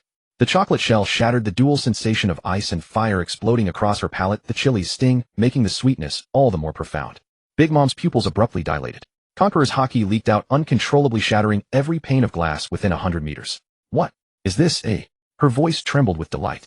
Stephen smiled faintly. A custom pain conversion dessert. It uses pain nerve stimulation to heighten taste bud sensitivity, amplifying the sweetness by 300. Big Mom's expression softened before their very eyes. With the first bite, her brows were still knitted from the chili's sting. With the second, the corners of her mouth began to rise uncontrollably. With the third bite, this Yonko, who could sink a warship with a single punch, began swinging her legs like a little girl, so delicious. Perospero's candy cane slipped and thudded to the ground. Mama is smiling. Pudding was in tears. Lady Stephen tamed Mama with food. Akiji's ice wine bottle slipped once more. Era. Unbelievable. After finishing the last bite, Big Mom patted her belly with satisfaction. You. What's your name? Stephen. From today onward, you are Whole Cake Island's divine dessert priest. She waved her hand grandly. Anyone who dares touch them is an enemy of mine. Linlin. Perospero protested urgently. Mama. They just shut up. Big Mom stomped the ground, shattering it beneath her foot. I want to hold a tea party right now. Prepare 100 tons of desserts. Longbread's face turned pale. Yes, ma'am. Stephen clasped his hands in a salute. You honor me, Big Mom. Thank you for your appreciation. But I am already the head chef of the Duan Yu Pirates. Big Mom's expression shifted. Someone actually dared to refuse her. Stephen's refusal froze Big Mom's smile in an instant. Her pupils contracted slightly, and Conqueror's haki rippled through the air. You refuse me? Her voice was low, laced with a dangerous sweetness. Stephen nodded slightly, his silver hair fluttering in the wind. Sorry, I already have a captain. Big Mom's gaze slowly shifted to Duanyu, the bald man who had knocked her out with a single punch. Who are you? Duanyu. Duanyu grinned broadly, striding forward, his eyes under the bamboo hat meeting Big Mom's directly. Charlotte Lean, shall we have a talk? Big Mom's recollection, several fragments flashed through her mind. A newspaper headline, the bald pirate Duanyu overwhelmed the Navy's G5 branch and Akiji had joined his crew. An intelligence report, Duanyu was suspected of holding leads to an ancient weapon and had clashed briefly with Kaido. The earlier battle, the power of that punch was far beyond what any ordinary supernova could possess. Big Mom sneered. You think knocking me out once qualifies you to negotiate? Duanyu frowned. No. I only want to discuss a small matter. As one of the 4 emperors, do you lack that much magnanimity? I just knocked you out, and I did it to wake up the hot-tempered you. Charlotte Linlin sat upon her throne. Her pressure was overwhelming. Duanyu casually took a seat. Charlotte Linlin's murderous look gradually turned into a smile. Ha ha ha. Indeed. Extraordinary. I've read about you in the newspapers. His spirit could not be suppressed even by the aura of a 4 emperor, truly a hero. A young man this powerful would be a perfect target to recruit. Even better if he joined my crew. That would be the best choice. Charlotte Linlin's laughter reverberated like thunder through the cake castle. Her enormous body leaned slightly forward, her eyes gleaming with greed. Duanyu, you brat. She grinned, her serrated teeth glinting. A man like you is wasted on such a small pirate crew. Her palm slammed onto the throne with a bang, shaking the entire hall. Join my crew. I'll give you a position as a suite commander. Wealth, power, poneglyphs. Whatever you want, I can give it to you. Duanyu crossed his legs, a flicker of mockery in his eyes beneath the hat. Suite commander. He snorted. Sounds like someone specifically assigned to bake cakes for you. Big Mom's smile froze for a split second, but quickly widened. Ha ha ha. Bold. Then tell me, what conditions do you want? Before Duanyu could speak, Stephen interjected coldly. We won't place ourselves under anyone's command. His silver hair gleamed with a metallic sheen in the candlelight, his tone calm, yet brooking no argument. Captain Duanyu has his own course, and my kitchen only serves myself. Big Mom's face instantly darkened. You brats. Her conqueror's haki burst forth violently, the very air in the hall trembling. Have you forgotten whose territory this is? A thundercloud Zeus gathered above her head, lightning crackling. Solar Prometheus transformed into a fireball, its searing heat distorting the vision. Napoleon, the great sword, slowly rose from beside the throne, its blade aimed at Duanyu's throat. Those who refuse me become ingredients for sweets. Duanyu didn't even frown. He slowly stood up, right hand on his sword hilt, as dark armament haki surged over his body like a tide. Charlotte Linlin. His voice was low and dangerous. You've already tested my fist once. Want to try again? Just as tensions were about to snap, Akiji yawned lazily. Oh my. If we're negotiating, why resort to swords and guns? An ice crystal formed at his fingertip. Rather than fighting among ourselves, shouldn't you first deal with that trouble? Akiji. As a former Marine Admiral, you actually joined a new pirate crew. Don't you feel ashamed? Big Mom's gaze shifted between Akiji and Duanyu. She suddenly retracted her haki, and the great sword Napoleon returned to the throne. Duanyu grinned, revealing teeth white enough to be unsettling. It's simple. Help Stephen find his parents. A wise man once said that as long as he comes to your whole cake island, he can find them. What a... Big Mom nearly choked on her dessert. She had thought they would ask to borrow your 2 road poneglyphs plus Pudding's memo fruit to help decipher them. Who knew they had merely come to find some parents? That's it. Yes. Duanyu said flatly. Charlotte Linlin thought to herself, this man's request is so simple. If I refuse even this, the other 3 emperors will surely mock me. If we have a good relationship, at least there will be one less enemy in the future. Name it, she said. How generous. It made everyone's jaws drop. As Big Mom's maniacal laughter echoed through the castle, an eerie silence fell over the entire hall. Parasparrow's candy cane snapped with a cracked syrup dripping to the floor. Mom actually agreed. Smoothie's juicing sword froze midair, her purple pupils contracting violently. This man is truly something else. Is Mom going to have a child with him? Cracker's biscuit armor shattered with a clatter. What a joke. Pudding's third eye flickered erratically, her fingers unconsciously clenching her apron. Mom actually agreed. Countless thoughts flashed through her mind. What kind of magic did Duanyu possess to make Mom yield? Would she be sent out as a bargaining chip? If I proposed to Mom now that I like Stephen and want to marry him, a marriage alliance. That would also be a good choice. In the corner, Long Bread nibbled leisurely on a loaf of bread, a sharp glint flashing in his murky eyes. Linlin, what scheme are you brewing now? He knew Big Mom too well. This woman would never make a losing deal. Captain Duanyu is so handsome. Bon Clay swayed his hips, high heels tapping on the floor.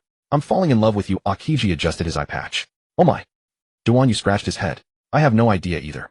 Big Mom rolled her eyes. She tossed the question to Stephen. Pudding was the first to kneel. Mom, little Pudding, what is it? I like Big Brother Stephen. Can you preside over the ceremony for me? I want to marry him. Big Mom squinted, looking at her adorable daughter, utterly puzzled. What? Big Mom was stunned. Pudding knelt before Big Mom, her third eye glimmering with anticipation as her cheeks flushed. She spoke again. Mom. I like Stephen. Can I marry him? The entire hall fell silent in an instant. Steven's silver hair bristled, and the chef's knife in his hand clattered to the floor with a clang. Xiaofeng covered her mouth, her high heels tapping on the floor. Aya love came so fast, just like a tornado. Akiji's ice wine bottle cracked open. Seems this silver-haired boy's happiness has come a little too soon. The Square sisters excitedly jumped into a super dance, super romantic. Heartbeat index over 200. Say yes. Say yes. Big Mom narrowed her eyes, baring her jagged teeth. Ma. A marriage alliance. Interesting. Her mind raced. Steven's cooking could perfectly satisfy her food cravings. The combat power of Duan Yu's crew could be used to oppose Blackbeard and the other emperors. Moreover, even the world government would not dare underestimate them, making them the most formidable of the 4 emperors. Besides, putting surveillance would ensure this group wouldn't betray her. Fine. I agree. Big Mom slammed the throne, shattering half of its armrest. Steven's icy face cracked for the first time. Wait, I have it. Pudding had already pounced over and hugged his arm, all 3 eyes blinking at once. Steven, I'll be a good wife. Steven stiffly pulled his hand free. Matters of marriage must be decided by one's parents. Expressionless, he added, and I don't even know who my own parents are. Then perfect. Pudding jumped up excitedly. We can spend our honeymoon in Tato Land while looking for clues about your origins. She turned to Big Mom with a coaxing look. Mom, let them look around Tato Land. Big Mom licked her lips. Ma. Granted. But her face suddenly darkened. If you dare pull any tricks, I'll make you into the wedding cake. Xiaofeng swayed her hips and teased, I want to be the bridesmaid. Akiji pressed his forehead. Young people these days know how to play. The Square sisters had already begun designing a mechanical wedding dress. Super stylish bride suit. Activate. Duan Yu's face was covered in black lines. They wouldn't just take my chef away like this, would they? But if Steven actually agreed, there was nothing he could do. Steven pushed Pudding away. Miss Pudding. It was the first time Pudding had ever been pushed away. Being rejected didn't feel good. Please, let me find my parents first. We're still young, aren't we? Steven simply didn't like this Pudding at all. She was too small, completely mismatched with his build. Whoa. Pudding burst into tears. Steven panicked. This was the one thing he could never handle with women. He was terrified of a woman's tears. He would rather fight Big Mom than face a woman's tears. Big Mom was displeased too. Steven, are you refusing the toast only to be forced to drink the penalty? Steven was not one to be ungrateful. Big Mom. That's not what I mean. My master taught me from childhood that men and women should not have intimate contact, and matters of marriage require parental consent. Oh, who is your master? Abbot Mingi. Mingi. You mean the Mingi of Xiangjiang Island? Exactly, he is my master. Big Mom also regarded this man as a monk who was rather old-fashioned. As his disciple, having such a nature is only right. Big Mom scooped Pudding up with one arm. This Steven's family upbringing is just like that. He's fairly dull when it comes to affairs of the heart. As a girl, you don't need to be so eager. As Big Mom's daughter, there's no man you can't have. First, take him to look for news of his parents. Since Big Mom had spoken, there was no choice but to agree. Pudding immediately took Steven and left. The others had originally wanted to follow, but Big Mom declared you may only play on the outer islands or stay here. Akiji knew that Big Mom kept a poneglyph here. She was guarding against them. Tato Land was a wonderful tourist spot. Since they had already come, none of them would pass it up. Xiaofeng and Jean headed south together. Akiji stayed alone in a cafe. The Square sisters dragged Duan Yu off in another direction. Each of the 2 sisters wrapped herself around one of his arms. What an enviable sight. They dared to split up because they all had a way to stay in contact. The pirate ship's radio earpieces. As for Steven, Pudding treated it as an early honeymoon with him. First stop, they returned to Chocolate Town. Pudding held Steven's hand, wandering through the chocolate factory, filled with the aroma of cocoa. Steven, look. I made all of these by hand.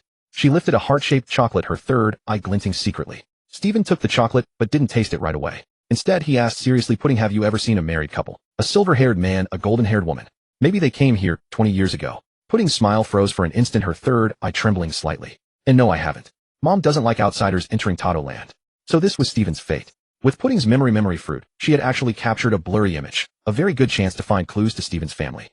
They went from island to island, playing while they searched. On Biscuit Island, Cracker stood before his army of biscuit soldiers, sneering as he sized up. Steven, a pretty boy like you.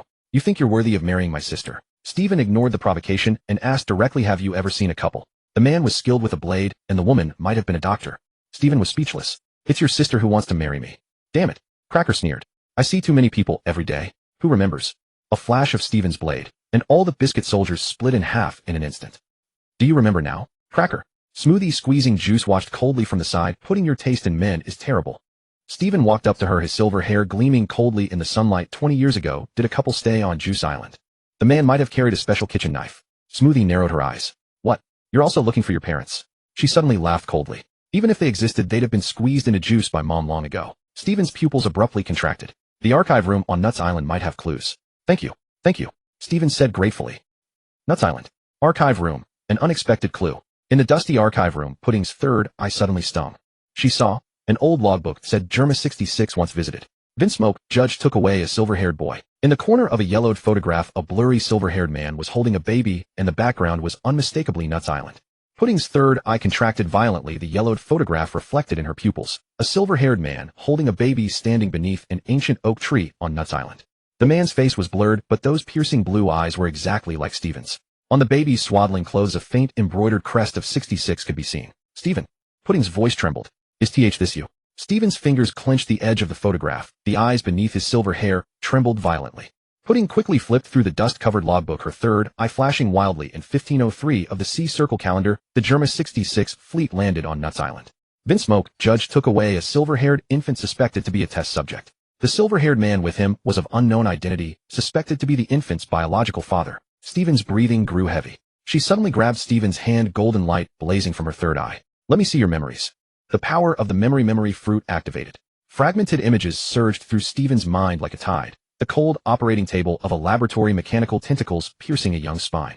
In the blaze of the explosion, the silver-haired man pushed him into a lifeboat only to be engulfed by the flames himself. On a drifting, lonely boat, he clutched the kitchen knife engraved with a family crest. Is your father still alive? Pudding asked softly. Stephen was silent for a long time, then shook his head. I don't know. Boom. The door of the archive room was suddenly burst open, and Perispero charged in with candy soldiers. Mother has ordered. It is forbidden to consult historical records.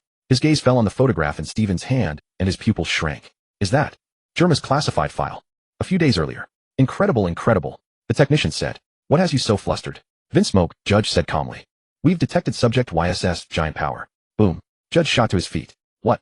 Speak quickly. The tracking signal for subject YSS, giant power.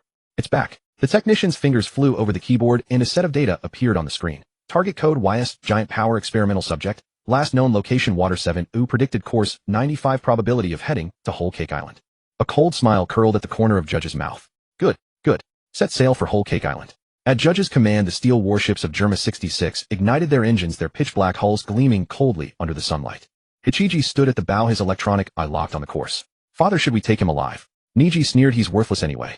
Let's just retrieve a genetic sample. The technician called up the latest intelligence. Commander, our spy on Whole Cake Island has reported back. The Duan pirates have already arrived there. Probability that YS is on Whole Cake Island has reached 100. The Duan pirates had arrived on Whole Cake Island and made contact with the Big Mom pirates. Judge's electronic eye flickered red. Very well. This time I won't let you escape.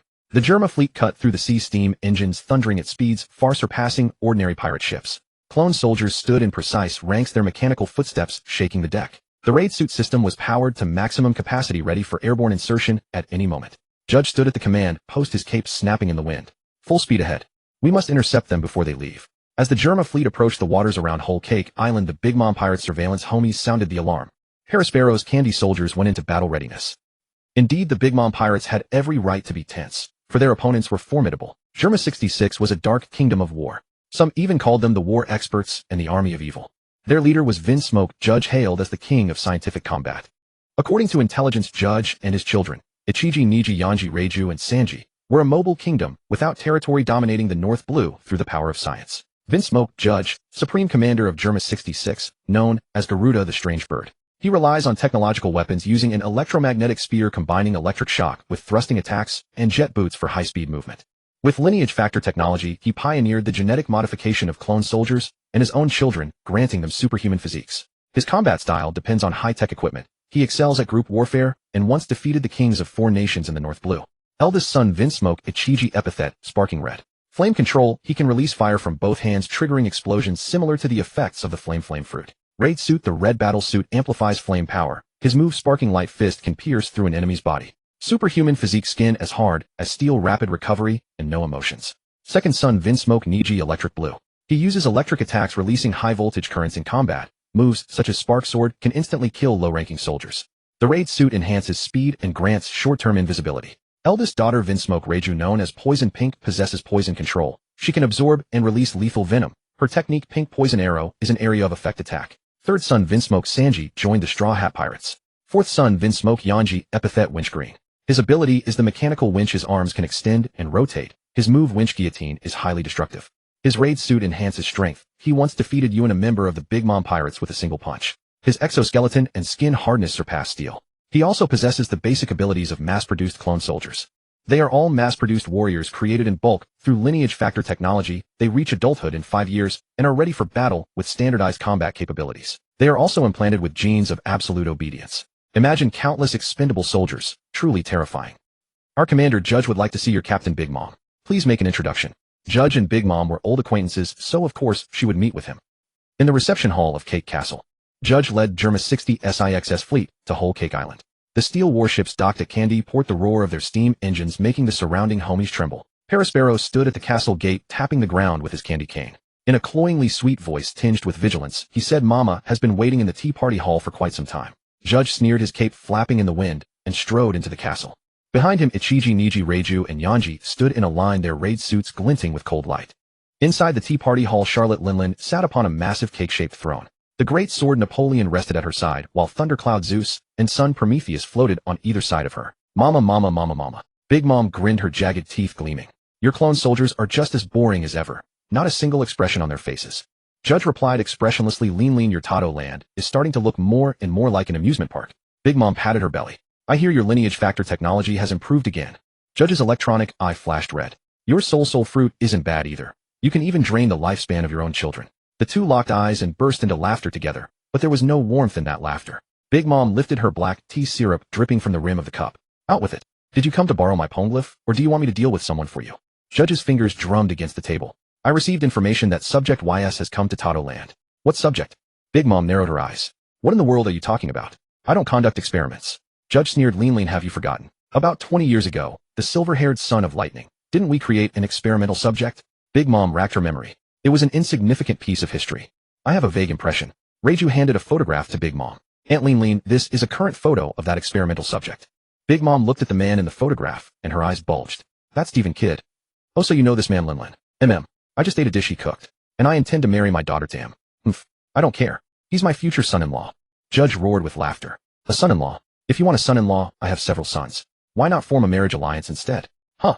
Big Mom thought it over. That didn't sound bad either. She licked her lips. I can hand him over to you. But the price is, she suddenly slammed the table, unleashing Conqueror's Haki. Your clone soldier technology. Judge's electronic eye flickered violently. Behind him, Ichiji and Niji had already clenched their fists.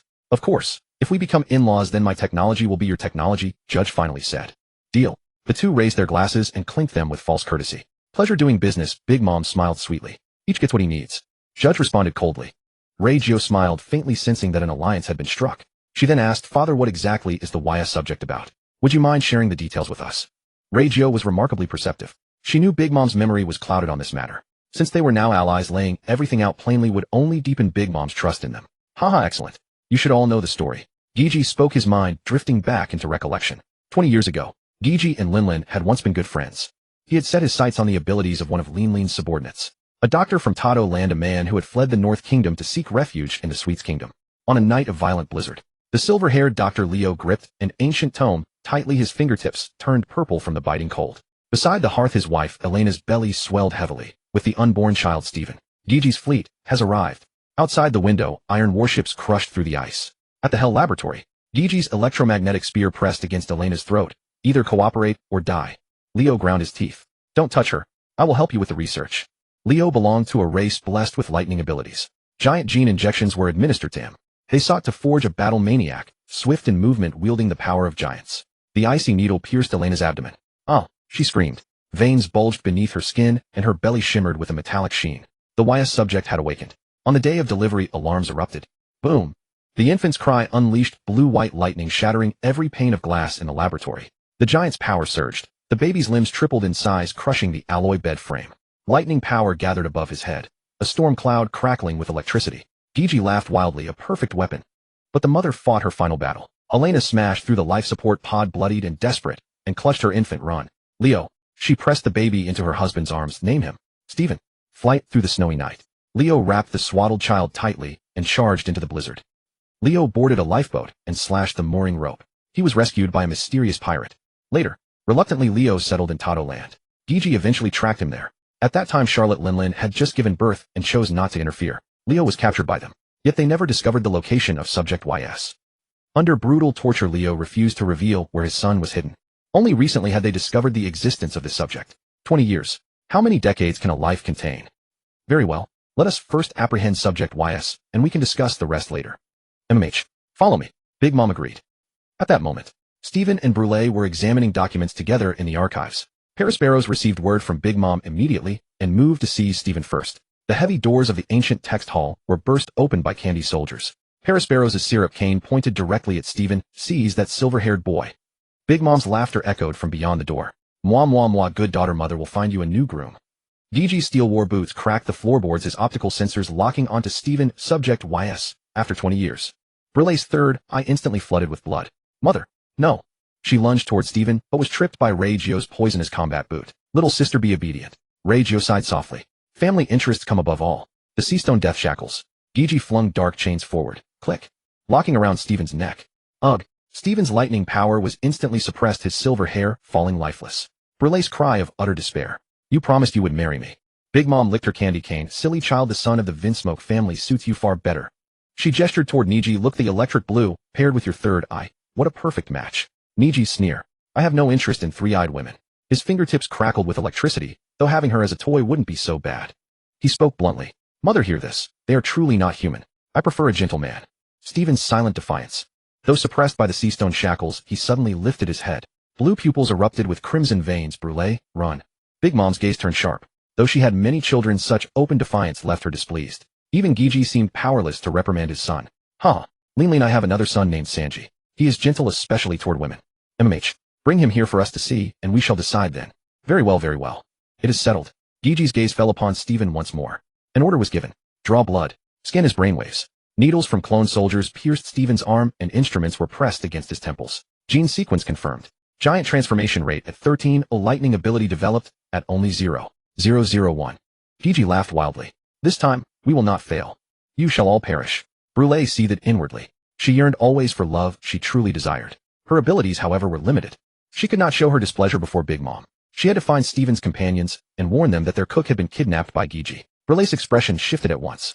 She smiled brightly. Very well, Uncle Gigi. If your son Sanji is indeed a gentle young man, I consent to this marriage. Big Mom was delighted. That is more like my good daughter. Let us go. Big Mom smiled. Gigi, should you need anything, simply send word. Brulee stole a lingering glance at the tortured Stephen, yearning yet forced to conceal her pain, her heart racked with suffering. Parasparrows whispered lowly, since Mother wishes to ally with them, yet allowed them to capture Stephen. Wouldn't this sever ties with Duan Yu and his group? How shall we respond if they seek revenge? Ha ha ha. I am Charlotte Linlin. I do as I please. Am I truly afraid of a bald man? However, his abilities are such that even a Kainu fears him. Are you implying I cannot defeat him? Parasparrows trembled with fear. I did not mean that. Rather, this matter is entrusted to you. Big Mom said coolly. What is Mother's intent? Do I need to teach you further? And no, I understand. Parasparrows watched Big Mom depart, his eyes narrowing shrewdly. Help me contact our brothers across the islands. Should you discover the whereabouts of Duan Yu's group, report to me immediately. Yes. Since Mother does not wish to ally with them, handing them over to the Navy would be a fine reward. Someone, contact the Navy. Report that we have located the supernova Duan Yu and his accomplices. Yes. Stephen was thrown into the electromagnetic cell of the Germa warship where numerous prisoners were held. Chains of sea prism stone had drawn blood from his wrists. But at this moment, he only wanted to find his parents. He closed his eyes and extended his senses. The entire ship echoed with the mechanical footfalls of clone soldiers, yet from deep within a certain compartment, two anomalous fluctuations emanated. This was the unique technique Master Mingy had taught him, enabling him to sense a person's vital essence and spirit, to discern their inner strength and nature. Frequency, A, faint as a candle flame carrying the memory of bitter medicinal herbs. It was a diminished giant's power. Frequency, B, intermittent as electric current harboring the biting chill of ice and snow. It was a weakened lightning power. Could it be you? Stephen's fingertips dug into his palms. Several soldiers escorted Stephen through the iron fortress. The 66 insignia somehow caused the cell door recognition to malfunction, unlocking automatically. Passing through the lower cloning bay, the sight before him was breathtaking. Thousands of stasis pods held clone soldiers, their brains stuffed full of catheters. The central console displayed special sample 666999, gene source Leo and Elena. Before the last two stasis pods, Stephen's blood ran cold. The left pod, no. 666, a silver-haired man floated with his eyes closed, his face bearing a striking resemblance to Stephen, but his left arm had been replaced with a mechanical claw, his skin crisscrossed with surgical scars.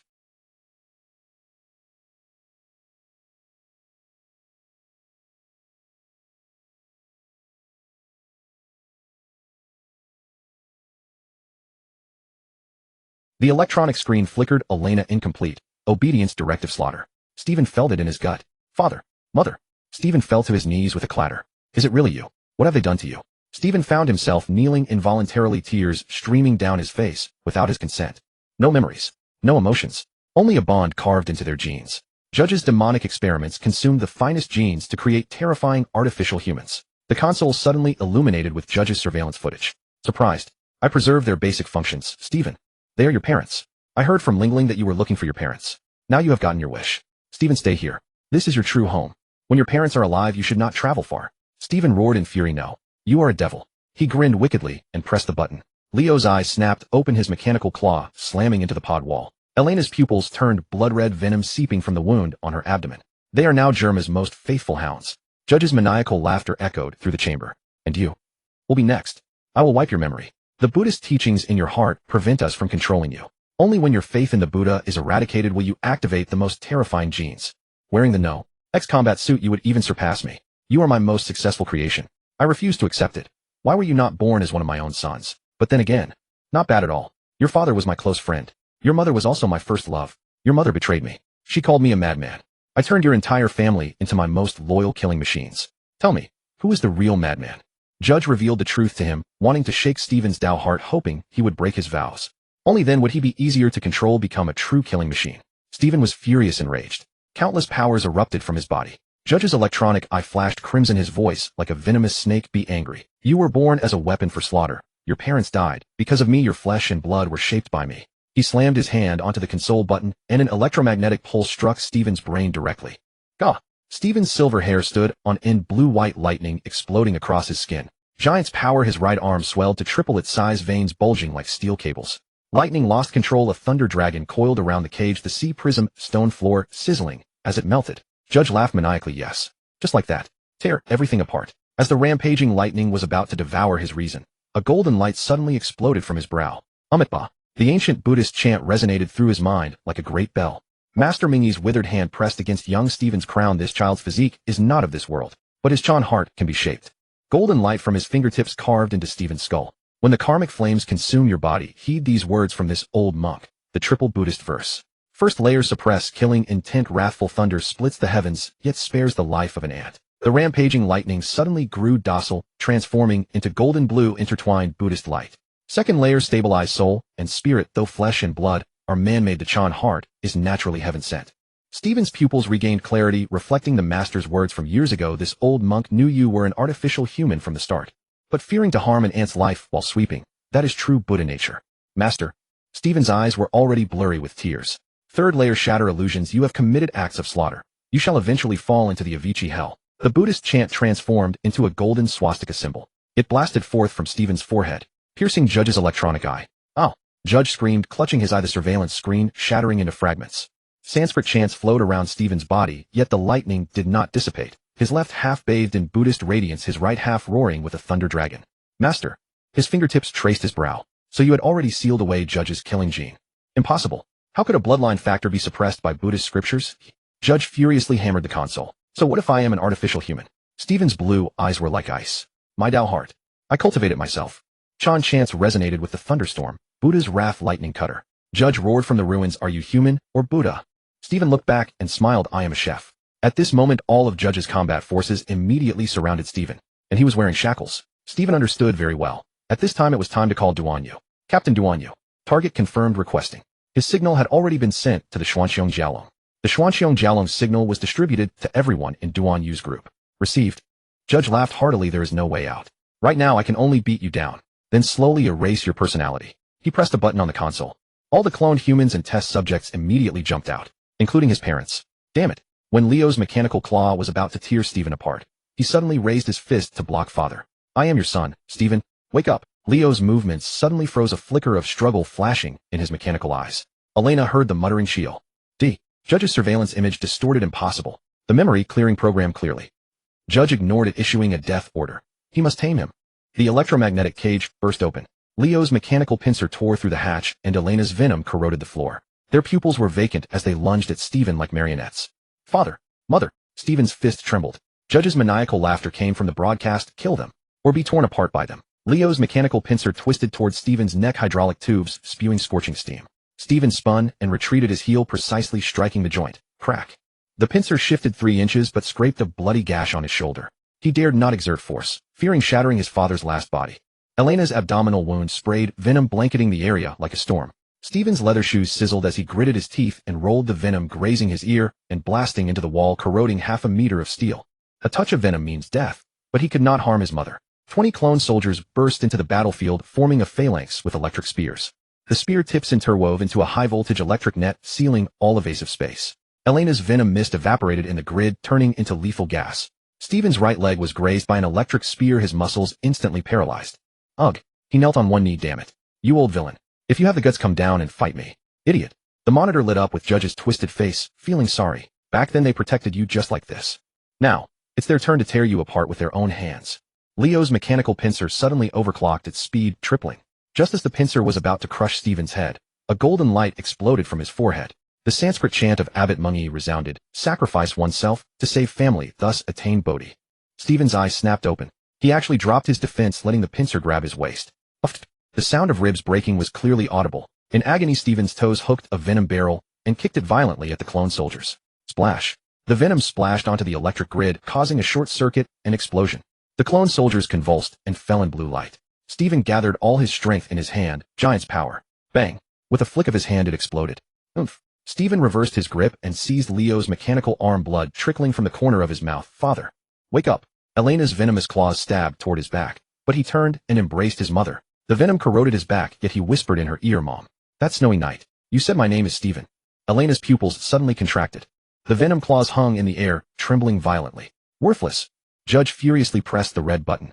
Leo's mechanical pincer suddenly initiated self-destruct. Elena's venom gland overloaded and swelled. Countdown 3 seconds. Steven's tears mixed with blood fell. Master. Disciple is about to. He stomped the ground fiercely, and the entire warship trembled violently. Lightning and Buddha light exploded beneath his feet. Zen martial arts secret art Vajra shatter. The deck collapsed with a roar. The three plunged into the bottom hold's ice storage. The explosion's flames engulfed the upper deck, and amidst the icy mist, Steven shielded his parents with his body, his back charred to the bone. Steven tremblingly touched his parents' cold faces asleep. Wait for me to save you. He bit his finger and wrote a blood talisman on the ice. Namo Amit Ba. Golden light seeped into the ice, and his parents' ferocious expressions gradually calmed. Judge's roar came from the screen. You can't escape. Steven had expended a great deal of mental energy to calm his parents. His body swayed. The 4 evil stars of Germa struck simultaneously. Spark Red Ichiji slammed his fists into the ground, sending pillars of fire like a volcanic eruption, melting the steel deck. Charging with flames wrapping his body, scorched earth spread wherever he passed. Electric Blue Niji unleashed his deceitful lightning. Steven, take this. Poison Pink Reiju did not attack. She stayed behind to prevent his escape. Winch Green Yanji spun his arms into afterimages, ready to strike in case his 2 older brothers failed. Damn. Bullying the few with the many. At the critical moment. Boom. The entire warship deck was blown off. Duan Yu's fist was wrapped in black-red hockey, and behind him stood Akiji with frozen ice wings. Mahaha. You bald brat, you dare destroy my ship. Judge cursed. You all go? Don't let them off either. Judge saw Akiji. Admiral Akiji. You want to oppose us? Akiji said calmly. I'm protecting this brat. However, I'll defeat this bald guy first. I doubt I'll need to intervene. Boom. The warship deck was torn off like paper. Duan Yu's figure, wrapped in black-red lightning, crashed into the battlefield, the steel beneath his feet melting into red magma. First punch Spark Red turned into fireworks. Ichiji's blazing giant fist slammed toward him. Too slow. Duan Yu countered with a backhand punch, black lightning crushing the flames, and the shockwave pierced Ichiji's chest. Crack. The battle suit burst, and Ichiji flew backwards, spitting blood, crashing through 3 layers of armored walls, exploding into a human-shaped firework in the debris. Second punch, electric blue short-circuited. Niji turned invisible and flashed his lightning sword, stabbing at Duan Yu's back. Duan Yu didn't even look back, his elbow strike falling like a battle axe. Bang! Niji's spine bent like a shrimp, his electric sword shattered inch by inch, and his whole body crashed into the control panel, sparks flying. ZZZ. System. Short circuit. Niji's electronic eyes flickered wildly. Third kick, winch green turned into scrap. Yanji's mechanical winch twisted toward Duan Yu's neck. Duan Yu raised his foot and brought it down, clang. The steel winch was stomped into a pancake. The shockwave blasted Yanji away, and he tumbled into a fuel tank, splashing oil everywhere. The king among venom mist. Reiju's venom needles rained down, but stopped 3 feet away from Duan Yu. His black-red hockey blazed like flames, and the needles fell clattering, melting into molten iron. Duan Yu glanced at her. Woman, get lost. Reiju's face turned pale as she collapsed to the ground. Akiji leaned against an ice pillar, lazily sipping his wine. Ah, you really dismantled it thoroughly. His gaze pierced through the thick smoke, locking onto the main control room. Judge's electronic eyes behind the monitor were bloodshot with rage, unforgivable. Activate super. Before he could finish, Akiji snapped his fingers. Crack. All screens were instantly frozen, and Judge's roar was frozen in the speaker. Duan Yu. Duan Yu's black robe fluttered in the cold wind. Remember my people. He turned back with a cold smile, his pupils scarlet like blood. Even gods cannot touch them. Stephen saw how mighty Duan Yu was, having now rescued his parents. His heart was already set on following Duan Yu. At that moment the system's voice echoed in Duan Yu's mind again. Ding. Congratulations host for fulfilling Stephen's wish. He will wholeheartedly become your most loyal companion. Reward 1 devil fruit ability unknown. Rating unknown. Use. Nonsense. I told you I won't eat it. Keep it. Tip 99 of fruits cannot be identified by appearance unless recorded in the catalog. Reward rule: the system randomly grants fruits from the world of One Piece, where abilities return to nature after death. Already stored in your private treasury. Duan Yu's private treasury was on the Xuanxiong dragon ship. The system continued to issue rewards. Reward 1 box of height increasing patches. Reward 1 box of socks. Reward 1 washing machine. Duan Yu's forehead immediately had 3 black lines. System, can you send me something more suitable? These are completely useless. However, those colorful warriors were truly monstrous. They took a punch from Duan Yu and didn't die. Their healing ability was terrifying. Bald guy, you're the supernova Duan Yu. Iyanji, challenge your vaunted strength. Germa 66 truly is a combat nation.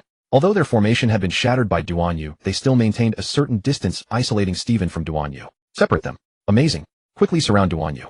Yozu strikes from stealth. The mechanical winch tears through the air, aiming straight for Stephen's back. Die, you failure. Stephen hugged his parents tightly, closed his eyes, and gave a bitter smile. Damn. He held his parents with both arms, having already exhausted all his strength. He had absolutely no ability to counterattack. Absolutely despicable. Duan Yu was furious. You vermin. How shameless. His foot was already coiled with power, preparing to use Flash Step to shield Stephen from this strike. However, the opponent had anticipated this and deployed a high-tech weapon. An electrified net launched toward Duan Yu. Stephen, watch out. The electric net caused Duan Yu's steps to falter momentarily. It seemed they couldn't arrive in time. At the critical moment, oh my, I won't allow you to touch him. Xiao Feng's mechanical high heels shifted with a click, their alloy blades slicing through the air with pink lightning. Clang. The winch was blasted away, Yozu's web between thumb and forefinger splitting open. Xiao Feng landed in a spinning motion, her skirt flaring into an energy shield. Mr. Stephen. Jin's voice reverberated through the warship. Game room. Dragon Quest initiate. A blue light swept across the battlefield, instantly pixelating everyone, including Stephen. Rule prompt: Stephen and his parents. Player Stephen HB10 receives BUFF parents protection, invincible for 3 seconds. Scene reconstruction: steel bulkheads transform into an 8-bit forest. Clone soldiers become bouncing mushroom monsters. This way the enemy cannot attack. The clone soldiers can only leave the light circle. Golden players operation mode, easy mode. Stephen and his parents were forcibly pulled into Jin's space. They were protected inside. His parents gained safety, and Stephen had time to recover. The NPCs inside could help take care of them. Mr. Stephen, this is my Dragon Quest space. Please rest safely here. Leave the outside to Captain Duan Yu, Xiao Feng, and me. Stephen saw a cartoonish golden world. He stood on the golden castle. The king, princess, and soldiers ran over with medics. Yes, they provided basic treatment. However, these doctors can only handle basic ailments. Most are veterinarians. But at least they understand some medical knowledge. Stephen called out to the sky, Mr. Jean, I need to come out and help. How do I exit? Just say surrender. Also, you can come out after defeating the evil dragon. I see. Thank you, Mr. Jean. He had heard them talk about the game space many times before, but this was his first time entering. Interestingly, Xiao Feng would often come in to play. Dozens of medics were administering first aid to his parents. This place is wonderful. It's truly a paradise on earth. The king stood by his side, smiling faintly. Mr. Stephen, you flatter us. In our space, only I, the King, Alice, and the evil dragon are eternal. Everyone else is subject to birth, aging, illness, and death. Or rather, the 3 of us are spirits within the game devil fruit. Only when all 3 of us die simultaneously will the fruit perish as well. Stephen was astonished. Where are the other characters? They were brought in from the outside world. However, time flows differently here. It moves slower than in the outside world. But once they leave, the time will catch up. After being brought in, they form a contract with Mr. Evil Dragon and become NPCs here. Their existence serves as energy for the game devil fruit, and upon death, they transform into demon energy to sustain this game space. Stephen secretly wondered, is this ability a prison, or perhaps an earthly paradise? The implications were terrifying. Meanwhile, Xiao Feng and Yozu clashed once more. Kid, you're surprisingly strong. You pervert, I never expected you to block my finishing move. As they spoke, both launched their next attacks. Clang. Xiao Feng's stiletto heel collided with Yozu's mechanical winch, sparks exploding. Both retreated 3 paces as web-like cracks spread across the deck from the impact. Round 1, speed versus strength. Xiao Feng's pointed toes grazed the ground as she moved like a butterfly in flight, her alloy tips striking Yozu's throat, chest, and lower abdomen in rapid succession. Yozu sneered, refusing to dodge as his winch arm twisted and contorted to absorb every kick. The metallic clashes echoed like blacksmithing, sending sparks flying in all directions. Demon fist-style moonstep rose kick. Xiao Feng spun into the air, unleashing a fan-shaped blast of 7-colored energy. Yozu's winch spun, rapidly transforming into an iron shield, winch defense wall of steel. Boom. The shockwave scattered the nearby clone soldiers as the deck beneath them buckled. Round 2, dirty tricks meet. Yozu suddenly unleashed concealed cables, his winch splitting into a 9-section whip that wrapped around Xiaofeng's ankle. Die, strangling typhoon. Xiaofeng's heel clicked as blades extended, slicing through the cables, while 3 tranquilizer darts fired from her skirt. Super surprise. Yozu tilted his head to dodge, but one dart grazed his cheek, paralyzing his muscles instantly. Poison. Enraged, he tore off his face prosthetic skin. My entire body is cybernetically enhanced. Round 3, heavy punches strike. Yozu's pupils glowed red as his back armor clicked open, 6 hydraulic steel claws extending like spider legs. Germa's secret art winch spider death formation. The steel claws tore through the air, forcing Xiaofeng toward the ship's railing. Her heels suddenly erupted with flames as she performed an aerial backflip. Demon fist-style moonstep rose kick. Flame and iron fist collided in a devastating explosion that engulfed both fighters. As the smoke cleared, Xiaofeng's skirt lay scorched and torn, and she panted while wiping blood from the corner of her mouth. Electric sparks crackled around them. Staring at each other from across the battlefield, both sneered simultaneously. Next time, I'll definitely kill you. You damn faggot, looks like you're not just for show. Little blue boy, you're quite strong too. Judge frowned. Is one of their clones even this formidable? Duan Yu and Akiji, seeing Steven was safe, also turned their attention to Xiaofeng's battle. They wanted to see how this person's previous training had translated into actual combat effectiveness. Never expected the results to be this impressive. At that moment, Big Mom arrived with several others drawn by the commotion to watch the spectacle. Seeing Big Mom and her crew, tension rippled through the group. Judge immediately stepped forward to greet them. Duan Yu had initially thought Big Mom was allied with them in a friendly capacity, but her words soon raised doubts. Charlotte Lean, weren't you planning to have your daughter brutally marry our Steven? Yet now she was having these people capture Steven. Big Mom stared at the emotionless bald man and burst into laughter. Ha ha ha. Baldy, you're not qualified at all. Duan Yu remained calm, having experienced betrayal long ago. They're here, Duan Yu said calmly. The Square Sisters. They had already learned about Steven's situation through the communicator. Trouble was brewing. Especially her explosive elder sister. The fiery Jiwei. A flying kick. Aimed at Gotzi. Jiwei's mechanical boots belched flames, lava veins boiling on her skin. You old dog, Gotzi. Take this kick. Furnace flying kick. Her high heels coiled with orange-red magma, the air warped and twisted from the searing heat. Gotzi's electronic eyes rapidly calculated the trajectory, his electromagnetic spear just about to parry. Swish. His shadow was suddenly pinned in place. Mosey's cold sneer echoed from the shadows. Shadow binding technique, 1,000 needle prison. Gotzi's joints were locked by invisible shadow spikes, forcing him to take the kick head-on. Boom. Jiwei's lava kick shattered Gotzi's breastplate, the acrid smell of scorched metal filling the air. He spat blood and flew backward, crashing through 3 alloy walls. Iji's flame fist blasted toward Jiwei. Bitch. How dare you hurt father? Niji, cloaked in invisibility, struck at Mosey's back. I'll kill the shadow woman first. Leggio's venom mist sealed the escape route, while Yongji's winch aimed straight for Jiwei's head. A cold gleam flashed in Mosey's goggles, rewriting the game rules. Shadow swap. Instantly her shadow swapped positions with Jiwei's. Niji's lightning sword pierced Jiwei's afterimage, but the real Jiwei had already appeared behind Leggio. Furnace secret art, 1,000-degree iron rain. Jiwei smashed her fist into the ground, the deck melting into liquid steel that rained down like a storm on the 4 disaster stars. Leggio's venom mist was evaporated by the molten steel, and Yongji's winch deformed under the intense heat. Gotzi's electronic eyes flared crimson. Careless. You? All of you will die. It had been a long time since Gotzi was sent flying by someone. This was an insult. Gotzi's tentacles tore through space, sweeping Jiwei away with a single strike. Mosey's shadow barrier shattered with a crack. Jiwei wiped the blood from her mouth, her lava veins glowing blindingly bright. Mosey. Bring out that. Mosey's shadow spread like a tide, instantly enveloping the entire warship. Shadow Theater Dark Workshop. A dance of molten gold and darkness. Jiwei's lava merged with Mosey's shadow, transforming into thousands of blazing shadow blades. Mosey's shadow wrapped around Jiwei's molten steel, condensing into venomous shadow spike missiles. Combined technique. Molten shadow held 10,000 arms burial. Countless shadow blades and steel spikes rained down on Gotzi. Their machinery had seized control of Gotzi's warship's weapons. His blood armor was melted through, and his tentacles were corroded and severed by the venomous shadows. Impossible. Gotzi began to reveal his combat state. Gotzi's electronic eyes blazed blood red, revealing a mechanical spine beneath the shattered breastplate, activating bloodline factor overload. Iji's flame was drawn into a crimson armor covering Gotzi's left half. Niji's electric current transformed into azure lightning patterns coiling around his right arm. Leggio's venom condensed into purple-black spikes protruding from his back. Yongji's winch disassembled and reassembled into a rotating saw blade around his waist. 4 disasters united blood armor Azura. Gotzi's mechanical tentacles swelled tenfold, the tip of each tentacle bearing the hideous faces of his children. Wherever the tentacles swept, the deck melted like butter. Jiwei's lava shield shattered with a crack, and the high-temperature molten steel splashed back, burning her arm. Ugh!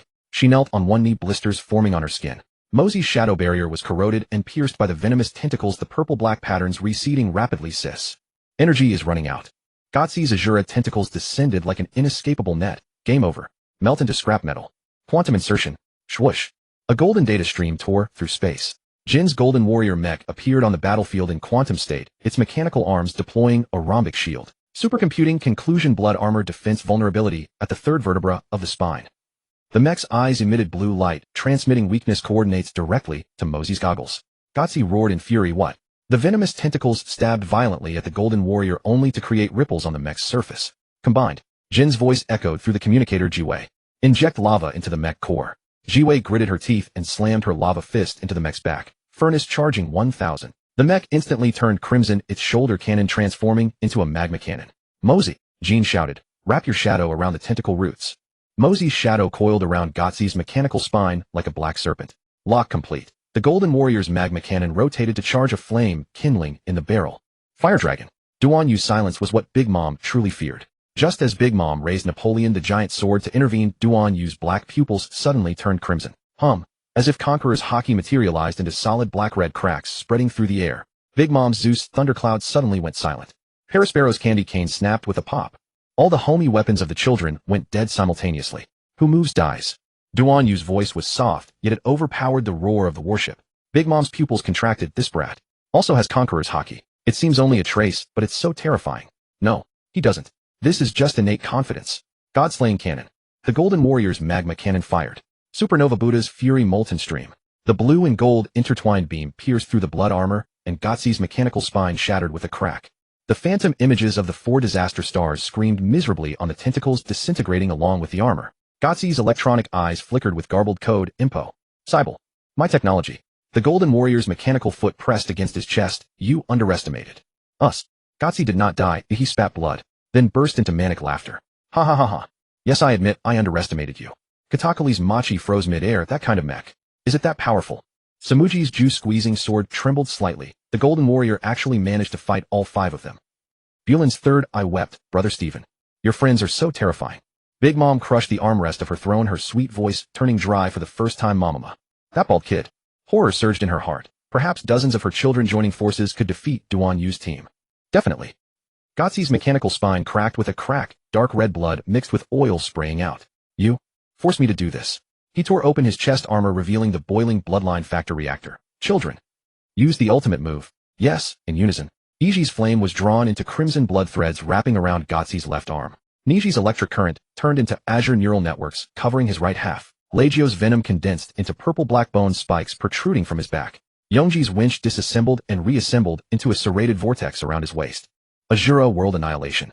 Gotzi's tentacles swelled into 100-meter pythons, each tip bearing a ferocious phantom that howled as it lunged at the golden warrior.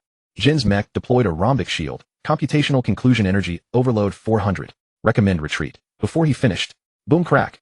The Azura tentacles tore through the quantum barrier, and the golden warrior's chest armor was pierced by venomous spike sparks exploding like a rainstorm. Warning. Core meltdown raid 80. The mech's alarm blared deafeningly. Jiwei's lava arm raised a giant shield. Mosey. Shadow armor stacking. Mosey's darkness wrapped around the lava shield like a tide, but then Gotzi's flame tentacles transformed into Iji's giant fist. Fake fire fist. The lava shield shattered with a bang. Jiwei spat blood as she flew backward, her entire mechanical arm twisted and deformed. At the same time, Legio's venomous spike phantom pierced through Mosey's abdomen. Cough. Mosey fell to her knees, her shadow receding like an ebbing tide, purple-black poison patterns climbing up her neck. Inside the golden warrior, Jin's goggles shattered from the impact, data streams racing in his pupils, activating final protocol. Akiji frowned. Akiji's ice crystals suddenly enveloped the mech. Allah. Borrow some coal. The mech's temperature dropped rapidly, preventing an explosive meltdown. Duan Yu nodded in gratitude. Crazy. You're all crazy. Jin was shocked. He had almost thought the golden warrior was invincible except for Duan Yu. Alright.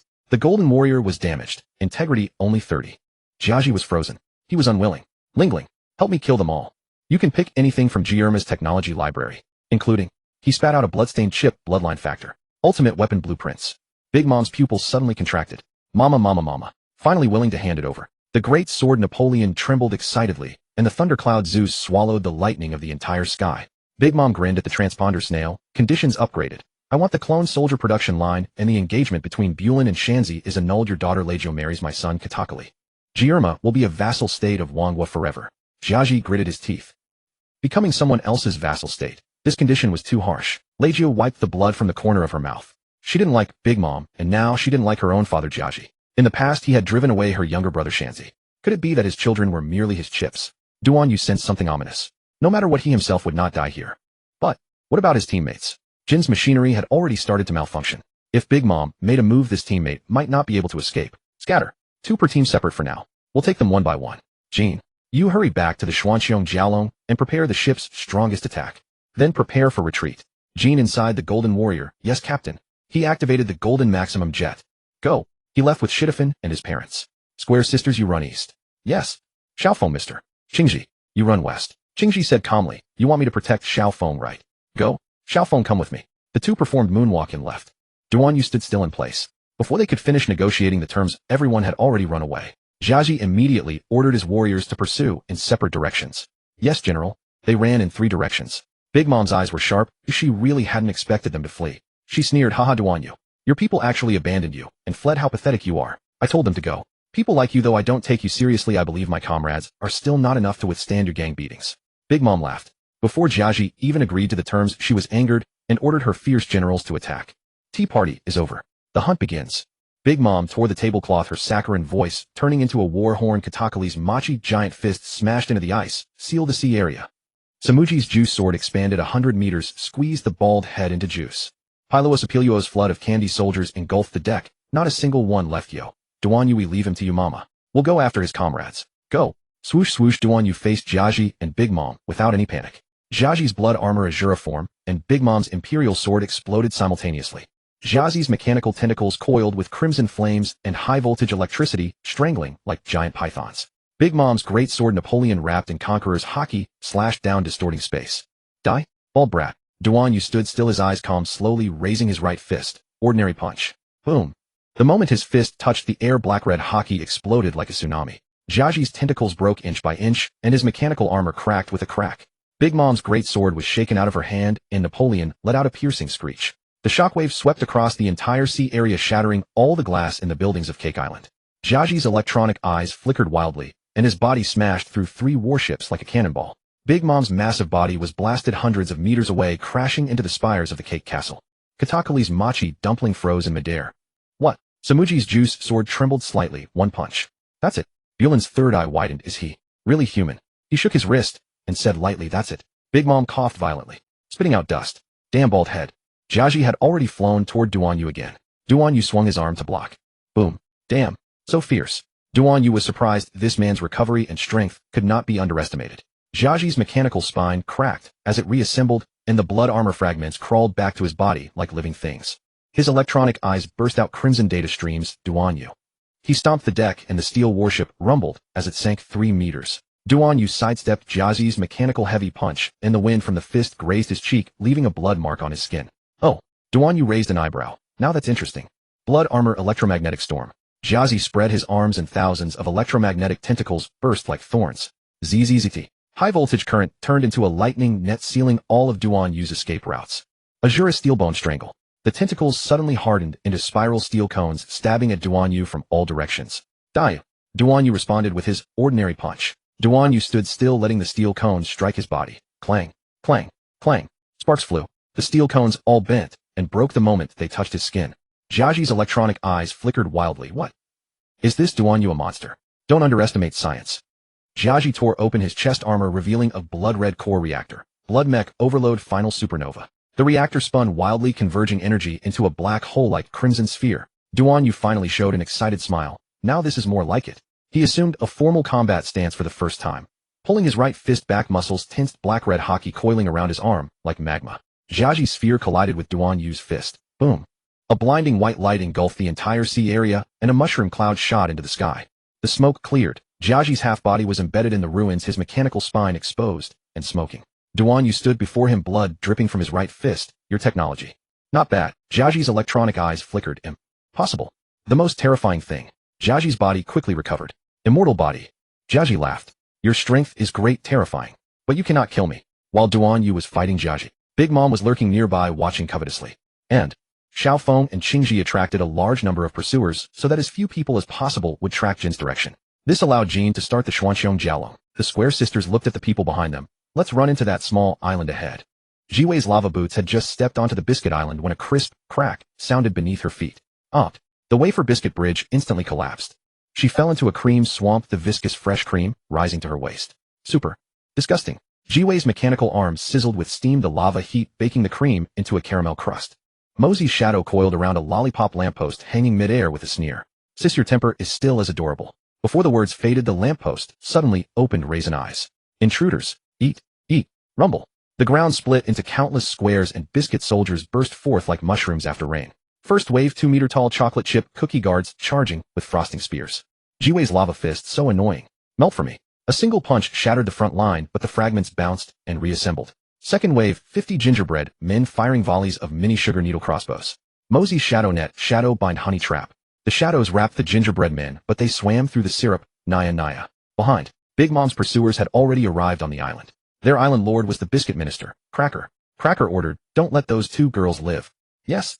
His command roused all the biscuit soldiers on the island into excitement. Scout messengers spread the island lord's orders everywhere. The Oreo castle at the center of the island received the command and instantly came to life. City walls biscuit bricks flipped to reveal chocolate cream filling, spraying sticky sugar glue. Moat the milk river boiled and bloated soft biscuit water ghosts crawled out. Cracker's voice echoed from the castle. Mama, new toys delivered to our doorstep.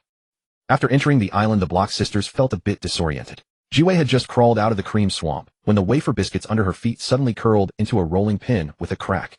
Ayaya. She ran in place like a hamster on a wheel, her lava boots roasting the wafers into popcorn. Mosey's shadow wrapped around a cotton candy cloud. Sis. Before the words finished, the cloud spat out syrup bubbles, sticking her to a chocolate tree. 50 gingerbread men emerged from the cookie ruins, lifting sugar needle crossbows and singing. Naya can't hit us. Jiwei's lava fist smashed 3, but the fragments bounced and reassembled into 30 thumb-sized biscuit men. The mini biscuit men crawled into the gaps of Jiwei's mechanical joints, tickling her with sugar needles. Tickle you to death. Tickle you to death. Jiwei danced a robot dance while raging. I'll grind you into flour. Countless biscuit men flipped their bricks with a crack, revealing the chocolate cream layer. The sprayed sugar glue precisely plastered Jiwei's goggles. I can't see. She swung her lava fist wildly, accidentally burning a huge hole in Mosey's shadow net. Mosey sighed. Sis. You burned the projection of my new dress. Chaos. Sis, if this continues, we'll be played to death. What should we do? The moat's milk suddenly boiled, and the bloated soft biscuit water ghosts reached out with wet hands. Toy hug. 5 water ghosts grabbed Jiwei's legs, the lava baking the soft biscuits into egg tart shells. Hot. Let go. Mosey's shadow transformed into scissors, shadow tailor hemming. Rip. Jiwei's work pants became hot pants, and the water ghosts sucked on the torn fabric in ecstasy. Mosey suddenly grabbed Jiwei. Don't move. She pried open a chocolate brick, revealing a raisin surveillance eye in the filling. The entire island is alive. All food are Cracker's eyes. As if responding to her words, the wafer floor tiles creaked with laughter. The cotton candy clouds puffed mocking bubbles. Even the milk river raised waves, flipping the finger. Mosey's goggles scanned the island, data streams flashing wildly. Energy flow. Toward the MM's weather vane on the top floor of Oreo Castle. Jiwei charged her lava fist. Then let's destroy it. Wait. Mosey's shadow wrapped around her. Forcing a break will trigger infinite revival. She suddenly sneered, but what if we eat it? Mosey's shadow split into black serpents, positioning on the castle shadow. Shadow lock on. Haha sis, that's a great idea. Your ability may be weak, but it's really useful in some aspects. Sis. Follow the shadow. Charge. Where the rope passed, all the raisin surveillance eyes and the biscuit bricks popped and burst. Jiwei's lava boots stomped and ignited each step, branding a fiery caramel path. Blocking the way. I'll melt you all into biscuit crumbs. A chocolate guard thrust a spear only to be punched into chocolate sauce. The gingerbread archer's sugar needle rain melted into rainbow syrup under the lava heat. Wafer floor tiles cracked into pit traps. Jiwei simply melted a magma bridge to cross. Mosey's hands flew behind shadows, surging like black tide. Frosting spears were entangled by shadow ropes, then stabbed back into the gingerbread men's own frosting belts. Just as the milk river water ghosts crawled ashore, shadows wrapped their bloated bodies and tossed them back to block the drain. The cotton candy clouds tried to spit sticky goo. The shadows burrowed in and tickled madly, the clouds bursting into a cotton rain with a puff of laughter. The castle gates crashed open. Cracker stood on the Oreo turret roaring. Mama, game over. Behind him surged. Cream-filled biscuit, heavy armor, chocolate shell, strawberry jam shield. Pop rock cavalry riding malted milk ball warhorses exploding on impact. Bubble gum artillery filling frosting cannons with gum sticky shells. Jiwei's lava arm glowed white hot. Sis. Lend a hand. Mosey's shadow instantly wrapped her right fist, black and red energy spiraling together. Furnace shadow fist, Oreo crusher. A single punch blasted out. The cream-filled biscuit soldiers were melted through their shields, strawberry jam, spraying like fountains. The pop rock cavalry and their horses exploded into popcorn. Bubble gum shells were baked into caramel, snot midair clogging the cannon barrels. Jiwei rode a lava slide up to the turret, her lava boot, crack, crushing Cracker's Oreo crown. Hey, biscuit head. Cracker clutched the crown fragments and screamed. Ha. Cracker's body instantly regenerated. What? Cracker full name Charlotte Cracker. Title Biscuit Knight. He is one of the Big Mom Pirates, 3 sweet commanders, ruler of Biscuit Island. Devil Fruit Biscuit Fruit. His Biscuit Fruit ability allows him to produce infinite biscuit soldiers. These soldiers can be created from thin air and controlled as steel-hard biscuit puppets, each with independent combat awareness. Moreover, they possess super defense. The biscuit armor's hardness rivals diamond, and ordinary armament hockey struggles to penetrate. Even more terrifying, they can split and multiply. Even when shattered fragments can reassemble into smaller, more agile biscuit warriors until the enemy is exhausted. His main battle style is using a swarm tactic, overwhelming opponents with biscuit soldiers while he manipulates from the shadows. Young ladies, it's better to surrender. Go back and persuade your chef Steven to surrender. You deliberately came to my island to split our forces. How naive. We 3 commanders are each masters among masters. Cracker stood atop the castle looking down upon an endless tide of biscuit soldiers beneath his feet. He licked his pretzel sword and sneered, Mama, 2 little girls dare to trespass in my domain. Kiwi's lava arm hummed to life, glowing with orange-red patterns. Cut the chatter. I'll tear your rotten biscuits apart. Mosey's shadow slithered across the ground like a black snake. Sis, don't be rash. His puppets can regenerate endlessly. Cracker waved his hand. Crush them. The first wave, 300 chocolate-armored soldiers, charged with spears, the ground trembling beneath their feet. Kiwi's lava fist roared, furnace 1000-degree inferno. A single punch sent molten fire rings exploding outward, instantly vaporizing the frontline soldiers into chocolate mist. But the fragments hit the ground and reassembled, transforming into 600 gingerbread soldiers, their candy spear crossbows firing in unison. Damn it. Her devil fruit ability has 70% of Admiral Akainu's power. How are we supposed to fight this? Mosey sneered. Shadow swarm erosion. Her shadow split into countless black bees burrowing into the joint gaps of the biscuit puppets. Crack, crack. The puppets suddenly froze, their sugar frost joints gnawed and crumbling apart. Cracker frowned. Shadows can disrupt regeneration. Cracker's true form finally leaped down, his pretzel sword wreathed in purple-black hockey. Your tricks. And here. The sword stroke aimed at Mosey, but Kiwi's lava arm blocked it. Clang. Sparks erupted in all directions. The collision between lava and biscuit blade sent scorching heat through the air, making the pretzel sword sizzle and smoke. Kiwi grinned wickedly. Your worthless sword. Melting yet? Cracker hastily retreated, his blade already bending and glowing red. Damn high temperature. My ability is the bane of every swordsman. Die. Cracker's eyes widened in shock. Intelligence reports said these 2 sisters were ordinary people. Why do they both possess such terrifying devil fruit abilities? Kiwi smiled sweetly. These devil fruits were given to us by Captain Duan Yu after we joined his pirate crew. Moreover, we also learned the 6 powers of the Marines.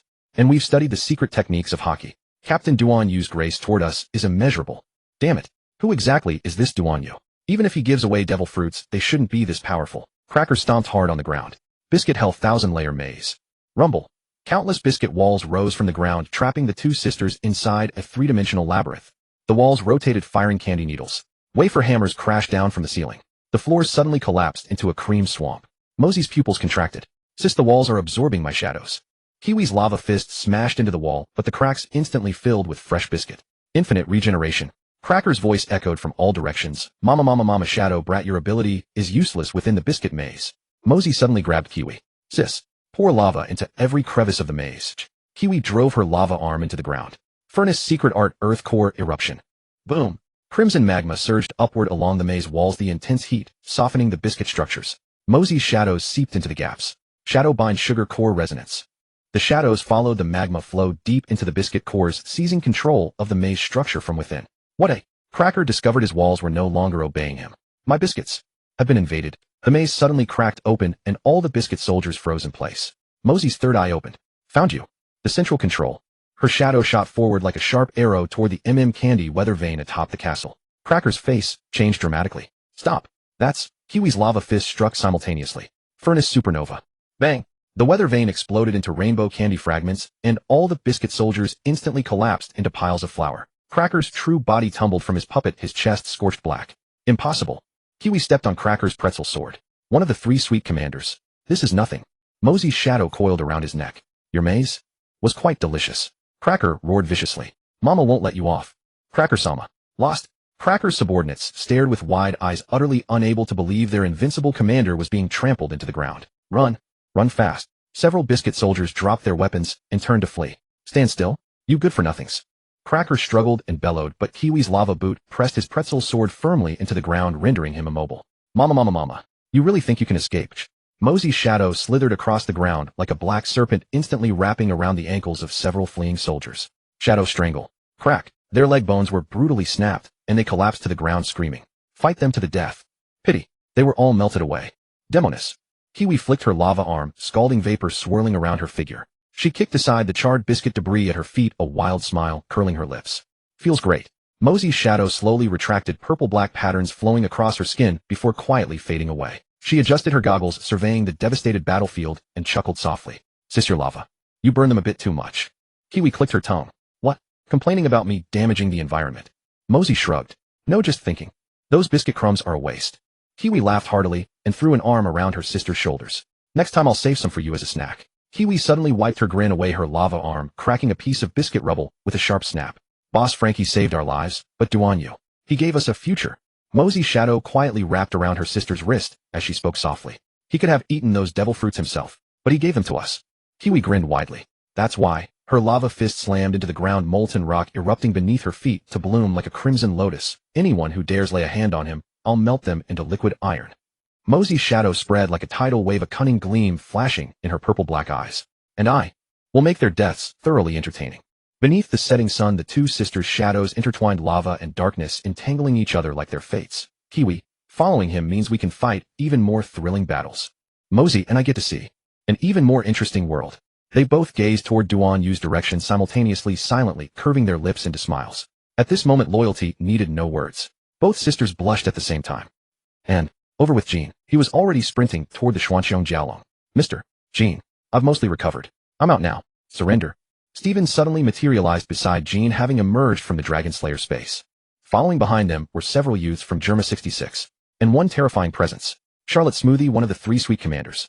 Steven stood before Jean. Jean, clad in his golden battle mecha, was not particularly afraid of them. Game room Dragon Quest space. Open. Countless demon beasts poured forth from the aperture. Charlotte Smoothie, the long-legged beauty, sneered. She was the user of the squeeze fruit, the perfect warrior of the long-leg tribe. Her devil fruit, the squeeze fruit paramecia, grants her the ability to extract juice from any object or living being. Yet despite being a devil fruit user, she is also a master swordsman. She is the 14th daughter of Charlotte Lean's family. Standing at an astonishing 464 centimeters tall, her legs defy normal proportions, far exceeding those of any male warrior. Clad in a high-slit dress and towering heels, she commands the presence of a queen, even in battle. All who gaze upon this giantess feel in primal dread stirred deep within their hearts.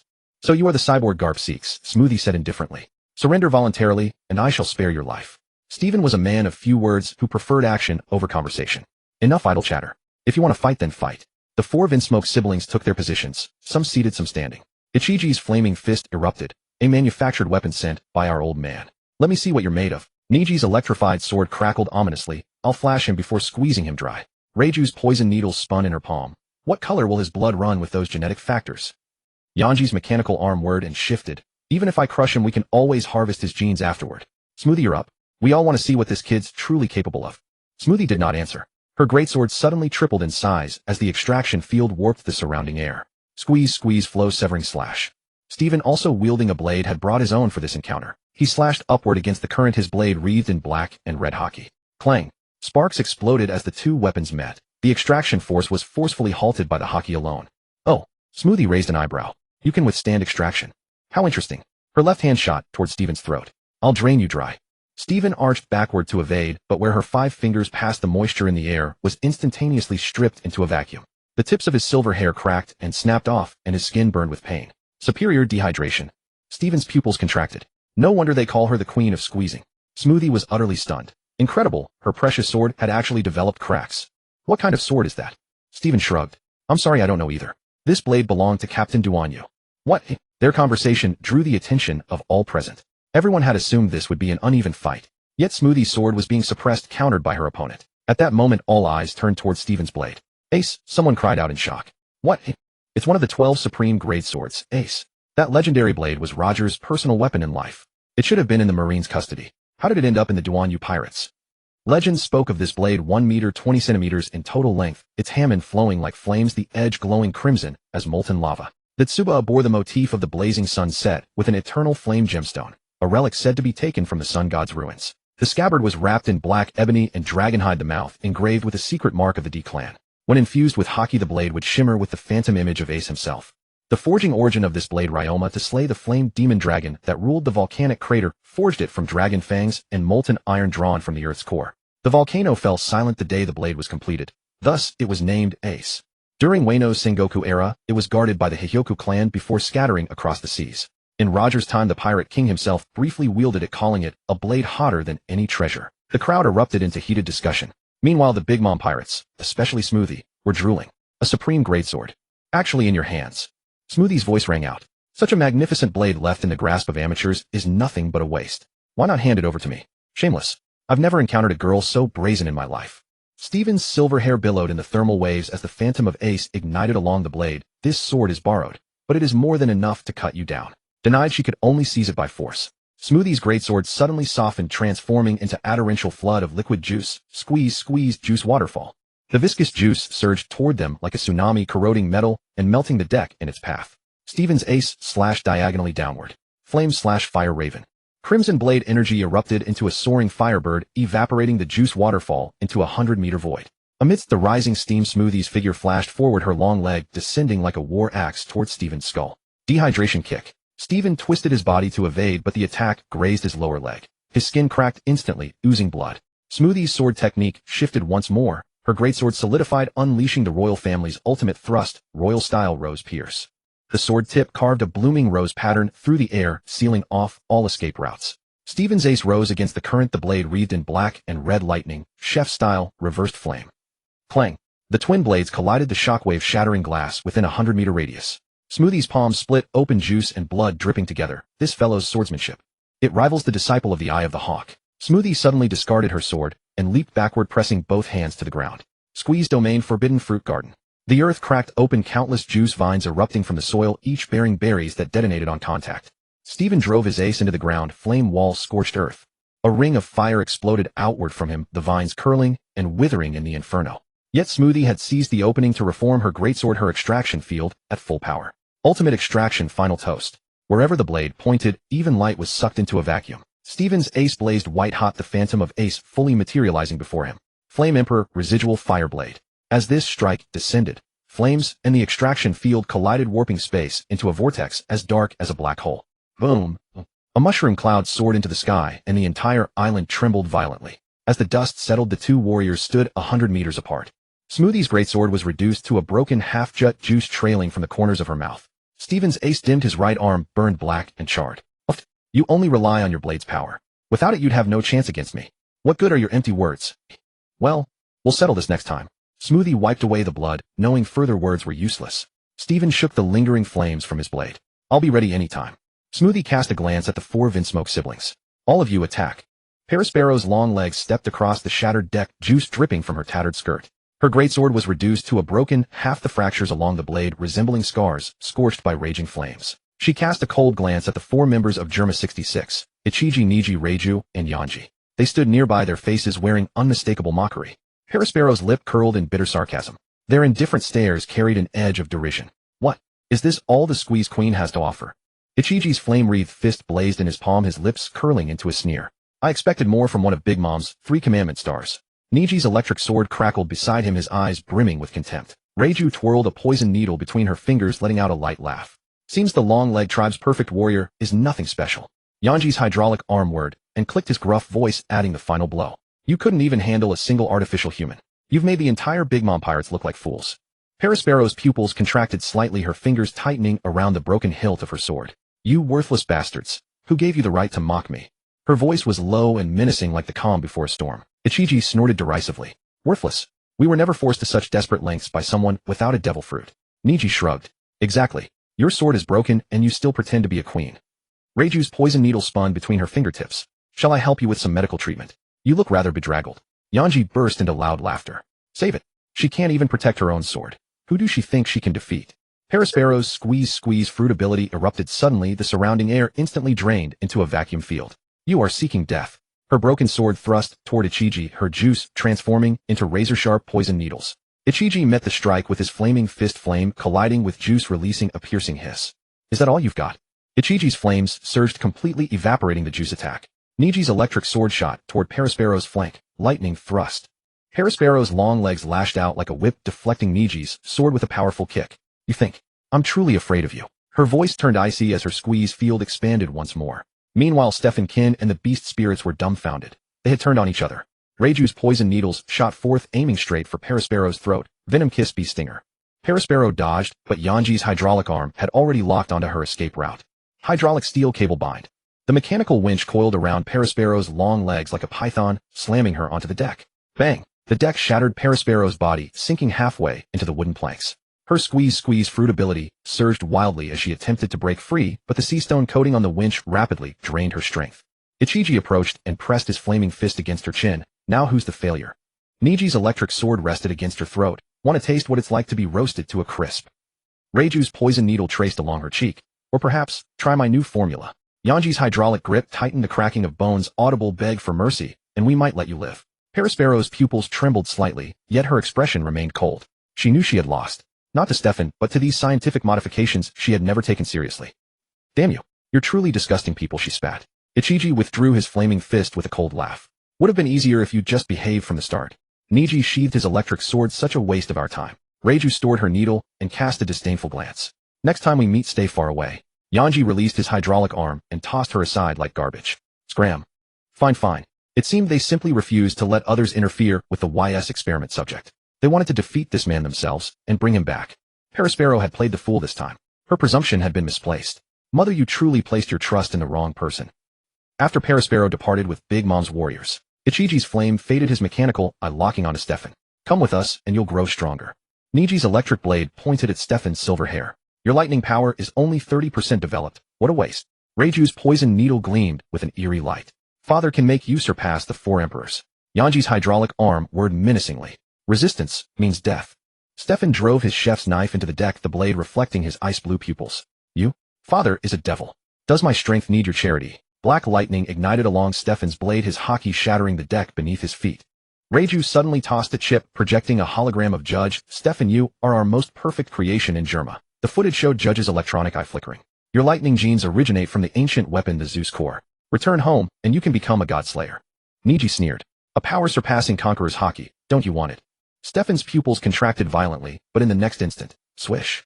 What have you done with life? Stefan exploded in rage. The Germa warriors were all hot-tempered by nature. One word out of line, and they'd fight. Ichiji's flame fist clashed against black lightning, stubborn to the end. Yanji's hydraulic arm aimed for Stefan's neck. Trash should be recycled. Stefan's blade flashed like a galaxy, cascading downward. Chef-style thunder, tribulation, 1,000 cuts. The black lightning blade net severed Yanji's hydraulic arm into iron shavings, the shockwave splitting through Yanji's chest armor. Reiju's poison needles rained down like a storm, but Stefan's left hand suddenly closed into a fist. Thunder cage, counter prison. The poison needles were frozen by an electromagnetic field, then reversed toward Niji. Suddenly, all 4 Germa members' mechanical eyes flashed red. Judge's electronic voice echoed from within them. Force directive. YS recovery protocol engaged. Their movements synchronized, instantly forming a strangulation formation as they lunged. Stefan's blade trembled. He recognized this as the execution procedure from the laboratory years ago. In dire straits, Stefan's silver hair stood on end as lightning erupted from his 7 orifices. Master Mingyi's chanting voice thundered within his mind. Wrathful lightning shatters the chains. A Zen heart is true freedom. He thrust his chef's knife deep into his own heart. Thunder God offering bloodline liberation. Boom! Black lightning erupted like 1,000 birds crying in unison, and the Germa 4 were blown backward by the shockwave. Their mechanical implants short-circuited with crackling sparks, and Judge's control signals were severed. Stefan withdrew his blood-stained blade, lightning patterns carving ancient inscriptions across his skin. Tell Judge. He gazed toward the direction of the Germa fleet, his voice like frozen steel. Tell that old devil to come face his own death. Iji, Niji, Leijio, and Yongji led thousands of clones in a charge. They knew this was the man their father Jiaji was determined to secure. Germa's cloned army surged like a silver tide, their mechanical eyes gleaming with cold light, and the joints of their battle suits creaking. First phalanx, 500 flame fist clones, their fists spewing high-temperature jets. Second phalanx, 300 lightning blade swordsmen, their blades wrapped in high-voltage arcs. Third phalanx, 200 venom sprayers, their shoulder armor splitting open to reveal honeycomb-shaped launchers. Fourth phalanx, 100 winch giants, their mechanical arms unfurling like harpoons. Jin's golden warrior mecha unfolded a holographic command screen. Game command, Beast Rampage. Yes, Jean would not stand idly by either. The Minotaur's great axe cleaved through 3 clones, its bovine nostrils spewing sulphurous breath. The rhinoceros's horn thrust pierced the lightning blade formation, with blood and sparks flying together. The 3-headed hellhound's toxic flames melted the venom honeycomb as screams and stench of burning filled the battlefield. But the severed limbs of the clones still writhed, neural cables squirming out like earthworms attempting to reassemble their bodies. Iji's flame wings spread as he dove from high altitude. Artificial humans should have the awareness of artificial humans. Niji launched a stealth ambush, his lightning sword thrusting straight at Sure Typhon's back. Your genes. I'll take them. Legio's venom needles rained down from above. Don't worry, big sister will let you sleep comfortably. Yongji's winch giant arm smashed toward the crown of the head, worthless. Get back in the culture tank. Sure Typhon's silver hair suddenly burst with lightning, and his chef's knife, AC, blazed with crimson flames. You dare speak of awareness. First slash, thunderfire severing the sky. The blade sliced diagonally a net of black lightning, and flames interwoven, forcibly repelling Iji's flame wings. Iji's mechanical eyes flickered with data, energy readings off the charts. How is this possible? Second slash reverse flash cut. Sure Typhon spun and slashed backward at the invisible Niji, his trajectory precognition terrifyingly precise. Clang. The lightning sword was severed and Niji's stealth battlesuit crackled with smoke as it became visible. Third slash venom reversal. Legio's venom needles were caught by Sure Typhon's electromagnetic field and flung back at Yongji's winch joints. Crack. The winch gears jammed and Yongji roared, Legio. You damn. Fourth slash heartquake. Sure Typhon's blade tip pressed against Legio's throat as lightning surged up through her venom ducts. Legio's mechanical heart crackled with sparks, venom dripping from the corner of her mouth. Ugh. Suddenly the pupils of the 4-star brothers all flared crimson. Jiaji's electronic voice emanated from within them, forced overload. Lineage factor liberation. Iji's flame wings swelled threefold, transforming into a lava phoenix. Niji's broken sword regenerated into a plasma light blade. Legio's venom glands overloaded her skin, oozing a purple-black venom armor.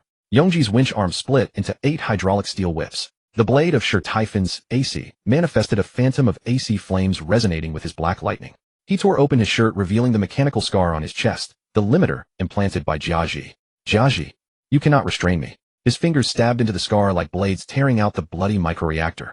Thunder God sacrifice, shackle liberation. Black lightning exploded into 1,000 thunderbirds, shrouding the entire island in a thunderstorm. Iji's lava phoenix was pecked apart by thunderbirds. Niji's plasma blade short-circuited and exploded. Legio's venom armor was electrolyzed into a foul, slimy fluid. Yongji's steel whips drooped like dead snakes. The thunderstorm swept across the battlefield, and all the clones' neural cables spontaneously combusted. The Minotaur seized the moment to swing its great axe. Moo. Shatter them all. Legio's venom glands burst, but she stared intently at Sure Typhon. Your blood will eventually flow into Germa's culture tanks. The beasts Duan you had captured for Jean and Impel Down were already over half dead, and yet, the remaining ones felt no fear. Jean wept. Good brothers. Jean had already regarded these people as his brothers. Yilong also emerged from the game Halo. He had experienced countless years, felt no sorrow, and was loyal only to his master. That was the current owner of the game fruit, Jean. Yilong, with me here, leave these dreadful fellows to me. Now, the place was utter chaos. Jean immediately left. He dove into the sea, entered the Xuanxiong Jialong. Activated. Combat mode. 1, 2. Preparation time 15 minutes. Transform. Yilong transformed. Yilong's massive body burst through the sea surface, its dragon scales gleaming with a blue-black metallic luster under the sunlight. His dragon claws struck the sea, raising towering waves that swept dozens of the Vanguard clones into the depths. Roar. The dragon's roar shook the entire sea, even Germa's warships shuddered from the sonic impact. The Minotaur hoisted its great axe, bovine nostrils spewing sulphurous breath. Moo. Crush these 10 men. The rhinoceros's horn blazed with cold light as it charged into the enemy formation like a war chariot, instantly sending a row of lightning swordsmen flying. The 3-headed hellhound's 3 heads simultaneously spewed toxic flames, frost, and lightning, reducing the venom sprayer's honeycomb turrets to scrap metal. The clones' mechanical joints clattered as they tried to reorganize their formation, but the beast's assault was too ferocious. Iji's flame wings reignited as he hovered midair, coldly ordering annihilate. Instantly, all the clones' pupils turned blood red, their combat mode switching to self-destruct attack. The Flame Fist clones detonated their internal energy, collectively charging at the beasts as humanoid bombs. The lightning swordsman's blades overloaded, releasing ultra-high voltage arcs capable of vaporizing seawater. The venom sprayer's honeycomb turrets disintegrated, raining tens of thousands of microneedles like a storm over the battlefield. Yilong's dragon eyes flashed with contempt as he spread his dragon wings. Dragon's breath, abyssal vortex. He inhaled deeply, then spewed pitch-black dragon breath, mixed with deep-sea pressure and corrosive venom. Sizzle. The clones' self-destruct flames were devoured by the dragon breath, and the lightning swordsman's overloaded blades short-circuited and exploded in the venom. The microneedle storm was even blown back by the hurricane from the dragon wings piercing into the clone's own armor gaps. The Minotaur was grazed by a needle, and its bovine eyes instantly flushed, "It hurts. I'll tear you apart." He swung his great axe, executing a mountain-crushing slash that cut 3 winch giants in half, their hydraulic oil spraying like blood. Moo. Who else? His hooves trampled the mechanical wreckage, each step cracking the ground beneath. The rhinoceros's horn shone with armament hockey, piercing the enemy formation like a silver meteor. Rhinoceros horn overlord charge. Boom. A whole row of clones was crushed into scrap, their remains hurtling like cannonballs into Germa's warship, leaving massive dents in its armor. The 3-headed hellhounds, 3 heads locked onto Iji, simultaneously spewing a triple attribute destruction breath. Toxic flames corroded the flame wing's energy conduits. Frost froze Niji's lightning sword. Lightning disrupted Legio's venom needle control system. Iji's flame wings sparked and crackled, forcing an emergency landing. Niji's lightning sword was frozen into an ice stick, the hilt smoking from overload. Damn. These monsters. The warriors of Germa sacrificed endlessly. In Reiju's memory, Father Caesar always told her that they were all tools, killing machines. Where is Sanji? She paused, watching the fervor in his eyes as he was willing to sacrifice for his comrades. And what about her own side? Clones were nothing but ruthless machines. As a woman, she possessed more emotion than her brothers. Her fingertips unconsciously traced her chest. Where once should have been flesh and blood now resided a cold mechanical venom pump.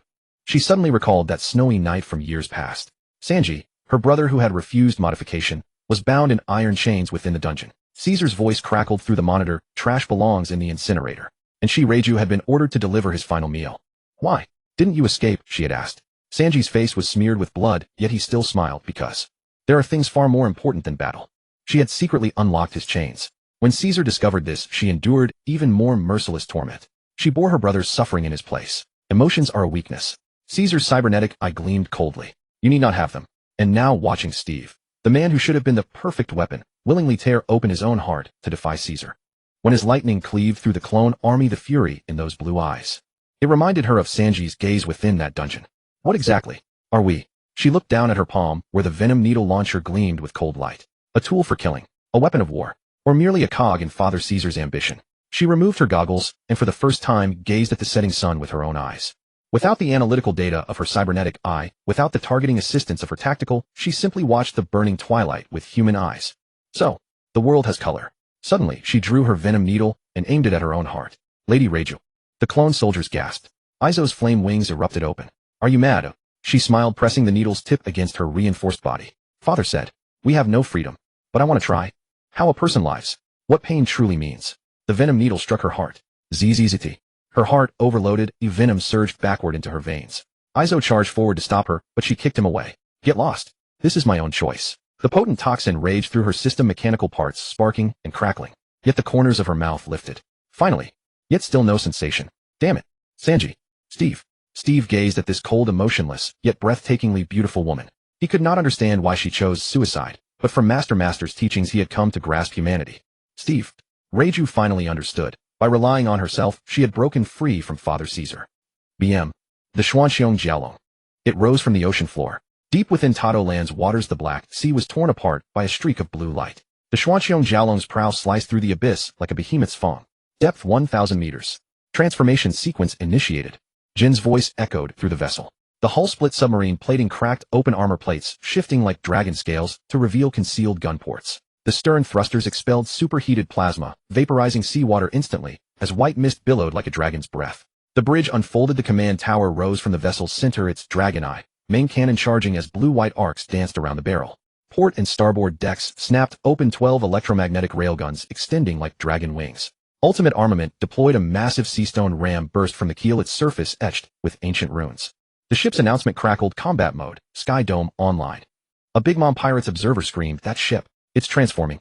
Parasparrow's candy telescope shattered. "Impossible. What warship can switch from submarine to battleship?" Smoothie's juicer sword froze mid-swing. "This technology. Even Germa doesn't possess it." Caesar's monitoring screens flickered wildly. Energy readings exceeding thresholds. "What the hell kind of engine is this?" Izo's flame wings destabilized as system alarms blared. "Warning. Pluton-class energy signature detected." Niji's lightning sword overloaded automatically. "Enemy warship. Technology surpasses ours by 87%.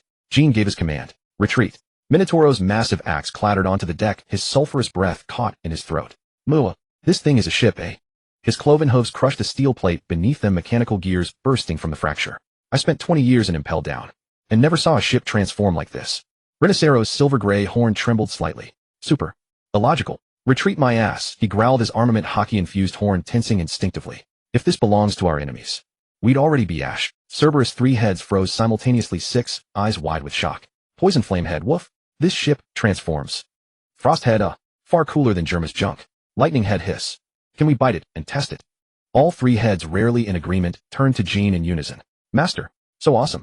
Having always existed within the Devil Fruit gaming dimension, this was their first encounter with a warship's upgraded transformation. Game over. Jean had already reached the deck, having shed his mech suit. Standing at the bow, he looked utterly commanding. Steve received the summons and immediately leaped back aboard. Jean stood at the bow, the sea wind lifting his black trench coat to reveal golden patterns lining the interior. His VR lenses reflected the sunset's glow as streams of data scrolled silently across the display. Hold positions. Prepare to attack the enemy. His voice was calm, yet it stilled the entire vessel. Beast's crew and even the surrounding air seemed frozen. Minotaur's bovine nostrils exhaled sulfurous vapor as his axe slammed the deck. Captain Jean. Super cool. Rhinoceros lowered his horn, slightly optical sensors flickering. Welcome aboard, Commander. Cerberus' 3 heads rose in unison, poison flames, frost, and lightning swirling within their maws. Woof. A woo. Hiss. Steve leaped back onto the deck from the battlefield, his silver hair still crackling with residual lightning. This man is truly dependable. Jin's gaze swept over him, offering a slight nod. Well done. The faintest smirk touched Steve's lips. Not bad. Jin's fingertips tapped against the air, and every cannon locked onto the Germa 666 forces. Attack. Jin's fingertips traced golden data streams in the void, and the mechanical voice of the Xuanxiong Jiaolong Hao echoed. Target locked. Germa 666 clone army. Annihilation mode activated. The Xuanxiong Jiaolong Hao lay dormant like a mystic iron dragon in the deep sea, its bionic scales silently opening and closing in the undercurrent, while the tail propeller glowed with a faint blue luminescence. Depth 500 meters, target locked. Germa fleet. Dragon breath cannon fully charged. The dragon's maw at the bow slowly opened, and a high-pressure water blade coalesced into a blinding blue light in the darkness. Fire. Boom. The high-pressure water blade pierced through the seawater like a laser, instantly cleaving a Germa warship in two. Effect: the ship snapped in half, the cut smooth as a mirror, and seawater flooded in, triggering a chain of explosions. Germa reaction: underwater attack. Is this a submarine or a sea king?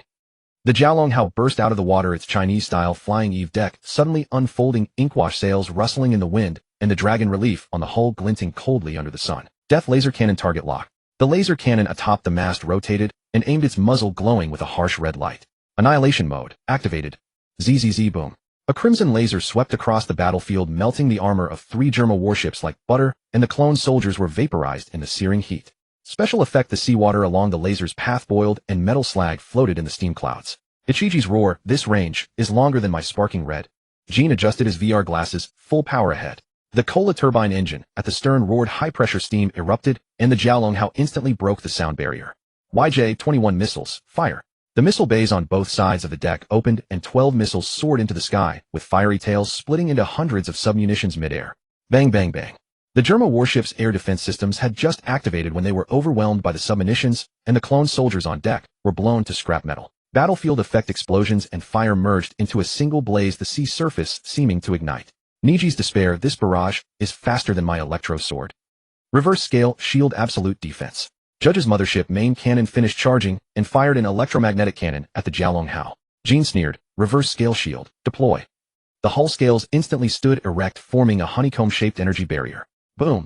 The electromagnetic cannon struck the shield and was bounced back, shattering the Germa mothership's turret into pieces. In the distance, Judge received reports that several warships had been sunk. Judge's shock reflected attack. This technology, even Vegapunk doesn't have it. A giant mechanical claw extended from the Jiaolong Hao's underside like a dragon's talon, gripping a sunken Germa warship.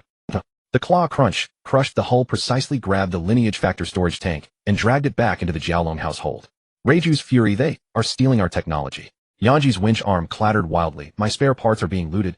The dragon eye searchlight of the Jiaolong Hao suddenly blazed, and the dragon's maw at the bow opened again. Dragon breath cannon. The high-pressure water blade merged with the death laser, forming a devastating beam 100 meters in diameter, hurtling straight toward the Germa fleet. Boom. Armor tore like paper, the core reactor detonated, and a towering blaze illuminated the entire sea. Judge's electronic eye flickered. I'm possible. Jean stood at the bow. Germa's technology is nothing special. Reiju had long since lost any desire to fight. She wished to let Steven go, just as she had once let Sanji go. She too yearned for freedom. But she was not her own master. Unfortunately, she saw the Xuanxiong Jiaolong Hao's artillery fire blanketed the entire sea, and the Germa fleet disintegrated in the flames. The remains of clone soldiers floated on a sea mixed with tar and plasma, their mechanical joints twitching occasionally like broken puppets. Reiju stood on the command ship's deck, her poison dart launcher hanging at her side, her fingertips trembling slightly. Enough. Her voice was soft, but the electronic communicator picked it up. All units, retreat. Ichiji's sparking red burst into flames as he spun around. What the hell did you say? Niji's electro sword crackled with arcs. Desertion. You're insane. Yanji's winch arm tightened noisily. Father will never forgive you. Reiju did not answer. She simply raised her hand and pressed the communicator, her voice cold and clear. Scorpion unit, execute the retreat order. The clone soldiers under Reiju's command, the elite whose neurotoxin resistance she had personally calibrated, immediately ceased fighting and rapidly assembled. Their mechanical eyes shifted from blood red to deep blue, and they silently followed her steps, retreating toward the mothership. Ichiji raged, stop them. But the Scorpion unit soldiers raised their weapons, aiming at their former brother unit. Approach, and we opened fire. Reiju's voice was calm, carrying an unyielding resolve. Niji's electro sword pointed at Reiju's back. You think you can escape? Reiju did not pause, only tilting her head slightly, a cold smile curling at the corner of her mouth. You can try. With a flick of her finger, a poison dart shot out, silently striking exactly on Niji's sword hilt. ZZ. High-pressure neurotoxin instantly seeped in. Niji's mechanical arm went rigid with a crack, and the electro sword blasted out of control. Niji's pupils contracted as he stumbled backward. Yanji's winch arm lashed out, steel cables coiling like pythons toward Reiju's neck. But Reiju's Scorpion unit had already anticipated this. 3 soldiers fired simultaneously, electromagnetic rounds precisely severing the steel cable winch. Clank, clank, clank. Hydraulic oil sprayed. Yanji's mechanical arm flailed out of control, and he crashed to his knees with a roar. Ichiji's sparking red expanded the heat, distorting the air. Reiju, father will make you wish you were dead.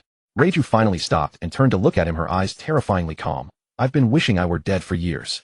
She raised her hand, the poison dart launcher aimed at Ichiji's flame core. Move aside. Ichiji's electronic eye flickered wildly. Finally, he gritted his teeth and stepped aside, clearing the way. You explain it to father. Reiju led the Scorpion unit onto a lifeboat. The engine roared, and they swiftly departed the battlefield. The sea breeze lifted her hair. She removed her goggles and looked at the sun with her naked eyes for the first time. So this is freedom. Ichiji's sparking red burned furiously as he roared into the communicator. Father, Reiju has defected. Judge's electronic voice came from the ruins, cold and distorted. What? Why didn't you stop her? She withdrew to your side. Not defection, said Yanji. Reiju, so you still have humanity. Judge gnashed his teeth. Katakuri stood at the edge of the cliff on Nuts Island, his machi arm hanging by his side. His observation haki spread like ripples, and the scene of the next 3 seconds flashed back in his mind. Akiji's frosty footprints extended across the mirror world. Bon Clay's high heels shattered Brulee's mirror trap. Mama, you run fast, he said, taking a bite of a donut, his machi teeth crushing the frosting. But you can't escape Tato Land. Snack, the former sweet commander who had been stripped of his title, sat alone in the ruins, his mechanical prosthetic creaking as it clenched. Urage. And that Okama. His ability remains a mystery to this day, but the giant axe wrapped in bandages at his waist bears the remnants of a bounty of 6-0 engraved on its blade. Lick lick, Perispero's syrup cane scraped across the ground, and caramel spread like a venomous snake. He stared at Akiji's reflection in the mirror world, his long tongue curling over his teeth. Ice brat. Can your cold freeze the candy hell? Dozens of candy soldiers crawled out of the syrup, soul flames flickering in their eye sockets. Daifuku's belt hissed with steam, and a bronze Jin emerged from the rising vapor, drawing its blade. Jin mirror slash. The blade light struck Brulee's mirror, and the refracted slash chased Bon Clay within the mirror world. Akiji conjured an ice wall with a backhand, and the Jin's sword energy collided with the frost, exploding into a shower of crystalline shards. Oven's skin was red as a branding iron each step, leaving scorched black footprints on the mirror surface. Akiji. Let's see whose heat is greater. His heat fruit caused the surrounding mirrors to start melting, and Brulee screamed as she repaired the cracks. Brother Oven, my mirrors are melting. Mondor floated on a book page, his finger tracing a certain page of the Mirror World Encyclopedia. Page 666. Method for capturing Okama ballet dancers. Suddenly, countless chains of text extended from the book, winding from the mirror toward Bon Clay's ankles. Amanda's snake-neck tribe's vertical pupils locked onto the reflection in the mirror, and her famed sword, White Serpent, slowly slid from its sheath. Hiss. Stepping on my nuts. The Okama will pay the price. Her sword tip pierced the mirror, and the sword energy traveled through the mirror world like a venomous snake straight for Bon Clay's back. Brulee's third eye wept with maniacal laughter. Mama wants to capture you alive. She pressed both hands against the mirror surface, and thousands of mirror shards refracted the afterimages of Akiji and Bon Clay. Mirror, mirror, thousand-layered labyrinth. Akiji's ice path suddenly forked into hundreds of divergent routes, and Bon Clay's moonwalk crashed into a false sky. Akiji's stretch came to a sudden halt halfway. Troublesome. His fingertip lightly touched the mirror, and the extreme cold spread along the mirror world. Ice Age mirror freeze. All mirrors frosted over with a crack, and Brulee's third eye was frozen so hard that ice shards seeped out. Bon Clay's high heels clicked as they shattered the frozen mirror, and his Okama Kinpo traced a pink arc in the air. Okama Ultimate Mirror Rainbow Dance. The shattered mirror shards reflected countless Bon Clays, and the indistinguishable illusions caused Amanda's snake sword to strike empty. Katakuri's Machi arm suddenly stretched, penetrating 3 layers of space to grab Akiji's collar. You can freeze the mirror. But can you freeze the future? His trident, Earth Dragon, wrapped in Conqueror's haki, thrust straight at Akiji's throat. Clang. Akiji's ice saber parried, but Katakuri's observation haki had already foreseen the next strike would pierce the heart. A sidestep, and he dodged. Oh, such strong observation haki. I never thought the Big Mom Pirates had a fighter like you. Katakuri sneered coldly. Akiji, you must be quite honored to have so many of us come to greet you. Humph. I suppose you've also contacted the Marines, and even the world government. That's right. They said to capture you no matter what. Huh. Capture me. Show me your true strength. Akiji's military boots stepped across the sea surface, and the cold instantly condensed into an ice path. Stop talking nonsense, let's fight. He lazily raised his hand, and his fingertip lightly tapped. Ice ball. 3 absolute zero ice crystal bullets shot toward Katakuri, and the air froze with frost trails along their trajectory. Katakuri's observation haki had already foreseen it. His Machi body sidestepped with a swoosh, the ice bullet grazing his scarf and freezing a few strands of red thread. A Marine Admiral. Is that all the speed you've got? His trident, Earth Dragon, spun armament haki wrapped around its tip. Katakuri suddenly stomped the ground, and the entire ice layer cracked open, transforming into a sticky Machi swamp. Akiji's right leg instantly sank in, and the Machi climbed up like a living thing, trying to devour him. Ah, troublesome. Akiji's pupils contracted and cold burst from his palms. Ice Age local freeze. Crack. The Machi swamp was frozen solid by the extreme cold, and Akiji shattered the ice shell to escape, but Katakuri's trident tip was already thrusting at his throat. Clang. Akiji's ice saber parried the trident, and black-red lightning exploded between the blades. Katakuri's observation haki spun wildly, and the scene of the next 3 seconds flashed back in his mind. Akiji's left hand would form an ice spike thrust. He would need to lean back to dodge, while countering with a Machi fist to Akiji's right rib. But the moment he leaned back, Akiji's ice spike appeared 3 seconds late, deliberately delaying the attack. Disrupting the prediction, Katakuri's pupils trembled. The ice spike grazed his cheek, leaving a trail of blood.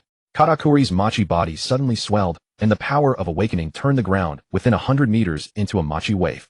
Machium. Countless giant Machi fists blasted from all directions toward Akiji, each strike wrapped in Conqueror's haki. Akiji pressed both hands to the ground, and frost erupted like a tsunami. Frozen moment absolute 0. Boom. The Machi fists and the ice wave collided, and the shockwave shattered the clouds. Katakuri's fists were frozen in midair, but the Machi immediately softened and shed regenerating new fists. Akiji's ice armor was cracked by the impact, but the cold instantly repaired it. You can foresee the future. Akiji's ice blade suddenly extended, thrusting toward Katakuri's forehead. But can you foresee the unknown? The moment Katakuri dodged, the ice blade shattered on its own. The flying ice shards recondensed in the air, transforming into countless ice needles that shot out. TCH. Katakuri's Machi body was pierced with honeycomb-like holes, but the wounds immediately wriggled and healed. He suddenly charged forward, trident thrusting straight at Akiji's heart. Your tactics are nothing more than this. Akiji suddenly abandoned all defense, allowing the trident tip to pierce his chest. Ice contract. Crack. Katakuri's trident instantly froze into an icicle, and the extreme cold spread along his arm toward his entire body. But Katakuri's observation haki had already seen through it, and he preemptively turned his arm into Machi and detached it. At the same time, his left fist punched toward Akiji's face. Machi's super strength Machi. Akiji's ice mirror shield shattered under the punch, and the impact blasted him back 100 meters. The two faced off across the distance, white mist rising between their breaths. Katakuri's scarf was torn, revealing the old scar on his jaw. Akiji's military coat was covered in ice shards, and blood beads seeped from the trident wound on his chest. Shall we continue? Akiji's ice blade recondensed. Katakuri's Machi body returned to human form, his trident pointed diagonally at the ground. Above the waters of Tado land, dark clouds gathered, and the sea wind carried saltiness and chill. Akiji stood lazily with his hands in his pockets on a floating piece of ice crystals spreading silently beneath his feet. Katakuri stood at the edge of a cliff on Nuts Island, his red scarf snapping in the wind, his trident dueland pointed diagonally toward the ground, armament haki swirling around its tip. Katakuri had never known defeat, and Akiji was the strongest foe he had ever faced. His legend of invincibility had become his own shackle. Fight. We must fight. Though I doubt you could defeat me. A Marine Admiral. Reducing himself to a subordinate of a mere pirate. How laughable. Katakuri's voice was low and chilling. Oh my. Say whatever you wish. Akiji yawned, yet his gaze remained as sharp as an icicle. Let us see just how strong the legendary, undefeated man truly is. Katakuri's observation haki expanded instantly, flashes of the next 3 seconds playing out in his mind. Akiji's right hand would form an ice spike thrust, and the trajectory of that ice would seal off his left retreat path. Tedious. Katakuri shifted his body slightly, his machi form flowing in advance to evade Akiji's ice spike thrust. Yet the corner of Akiji's mouth curled upward slightly. Ice Age Mirror Refraction. Crack. The ice spike shattered mid-air, exploding into countless crystal shards, each reflecting blinding cold light as they rained down on Katakuri from all directions. What? Katakuri's pupils contracted. His observation haki had not anticipated this change. He quickly turned his body into machi, allowing the ice crystal shards to pass through him without causing actual damage. Xiaofeng's commentary watching from afar. Oh my, can Akiji-san's ice be used this way? I am utterly dazzled. Katakuri no longer held back, driving both arms into the ground. Machi no Mi awakening. The entire battlefield's ground instantly softened, transforming into a sticky machi swamp as countless machi tentacles erupted from below, coiling toward Akiji like giant pythons. Akiji's frost spread rapidly, attempting to freeze the machi, but the awakened form could temporarily resist the low temperatures, continuing to writhe closer. Troublesome. Akiji frowned slightly, pressing both hands to the ground. Ice Age Absolute Zero. Boom. Extreme cold erupted the surface of the machi swamp, instantly freezing, yet the depths continued to churn. Katakuri sneered, wrapping his trident dueling with Conqueror's haki as he thrust straight toward Akiji's chest. Machi ball, peerless rice cake piercing. Akiji blocked with his ice sword, but the force of the Conqueror's haki shattered the blade, the trident tip piercing his shoulder as blood instantly froze into ice shards. Xiaofeng's gasped, Akiji-san is injured. Impossible. Akiji stepped back several paces, frost quickly healing the wound. He stared at Katakuri, then suddenly smiled. Your observation haki. Can you foresee the unknown? Katakuri's pupils contracted slightly, and before he could react, Akiji's frost had silently spread to his feet. Ice binding time difference trap. Crack. Katakuri's right foot suddenly froze with ice spreading rapidly up his leg. He immediately turned to machi to break free, but Akiji's ice sword was already slashing at his face. Clang. Katakuri barely blocked with his trident, but the ice sword's cold seeped into the weapon, temporarily suppressing his armament haki. Xiaofeng's excited commentary, super exciting. Akiji-san actually used delayed freezing to trick Katakuri's predictions. Katakuri's breathing grew slightly rapid, his observation haki working at full capacity, but Akiji's attack rhythm became increasingly unpredictable. Cannot drag this out any longer. He suddenly exploded, his entire machi body expanding into a giant rice cake colossus. Machi ball, divine punishment fist. A mountain-like machi giant fist crashed toward Akiji, the air compressed into a roar. Akiji took a deep breath, ice frost condensing into a spiral in his palm. Ice binding spear of finale. Boom. The ice spear collided with the machi giant fist, the shockwaves of extreme cold and machi waves exploding, the entire island trembling. The ice spear pierced through the giant fist, its momentum unceasing, striking straight for Katakuri's chest. Katakuri's observation haki warned frantically, but his body, exhausted from overuse, was half a second too slow. Schlick. The ice spear embedded in his left shoulder, the extreme cold instantly freezing the wound, blood condensing into crimson ice crystals. Katakuri fell to one knee, his machi body slowly reverting to human form. His left shoulder was covered in frost, the cold still spreading. Akiji's ice sword pressed against his throat, but did not strike. You have lost, Akiji said calmly. Katakuri's pupils trembled, but he quickly regained his composure. Looking up, his voice hoarse, next time. I will freeze your future. Akiji sheathed his sword and turned to leave. As you wish. Xiaofeng held his face, swaying. Oh my, Akiji-san is so cool. I am about to fall in love with you. Observation haki's prediction was actually countered. Pervert, watch this. Owen's skin flushed crimson like magma, heat waves distorting the air, the mirror beneath his feet sizzling as it melted. Pervert. I will grill you into charcoal. Xiaofeng's high heels tapped lightly on the ground, spinning on the scalding mirror surface, his skirt fluttering like butterflies. Oh my, mister. Owen, your passion makes my heart race. Owen's right fist, wreathed in intense heat, crashed toward Xiaofeng like a molten hammer. Heat, branding iron fist. Xiaofeng lightly tapped his toe, his body rising like a feather, his high heel clicking onto the back of Owen's fist as he used the force to flip backward. Pervert fist style Swan Lake evasion. Owen's fist missed the ground, exploding with a roar as lava splattered everywhere. Xiaofeng's commentary, performing a triple axel in midair, super passionate punch. But if it does not land, it is useless. Owen spread his arms wide, releasing the full power of the heat fruit. Heat hell furnace domain. The temperature within 100 meters skyrocketed, the mirror surface began to soften, and the air scorched his lungs. Xiaofeng's eyelashes curled, sweat evaporating before it could fall. Oh my, it is so hot, my makeup is going to run. He suddenly flung poison needles. Pervert secret art, poison rose kiss. The poison needles sizzled and melted in the intense heat, turning to smoke before even reaching Owen.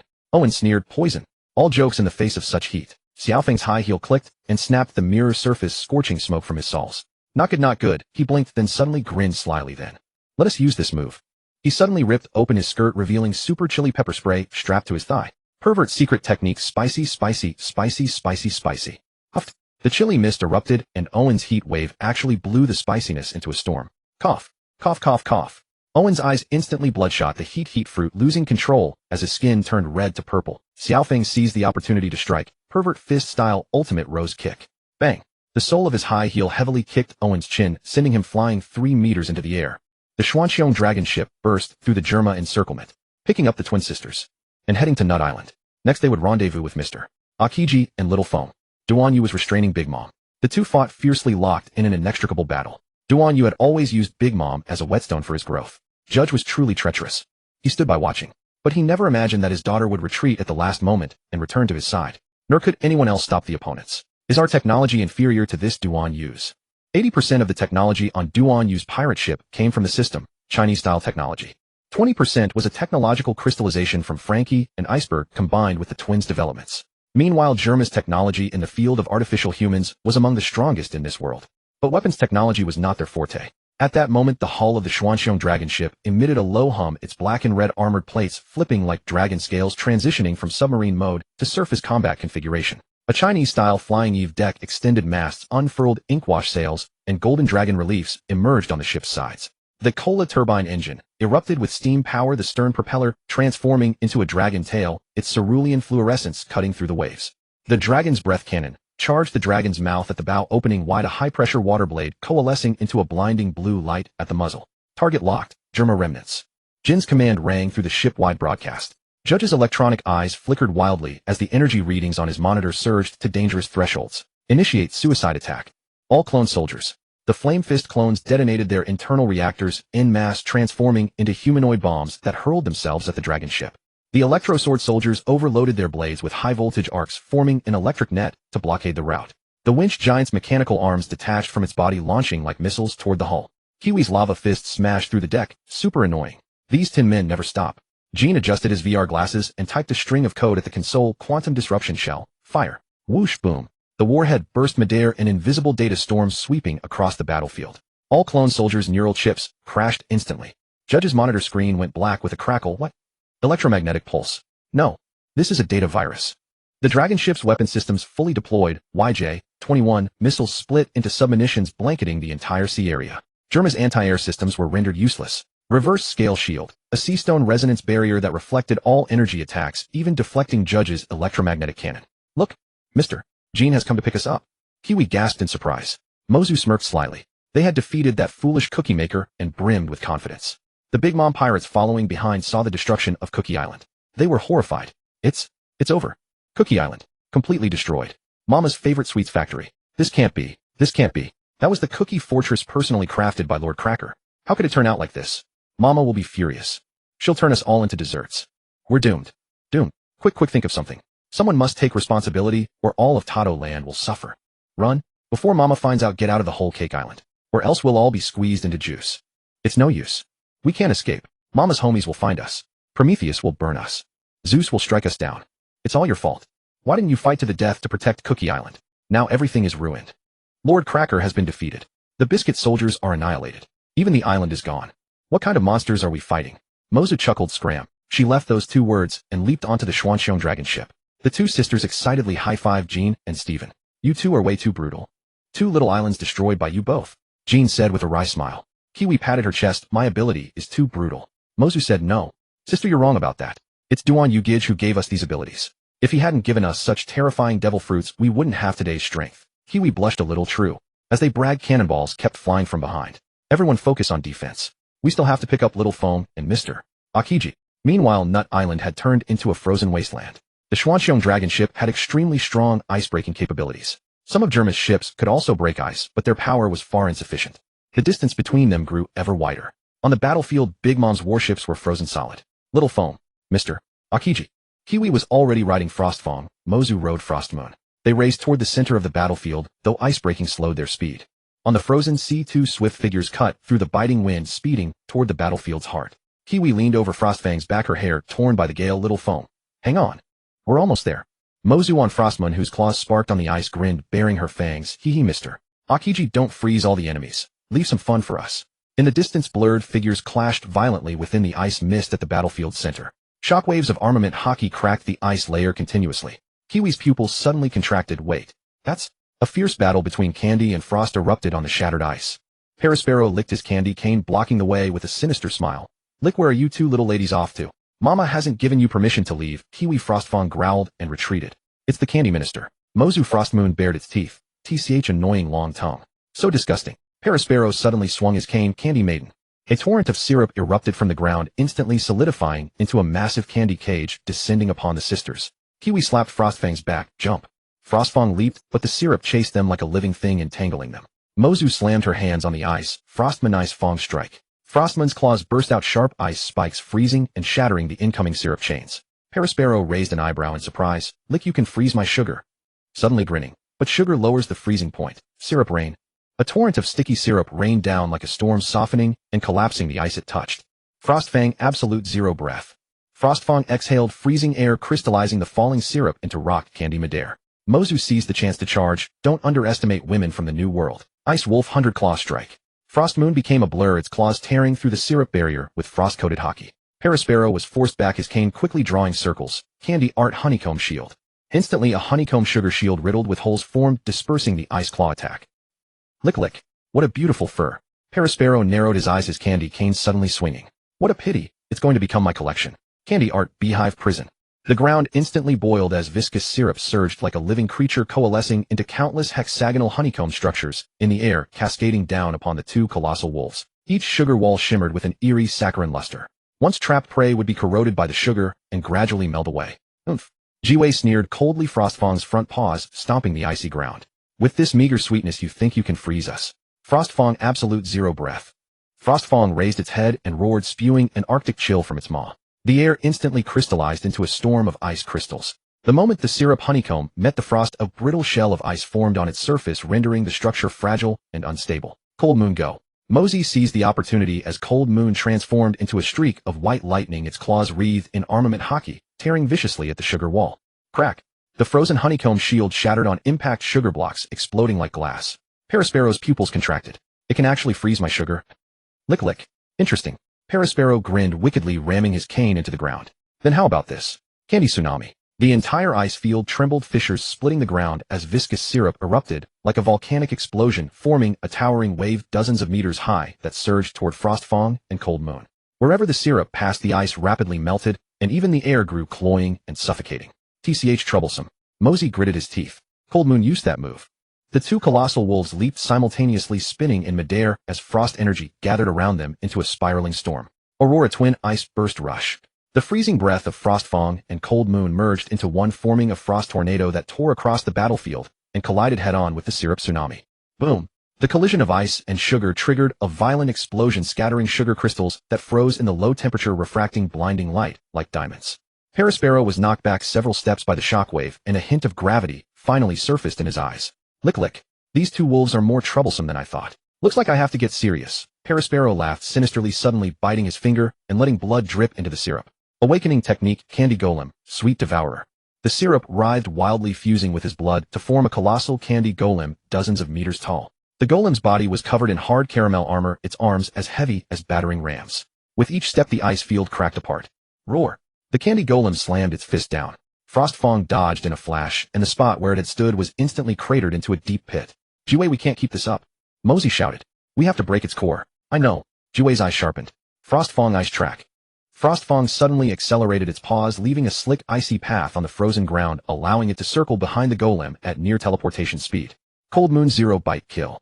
Cold Moon seized the moment, leaping up with fangs wrapped in armament hockey, biting viciously at the golem's joints.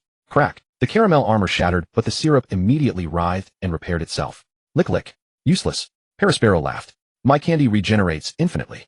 Just as the stalemate set in, Frostfang suddenly raised its head and held a flicker of cunning in its ice blue eyes. Huh. Parasparrow was startled. The next second Cold Moon pounced at the golem's chest, while Frostfang abruptly turned and charged straight at Parasparrow's main body. What a... Parasparrow hastily raised his hand to defend. Candy Wall. But Frostfang's target was not him. It was the syrup beneath his feet. Frostfang, Eternal Frozen Abyss. The Arctic blast instantly flooded the ground, freezing the syrup under Parasparrow's feet at a visible rate, even spreading up his legs. Damn. He tried to break free, but Cold Moon had already clawed apart the golem's chest core. It's over. Mosey laughed. Crack. Boom. The candy golem collapsed, and Perispero was half frozen in an ice sculpture, his face dark. Lick lick. I underestimated you. Frostfang and Cold Moon stood proudly on the ice field, raising their heads in a long howl declaring victory. At the edge of the battlefield, the remnants of the Big Mom pirates stared wide-eyed in disbelief at the two snow-white wolves standing tall on the ice. Wah! What the hell? Lord Perispero was taken down by two wolves. Those aren't ordinary animals. Did you see that freezing breath? It even froze awakened Candy. A direct subordinate of Perispero staggered back a few steps. Impossible. Lord Perispero's Candy has never been defeated in Tato Land. Even Akiji's ice. Suddenly a cold wind swept by, and Frostfang glanced in their direction. Wah! Don't look at me. I haven't drunk enough juice to want to become an ice sculpture. Crackers hardness, Perispero's stickiness. All frozen to pieces. What kind of monster duo is this? According to estimated data, instantaneous temperature reached minus 150 degrees. No, that's beyond biological limits. How do we fight this? We can't even kill their pets. Cold Moon suddenly shot an ice breath into the sky, and the clouds instantly condensed into falling ice crystals. Mama save us. Those two wolves definitely have ancient Zoan blood. No, maybe they're mythical Zoans. Should we notify Lord Katakuri? But if Mama finds out we couldn't even beat wolves. Suddenly tears flowed. We'll become tomorrow's donut filling. Frostfang and Cold Moon howled simultaneously, the sound waves shattering the surrounding ice pillars. We're doomed. They're calling the pack. In reality, Jiwei was just stretching on the wolf's back. Look how scared they are. Next time should we try freezing the entire chocolate island into a popsicle? Haha. Akiji laughed. He never expected these two wolves to have improved so much. It turned out that during this time, after Akiji temporarily joined the Duanyu pirates, he had been getting along well with these two military wolves. After all, they were all ice-based. The three of them had become star acquaintances. Xiao Feng's eyes sparkled, his body writhing with excitement. Aya, the path of Okama is to cheer for the strong. Frostfang-chan, Cold Moon-chan, you were amazing. Such an icy dance. Such seamless coordination. This is art, pure art. Frostfang haughtily turned its head away, but its tail wagged involuntarily. Cold Moon proudly raised its head, allowing Xiao Feng to stroke the fur on its neck. Akiji, hands in his pockets, smiled lazily. Era. Looks like they really like you. The two military wolves took 3 synchronized steps backward. Akiji finally couldn't help but laugh out loud. Looks like ice-type creatures are still better suited to maintaining a cool image. Qingji Xiaofeng, Mount Frostfang. As for the Block sisters, they rode on Cold Moon. Let's go. Qingji glared coldly at the Big Mom pirates. Katakuri, Perispero, and the others were unwilling to accept defeat. But they knew they lacked the ability to defeat such a terrifying group of opponents. The most terrifying thing was that even the two wolves were so fierce. Owen gnashed his teeth. Damn it. Communicator. Captain, the Xuanqiong Jiaolong has already set sail. Everyone has been rescued. You can withdraw at any time. Jean notified Duanyu. Duanyu smiled subtly, knowing Jean was very reliable. Qingji was formidable too. However, he simply didn't know the Block sisters' combined combat power was this strong. Since now Steven's parents have been rescued, there was no need to stay in Tato Land again. He believed something terrifying awaited them. Thus he made his decision. Activate serious mode, defeat Big Mom and Geets. Then leave this place. After blocking Big Mom's sword strike. Charlotte Linlin. Ugh. Big Mom saw Duanyu getting serious and felt a chill in her heart. Vinsmoke Geets. Vinsmoke Geets also received news from his subordinates on the side. Big Mom's children had all been defeated. His eyebrows rose slightly. Vinsmoke Geets sneered coldly. Duanyu, I never expected you to have such strength. Duanyu slowly straightened his body, his originally lazy eyes suddenly becoming sharp, as if some ancient power was awakening deep within his pitch-black pupils. His breathing became extremely slow, each exhale causing the surrounding temperature to drop sharply. The ice layer beneath his feet cracked silently, spreading spiderweb-like fractures. Charlotte Linlin. Vinsmoke Geets. His voice was low, yet like a demon's whisper crawling from the abyss, each syllable making everyone present feel their hearts contract violently. Do you really think you can stop me, eh? A invisible oppressive force suddenly erupted. Duanyu's aura twisted the space around him. The ice beneath his feet instantly collapsed, forming a 10-meter radius vacuum domain. What is this? Legio Geets' daughter, her pupils suddenly contracted, instinctively retreating a step. Her battlesuit alarms flashed frantically, displaying unprecedented energy fluctuations. Impossible. Big Mom gritted her teeth, cold sweat seeping from her forehead. His aura is more than 10 times stronger than before. The remnants of the Big Mom pirates' forces were even more affected, their legs going weak. Some even knelt directly on the ground, their teeth chattering uncontrollably. Mother, what kind of monster is this guy? Duanyu's right hand slowly rose, the veins under his skin writhing like black dragons.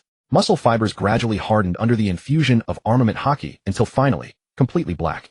That wasn't ordinary armament haki hardening, but the terrifying realm of compressing haki to the extreme, even warping space itself. Wherever his fingertips passed, the air was squeezed into piercing explosive sounds, as if reality itself couldn't bear this power. Geets' pupils contracted sharply. He had never seen such pure armament haki. This guy, has he already surpassed Steelbone Akiji? Can't let him continue charging. Big Mom roared Napoleon's great sword wrapped in Conqueror's haki, striking down in one slash. Electromagnetic divine punishment. Geet's battlesuit operated at overload, his right fist wrapped in high-voltage current directly striking at Duan Yu's face. Attacks from two great powers descended simultaneously. However, Duan Yu didn't move. Boom! The great sword and electromagnetic fist hit simultaneously, but... What? Big Mom's eyes widened. Impossible. Geet's fist froze in midair. Duan Yu still stood in place, not even the corner of his clothes being lifted. His body surface was covered with a layer of flowing pitch-black armament haki devouring all impacts like a living creature. You only have this much strength. Duan Yu slowly raised his head, the corner of his mouth curling into a cold arc. Then it's my turn. Serious mode first strike. His right hand finally moved. Just a gentle fist clench. Boom. The atmosphere was crushed. The shockwave exploded in a ring. The ice layer within 100 meters was instantly shattered. Geets and Big Mom didn't even have time to react before being blown away hundreds of meters by this pure power, smashing heavily into the distant ruins. Cough. Geets spat a mouthful of blood, his battlesuit alarms flashing frantically. Mother! Someone shouted in terror. Duan Yu slowly took steps, each step causing the ground to collapse a bit more. I said, you can't stop me. Damn it. Geets wiped the blood from the corner of his mouth, his battlesuit emitting a piercing overload alarm. He never thought his proud technological power would be so defenseless against Duan Yu's serious mode. Mother won't fall so easily. Big Mom roared as she got up, Napoleon's great sword wrapped in violent Conqueror's haki, the entire sky distorting from her anger. Emperor's Sword Dominion. A massive slash tore through the earth, carrying a devastating shockwave heading straight for Duan Yu. At the same time, Geet's battlesuit operated at overload, both arms wrapped in high-voltage current transforming into a blue afterimage. Electromagnetic divine retribution. The full power strikes of two great powers capable of destroying an island hit Duan Yu simultaneously. However, Duan Yu still didn't move. He simply slowly raised his right hand, the pitch-black armament haki flowing like a living creature, forming an invisible barrier in front of him. Boom! In the deafening explosion, smoke and dust rose to the sky. The ice plane was blasted into a huge, deep pit. But how is this possible? Geet's eyes widened, his voice trembling.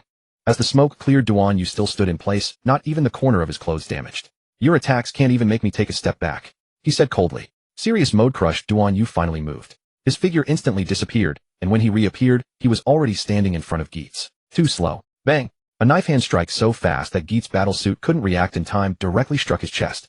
Crack! The battlesuit shattered. Geets was sent flying backward like a cannonball, crashing through several ice peaks before barely stopping, blood gushing from his mouth. Father! Leggio exclaimed, but fear made her unable to move. Seeing this, Big Mom swung her sword in a rage. Die! Duan Yu sidestepped and flashed his left hand like an iron clamp, gripping her wrist, his right hand forming a fist, the pitch-black armament haki condensed to the extreme. Serious punch. Thud! The fist firmly struck Big Mom's abdomen, the terrifying impact directly penetrating her body, the shockwave even splitting the distant sea surface into a hundreds of meters long gully. Yoa! Big Mom spat a mouthful of blood, her massive body flying out like a cut string kite, smashing heavily into the ruins. At this time, the Xuanqiong Jiaolong had already arrived, behind followed by countless pirate crews, including people from the Germa and Big Mom pirate crews. But arriving, they saw a terrifying scene. The battlefield was deathly silent. Katakuri Perispero on. All the officers of the Big Mom pirates stood frozen in place, unable to believe what they saw before their eyes. Mother! Lost! Geet struggled to get up, his battlesuit completely scrapped, his bones feeling as if falling apart. He stared fixedly at Duan Yu, fear finally appearing in his eyes. What kind of monster is this guy? Duan Yu slowly retracted his fist, the aura around him gradually calming, but that overwhelming oppressive sense still hadn't dissipated. At this moment, aboard the Xuanqiong dragon, Akiji said indifferently, since we're here, why not make a rubbing of the Poneglyph? Duan Yu had not yet decided. However, judging by Akiji's demeanor, Jean had heard of it. Oh, is this the purpose of Mr. Akiji boarding our ship? He did not reply. Go ahead. Akiji gave Jean a set of coordinates. Jean steered the Xuanqiong dragon in that direction. Akiji vanished. Some of Big Mom's children spotted them. They came to steal our Poneglyph. Go after them. Some went to report to Mama. The two groups split up. Akiji used his ability to freeze a large ice block and make a rubbing. Charlotte Linlin is a fool. Akiji sneered. He was also intrigued by this history. Since he was here, he intended to accomplish something. The Poneglyphs are records of the truth of the Void Century, 800 years ago created by the ancient kingdom, possibly the D clan. The world government went to the lengths of cleansing to erase this history. Core content: the creation and sealing of the ancient weapons Pluton, Poseidon, Uranus, the mission of the D clan, and the promise with Joy Boy, the coordinates of Laughtail, and the One Piece. Poneglyphs are divided into three types. First, 4 Red Road Poneglyphs, which mark the final coordinates of Laughtail. Second, 26 Information Poneglyphs, recording fragmentary details of the Void Century. Third, 2 Special Inscriptions, the Whale Tree on Zoe and the Apology Letter on Fishman Island. According to Intel, the Red Road Poneglyphs, 4 pieces: Zoe Whale Forest guarded by the Mink tribe, inscribed by the Kazuki clan. Content points to the location of Wano Country. Wano Country beneath Onigashima after Kaido's defeat taken over by Momonosuke. Content points to the location of Tado Land. Tado Land treasure vault of Cacao Island originally belonged to Big Mom, now seized by the Blackbeard pirates. Content points to the location of Fishman Island. Fishman Island. See Forest Roger once inscribed an apology letter there.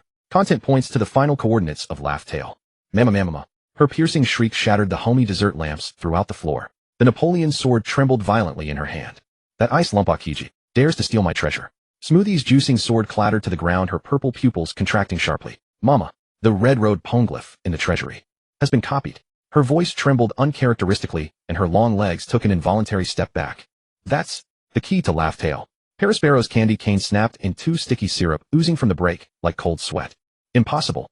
He abruptly turned to look at the surveillance den mushy, but found all images frozen in a scene of frost cover. Akiji froze the surveillance system. Cracker's biscuit armor shattered, revealing his pale face. His body was already severely injured. Forgive me, Mama. My biscuit island was destroyed by 2 girls under Duanyu. Big Mom was shocked. Those little girls. You, one of the 3 sweet commanders, can't handle 2 little girls.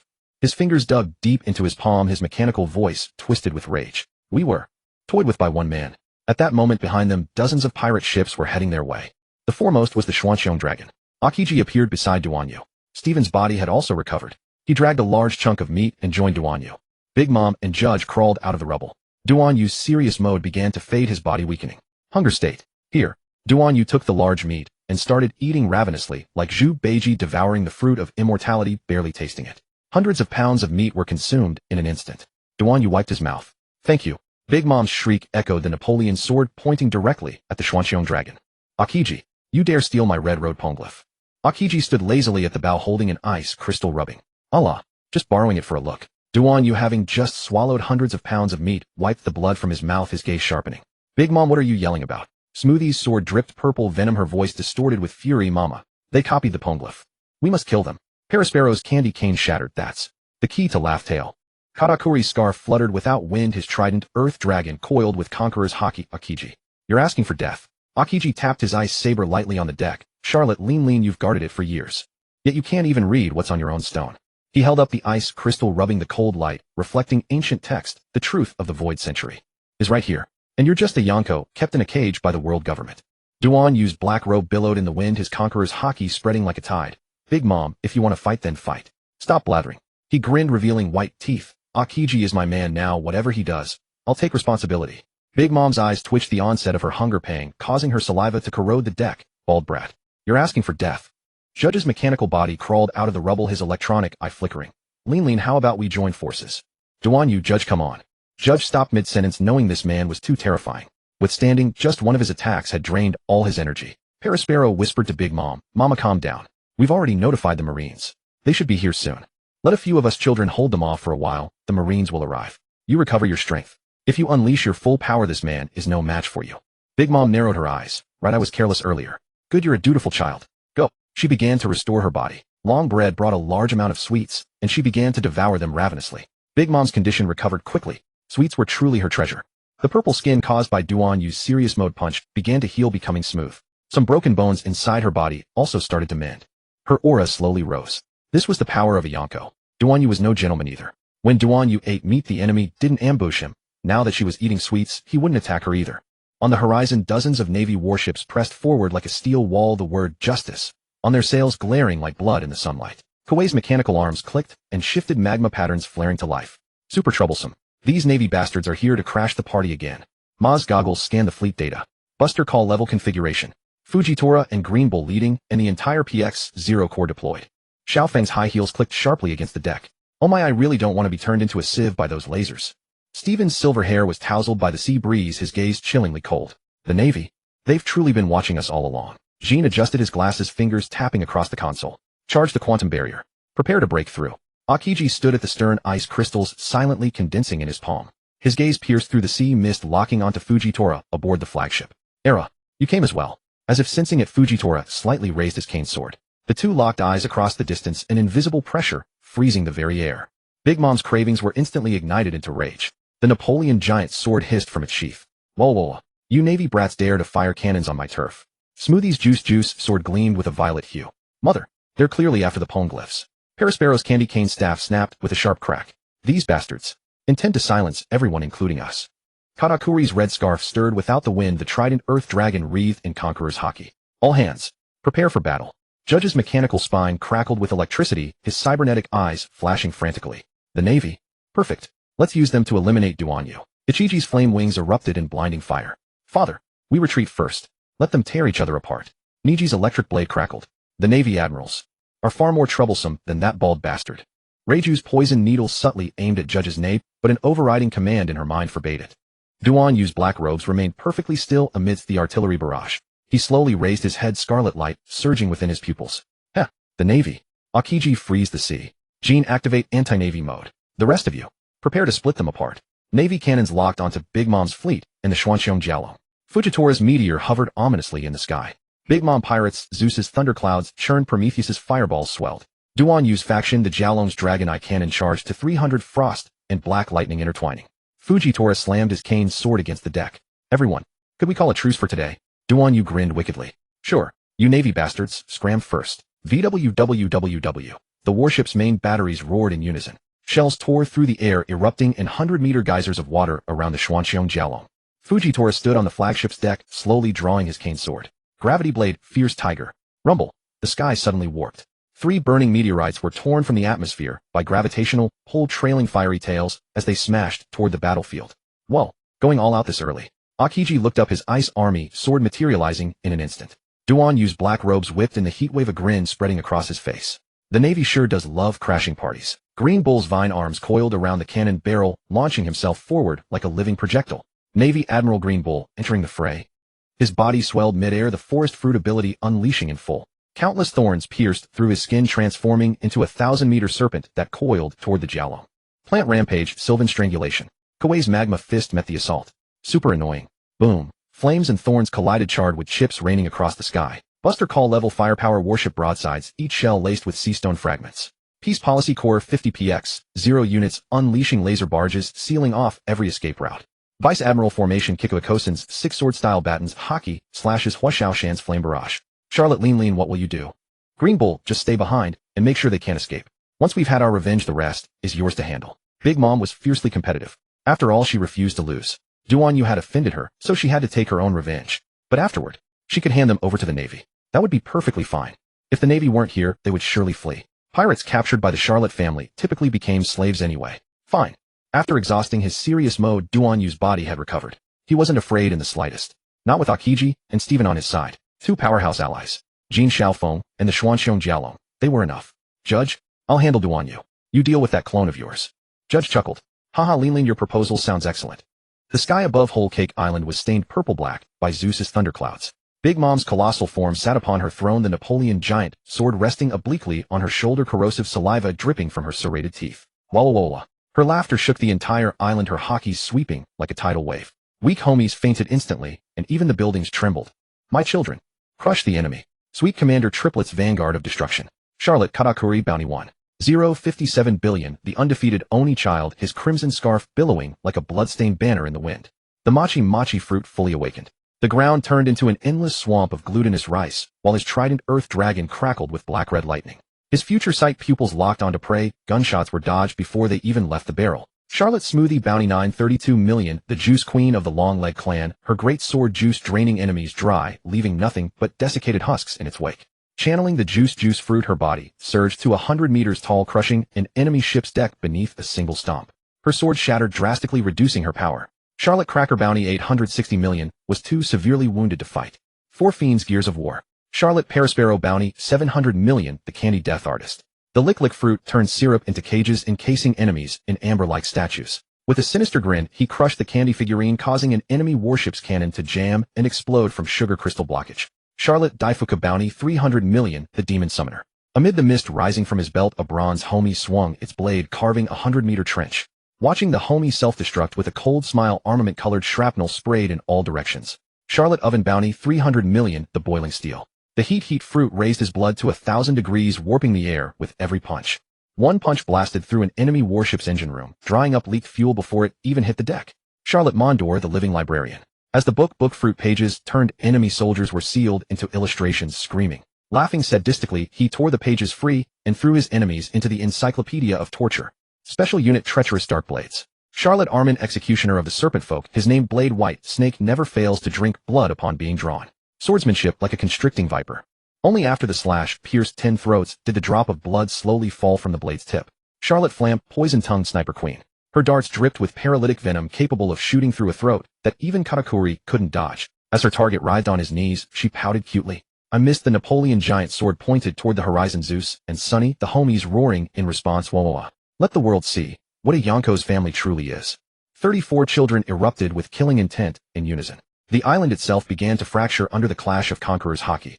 Jiaji's body bulged with a crack, his muscles swelling as fragments of the blood armor fell from his wounds, revealing the seething energy core within. Experimental subject YS.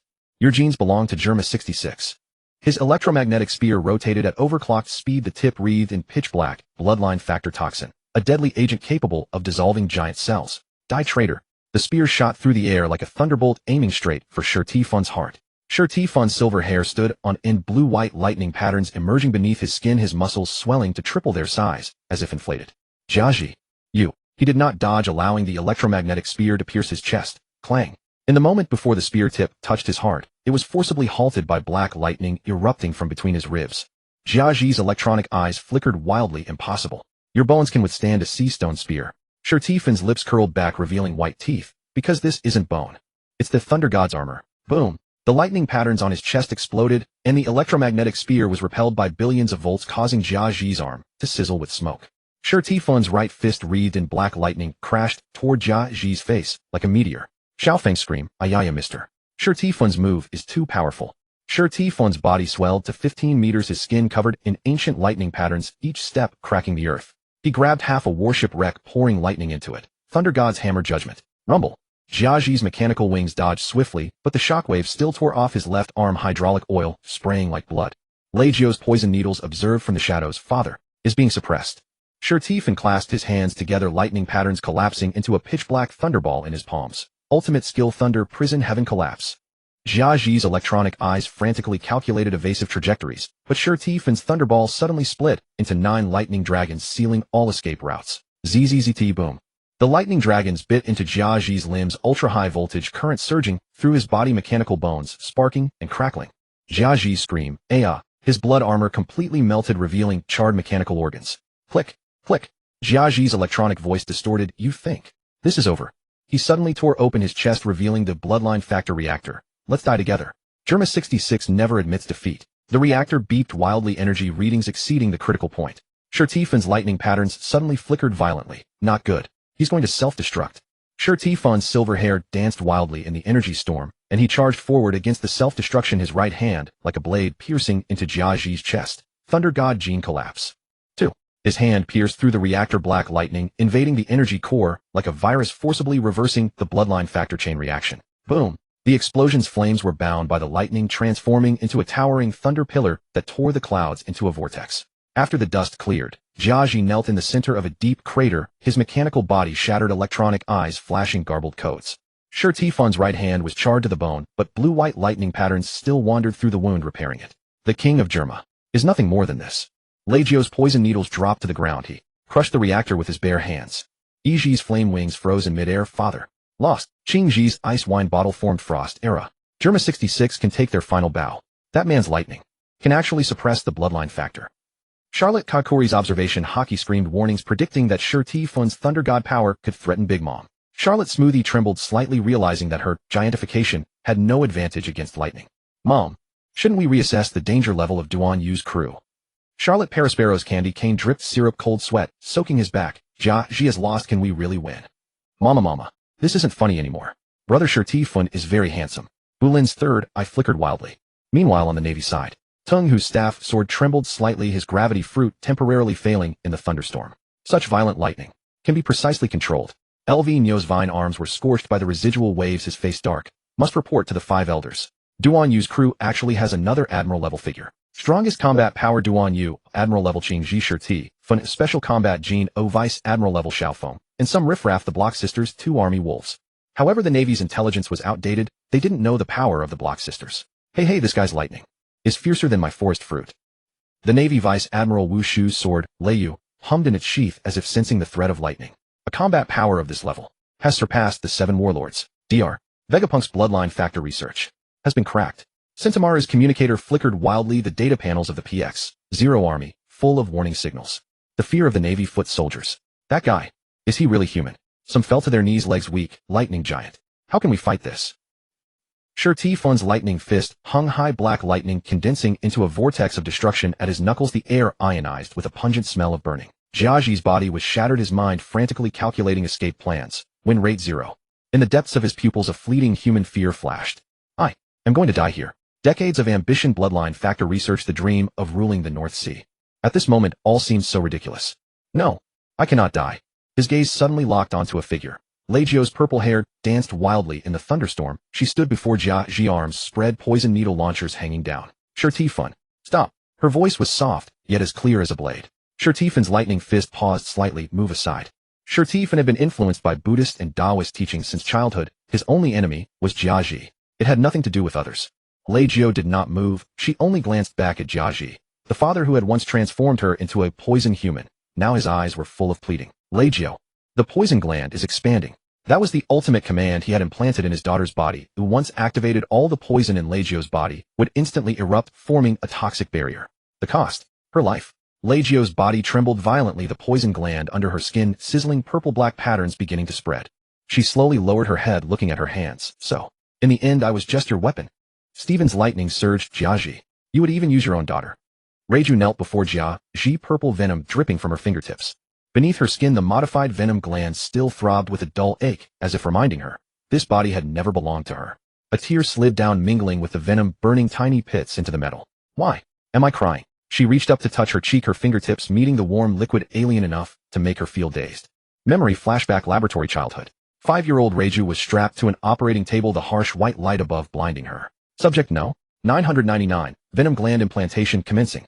The excruciating pain made her scream, but her throat was already numbed by the anesthetic, allowing only soundless sobs. Why does it hurt? Only me. First kill. At age 10, Jiaji ordered her to execute a runaway clone soldier with a venomous needle. The man's pupils dilated rapidly under the toxin's erosion, yet in his final moments he smiled at her. Poor child. You are a prisoner too. Her hands trembled, but Jiaji's electronic eye glowed with approving red light. Perfect. Toxicity reaction meets standards. That night, she hid in the bathroom, scrubbing her hands with a brush until her skin bled raw. But the venom had long since merged with her blood, never to be washed clean. Sanji's escape. She would always remember that snowy night when Sanji was chained in the dungeon, his face bloodied, yet still smiling. Sister Reiju. What color is the sea outside? She secretly unlocked his chains, but Jiaji's laser melted her left arm. Emotions are weaknesses. Jiaji embedded a new venom needle launcher into her severed limb. You don't need them.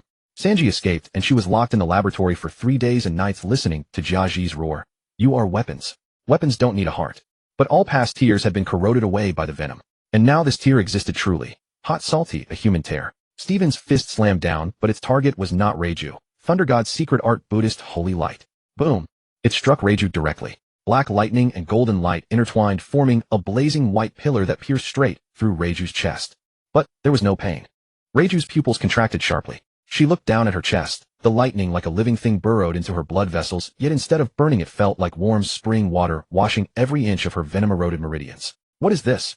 The purple venom patterns beneath her skin melted like snow under a blazing sun. Venom gland seal, the neural lock Jiaji had embedded in her spine, shattered with a crack, and the venom was no longer forcibly secreted. Mechanical command, the microcontrol chip behind her ear overloaded with a sizzle, dissipating as blue smoke. Lineage factor shackles, the absolute obedience code in her gene chain, was forcibly erased by the Buddha's lightning. Reiju's fingertips trembled, and a pure tear finally slid down without hindrance. My body. Is it free? Jiaji's electronic eye flickered wildly, and his mechanical voice box emitted a piercing alarm. Warning. Subject no. 999. Control protocol failure. His fingers twitched, but Reiju's venom needle launcher no longer responded. Impossible. How could the lineage factor be rewritten by lightning? Stephen's lightning patterns flowed on his arm as he said coldly, this is not lightning. This is Buddha's wrath. Father, now, my life belongs to me, Reiju declared. Jiaji's mechanical boots blasted high-pressure steam, and he leaped backward violently before Stephen's lightning could catch up. Bang! His metal boot soles scraped sparks on the ice, barely putting a safe distance. Damn, this body can no longer keep up with the battle. He stared fixedly at the distant battlefield. Reiju's venom patterns had faded, and Iji, Niji, and Yongji were already standing before Stephen. Jiaji's fingertips trembled as he pressed the control panel, trying to reconnect his children's neural chips, but the system displayed a glaring warning line. His pupils contracted, and his mechanical heart leaked a drop of coolant with a click. Impossible. How could the lineage factor control protocol fail? For 20 years, every child he had personally modified was a war machine of absolute obedience. But now, Reiju had broken free from the venom gland control and even cast a cold glare at him. He looked down at his own palm. Once this hand could easily crush an enemy kingdom's walls and forge a clone army that swept the North Sea. But now even his own flesh and blood were slipping from his control. Am I really falling behind? Xiao Feng and the Block sisters also arrived before Stephen. Brother Stephen, take a rest. Iji Niji Yongji versus Xiao Feng Block sisters. 3 vs 3. Iji's flame wings spread with a roar, the heat distorting the air as he looked down on Xiao Feng. Okama, with that flowery dress you think you're worthy of fighting us, Germa. Xiao Feng stomped her high heels, cupped her face and twisted like a pretzel. Oh, my flame man is so fierce. But I love passionate men the most. Iji twitched. Disgusting. Niji's lightning sword crackled, its tip pointing at Moz's goggles. Goggle-wearing dwarf, your shadow tricks are as slow as snails before absolute speed. Moz countered calmly, super sorry, but your lightning sword can't even penetrate my insulating coating. Niji's sneer froze on his face. What? Yongji's winch arm rotated with a clatter, aiming at Ji Wei's lava fist. Lava woman, your fists are softer than Jia Ji's temper. Ji Wei's lava patterns flared instantly. Huh? You tin scrap. She punched at Yongji, lava and winch colliding, sending sparks flying. Can't even catch my fist, and you still dare to talk trash? Xiao Feng suddenly flashed behind Iji, blades popping out of her high heels. Okama's secret art rose, backstab. Clang. Iji's flame wings blocked reflexively, but Xiao Feng's skirt spread open with a whoosh. Super surprise.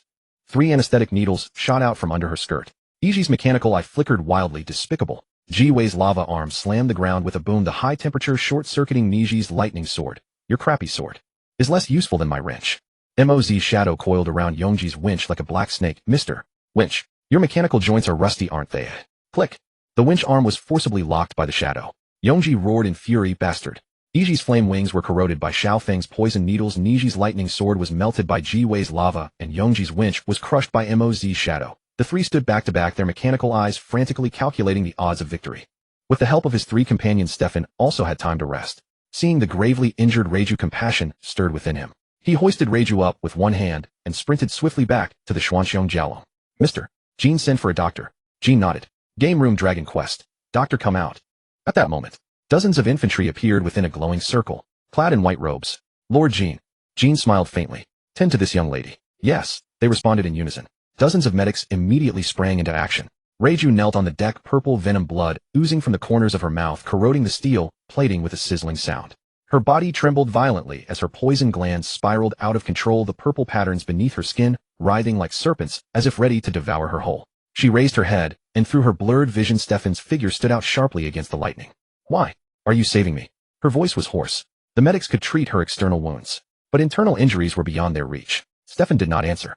Instead, he extended his hand, his fingertips wrapped in black lightning, and gently pressed them against her forehead. Thor's divine art, poison purification. Zzz. The black lightning burrowed into her veins like a living creature, not to destroy, but to purify. Under the torrent of lightning, the poison glands contracted violently, forcing the toxins out of her body, transforming them into purple-black mist that dissipated into the air. Reiju's body arched sharply, and she spat a mouthful of black blood, but then, her breathing became smooth for the first time. Stimulated by the lightning, countless memories flooded through Reiju's mind. A laboratory at age 5. She was strapped to an operating table as Caesar's mechanical tentacles pierced her spine, implanting poison glands. She screamed for her father, but only a cold electronic voice responded. Experiment subject 999, begin venom injection. An execution mission at age 10. Forced to execute a defected clone soldier with a poison needle. As he drew his last breath, he looked at her with a pitying smile. Poor child. You are a victim too. The night Sanji escaped, she had secretly untied her younger brother's chains, but was burned on the left arm by Caesar's lasers. Caesar's voice echoed in her ears. Emotions are weaknesses. You don't need them. Countless nights of venom injections. She curled in the corner of the laboratory, biting through her lips from the agony of her out-of-control poison glands. But no one ever heard her cries, for weapons do not need voices. Sanji could leave. He could be free. Can I? Mr. Stefan, can you save my body? Can you save my heart? Stefan replied coldly. Prejudice in the human heart is like a great mountain. Only you can redeem your own heart. You know best what you want. At that moment, boom. Mr. Jean Duan Yu has engaged Big Mom in battle. Go see immediately. Jean exclaimed in surprise. The sky above Tato Land was torn in half. One half wreathed in Big Mom's Emperor's sword, coiled with dark red Conqueror's haki, lightning, the other half dominated by the pitch-black haki vortex raised by Duan Yu's dark robe. The ground beneath their feet had long collapsed into a kilometer-wide crater with armored color haki, like magma colliding in the air, exploding into dazzling sparks. Mama, old boy, are you finally getting serious? Big Mom's laughter shattered the clouds as Napoleon's giant sword expanded to 100 meters and slashed down. Sovereign domain ocean devourer. Space cracked open, the sea automatically parted, revealing the rocky seabed below. Duan Yu's pupils contracted to pinpoints, his right fist slowly pulling back. Armored color. So this is how it can be used. His fist suddenly shimmered with a flowing black-gold luster. The symbol of armored color hockey compressed to its absolute limit. Bang! The fist and the giant sword collided, the shockwave flattening every building within a 1,000-kilometer radius. Crack! Napoleon's sword blade. Cracked. Big Mom's jagged teeth ground together. My sword. Cracked. Her conqueror's hockey erupted wildly as Zeus and Prometheus merged into a heavenly thunderstorm, but Duan Yu's figure suddenly vanished. Behind you. Duan Yu's voice whispered like a phantom at her ear. Big Mom spun around sharply. Serious punch, hockey wrap. Boom. The black gold fist wind pierced through Big Mom's abdomen, her massive body flying backward like a cannonball, smashing through 3 mountain ranges consecutively. Tato Land Castle, the upper half of the building was torn away by the punches, afterwave syrup, walls melting into caramel waterfalls. The sea's a kilometer-deep trench split the ocean surface, only to be refilled by crashing seawater seconds later. The sky's clouds were blasted into a 10,000-meter diameter void, sunlight piercing the battlefield like divine judgment. The German remnants and marine observation ships all sensed the shockwave of that strike. Charlotte Linlin was punched away. Fujitora may have been blind, but his awakened minds I saw everything clearly. Big Mom lay deep within the ruins. Napoleon's giant sword shattered in two. Zeus and Prometheus shriveled into small spheres, trembling in fear. Her eyeballs rolled upward, drool flowing from the corners of her mouth, cartoonish, dizzy stars floating above her head. One of the 4 emperors, Charlotte Linlin, knocked out cold by a single punch.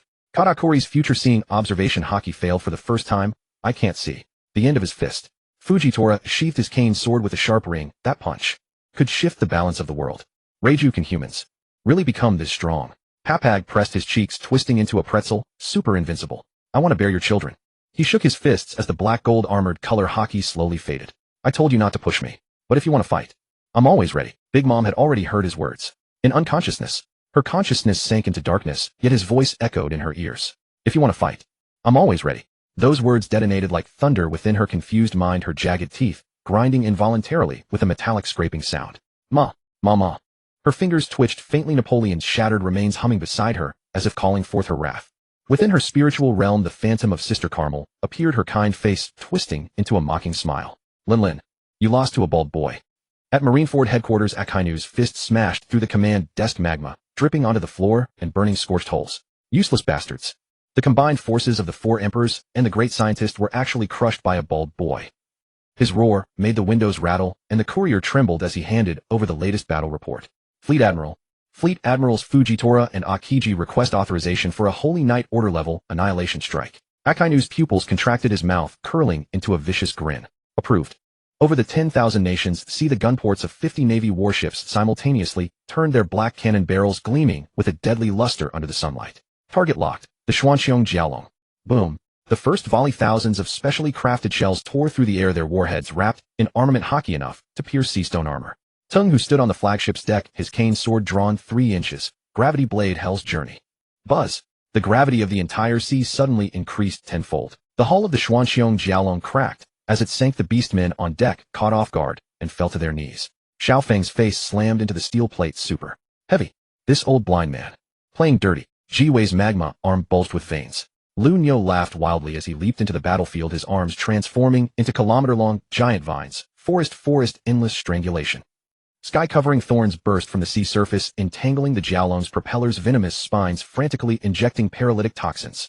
Moz's goggles flashed with alarms, hull power down 40. 60. Shirtifun's silver hair danced wildly in the gravity field. He slowly raised his head, the lightning patterns in his pupils glowing with a blinding blue light. You Navy. Is that all you've got? Duan Yu's right fist suddenly clenched, his black gold armament hockey erupting like a volcano. Serious series, overwhelming sea. Boom. A single punch unleashed distorting space. Tung, whose gravity field was forcibly torn open. Lu Niu's giant vines turned to ashes in the fist wind. Half of the warship's cannons collectively exploded. Before the monitor, Chiquan's cigar snapped in two with a crack. He stared at Duan Yu's figure on the screen, slowly pressing the communicator. Activate the national treasure. Target locked on Duan Yu. Duan Yu had returned to the deck of the Xuanqiong Jiaolong. Captain, everyone said in unison. Lei Jiu at this close distance looked at this bald man. He's the bald one. His presence was overwhelmingly strong, his confidence incredibly formidable. Before this, countless gunports had also begun to point. The ships of Big Mom and Germa also turned around. The gunports aimed at the Xuanqiong Jiaolong. Captain, Jean said nervously. Let's go. Ants can bite an elephant to death. Duan Yu said calmly. The people here were not those who would fight to the death with him. All right, listen to the captain. Actually, Jean had long wanted to leave. Submarine mode, activate. Jin's fingertips tapped the final command on the console. The Xuanxiong Jiaolong's dragon scale armor closed with a swoosh, and the stern thrusters spewed out azure plasma streams. Boom. The entire warship shot into the deep sea like an arrow, the sea surface erupting a 1,000-meter-high wall of waves intercepting all the pursuing shells. Buster Call submarines emerged from the seabed cracks, torpedo bays opening with a clack, dozens of sea stone warheads locked onto the Jiaolong. Tung, whose gravity field formed a vortex underwater, attempting to drag the warship back to the surface. Lunyo's forest vines like giant seaweed entangled the thruster's venomous spines, frantically injecting corrosive fluid. Zeus the thundercloud split into an electric eel, formed millions of volts interlacing into an electric net in the seawater. Prometheus the sun turned into scorching bubbles, boiling and vaporizing the seawater wherever it passed. Iji's flame shark lava fins cutting through the water, the high temperature instantly cooking deep-sea fish. Nig's electric jellyfish transparent tentacles releasing high-voltage electricity, the Jiaolong's shield buzzing and overloading. Dragon breath cannon deep-sea roar. The dragon's mouth at the bow opened, high-pressure water blades mixed with black lightning exploding in a fan shape. Rumble. 3 Buster Call submarines were cut in half, the bubbles from the exploding oxygen tanks like death fireworks. The homie electric eel was struck by black lightning. Zeus screamed and returned to thundercloud form, fleeing. The hull scales swoosh stood up, forming a honeycomb energy matrix, shredding the forest vines and electric jellyfish into pieces. Moz's goggles data jumped wildly, power restored 80, thrusters overheating. He knelt on one knee at the stern, his right fist smashing into the bulkhead. Thor's supreme art, deep sea thunder prison. ZZZZ. Black lightning exploded, centered on the Jiaolong, ionizing the seawater within 1,000 meters into a deadly thunder pool. Germa's mechanical sea beasts collectively short-circuited. Iji's flame shark melted into molten iron. Lunyo's vines were scorched and curled, his body on the flagship howled in pain. Is this the sea or a thunder pool? At Navy headquarters, Chi Quan's magma fist smashed the monitor. Activate Poseidon. We must not let the Jiaolong enter the comm belt. In the darkest depths of the sea, 3 giant submarine cannons slowly rose, their muzzles engraved with the world government's cross emblem. Pluton imitation Sea Emperor cannon. Fire. Boom, boom, boom. 3 ultra-high-pressure water columns 100 meters in diameter pierced the deep sea, collapsing rock layers wherever they passed. The Jiaolong's shield cracked with spiderweb patterns. The entire warship trembled violently, Jin's fingers blurring across the console. Hull damage 37. 59. Duan Yu's black robe billowed in the red alarm light, and he suddenly grabbed Jin's shoulder. Activate that. Jin's fingers froze, but that's the final resort. Activate. The Jiaolong's keel cracked open, revealing the metal inner wall engraved with ancient text, and 6 spiral cannons extended from the bottom. Pluton's space-based cannon. Deep sea liberation mode. Pluton was also a copy of the Block Sisters' design. He had learned it secretly from Iceberg the mayor. Iceberg. Can you just hand this thing over to others? God damn it. Tung, who cursed loudly. Buzz. A azure beam pierced the water curtain of the Sea Emperor cannon, instantly vaporizing the seawater along its path, forming a vacuum channel. The 3 Sea Emperor cannons were melted into glass-like crystals. The Buster Call submarine group twisted and exploded in the high heat. Tung, whose gravity field was forcibly dispersed by the shockwave. When the light faded, the Xuanxiong Jiaolong had vanished without a trace. Only the shattered wreckage of the Navy fleet slowly sinking on the seabed. Big Mom's homies wailed and disintegrated. Germa's mechanical sea beasts floated like dead fish. Tung, whose blind eyes gazed into the darkness, his cane sword trembling slightly. Splash. The Xuanxiong Jiaolong broke through the sea surface, sunlight pouring into the cabin, illuminating the excited faces. Xiao Feng was the first to jump up, his high heels tap-tapping on the floor, twisting his hips and spinning. Super big victory. Those Navy idiots can't even taste our exhaust. Ji Wei's magma arms sizzled with heat, grinning. Those tin cans want to chase us. My fists haven't had enough beating yet. Jean leaned against the console, his glasses reflecting the data stream, lazily adding, the Navy really went all out this time. Buster Call submarines, Sea Emperor cannons, and they all ended up feeding the fish. Shurtifan shook the water off his hands, the lightning patterns on his silver hair still faintly flickering. They thought, ants can bite an elephant to death. Huh. We are dragons. Leggio stood in the corner, her fingertips lightly touching her own lips, where an involuntary upward curve had formed. Is this the feeling of smiling? She looked down at her palm, where there were no longer poison patterns and was no longer under anyone's control. Xiao Feng spotted it sharply and immediately pounced to hug her. Leggio-chan. Come on, smile bigger. Like me, super happy. Leggio was amused by his exaggerated expression, letting out a oof and finally laughing out loud. Duan Yu, his black robe loosely draped, held a piece of sunbae in his hand, crunching it with a crack. Good fight. He glanced at everyone and slowly added, next time let's make sure they can't even fire a single shot. Xiao Feng pulled out a bunch of ribbons and balloons from somewhere, his high heels tapping the rhythm. Party time. Music on. Qing Ji said calmly, next stop. Let's go to Fishman Island.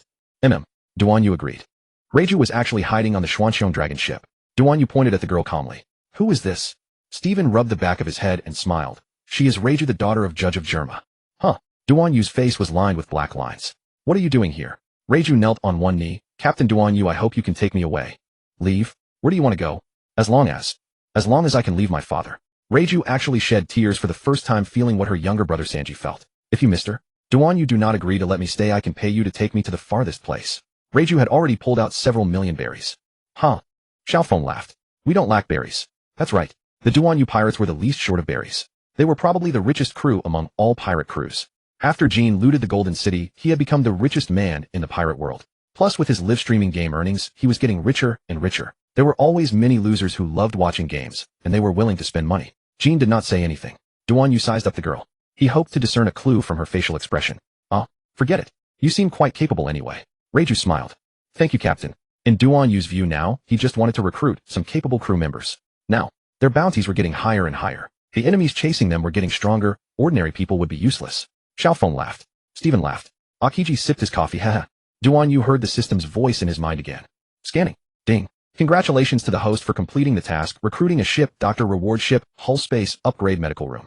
Vinsmoke Reiju. Title, Poison Pink. Poison of Redemption after departure. Ability, Venom Manipulation. Blood contains deadly poison, now transformed to medical detoxification. Ship Doctor skill, treating poison with poison therapy, specializing in incurable diseases. Personality, cold on the outside, gentle inside, now the core medical officer of the dragon ship. Poison Maiden, formerly Germa 60 SIXS, Poison Pink. Identity, former Germa 66 modified warrior ship doctor of the Xuanqiong dragon ship. Age, 24. Height, 185 centimeters. Special mark, faint purple poison pattern on left arm, faded after Stephen's purification. Combat ability. 1. Poison fruit paramecia. Venom manipulation can freely secrete, absorb, or neutralize all kinds of toxins. Blood inherently carries deadly poison.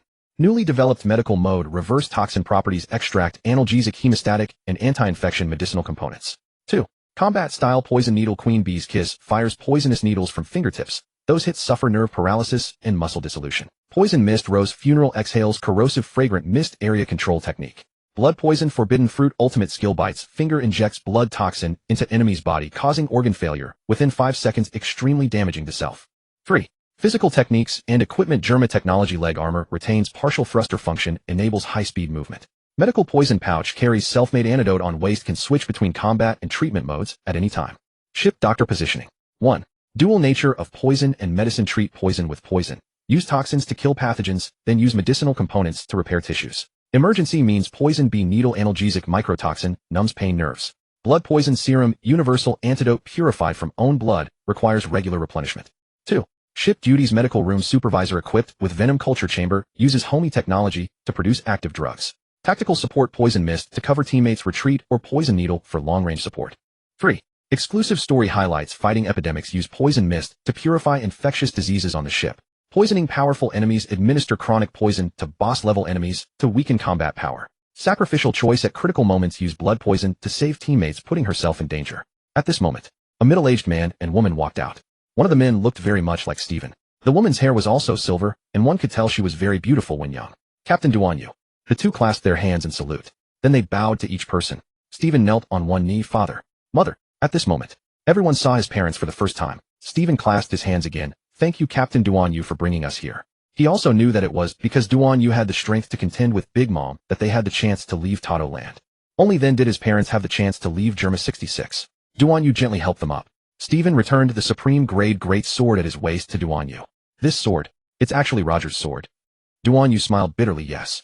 He quickly took the sword. I really need to find a swordsman quickly. The ship is missing such a person. Duan Yu heard the system prompt again in his mind. Ding. Congratulations to the host for fulfilling Stephen's wish. Reward 1 devil fruit ability, already stored in your private vault. Release new mission within 3 months. Find a master swordsman. Reward Destruction War Spear.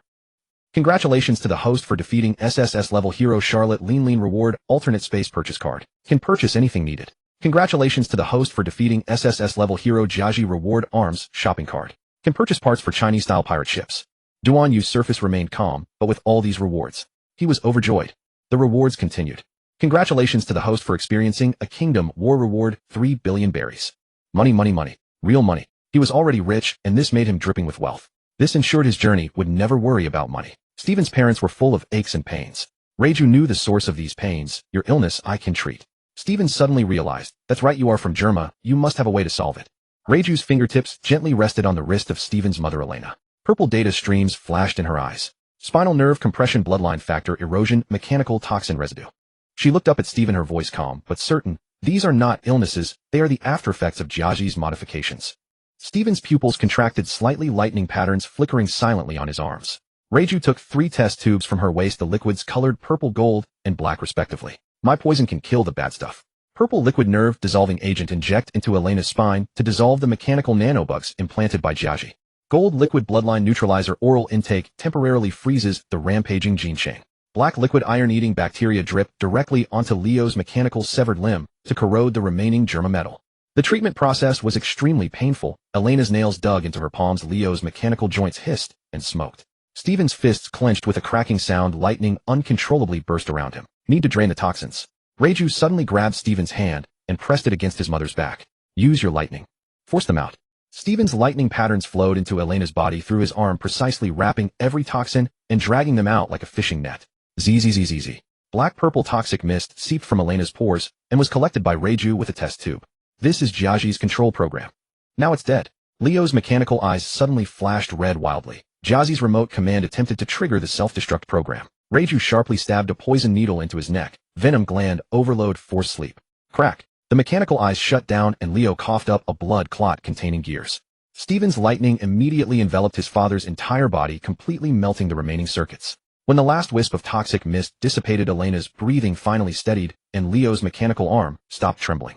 Reiju sat down on the ground exhaustedly, her poison patterns emerging again due to overuse. Steven crouched down and a gentle lightning wrapped around her arm, helping her neutralize the toxins. This is the first time I've used poison to save people. Haha, she laughed bitterly. Her tears fell on the poison patterns, and the purple actually faded a bit. Morning mist shrouded the coast, dawnlight shattered into thousands of golden flecks on the sea. Sir Typhon stood on the dock, his black robe flapping in the sea breeze. They had arrived at a sizable city. Behind him lay O and AI Lena stood side by side, their luggage so meager it bordered on pathetic, a few coarse cloth garments, a pack of dry provisions, and a hand-copied Buddhist sutra. Send me off no further, Leo said, his voice hoarse, his mechanical prosthetic eye glowing faintly blue in the morning light. Sir Typhon did not reply, merely staring at his father's hands, which had been melted by his own lightning. Your hands. Leo laughed, patting his son's shoulder with his remaining left hand. Good enough. Anyway, no need to fight anymore. Crippled, but at least his life was spared. His palm was rough and warm, the only warmth in Sir Typhon's childhood memories. Seagulls skimmed the water, their cries piercing the silence. AI Lena suddenly stepped forward and hugged Sir Typhon tightly. Her silver hair had turned white, and the bitter scent of medicinal herbs clung to her. Her fingertips clenched desperately at her son's robe, as if grasping the last thread of connection. I'm sorry. Her tears soaked through his black robe. We couldn't give you a normal life. Sir Typhon's Adam's apple bobbed. You're alive. That's enough. From the mist came the sound of oars splashing. A small boat drew near. Abbot Mingy's white beard fluttered in the wind, his withered hands pressed together. Amitba. Time to go. Leo bowed, his mechanical joints creaking. Thank you, master, for taking us in. AI Lena touched Sir Typhon's face one last time and pressed a tiny silver bell into his hand. This is what I secretly hid when you were born. Inside the bell were 2 blurred characters. Peace. Sir Typhon suddenly spoke. Shampoo is too close to Marine headquarters. Leo grinned, revealing sharp canine teeth, just like his son's. Don't worry, I've been hiding my whole life. This time I can hide until I die. AI Lena said softly. The abbot's temple has a secret chamber. Even observation hockey can't find it. Abbot Mingy sighed. A monk does not lie, but I am indeed skilled at hiding things. The small boat slowly departed. AI Lena suddenly stood up, the sea breeze scattering her voice. Sir Typhon. Sir Typhon had contacted Abbot Mingy in advance via Den Den Mushi, and they had come to meet here. This way Judge and his men would not find them, if they dared come looking for trouble. The Culinary Academy's 18 bronze men would be more than enough. At that moment, Seagull Extra, Bounty stormed the tide of a new era. A newsbird slammed onto the deck of the Xuanxiong Dragon ship, the newspaper in its beak, still steaming with fresh ink. Shocking. World government issues latest bounty order. Jean picked up the newspaper, his glasses reflecting a crimson data stream. We've been specially favored. All crew bounty soar 1. Duan Yu Captain New Bounty 42690 berries 1. 2 billion charges destroyed Marine G. 14 branch defeated Germa Kingdom defeated Charlotte Linlin threatened national treasure security. Note, extremely dangerous. Must be taken alive. Red document personally approved by the 5 elders. Xiaofeng cupped his face and squealed. Captain is super valuable. I want to be your bodyguard. 2. Sure Typhon Thunder God New Bounty 28770 berries. 900 million charges defeated Judge Cracked Lineage Factor Technology, Lightning Ability, suspected to be related to Ancient Weapon. Note, priority recovery of experimental subject YS. Science Force annotation. Crew reactions G-Way's magma arm sizzled TCH 300 million higher than me. 3. Blue Pheasant former Admiral New Bounty 250 berries. First bounty charges deserted from Marines assisted Pluton class warship frozen buster call fleet. Note, execution on site permitted signed by Red Dog. Blue Pheasant scratched his head. I'm cheaper than Sure Typhon. 4. Gene Golden Commander New Bounty 180 berries. 700 million charges manipulated Pluton class technology cracked Marine encryption system suspected of possessing historical texts. Note, brain value equal to a devil fruit. MOZ's goggles flickered. Super reasonable, mister. Jin's brain is worth more than diamonds. 5. Xiaofeng Okama King New Bounty 160 berries. 500 million charges multiple jailbreaks from Impel Down Okama Kimpo threatening, gender order, poisoned a celestial dragon's guard misjudged. Note, do not speak with him, infectious perversion. Xiaofeng twisted into a pretzel. How annoying, I'm clearly the cute one. 6. Block Sisters G-Way MOZ G-Way 15450 berries. 600 million charges sunk 12 warships with magma fists. MOZ 14880 berries. 500 million charges shadow hacker infiltrated Eni's lobby. The two high-fived. Next time let's demolish a marine base and hit 2 billion. 7. Legio Poison Princess New Bounty 13680 berries. First bounty charges defected from Germa. Poisoned a CP0 agent, actually done by judge possesses the formula for killing god poison. Note, must keep intact corpse, Science Force urgent. Crew reaction Legio crushed the bounty poster. My life is worth only 1.3 billion.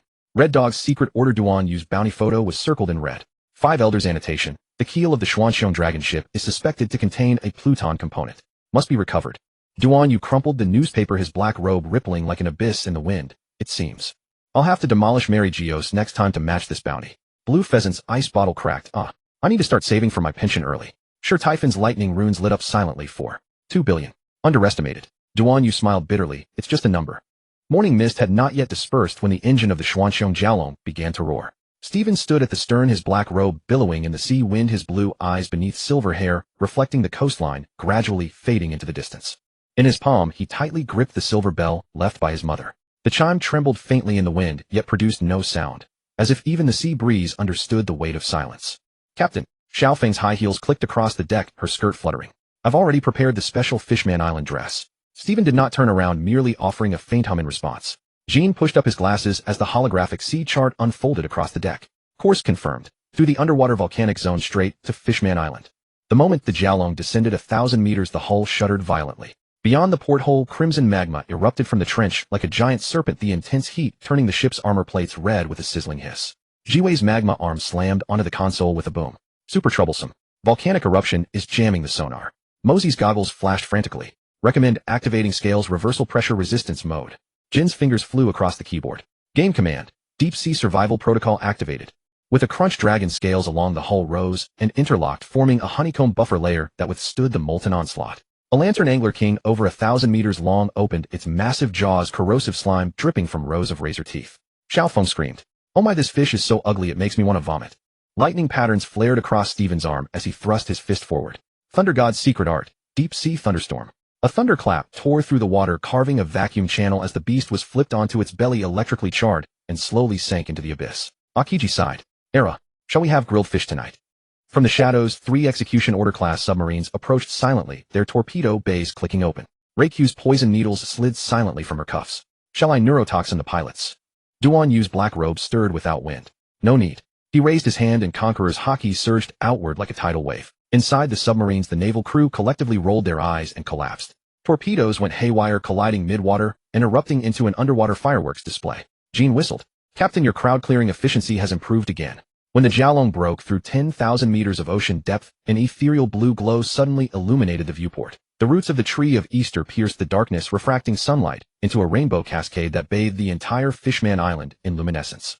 Xiaofeng pressed her face against the glass. Super beautiful. Even more stunning than the rainbows on Punk Hazard. Jiwei's magma arms sputtered and dimmed. This light even ruins my magma's glory. The moment the Jiaolong emerged from the volcanic caldera, Fishman Island's guards were already arrayed in formation. Sharkman soldiers gripped coral, tridents, muscles corded and towering. Mermaid attendants scattered in panic, their tails splashing crystalline droplets. Right Minister Yuo staggered forward and cried out in a trembling voice. Wah, who approaches? Duan Yu stepped onto the dock in unhurried grace, his voice calm, yet rolling like thunder from beneath his black robes. Xuanxiong Jiaolong, invited to feast. Within Ryugu Palace, King Neptune gripped his trident until his knuckles whitened, cold sweat beading on his forehead. Your Majesty, Left Minister shouted urgently. That vessel carries former Marine Admiral Akiji, Reikyu, fugitive princess of Germa, Duan Yu, infamy, rated 4,200,000,000. Whitebeard. Shirahoshi peeked from behind the curtain, her pink eyes clear and gentle. Father, do they bear ill intent? At the banquet, mermaid attendants trembled as they presented coral wine, daring not to meet anyone's gaze. Xiaofeng attempted to liven the atmosphere. Hey, hey, lady, shall we dance? A mermaid fainted outright. Stephen drank in silence, his expression cold. So noisy. Meanwhile, deep within the ocean ruins, Vander Decken IX's tentacles wrapped around the bounty poster, his single scarlet eye gleaming. You finally arrived. His target fruit ability quietly locked onto Princess Shirahoshi. As night fell, Duan Yu stood alone upon the domed ceiling of Ryugu Palace, gazing over the entire island. His black robe merged with the darkness, save for the occasional soft chime of the silver bell at his waist. Within the coral hall of Ryugu Palace, crystal chandeliers refracted the seven-colored radiance of the Tree of Easter. Xiaofeng's geisha-style dance whirled across the floor, high heels clicking, her skirt flaring like a peacock's display. Poison needles in her fingers transformed into glow sticks. Succubus secret art, rainbow poison butterfly. Venomous mist coalesced into luminous butterflies, terrifying the mermaid attendants into huddling together, yet drawing applause from Princess Shirahoshi. So beautiful. Jiwei's magma cuisine. She punched the banquet table, her lava arms sizzling as it seared a colossal sea king. Magma roast, abyssal banquet. Even Neptune couldn't resist stealing a piece, his whiskers curling from the heat. Gurgle, far more invigorating than the mermaid's raw preparations. Mosey's mechanical illusion. His goggles projected a holographic sea chart, and with a flick of his finger, a virtual school of whales swam through the air. Super technology, dream aquarium. The right minister's fountain pen clattered to the ground. Is this witchcraft? Reikyu's poison cocktail. Her violet eyes narrowing, venom-secreting glands dispensing liquid that layered into shifting colors within the glass. Fatal encounter, three-color luminescent wine. Akiji accepted a glass and drained it in one swallow, his Adam's apple bobbing. Era, stronger than the Navy's vintage reserves. Stephen's lightning sashimi. Black lightning flickering across his fingertips as the raw fish edges curled and lightly crisped. Thunder God's cuisine, numbing sashimi. Shirahoshi took a careful bite, her fish tail snapping rigid. Wah, my tongue is dancing. At the banquet's climax, Akiji set down his bottle, frost creeping across the table. King Neptune, we wish to make a rubbing of one stone. The hall fell deathly silent. Neptune's trident struck the floor with a resonant thud. The poneglyphs are forbidden to Fishman Island. Duan Yu's black robe stirred as if breathing. Forbidden. He smiled faintly. More forbidden than the celestial dragon's slave brands. Left Minister grit his teeth. You may view them, but you shall not take them away. Jean adjusted his glasses. Super reasonable, we only seek a rubbing. When the group reached the forest of the sea, Akiji's ice-covered hand pressed against the crimson inscription, cold vapor crystallizing into a rubbing membrane across the ancient text. The coordinates of the Sea King from the blank century. He murmured. As expected, they are here. Duan Yu glanced at Shirahoshi's trembling fish tail, his expression thoughtful. At that very moment, the colossal shadow of Noah engulfed them all. Vander Decken's manic laughter echoed from the abyss. His tentacles launched 1,000 great axes straight at the king's back. Stephen did not even turn, his lightning patterns automatically weaving into a protective net. The axe barrage detonated mid-air like fireworks. Who? Vander Decken 9. Princess Shirahoshi's voice was barely a whisper. Duan Yu sat upon the coral-thrown black robes, cascading, his fingertips lightly tapping the armrest, signaling her to continue. Akiji leaned against an ice crystal pillar, his languid gaze sharpening for an instant. Xiaofeng opened her mouth to interject, but Reikyu's poison needle pressed against her lower back, silencing her. 10 years ago. Shirahoshi's fingers tightly clutching her skirt, as though she had shrunk once more into the little girl who hid within the hard-shell tower. He first appeared at my window. Her voice carried the faintest tremor. He said, I was to be his bride. He said it was the destiny of the Decken family. Her fingertips lightly touched her shoulder where he had once laid his hands. The target fruit's power means he can forever lock onto me. No matter where I flee, his weapons will always come after me. Her tears fell silently. 10 years. A full 10 years I dared not step outside.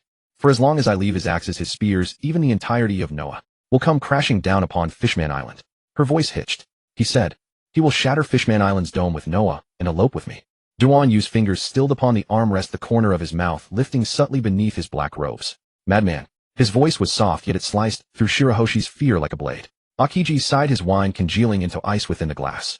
Era. The romance of the obsess. Xiaofeng covered her mouth, eyes wide with horror. Super perverted. Even worse than the proposals on Punk Hazard. He remains in the deep sea. Shirahoshi lifted her head, pink eyes reflecting Duan Yu's silhouette.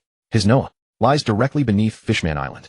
He has been waiting for an opportunity. Her voice grew ever quieter. He said, if I do not agree, he will destroy Fishman Island. Duan Yu rose, his black robes falling like a night sky. He approached Shirahoshi and bowed his head slightly, his blue eyes beneath silver hair meeting hers directly. Your tears hold no power over him. But to me, they are annoying. He turned his black robe, churning his voice as cold as an abyssal current. A fool who does not know death. Duan Yu delivered a single ordinary punch. BM. The shadow of Noah loomed over Fishman Island as the rotting giant ship slowly sank like a dying whale. Vander Decken stood at the bow, his tentacles thrashing wildly, twisted madness gleaming in his single eye. Shirahoshi. His voice echoed through the deep sea, piercing like a curse. Duan Yu threw a casual punch. Before the force of the blow even arrived, the seawater was already torn apart. A pitch-black vacuum tunnel pierced through the deep sea, and Noah's hull shattered like fragile paper the moment it contacted the punch's shockwave. Splinters, rust, coral fragments. Everything was reduced to dust beneath that single strike. Vander Decken's manic laughter came to an abrupt halt. His body twisted and disintegrated in the vortex of the punch, ultimately dissolving into a crimson mist that scattered into the abyss. No screams, no struggle. Barely even a whisper of resistance. Noah's wreckage slowly sank into the abyss as though it had never existed. Stephen vs. the deep-sea behemoth swarm. Dozens of deep-sea monsters controlled by Decken roared and charged toward them. Stephen's thunder patterns ignited along his arms. He didn't even shift his feet, merely raising his hand lightly. Black lightning rained down like a storm, the behemoths convulsing and rolling their eyes in the electric flash, ultimately floating lifelessly in the sea like dead fish. Xiaofoam vs. the Merfolk rebels. Several bewitched Merfolk warriors brandished coral spears and charged. Xiaofeng's high heels clicked as she spun, her skirt unfurling like blooming petals. Demon arts, poison butterfly dance. The poison needles struck their acupoints with precision, and the Merfolk collapsed, instantly sinking into unconsciousness. Kauai Muez versus Noah's remnants. Fragments of Noah continued to fall, threatening to crush the buildings of Fishman Island. Kauai's magma arm swelled with a roar, and a single punch melted the largest fragment into molten lava. Muez's shadows coiled around the remaining fragments like black serpents, dragging them into fissures in the ocean floor. Reiju's poison mist sweep. She stood at the ship's stern, violet eyes narrowed, her poison glands gently pulsing. Poison cloud, deep sea purification. Pale purple mist spread outward, neutralizing all of Decken's lingering venom and rotting remnants. The deep sea grew tranquil once more. Light from the Tree of Eden rained down, illuminating the floating ice sculptures and unconscious Merfolk. Shirahoshi stood upon the terrace of Ryugu Palace, her pink eyes reflecting the scene before her. Her fingertips lightly traced the glazed railing as a single pearl tear slipped silently down her cheek. It's over. Truly over. Duan Yu's black robe billowed in the currents. His voice was soft, yet carried clearly to every ear. The nightmare of Fishman Island ends here. King Neptune gripped his trident tightly and bowed deeply. Even more magnificent than the legends, Fishman Island will forever remember your kindness. Furthermore, one fierce warrior named Jean and Smoker had not yet joined the fray. They concluded everything in 15 minutes. King Neptune clasped his hands. Captain Smoker, we beg you. They arrived once more before the poneglyph. Using ice techniques, they made rubbings of the poneglyph. These ancient texts were not something Duan Yu himself needed. He did it to fulfill Smoker's aspirations and honor their wishes. Smoker's palm rested against the chilling stone surface. Cold air crept along his fingertips, condensing into a glistening layer of ice upon the ancient script. Simple enough. His tone remained lazy, yet something rare and resolute shimmered deep within his ice-blue pupils. Duan Yu stood behind him, black robe falling still, his gaze beneath silver hair calm, yet razor-sharp. Smoker. He spoke, his voice low. Why do you also seek the poneglyphs? You wish to become Pirate King. Smoker withdrew his hand, the ice membrane slowly peeling away from the stone, transforming into a translucent rubbing film. He gazed down at the ancient script upon the film, utterly unintelligible to most, a faint smirk lifting his lips. Oh, Pirate King. That sort of thing holds no interest for me. He raised his head, ice-blue eyes locking onto Duan Yu's. I merely wish to know the truth. Back when I was in the Marines. Smoker's voice was soft, yet heavy with profound weight. I witnessed too many lies wrapped in the name of justice. The Buster Call on O'Hara. The atrocities of the warlord system. The privileges of the world nobles. The world government claims these are necessary sacrifices. But is that truly the case? His fingers lightly tapped the ice membrane, cold air crystallizing into tiny shards around him. The poneglyphs may hold the answers. Duan Yu fell silent for a moment, his fingers tightening slightly beneath his robe. What exactly do you wish to know? Smoker's gaze drifted toward the distance, as if piercing through the deep sea itself to stare directly at the erased history. The purpose of the One Piece family. The truth behind the ancient weapons. And the promise of Joy Boy. He paused, his voice dropping lower. What exactly is this world hiding from us? A faint sharp smile curled at the corner of Duan Yu's lips. Understood. And then what? Do you plan to overthrow the world government? Rebuild justice? Smoker shook his head, the ice crystals melting slowly in his palm. Oh, I hardly possess such ambition. But at the very least, I refuse to remain blind and ignorant any longer. Duan Yu's black robe drifted gently in the deep sea currents. His gaze fell upon the rubbing in Smoker's hand. What if the truth is far more brutal than you can imagine. Smoker fell silent for a moment, then chuckled lightly. Then it is still better than living inside a lie. The light of the deep sea gradually dimmed. The roots of the tree of Eden swayed overhead. Smoker stowed the rubbing film within his coat, frost spreading silently beneath his feet. Let's go. Wano country holds more history waiting for us. Duan Yu glanced at him, his black robe swirling as he turned to leave. There's also, didn't you mention wanting to find skilled swordsmen? Wano country is full of them, and they understand the poneglyphs. Indeed. Let's go. Princess Shirahoshi embraced Duan Yu in her arms. Thank you, brother Duan Yu. Duan Yu struggled for breath under the pressure. The dragon-scale armor of the Xuanxiong Jiaolong closed with a click. Depth 3,000 meters entering the current acceleration zone. Jin's voice echoed within the cabin. Outside the porthole, countless fluorescent lights suddenly illuminated the pitch-black seawater. Giant lantern fish, startled by the engine noise, swept past the hull like a river of stars. Xiao Feng pressed his face against the glass, super romantic. I want to catch one as a pet. Jiwei's lava arm sizzled as it charred a deep-sea worm trying to gnaw at the hull, disgusting. Suddenly the sonar screen exploded with a crimson alarm. Body length 5,000 meters classified as Nest Lord Grade Sea King. Mosey said with a smile. After a month of sailing, they finally arrived at the entrance to Hijigua Marine Headquarters. Inside the marshal's office, Chi Quan's fist sank deep into the floor, etched with magma patterns as scorching lava flowed along the cracks. 2 Yonko-level combatants crushed within a single day. His voice was terrifyingly low. First the big MOM pirates wiped out in Wangwa, and now even Germa 66. The battle report on the desk suddenly ignited, turning into a pile of ashes. It was a secret report just delivered by CP0, Charlotte Linlin severely injured and unconscious. The Germa kingdom almost annihilated Lei Jiu missing. The Xuanxiong Jiaolong was nowhere to be found. Immediately recall all admiral-level combatants. Chi Quan's roar rattled the windows. We must eradicate Duan Yu's crew. That's right, the assistant said. They've even begun coveting the poneglyphs. They must be eliminated. At the science unit base, Huang Yuan was leisurely trimming his nails. Era, how terrifying, he said, looking at the latest war report. Solving 2 Yonko crews in one day, that bald kid is even more ferocious than Roger back then. Sentimaru wiped his sweat. Old man Marshal Chi Quan said he'll deduct 3 months of your salary. Let him deduct it. Huang Yuan's sunglasses reflected a glint. Anyway, my pension is already enough to buy an entire Sabati archipelago. Sentimaru rolled his eyes. Somewhere in the New World. After leaving Wangwa, the admirals separated and began patrolling. Tung, who stood on the warship's deck, lightly tapping the ground with his staff sword. Fighting violence with violence will only breed more hatred. He sighed. Sword unit, continue surveillance, but do not act rashly. Behind him, Drake hesitated, but Marshal Chi Quan's orders. I know my limits. Tung, whose gravity field slightly distorted the surrounding space. Mary Geos, the seat of power. The silhouettes of the 5 elders flickered in the candlelight. The situation is out of control. Nustero's black blade was drawn 3 inches. That bald pirate's strength far exceeds expectations. Warcury's fangs dripped with venom. More frightening is that he has gathered too many dangerous figures. Former Navy Admiral Germa Princess Game King Jean. We must reevaluate the threat level. Mars unfolded his wings. Saturn's single eye gleamed with danger. No, first let CP0 deal with Judge. His lineage factor research must not fall into others' hands. Their strength is greatly diminished now. At the Marine Headquarters archives, Warring States stared at the latest war report, the Senbei in his hand falling to the floor. This is a big problem, he said bitterly to Chief of Staff Tsaru beside him. That Duan Yu is reenacting Rock's script. Tsaru's eyes flickered with worry. The most terrifying thing is that he seems better than Rock's at winning people's hearts. Strong ones like Qing Ji and Lei Jiu. Somewhere in the New World, Kapu's doghead warship was sailing at full speed. Faster. Kapu was unusually serious. We must see Xiang Kasi before things get worse. Bogard asked worriedly, do you think Red Hair will intervene?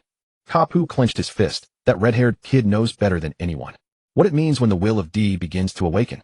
Inside the marshal's office, Chi Quan stared at the map of Hijigua magma rolling over his fists. Issue the order. His voice was like a hellish roar. All New World Navy forces are to enter first-level combat readiness. But, a vice admiral stammered. What about the 5 elders?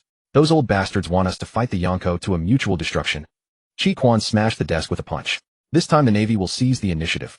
The Navy Science Unit's monitoring screen suddenly flickered, and the AI left by Vegapunk issued a warning. Warning, Uranus system activation progress has reached 71. Associated target Xuanxiong Jiaolong. Xiangjiang Island Culinary Academy.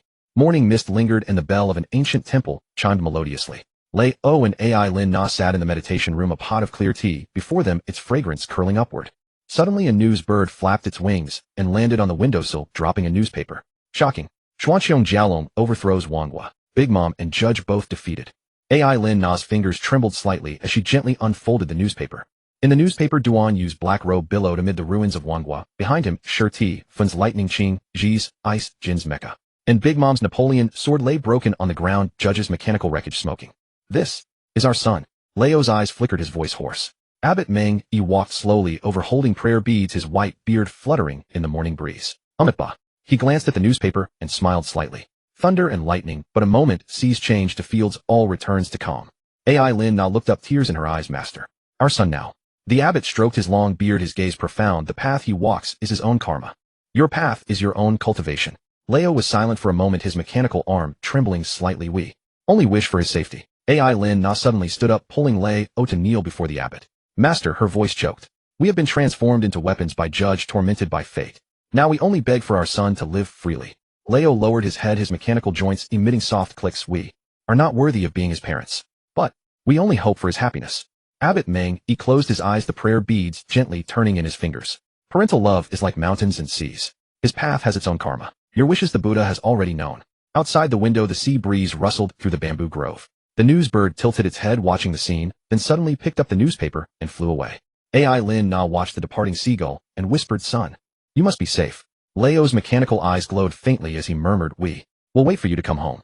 Abbot Meng Yi turned and walked toward the Buddha hall. The sound of the wooden fish softly echoed, and the chanting of sutras drifted far away. Leo and Ai Lin Na knelt on the cushions, eyes closed, palms together. The blue smoke from the incense burner curled upward, drifting toward the distant sky. There perhaps a black ship was sailing toward an even farther future.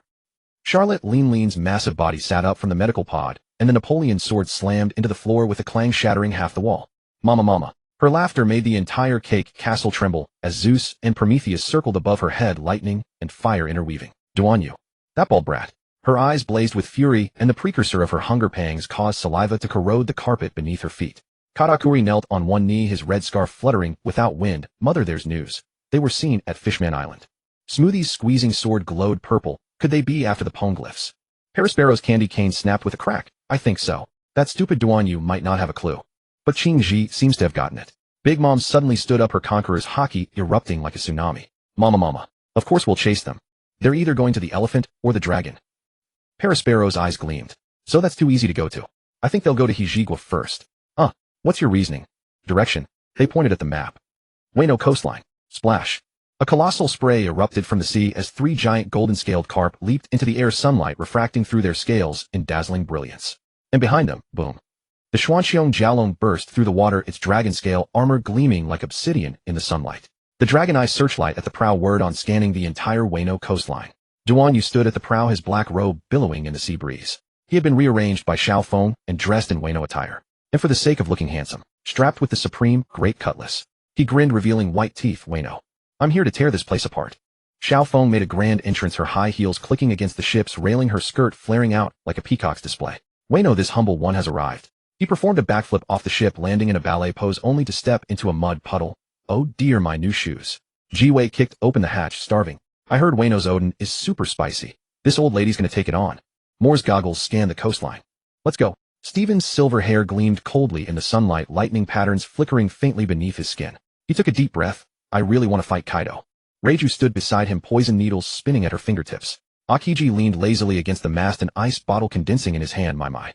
The air quality here is so poor. He looked up at the scorching sun in the sky and sighed. It seems this place truly isn't fit for human life.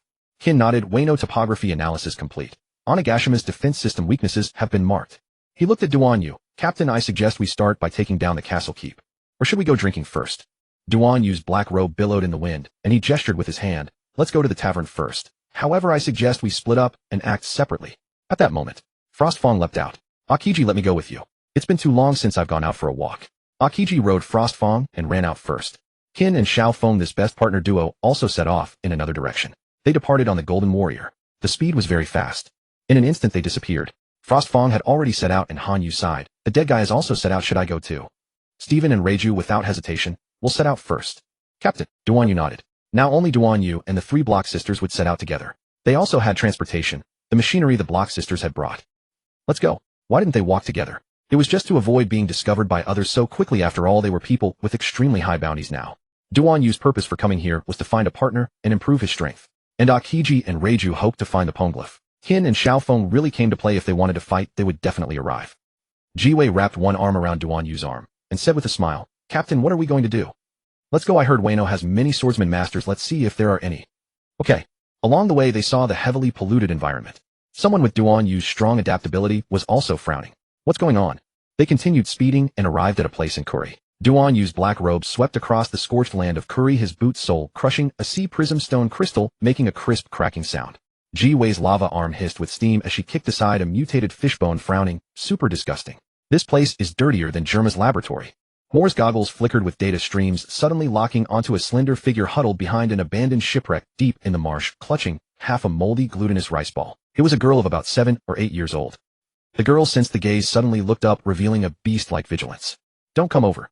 The girl's voice was hoarse as she raised a sharp iron shard. I'll kill you all. Ji Wei's lava arm instantly lit up, but Duan Yu stopped it with a raised hand. He squatted down, his black robe spreading across the decayed mud, and pulled out a pack of sunbae from his robe, hungry.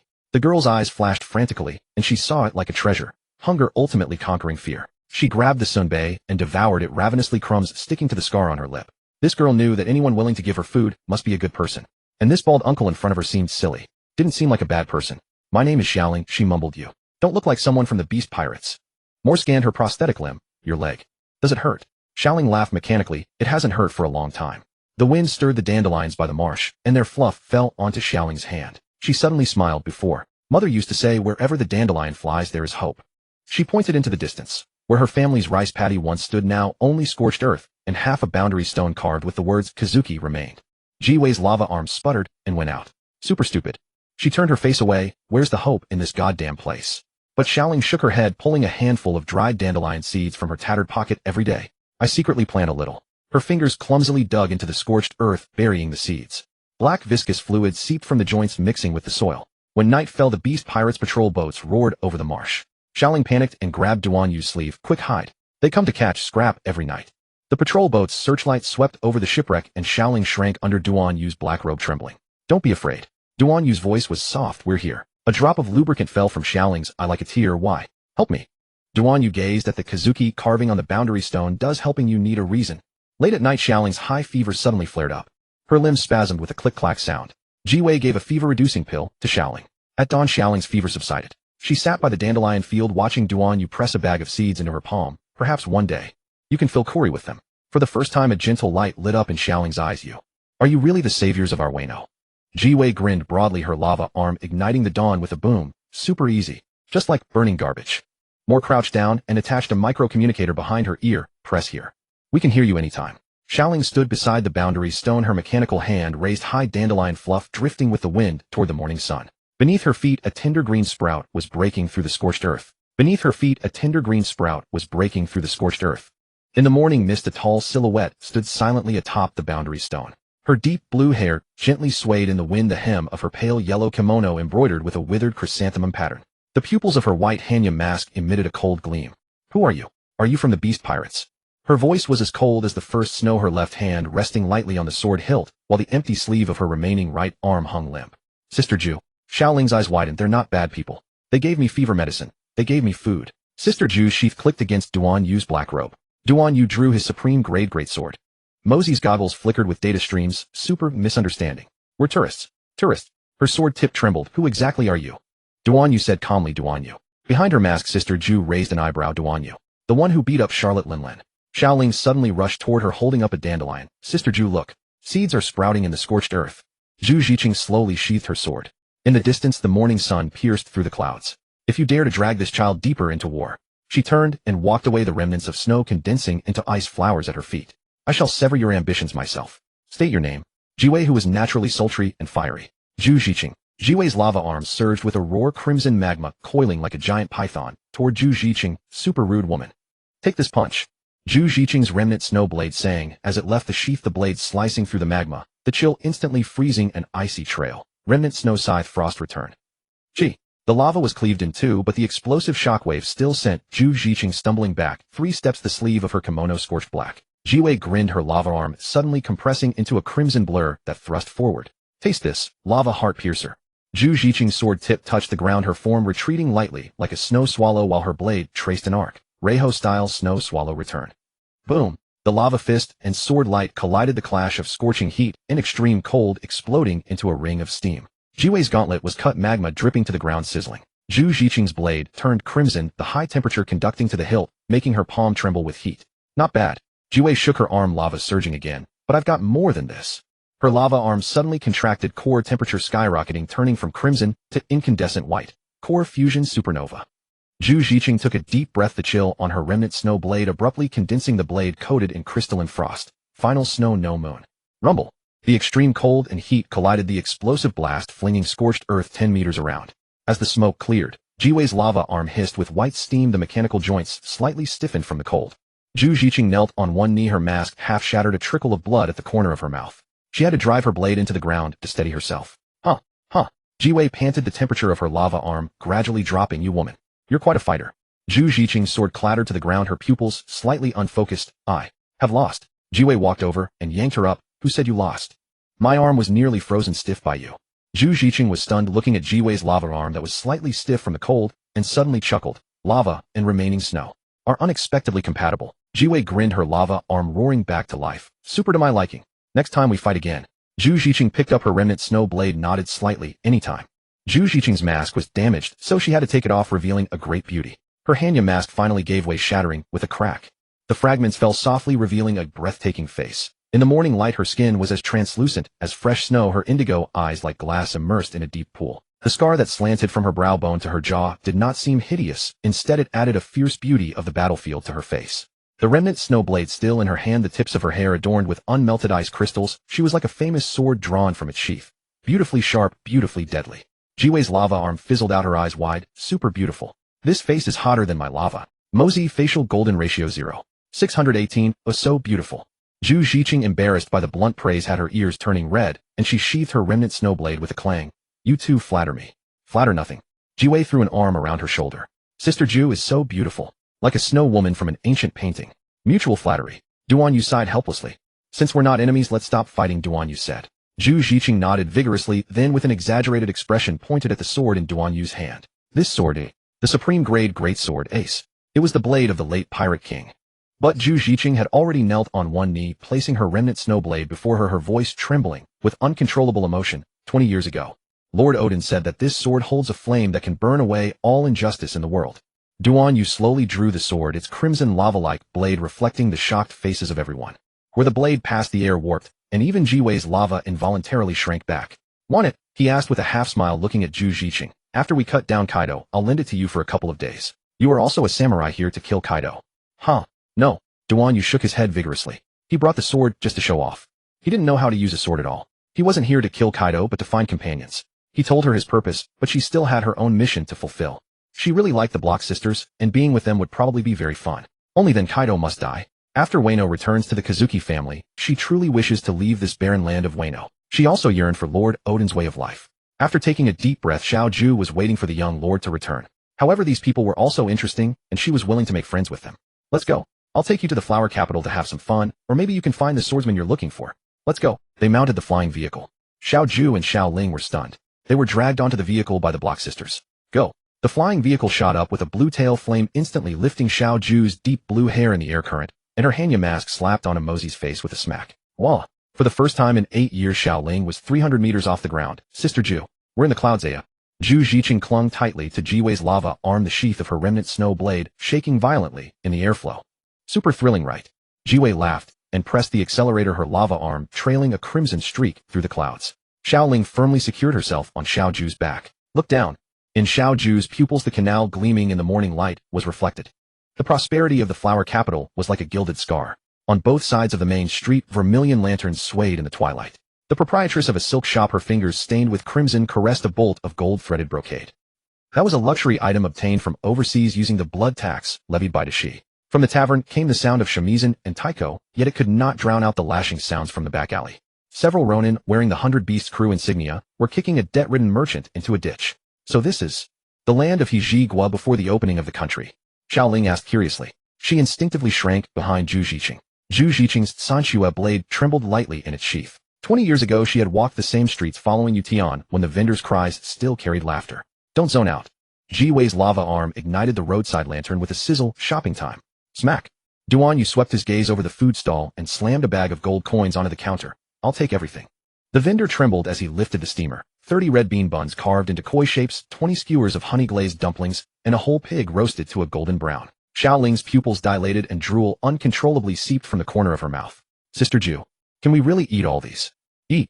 Duan Yu grabbed a pig leg and shoved it into her hands. If you can't finish, feed it to the dogs. The Odin pot at the next stall suddenly boiled over. Moz's goggles locked onto the octopus tentacles rolling in the broth. Super rare ingredient.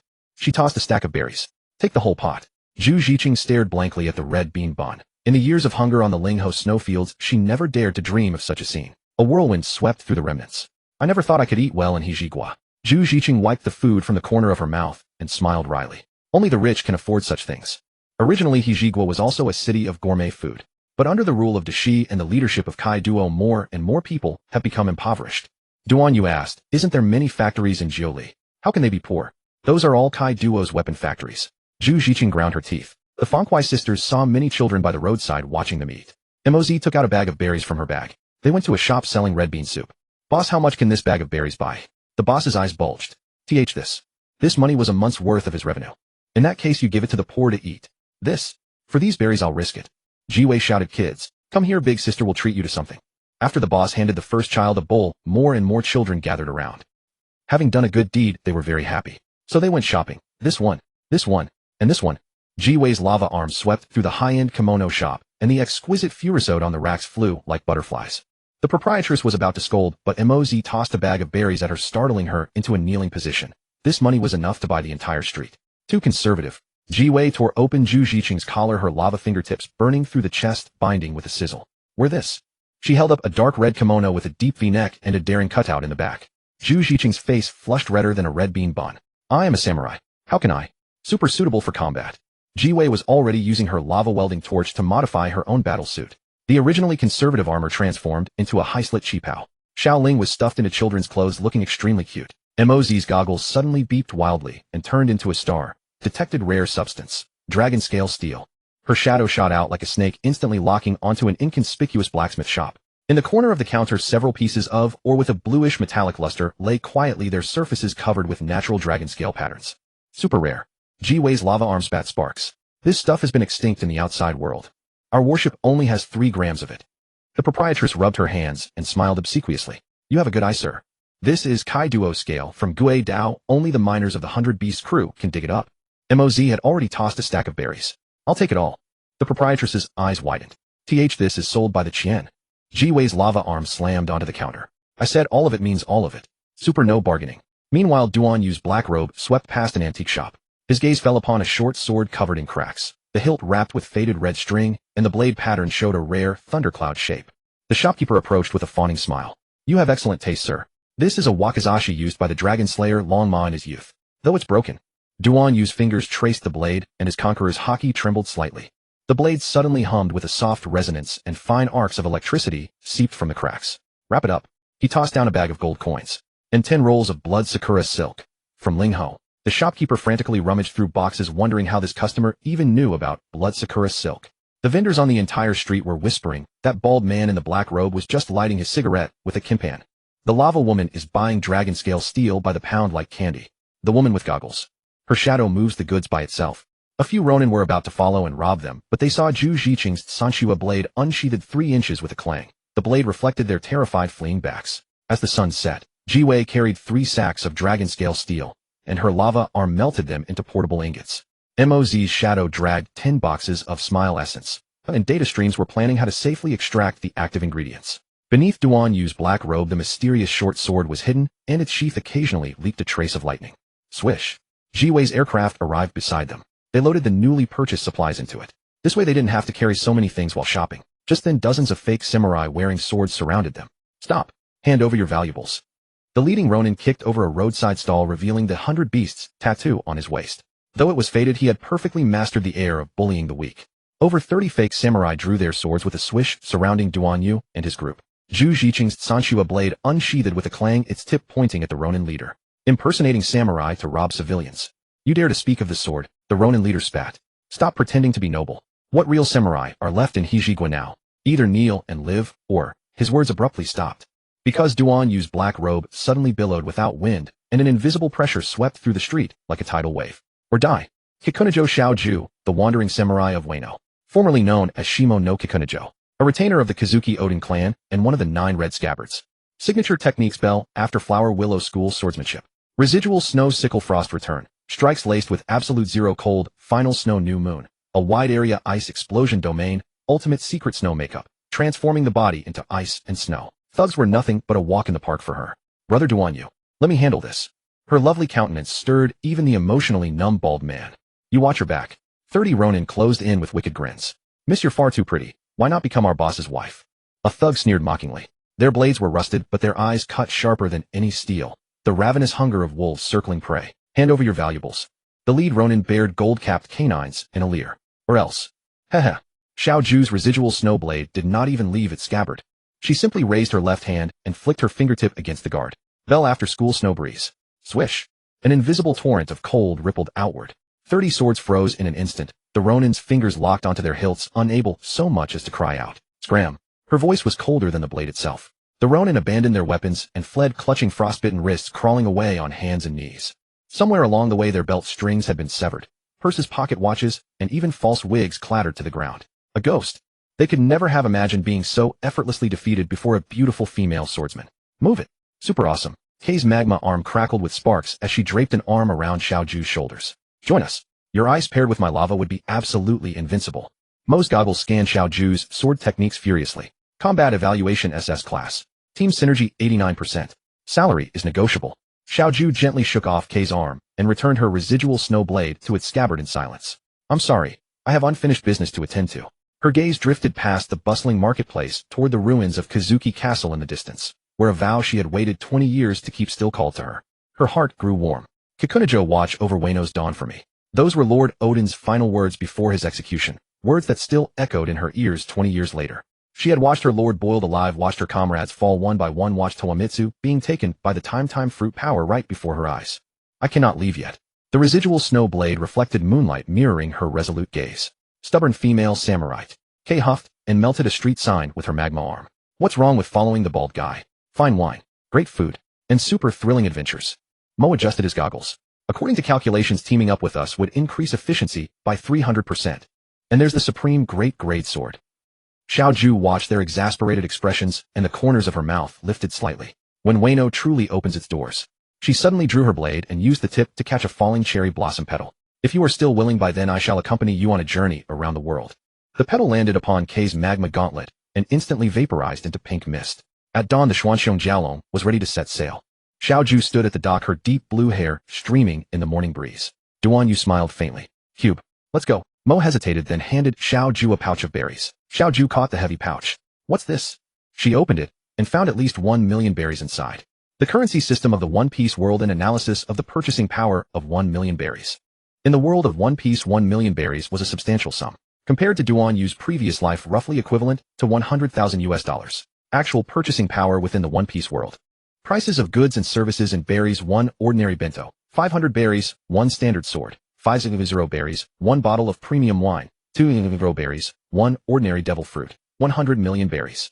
1 million berries could sustain an ordinary person in comfort for 1 to 2 years without extravagance. 100 million berries, such as the price of a devil fruit, was already well fit for a tycoon. Income levels. Ordinary fishermen and farmers earned 200 to 500 berries per month. A marine private earned 100 berries monthly. But in Wano country, the cost of living was remarkably low. This isolated land was cut off from the outside world, so purchasing power was correspondingly diminished. Xiao Ju's eyes grew moist. The money meant little to her personally, but for the cause of restoring Wano or for aiding the poor, it would be of tremendous use. Xiao Ju knelt down. Thank you all. She had long tempered her heart to iron, yet even she was moved to tears. Gradually Duan Yu and the others grew distant. Kay said with a lecherous grin, Captain Xiao Ju is so stunning. Haven't you felt a flicker? Duan Yu stared at her with wide, innocent eyes.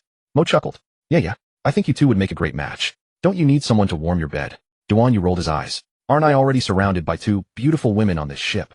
Kay blurted out, we don't like bald guys, right? If I had a choice, I'd pick Brother Steven. Handsome and tall. Duan Yu stopped in his tracks. Little foam matches you perfectly. Tui. He changed his tune. Why don't we find a master swordsman like Mihawk? Wouldn't that be better? Absolutely. He's a true warrior. As Duan Yu's party eagerly discussed how to kidnap Mihawk as a sparring partner, Mo's goggles suddenly beeped, locking onto a figure in the corner of the market. A man in a black top hat and dark green trench coat was arguing with a material shop owner. Didn't you set aside goods for me? So you said you'd come days ago, but days have passed. Someone came along and offered a much higher price. I had to sell to them. Mihawk was speechless. His little boat had been far too slow. A small matter had delayed him, and now the opportunity was lost. Gripping the shopkeeper by the collar, he demanded, "Tell me, who did you sell to?" The shopkeeper panicked. T2. Two young women. Twins. Suddenly his eyes lit up as he spotted the Cube sisters nearby, as if he had struck gold. Great hero, it was them. The shopkeeper pointed directly at the Cube sisters. "Isn't this Hawkeye himself?" Mosey exclaimed in surprise. Why would he come to Wano country? Just then Hawkeye spotted two nearly identical girls. He approached. This man. Duan Yu had seen him during the Summit War. Hawkeye Mihawk, the world's greatest swordsman. He was a former warlord of the sea, the strongest swordsman in the world. Height approximately 2 centimeters. Weapon Supreme Grade Blade, 12 working Yoru, the world's strongest black blade. Hockey Armament Observation Conquerors unknown. Fighting style, one-hit kill, accustomed to defeating opponents with minimal movements, clean and precise swordsmanship. Hawkeye smiled faintly. These two young ladies, I heard from the shopkeeper that you bought up all his materials, is that true? Mosey instinctively stepped back 2 paces. Jiwei smiled wryly. Her younger sister was truly disappointing, and besides they had Duan Yu right beside them. What was there to fear? Hey, you must be the great swordsman, Mr. Hawkeye, am I right? Hawkeye actually clasped his hands. That would be me. Could you spare some for me? Hawkeye Mihawk's voice was low and calm, his golden pupils flickering faintly in the shadows.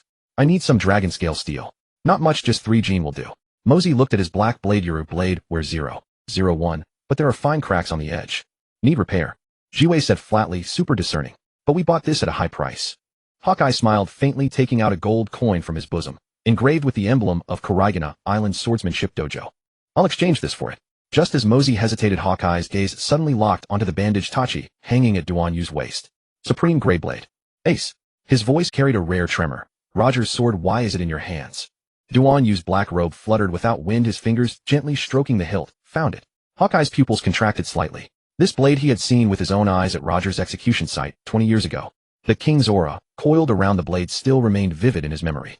The sword, not bad. He finally uttered only these 3 words. Hey Hawkeye. Duan Yu suddenly spoke, his voice lazy, yet carrying an undeniable pressure. Want to join me? Jiwei snorted a burst of fire. Captain. Super direct. Mosey's eyebrows twitched. Combat assessment. Incalculable. Hawkeye was silent for a moment, then the corner of his mouth lifted slightly. I still have 2 kids to raise. The green algae head and the ghost girl. Duan Yu raised an eyebrow. Why not bring them aboard too? Hawkeye shook his head, his gaze softening for a fleeting moment. Zoro hasn't defeated me yet. And Perona's ghost fruit hasn't awakened yet. The subtext of these words was clear. He still had unfinished responsibilities. Jiwei suddenly leaned in her magma arm, roaring with flames. Super simple. Beat up the green algae head and make him concede, won't that do? Mosey rubbed her forehead. Sis. A logic genius. What a pity. Duan Yu instructed them to give him a little. It's better to have a friend than an enemy. In the end, Mosey gave Hawkeye 5 gene of dragon scale steel. Remember the favor.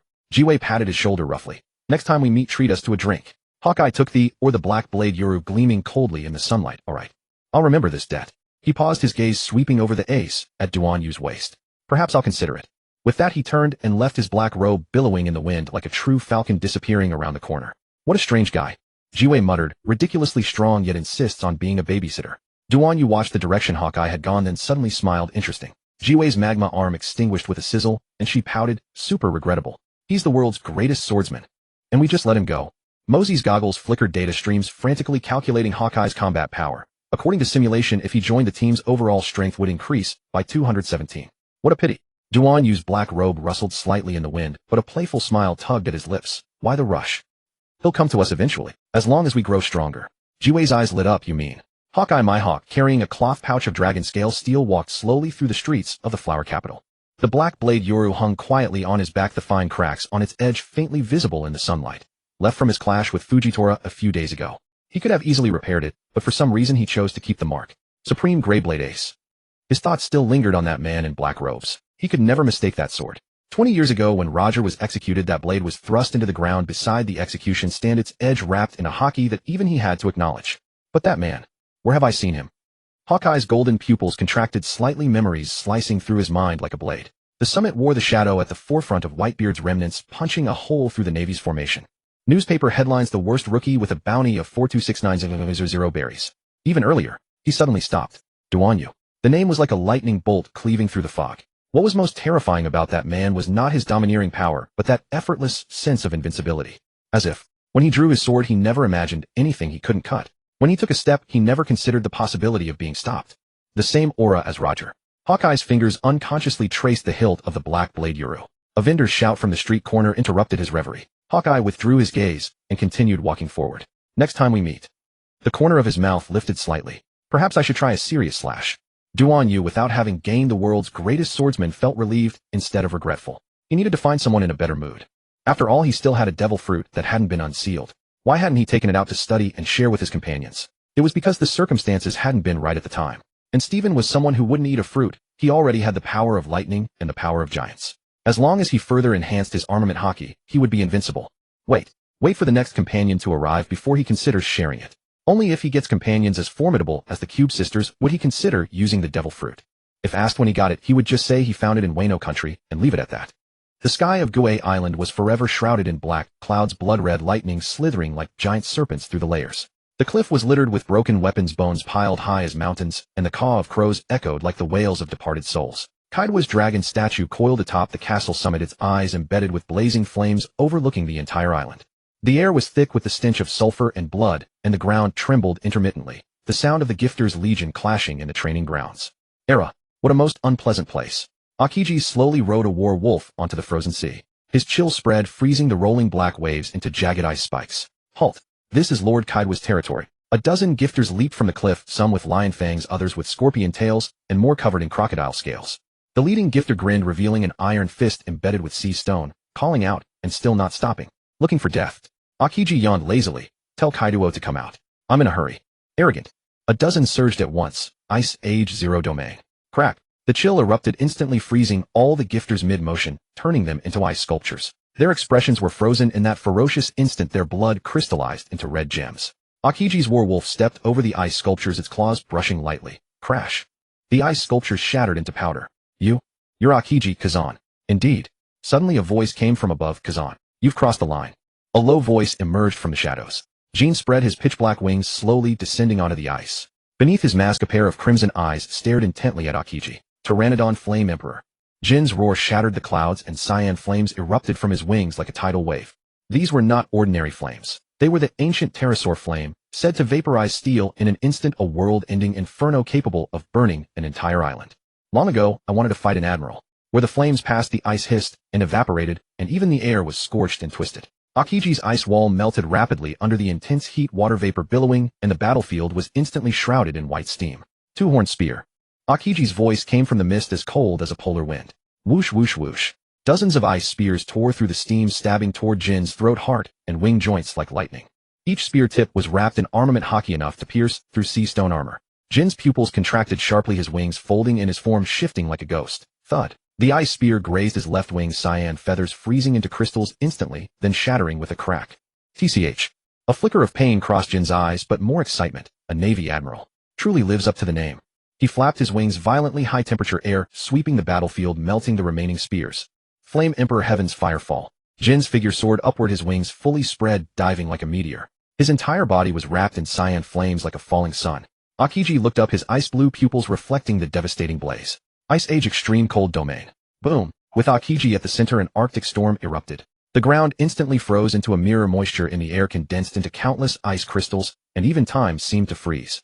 Jin's flames collided with the extreme cold. Boom. A terrifying shockwave exploded, shaking the entire ghost island. The clash of ice and fire produced a deafening roar, searing white steam rising and dispersing the black clouds above. As the smoke cleared, half of Jin's wing was frozen, cyan flames still stubbornly burning, trying to melt the ice. A trace of blood trickled from the corner of his mouth, but his fighting spirit burned even brighter.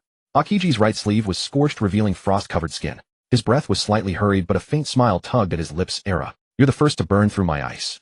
Jin grinned, showing bloodstained fangs. And you're the first to freeze my flames. They locked eyes for a moment, then both burst into laughter. I'm not here to fight, Akiji said calmly. I want to see Kaido. Jin's expression was comical. Kaido-sama, he's drunk. Kaido. Drunk. Akiji's brow arched slightly, a hint of absurdity flashing in his ice-blue eyes. Jin's expression was a bit awkward, but quickly regained its coldness. Indeed, he's lying on the castle roof, hugging a wine jug, and throwing a drunken fit. Akiji sighed. Era. So I've come all this way for nothing. Jin's cyan flames still burned, but his fighting spirit had largely faded. If you don't mind waiting for him to sober up. Boom. Suddenly a earth-shattering roar came from the top of Ghost Island, the entire island shaking violently. Ugh. Kaido's manic laughter thundered, and then a massive azure dragon figure broke through the clouds, spiraling down. Kazan. Kaido's dragon eyes locked onto Akiji, his dragon claws smashing the ground, raising a monstrous airwave.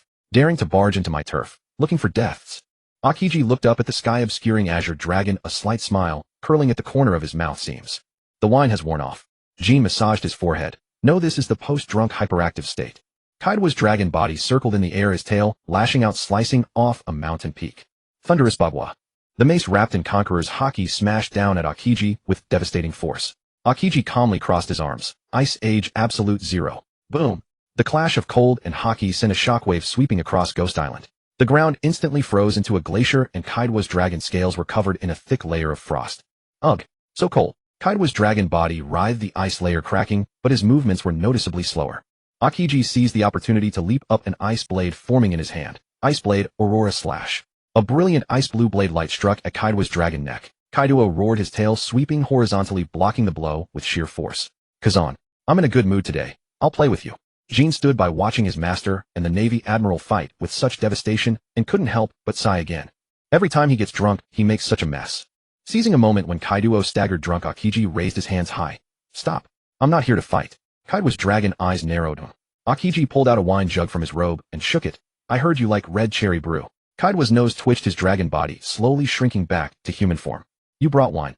Kaido's drunken eyes cleared a bit. Come inside. Kaido's mace crashed onto the ground with a clang, and the wine jar seal was popped open with a gurgle. Kazan, you sure know how to pick your timing. He grinned, sharp dragon fangs still glistening with liquor. Bringing wine to see me. What's the matter? Kazan's ice blade had long since melted. He now lounged lazily against the chair, fingertips tapping softly on the wine glass. Era, I'd like to borrow the poneglyphs.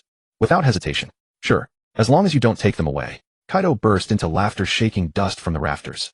Kazan, since you're here, first drink with me, this drunkard. Talk while we drink. Kazan smiled faintly. All right, no rush. He poured a bowl from his own wine and offered it to Kaido. Kaido took a gulp. Aroma, truly fragrant. Good wine, good wine. Haha. Kazan also took a sip and nodded. Indeed, splendid wine. What a waste to give such fine brew to a glutton like Kaido, who gulped it down like a celestial fruit. As the wine took effect, he asked with a sigh, in this great sea, who deserves to be called a hero? Kaido swallowed a mouthful of strong liquor, a flicker of wariness in his eyes. That brat red hair. His Conqueror's haki is quite polished. Kazan's ice glass frosted slightly. 10 years ago when he stopped your strike, I heard it nearly split Onigashima. Kaido's fingers unconsciously traced the cross-shaped scar on his abdomen. Oomph. If it weren't for Roger's straw hat he wore, I would have crushed him back then.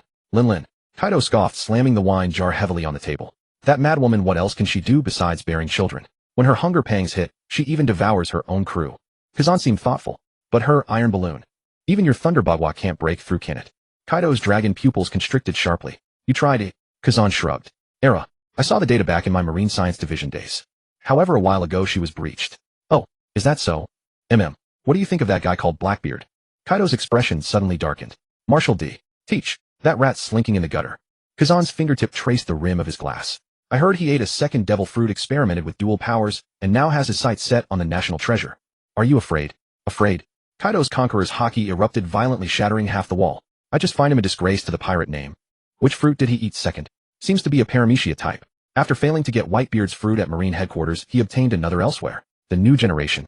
Luffy, Law, and Kid. All are decent, but none at Emperor level yet. Actually, they're all fragile now. Do you know of a certain formidable figure? Who? Kazan suddenly set down his glass. Duanyu. Kaido paused. Who? Black robe, bald head, bounty of 426900. Kazan's fingertip condensed an ice crystal. He obtained the supreme grade blade, AC. Kaido's dragon pupils contracted sharply. Roger's sword. Crack. I heard you boarded his ship. He came to Wano. Kazan nodded. But I'm not part of their crew, just hitched a ride. Huh. Kaido didn't believe his words. What's your purpose in coming to my Wano? None. It was me who asked to come. Ugh. Kaido suddenly laughed wildly, liquor spilling from the corners of his mouth. Fine. But if he causes trouble on my turf, I won't let him off easy. After several rounds, Kaido's dragon tail had coiled around the beam, and his speech grew slurred. Kazan. You. Which side are you really on? Kazan's ice glass reflected the firelight. Era. I'm on the side of interesting. Kaido scoffed. Hypocrite. You Marines. Hick. Are all the same.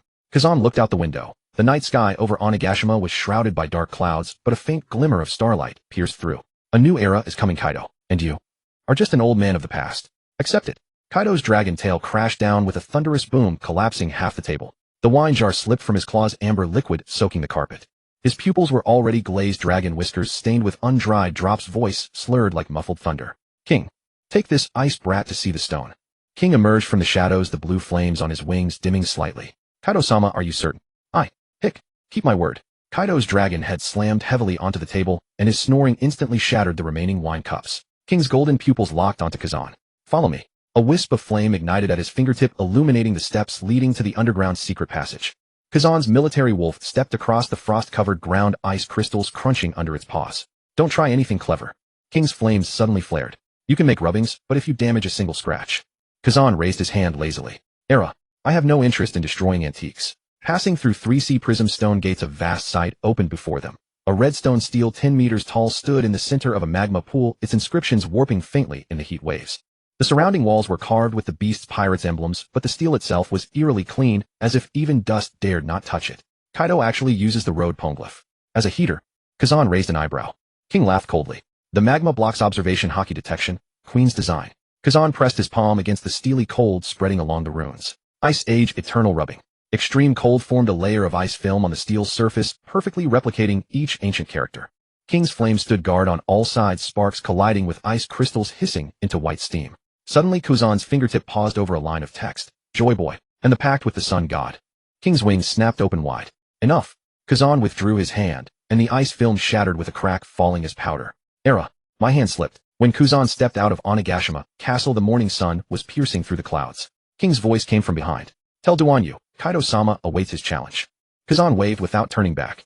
I'll pass it on. If he remembers. The military wolf leaped onto an icy path, gliding toward the coast. Kazan took out the ice crystal rubbing from his coat. Sunlight filtered through the runes, casting a twisted shadow on the ground. The shadow vaguely resembled the outline of a straw hat. Atop Onigashima, Kaido rolled over in his dream, his dragon claw smashing half a wall. Roger, your defeat was because... Hick, you never drank with me. King, gazing at the liquor stains on his master's lips, silently drew the curtains. In the night of Hua Ji-do, lanterns blazed bright as day paper lanterns swayed in the wind, and the notes of the shamisen drifted from deep within the corridor, carrying a hint of intoxicating charm. At Hua Ji-do's Yinglu, I heard the geishas here are very beautiful. Let's go in and see. Xiaofeng was curious about how beautiful they were. Jean pressed down his duckbill cap. It's a bit expensive, but a problem that money can solve is no problem. Xiaofeng's high heels tapped on the wooden floor, her skirt fluttering like a butterfly. The young ladies here are super beautiful. I want to learn dancing too. Call out your top performer. We have plenty of money, Jean said calmly. Xiaofeng took out a million berry from his backpack. Yes, honored guest, the Mama-san said cheerfully. Xiaozi, a noble guest, has called for you.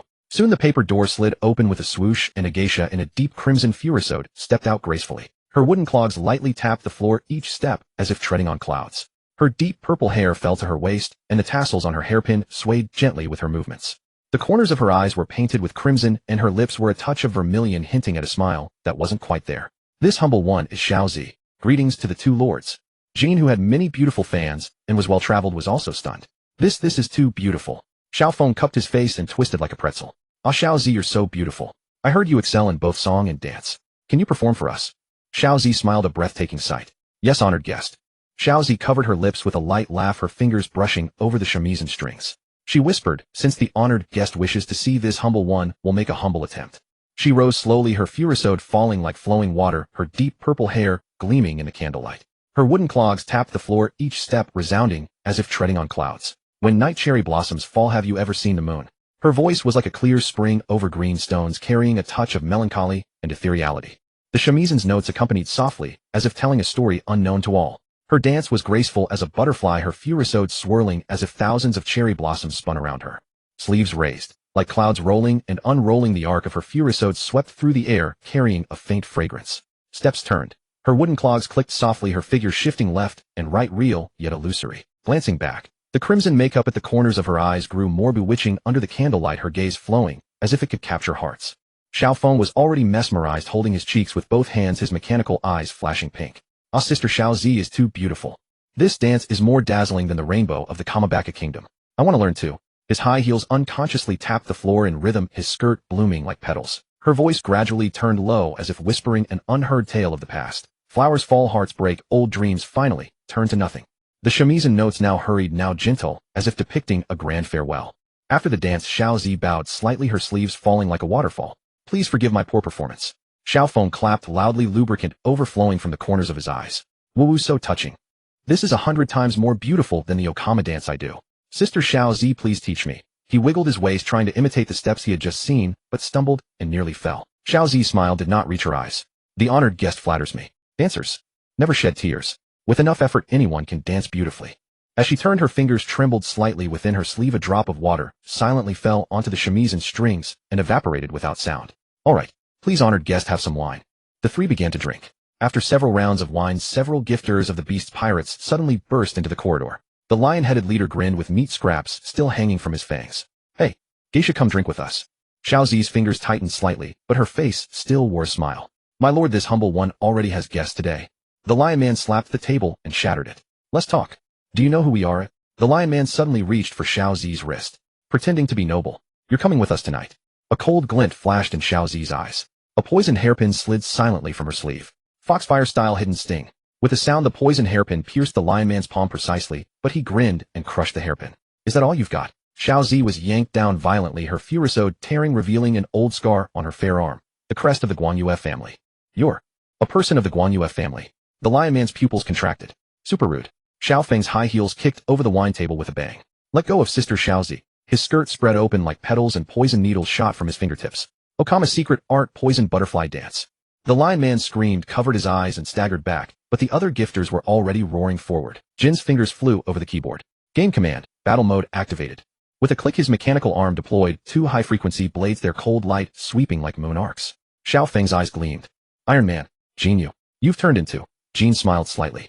This is the credit of the Cube Sisters. Ship-cutting blade swallow reversal. The weapons of three gifters snapped with a sound, blood splattering. Xiao Zi stood frozen in place. The lion man roared and transformed into a beast, his body swelling 3 times, his claws tearing at Jin's throat. Die, Tinkin bastard. Jin's lips curled slightly. Error. A calculation error. With a boom, after the remnants of the beast's pirates were driven off, Xiao Zi stood in the shattered corridor, her furusode stained with blood, yet her back remained straight. Who are you? Xiao Feng twisted his waist and handed over a handkerchief. We are super cool pirates, Sister Xiao Zi, are you alright? The beast's pirates members left harsh words. You're making trouble in our Wano country, not knowing life and death. Just wait. They quickly fled. Jin said, Guan Yue Riwo-sama, your disguise is quite good. Xiao Zi, no. Guan Yue Riwo's pupils suddenly contracted. How did you? I've heard this rumor. Didn't those people just say you're from the Guan Yue family? I guessed. Riwo gave a bitter smile and finally let down her disguise. Thank you for saving me. But you shouldn't get involved in the conflicts of Wano country. Great. Xiao Feng laughed. You teach me the Okama dance. I can help you, Xiao Zi smiled. Have you heard of the Duanyu pirates? Riwo's slender fingers gently brushed over the old newspaper on the corner of the table. On the yellowed pages was the bounty poster of the Duanyu pirates. 4269 Roberith, a man in black robes, with a shaved head, standing at the bow, behind him a battlefield of lightning and flames. Duanyu. Her voice was very soft, as if afraid of waking something. Of course I know. Riwo looked up, a faint smile curling at the corner of her lips. The man who crushed the Big Mom pirates and caused havoc in the whole country. Xiao Feng's high heels tapped the floor as he spun excitedly. That's right, that's right. Mr. Duanyu is super amazing. He is the most dangerous existence among the worst generation. Riwo interrupted him, her fingertip lightly tapping Duanyu's portrait on the newspaper. Even Kaido was watching his movements. Riwo's gaze flickered slightly like a candle flame stirred by the wind. So, she asked softly, are you his companions? Xiao Feng cupped his face and twisted. I am Xiao Feng. This is Game Jin. Riwo suddenly laughed, a smile that held too many complex emotions. Wariness, hesitation, expectation, and a barely noticeable trace of hope. Mr. Jin. She paused, her voice so soft it was almost inaudible. If you can truly change Wano country. Moonlight streamed in through the window, illuminating her slightly trembling eyelashes. Perhaps we can cooperate. The paper door stood shut. Kazuki Hiyori's fingertips gave it a gentle push, and the shoji slid closed with a soft whisper. She turned, her wide sleeves cascading downward, the smile fading from her face as it yielded to a coldness sharp as a blade. I can provide you with Wano's resources. Her voice was soft, yet it cut through the air like a drawn blade. Just help us restore the Kazuki clan. Control Wano. Jin removed his hat, his tone calm. What benefit do we receive? Hiyori's fingers traced lightly across the tabletop, her fingertips dampened, with T's sketching a rough outline of Wano country. First, the seastone deposits. Reserves accounting for over 80% of the world's supply of exceptional purity. Uses forging devil fruit suppressors and warship armor. Control rights currently held in secret by the Kazuki family, though Keido's remnants still contest them. Second, the poneglyphs. 2 red path poneglyphs beneath Onigashima, in a secret chamber of thriller bark. 3 black message poneglyphs, the Shinokuni governor's mansion, the Suzu cemetery, and beneath the waters of Hakamai. Third, the Sakazuki, iron ore. Special technique, the Kazuki clan's hereditary, Tamahagane quenching method, capable of forging supreme grade swords. Current status contaminated by the beast's pirates, yet 30% remains extractable. And my condition is, Hiyori's gaze struck like a blade locking onto Jin and Xiaofeng. Help me and Wano. Completely eradicate Keido's shadow, and slay that wretched Orochi. Xiaofeng felt a tremor of hesitation at the prospect of facing Keido. Their mission had been to assist Akiji in locating poneglyphs. This detour threatened to complicate matters. Jin regarded her skeptically. With benefits so substantial and enemies so fearsome, he asked, "Why trust us?" Hiyori offered a faint smile, drawing forth a sheaf of newspapers from her sleeve. "I have read many of Duan Yu's reports." Her fingertip rested upon a photograph of Duan Yu standing amid the ruins of Tato land, his black robes billowing about him, liberated slaves arrayed behind. He dismantled Big Mom's tea party, yet spared every innocent soul. He vanquished Vinsmoke, judge, yet rescued Reiju. He could have plundered, yet chose diplomacy. Her voice was barely above a whisper, yet carried absolute conviction. A person such as this is worth the gamble. Then her gaze settled on Jean. "As for you, Game Jean, idol of the gaming world, you act with unwavering honor." Finally, she turned to Xiaofeng. "And Mr. Xiaofeng, disciple of the Waifuku Amori, your legend of infiltrating Impel Down alone to save your companions has already echoed across the seas." Xiaofeng pressed his palms to his cheeks, wriggling with embarrassment. "Oh my, I'm quite flattered." Hiyori's fingertips tightened imperceptibly, tea blooming across the map like a dark stain. "I have searched for my brother for 20 years. I will not wait any longer." Her voice at last betrayed a thread of vulnerability. "Momonosuke yet lives, but he requires a true dawn, not shadows that cower in perpetual hiding." Jean fell silent for a moment. "I must consult with our captain." He activated his communication device to reach Duan Yu. "This is not a decision I can make alone." Hiyori nodded. "I understand." She produced a cherry blossom hairpin, setting it upon the table. "This serves as our token of trust. Allies of the Kazuki clan shall find sanctuary beneath it." Xiaofeng suddenly grasped Hiyori's hand, his mechanical eyes whirring. "Miss Hiyori, I agree. Even if the captain refuses, I will help you strike down Keido's remnant forces." Hiyori paused, then chuckled softly. "Thank you. But please exercise caution." She hesitated, then spoke in a hushed tone. "The beast's pirates, gifted, are far more unhinged than you can imagine." As Jean and Xiaofeng departed, the veranda moonlight spilled across the streets of Hakamai. Xiaofeng skipped along humming a tune while Jean glanced back. Hiyori stood at the window, her silhouette carved by moonlight, solitary yet resolute. "She has staked everything on Wano. Can we prevail?" From the communicator, Duan Yu's voice suddenly crackled through. "Come to the tavern. We are drinking and enjoying grilled meat." Within the tavern, smoke hung thick in the air. Duan Yu's black robe hung over the back of his chair as he held skewers of charred beast meat, fat dripping onto the coals with audible hisses. Jiwei's molten arms sputtered flames, keeping the meat warm. Ma's goggles flickered with streams of data, calculating the combat potential of every patron in the establishment. Akiji leaned languidly against the window, an ice bottle spinning deftly between his fingers, his gaze piercing through the mist toward the street's end, where Jean and Xiaofeng approached with purposeful strides. Jean pushed through the door. "Captain." He took his seat, lowering his voice. "Kazuki Hiyori offers seastone poneglyphs and Sakazuki iron ore." Duan Yu took a measured bite of meat, then asked leisurely the terms. "To help her eradicate Keido's remnants from Wano and eliminate Korizumi Orochi." Jiwei's molten arm flared. "Super troublesome." Maz pulled up the data. "Intelligence indicates he possesses 8 body doubles. This will be difficult." Duan Yu wiped his hands, his gaze beneath the black robe as placid as an abyss. "We accept." His voice was soft, yet the very air in the tavern seemed to congeal. "But there are 2 conditions. We require someone capable of deciphering the ancient script." Duan Yu's fingers tapped lightly upon the table. "The Kazuki clan must still have survivors." Jean nodded, committing the words to memory. Duan Yu's gaze swept over the assembly. "Wano's swordsmanship. We need someone who can wield a black blade." Xiaofeng cradled his face. "Oh my, I have heard of a descendant of the dragon-slaying samurai in the Suzu region. According to intelligence, the Shimatsuki bloodline endures, though the specific individual remains unidentified." Duan Yu rose, his black robe cascading like nightfall. "Tell Hiyori, we accept the bargain. But these 2 conditions must be fulfilled. Otherwise." His fingertip traced the table's edge, and the wood splintered with a crisp crack. "Cooperation ceases." When Jean returned to the veranda bearing the conditions, Hiyori stood at the window, moonlight gracing her shoulders. After hearing the demands, her fingertips brushed gently over the cherry blossom hairpin. "Swordmaster." She paused, complexity flickering in her eyes. "In the Suzu cemetery there resides a descendant of the dragon-slaying samurai. But he may not be inclined to return to the world." Hiyori gritted her teeth, believing that once Wano was unified, a master swordsman would surely answer her call. Before Jean departed, Hiyori suddenly called after him. "Tell Captain Duan Yu." Her voice was barely a whisper. "The poneglyphs. That is the simplest matter." Miss Hiyori, take care." Hiyori pondered. Having cast her lot with such formidable pirates, she had staked everything on this gambit. Her identity had already been compromised. It was too perilous to remain. "See, can I accompany you? My identity has been revealed." Duan Yu's black robe stirred slightly in the smoke of the tavern as he raised his eyes, his gaze landing on Hiyori. "Whatever." His voice was so calm it was as though he were merely discussing the weather forecast for tomorrow.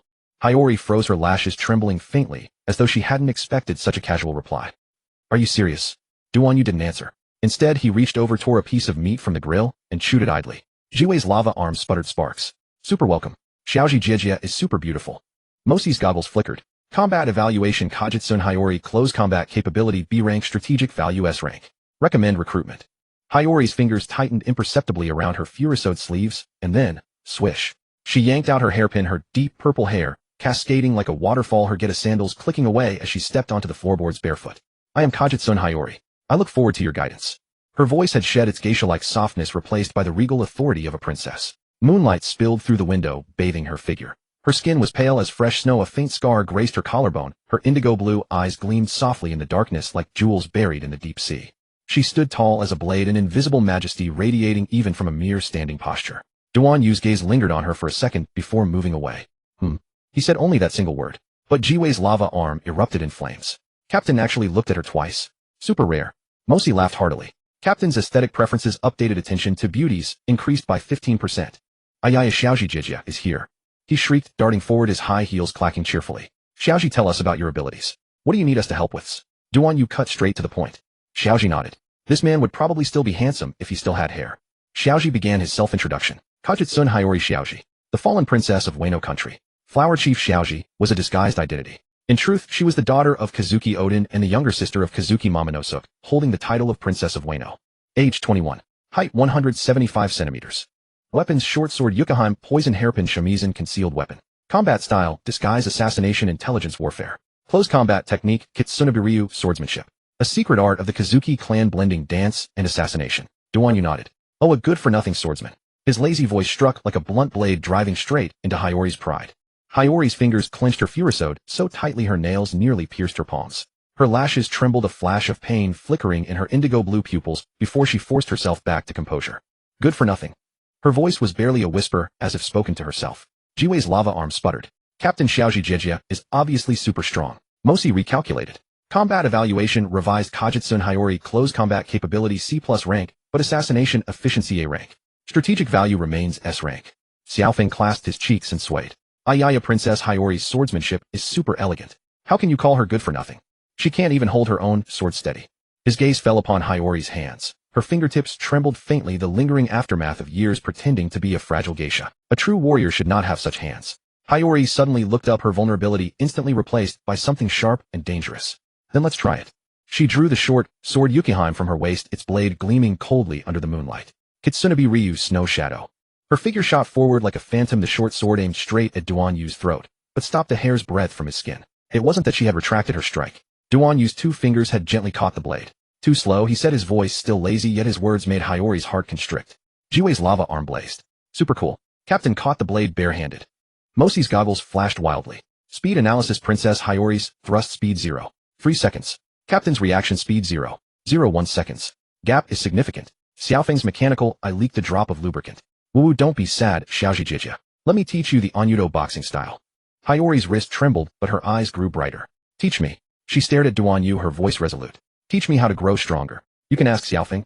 If you're going to say something, you'd better finish it properly. Hiyori was annoyed. Others were equally curious. Or rather, only Jean among them knew how Duan Yu had grown so strong. And Jean wouldn't say it anyway. Taifeng Yao. Xiaofeng was also excited. Captain, I want to know too. Duan Yu punched Xiaofeng squarely in the face. None of your business. But the Block sisters gazed at him with childlike curiosity. Duan Yu sighed. My method can only be used by me. So he recounted the training he had endured over the years. These past 3 years his life in the Amagasa had been monotonous and tasteless, all in pursuit of self-improvement.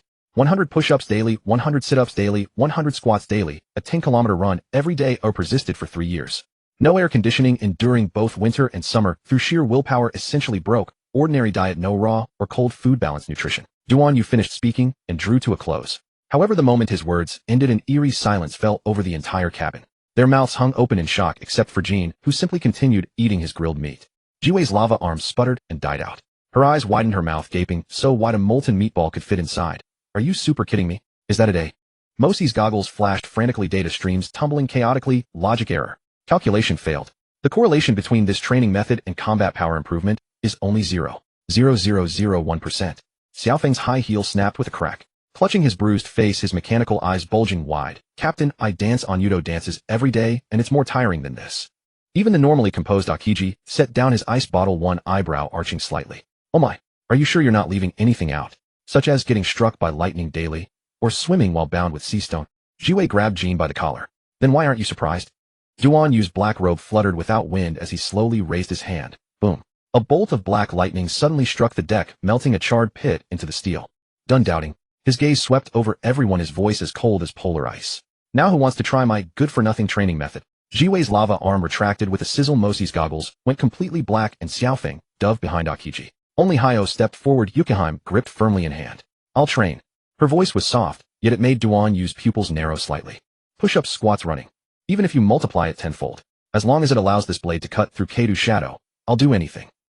Each more ridiculous than the last. Jean said bitterly, Xiaorai, Captain Duan Yu's method won't work. I spent half a year in Impel Down before. Every day I watched the captain train, but I never understood why he could improve so effortlessly. But all he did was basic training muscle exercises. Ordinary people can never reach his level. Xiaofeng laughed heartily. Mr. Jean, you're wrong. I used to hear about it too, thinking the captain was just joking. But I followed his methods anyway, and quickly mastered the Rokushiki of the Marines, and integrated it into my own martial arts. I believe the key isn't the method but the captain's unyielding perseverance. Xiaozi nodded eagerly after hearing Xiaofeng's words. Thank you. The training method must suit oneself, but what truly matters is learning from Duan Yu's indomitable spirit. Duan Yu spoke calmly. We'll talk about this later. Progress cannot be made overnight. What matters most is the present moment. He continued, what do you need us to help with? Hinajiku took a deep breath, her fingers gently brushing the hilt of the Wakamaru at her waist. I need you to help me with 3 things. Her voice was no longer gentle, but carried a sharp, almost razor-like calmness.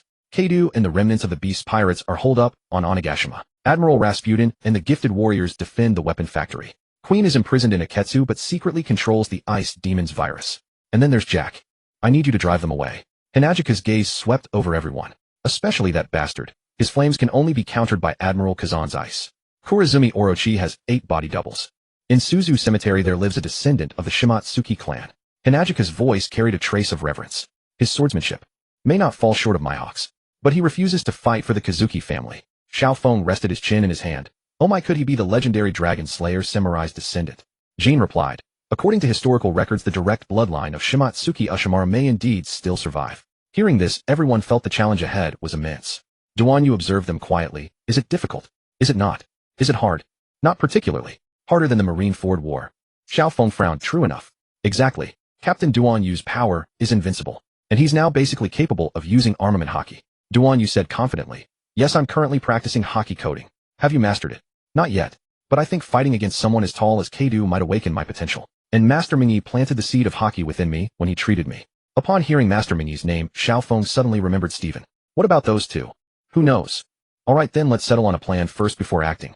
We must plan thoroughly before making any moves. Alright.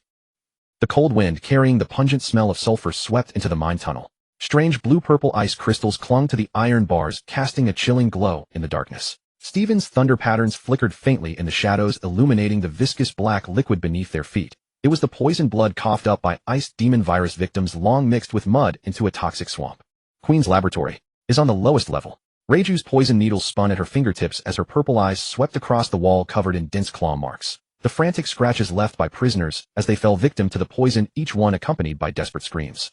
Four gifted warriors stood guard at the entrance, smoking cheap tobacco, their mechanically enhanced joints clicking and clacking with each step. Reiju's poison mist spread silently, and the 3 guards collapsed instantly, their eyeballs rolling in terror as gurgling sounds escaped their throats. Stephen's thunder pattern flashed, and the Den mushy surveillance device crackled and burst into charcoal. The corridor floor was covered in transparent threads. Touching them would trigger poison gas jets, and the air reeked of sweet death. Reiju simulated Queen's bodily fluids with her poison glands, and the threads sizzled and dissolved, releasing acrid green smoke. Inside the cells, the infected curled into ice-blue cocoons. Under their skin, virus crystals wriggled like parasites, their breathing as faint as flickering candle flames in the wind. A emaciated child suddenly threw himself against the iron bars, ice spikes bursting from his eye sockets, his voice hoarse. Kiss me. Kill me. At the deepest cavern, grotesque laboratory had been carved out. At the center, a gigantic glass tank floated. Kid inside, his entire body studded with tubes, his crimson spiked hair crusted with frost, his mechanical arm dismantled into parts scattered nearby. To the left, hundreds of prisoners were nailed to the walls, being forcibly injected with the new version of the virus, their throats emitting inhuman howls. To the right, Queen's mechanical voice echoed from the speakers, laced with manic laughter. Oh ho ho ho. My Ice Demon 3.0 is almost complete. Kid Brat, your crew members make the best experimental subjects, don't you think? Reiju's poison needle snapped out with a click, a trace of disgust flashing in her purple eyes. More disgusting than the Germa laboratory. When Stephen's black lightning shattered the glass tank, Kid crashed to the ground with a thud, coughing up blood speckled with ice. Cough. Who the hell are you people? His voice was raspy, but his golden pupils remained as fierce as a wild beast's. Reiju crouched down, her poison needle precisely piercing his neck vein to inject the antidote serum. Can you stand up? We'll take you out. Kid shoved her hand away and stumbled toward the pile of parts in the corner, his mechanical arm clicking as it reassembled. My crew are still down below. Stephen frowned. We don't have time. Queen's reinforcements will arrive soon. Then kill them all. Kid's mechanical arm slammed onto the ground with a boom, shattering a patch of virus crystals. I won't leave anyone behind. Suddenly the ground trembled violently. Queen's projection descended from the ceiling, his rotund body twisting in a grotesque dance. Welcome. His mechanical arm clicked and transformed, revealing syringes filled with virus liquid. Let's play a game. You can rescue Kid, or save those 500 prisoners. The cell ceiling suddenly opened and 500 infected prisoners' cages began to descend toward a boiling lava pool below. Stephen's thunder patterns erupted instantly. You're asking for death. Reiju, however, pressed her hand on his arm. Wait. The lava will accelerate the virus's spread. Her poison needles suddenly pierced her own arm, drawing out dark purple-black blood. My antitoxin blood can temporarily suppress the virus, but only for 30 seconds. Stephen's pupils contracted slightly. Are you sure? Reiju was already sprinting toward the lava pool. I'm sure. She leaped to the edge of the lava pool, her poison blood spraying like rain as the virus crystals hissed and vaporized. The intense heat scorched her skin, but her poison glands worked furiously to regenerate the damaged tissue. Kid ignored their actions and stumbled deeper into the laboratory, his mechanical arm smashing open a hidden door with a deafening crash. Inside lay an even deeper prison. His crew members were locked in iron cages, their bodies encased in ice blue crystals, breathing faintly. Killer. His mechanical arm transformed with a click and high-temperature flames erupted, melting the chains. When Kid emerged from the cell carrying the unconscious killer on his shoulders, Reiju was using her last ounce of strength to administer the antidote to the prisoners, her burned skin gruesome to behold. Stephen placed one hand on her back, his thunder patterns transmitting life energy. Hold on. Kid looked at the unconscious prisoners strewn across the ground and suddenly grinned, revealing blood-stained fangs. Hey, you lot. Want to come help me dig up Kedu's grave? The molten lava pool churned with crimson bubbles as Leijio's poisonous blood vaporized in the extreme heat into purple-black mist. The virus crystals dissolved with a sizzling sound in the toxic fog, but her skin was already burned beyond recognition. Stephen's lightning markings ignited across his back, black thunder coiling around his wounds like living creatures, forcibly stimulating cellular regeneration. 30 seconds. That's enough. Leijio gritted her teeth and leaped, venomous needles raining down upon the hanging cage chains. Click, click, click, as all 500 prisoners' cages plummeted simultaneously into the lava pool. Deep within the laboratory, Kid's mechanical arm erupted with blinding white flame, melting the prison cages into molten iron. Kira, wake up. He tore away the virus tube from his companion's chest, blood splattering across the ice blue crystal. Kira's eyelids trembled open, his golden pupils unfocused. Cap. Tane, cut the crap. Kid hoisted him over his shoulder and kicked open the ventilation duct. Where's everyone else? In the corner, the critically wounded crew members struggled to their feet. Anyone who can still move. Follow me and carve our way out. Queen's mechanical arm split apart with a sharp crack, revealing 6 rotating barrels of the virus Gatling gun. Mwahaha. Taste my plague storm. Tens of thousands of virus bombs poured forth, their warheads splitting midair to create a sky-obscuring rain of poison needles. Stephen's silver hair stood on end as the lightning patterns spread from his neck across his entire body. Thunder God mode giant's armor. A thunderous boom shook the air. His body surged to 15 meters tall, his skin encased in blue-black thunder armor. The poison needles exploded against the thunder armor in crackling electric sparks. Queen's electronic eyes scanned frantically. Muscle density increased by 800%. What the hell kind of technology is this? The giant-sized Stephen stomped the ground, sending a shockwave that shattered half the laboratory. Queen's mechanical legs creaked as they bent, then launched upward using the recoil, his abdomen splitting open. Plague missiles, saturation bombardment. 12 warheads loaded with Ice Demon 3. 0-foot detonated at close range, their extreme cold instantly freezing Stephen's right arm. A sharp crack echoed. As the ice crept toward his shoulder, Stephen's lightning patterns suddenly reversed their flow. Thunder God's secret art molten core detonation. Black thunder erupted from within, shattering the frost to powder. The giant-sized fist crashed down with a sonic boom. Queen was driven 30 meters underground, the shockwave sending the entire virus storage facility flying. 8 mechanical tentacles suddenly emerged from the rubble, wrapping around Stephen's ankles. Mwahaha, my new toy.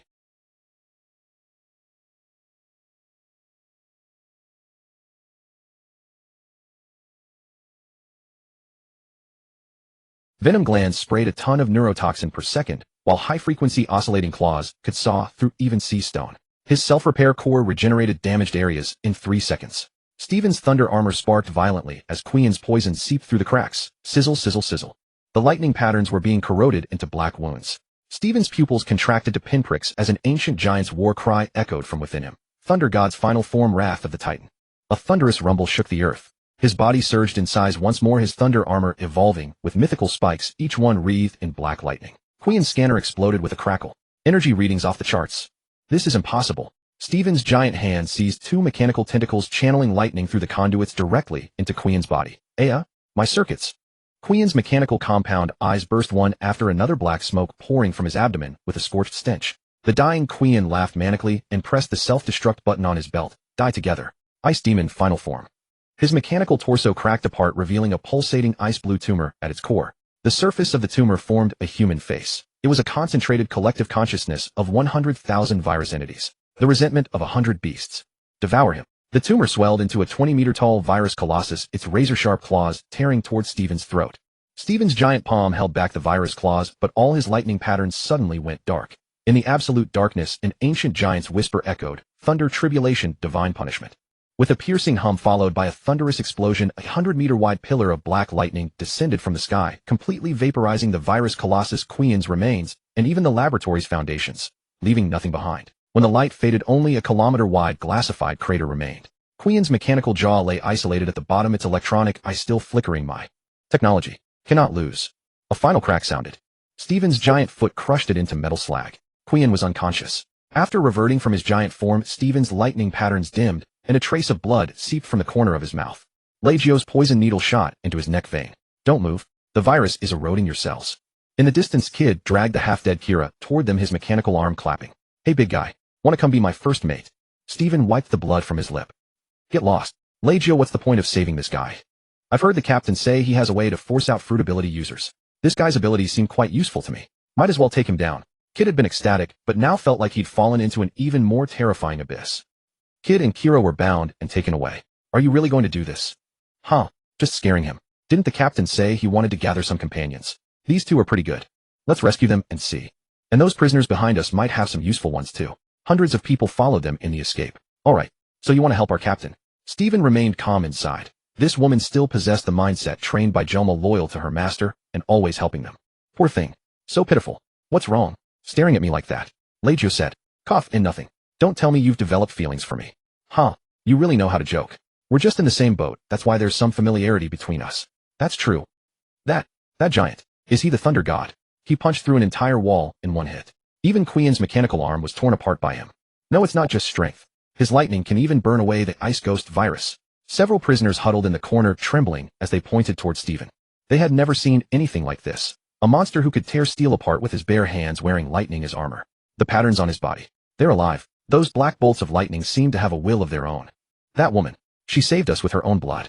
When her needle pricked me, I thought I was going to die, but then the poison in my body was actually drawn out. The prisoners stared at Legio's retreating figure, their eyes filled with reverence. Her poison needles could kill or save. This contradictory power made them both afraid and grateful. She's so beautiful. But her gaze is sharper than Quien's poison. That redhead. He tore apart the prison cage with his bare hands. His arm. It's alive. It can turn into molten lava, breathe fire, and rip open iron doors. He cursed the whole time, but he still freed everyone. Kid's roughness and arrogance kept them at bay, but his power was undeniable. The person he's carrying. Isn't that Slaughter Samurai Kira? Even someone like that is willing to follow him. Just how strong is he? Steven stood atop the heights, his lightning patterns dimmed, yet still exuding an oppressive aura. The prisoners dared not meet his gaze, only whispering among themselves. Did he? Just look at me. Don't be foolish. Someone like him would never care about us. But he saved us. After a brief silence, someone whispered, perhaps. He's not a god after all. But he's more reliable than any god. Legio walked through the crowd, and the prisoners instinctively parted to let her pass. Her poison needles spun at her fingertips as her purple eyes scanned every face. Could she be poisoning us? Idiot. If she wanted to kill us, she wouldn't have saved us earlier. Legio heard them, but didn't turn around. She simply smiled faintly and continued forward. Her silhouette. So lonely. Are really free. Free. Out there are the beasts, pirates, the Navy, and CP0. But at least, we have them now. The prisoners gazed towards Steven, Legio, and Kid in the distance, a spark of hope finally igniting in their eyes. If we follow these people, perhaps we can truly survive. Shirtifan received Duan Yu's notification. They rushed toward Huajidu. As for Qingji, he was not notified, knowing that this man was unsociable. She rose slowly, her sleeves falling, her makeup gleaming with a cold, glamorous luster in the candlelight. Everyone, have you eaten enough? Her voice was soft, yet it made the temperature of the entire room plummet. Ji Wei's magma arm crackled with a burst of sparks. Super satisfied. Are we going to fight next? Moz's goggles flashed with data streams. According to calculations, the probability of Dashi's true form appearing in Huajidu is 73. Xiaofeng cupped his face and twisted like a pretzel. I'm already ready to perform the dance of death. Rihi's gaze swept over the crowd, a cruel smile curling at the corner of her mouth. Tonight, I will personally cut off Dashi's head. She pushed open the paper door, moonlight pouring in like water, illuminating the short sword in her hand, sleeve white snow. I don't care whether Kaido is destroyed. But hey, Tandashi must die by my hand. Her voice was soft, yet carried an unshakable resolve. Even if I have to bow down to Kaido in the end, I must first reclaim the position of shogun and protect the surviving people. Jin adjusted his glasses. Strategic assessment success rate 48, but political value is extremely high. Qingji leaned against the window, an ice wine bottle spinning between his fingers. Era. To become Kaido's dog. You dare say that? Ri's eyes showed no wavering. As long as I can survive. What's wrong with being a dog? Suddenly chaotic footsteps came from the end of the street. Dozens of Jianhuizu samurai charged with long swords, murderous intent. Found the remnants of Guang Yu. The leading samurai sneered and raised a torch, its firelight reflecting the snake-shaped tattoo on his face. Rihi's fingers quietly tightened around sleeve white snow, but the next moment, boom! A black thunderbolt descended from the sky, turning the entire street into scorched earth. As the dust cleared, Shurtif and surged in the wind, followed by hundreds of ragged prisoners. His lightning patterns glowed with a deep blue light under the moonlight, his gaze piercing like a blade at Rihi. Whose dog do you want to be?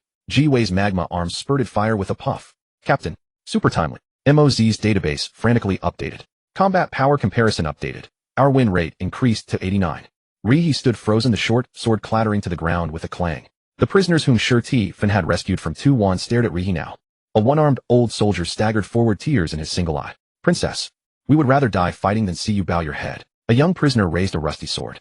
Fight the beast pirates. The roar of hundreds shook the snow on the eaves, causing it to fall in flurries. What are you? No. Rihi suddenly screamed, her delicate makeup smeared with tears. I saw my father boiled to death with my own eyes. My mother's throat was pierced. For these 20 years, I survived by fawning over my enemies. She grabbed the short sword and pressed it against her own neck, her voice trembling. Do you think I want to be a hero? Shurtif caught the blade between two fingers. Don't want to be a hero? Then be a vengeful demon. He flung the short sword, embedding it into the ground, his lightning patterns suddenly flaring. That night the clock tower of Huaji-do was set ablaze by thunderfire. They slaughtered their way to the shogun's mansion, like cutting melons and vegetables. Inside the shogun's mansion, Tanda she lounged on a golden couch, his 8 heads swaying, his mouth stuffed with wine and pastries. Yuhi, the little girl of the Guan Yu family dares to invade my territory with a few pirates. He had received news earlier that Xiao Zi was actually from the Guan Yu family. One of his heads turned to the attendant beside him, grinning with wine dripping from the corner of his mouth. Don't you think she's tired of living? In the room, a few trusted samurai burst into laughter, holding trembling geishas in their arms, their fingers cruelly pinching their waists. Why should the shogun care? A samurai with a scar on his face flattered. That little girl he is just a singing performer, can't even hold a sword steady. Another man dressed as a ninja sneered. Even if she dares to come, our Jianhuizu are not to be trifled with. Dashi's 8 heads shook simultaneously, emitting a piercing laugh. Right. Let them come. It'll be a good amusement for me. He yanked the geisha beside him, pinching her chin and forcing her to look up. You say? How about hanging Rihi's head at the city gate later? The geisha's pupils trembled, but she dared not resist, only nodding stiffly. Dashi was arrogant, but not unprepared. Jianhuizu elite, 300 elite samurai guarding the main gate, blades coated with poison armor, inlaid with fragments of sea stone. Ninja ambush 50, Inlu, ninjas lurking under the eaves and floors ready to assassinate intruders. Substitute puppets 3, Dashi decoys sitting in different rooms, the real body hidden in a secret chamber ready to switch positions. Let them fight their way in, one of Dashi's heads sneered. I want to see how many levels they can get through. Boom. The main gate of the shogun's mansion was blasted into pieces by Ji-Wei's magma fist, flames instantly engulfing the front row of samurai. Super easy. Ji-Wei grinned. These small fries aren't even enough for a warm-up. MOZ's goggles flashed, instantly locking onto the ambushing ninjas. Detected 37 heat sources, 12 on the roof, 25 under the floor. Shurtifan's black robe billowed without wind, lightning patterns flowing under his skin. Annihilate. Crackle. Black thunder spread like a giant net, and the ninjas on the roof were turned to charcoal before they could react. The ninjas under the floor were just about to emerge when the ground was suddenly pierced by lightning, their screams drowned by the roar. Rihi held sleeve white snow, watching coldly. Where is Dashi? Inside Tian Shoguda, she's true body watched through a surveillance, din mushy, his grin widening. Yui. Interesting. He was not flustered, but rather amused. Let them kill a bit longer. He laughed and slapped the table. When they rush into the inner courtyard, I'll personally entertain them. His men also burst into laughter as if this were just an entertaining performance. The shogun is mighty. Let them see what true hell is. However, Dashi did not notice. In the shadows behind him, a maid quietly withdrew. Between her fingers, she concealed a poison needle engraved with the Guan Yu family crest. Kurazumi Oroki's 8 heads swayed in the candlelight, his serpentine pupils reflecting the figure of Kazuki Hiyori standing before the hall. 20 years had passed. She was no longer the courtesan Kamurasaki, who forced a smile in the corridors, but the sole princess of the Kazuki clan, blade in hand, facing her mortal enemy. Yuhi, the little girl has grown up. One of Orochi's heads grinned, liquor dripping from its fangs. When your father died, you glared at him like this, didn't you? Hiyori's fingers tightened around the sleeve, white snow, the blade reflecting her icy gaze. The Kurazumi clan have always been traitors. Her voice was soft, yet it cut through the silence like a razor. 400 years ago, the first Kurazumi rebellion, an attempt to assassinate the Kazuki patriarch, ended in exile. 200 years ago, the Kurazumi allied with foreign invaders to attack Wano, reducing the Ringo region to ash. 50 years ago, Kurazumi Semimaru, a mimicry fruit user, disguised herself as the Kazuki patriarch, sparking civil strife. Your clan has always belonged in the gutter. Orochi's 8 heads twisted simultaneously, his scales crackling. Bullshit. One head lunged forward, fangs nearly touching Hiyori's nose. A bolt of black lightning struck between Orochi and Hiyori, blasting a charred crater into the floor. Duan Yu's black robe billowed behind Hiyori, his thunder patterns flickering silently. Get to the point. Hiyori sneered, pointing her blade at Orochi's central head. 20 years ago, what did you do? Orochi's pupils contracted, then he burst into hysterical laughter. Yuhi. I merely took back what the Kurazumi clan deserved. He drunkenly waved his sake flask, his tail slapping the tatami, provided the invasion map of Wano to lure the beast's pirates. Promised all national labors to Kaido for mining. Used mimicry fruit users to impersonate civilians, fabricating the Odin's village massacre illusion. Forced Odin to dance naked for 5 years to undermine his prestige. On the day Odin was boiled alive, slaughtered all the retainers in the Kazuki castle. Displayed Hiyori's mother's head on the castle gate for 3 days. You killed my family. You enslaved Wano. You fed children to the gifter experiments. Hiyori's voice grew colder, and frost formed on the blade of sleeve, white snow. But the most unforgivable thing, she suddenly flung open her left sleeve, revealing a hideous burn scar on her wrist, the slave brand seared by Orochi's shogun seal. You made me pour sake for my father's murderer. The hall fell into dead silence. For the first time, Orochi's 8 heads froze simultaneously. Are you done? Duan Yu's black robe suddenly billowed. Orochi shrieked, ha. So what if I did? So what if I didn't? Too late. Orochi's 8 heads recoiled, his pupils shrinking to pinpoints. Kaide Gumi. Kill them. His tail slammed the floor mechanism, and his body plunged into an underground passage. The floor sealed shut. 30 black-clad samurai charged from behind the screens. ZRRK, Steven's thunder patterns spread across the ground, instantly forming a lightning prison domain with a 100-meter radius. The samurai's blades were raised only to find their own shadows pinned to the earth. Move an inch, and you die? His voice was soft, yet it made every samurai's hair stand on end. Hiyori's figure blurred. Foxfire-style snow swallow return. Shushushu. Her sleeves fluttered like butterflies, and the short sword sleeve white snow slashed across 10 samurais' throats. Blood droplets hung in the air, reflecting her icy visage. This slash is for Mother. In the underground passage, Orochi's true body frantically slammed the control panel. Activate the night parade of 100 demons. Release all test subjects. The glass chambers in the laboratory shattered, and dozens of monsters burst forth. A complete ice oni 5 meters tall, freezing everything with its breath. A lava-stitched monster created from Kaido's flames and Jack's flesh, and sonic bats capable of shattering internal organs with ultrasonic waves. Kiwi's lava arms swelled. Captain, let me burn them all. Steven was the first to charge. Stand back. He pressed one hand to the ground. Thunder, tribulation, divine punishment. Rumble. 9 bolts of black lightning descended like heavenly judgment, reducing the entire laboratory to scorched earth. The ice oni vaporized in the lightning. The stitched monster was torn into shreds, and the sonic bats burst into flames. In front of the surveillance screen, Orochi's true body finally trembled. His 8 heads began to bite each other. Impossible. My technology is invincible. Shut up. Activate the self-destruct now. Run. Go find Kaido-sama. Suddenly a pair of violet eyes filled the screen. Hiyori's face pressed against the lens, the tip of sleeve, white snow piercing through the monitor. Found you. As the lightning tore open the underground passage, Orochi's 8 heads begged in unison. Wait. I can help you, Rulwa. Shing. Hiyori's blade bloomed like a crescent moon, and all 8 heads were severed at once. She grabbed the central true head and whispered, Father, do you see this? In the rain of blood, Duan Yu's black robe brushed past her. What are you crying for? This is just the beginning. Thank you. Orochi cowered before her, trembling with fear. No. It was the man behind her, this Duan Yu fellow. His expressionless face radiated boundless killing intent. How Shikahaki? She wasn't sure. She only knew that every one of his subordinates was a powerhouse. 20 years, and no one had helped her. Her face flushed. She couldn't help but kneel and bow her head. Brother Duan Yu, please let me become your disciple. You want to become our comrade. Don't you have to govern your Wano? Yes. Now that the Kurazumi patriarch is dead, I will temporarily rule Wano. Once my brother returns, I will hand it over to him. Then I will go with you. All right, with that promise, I agree. Even if it takes 5 years, or even 10 years for you to board the ship, I will wait for you. You are now our comrade. At that moment, Denjiro, now he had removed the Kayashiro wig, revealing a face twisted by 20 years of anger. His knees slammed heavily onto the stone pavement, his forehead pressed against Princess Hiyori's shoe-tipped, tears and blood mingling as they soaked into the dirt. Your humble retainer, Denjiro, pays his respects to the princess. His voice was hoarse like rusted metal scraping together, as if all the years of endurance, servility, and slaughter had turned into a blade that tore his throat. Hiyori showed no surprise. Her slender fingers gently brushed Denjiro's graying temples, touching the scar that ran across his left cheek, the one he had received 20 years ago while protecting her from pursuers. Lord Denjiro, every time you executed a villain your blade always veered 3 degrees off course. Did you truly think I wouldn't notice? Her voice was soft, yet it made Denjiro's spine tremble violently.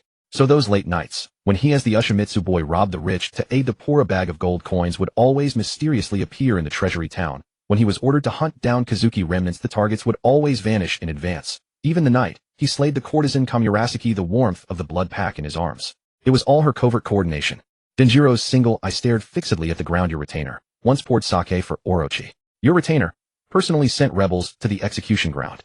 Your retainer's blade has been stained with the blood of the innocent. His nails dug into his palms, blood dripping through his fingers as if that could cleanse the filth. Hiyori suddenly knelt and cupped his scarred face in her hands, just as she had done 20 years ago in a snowy night, when 6-year-old her warmed his frostbitten hands with her breath. But the lives you saved far outnumber those you took.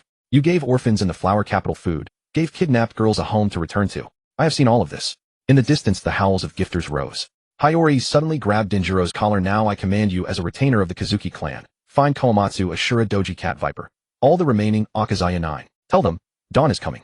Denjiro's single eye blazed with light, like the spirited youth who once followed Odin.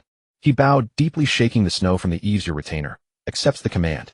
Denjiro had returned to his original appearance. He gazed at the cold, glinting arrow in his hand, engraved with the Polonia crest of the Kazuki family, its fletching stained with the vermilion that the great fire 20 years ago could not burn away.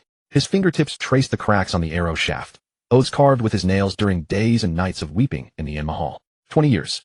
Enough to rust a samurai's blade, but not to quench the fire within the soul. He murmured, knocking the arrow onto the longbow. The instant the bowstring vibrated, the snowy night was torn asunder by a brilliant streak of light. The arrow imbued with haki soared into the sky and burst into a crimson Polonia blossom among the dark clouds. Piercing cloud arrow. In the slums of Flower Capital, the sword graveyard of Hakamai, the prisoner camps of Udon, countless people looked up to the sky.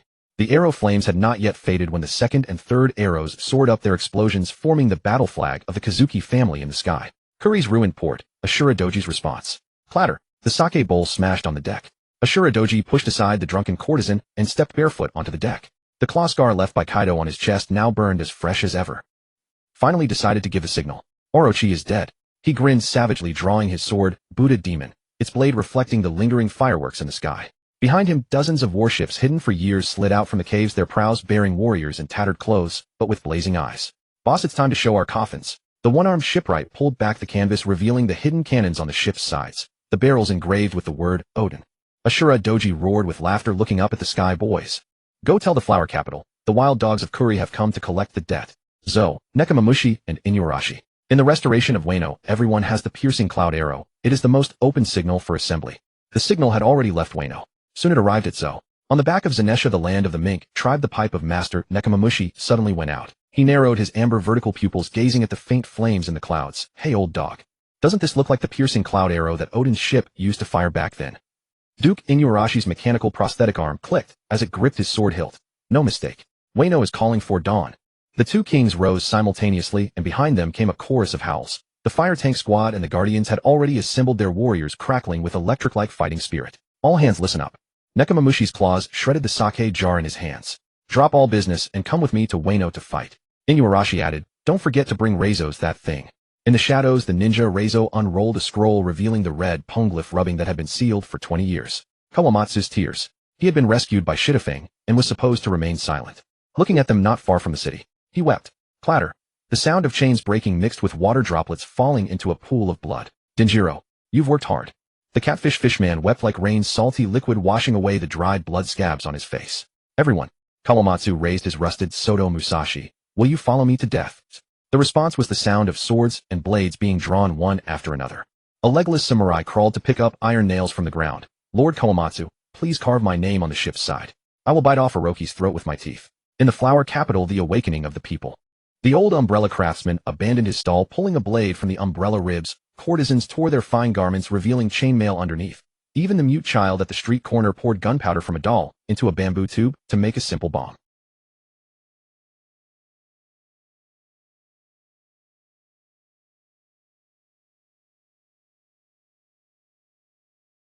The crowd began to stir. Someone shouted the forbidden words, 9 shadows descend, the night turns to dawn.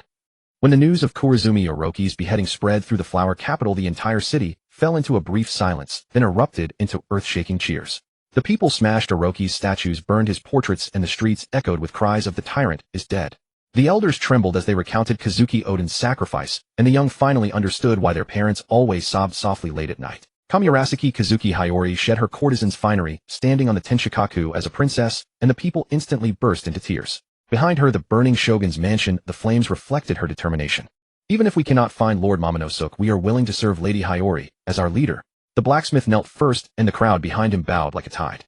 Craftsmen repaired the destroyed bridges overnight, women sewed flags with the Kazuki crest, and children cleaned the bloodstains from the streets. The people released empty boats into the night sky, carrying curses for Orochi and longing for Oden, petals and flames interweaving into a river. One after another, others also saw the signal. They also began to head toward the flower capital. Night in the flower capital. Kamurasaki Kazuki Hiyori stood on the balcony of the Tenshikaku, moonlight spilling over her kimono. Duanyu stood beside her, his gaze solemn. Kamurasaki smiled slightly, her eyes resolute. "Mr. Duanyu, since you wish to help the Kazuki family's restoration, you should know that we are not fighting alone." "Duanyu, I am all ears." Kamurasaki gently touched the railing, looking into the distance. "My father had 9 most loyal retainers known to the world as the Akazaya 9. Kamurasaki, Lord Kinemon, was the head of my father's most trusted retainers. He is skilled in swordsmanship, can cut through fire, and is adept in strategy. He took my brother Momonosuke through time only to wait for the chance of revenge." Duanyu raised an eyebrow. "A sword that cuts fire. Interesting." Kamurasaki's eyes flickered with complexity. "Lord Denjiro. He endured for 20 years under the alias Kayashiro, infiltrating Orochi's side and secretly protecting me.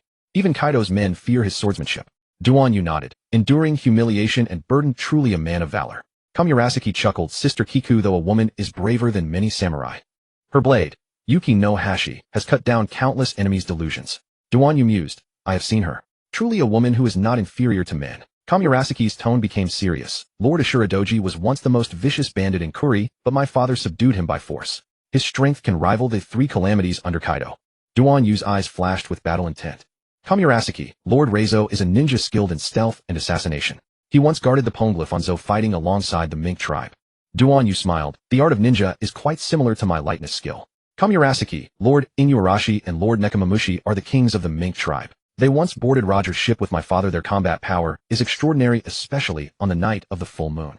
Duanyu was surprised. "Mink tribe? I have never seen them before." Kamurasaki's eyes filled with tears. "Lord Koamatsu is a fishman. For 20 years he protected the remnants of the Kazuki in the dungeon. His blade, Soto Musashi, has chilled countless enemies." Duanyu said solemnly, "A man of loyalty and righteousness."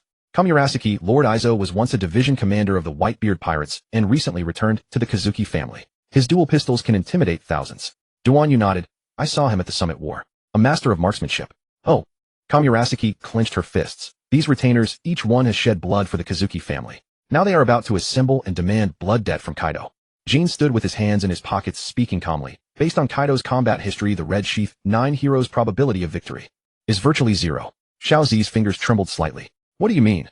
Jin swiped through the data. "Coolly, Kaido's thunderous Bagua kill rate, instant kill rate 87 against the Red Sheath 9 heroes, Kanjuro, Ashuradoji, etc. Severe injury rate 100, survival only due to Kaido's habit of not finishing off. The 9 heroes' armor-breaking capability only Oden level, Flowing Cherry Blossom, could injure Kaido, and among the 9 only Kawamatsu and Denjiro had mastered the basics of Flowing Cherry Blossom. The rest of their attacks were like a gentle scratch." Kaido's combat intelligence weakness. Data indicated that despite Kaido's recklessness, he harbored a psychological trauma regarding Samurai Oden's wound, but the 9 heroes could not replicate Oden's concentrated burst of power. Xiao Zi clenched her sleeves. "So, they can't even buy time." Jin shook his head. "Unless there's external intervention like Duanyu, Xiao Zi's last hope." Xiao Zi turned to gaze at Duanyu, a glimmer of light in her eyes. "Mr. Duanyu, you once said, in the world of martial arts, only speed cannot be broken." Duanyu gently stroked the scabbard and chuckled. "Kaido's dragon form is sluggish, and my lightness skill happens to counter it." Jin, wait. Duanyu's combat record shows dodge rate 99, surpassing Kizura's lightspeed kick, single target burst, once cleaved to sea stone warship hardness, Kaido's dragon scales. Xiao Zi's eyes glistened with tears. "Are you willing to strike that blade for the land of Wa? Now that you are our comrade, I will definitely help you." Xiao Zi actually knelt down 3 consecutive bows. "Ding. Congratulations to the host. Xiao Zi, Kazuki Hiyori has sincerely joined and become your companion. Reward Demon Fruit Enhancement Manual." Duanyu's eyes lit up. "This thing is a treasure." Duanyu helped Xiao Zi to her feet. He was a bit warmer this time. Previously, Xiao Zi had been testing him. Having survived in the land of Wa for 20 years, it was not easy for him to trust others. This time Duan Yu had helped him deal with Kurizumi Orochi. Now she genuinely joined Duan Yu's crew. There's a demon fruit on my ship. Do you want to eat it? Xiaozi was stunned. For me, yes, since you've become our comrade, you deserve to eat it. The Block sisters said that they had become stronger only after eating the fruits given by the captain. They boarded the airship. After flying for several hours, they finally returned to the Xuanxiong Jiaolong Azure Dragon. It was Xiaozi's first time seeing such a magnificent warship. Inside the cabin, the Block sisters took a fruit covered with spiral patterns from a gem-encrusted treasure chest. The peel was a strange silver gray, the veins like flowing starry rivers glowing faintly in the dim light. Is this a demon fruit? Xiaozi's voice trembled slightly. Her fingertips unconsciously touched her chest, where she kept her mother's relic, a hairpin engraved with a crescent moon. The elder Block sister grinned. The captain said this fruit can change destiny. She flipped open the thick demon fruit encyclopedia. The yellowed pages stopped at an illustration, a silver gray fruit, with veins like time gears labeled in the caption Paramecia type time fruit. Xiaozi's pupils suddenly contracted.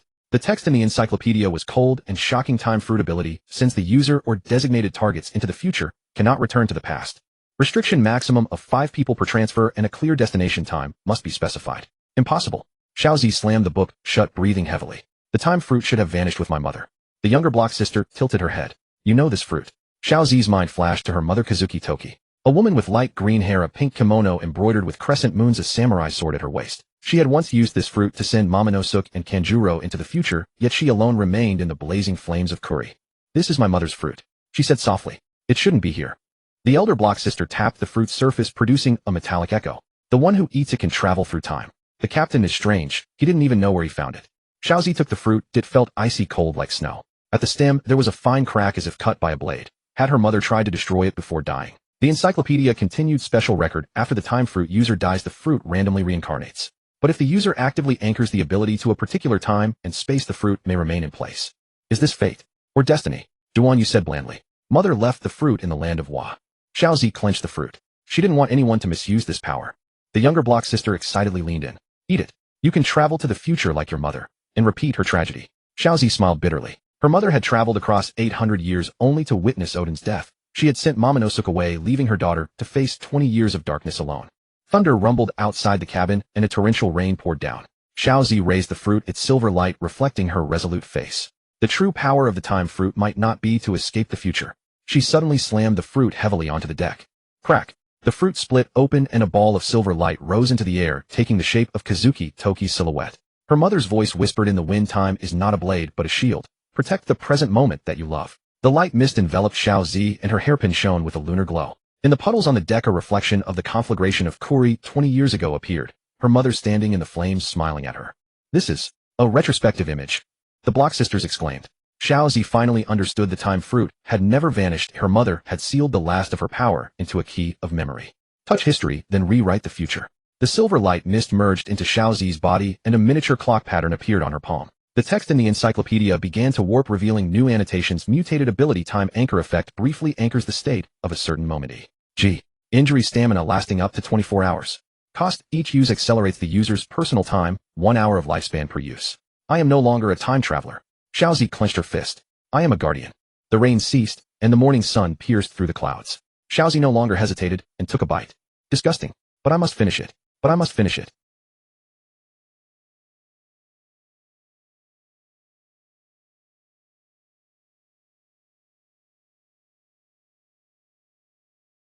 The next second her body abruptly stiffened, her pupils contracting to pinprick size. Fine silver patterns surfaced on Xiaozi's skin, like the etchings of time's gears spreading from her fingertips to her entire body. Her black hair began to fade from the roots, transforming into a pale green identical to that of her mother Kazuki Toki, the ends swaying, without wind, like a flowing river of stars. Her right eye's pupil turned into a miniature clock, its hands spinning at dizzying speed, while her left eye reflected the phantom of the great fire in Kuri from 20 years ago. She could see the ripples and the puddles on the deck spreading at a decelerated rate 10 times slower, and the breaths of the Fenghuai sisters stretched into a dull, buzzing drone. Xiaozi collapsed to her knees, tears splashing onto the deck. Each teardrop shimmered with fragments of memory, her mother smiling in the flames, sealing the power of the fruit within a hairpin, waiting only for the moment when her daughter would still choose hope in the depths of despair. Duan Yu was eating meat. He knew many battles lay ahead, and must replenish his strength now. Reiju and the medics tended to the severely wounded prisoners. This was the entrance to Wano country. They awaited the return of the wanderers from overseas. Xiaozi led the others, hurrying back to defend the flower capital. News spread throughout Wano. Immediately, they reported to Onigashima. Kaido was still drinking accompanied by Akiji. No one could reach him. Meanwhile, not far from Wano, the three marine admirals had received the news days ago that Akiji was in Wano, so they split into two groups and set off. Akainu boarded a warship alone and departed. The first group consisted of Ryakujiu and the CP0 agents. The second group was led by Fujitora and Erjuzi. Charlotte Linlin also set out for Wano. When Red Hair scouts discovered that Linlin was heading to Wano, he knew he must also go to meet Kaido. Akainu stood on the deck of his warship, slamming his magma fist into the sea. That traitor Akiji dares to show himself in Wano. Ryakujiu Fujitora, you two move separately. CP0 will assassinate the remnants of the Kazuki clan, while the Marines suppress the pirates head-on. The Vice Admiral asked, Marshal, what about the alliance of Kaido and Big Mom? Akainu sneered, let them tear each other apart. The Marines will only reap the aftermath. Remember, prioritize eliminating Duanyu. Ryakujiu said to the CP0 agents, I hear the samurai of Wano are tough. Perfect for testing my plant weapons. Don't get in my way, CP0. I want to crush those samurai's bones with my own hands. The CP0 leader's voice was cold beneath his mask. Humph. Duanyu is not for me the strongest agent to fight. Fujitora traveled with Kizaru. Mr. Kizaru, this operation should prioritize civilian evacuation. Kizaru, hey, are you going to disobey orders again? Akainu said, full suppression. Fujitora gripped his staff and sighed, justice should not trample the weak. Charlotte Linlin's pirate ship had already approached Wano. Duanyu, just wait. How dare you toy with me? Perispero snickered, Mama, why not take the chance to swallow the beast's pirates? Big Mom shot him a glare, Mama. Kaido is my foolish little brother. Meanwhile, Red Hair Shanks was aboard the Red Force. He sat leisurely on the deck, gazing toward Wano. Beck Linlin is going to Wano. That madman Kaido might drag the whole world into ruin. Ben Beckman blew a smoke ring. What's your purpose in going to Wano? Red Hair rested his hand on Griffin, just to watch the spectacle. Besides, I heard that a fellow named Duanyu has recently gone to Wano as well. On the Marine side, internal conflicts had arisen. The undercurrents between the Marines and CP0. Ryakujiu opened a din mushy. Blind man, your benevolence antics only make pirates more arrogant. Fujitora replied calmly, if we maintain order through slaughter, how are the Marines any different from pirates? CP0 agents communicated via secret channel. Ryakujiu is a madman. We must obtain what we need faster than them. Onigashima. The streets were empty. The members of the Beast's pirates who had been in Wano returned to report at Onigashima. The lair of the Beast's pirates was not the usual raucous chaos, but rather shrouded in a stifling pre-storm silence. Inside the giant skull-shaped structure, the mingled scents of alcohol, blood, and the musk of beasts created a nauseating stench. In the center of the hall, a colossal figure loomed like a mountain. Kaido's massive frame reclined sideways against a pile of liquor, gourds his snoring like thunder. With each breath, a scorching gust of air caused the scattered torches on the floor to flicker unsteadily. He still clutched a huge ladle in his hand, and his purple dragon scales glimmered with an ominous sheen in the dim light.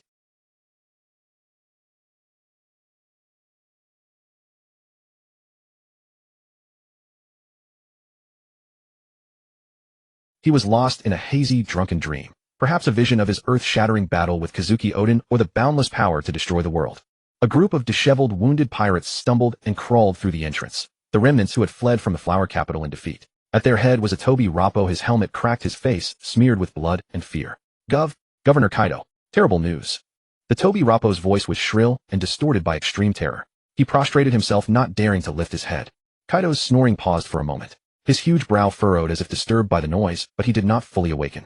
He simply grumbled impatiently, as if swatting away a fly. Seeing no reaction from Kaido, another gifters who had fled cried out tearfully, it's the flower capital. The flower capital is finished. Shogun Korizumi Orochi. He was killed. The Korizumi family was annihilated overnight. Another pirate added, his voice trembling, almost in the blink of an eye. We didn't even have time to react. It's that Duanyu and the remnants of the Kazuki family. The Toby Rappo finally mustered some courage and raised his voice. They seemed to descend from the sky. That Duanyu's power, never seen before. He doesn't use a blade or haki, yet he can disintegrate everything. Our men had no chance to fight back. He declared he would shatter the order of Wano and turn Onigashima upside down. He wants the Kazuki family to retake the position of shogun. Governor Kaido, please make a decision. The fleeing soldiers' disjointed reports buzzed like mosquitoes, trying to penetrate Kaido's thick, drunken stupor. The words, Korizumi Orochi killed, Duanyu Kazuki family, order shattered, drifted fragmentarily into his ears. In his haze, Kaido's consciousness was stirred by these bits of information. His dream shifted. No longer a glorious battle, but Kazuki Odin's blazing, unyielding gaze, the great fire of 20 years ago, and the closed-off Wano that he held firmly in his grasp. Kazuki. He uttered a blurred, mumbled word. Boom. Though not deliberately released, a terrifying conqueror's haki instantly swept through the entire hall like a tangible tsunami. The kneeling pirates, without even a grunt, rolled their eyes back and collapsed in droves like mown wheat. Only a few of the stronger Tobi Rappo managed to remain barely conscious, but they trembled all over, nearly suffocating, their teeth chattering. They stared in terror at the figure on the throne. Kaido was still not fully awake, but the veins on the hand gripping the ladle bulged. He seemed to regard the chaos and reports before him as annoying official business. On the edge of drunkenness and fury, he made the most instinctive response. Shut up. A roar like that of an ancient primordial beast exploded, shaking the entire skull-shaped castle. You come to bother me with such trivial matters. With this bellow, his free giant hand swung violently. Not aimed at anyone, just venting the wild rage of being disturbed. Boom. An irresistible shockwave burst forth, mixed with alcohol fumes and haki, like a tidal wave, blasting all the pirates still standing, the unconscious ones, the broken sake jars, and weapon fragments out through the giant doors of the hall. The screams were completely swallowed by the immense roar. Slowly the hall instantly fell into silence, even more deathly than before. Only Kaido's heavy breathing and the lingering terrifying pressure remained in the air. He shifted his posture. Queen, Jack, go deal with it. Only I get to destroy the Kazuki. No one will shake my kingdom. The dark clouds of Onigashima rolled behind him. Riding on the back of Xuanyao, Akiji felt the icy blue chill crystallize into fine frost in the air. He rubbed his forehead and let out a helpless sigh. Oh, what a troublesome fellow. Xuanyao, the snow-white giant wolf with eyes like frozen sapphires, shook its head impatiently. Its sharp claws struck the ground, leaving frozen marks with every step. It turned its head, cast a glance at the man on its back, and let out a low growl from its throat, as if to say, causing trouble again. Akiji shrugged and replied lazily, this time it wasn't me who stirred up trouble, it was those restless ones. He looked back toward Onigashima. Kaido's drunken stupor had not yet dissipated, but the oppressive conqueror's haki still hung over the entire island like a dark cloud. But if we don't leave now, we might not be able to later. Xuanyao snorted, a puff of white mist escaping its nostrils, clearly unsatisfied with his explanation. Yet it quickened its pace and dashed toward the coastline. Faster, Xuanyao. Akiji patted its neck, a hint of urgency in his tone. Xuanyao suddenly halted, turned its head, and stared at him with its ice-blue pupils, letting out a low growl. Don't try to command me. Akiji was taken aback, then laughed, and raised his hands in surrender. All right, my mistake. I won't command you. He paused and added, but if we don't get to the Xuanxiong Jialong soon, once Kaido wakes up, or that guy Jean catches up, we'll be in real trouble. Xuanyao narrowed its eyes as if weighing the pros and cons. It snorted again and resumed its run, but this time much faster. Akiji's lips curled into a faint smile. Still the same, sharp tongue, but honest actions. Xuanyao did not respond. Its ear twitched slightly, as if it couldn't be bothered to argue further. Man and wolf raced through the night toward the distant ship. Akiji, what are you plotting? Jean muttered to himself, a flicker of doubt in his eyes. He shook his head and vanished into the darkness. Kaido was not yet sober. He could not act recklessly. Xuanyao was extraordinarily fast. Soon they reached the coast, where the outline of the Xuanxiong Jialong was faintly visible under the moonlight. We're here. Akiji leaped off Xuanyao's back and patted its head with a smile. Thanks, old friend. Xuanyao shook its head, clearly displeased with the title, but it let out a low growl in response. On the bow, Xiaofeng saw a huge white military wolf charging toward them. Xuanyao, he called to those inside the ship. Captain Xingji is back. Before those inside could react, Akiji was already aboard. Duan Yu came out to greet him. How did it go? Got it. I settled it with a good flask of wine. No need for fighting. Haha, Captain Xingji really has a way. I'm different. I just use my fists. TCH, your charm doesn't work, so you had to resort to fists. Duan Yu hit where it hurt, actually blushed and coughed to cover his embarrassment. At that moment, Xiao Zi walked gracefully out of the cabin. Her kimono swayed gently, as elegant and cool as moonlight. Duan Yu immediately put away his smile and introduced her solemnly. Captain Xingji, this is Guan Yu Rai, the future hope of Wano country. Xiao Zi bowed slightly, her voice soft, yet firm. I have long admired your reputation, Captain Xingji. Now that I meet you, it is indeed well deserved. Akiji's gaze lingered on her for a moment before he nodded. From the bloodline of the Guan Yu family, not bad. Xiao Zi's eyes flickered with surprise. She hadn't expected the legendary Marine Admiral to be so indifferent. Seeing this, Duan Yu smoothed things over with a laugh. Captain Xingji is always a man of few words, but he's very reliable. Akiji shrugged and leaned lazily against the railing. I'm just a retired old man. Don't expect too much. Xiao Zi smiled faintly. Even so, to have your assistance is already a great fortune for Wano country. Akiji glanced at her, but said nothing more, though a flicker of complex emotion passed through the depths of his eyes. No, I won't necessarily act. Unless I want to. Everyone was baffled by his words. Xuanyao yawned nearby, its ice-blue eyes sweeping over the group, as if to say, humans are such a bother. Everyone gathered around a wooden table covered with sea charts. Xiao Zi's slender fingers lightly touched the map of Wano country, her gaze calm, but tinged with worry. Captain Xingji, in your opinion, should we first negotiate with Kaido, or directly? She paused, as if choosing her words defeat him completely. Duan Yu crossed his arms and leaned back in his chair, a defiant smile curling at the corner of his mouth. Why bother with all that? Let's just charge straight to Onigashima, fight our way to Kaido, and beat him down. Then Wano will be at peace forever. Xiaofeng clapped his hands on the side. Yo, Captain Duan is so heroic. I'm getting fired up too. But Akiji merely rested his chin lazily, his ice-blue eyes sweeping over the group. I think we should first eliminate the remnants of the Heighten family, and then negotiate with Kaido. Duan Yu raised an eyebrow. Negotiate? Will that lunatic Kaido even listen? Akiji precisely because he's a lunatic, a direct confrontation carries too much risk. He pointed to the flower capital on the map. The remnants of the Heighten clan are still active in the shadows. They know the underworld of Wano. If we don't clean them out first, even if we defeat Kaido, Wano will still fall into civil strife. Xiaozi nodded slightly. Captain Qingji is right. Although Heighten Orichi is dead, his trusted followers remain, and they might even collude with the world government. Duan Yu snorted dismissively. Xiaozi added softly, moreover, if we rashly attack Kaido, the Marines CP0, and even the other emperors might take advantage of the situation. Jean, after listening, grunted. In the end, we still have to fight. Akiji, just in a different order. After some debate, everyone reached a consensus. Duan Yu would lead a team to eliminate the Heighten remnants, especially those lurking in the flower capital. Xiaozi would make contact, secretly rally the resistance and the remnants of Baiwu, gathering the old forces of the Guanyue family. Akiji would hold the fort using Shuangya's mobility to monitor Kaido's movements and prevent a surprise attack by the beast pirates. Duan Yu stood up, grinning. Alright then, I'll start by cutting off a few Heighten heads to whet my appetite. Akiji added calmly, don't make too much noise. The twin sisters said in unison, TCH, we know, retired old man. Duan Yu stood up, grinning. Alright then, I'll start by cutting off a few Heighten heads to whet my appetite. Akiji added calmly, don't make too much noise. The twin sisters said in unison, TCH, we know, retired old man. Duan Yu stood atop the dilapidated roof, the moonlight casting a cold gleam upon his hardened face. A grin spread across his lips, his eyes glinting with ferocity. From Xiaozi they had obtained the list of the Heitan family. Jin Xiaofeng tonight. Let's kill to our heart's content. The golden armor gleamed coldly under the moonlight. The golden warrior. Target confirmed. 7 scoundrels of the Heitan family, all hiding beneath the flower capital. Xiaofeng twisted his neck, his body contorting into the likeness of a Heitan samurai. Yo, infiltration is my specialty. Duan Yu sneered. Infiltration? We'll barge in directly. First stop the casino Kimpira. Duan Yu kicked open the casino's doors. The wooden doors exploded into splinters. Gamblers screamed and scattered in all directions. Jin raised his hand. The golden warrior's massive fist crashed into the floor. With a thunderous boom, an underground chamber was revealed. Heitan Chanwan spread a transparent barrier, cackling. Useless. My barrier is invincible. Duan Yu vanished in an instant. The next moment he appeared behind Chanwan. Break, chi barrier. Crack. The barrier shattered. Duan Yu twisted Chanwan's neck with a single hand. First one. Second stop the geisha house, butterfly house. Xiaofeng transformed into a Heitan samurai and infiltrated. Heitan Muzimi was concocting poison. Yo, old hag, your poison has expired. Xiaofeng suddenly reverted to his original form and kicked over the poison pot. Muzimi shrieked and lunged. Jin's golden chain shot out, wrapping around her neck with a sharp sound. A sickening crack. Muzimi's head lolled to the side. Second one. Third stop the slums, snake den. Poison darts flew from the darkness. Duan Yu stood motionless. So weak. All the poison darts were deflected. Duan Yu charged into the darkness. His fist smashed into Heitan Shimu's back. Crack. The spine snapped. Shimu collapsed like a limp rag.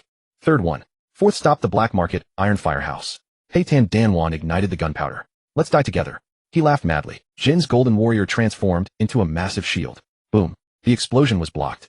Duan Yu walked out of the flames. His large hand gripped Danwan's head. Squish. Like crushing a watermelon. Fourth one. Fifth stop the abandoned execution ground, guillotine. Heitan Duyu's poison blade slashed across Duan Yu's arm. The wound healed instantly.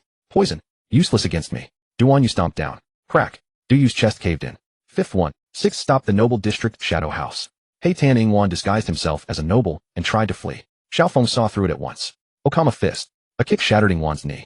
Duan Yu delivered a palm strike. Bang. Ingwan's heart burst. Sixth one. Seventh stop the sewer, ghost path. Heitan Gatongwan howled and lunged. His mouth full of sharp fangs glinted coldly. Duan Yu neither dodged nor evaded. Ordinary punch. Boom. Gatongwan exploded into a mist of blood. Seventh. The Heitan family is wiped out. The bells of the flower capital tolled. Duan Yu flicked the blood from his hand. Time to head to Onigashima. Meanwhile, Lady Hiyori ahead is the meeting point, one of the samurai whispered. Xiaozi nodded gently, her gaze resolute. The revival of the Kazuki clan begins tonight. Secret meeting at the shrine, the remnants of the resistance. Inside the abandoned shrine, a few faint candle flames flickered, casting light on several familiar weathered faces. Lord Kawamatsu, Lord Denjiro. Xiaozi's voice trembled slightly. Kawamatsu raised his head, his fishman eyes glinting in the darkness. His body still bore unhealed wounds, but his gaze remained sharp. Princess Hiyori, you have finally come. Denjiro Kayashiro stood in the shadows, a faint smile curling at the corner of his lips. 20 years. We have finally awaited this day. Xiaozi took a deep breath, looking around. How many are left? Kawamatsu said in a low voice. 30 remnants from Hakamai, 50 samurai from Kuri, plus those we have secretly contacted over the years. A total of 120. Not enough. Xiaozi shook her head. Kaido's beast pirates have thousands. We need more strength. Denjiro sneered. A Kazuki samurai is worth 10 common soldiers. Kawamatsu added. And we also have them. The remnants of Hakamai, the legacy of the Shimatsuki clan. The back door of the shrine was gently pushed open, and a tall man wearing a straw hat entered. At his waist hung an ancient sword, its scabbard engraved with the crest of the Shimatsuki clan. Lord Shimatsuki Ushimaru. Xiaozi stood up in shock. Ushimaru removed his straw hat, revealing a resolute face. Princess Hiyori, it has been a while. You are still alive. Ushimaru nodded. 20 years ago, I was imprisoned by Kaido in the dungeons of Onigashima, only recently rescued by Kawamatsu. Xiaozi's eyes reddened slightly. How many from the Shimatsuki clan remain? Ushimaru's voice was deep. Only 20 samurai of Hakamai are left. But each one is a warrior capable of defeating 100 foes. The old comrades of the red scabbards, the fury of Ashura Doji. Suddenly the shrine's main door was kicked open with force. A towering figure strode in, exuding a heavy scent of alcohol and murderous intent. Ashura Doji. Denjiro squinted. Ashura Doji sneered. Denjiro, you've hidden for 20 years, and now you dare to show your face. Xiaozi stepped forward. Lord Ashura, we need your strength. Ashura Doji stared at her, then burst into loud laughter. Kazuki Odin's daughter. Interesting. He took a big gulp of sake. I've been itching to cut down Kaido for a long time. Kawamatsu frowned. What about your men? Ashura Doji grinned. The wild dogs of Kuri have been waiting impatiently. Light footsteps sounded on the shrine's roof. Meow, looks like we arrived just in time. The tail of Master Cat Viper swayed gently as he stepped out from the shadows. Duke Dogstorm followed closely, his mechanical prosthetic limb emitting a faint metallic friction sound. Princess Hiyori, the Mink tribe, has never forgotten the covenant with Kazuki. Xiaozi exclaimed in delight. Master Cat Viper. Lord Dogstorm. Cat Viper licked his paw. The warriors of Zou are ready. They have already infiltrated Wano. At your command, we can cross the sea to support you at any time. Dogstorm added. However, we need a signal. Xiaozi nodded. The sky-piercing arrow. I will release it before the decisive battle. You arrived so quickly. The Kazuki clan's last trump card, the shinobi forces of Reizo. The floor of the shrine suddenly trembled slightly, and a hidden door silently opened. Reizo of the Mist emerged from the underground passage, followed by over a dozen ninja. Lord Reizo. Xiaozi breathed a sigh of relief. Reizo bowed respectfully. Princess Hiyori, the shinobi forces have assembled. Denjiro raised an eyebrow. Where have you been hiding all these years? Reizo smiled mysteriously. In the dungeons of Onigashima, the sewers of the flower capital. Even in Kaido's banquet hall we have our people. Kawamatsu sighed with emotion. As expected of a shinobi. Xiaozi stood in the center of the shrine, looking around at the gathered crowd. Everyone, 20 years of waiting, 20 years of endurance. Tonight we finally stand at the starting point of revenge. Her voice was gentle, yet resolute. Kaido must die, and the shadow of the Heitan family must be completely erased. Wano will welcome a true dawn. Ashura Doji laughed heartily. Well said. I've been waiting for this. Denjiro knelt on one knee. The retainers of Kazuki pledged to follow unto death. Kawamatsu, Ushimaru, Cat, Viper, Dogstorm, Reizo, all knelt in unison. For Kazuki. For Wano. Xiaozi truly did not wish to confront Kaido directly. He hoped Mr. Akiji could assist them. Stephen Roper and the Block sisters followed behind Akiji. This time Haratsuki also accompanied them. Beyond the shores of Onigashima, an icebound sea stretched onward. Biting winds howled across the frozen expanse. Akiji stood upon the ice, hands tucked in his pockets, lazily gazing toward the sinister silhouette of Onigashima in the distance. What a bother. He sighed. Stephen rotated his wrist, the mechanical arm clicking audibly with each movement. Roper stood beside him, toxic powder swirling around her fingertips. The Block sisters flanked them on either side, each gripping their weapons tightly. Haratsuki and Frostfang, the two military wolves, also deployed their freezing techniques to ice over the sea surface. In the distance, a beast pirate's warship broke through the ice, several infected warriors stationed at the bow, their eyes burning with killing intent. There they are, roared one of the infected warriors, pointing at Stephen and Roper. Those two are the ones who defeated Lord Queen. We must avenge him. You? Stephen offered a wry smile. His expression made it clear what Roper intended to do. Akiji pinched the bridge of his nose. It seems we have no choice but to fight. Kill. The beast's pirate's ship slammed into the ice, and dozens of infected warriors charged forward with roaring ferocity. Stephen sneered, his mechanical arm clicking as it transformed into an energy cannon. Trash, get out of my way. The scorching energy blast swept across the battlefield, sending 3 infected warriors flying in an instant. Roper leaped gracefully into the air, scattering toxic powder. Toxic moth scattered petals. A purple poison mist spread through the air, and several infected warriors barely inhaled before their faces turned cyan and they collapsed to their knees. Suddenly a sharp screech echoed from above. Peggy 1. Urudi, an infected warrior exclaimed in delight. 2 massive dinosaurs plummeted from the sky, crashing heavily onto the ice. Peggy 1, human fruit, ancient species, Spinosaurus, sneered at Stephen.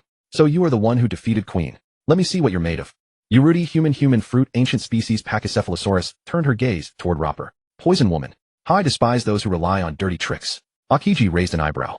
The 6-flower pavilion. This is slightly troublesome.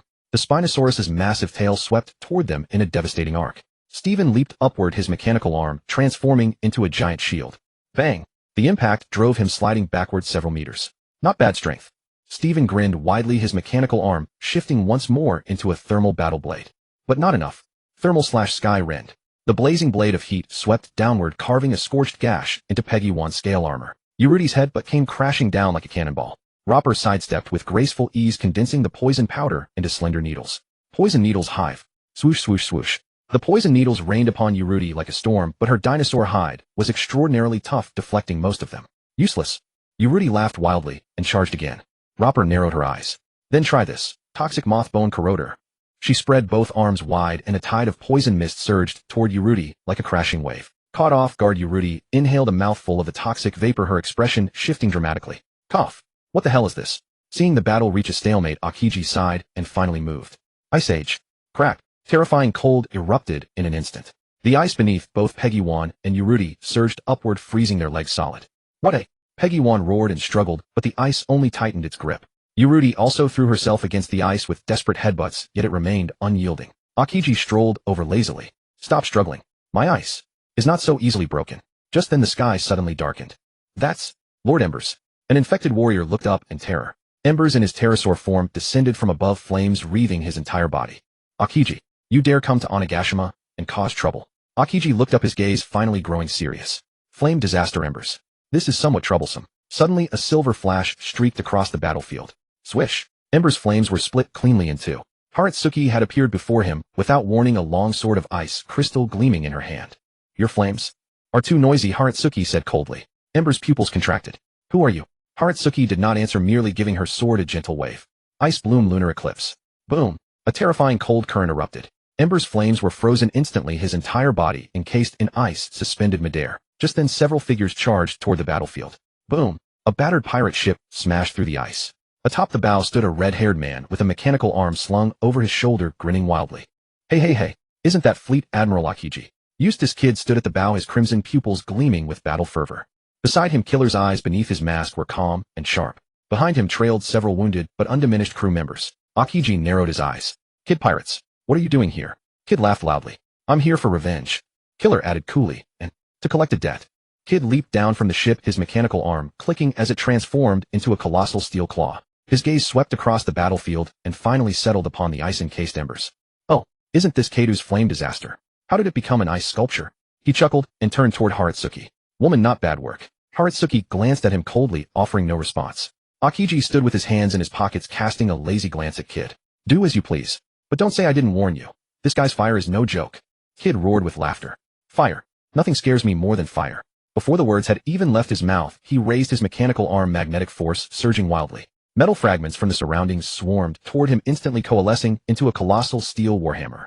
Magnetic energy rock shatter. Boom! The steel warhammer crashed down upon the ice-encased Embers. The frozen shell shattered in an instant, cracks spiderwebbing outward. However, just as the ice was on the verge of complete destruction, crack! Ember's eyes snapped open and scorching flames erupted from the fissures. You ants!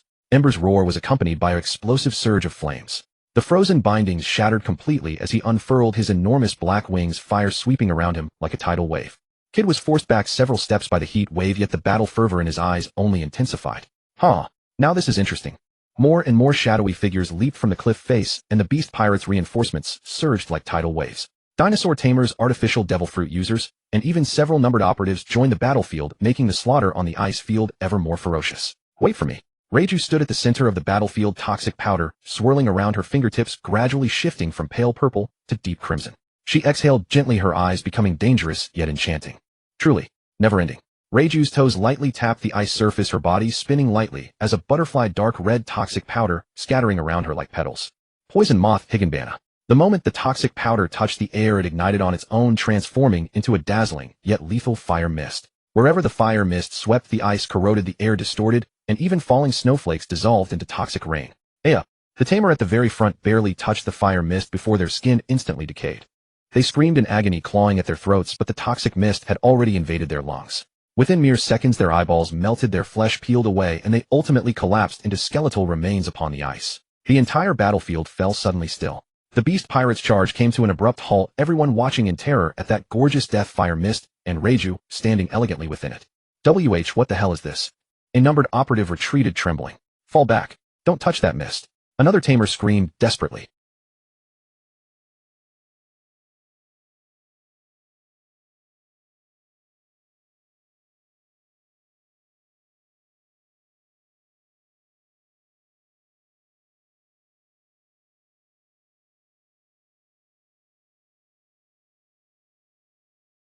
Stephen's pupils contracted sharply. Reiju.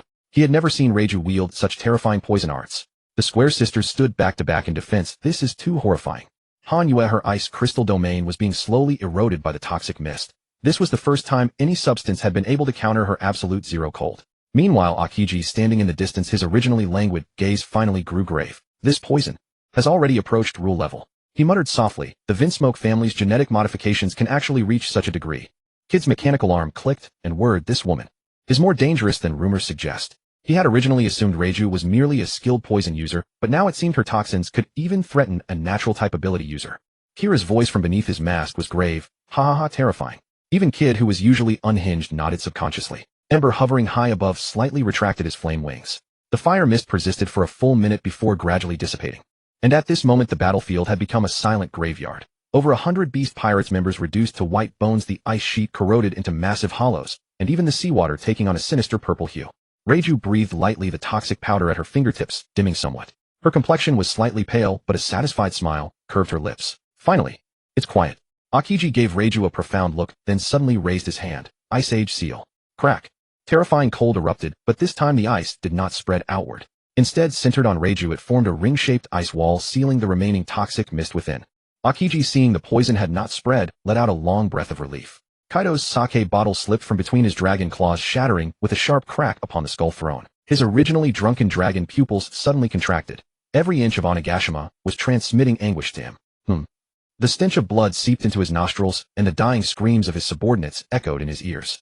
Those sounds were like countless needles piercing into his muddled brain. Who dares to run wild on my turf? Boom.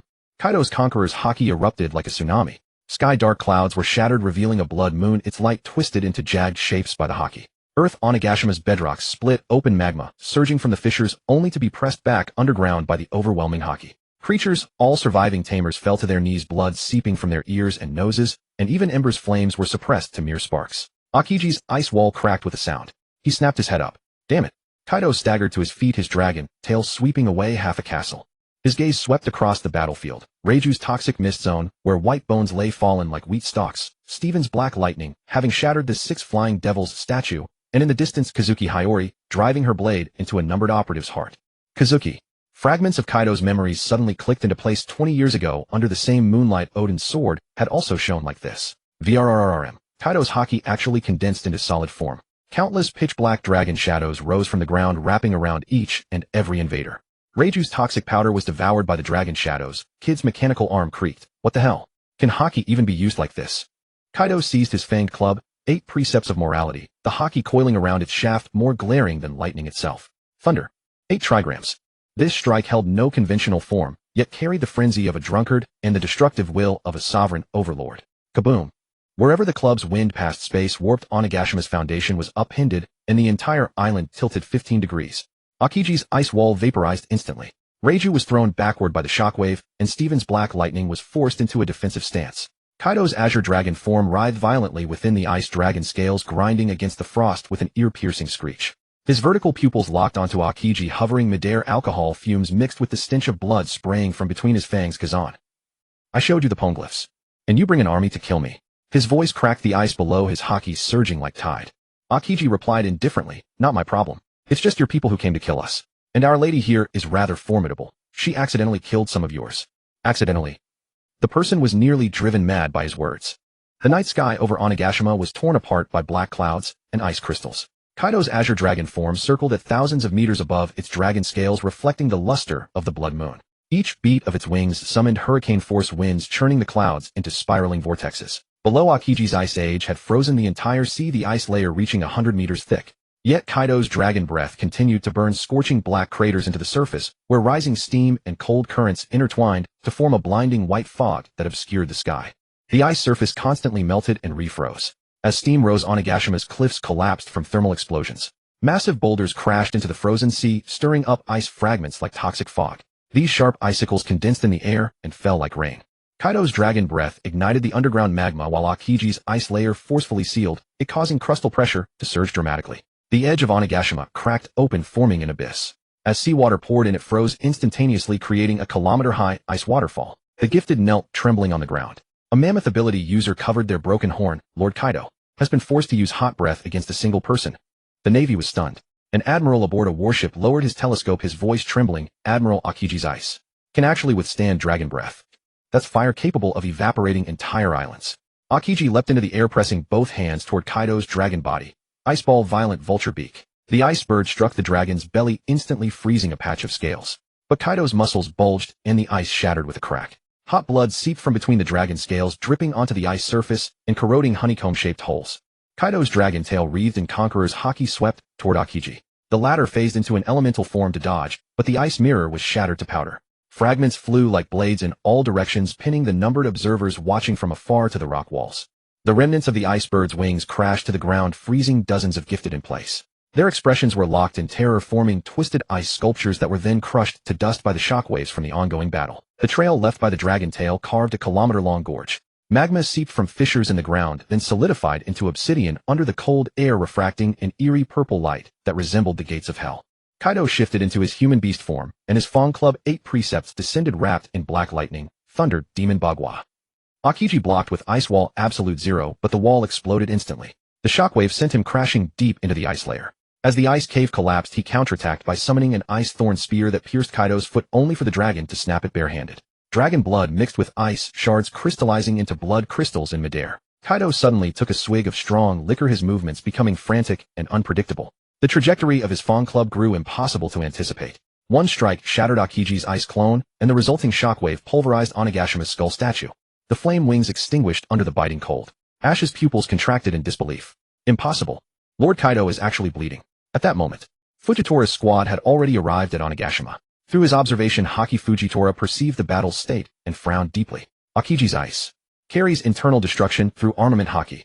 He actually merged Haki into his Logia element. Aokiji rose from the ice cave, his entire body encased in crystalline ice armor. Awakening Ice Age's finale. Kaido's dragon breath collided with the glacier, and the clash between extreme cold and extreme heat generated a superstorm spanning a kilometer in diameter. The clouds tore into spiraling vortexes, lightning spreading like massive tree roots, shattering Onigashima's main fortress. Kaido laughed wildly, drunk, his Conqueror's haki manifesting as 8 black dragons that tore at Aokai's ice armor. Aokiji coughed blood mixed with ice fragments, but countered by detonating his armor, sending ice spikes piercing through the phantom dragons like a rainstorm. Onigashima tilted as the foundation cracked under the impact. Poneglyphs emerged from the fissures, then were swept skyward by the storm, smashing Orochi's execution platform. Run! The spectators fled in panic. Kid dragged Killa backward. This isn't a battle humans should interfere with. Kaido staggered to the ground, one of his dragon horns broken. Aokiji knelt on one knee, his right arm frozen and necrotic. Kaido exhaled liquor breath. Kazan, you're truly amusing. Aokiji wiped blood from the corner of his mouth. Era, next time remember to drink less. Both unleashed their final strikes simultaneously. Dragon breath and glacier collided, and white light engulfed all of Onigashima. In the intense brightness, Himawari was forced to close her eyes, but her tears froze into ice crystals. Boom. The center of Onigashima collapsed into a basin. Seawater flooded in, forming a salt lake. The lake bed accumulated a mixture of dragon scales and ice crystals, shimmering with iridescence under the moonlight. More and more Navy forces arrived, including CP-0. The salt lake on Onigashima had not yet settled when dozens of Navy warships surged through the fissures, their cannons aimed at the battlefield's center. Magma rained down like meteors upon Kaido's remaining forces, melting crimson gullies into the ice layer. The Yasukani no Magatama raked across the battlefield while lightspeed kicks forced Ash to retreat from his rescue attempt. CP-0 observed coldly from their white masks. Agents perched atop the ruins, recording every combat metric. The injuries sustained by Kaido and Aokiji are both precious specimens. Fujitori's gravity blade Mighty Tiger cleaved through the ice layer, sending boulders floating into the sky like a meteor shower. Gentlemen, it's time to clear the area. Big Mom's maniacal laughter echoed. Zeus, the thundercloud god, descended from the storm clouds, carrying Charlotte Lean's massive form. Napoleon's great blade split the Navy formation asunder. The oppressive weight of steel balloons pressed down as she stamped her foot, shattering Aokiji's ice wall, causing magma and ice to vaporize beneath her. Her Conqueror's haki stunned 100 sailors, and Homie's Prometheus set half of Onigashima ablaze. Kaido, where's my tea party you owe me? Stevenson's lightning markings dimmed from overexertion, while Rebecca's poison mist was suppressed by Big Mom's flames.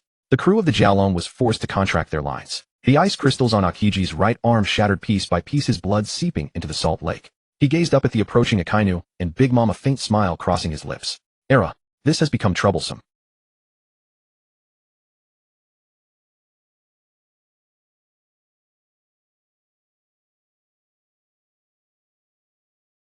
I don't know. Akiji replied, coolly well aware that trouble had arrived. So many terrifying combatants had gathered. Akainu stood with hands on hips. His magma fist shattered the ground with lava spreading toward Akiji's feet like venomous serpents. His voice rumbled like the rumbling before a volcanic eruption. Kazan, you betrayed the Navy, sided with pirates, and now you dare to secretly study the poneglyphs. His gaze swept across the battlefield, finding no trace of Duan Yu, his frown deepening. Where's that bastard Duan Yu? Get him to show himself. Or does he lack the courage to face me? Akiji slowly straightened his body, ice crystals still peeling from his right arm, blood dripping from his fingertips. Yet the corner of his mouth curled into a lazy smile. Era, Sakazuki, you're still so hasty. He raised his hand, condensing an ice mirror that reflected Akainu's furious face. I study the poneglyphs. Because you Navy officers are utterly unworthy of deciphering them. As for Duan Yu, his ice mirror suddenly shattered the fragments, transforming into suspended ice spikes in the air. He's far smarter than you. At least he knows when to hide and when to strike. Akainu's pupils contracted as magma erupted from his entire body. You're asking for death. Great blazing fire magma hell. A colossal fist of magma crashed toward Akiji like a meteor, vaporizing the ice layer instantaneously. Steam obscured half the battlefield. Akiji's figure blurred in the searing heat, but the very next moment, Ice Age Aurora. Cold air surged upward against the magma, colliding with fire in midair. The explosive shockwave shattered the surrounding ruins. As the two stood locked in combat, a white figure flashed into view. CP0 Agent Shao suddenly appeared behind Akiji, his finger guns wreathed in armament hockey, thrusting straight for his heart. A Navy traitor. Should disappear without a trace. Akiji's observation hockey had detected the attack long ago, but his severely wounded body couldn't dodge in time. Zah! A bolt of black lightning struck down, forcing the CP0 agent to retreat. Stevenson's figure appeared beside Akiji, his lightning markings flickering beneath his skin. Akainu, is this all the Navy is capable of? Sneak attacks.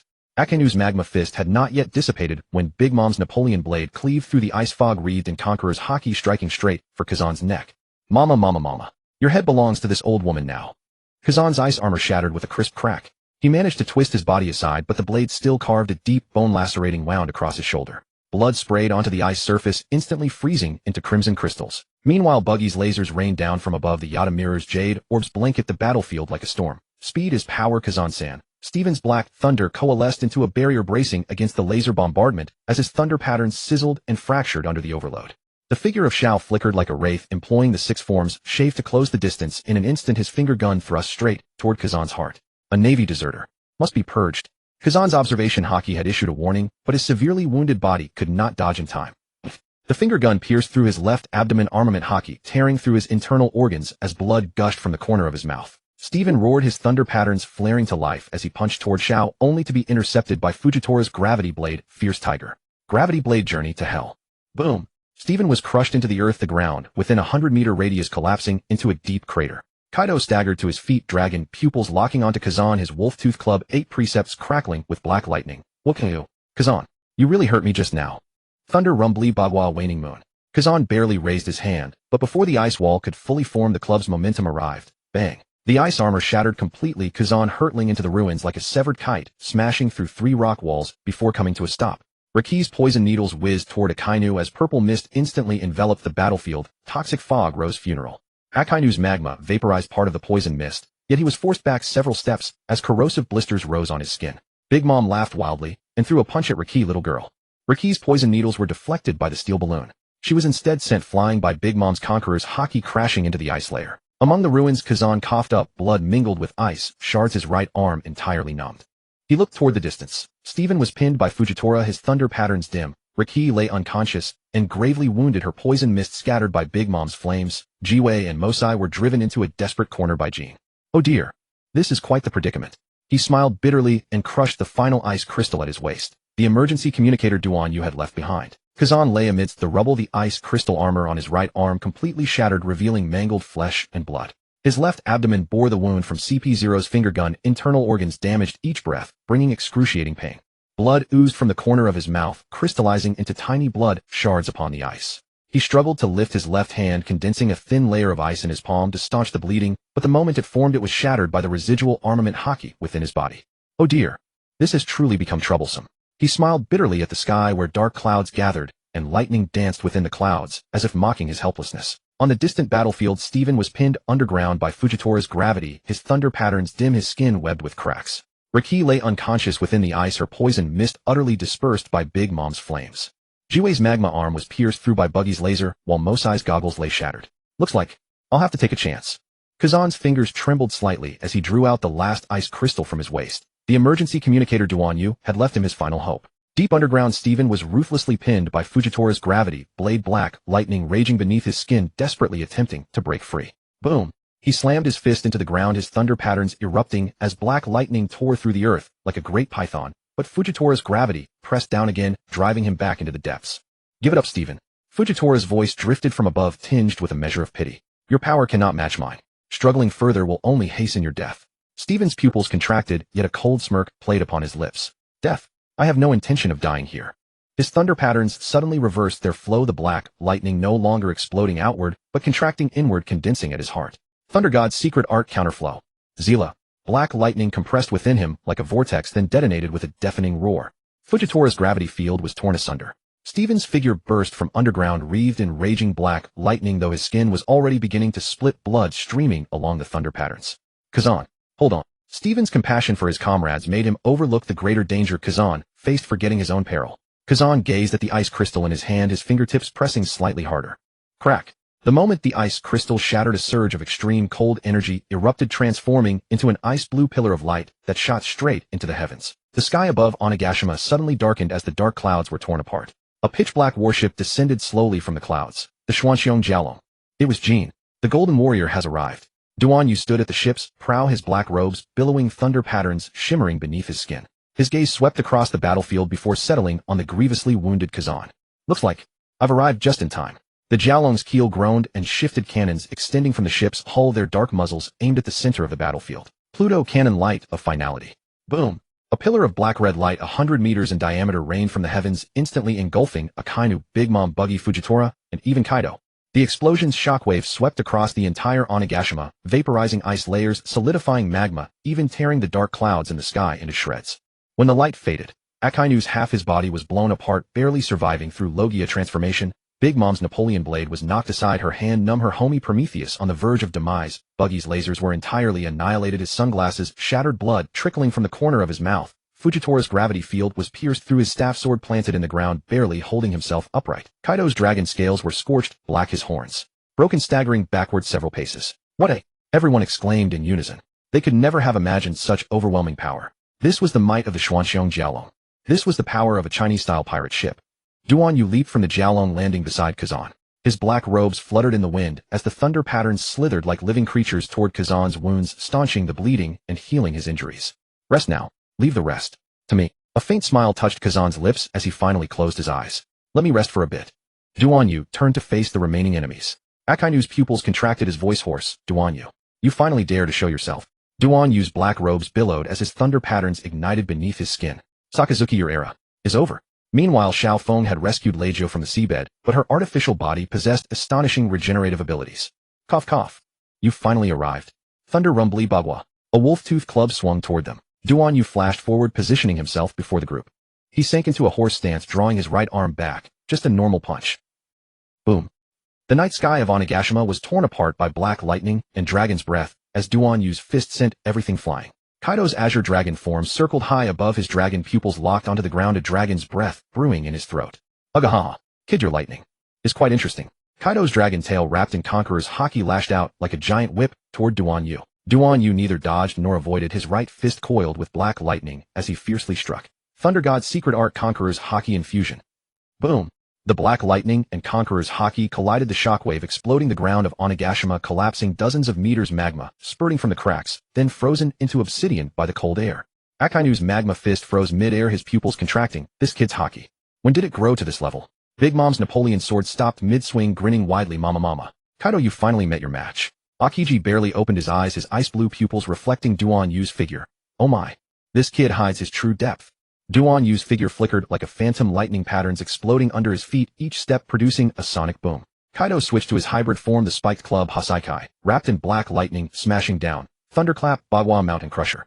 Duan Yu crossed his arms. Boom. The shockwave shattered the rock layers within 1,000 meters, Duan Yu's feet sinking deep into the ground, but his thunder armor remained unbroken. Kaido's spiked club rebounded, a flicker of surprise in his dragon pupils. The skull statue of Onigashima was shattered by the aftermath debris raining down. The area where ice and magma interwove exploded due to temperature differences, steam covering half the sky. Kid's mechanical arm clanked. This guy can actually withstand Kaido's thunderclap, Bagua. King's flame wings extinguished his voice. Hoarse, impossible. Except for red hair, no one can face Kaido's Conqueror's Haki head-on. Duan Yu's lightning patterns suddenly surged, a streak of dark red light mingling with the black lightning. Kaido's dragon pupils contracted. This is Conqueror's Haki. Duan Yu's lips curled, his right fist slowly clenching, black lightning and dark red light intertwining. Thunder God's secret art, Conqueror's lightning annihilation. A single punch was unleashed, the world-changing color. Kaido's dragon breath collided with the fist wind, the energies of extreme heat and extreme cold exploding, forming a kilometer-wide energy vortex that tore the clouds into shreds. The audience was stunned. Fujitora's observation, Haki screamed in warning. A Conqueror's Haki of this level is already approaching Rogers. Kizaru's sunglasses slipped. Hey, this joke has gone too far, hasn't it? Reiju's poison needles froze at her fingertips. When did his Haki awaken? Kaido gulped down a mouthful of strong liquor, his dragon scales turning an unnatural crimson. Conqueror's Haki erupting like a tidal wave. Agaha. Kid, you're worth me getting serious. Conqueror's Haki, eight-headed dragon fury. Kaido's Conqueror's Haki materialized into 8 black dragons biting toward Duan Yu. Duan Yu's lightning patterns reversed his entire body, transforming into a streak of black lightning weaving through the black dragon's bites, each dodge producing a sonic boom. The foundation of Onigashima began to tilt, the poneglyph exposed from the cracks, then shattered by the Haki. The salt lake formed by seawater influx evaporated, a mixture of dragon scales and ice crystals from the lake bottom, shooting up like a storm raining down on the surroundings. Akainu's magma solidified. This battle has already surpassed Emperor level. Big Mom's homies trembled. Mama. Kaido, you finally met your kind. Duan Yu's presence vanished completely. Kaido's dragon pupils narrowed, exhausted. Agaha. The next moment, Zizizi. Duan Yu's skin cracked, his body shedding its original color and gaining a layer of black. Conqueror's Haki infusion. A pitch-black fist space distorting from the immense pressure, light being swallowed, as if time itself had come to a standstill. Kaido's instinct screamed a warning, all his dragon scales erecting. This is... Boom. The explosion engulfed all of Onigashima. When the light faded, Kaido's dragon scales were scorched black, one horn broken, kneeling on one knee, his sake flask already shattered. Duan Yu's black robe was tattered, but his eyes remained sharp. They exchanged a glance. Kaido, agaha. Kid, what's your name? Duan Yu. Kaido's laughter abruptly stopped, a complex emotion flashing in his dragon pupils. You are Duan Yu. What kind of joke is this? Akainu's pupils contracted to pinpoints, his voice hoarse from suppressed rage. Duan Yu can actually fight Kaido to this extent. Kizaru crossed his legs, his sunglasses reflecting the bright screen. Oh my Sakazuki, this is a big problem, according to the energy readings. The destructive power of Duan Yu's last attack is too strong, even I'm afraid I can't block it. Akainu's magma fist ignited with a sizzle. Shut up. This monster must be eradicated immediately. Fujitora's staff sword tapped the ground, the gravity field slightly warping. Marshal, if I may speak frankly, if Duan Yu truly possesses Conqueror's Haki potential combined with this level of combat power, he may become a more dangerous existence than Roger. Akainu's temples bulged with veins, magma seeping through his teeth. Then before he becomes a real threat, crush him completely. From the shadows, a CP0 agent silently appeared, his voice mechanical and cold under the mask. He is not of the D clan, but... Akainu's magma erupted completely, the office's blast-proof glass cracking with a snap. Issue the order. Assemble all admirals, the SSG forces, and the Buster Call fleet. Target, Duan Yu's crew. Kaido and Duan Yu negotiated. They exchanged a glance and Kaido suddenly burst into wild laughter, the smell of alcohol mixed with blood gushing out. Agaha. Kid, you're more interesting than I imagined. Duan Yu's lips curled slightly, lightning patterns flickering beneath his skin. You're not bad either. Duan Yu raised his hand to signal a ceasefire. Kaido's dragon pupils narrowed, but did not attack immediately. Kaido, there's no need for us to keep fighting. I didn't come to Onigashima to kill you. Kaido's dragon tail cracked a piece of obsidian with a snap, grinning to reveal sharp dragon fangs. Oh. Then what did you come for? Sightseeing. Duan Yu ignored his taunt, turning his head to look into the distance. Xiaozi, come here. Kazuki Hiyori walked slowly, her deep purple hair flowing in the wind, the blade of Sodi no Shiryuki reflecting the moonlight. You are Kazuki Hiyori. Hiyori looked straight at Kaido, her voice calm, but firm. Kaido, 20 years. It's time to end this. Duan Yu stood beside Hiyori, his lightning patterns faintly glowing. Kaido, you've ruled Wano for 20 years, but what have you truly gained? Endless war, the wails of slaves, or an ally who might betray you at any moment. Kaido's dragon whiskers trembled slightly, but he did not refute. Duan Yu continued, we came here to discuss a deal with you. A deal that could truly open the borders of Wano. Kaido's dragon pupils stared fixedly at Duan Yu, as if judging the truth of his words. After a moment he suddenly burst into wild laughter. Ugh. Kid, you think I'll believe you? Wano is my territory. You want me to hand it over? Duan Yu shook his head. Not hand over, but cooperate. And you? Only need to relinquish your control over Wano. Hiyori stepped forward, the tip of Sodi, no Shiryuki, touching the ground. Kaido, if you are willing to cease hostilities, the Kazuki family can guarantee we will cooperate together. However, we are not the Kurizumi family's crimes. The people must live better, and they must no longer be reduced to test subjects. Kaido's dragon pupils flickered, as if weighing the pros and cons. Ugh. Interesting. But why should I trust you? Duan Yu's lightning patterns suddenly surged, black lightning mixed with dark red light. Because I can fight you to this level. Because I have the power to overturn this world. And you need a true ally, not a group of lackeys who will betray you at any moment. Kaido's dragon whiskers trembled slightly. Finally, he bared his dragon mouth in a ferocious yet relieved grin. Ugh. Alright, I'll bet on this with you. Duan Yu extended his hand. Kaido's dragon claw slowly rose and clasped his hand. Duan Yu had originally intended to defeat Kaido and clear the path for Xiaozi. However, with so many navy forces present now facing an overwhelming enemy would render everything futile. Kaido merely seeks to seize a territory, and the current Kazahimori clan is far too weak. If powerful figures like Kaido were to garrison it, it might prove highly advantageous. The Kazahimori family would retain governance over the populace. Once Kaido is subdued, negotiations with his pirate crew could resolve numerous matters. Duan Yu, Hiyori of the Kazahimori belongs to you now, and I will afford you the courtesy of respect. Hiyori stood between Kaido and Duan Yu, her furosode sleeves draping elegantly, her gaze unwavering. Her voice rang out clear and resolute, echoing across the ruins of Onigashima. Kaido, for 20 years. The people of Wano have shed far too much blood. What you desire is nothing more than a stable domain, a kingdom where you may reign supreme. And what I seek is to truly reopen this nation so its people may no longer live in perpetual fear. Kaido's draconic eyes narrowed slightly, his whiskers trembling in the wind, yet he let her continue. Hiyori pressed on. Therefore I propose co-governance. The Kazahimori clan shall oversee domestic affairs, public welfare, and culture, restoring Wano's traditions. As for you, Kaido, as the general protector of the nation, you shall command the beast pirates responsible for national defense and external campaigns. Taxation, trade, military authority. We shall decide these together. But there is one condition. Her eyes sharpened abruptly, the blade of Sodi no Shiryuki emerging slightly from its scabbard. The institution of slavery must be abolished, and all persecuted commoners must receive full compensation. Otherwise, we would rather fight this war to the very last breath. Kaido's manic laughter hung in the silence. His draconic maw split wide, the stench of liquor and blood erupting from within. Ugh.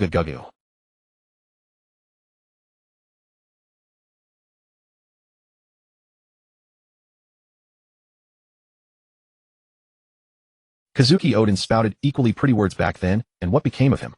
I boiled him into a stew. Hiyori's fingers tightened imperceptibly, yet her voice remained steady, because right now, you are no longer the sole king.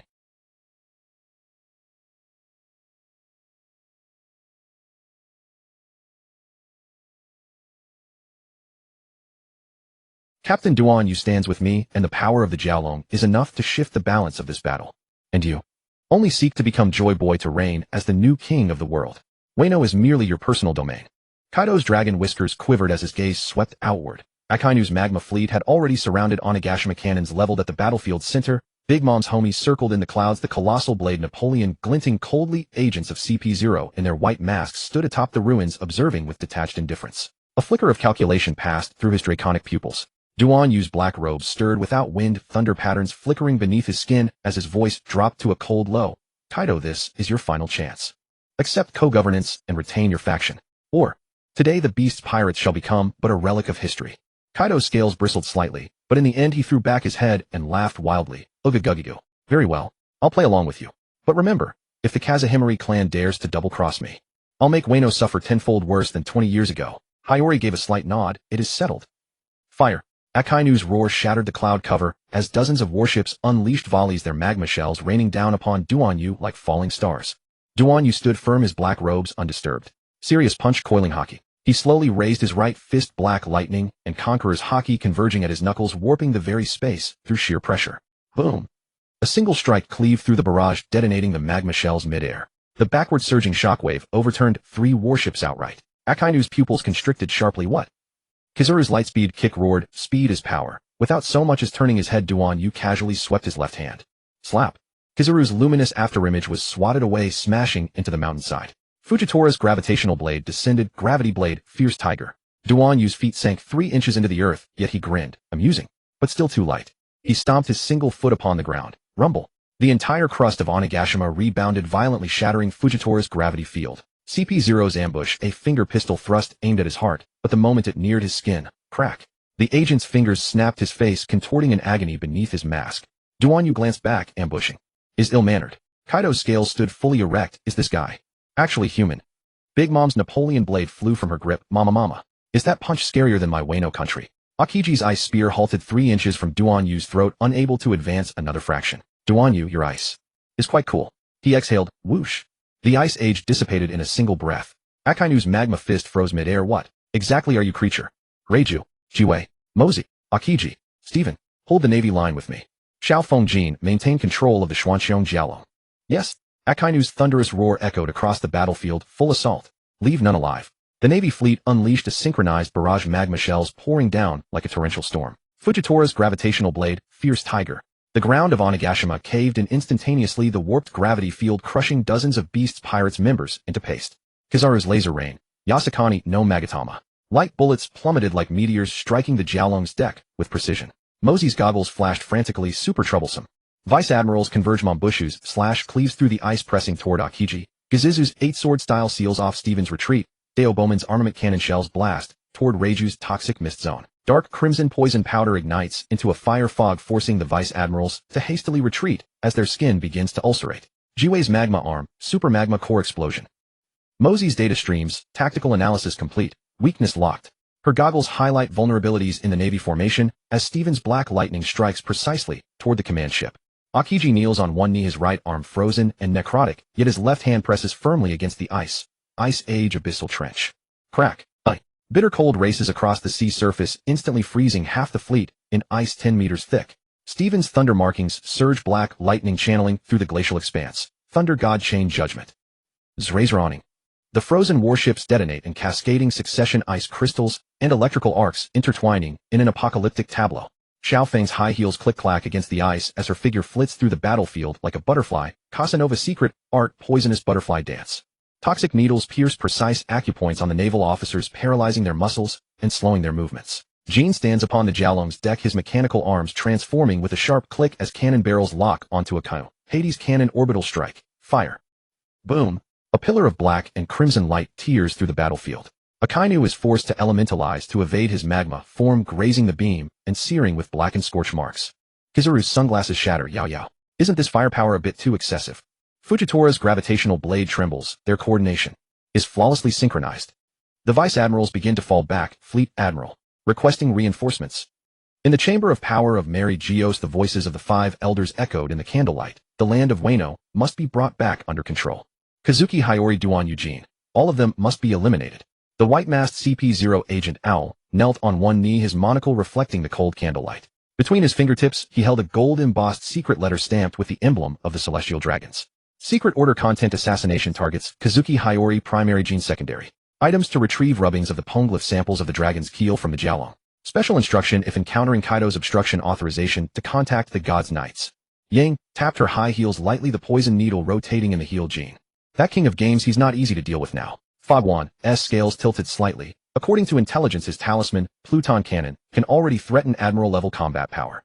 Xiao sneered from beneath his snake-patterned mask. It doesn't matter. Under judgment, no one can escape. The gatekeeper silently observed.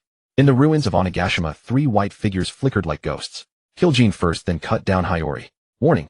Detecting top-tier observation hockey interference. He abruptly looked up only to see the 3 white figures already surrounding him in a triangular formation. Xiao extended seastone claws from his fingertips, betrayer of Vegapunk. Time to be eliminated. Yang aimed her poison needle at Jin's carotid artery. Your mechanical heart. I want it. Fogwan's scale tilted. Charge. Theft of national treasure technology. Verdict: immediate execution. Cold sweat beaded on Jin's back, but the corner of his mouth curled into a sneer. CP0. Jin was the most knowledgeable about world affairs and figures in Duanyu's pirate crew, but CP0 was the most mysterious organization. He was not clear about their strength and identities, only recognizing their attire. Then let's see. Who eliminates whom? Yang's poison needles rained down like a storm. Jin's golden battle armor equipped with a miniature laser imitating the Pluton cannon swept with a crackling sound, evaporating all the poison needles. Fogwan's scale suddenly pointed at Jean. Use of forbidden weapon. Judgment limbs shattered.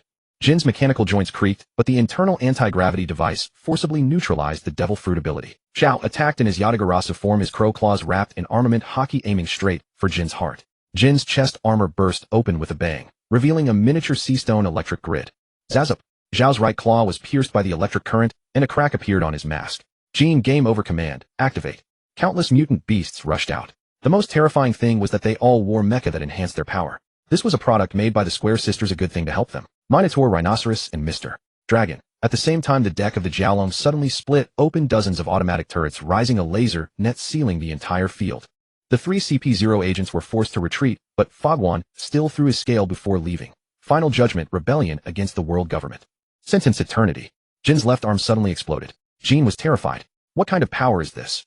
Xiao foamed. Jin's golden battle armor was damaged. He had to use his former pride. Combined technique. Xiao Feng's moonwalk had become increasingly powerful, and he quickly ran to Jin's side.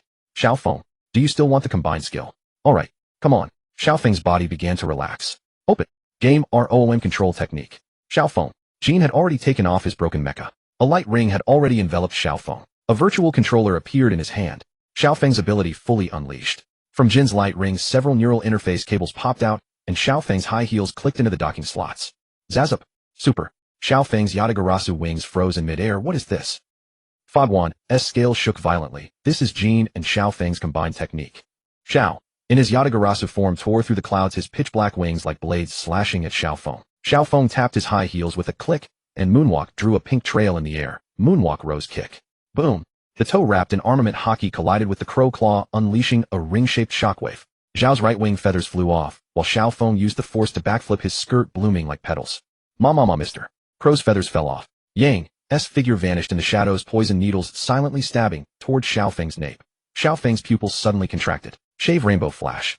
Bayu, his figure flickered in 7-colored rainbow light, all the poison needles missing. Turning around, a finger gun shot through Yang's shoulder blade with a swish, blood forming a heart shape in the air. How annoying sneak attacks are not laid alike. Fogwan's scale tilted wildly. Crime judgment. Disturbing world order. Sentence, dismemberment. Xiao Feng's legs suddenly crossed and spun, pink slashes sweeping like a waltz. Tempest kick, Okama waltz. Crack. The golden scale was cut in two, the judgment power backfiring, and Fogwan's own right arm suddenly twisted and broke. Oh dear, how did the judge sentence himself? Xiao's wound suddenly healed, his skin showing golden lines. His crow claws coated with Conqueror's hockey struck, Diokama. Xiao Feng made a heart shape with his hands, his whole body glowing with pink diamond luster. Iron body heart defense. Boom. The Conqueror's hockey shockwave was forcefully deflected, and Zhao's fingerbones cracked. Xiao Feng blinked. My heart is much harder than your dark hockey. Yang suddenly threw a purple potion bottle, the liquid evaporating into hallucinogenic mist. Let me make you forget how to fight. Xiao Feng's body suddenly became as soft as silk, dancing ballet in the mist. Paper art phantom dance. The poisonous mist was all swept away by his swirling skirt, and he flung it back onto Yang's face. Pahaha, it's you who lost your memory. Yang staggered back, suddenly forgetting who he was. Fogwan angrily tore open his suit, revealing a tattoo of the world government emblem on his chest. Final judgment, immediate execution. His eyes shot red light, and Xiao Feng's heart was suddenly gripped by an invisible hand. They are too strong. Jin exclaimed, this is my limit operation. Jin cursed, you dogs of the world, nobles, always staring at me. Is it that guy Zakasheng? Huh, Zakasheng. He has no right to command us. You looted the Golden City completely. He's now the richest man in the eyes of the world nobles. Oh, here to steal money. Haha, they fought again. Xiao Feng's attacks were flawless. These people had no chance to strike back. But they had rich combat experience. They knew Xiao Feng's stamina had its limits. He would eventually exhaust himself. Wano country. It was getting livelier and livelier. Many had caught wind of the news. People from nearby islands were also flocking here to witness this world war. Around the outer waters of Wano country, news spread like wildfire. Did you hear? A battle has broken out at Onigashima. Who's fighting whom? Duan Yu and his gang, Fleet Admiral Akiji, the Kid Pirates, the Beast Pirates, and even shadows of CP0. Insane. This is going to turn the world upside down. Within just a few days, merchant ships, pirates, bounty hunters, and even ordinary citizens from around Wano country's nearby waters all flooded toward this sea. They dared not venture too closely. From a safe distance, they watched through telescopes, capturing the flames and explosions direction of Onigashima. On the deck of a merchant ship, several sailors crammed against the railing, staring in astonishment at the distant battlefield. Good heavens! Is that ice? The entire sea has frozen over. On the sea surface, Akiji's ice age still lingered, massive ice formations gleaming coldly beneath the sunlight. And upon the ice, scorched marks, shattered ice craters, and even several frozen corpses silently bore witness to the battle's ferocity. That Duan Yu. Just who is he? How can he possibly oppose so many factions? An elderly scholar with a monocle trembled as he recorded what he saw, muttering to himself. This is no ordinary battle. This is a war capable of reshaping the new world. In the tea houses of Hanar City, the populace pressed against window frames, whispering amongst themselves. I heard from a returning samurai that Duan Yu single-handedly wiped out the entire Kurizumi family. Can that be true? The Kurizumi clan has Orochi and Kaido backing them. Absolutely. My cousin is a Makiyu warrior, and he claims Duan Yu's fist can topple even dinosaurs. In a shadowed corner, a Ronin, wearing a conical hat, let out a cold snort. If you haven't heard the most outrageous part yet, that woman named Lei Jio with a single puff of poison mist eliminated over 100 Makiyu fighters. The tea house fell deathly silent, everyone gasping in shock. Poison mist. The Ronin dropped his voice to a whisper. They say anyone touched by that poison mist turns to skeletal remains within seconds. On a pirate ship flying the Skull and Crossbones, several crew members sat gathered on deck, their expressions grim. Captain, are we still heading to Onigashima, to scavenge? The captain drained his drink in one gulp and shook his head. Scavenge? More like courting death. Duan Yu's crew dares to stand up to Kaido head-on. We'd be walking into a slaughter. The first mate wiped cold sweat from his brow. But what if they prevail? Wouldn't that shift the entire balance of power in Wano? Then, the captain paused, then broke into a grin. Then we wait and see. If Duan Yu truly overthrows Kaido, I'll be the first to swear allegiance to him. Inside the VIP cabin of a luxury passenger vessel, several wealthy merchants huddled together, speaking in hushed tones. The mineral veins of Wano, the seastone processing techniques. If Kaido falls, who will claim these resources? Duan Yu, the Marines, or the revolutionaries? A merchant wearing gold-rimmed spectacles sneered. Whoever it is, we profit either way. War has always been the most lucrative business. Another nodded in agreement. I've already dispatched agents to make contact with the Kazuki remnants. Provided the terms are favorable, they'll certainly require our support. Inside the command room of a marine reconnaissance vessel, several officers stared at battle reports with grim expressions. Fleet Admiral Akiji has allied with Duan Yu. This violates protocol. What's more concerning is that CP0 appears to have intervened as well, yet their objectives remain unclear. The captain slammed his fist onto the table. Regardless, we must report to headquarters immediately. This engagement has spiraled far beyond our expectations. On a vessel disguised as a fishing boat, Revolution Army officers silently watched the distant flames of war. Lord Dragon spoke truth. Wano country truly is the key to the world. Duan Yu. This individual warrants careful observation. An officer asked in a murmur, should we make contact with him? The leader shook his head. No, let's observe first. If he truly manages to overthrow Kaido, then we'll act. In the slums of Hanar City, a frail young girl tugged at her mother's sleeve and looked up. Mother, will those men fighting each other die? Her mother held her close, her voice quivering. Yes. They will all perish. And then Wano country shall witness a new dawn. Above Onigashima, storm clouds gathered and lightning crackled. Beyond the tempest, countless eyes watched intently, this conflict capable of reshaping the world. Duan Yu, just how far will you go? Along the coastline, a dense throng assembled in solemn silence. Clad in tattered armor and gripping corroded blades, their gazes cut as sharply as drawn steel. Xiaoju stood at the vanguard, his white robes snapping in the wind. He slowly raised his long sword, Yukake's, its edge catching the rising sun, radiating a chilling gleam. Everyone, his voice rang cold and resolute. 20 years ago we knelt to survive. 20 years later we stand to meet our death. The crowd erupted in a deep rumble of roars, blades flashing from their scabbards as the metallic ring rolled across the coast like thunder. Xiaoju turned his sword point, aimed directly toward Onigashima. Lord Duan Yu has cleaved through the darkness for us. Today, we repay our debt in blood. The samurai cried out in unison, their voices shattering the morning mist. 9 shadows descend from heaven, the moonlit night brings dawn. Blades strike, the Kurizumi souls return to the Kazuki. Each rallying cry struck like a warhammer against the 20 years of shame that had weighed upon Wano country. Kashizumi emerged from the crowd, his fish scales shimmering with a blue-green luster in the sunlight. He raised Sotoba, his voice resonating like a great bell. We have endured in hiding for 20 years, all for this very moment. The samurai struck their swords against the ground in rhythmic cadence, beating like war drums. Thud, thud, thud. Blood streamed from Kashizumi's single eye as he declared, "Follow me to Onigashima. Let us sever Kaido's head and offer it as tribute to Lord Odin." Denjiro Kurizumi suddenly burst into unrestrained laughter, his cackling sounding demonic. He tore open his kimono, revealing a body crisscrossed with scars. You dogs of the Kurizumi clan. I played the fool for 20 years, and today I shall finally put you down. The samurai frantically struck their scabbards, their battle cries shaking the heavens. Kill, kill, kill. Ashura Doji hoisted his massive blade, Butsuburai, across his shoulders and kicked over a sake barrel. The liquor soaked the blade and erupted into roaring flames. You wild dogs of Kuri, follow me to gnaw on Kaido's bones. Behind him, hundreds of ragged thugs raised their machetes, snarling like wolves. Awoo! Shimatsuki Ushimaru quietly tightened his conical hat. He uttered no rallying cry, simply resting his hand upon the hilt of Enma. Yet every Shirahoshi samurai understood his resolve. To Onigashima we march, and it shall be either Kaido's death or ours. Xiao Ju brought his long blade down, cleaving through the dawn light. All forces, charge. The sky was dyed in a chaotic blend of crimson and silver as the violent energies of ice and fire tore through the air. Duanyu's fists were wrapped in black-red conqueror's haki, while Akainu's magma transformed into a roaring dragon of destruction. Every collision between them cracked the earth and evaporated the sea. Boom. Duanyu's fist pierced through Akainu's massive magma fist, the shockwave exploding outward, shattering half of Akainu's body. But the next second the magma writhed and Akainu's body reformed. It's useless. You can't break through a Logia ability, Akainu said coldly. Duanyu shook his hand and sneered, is that so? His fist suddenly radiated a silver-white halo, the explosive power of One Punch Man, combined with top-tier armament haki. Pagangyinshing. Boom. This punch directly blasted through Akainu's chest. A hole was torn through the magma body, and Akainu grunted, staggering back several steps with blood trickling from the corner of his mouth. You? Duanyu didn't pursue. Instead, he stood still, his eyes icy. Akainu, let me ask you. Back then, why didn't you testify for me in court? Akainu wiped the blood from his mouth, his magma body reforming once more. The Navy doesn't need to explain. Duanyu laughed, a bitter mocking laugh. No, you do, because that so-called evidence was deliberately planted on me. Akainu's eyes flickered slightly but quickly returned to coldness. The evidence is conclusive. You had contact with Red Hair Xiangjishi and your communication logs were intercepted. Communication logs? Duanyu scoffed. Those were forged.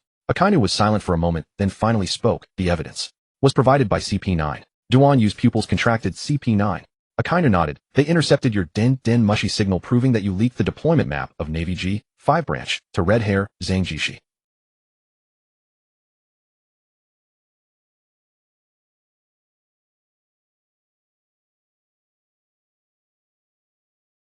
Duanyu sneered. How would I know? Akainu was silent. Duanyu's fist clenched again, haki burning like flames. Akainu, your absolute justice is nothing but a coward's excuse. This punch is for those brothers who died unjustly. Boom. Akainu was sent flying, his magma body shattered once more. Akainu struggled to his feet, half his body eroded by Duanyu's haki, unable to reform. He stared at Duanyu and finally spoke. If what you say is true. Duanyu sneered. Now you want to investigate. Too late. A flicker of complex emotion passed through Akainu's eyes, but was quickly replaced by resolve. Even so, the Navy cannot defy the world government. It is the order. Duanyu shook his head. No, it's just your cowardice. He turned and walked away, leaving only one sentence. Akainu, in the end. You are not worthy of being called justice. Normal punch. Duanyu struck again. Akainu was sent flying by Duanyu's fist, his magma body crashing heavily into the depths of the ice. But before Duanyu could catch his breath, gravity blade tiger. A purple slash tore through the air. Fujitora descended from the sky, his cane sword wrapped in terrifying gravity, aiming directly at Duanyu's head. Duanyu suddenly sidestepped, his fist wrapped in haki to meet the blow. Boom. The ice field collapsed and Duanyu's knees sank into the ground, but his eyes remained fierce. Fujitora, you're here to join the fun too. Fujitora sighed. Lord Duanyu, I apologize. Before he finished, countless giant vines erupted from the ground. Aramaki's figure emerged from the vines, grinning as he spread his arms. Mori Mori, Strangler Paradise. Crack. Crack. Countless thorny giant vines writhed like living things, coiling around Duanyu, instantly wrapping him in a green cocoon. The spikes on the vines secreted paralytic toxins, attempting to dissolve his haki. Fujitora did not hesitate. He raised his cane sword again. Gravity, Hell's Journey. Rumble. A tenfold gravity field descended. The ice layer beneath Duanyu instantly collapsed into a 100-meter deep pit. Aramaki's vines frantically constricted, trying to crush him. In the distance, Akainu reformed his body from the magma, watching coldly. It's over. Aramaki grinned. From the pit, a cold laugh suddenly echoed. Is that all? Boom. The vines binding Duanyu exploded violently. He was covered in blood, but the haki on his fists grew even more savage. One punch, Starbreaker. A silver-white fist wind like a meteor blasted toward Aramaki. Aramaki's pupils shrank, and he hastily wove vines into a shield. Boom. The vine shield shattered, and Aramaki was sent flying, crashing through 3 icebergs before stopping. Fujitora immediately moved to cover, slashing with his cane sword. Gravity, Heavenly Tribulation Star. The sky suddenly darkened. A meteor 100 meters in diameter broke through the clouds, plummeting straight toward Duanyu. Duanyu looked up at the falling meteor and suddenly smiled. A blinding silver light burst from his body, his hair stood on end, and the air around him twisted. Just as the meteor was about to hit, Duanyu punched toward the sky. His fist directly shattered the meteor. Boom. The meteor exploded into dust in midair. The shockwave blasted Fujitora back 100 meters, and Aramaki, who had just gotten up, was knocked over again. Akainu's expression finally changed. Such power. How is this possible? Duanyu hovered in the air, silver hair like flames, coldly looking down at the 3. Akainu, the justice you owe me. I'll settle it all today. Fujitora gripped his cane sword tightly and said in a low voice, Aramaki used that move. Aramaki spat out the blood in his mouth, grinned, and slammed his hands on the ground. Mori Mori divine, tree descends. The earth split open and a giant tree a kilometer in diameter burst from the ground.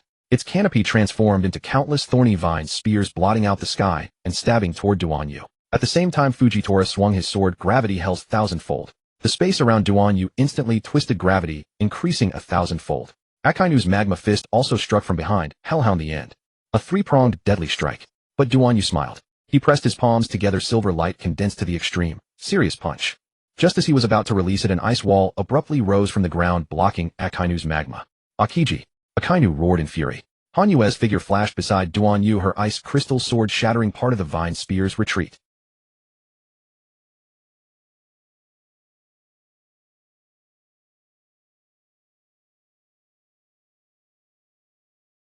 Fujitora sheathed his sword and sighed. They got away.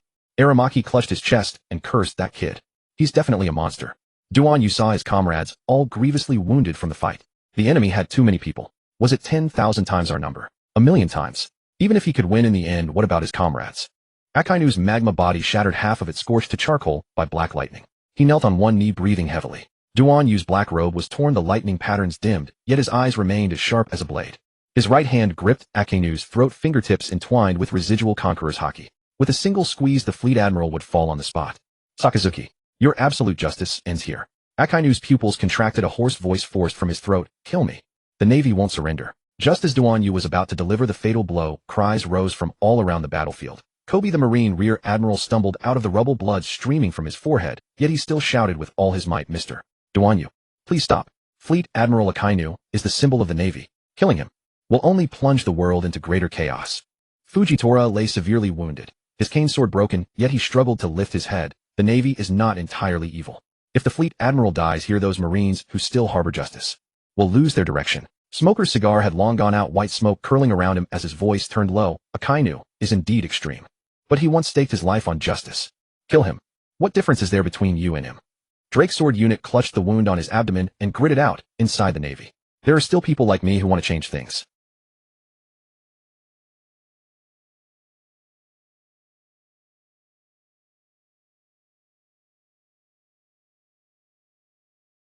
If the Fleet Admiral dies, the next one pushed to the top might be even more extreme.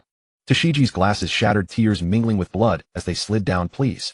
There are many in the Navy like me who still believe that protecting civilians is justice.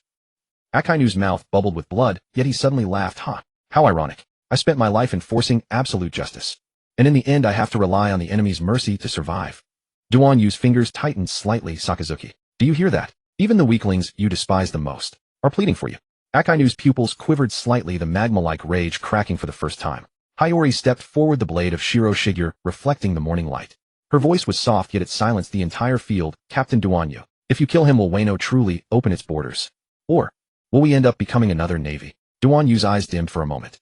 Akiji unexpectedly spoke for his former comrade. CP9 were the real culprits, and you already killed them all. Akainu was just an accomplice. His crime doesn't deserve death. Is that so? The hatred had long ended.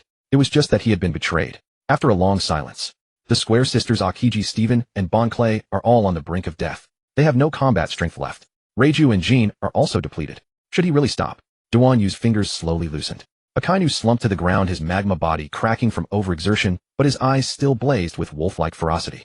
Duanyu turned, his black robe billowing in the wind. Get lost, Sakazuki. Take your Navy and go back to think hard. What is true justice? Akainu's fist slammed into the ground, magma sizzling and scorching the charred earth, but in the end he did not retort. In the distance, Navy warships began to retreat, while the samurai of Wano raised their swords, cheers echoing to the heavens. They never expected Duanyu's serious punch to be so terrifying. Only experts with Conqueror's haki could probably keep this guy in check. Garp. The five elders, the people thought, recalling these strong figures. The CP0 agents secretly remained in Wano to carry out their mission. They had to execute their task inside the medical room of the Navy flagship. Akainu's magma body was wrapped in layers of bandages, still emitting a burnt smell. Fujitora's cane sword was broken in two. Ryakujiyu's plant regeneration ability had withered from overconsumption. Only Kizaru's sunglasses remained intact, reflecting the cold light from the ceiling. Akainu's fist slammed onto the medical bed, magma sizzling through the steel plate. I lost. Lost to a traitor. Fujitora's blind eyes looked at Akainu. Sakazuki, anger is useless. The question now is, who will take over as Fleet Admiral? Akainu, I resign. Let Fujitora or Ryakujiyu take over. Fujitora shook his head. My seniority is shallow, and I am a product of world conscription. The aristocratic factions won't accept me.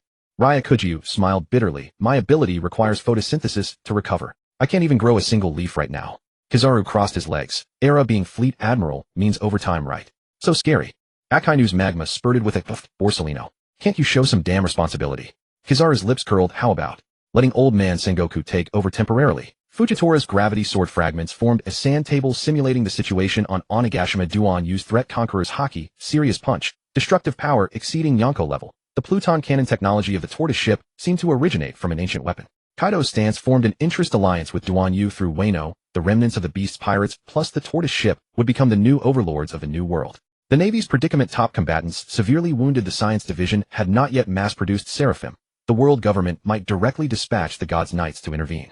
Kizaru condensed a pinpoint of laser light and drew a red line on the sand table. Temporarily retreat. Let them and CP0 wear each other down.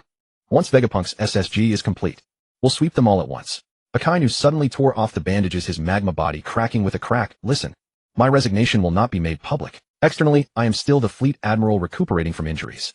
Internally, his magma fist burst through the hull, revealing the surging waves outside. Initiate the Phoenix Plan. Train a new generation of absolute justice successors. A prompt sounded in Duan Yu's minding. The host has experienced the Wano War. Reward, Conqueror's Haki Manual. Reward, Divine Sword. Ice's Lament. Reward, a box of shampoo. Reward, a bucket of super hair growth tonic. Duan Yu rolled his eyes. He had used several boxes of the tonic, but not a single strand of hair had grown. The knowledge from the Conqueror's Haki Manual continuously merged into Duan Yu's mind. Things he had not understood before he now comprehended. The Conqueror's Haki infused into his body by Abbot Mingi began to operate. His eyes turned red. Ryu had already cured everyone. Kazan also had the strength to stand up. Duan Yu, what's wrong? I've made my decision. I'll officially become a member of Duan Yu's pirate crew. Duan Yu's heart had not been stirred in a long time, and he could not help but smile. Riley, a commander-level companion, had arrived. Ding. Congratulations to the host for recruiting a naval commander-level crew member. Reward 5 billion belly. Ding. The Cube sisters. Both have successfully transformed and can now exist as two separate entities. Jiwei elder sister and Ma's younger sister. Bonus reward, eternal maintenance tool.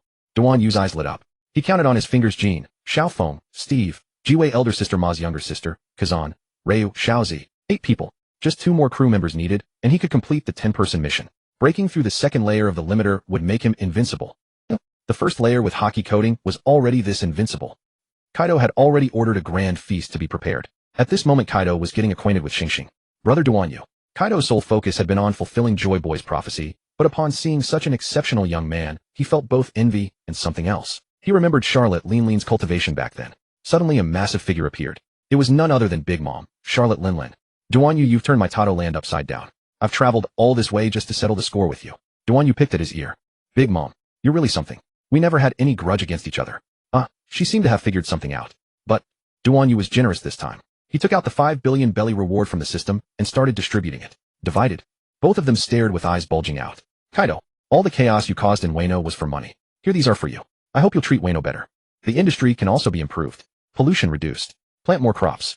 Xiaozi saw Duan Yu doing all this for her and her people, and tears welled up in her eyes. She really wanted to pledge herself to him. She threw herself onto Duan Yu. Duan Yu Koen. Haha. I Kaido acknowledge your strength. You will be one of the 4 emperors from now on. Charlotte Linlin narrowed her eyes looking at the countless berry. She thought about it again, the whole story. If it weren't for the trivial gains from Germa, she wouldn't have conflicted with this guy. It was still her own fault. This man was handsome even with hair. It's a pity she was already old. Otherwise she really wanted to have a child with him. Alright, young Duan Yu. I have one condition. Regarding my daughter Bruni's matter. Bruni. A cute girl who hadn't yet opened her third eye walked out. Mother. She blushed deeply. Call that Stephen of yours to come out. Stephen heard someone calling him. He was wearing a chef's outfit cooking for everyone. Who's calling me? Oh, Charlotte Linlin. As long as you Stephen agree to marry my daughter Charlotte Bruni, I don't mind making peace with you. Stephen showed a trace of difficulty. His Buddhist heart was heavy. He had almost no thoughts of romantic love. Xiaofeng mediated, explaining Stephen's background and nature. As a homeward, he was already emotionally detached, and with the influence of Buddhist teachings, there was simply no possibility of love. Bruni's face turned ugly.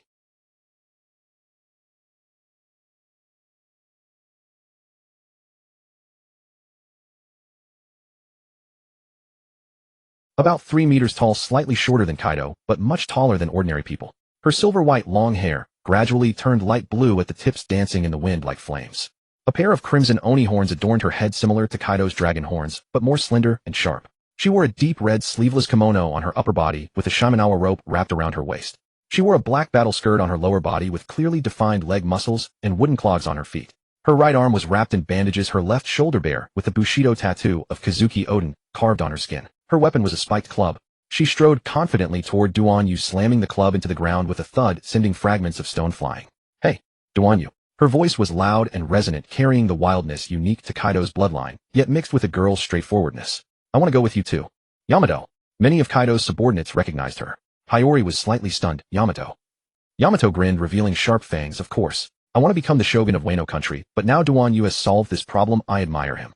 But before that, I need to see this world first. Kaido's dragon pupils narrowed and his sake flask was crushed with a crisp sound. Urger Gore, go. You foolish son. No foolish daughter. Are you going to follow Odin's ways again? Yamato glared back fearlessly. Old man. You locked me away for 20 years, isn't that enough? I want to live freely like Lord Odin. Kaido's dragon whiskers trembled, and he finally snorted coldly. As you wish. Don't expect me to collect your corpse if you die. Duan Yu surveyed her, the thunder patterns on his body flickering faintly. What's your strength? Yamato didn't say a word, wrapping her spiked club with Conqueror's haki and smashing it violently toward the ground. Mindy, shake the heavens. Boom. The shockwave exploded, 100-meter deep pit shaking the mast of the Jiaolong ship with a creaking sound. A slight smile appeared on Duan Yu's lips. Not bad. But Duan Yu dared not agree immediately. Although agreeing would complete the 10-person mission right away, he could not cause trouble. After all, it concerned Kaido's pirate crew and Big Mom's pirate crew. He had to get their approval, and he needed to test their strength first. Kaido drank heavily, seeming unfazed. Big Mom laughed heartily. It seemed this daughter was just another tool for her success. Xiaozi, hearing Yamato mention Shogun of Wano, that word, she was devastated. My Kazuki family has no male heirs left. Kaido laughed loudly. A female shogun is also acceptable, I recognize it. Xiaozi glared at Kaido with murderous intent. If it weren't for Kaido, her father wouldn't have died, and her older brother wouldn't have disappeared. Xiaofeng said calmly. Xiaozi, you already have the space-time fruit. Why haven't you thought about how to save your father and older brother? One sentence woke her up from her dream.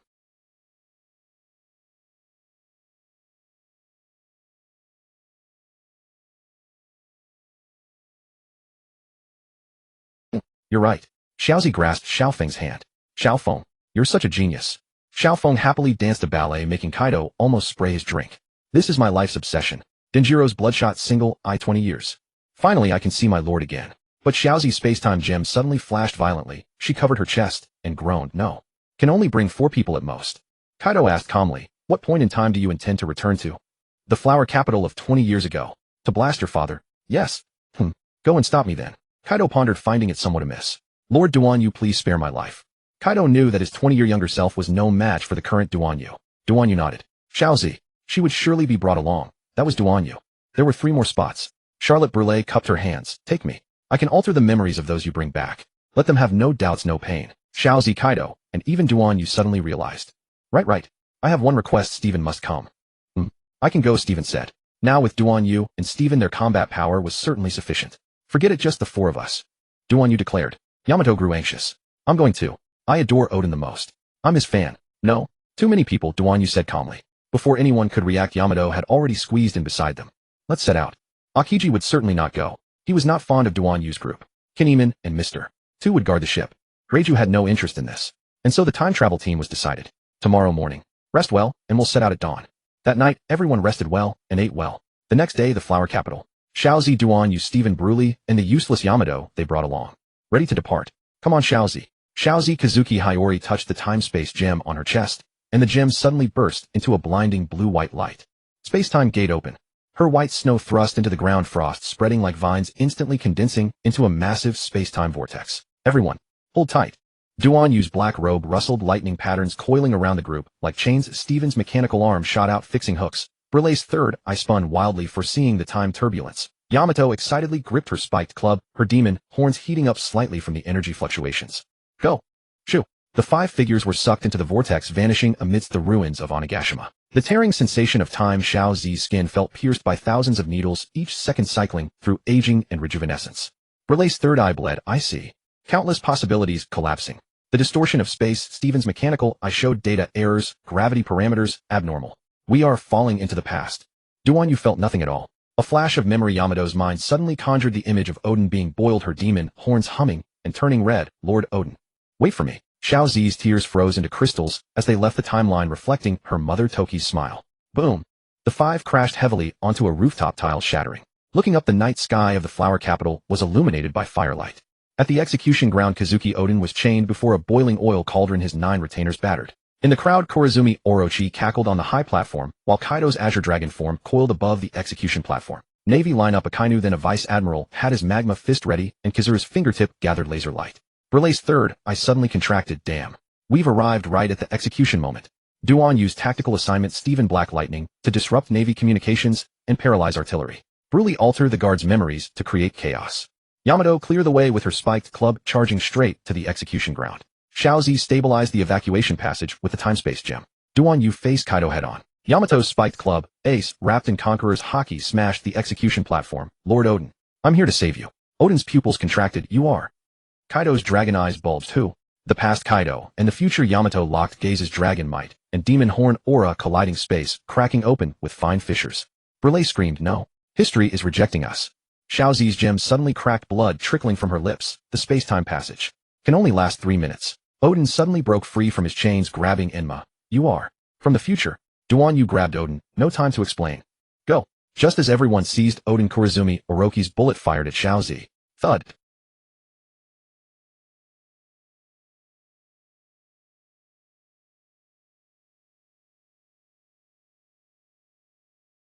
She took the bullet to the chest, yet smiled as she poured the last of her time-space energy into the gem. Hiyori, you must change the future. Mother. Boom. Brulee look. Brulee immediately used her ability to make everyone present believe Odin was dead, creating a false memory fragment. Thus history would not change too drastically. The 5 with Odin were blasted back to Onigashima, 20 years later, the space-time passage collapsing behind them. Odin fell to his knees, staring at the unfamiliar dawn of Wano, his twin, swords clattering to the ground. This is the future you spoke of. Everything was being recalculated. Only this time Xiaozi's mother had also sacrificed herself, allowing her brother and some others to escape. The only change was that Odin had not died but instead appeared in the present. The ruins of Onigashima were reflected in Kazuki Odin's eyes. His fingers trembled slightly as he gripped the hilt of Enma. This is Wano 20 years later. His gaze swept over the shattered walls, the scorched earth, and the distant civilians who were ragged yet hopeful. How did my country become like this? Kaido's dragon eyes fixed on Odin, his sake jar crushed with a crack. 20 years ago he was the demon who had cornered Odin. 20 years later he had become the defeated general crushed by Duan Yu. Agaha. Odin. His laughter carried complex emotions, anger, resentment, or a trace of ineffable respect. Never thought I'd see you again. Odin's blade slowly rose, pointing at Kaido. Kaido, what have you done to my people? Kaido's dragon whiskers quivered slightly, but he did not answer immediately. Yamato suddenly rushed forward, her spiked club slamming between them. Father, Lord Odin, this is not the time to fight. Odin's pupils contracted. You are Kaido's son. Yamato grinned, her demon horns flushing with excitement. No, I am a samurai who inherits your will. Xiaozi stepped forward, her voice choked. Father, Kaido has been defeated by Captain Duan Yu. Wano is now being rebuilt. Odin's sword clattered to the ground. His gaze swept over Duan Yu, Stephen Brulee, and finally settled on his daughter's face. So, you traveled through time to save me. Kaido's laughter ceased abruptly. He stared at Duan Yu, then at Odin, and finally snorted coldly. Do as you please. I'm going for a drink. You think this is over? My beast pirates are still here. As long as there's a chance. Duan Yu's black robe rustled without wind. Kaido, you'd better face reality.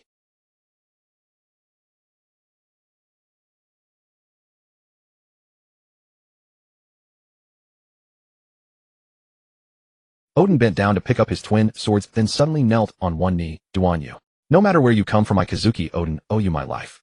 But now, what should I do? Duan Yu reached out and pulled him up. Live. Look at this country. Saved anew by your son, your daughter, and countless others. Your daughter is now a member of Duan Yu's crew, and I deeply admire brother Duan Yu now. So you Tion. From now on we are family. As for governing the land of Wano, we can discuss that. As long as you acknowledge our beasts pirates, we will recognize you as the shogun. Kaido surprisingly took the initiative to explain. After a day of understanding, Yu Tion spent a day with Xiaozi. He knew that his wife, Ashur, had died. His son had been lost in time and space. However, Xiaozi saw his mother's arrangements. Soon his son would appear in this world. Xiaozi was about to set sail with Duan Yu. Standing atop the ruined Tenshikaku Guangyue, Yu Tion gazed at the rising sun. His twin swords, Aim no Habakiri, and Enma, rested quietly by his side. Their blades reflected the morning light, yet no longer harbored killing intent. The future that Ashur bought with her life. I cannot let it down. He turned to look at the crowd behind him. His daughter Hiyori with tears in her eyes, but a firm gaze. Kaido silent, holding a wine jar at Duan Yu, whose black robe billowed in the wind like an abyss. Kaido, I accept your proposal. Yu Tion's voice was as steady as a bell echoing through the ruins. The Kazuki family will handle internal affairs and culture, while the beast pirates will be responsible for national defense and trade. Abolish slavery and all gifters regain their freedom. Open the borders, allowing the people to freely go to sea and return. the road poneglyphs will be jointly studied by the Kazuki family and the dragon boat. Kaido's dragon pupils contracted slightly, and he finally grinned. Agaha. Deal. Not all members of the beasts accepted the co-governance.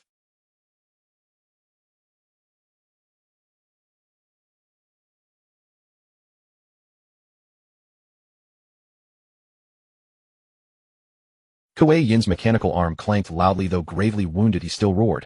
I'd rather blow up this island than cooperate with samurai. Jieku's mammoth tusks smashed into the ground. We want plunder, not farming. Kaido's mace crashed into the earth and his conqueror's haki swept across the entire scene. Anyone who doesn't want to stay can leave now. But whoever dares to destroy my new Wano, I'll tear off their head with my own hands. In the end, about 30% of the beast's crew sailed away, including Jieku and Kuei Yin. Governor Guan Yue Ution Internal Affairs Culture Great General Kaido Defense Diplomacy Civil Representative Shimo Suki Kuzaburo Liaison Officer Denjiro Coordinating Kazuki and Beasts First Joint Decree Demolish all prisoner quarries, rebuild them into schools and hospitals, release all Isoni infected treated free by Reiju's team, open Orochi's treasure vault to compensate persecuted families. On the streets of Flower Capital, the citizens stared at the flags of Kazuki and Beasts flying side by side, falling into an incredulous silence, until an old man suddenly knelt and wept. Lord Ution, you have truly returned. Then cheers erupted like a tidal wave. Open the borders. Open the borders. Open the borders. Formerly hostile samurai and gifters now cleared the rubble together. A former gifter antelope ability user even used his horns to help an old woman carry timber, drawing laughter from the crowd. The dragon boat hoisted its sails, and Duan Yu's black robe crackled at the bow. Ution solemnly handed over a scroll of sea charts. This is the final route guarded by the Kazuki family for generations. The key to Laugh Tale. Xiaozi Hiyori sheathed Sodi no Shirayuki and smiled gently at her father. I will follow Captain Duan Yu until Wano is truly safe. Kaido suddenly tossed over a jar of sake. Duan Yu, next time we meet, you must drink to your heart's content with me. Duan Yu caught the jar. Come back when you've cured your drunken mischief. The Xin Xiong dragon boat. Duan Yu looked up at the sky. Set sail. Just then 2 girls quickly jumped aboard. Captain, in unison. It was Charlotte Brule. It was Yamato. You're not just playing around, are you? No, I am willing to give my all, even unto death.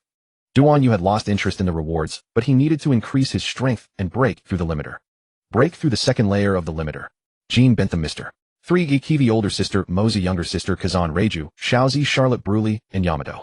10 a full 10 companions. I finally completed the mission. At that moment, every inch of Duan Yu's bones emitted a thunderous crack. The lightning patterns under his skin slithered, like living things finally collapsing into a network of dark gold meridians. His black robe spontaneously combusted, revealing a body carved like jade. Muscle density, atomic level reorganization, hardness surpassing sea stone, yet supple as flowing water. Cell activity regenerating 100,000 times per second, toxins, radiation, haki, erosion, all metabolized instantly. Energy cycle, the physical body became its own universe, no need for food or sleep. So this is the second layer of the limiter breakthrough. He gently clenched his fist, and space cracked with spiderweb-like black lines. Absolute power, a single punch, without haki, pure physical impact shattered the clouds, and a 100-meter tsunami rose from the sea around Onigashima. Thought speed accelerated to plank time. Observation haki prediction completely invalidated. With 1 step from Onigashima to the red line took only 0.0001 seconds, leaving a vacuum tunnel behind. Rule immunity, Brule's memory modification laws, surgical cutting, even M's void erasure had no effect on him. Seawater and sea stone became a joke. He could crush sea stone like a cookie. The system screen suddenly flashed blood red. Duan Yu stared at his palm. A black line slowly split open, revealing a rotating nebula inside. So this is the power of Saitama. Such loneliness. I fear nothing. Even the strongest haki wielder. Red hair is just a small fry. At that moment, indeed, one should never speak ill of others behind their backs. Red hair's pirate ship. They were so slow. The affairs of Wano had already ended. They are always so late.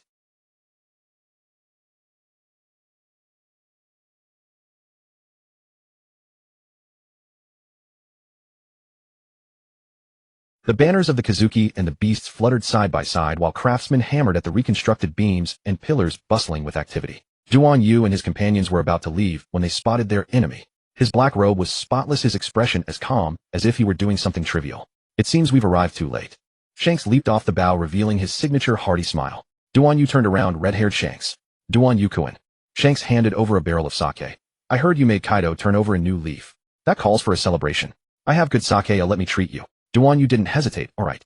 The two sat on the half-collapsed roof of the shogun's palace with barrels of sake laid out. The setting sun stretched their shadows long. Shanks took a gulp of sake. To be honest, I never thought Kaido would accept such an arrangement. Duan Yu took a small sip. He lost, and I gave him a better choice. A better choice. Shanks laughed heartily. You mean turning him from the world's strongest creature into the security captain of Wano? Duan Yu's lips curled slightly. At least now he needs to attend meetings on time instead of getting drunk and causing trouble all day. Shanks's laughter gradually ceased, his single eye fixed on Duan Yu. Do you know that doing this will break the world's balance? Balance? Duan Yu countered calmly, a balance that keeps the people living in fear might as well be shattered and rebuilt. Shanks suddenly brought up the past. 3 years ago, I rescued a ship of prisoners in the South Sea. Duan Yu's action of drinking paused slightly. You remember that too. You killed all my men, and I was severely wounded by you almost dying. At that time it was just a difference in identity. Now aren't we sitting together drinking? And you were just a soldier following orders. Duan Yu suddenly stood up, his black robe gently fluttering. Red hair, let's fight. The crew on the Red Force immediately burst into laughter. Kid, do you know who our captain is? Lucky Roo muttered while gnawing on a chicken leg. His conqueror's haki can shatter an entire island. Yasop wiped his sniper rifle and smiled.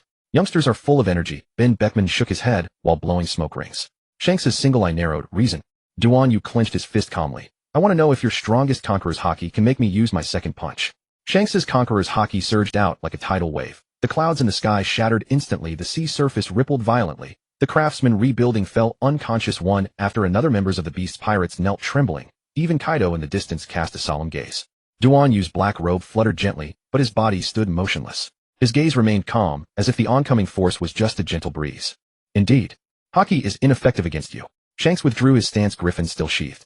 Duan Yu nodded. Your haki is strong, but not enough to make me use my second punch. Shanks suddenly burst into laughter, sheathing Griffin back at his waist. No more fighting. I don't want to destroy the port we just repaired. Skypiea? Let's go to Skypiea and have a fight. Shanks' Red Force and Duan Yu's Xuanxiong Jiaolong sailed side by side toward the waters of Jaya Island, the eruption point of the knock-up stream, the only route to Skypiea. Well, how about a race to see who reaches the White Sea first? Shanks stood at the bow, the sea wind blowing his red hair. Duan Yu's black robe remained still in the wind. Fine. The next moment, boom! A massive knock-up stream erupted from the seabed, and the two ships shot upward against the current like arrows. The Red Force rode the current with Shanks' Conqueror's haki, its hull wrapped in red-black arcs. The Xuanxiong Jiaolong's Pluton engine, at full throttle, Duan Yu's lightning patterns directly ionized the water, creating a blue light trail. The crew's shouts were torn apart by the gale, but the two stood at the prows exchanging a smile. The moment they broke through the clouds, a vast vista opened before them. Pure white island clouds stretched for thousands of miles. Sky fish swam in the sea of clouds, and the bell of Angel Island drifted on the wind from afar. Scipians, visitors from the Blue Sea. Several winged Scipian residents flew closer in alarm, but nearly fell after sensing Shanks' haki. Duan Yu raised his hand and gently stroked his lightning patterns, flickering slightly, stabilizing the surrounding airflow. We have come for the poneglyphs, and we will not disturb you. After landing on the upper yard of Paya, the two groups tacitly split up Akiji and putting along with Steven. Akiji's ice path reached deep into the forest, freezing the giant snake, Noland, that guarded the ruins. Pudding's third eye read the residual image on the stone tablet. It records the birth of Poseidon and the weakness of Uranus. Ben Beckman and Lucky Roo. The Red Hair Pirates executives negotiated with the Scipian elders, exchanging fine sake for the right to use the weather shells. Yasop exclaimed, the energy of these dials is comparable to Vegapunk's technology. Duan Yu and Shanks stood atop the altar, the place where Enel once called himself God. Right here. Shanks slowly drew Griffin. Let me see just how strong your one punch really is. Duan Yu's black robe moved without wind, as you wish.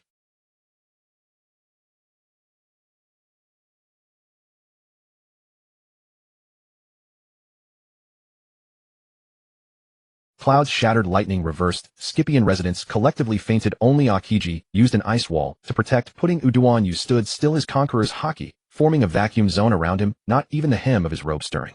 Shanks' figure vanished in an instant. Griffin's blade, wrapped in supreme armament haki, was already at Duan Yu's throat in a flash. Clang. Duan Yu caught the blade between two fingers, and lightning patterns spread like flowing water onto the sword. First punch, Duan Yu said softly. Duan Yu's fist slowly extended. The seemingly plain and unadorned movement made the entire Skypiea tremble. Where the fist passed, space seemed to be kneaded and twisted by an invisible giant hand, revealing glass-like cracks. Ordinary punch, skyquake. Boom. The fist wind did not travel in a straight line, but exploded in a fan shape, instantly covering an area of thousands of meters in radius. The pure white island clouds vaporized instantly, as if erased by a rubber, revealing the blue ocean 10,000 meters below. The swimming sky fish had no time to flee and turned into ionized dust, their cries swallowed by the vacuum. The edge of the fist wind created a black hole effect, drawing in surrounding light, sound, and even time. The altar's stone tablet trembled violently, and the text of the poneglyph briefly twisted into unreadable gibberish. The bell tower on Angel Island 10 kilometers away snapped in half. The residents were thrown by the shockwave, but miraculously unharmed. Duan Yu deliberately controlled the direction. The mast of the Red Force cracked with a crack, and Ben Beckman's scope shattered into powder. Facing this devastating punch, Shanks condensed his conqueror's haki to its utmost. Griffin's blade glowed with a bloody light. He roared and unleashed the strongest slash of his life, sea-dominating one-line sky. The red-black slash and the fist wind collided. The energy burst into billions of dark red thunder pearls raining down like a storm. The shockwave cut the forest of Upper Yard flat at the roots. The frozen carcass of the giant tree Nolan shattered into crystalline powder. Aokiji hastily deployed Ice Age Dome to protect Pudding and the stone tablet, but the ice kept cracking and regenerating. The Weatheria's weather shells burst collectively, and the artificial climate system completely collapsed. Thunderclouds reversed to form a vortex 10,000 meters in diameter, lightning striking down like giant tree roots, spitting blood. But he burst into laughter. This punch is enough to wake up that old monster emo. As the smoke cleared, Shanks stood up, leaning on his sword, grinning, impressive. So this is the power of breaking the limiter. Duan Yu slowly withdrew his fist. Controlling the force is much harder than destroying. Shanks knelt on one knee. Griffin inserted into a crack in the altar stone, blood dripping from his tiger's mouth.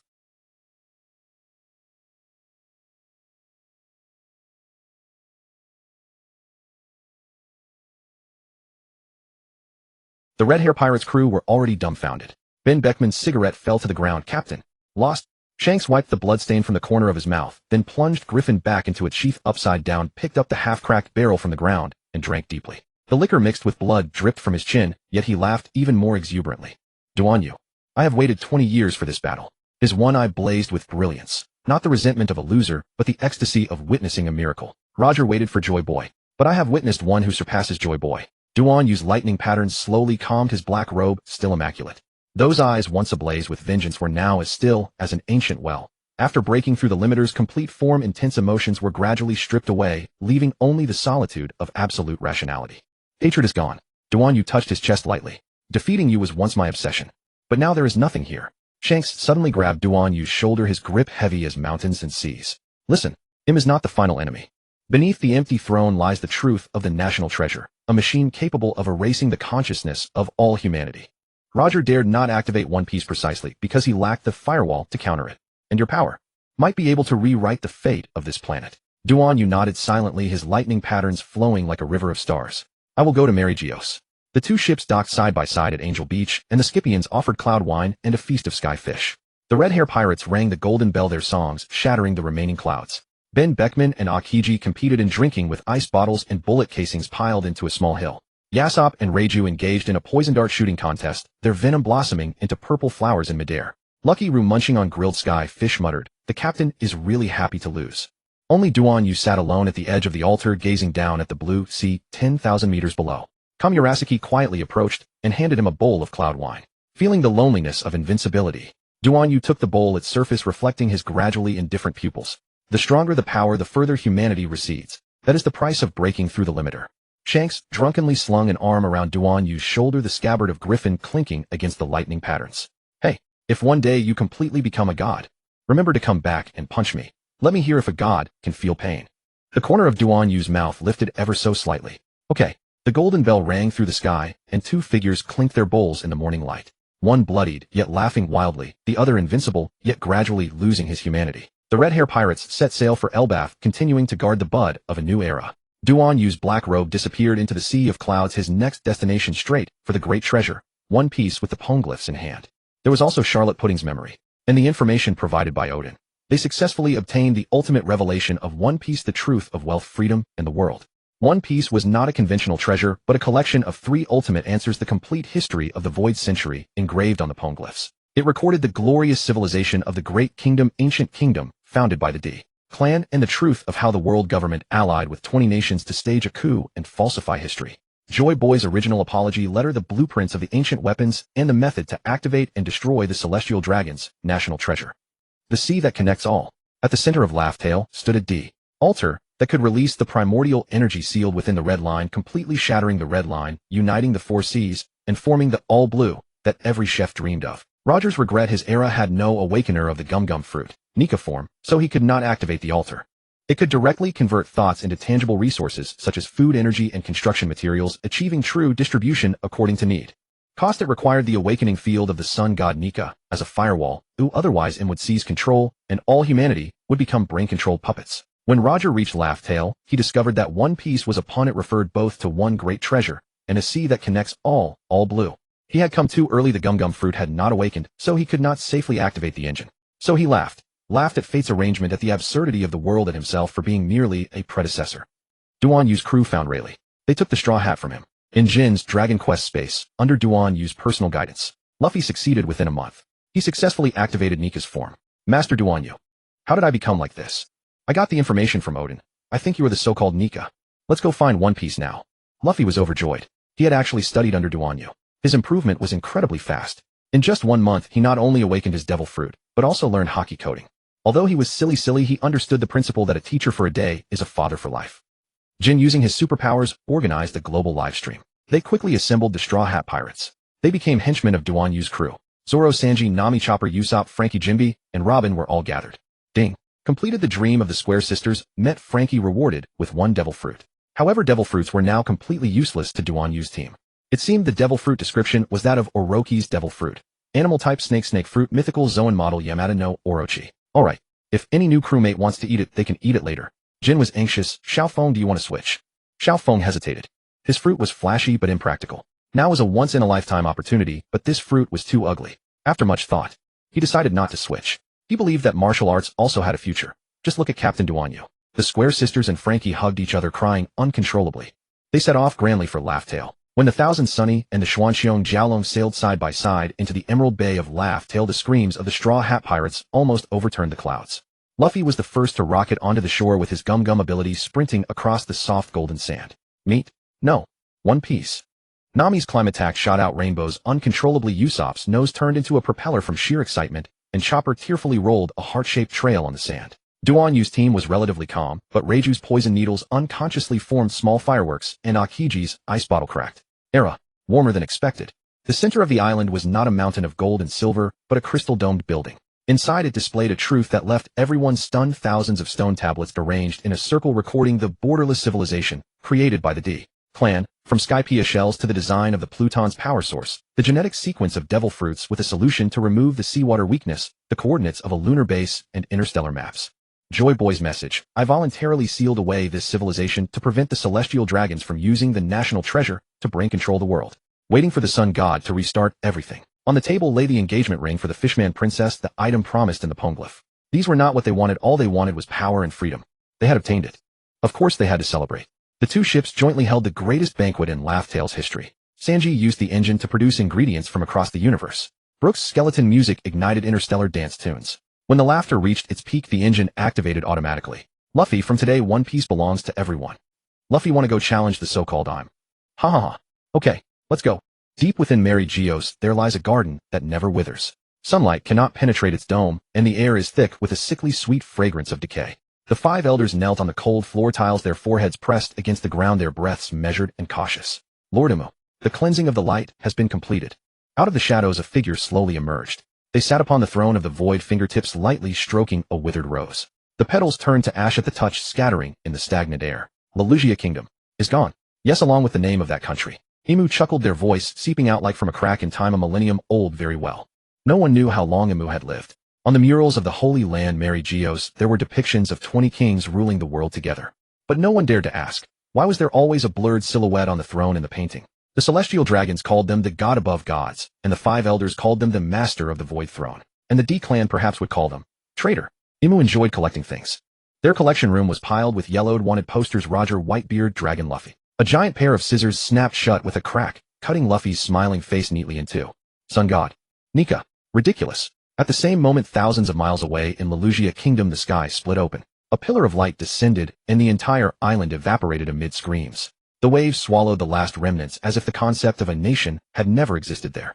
Imu remembered the war 800 years ago. They remembered how the D Kingdom crumbled in flames, and how they themselves ascended the throne on the bones of their kin. Freedom. Equality. Humanity is only fit to be ruled. They raised a hand, and the walls among the flowers split open, revealing a gigantic creature immersed in liquid, the prototype of the ancient weapon and the core of the national treasure. Joy Boy, did you think sealing away history could stop me? You were wrong. I will make this world live forever in a lie. When the bell of Laugh Tale tolled, Imu felt a pang for the first time. A wound split open on their fingertip, bleeding not blood, but seeping black mist. The will of D. Not yet extinguished. The shadows beneath the throne began to stir, as if in fear or excitement. Then let us cleanse once more. Starting with Monkey D. Luffy. The scissors opened, aimed at the Straw Hat Boys wanted poster. When Luffy stood on the ruins of Mary Geos, when Nika's drumbeat resounded across the world, Imu finally rose from the throne. Their true face was exposed to sunlight for the first time, neither monster nor deity. Merely a being who had lived too long and forgotten how to smile. A loner. Come let me see. Can your freedom cut through my eternity? Later, following a group of people. They were Duan Yushi, Typhon Jinxing, Shi the Fenghuai sisters Lei Jiu Xiaofeng, and Xiaozi, all seated on two icy snow-white werewolves. The two colossal werewolves shattered the ice of the eternal frozen sea, their fur as pale as snow, and their breath crystallized into ice crystals in the -50-degree air. An unnatural blue light flickered in the wolf's eyes. Duan Yu's black robe remained utterly still in the cold wind. He sat on the lead wolf's back, his gaze piercing the blizzard fixed on the twisted black spire on the horizon. Imu's winter palace. Qing Ji's ice blade condensed in his palm. Era more anti-physics than I imagined. Inside the black spire the scene suddenly shifted. Intruders. They did not even lift their head. You have stepped on my garden. Lei Jio's poison needle silently slipped from her fingertip. She noticed that the roots of those roses were connected to the frozen corpses within the ice walls. Eternal life requires nourishment. Imu chuckled. This flower soil comes from the survivors of Lelugia. Imu raised a hand, and the giant scissors materialized out of thin air. The scissors opened and closed, and the ice beneath everyone's feet suddenly split into an abyss. Qingji instantly froze the sea surface, but saw countless zombies entwined with roses crawling out of the ice crevices. My garden needs new fertilizer. Imu smiled. Duan Yu finally moved. He simply took one step. Boom. The entire ice field collapsed with him at the center. The rose zombies were crushed to dust, and the black spire shook violently. Your scissors, Duan Yu stared directly at Imu. Can they cut through time and space? Duan Yu's black robe fluttered without wind, billions of galaxies collapsing into his right fist. He did not assume any stance, merely stepped forward and swung his fist casually. Serious punch, Earth's surface split. Hyum. Time seemed to freeze and space emitted a mournful cry like breaking glass. Where the fist passed, the ground of Mary Geos was torn open like chocolate into a canyon 10,000 meters deep. The red line trembled violently. Buildings were annihilated to powder. The celestial dragon's flags ignited with black flames. Clouds were twisted into a spiral vacuum channel by the aftershock, reaching straight into deep space. Imu shrieked and tore through the void, summoning all their trump cards. The five elders' undead legion. Regenerating limbs vaporized upon touching the fist wind. The gods' knights clones. Their so-called invincible bodies scattered like paper scraps. The Uranus warship fleet. The ultimate weapon designed by Vegapunk melted into molten iron before firing. The fist wind did not slow at all, continuing its advance. Crack, boom. Imu's Rose Garden Immortality device mind control core, along with half of their starry face, were reduced to elementary particles in the fist wind. The five elders were blasted to the edge of the atmosphere, their limbs shattered and unable to regenerate. When the dust settled, the red line had been split in two by a single punch, and seawater poured in to form a new ocean passage. Surviving world government officials knelt at the edge of the rift, raising white flags and roaring, "We surrender. Please stop." Duan Yu withdrew his fist. It should have been done long ago. Imu's remains burned in the depths of the rift. The dream of immortality forever ended. The five elders, dragging their broken bodies, signed the surrender. Sunlight shone into the lowest depths of Mary Geos for the first time, and countless slave shackles shattered on their own. The Revolutionary Army only arrived at this moment. The Marines were even more delayed. But the world was no longer the same world. Ding. Congratulations to the host for changing the world of One Piece. Reward: restoration of emotions, growth of black hair. Half a year later, Xiao Zi in her wedding dress took the hand of Duan Yu, now with black hair, and entered the hall of marriage. From then on, Duan Yu vanished from this sea. He became the protagonist of the storyteller's tale. The end.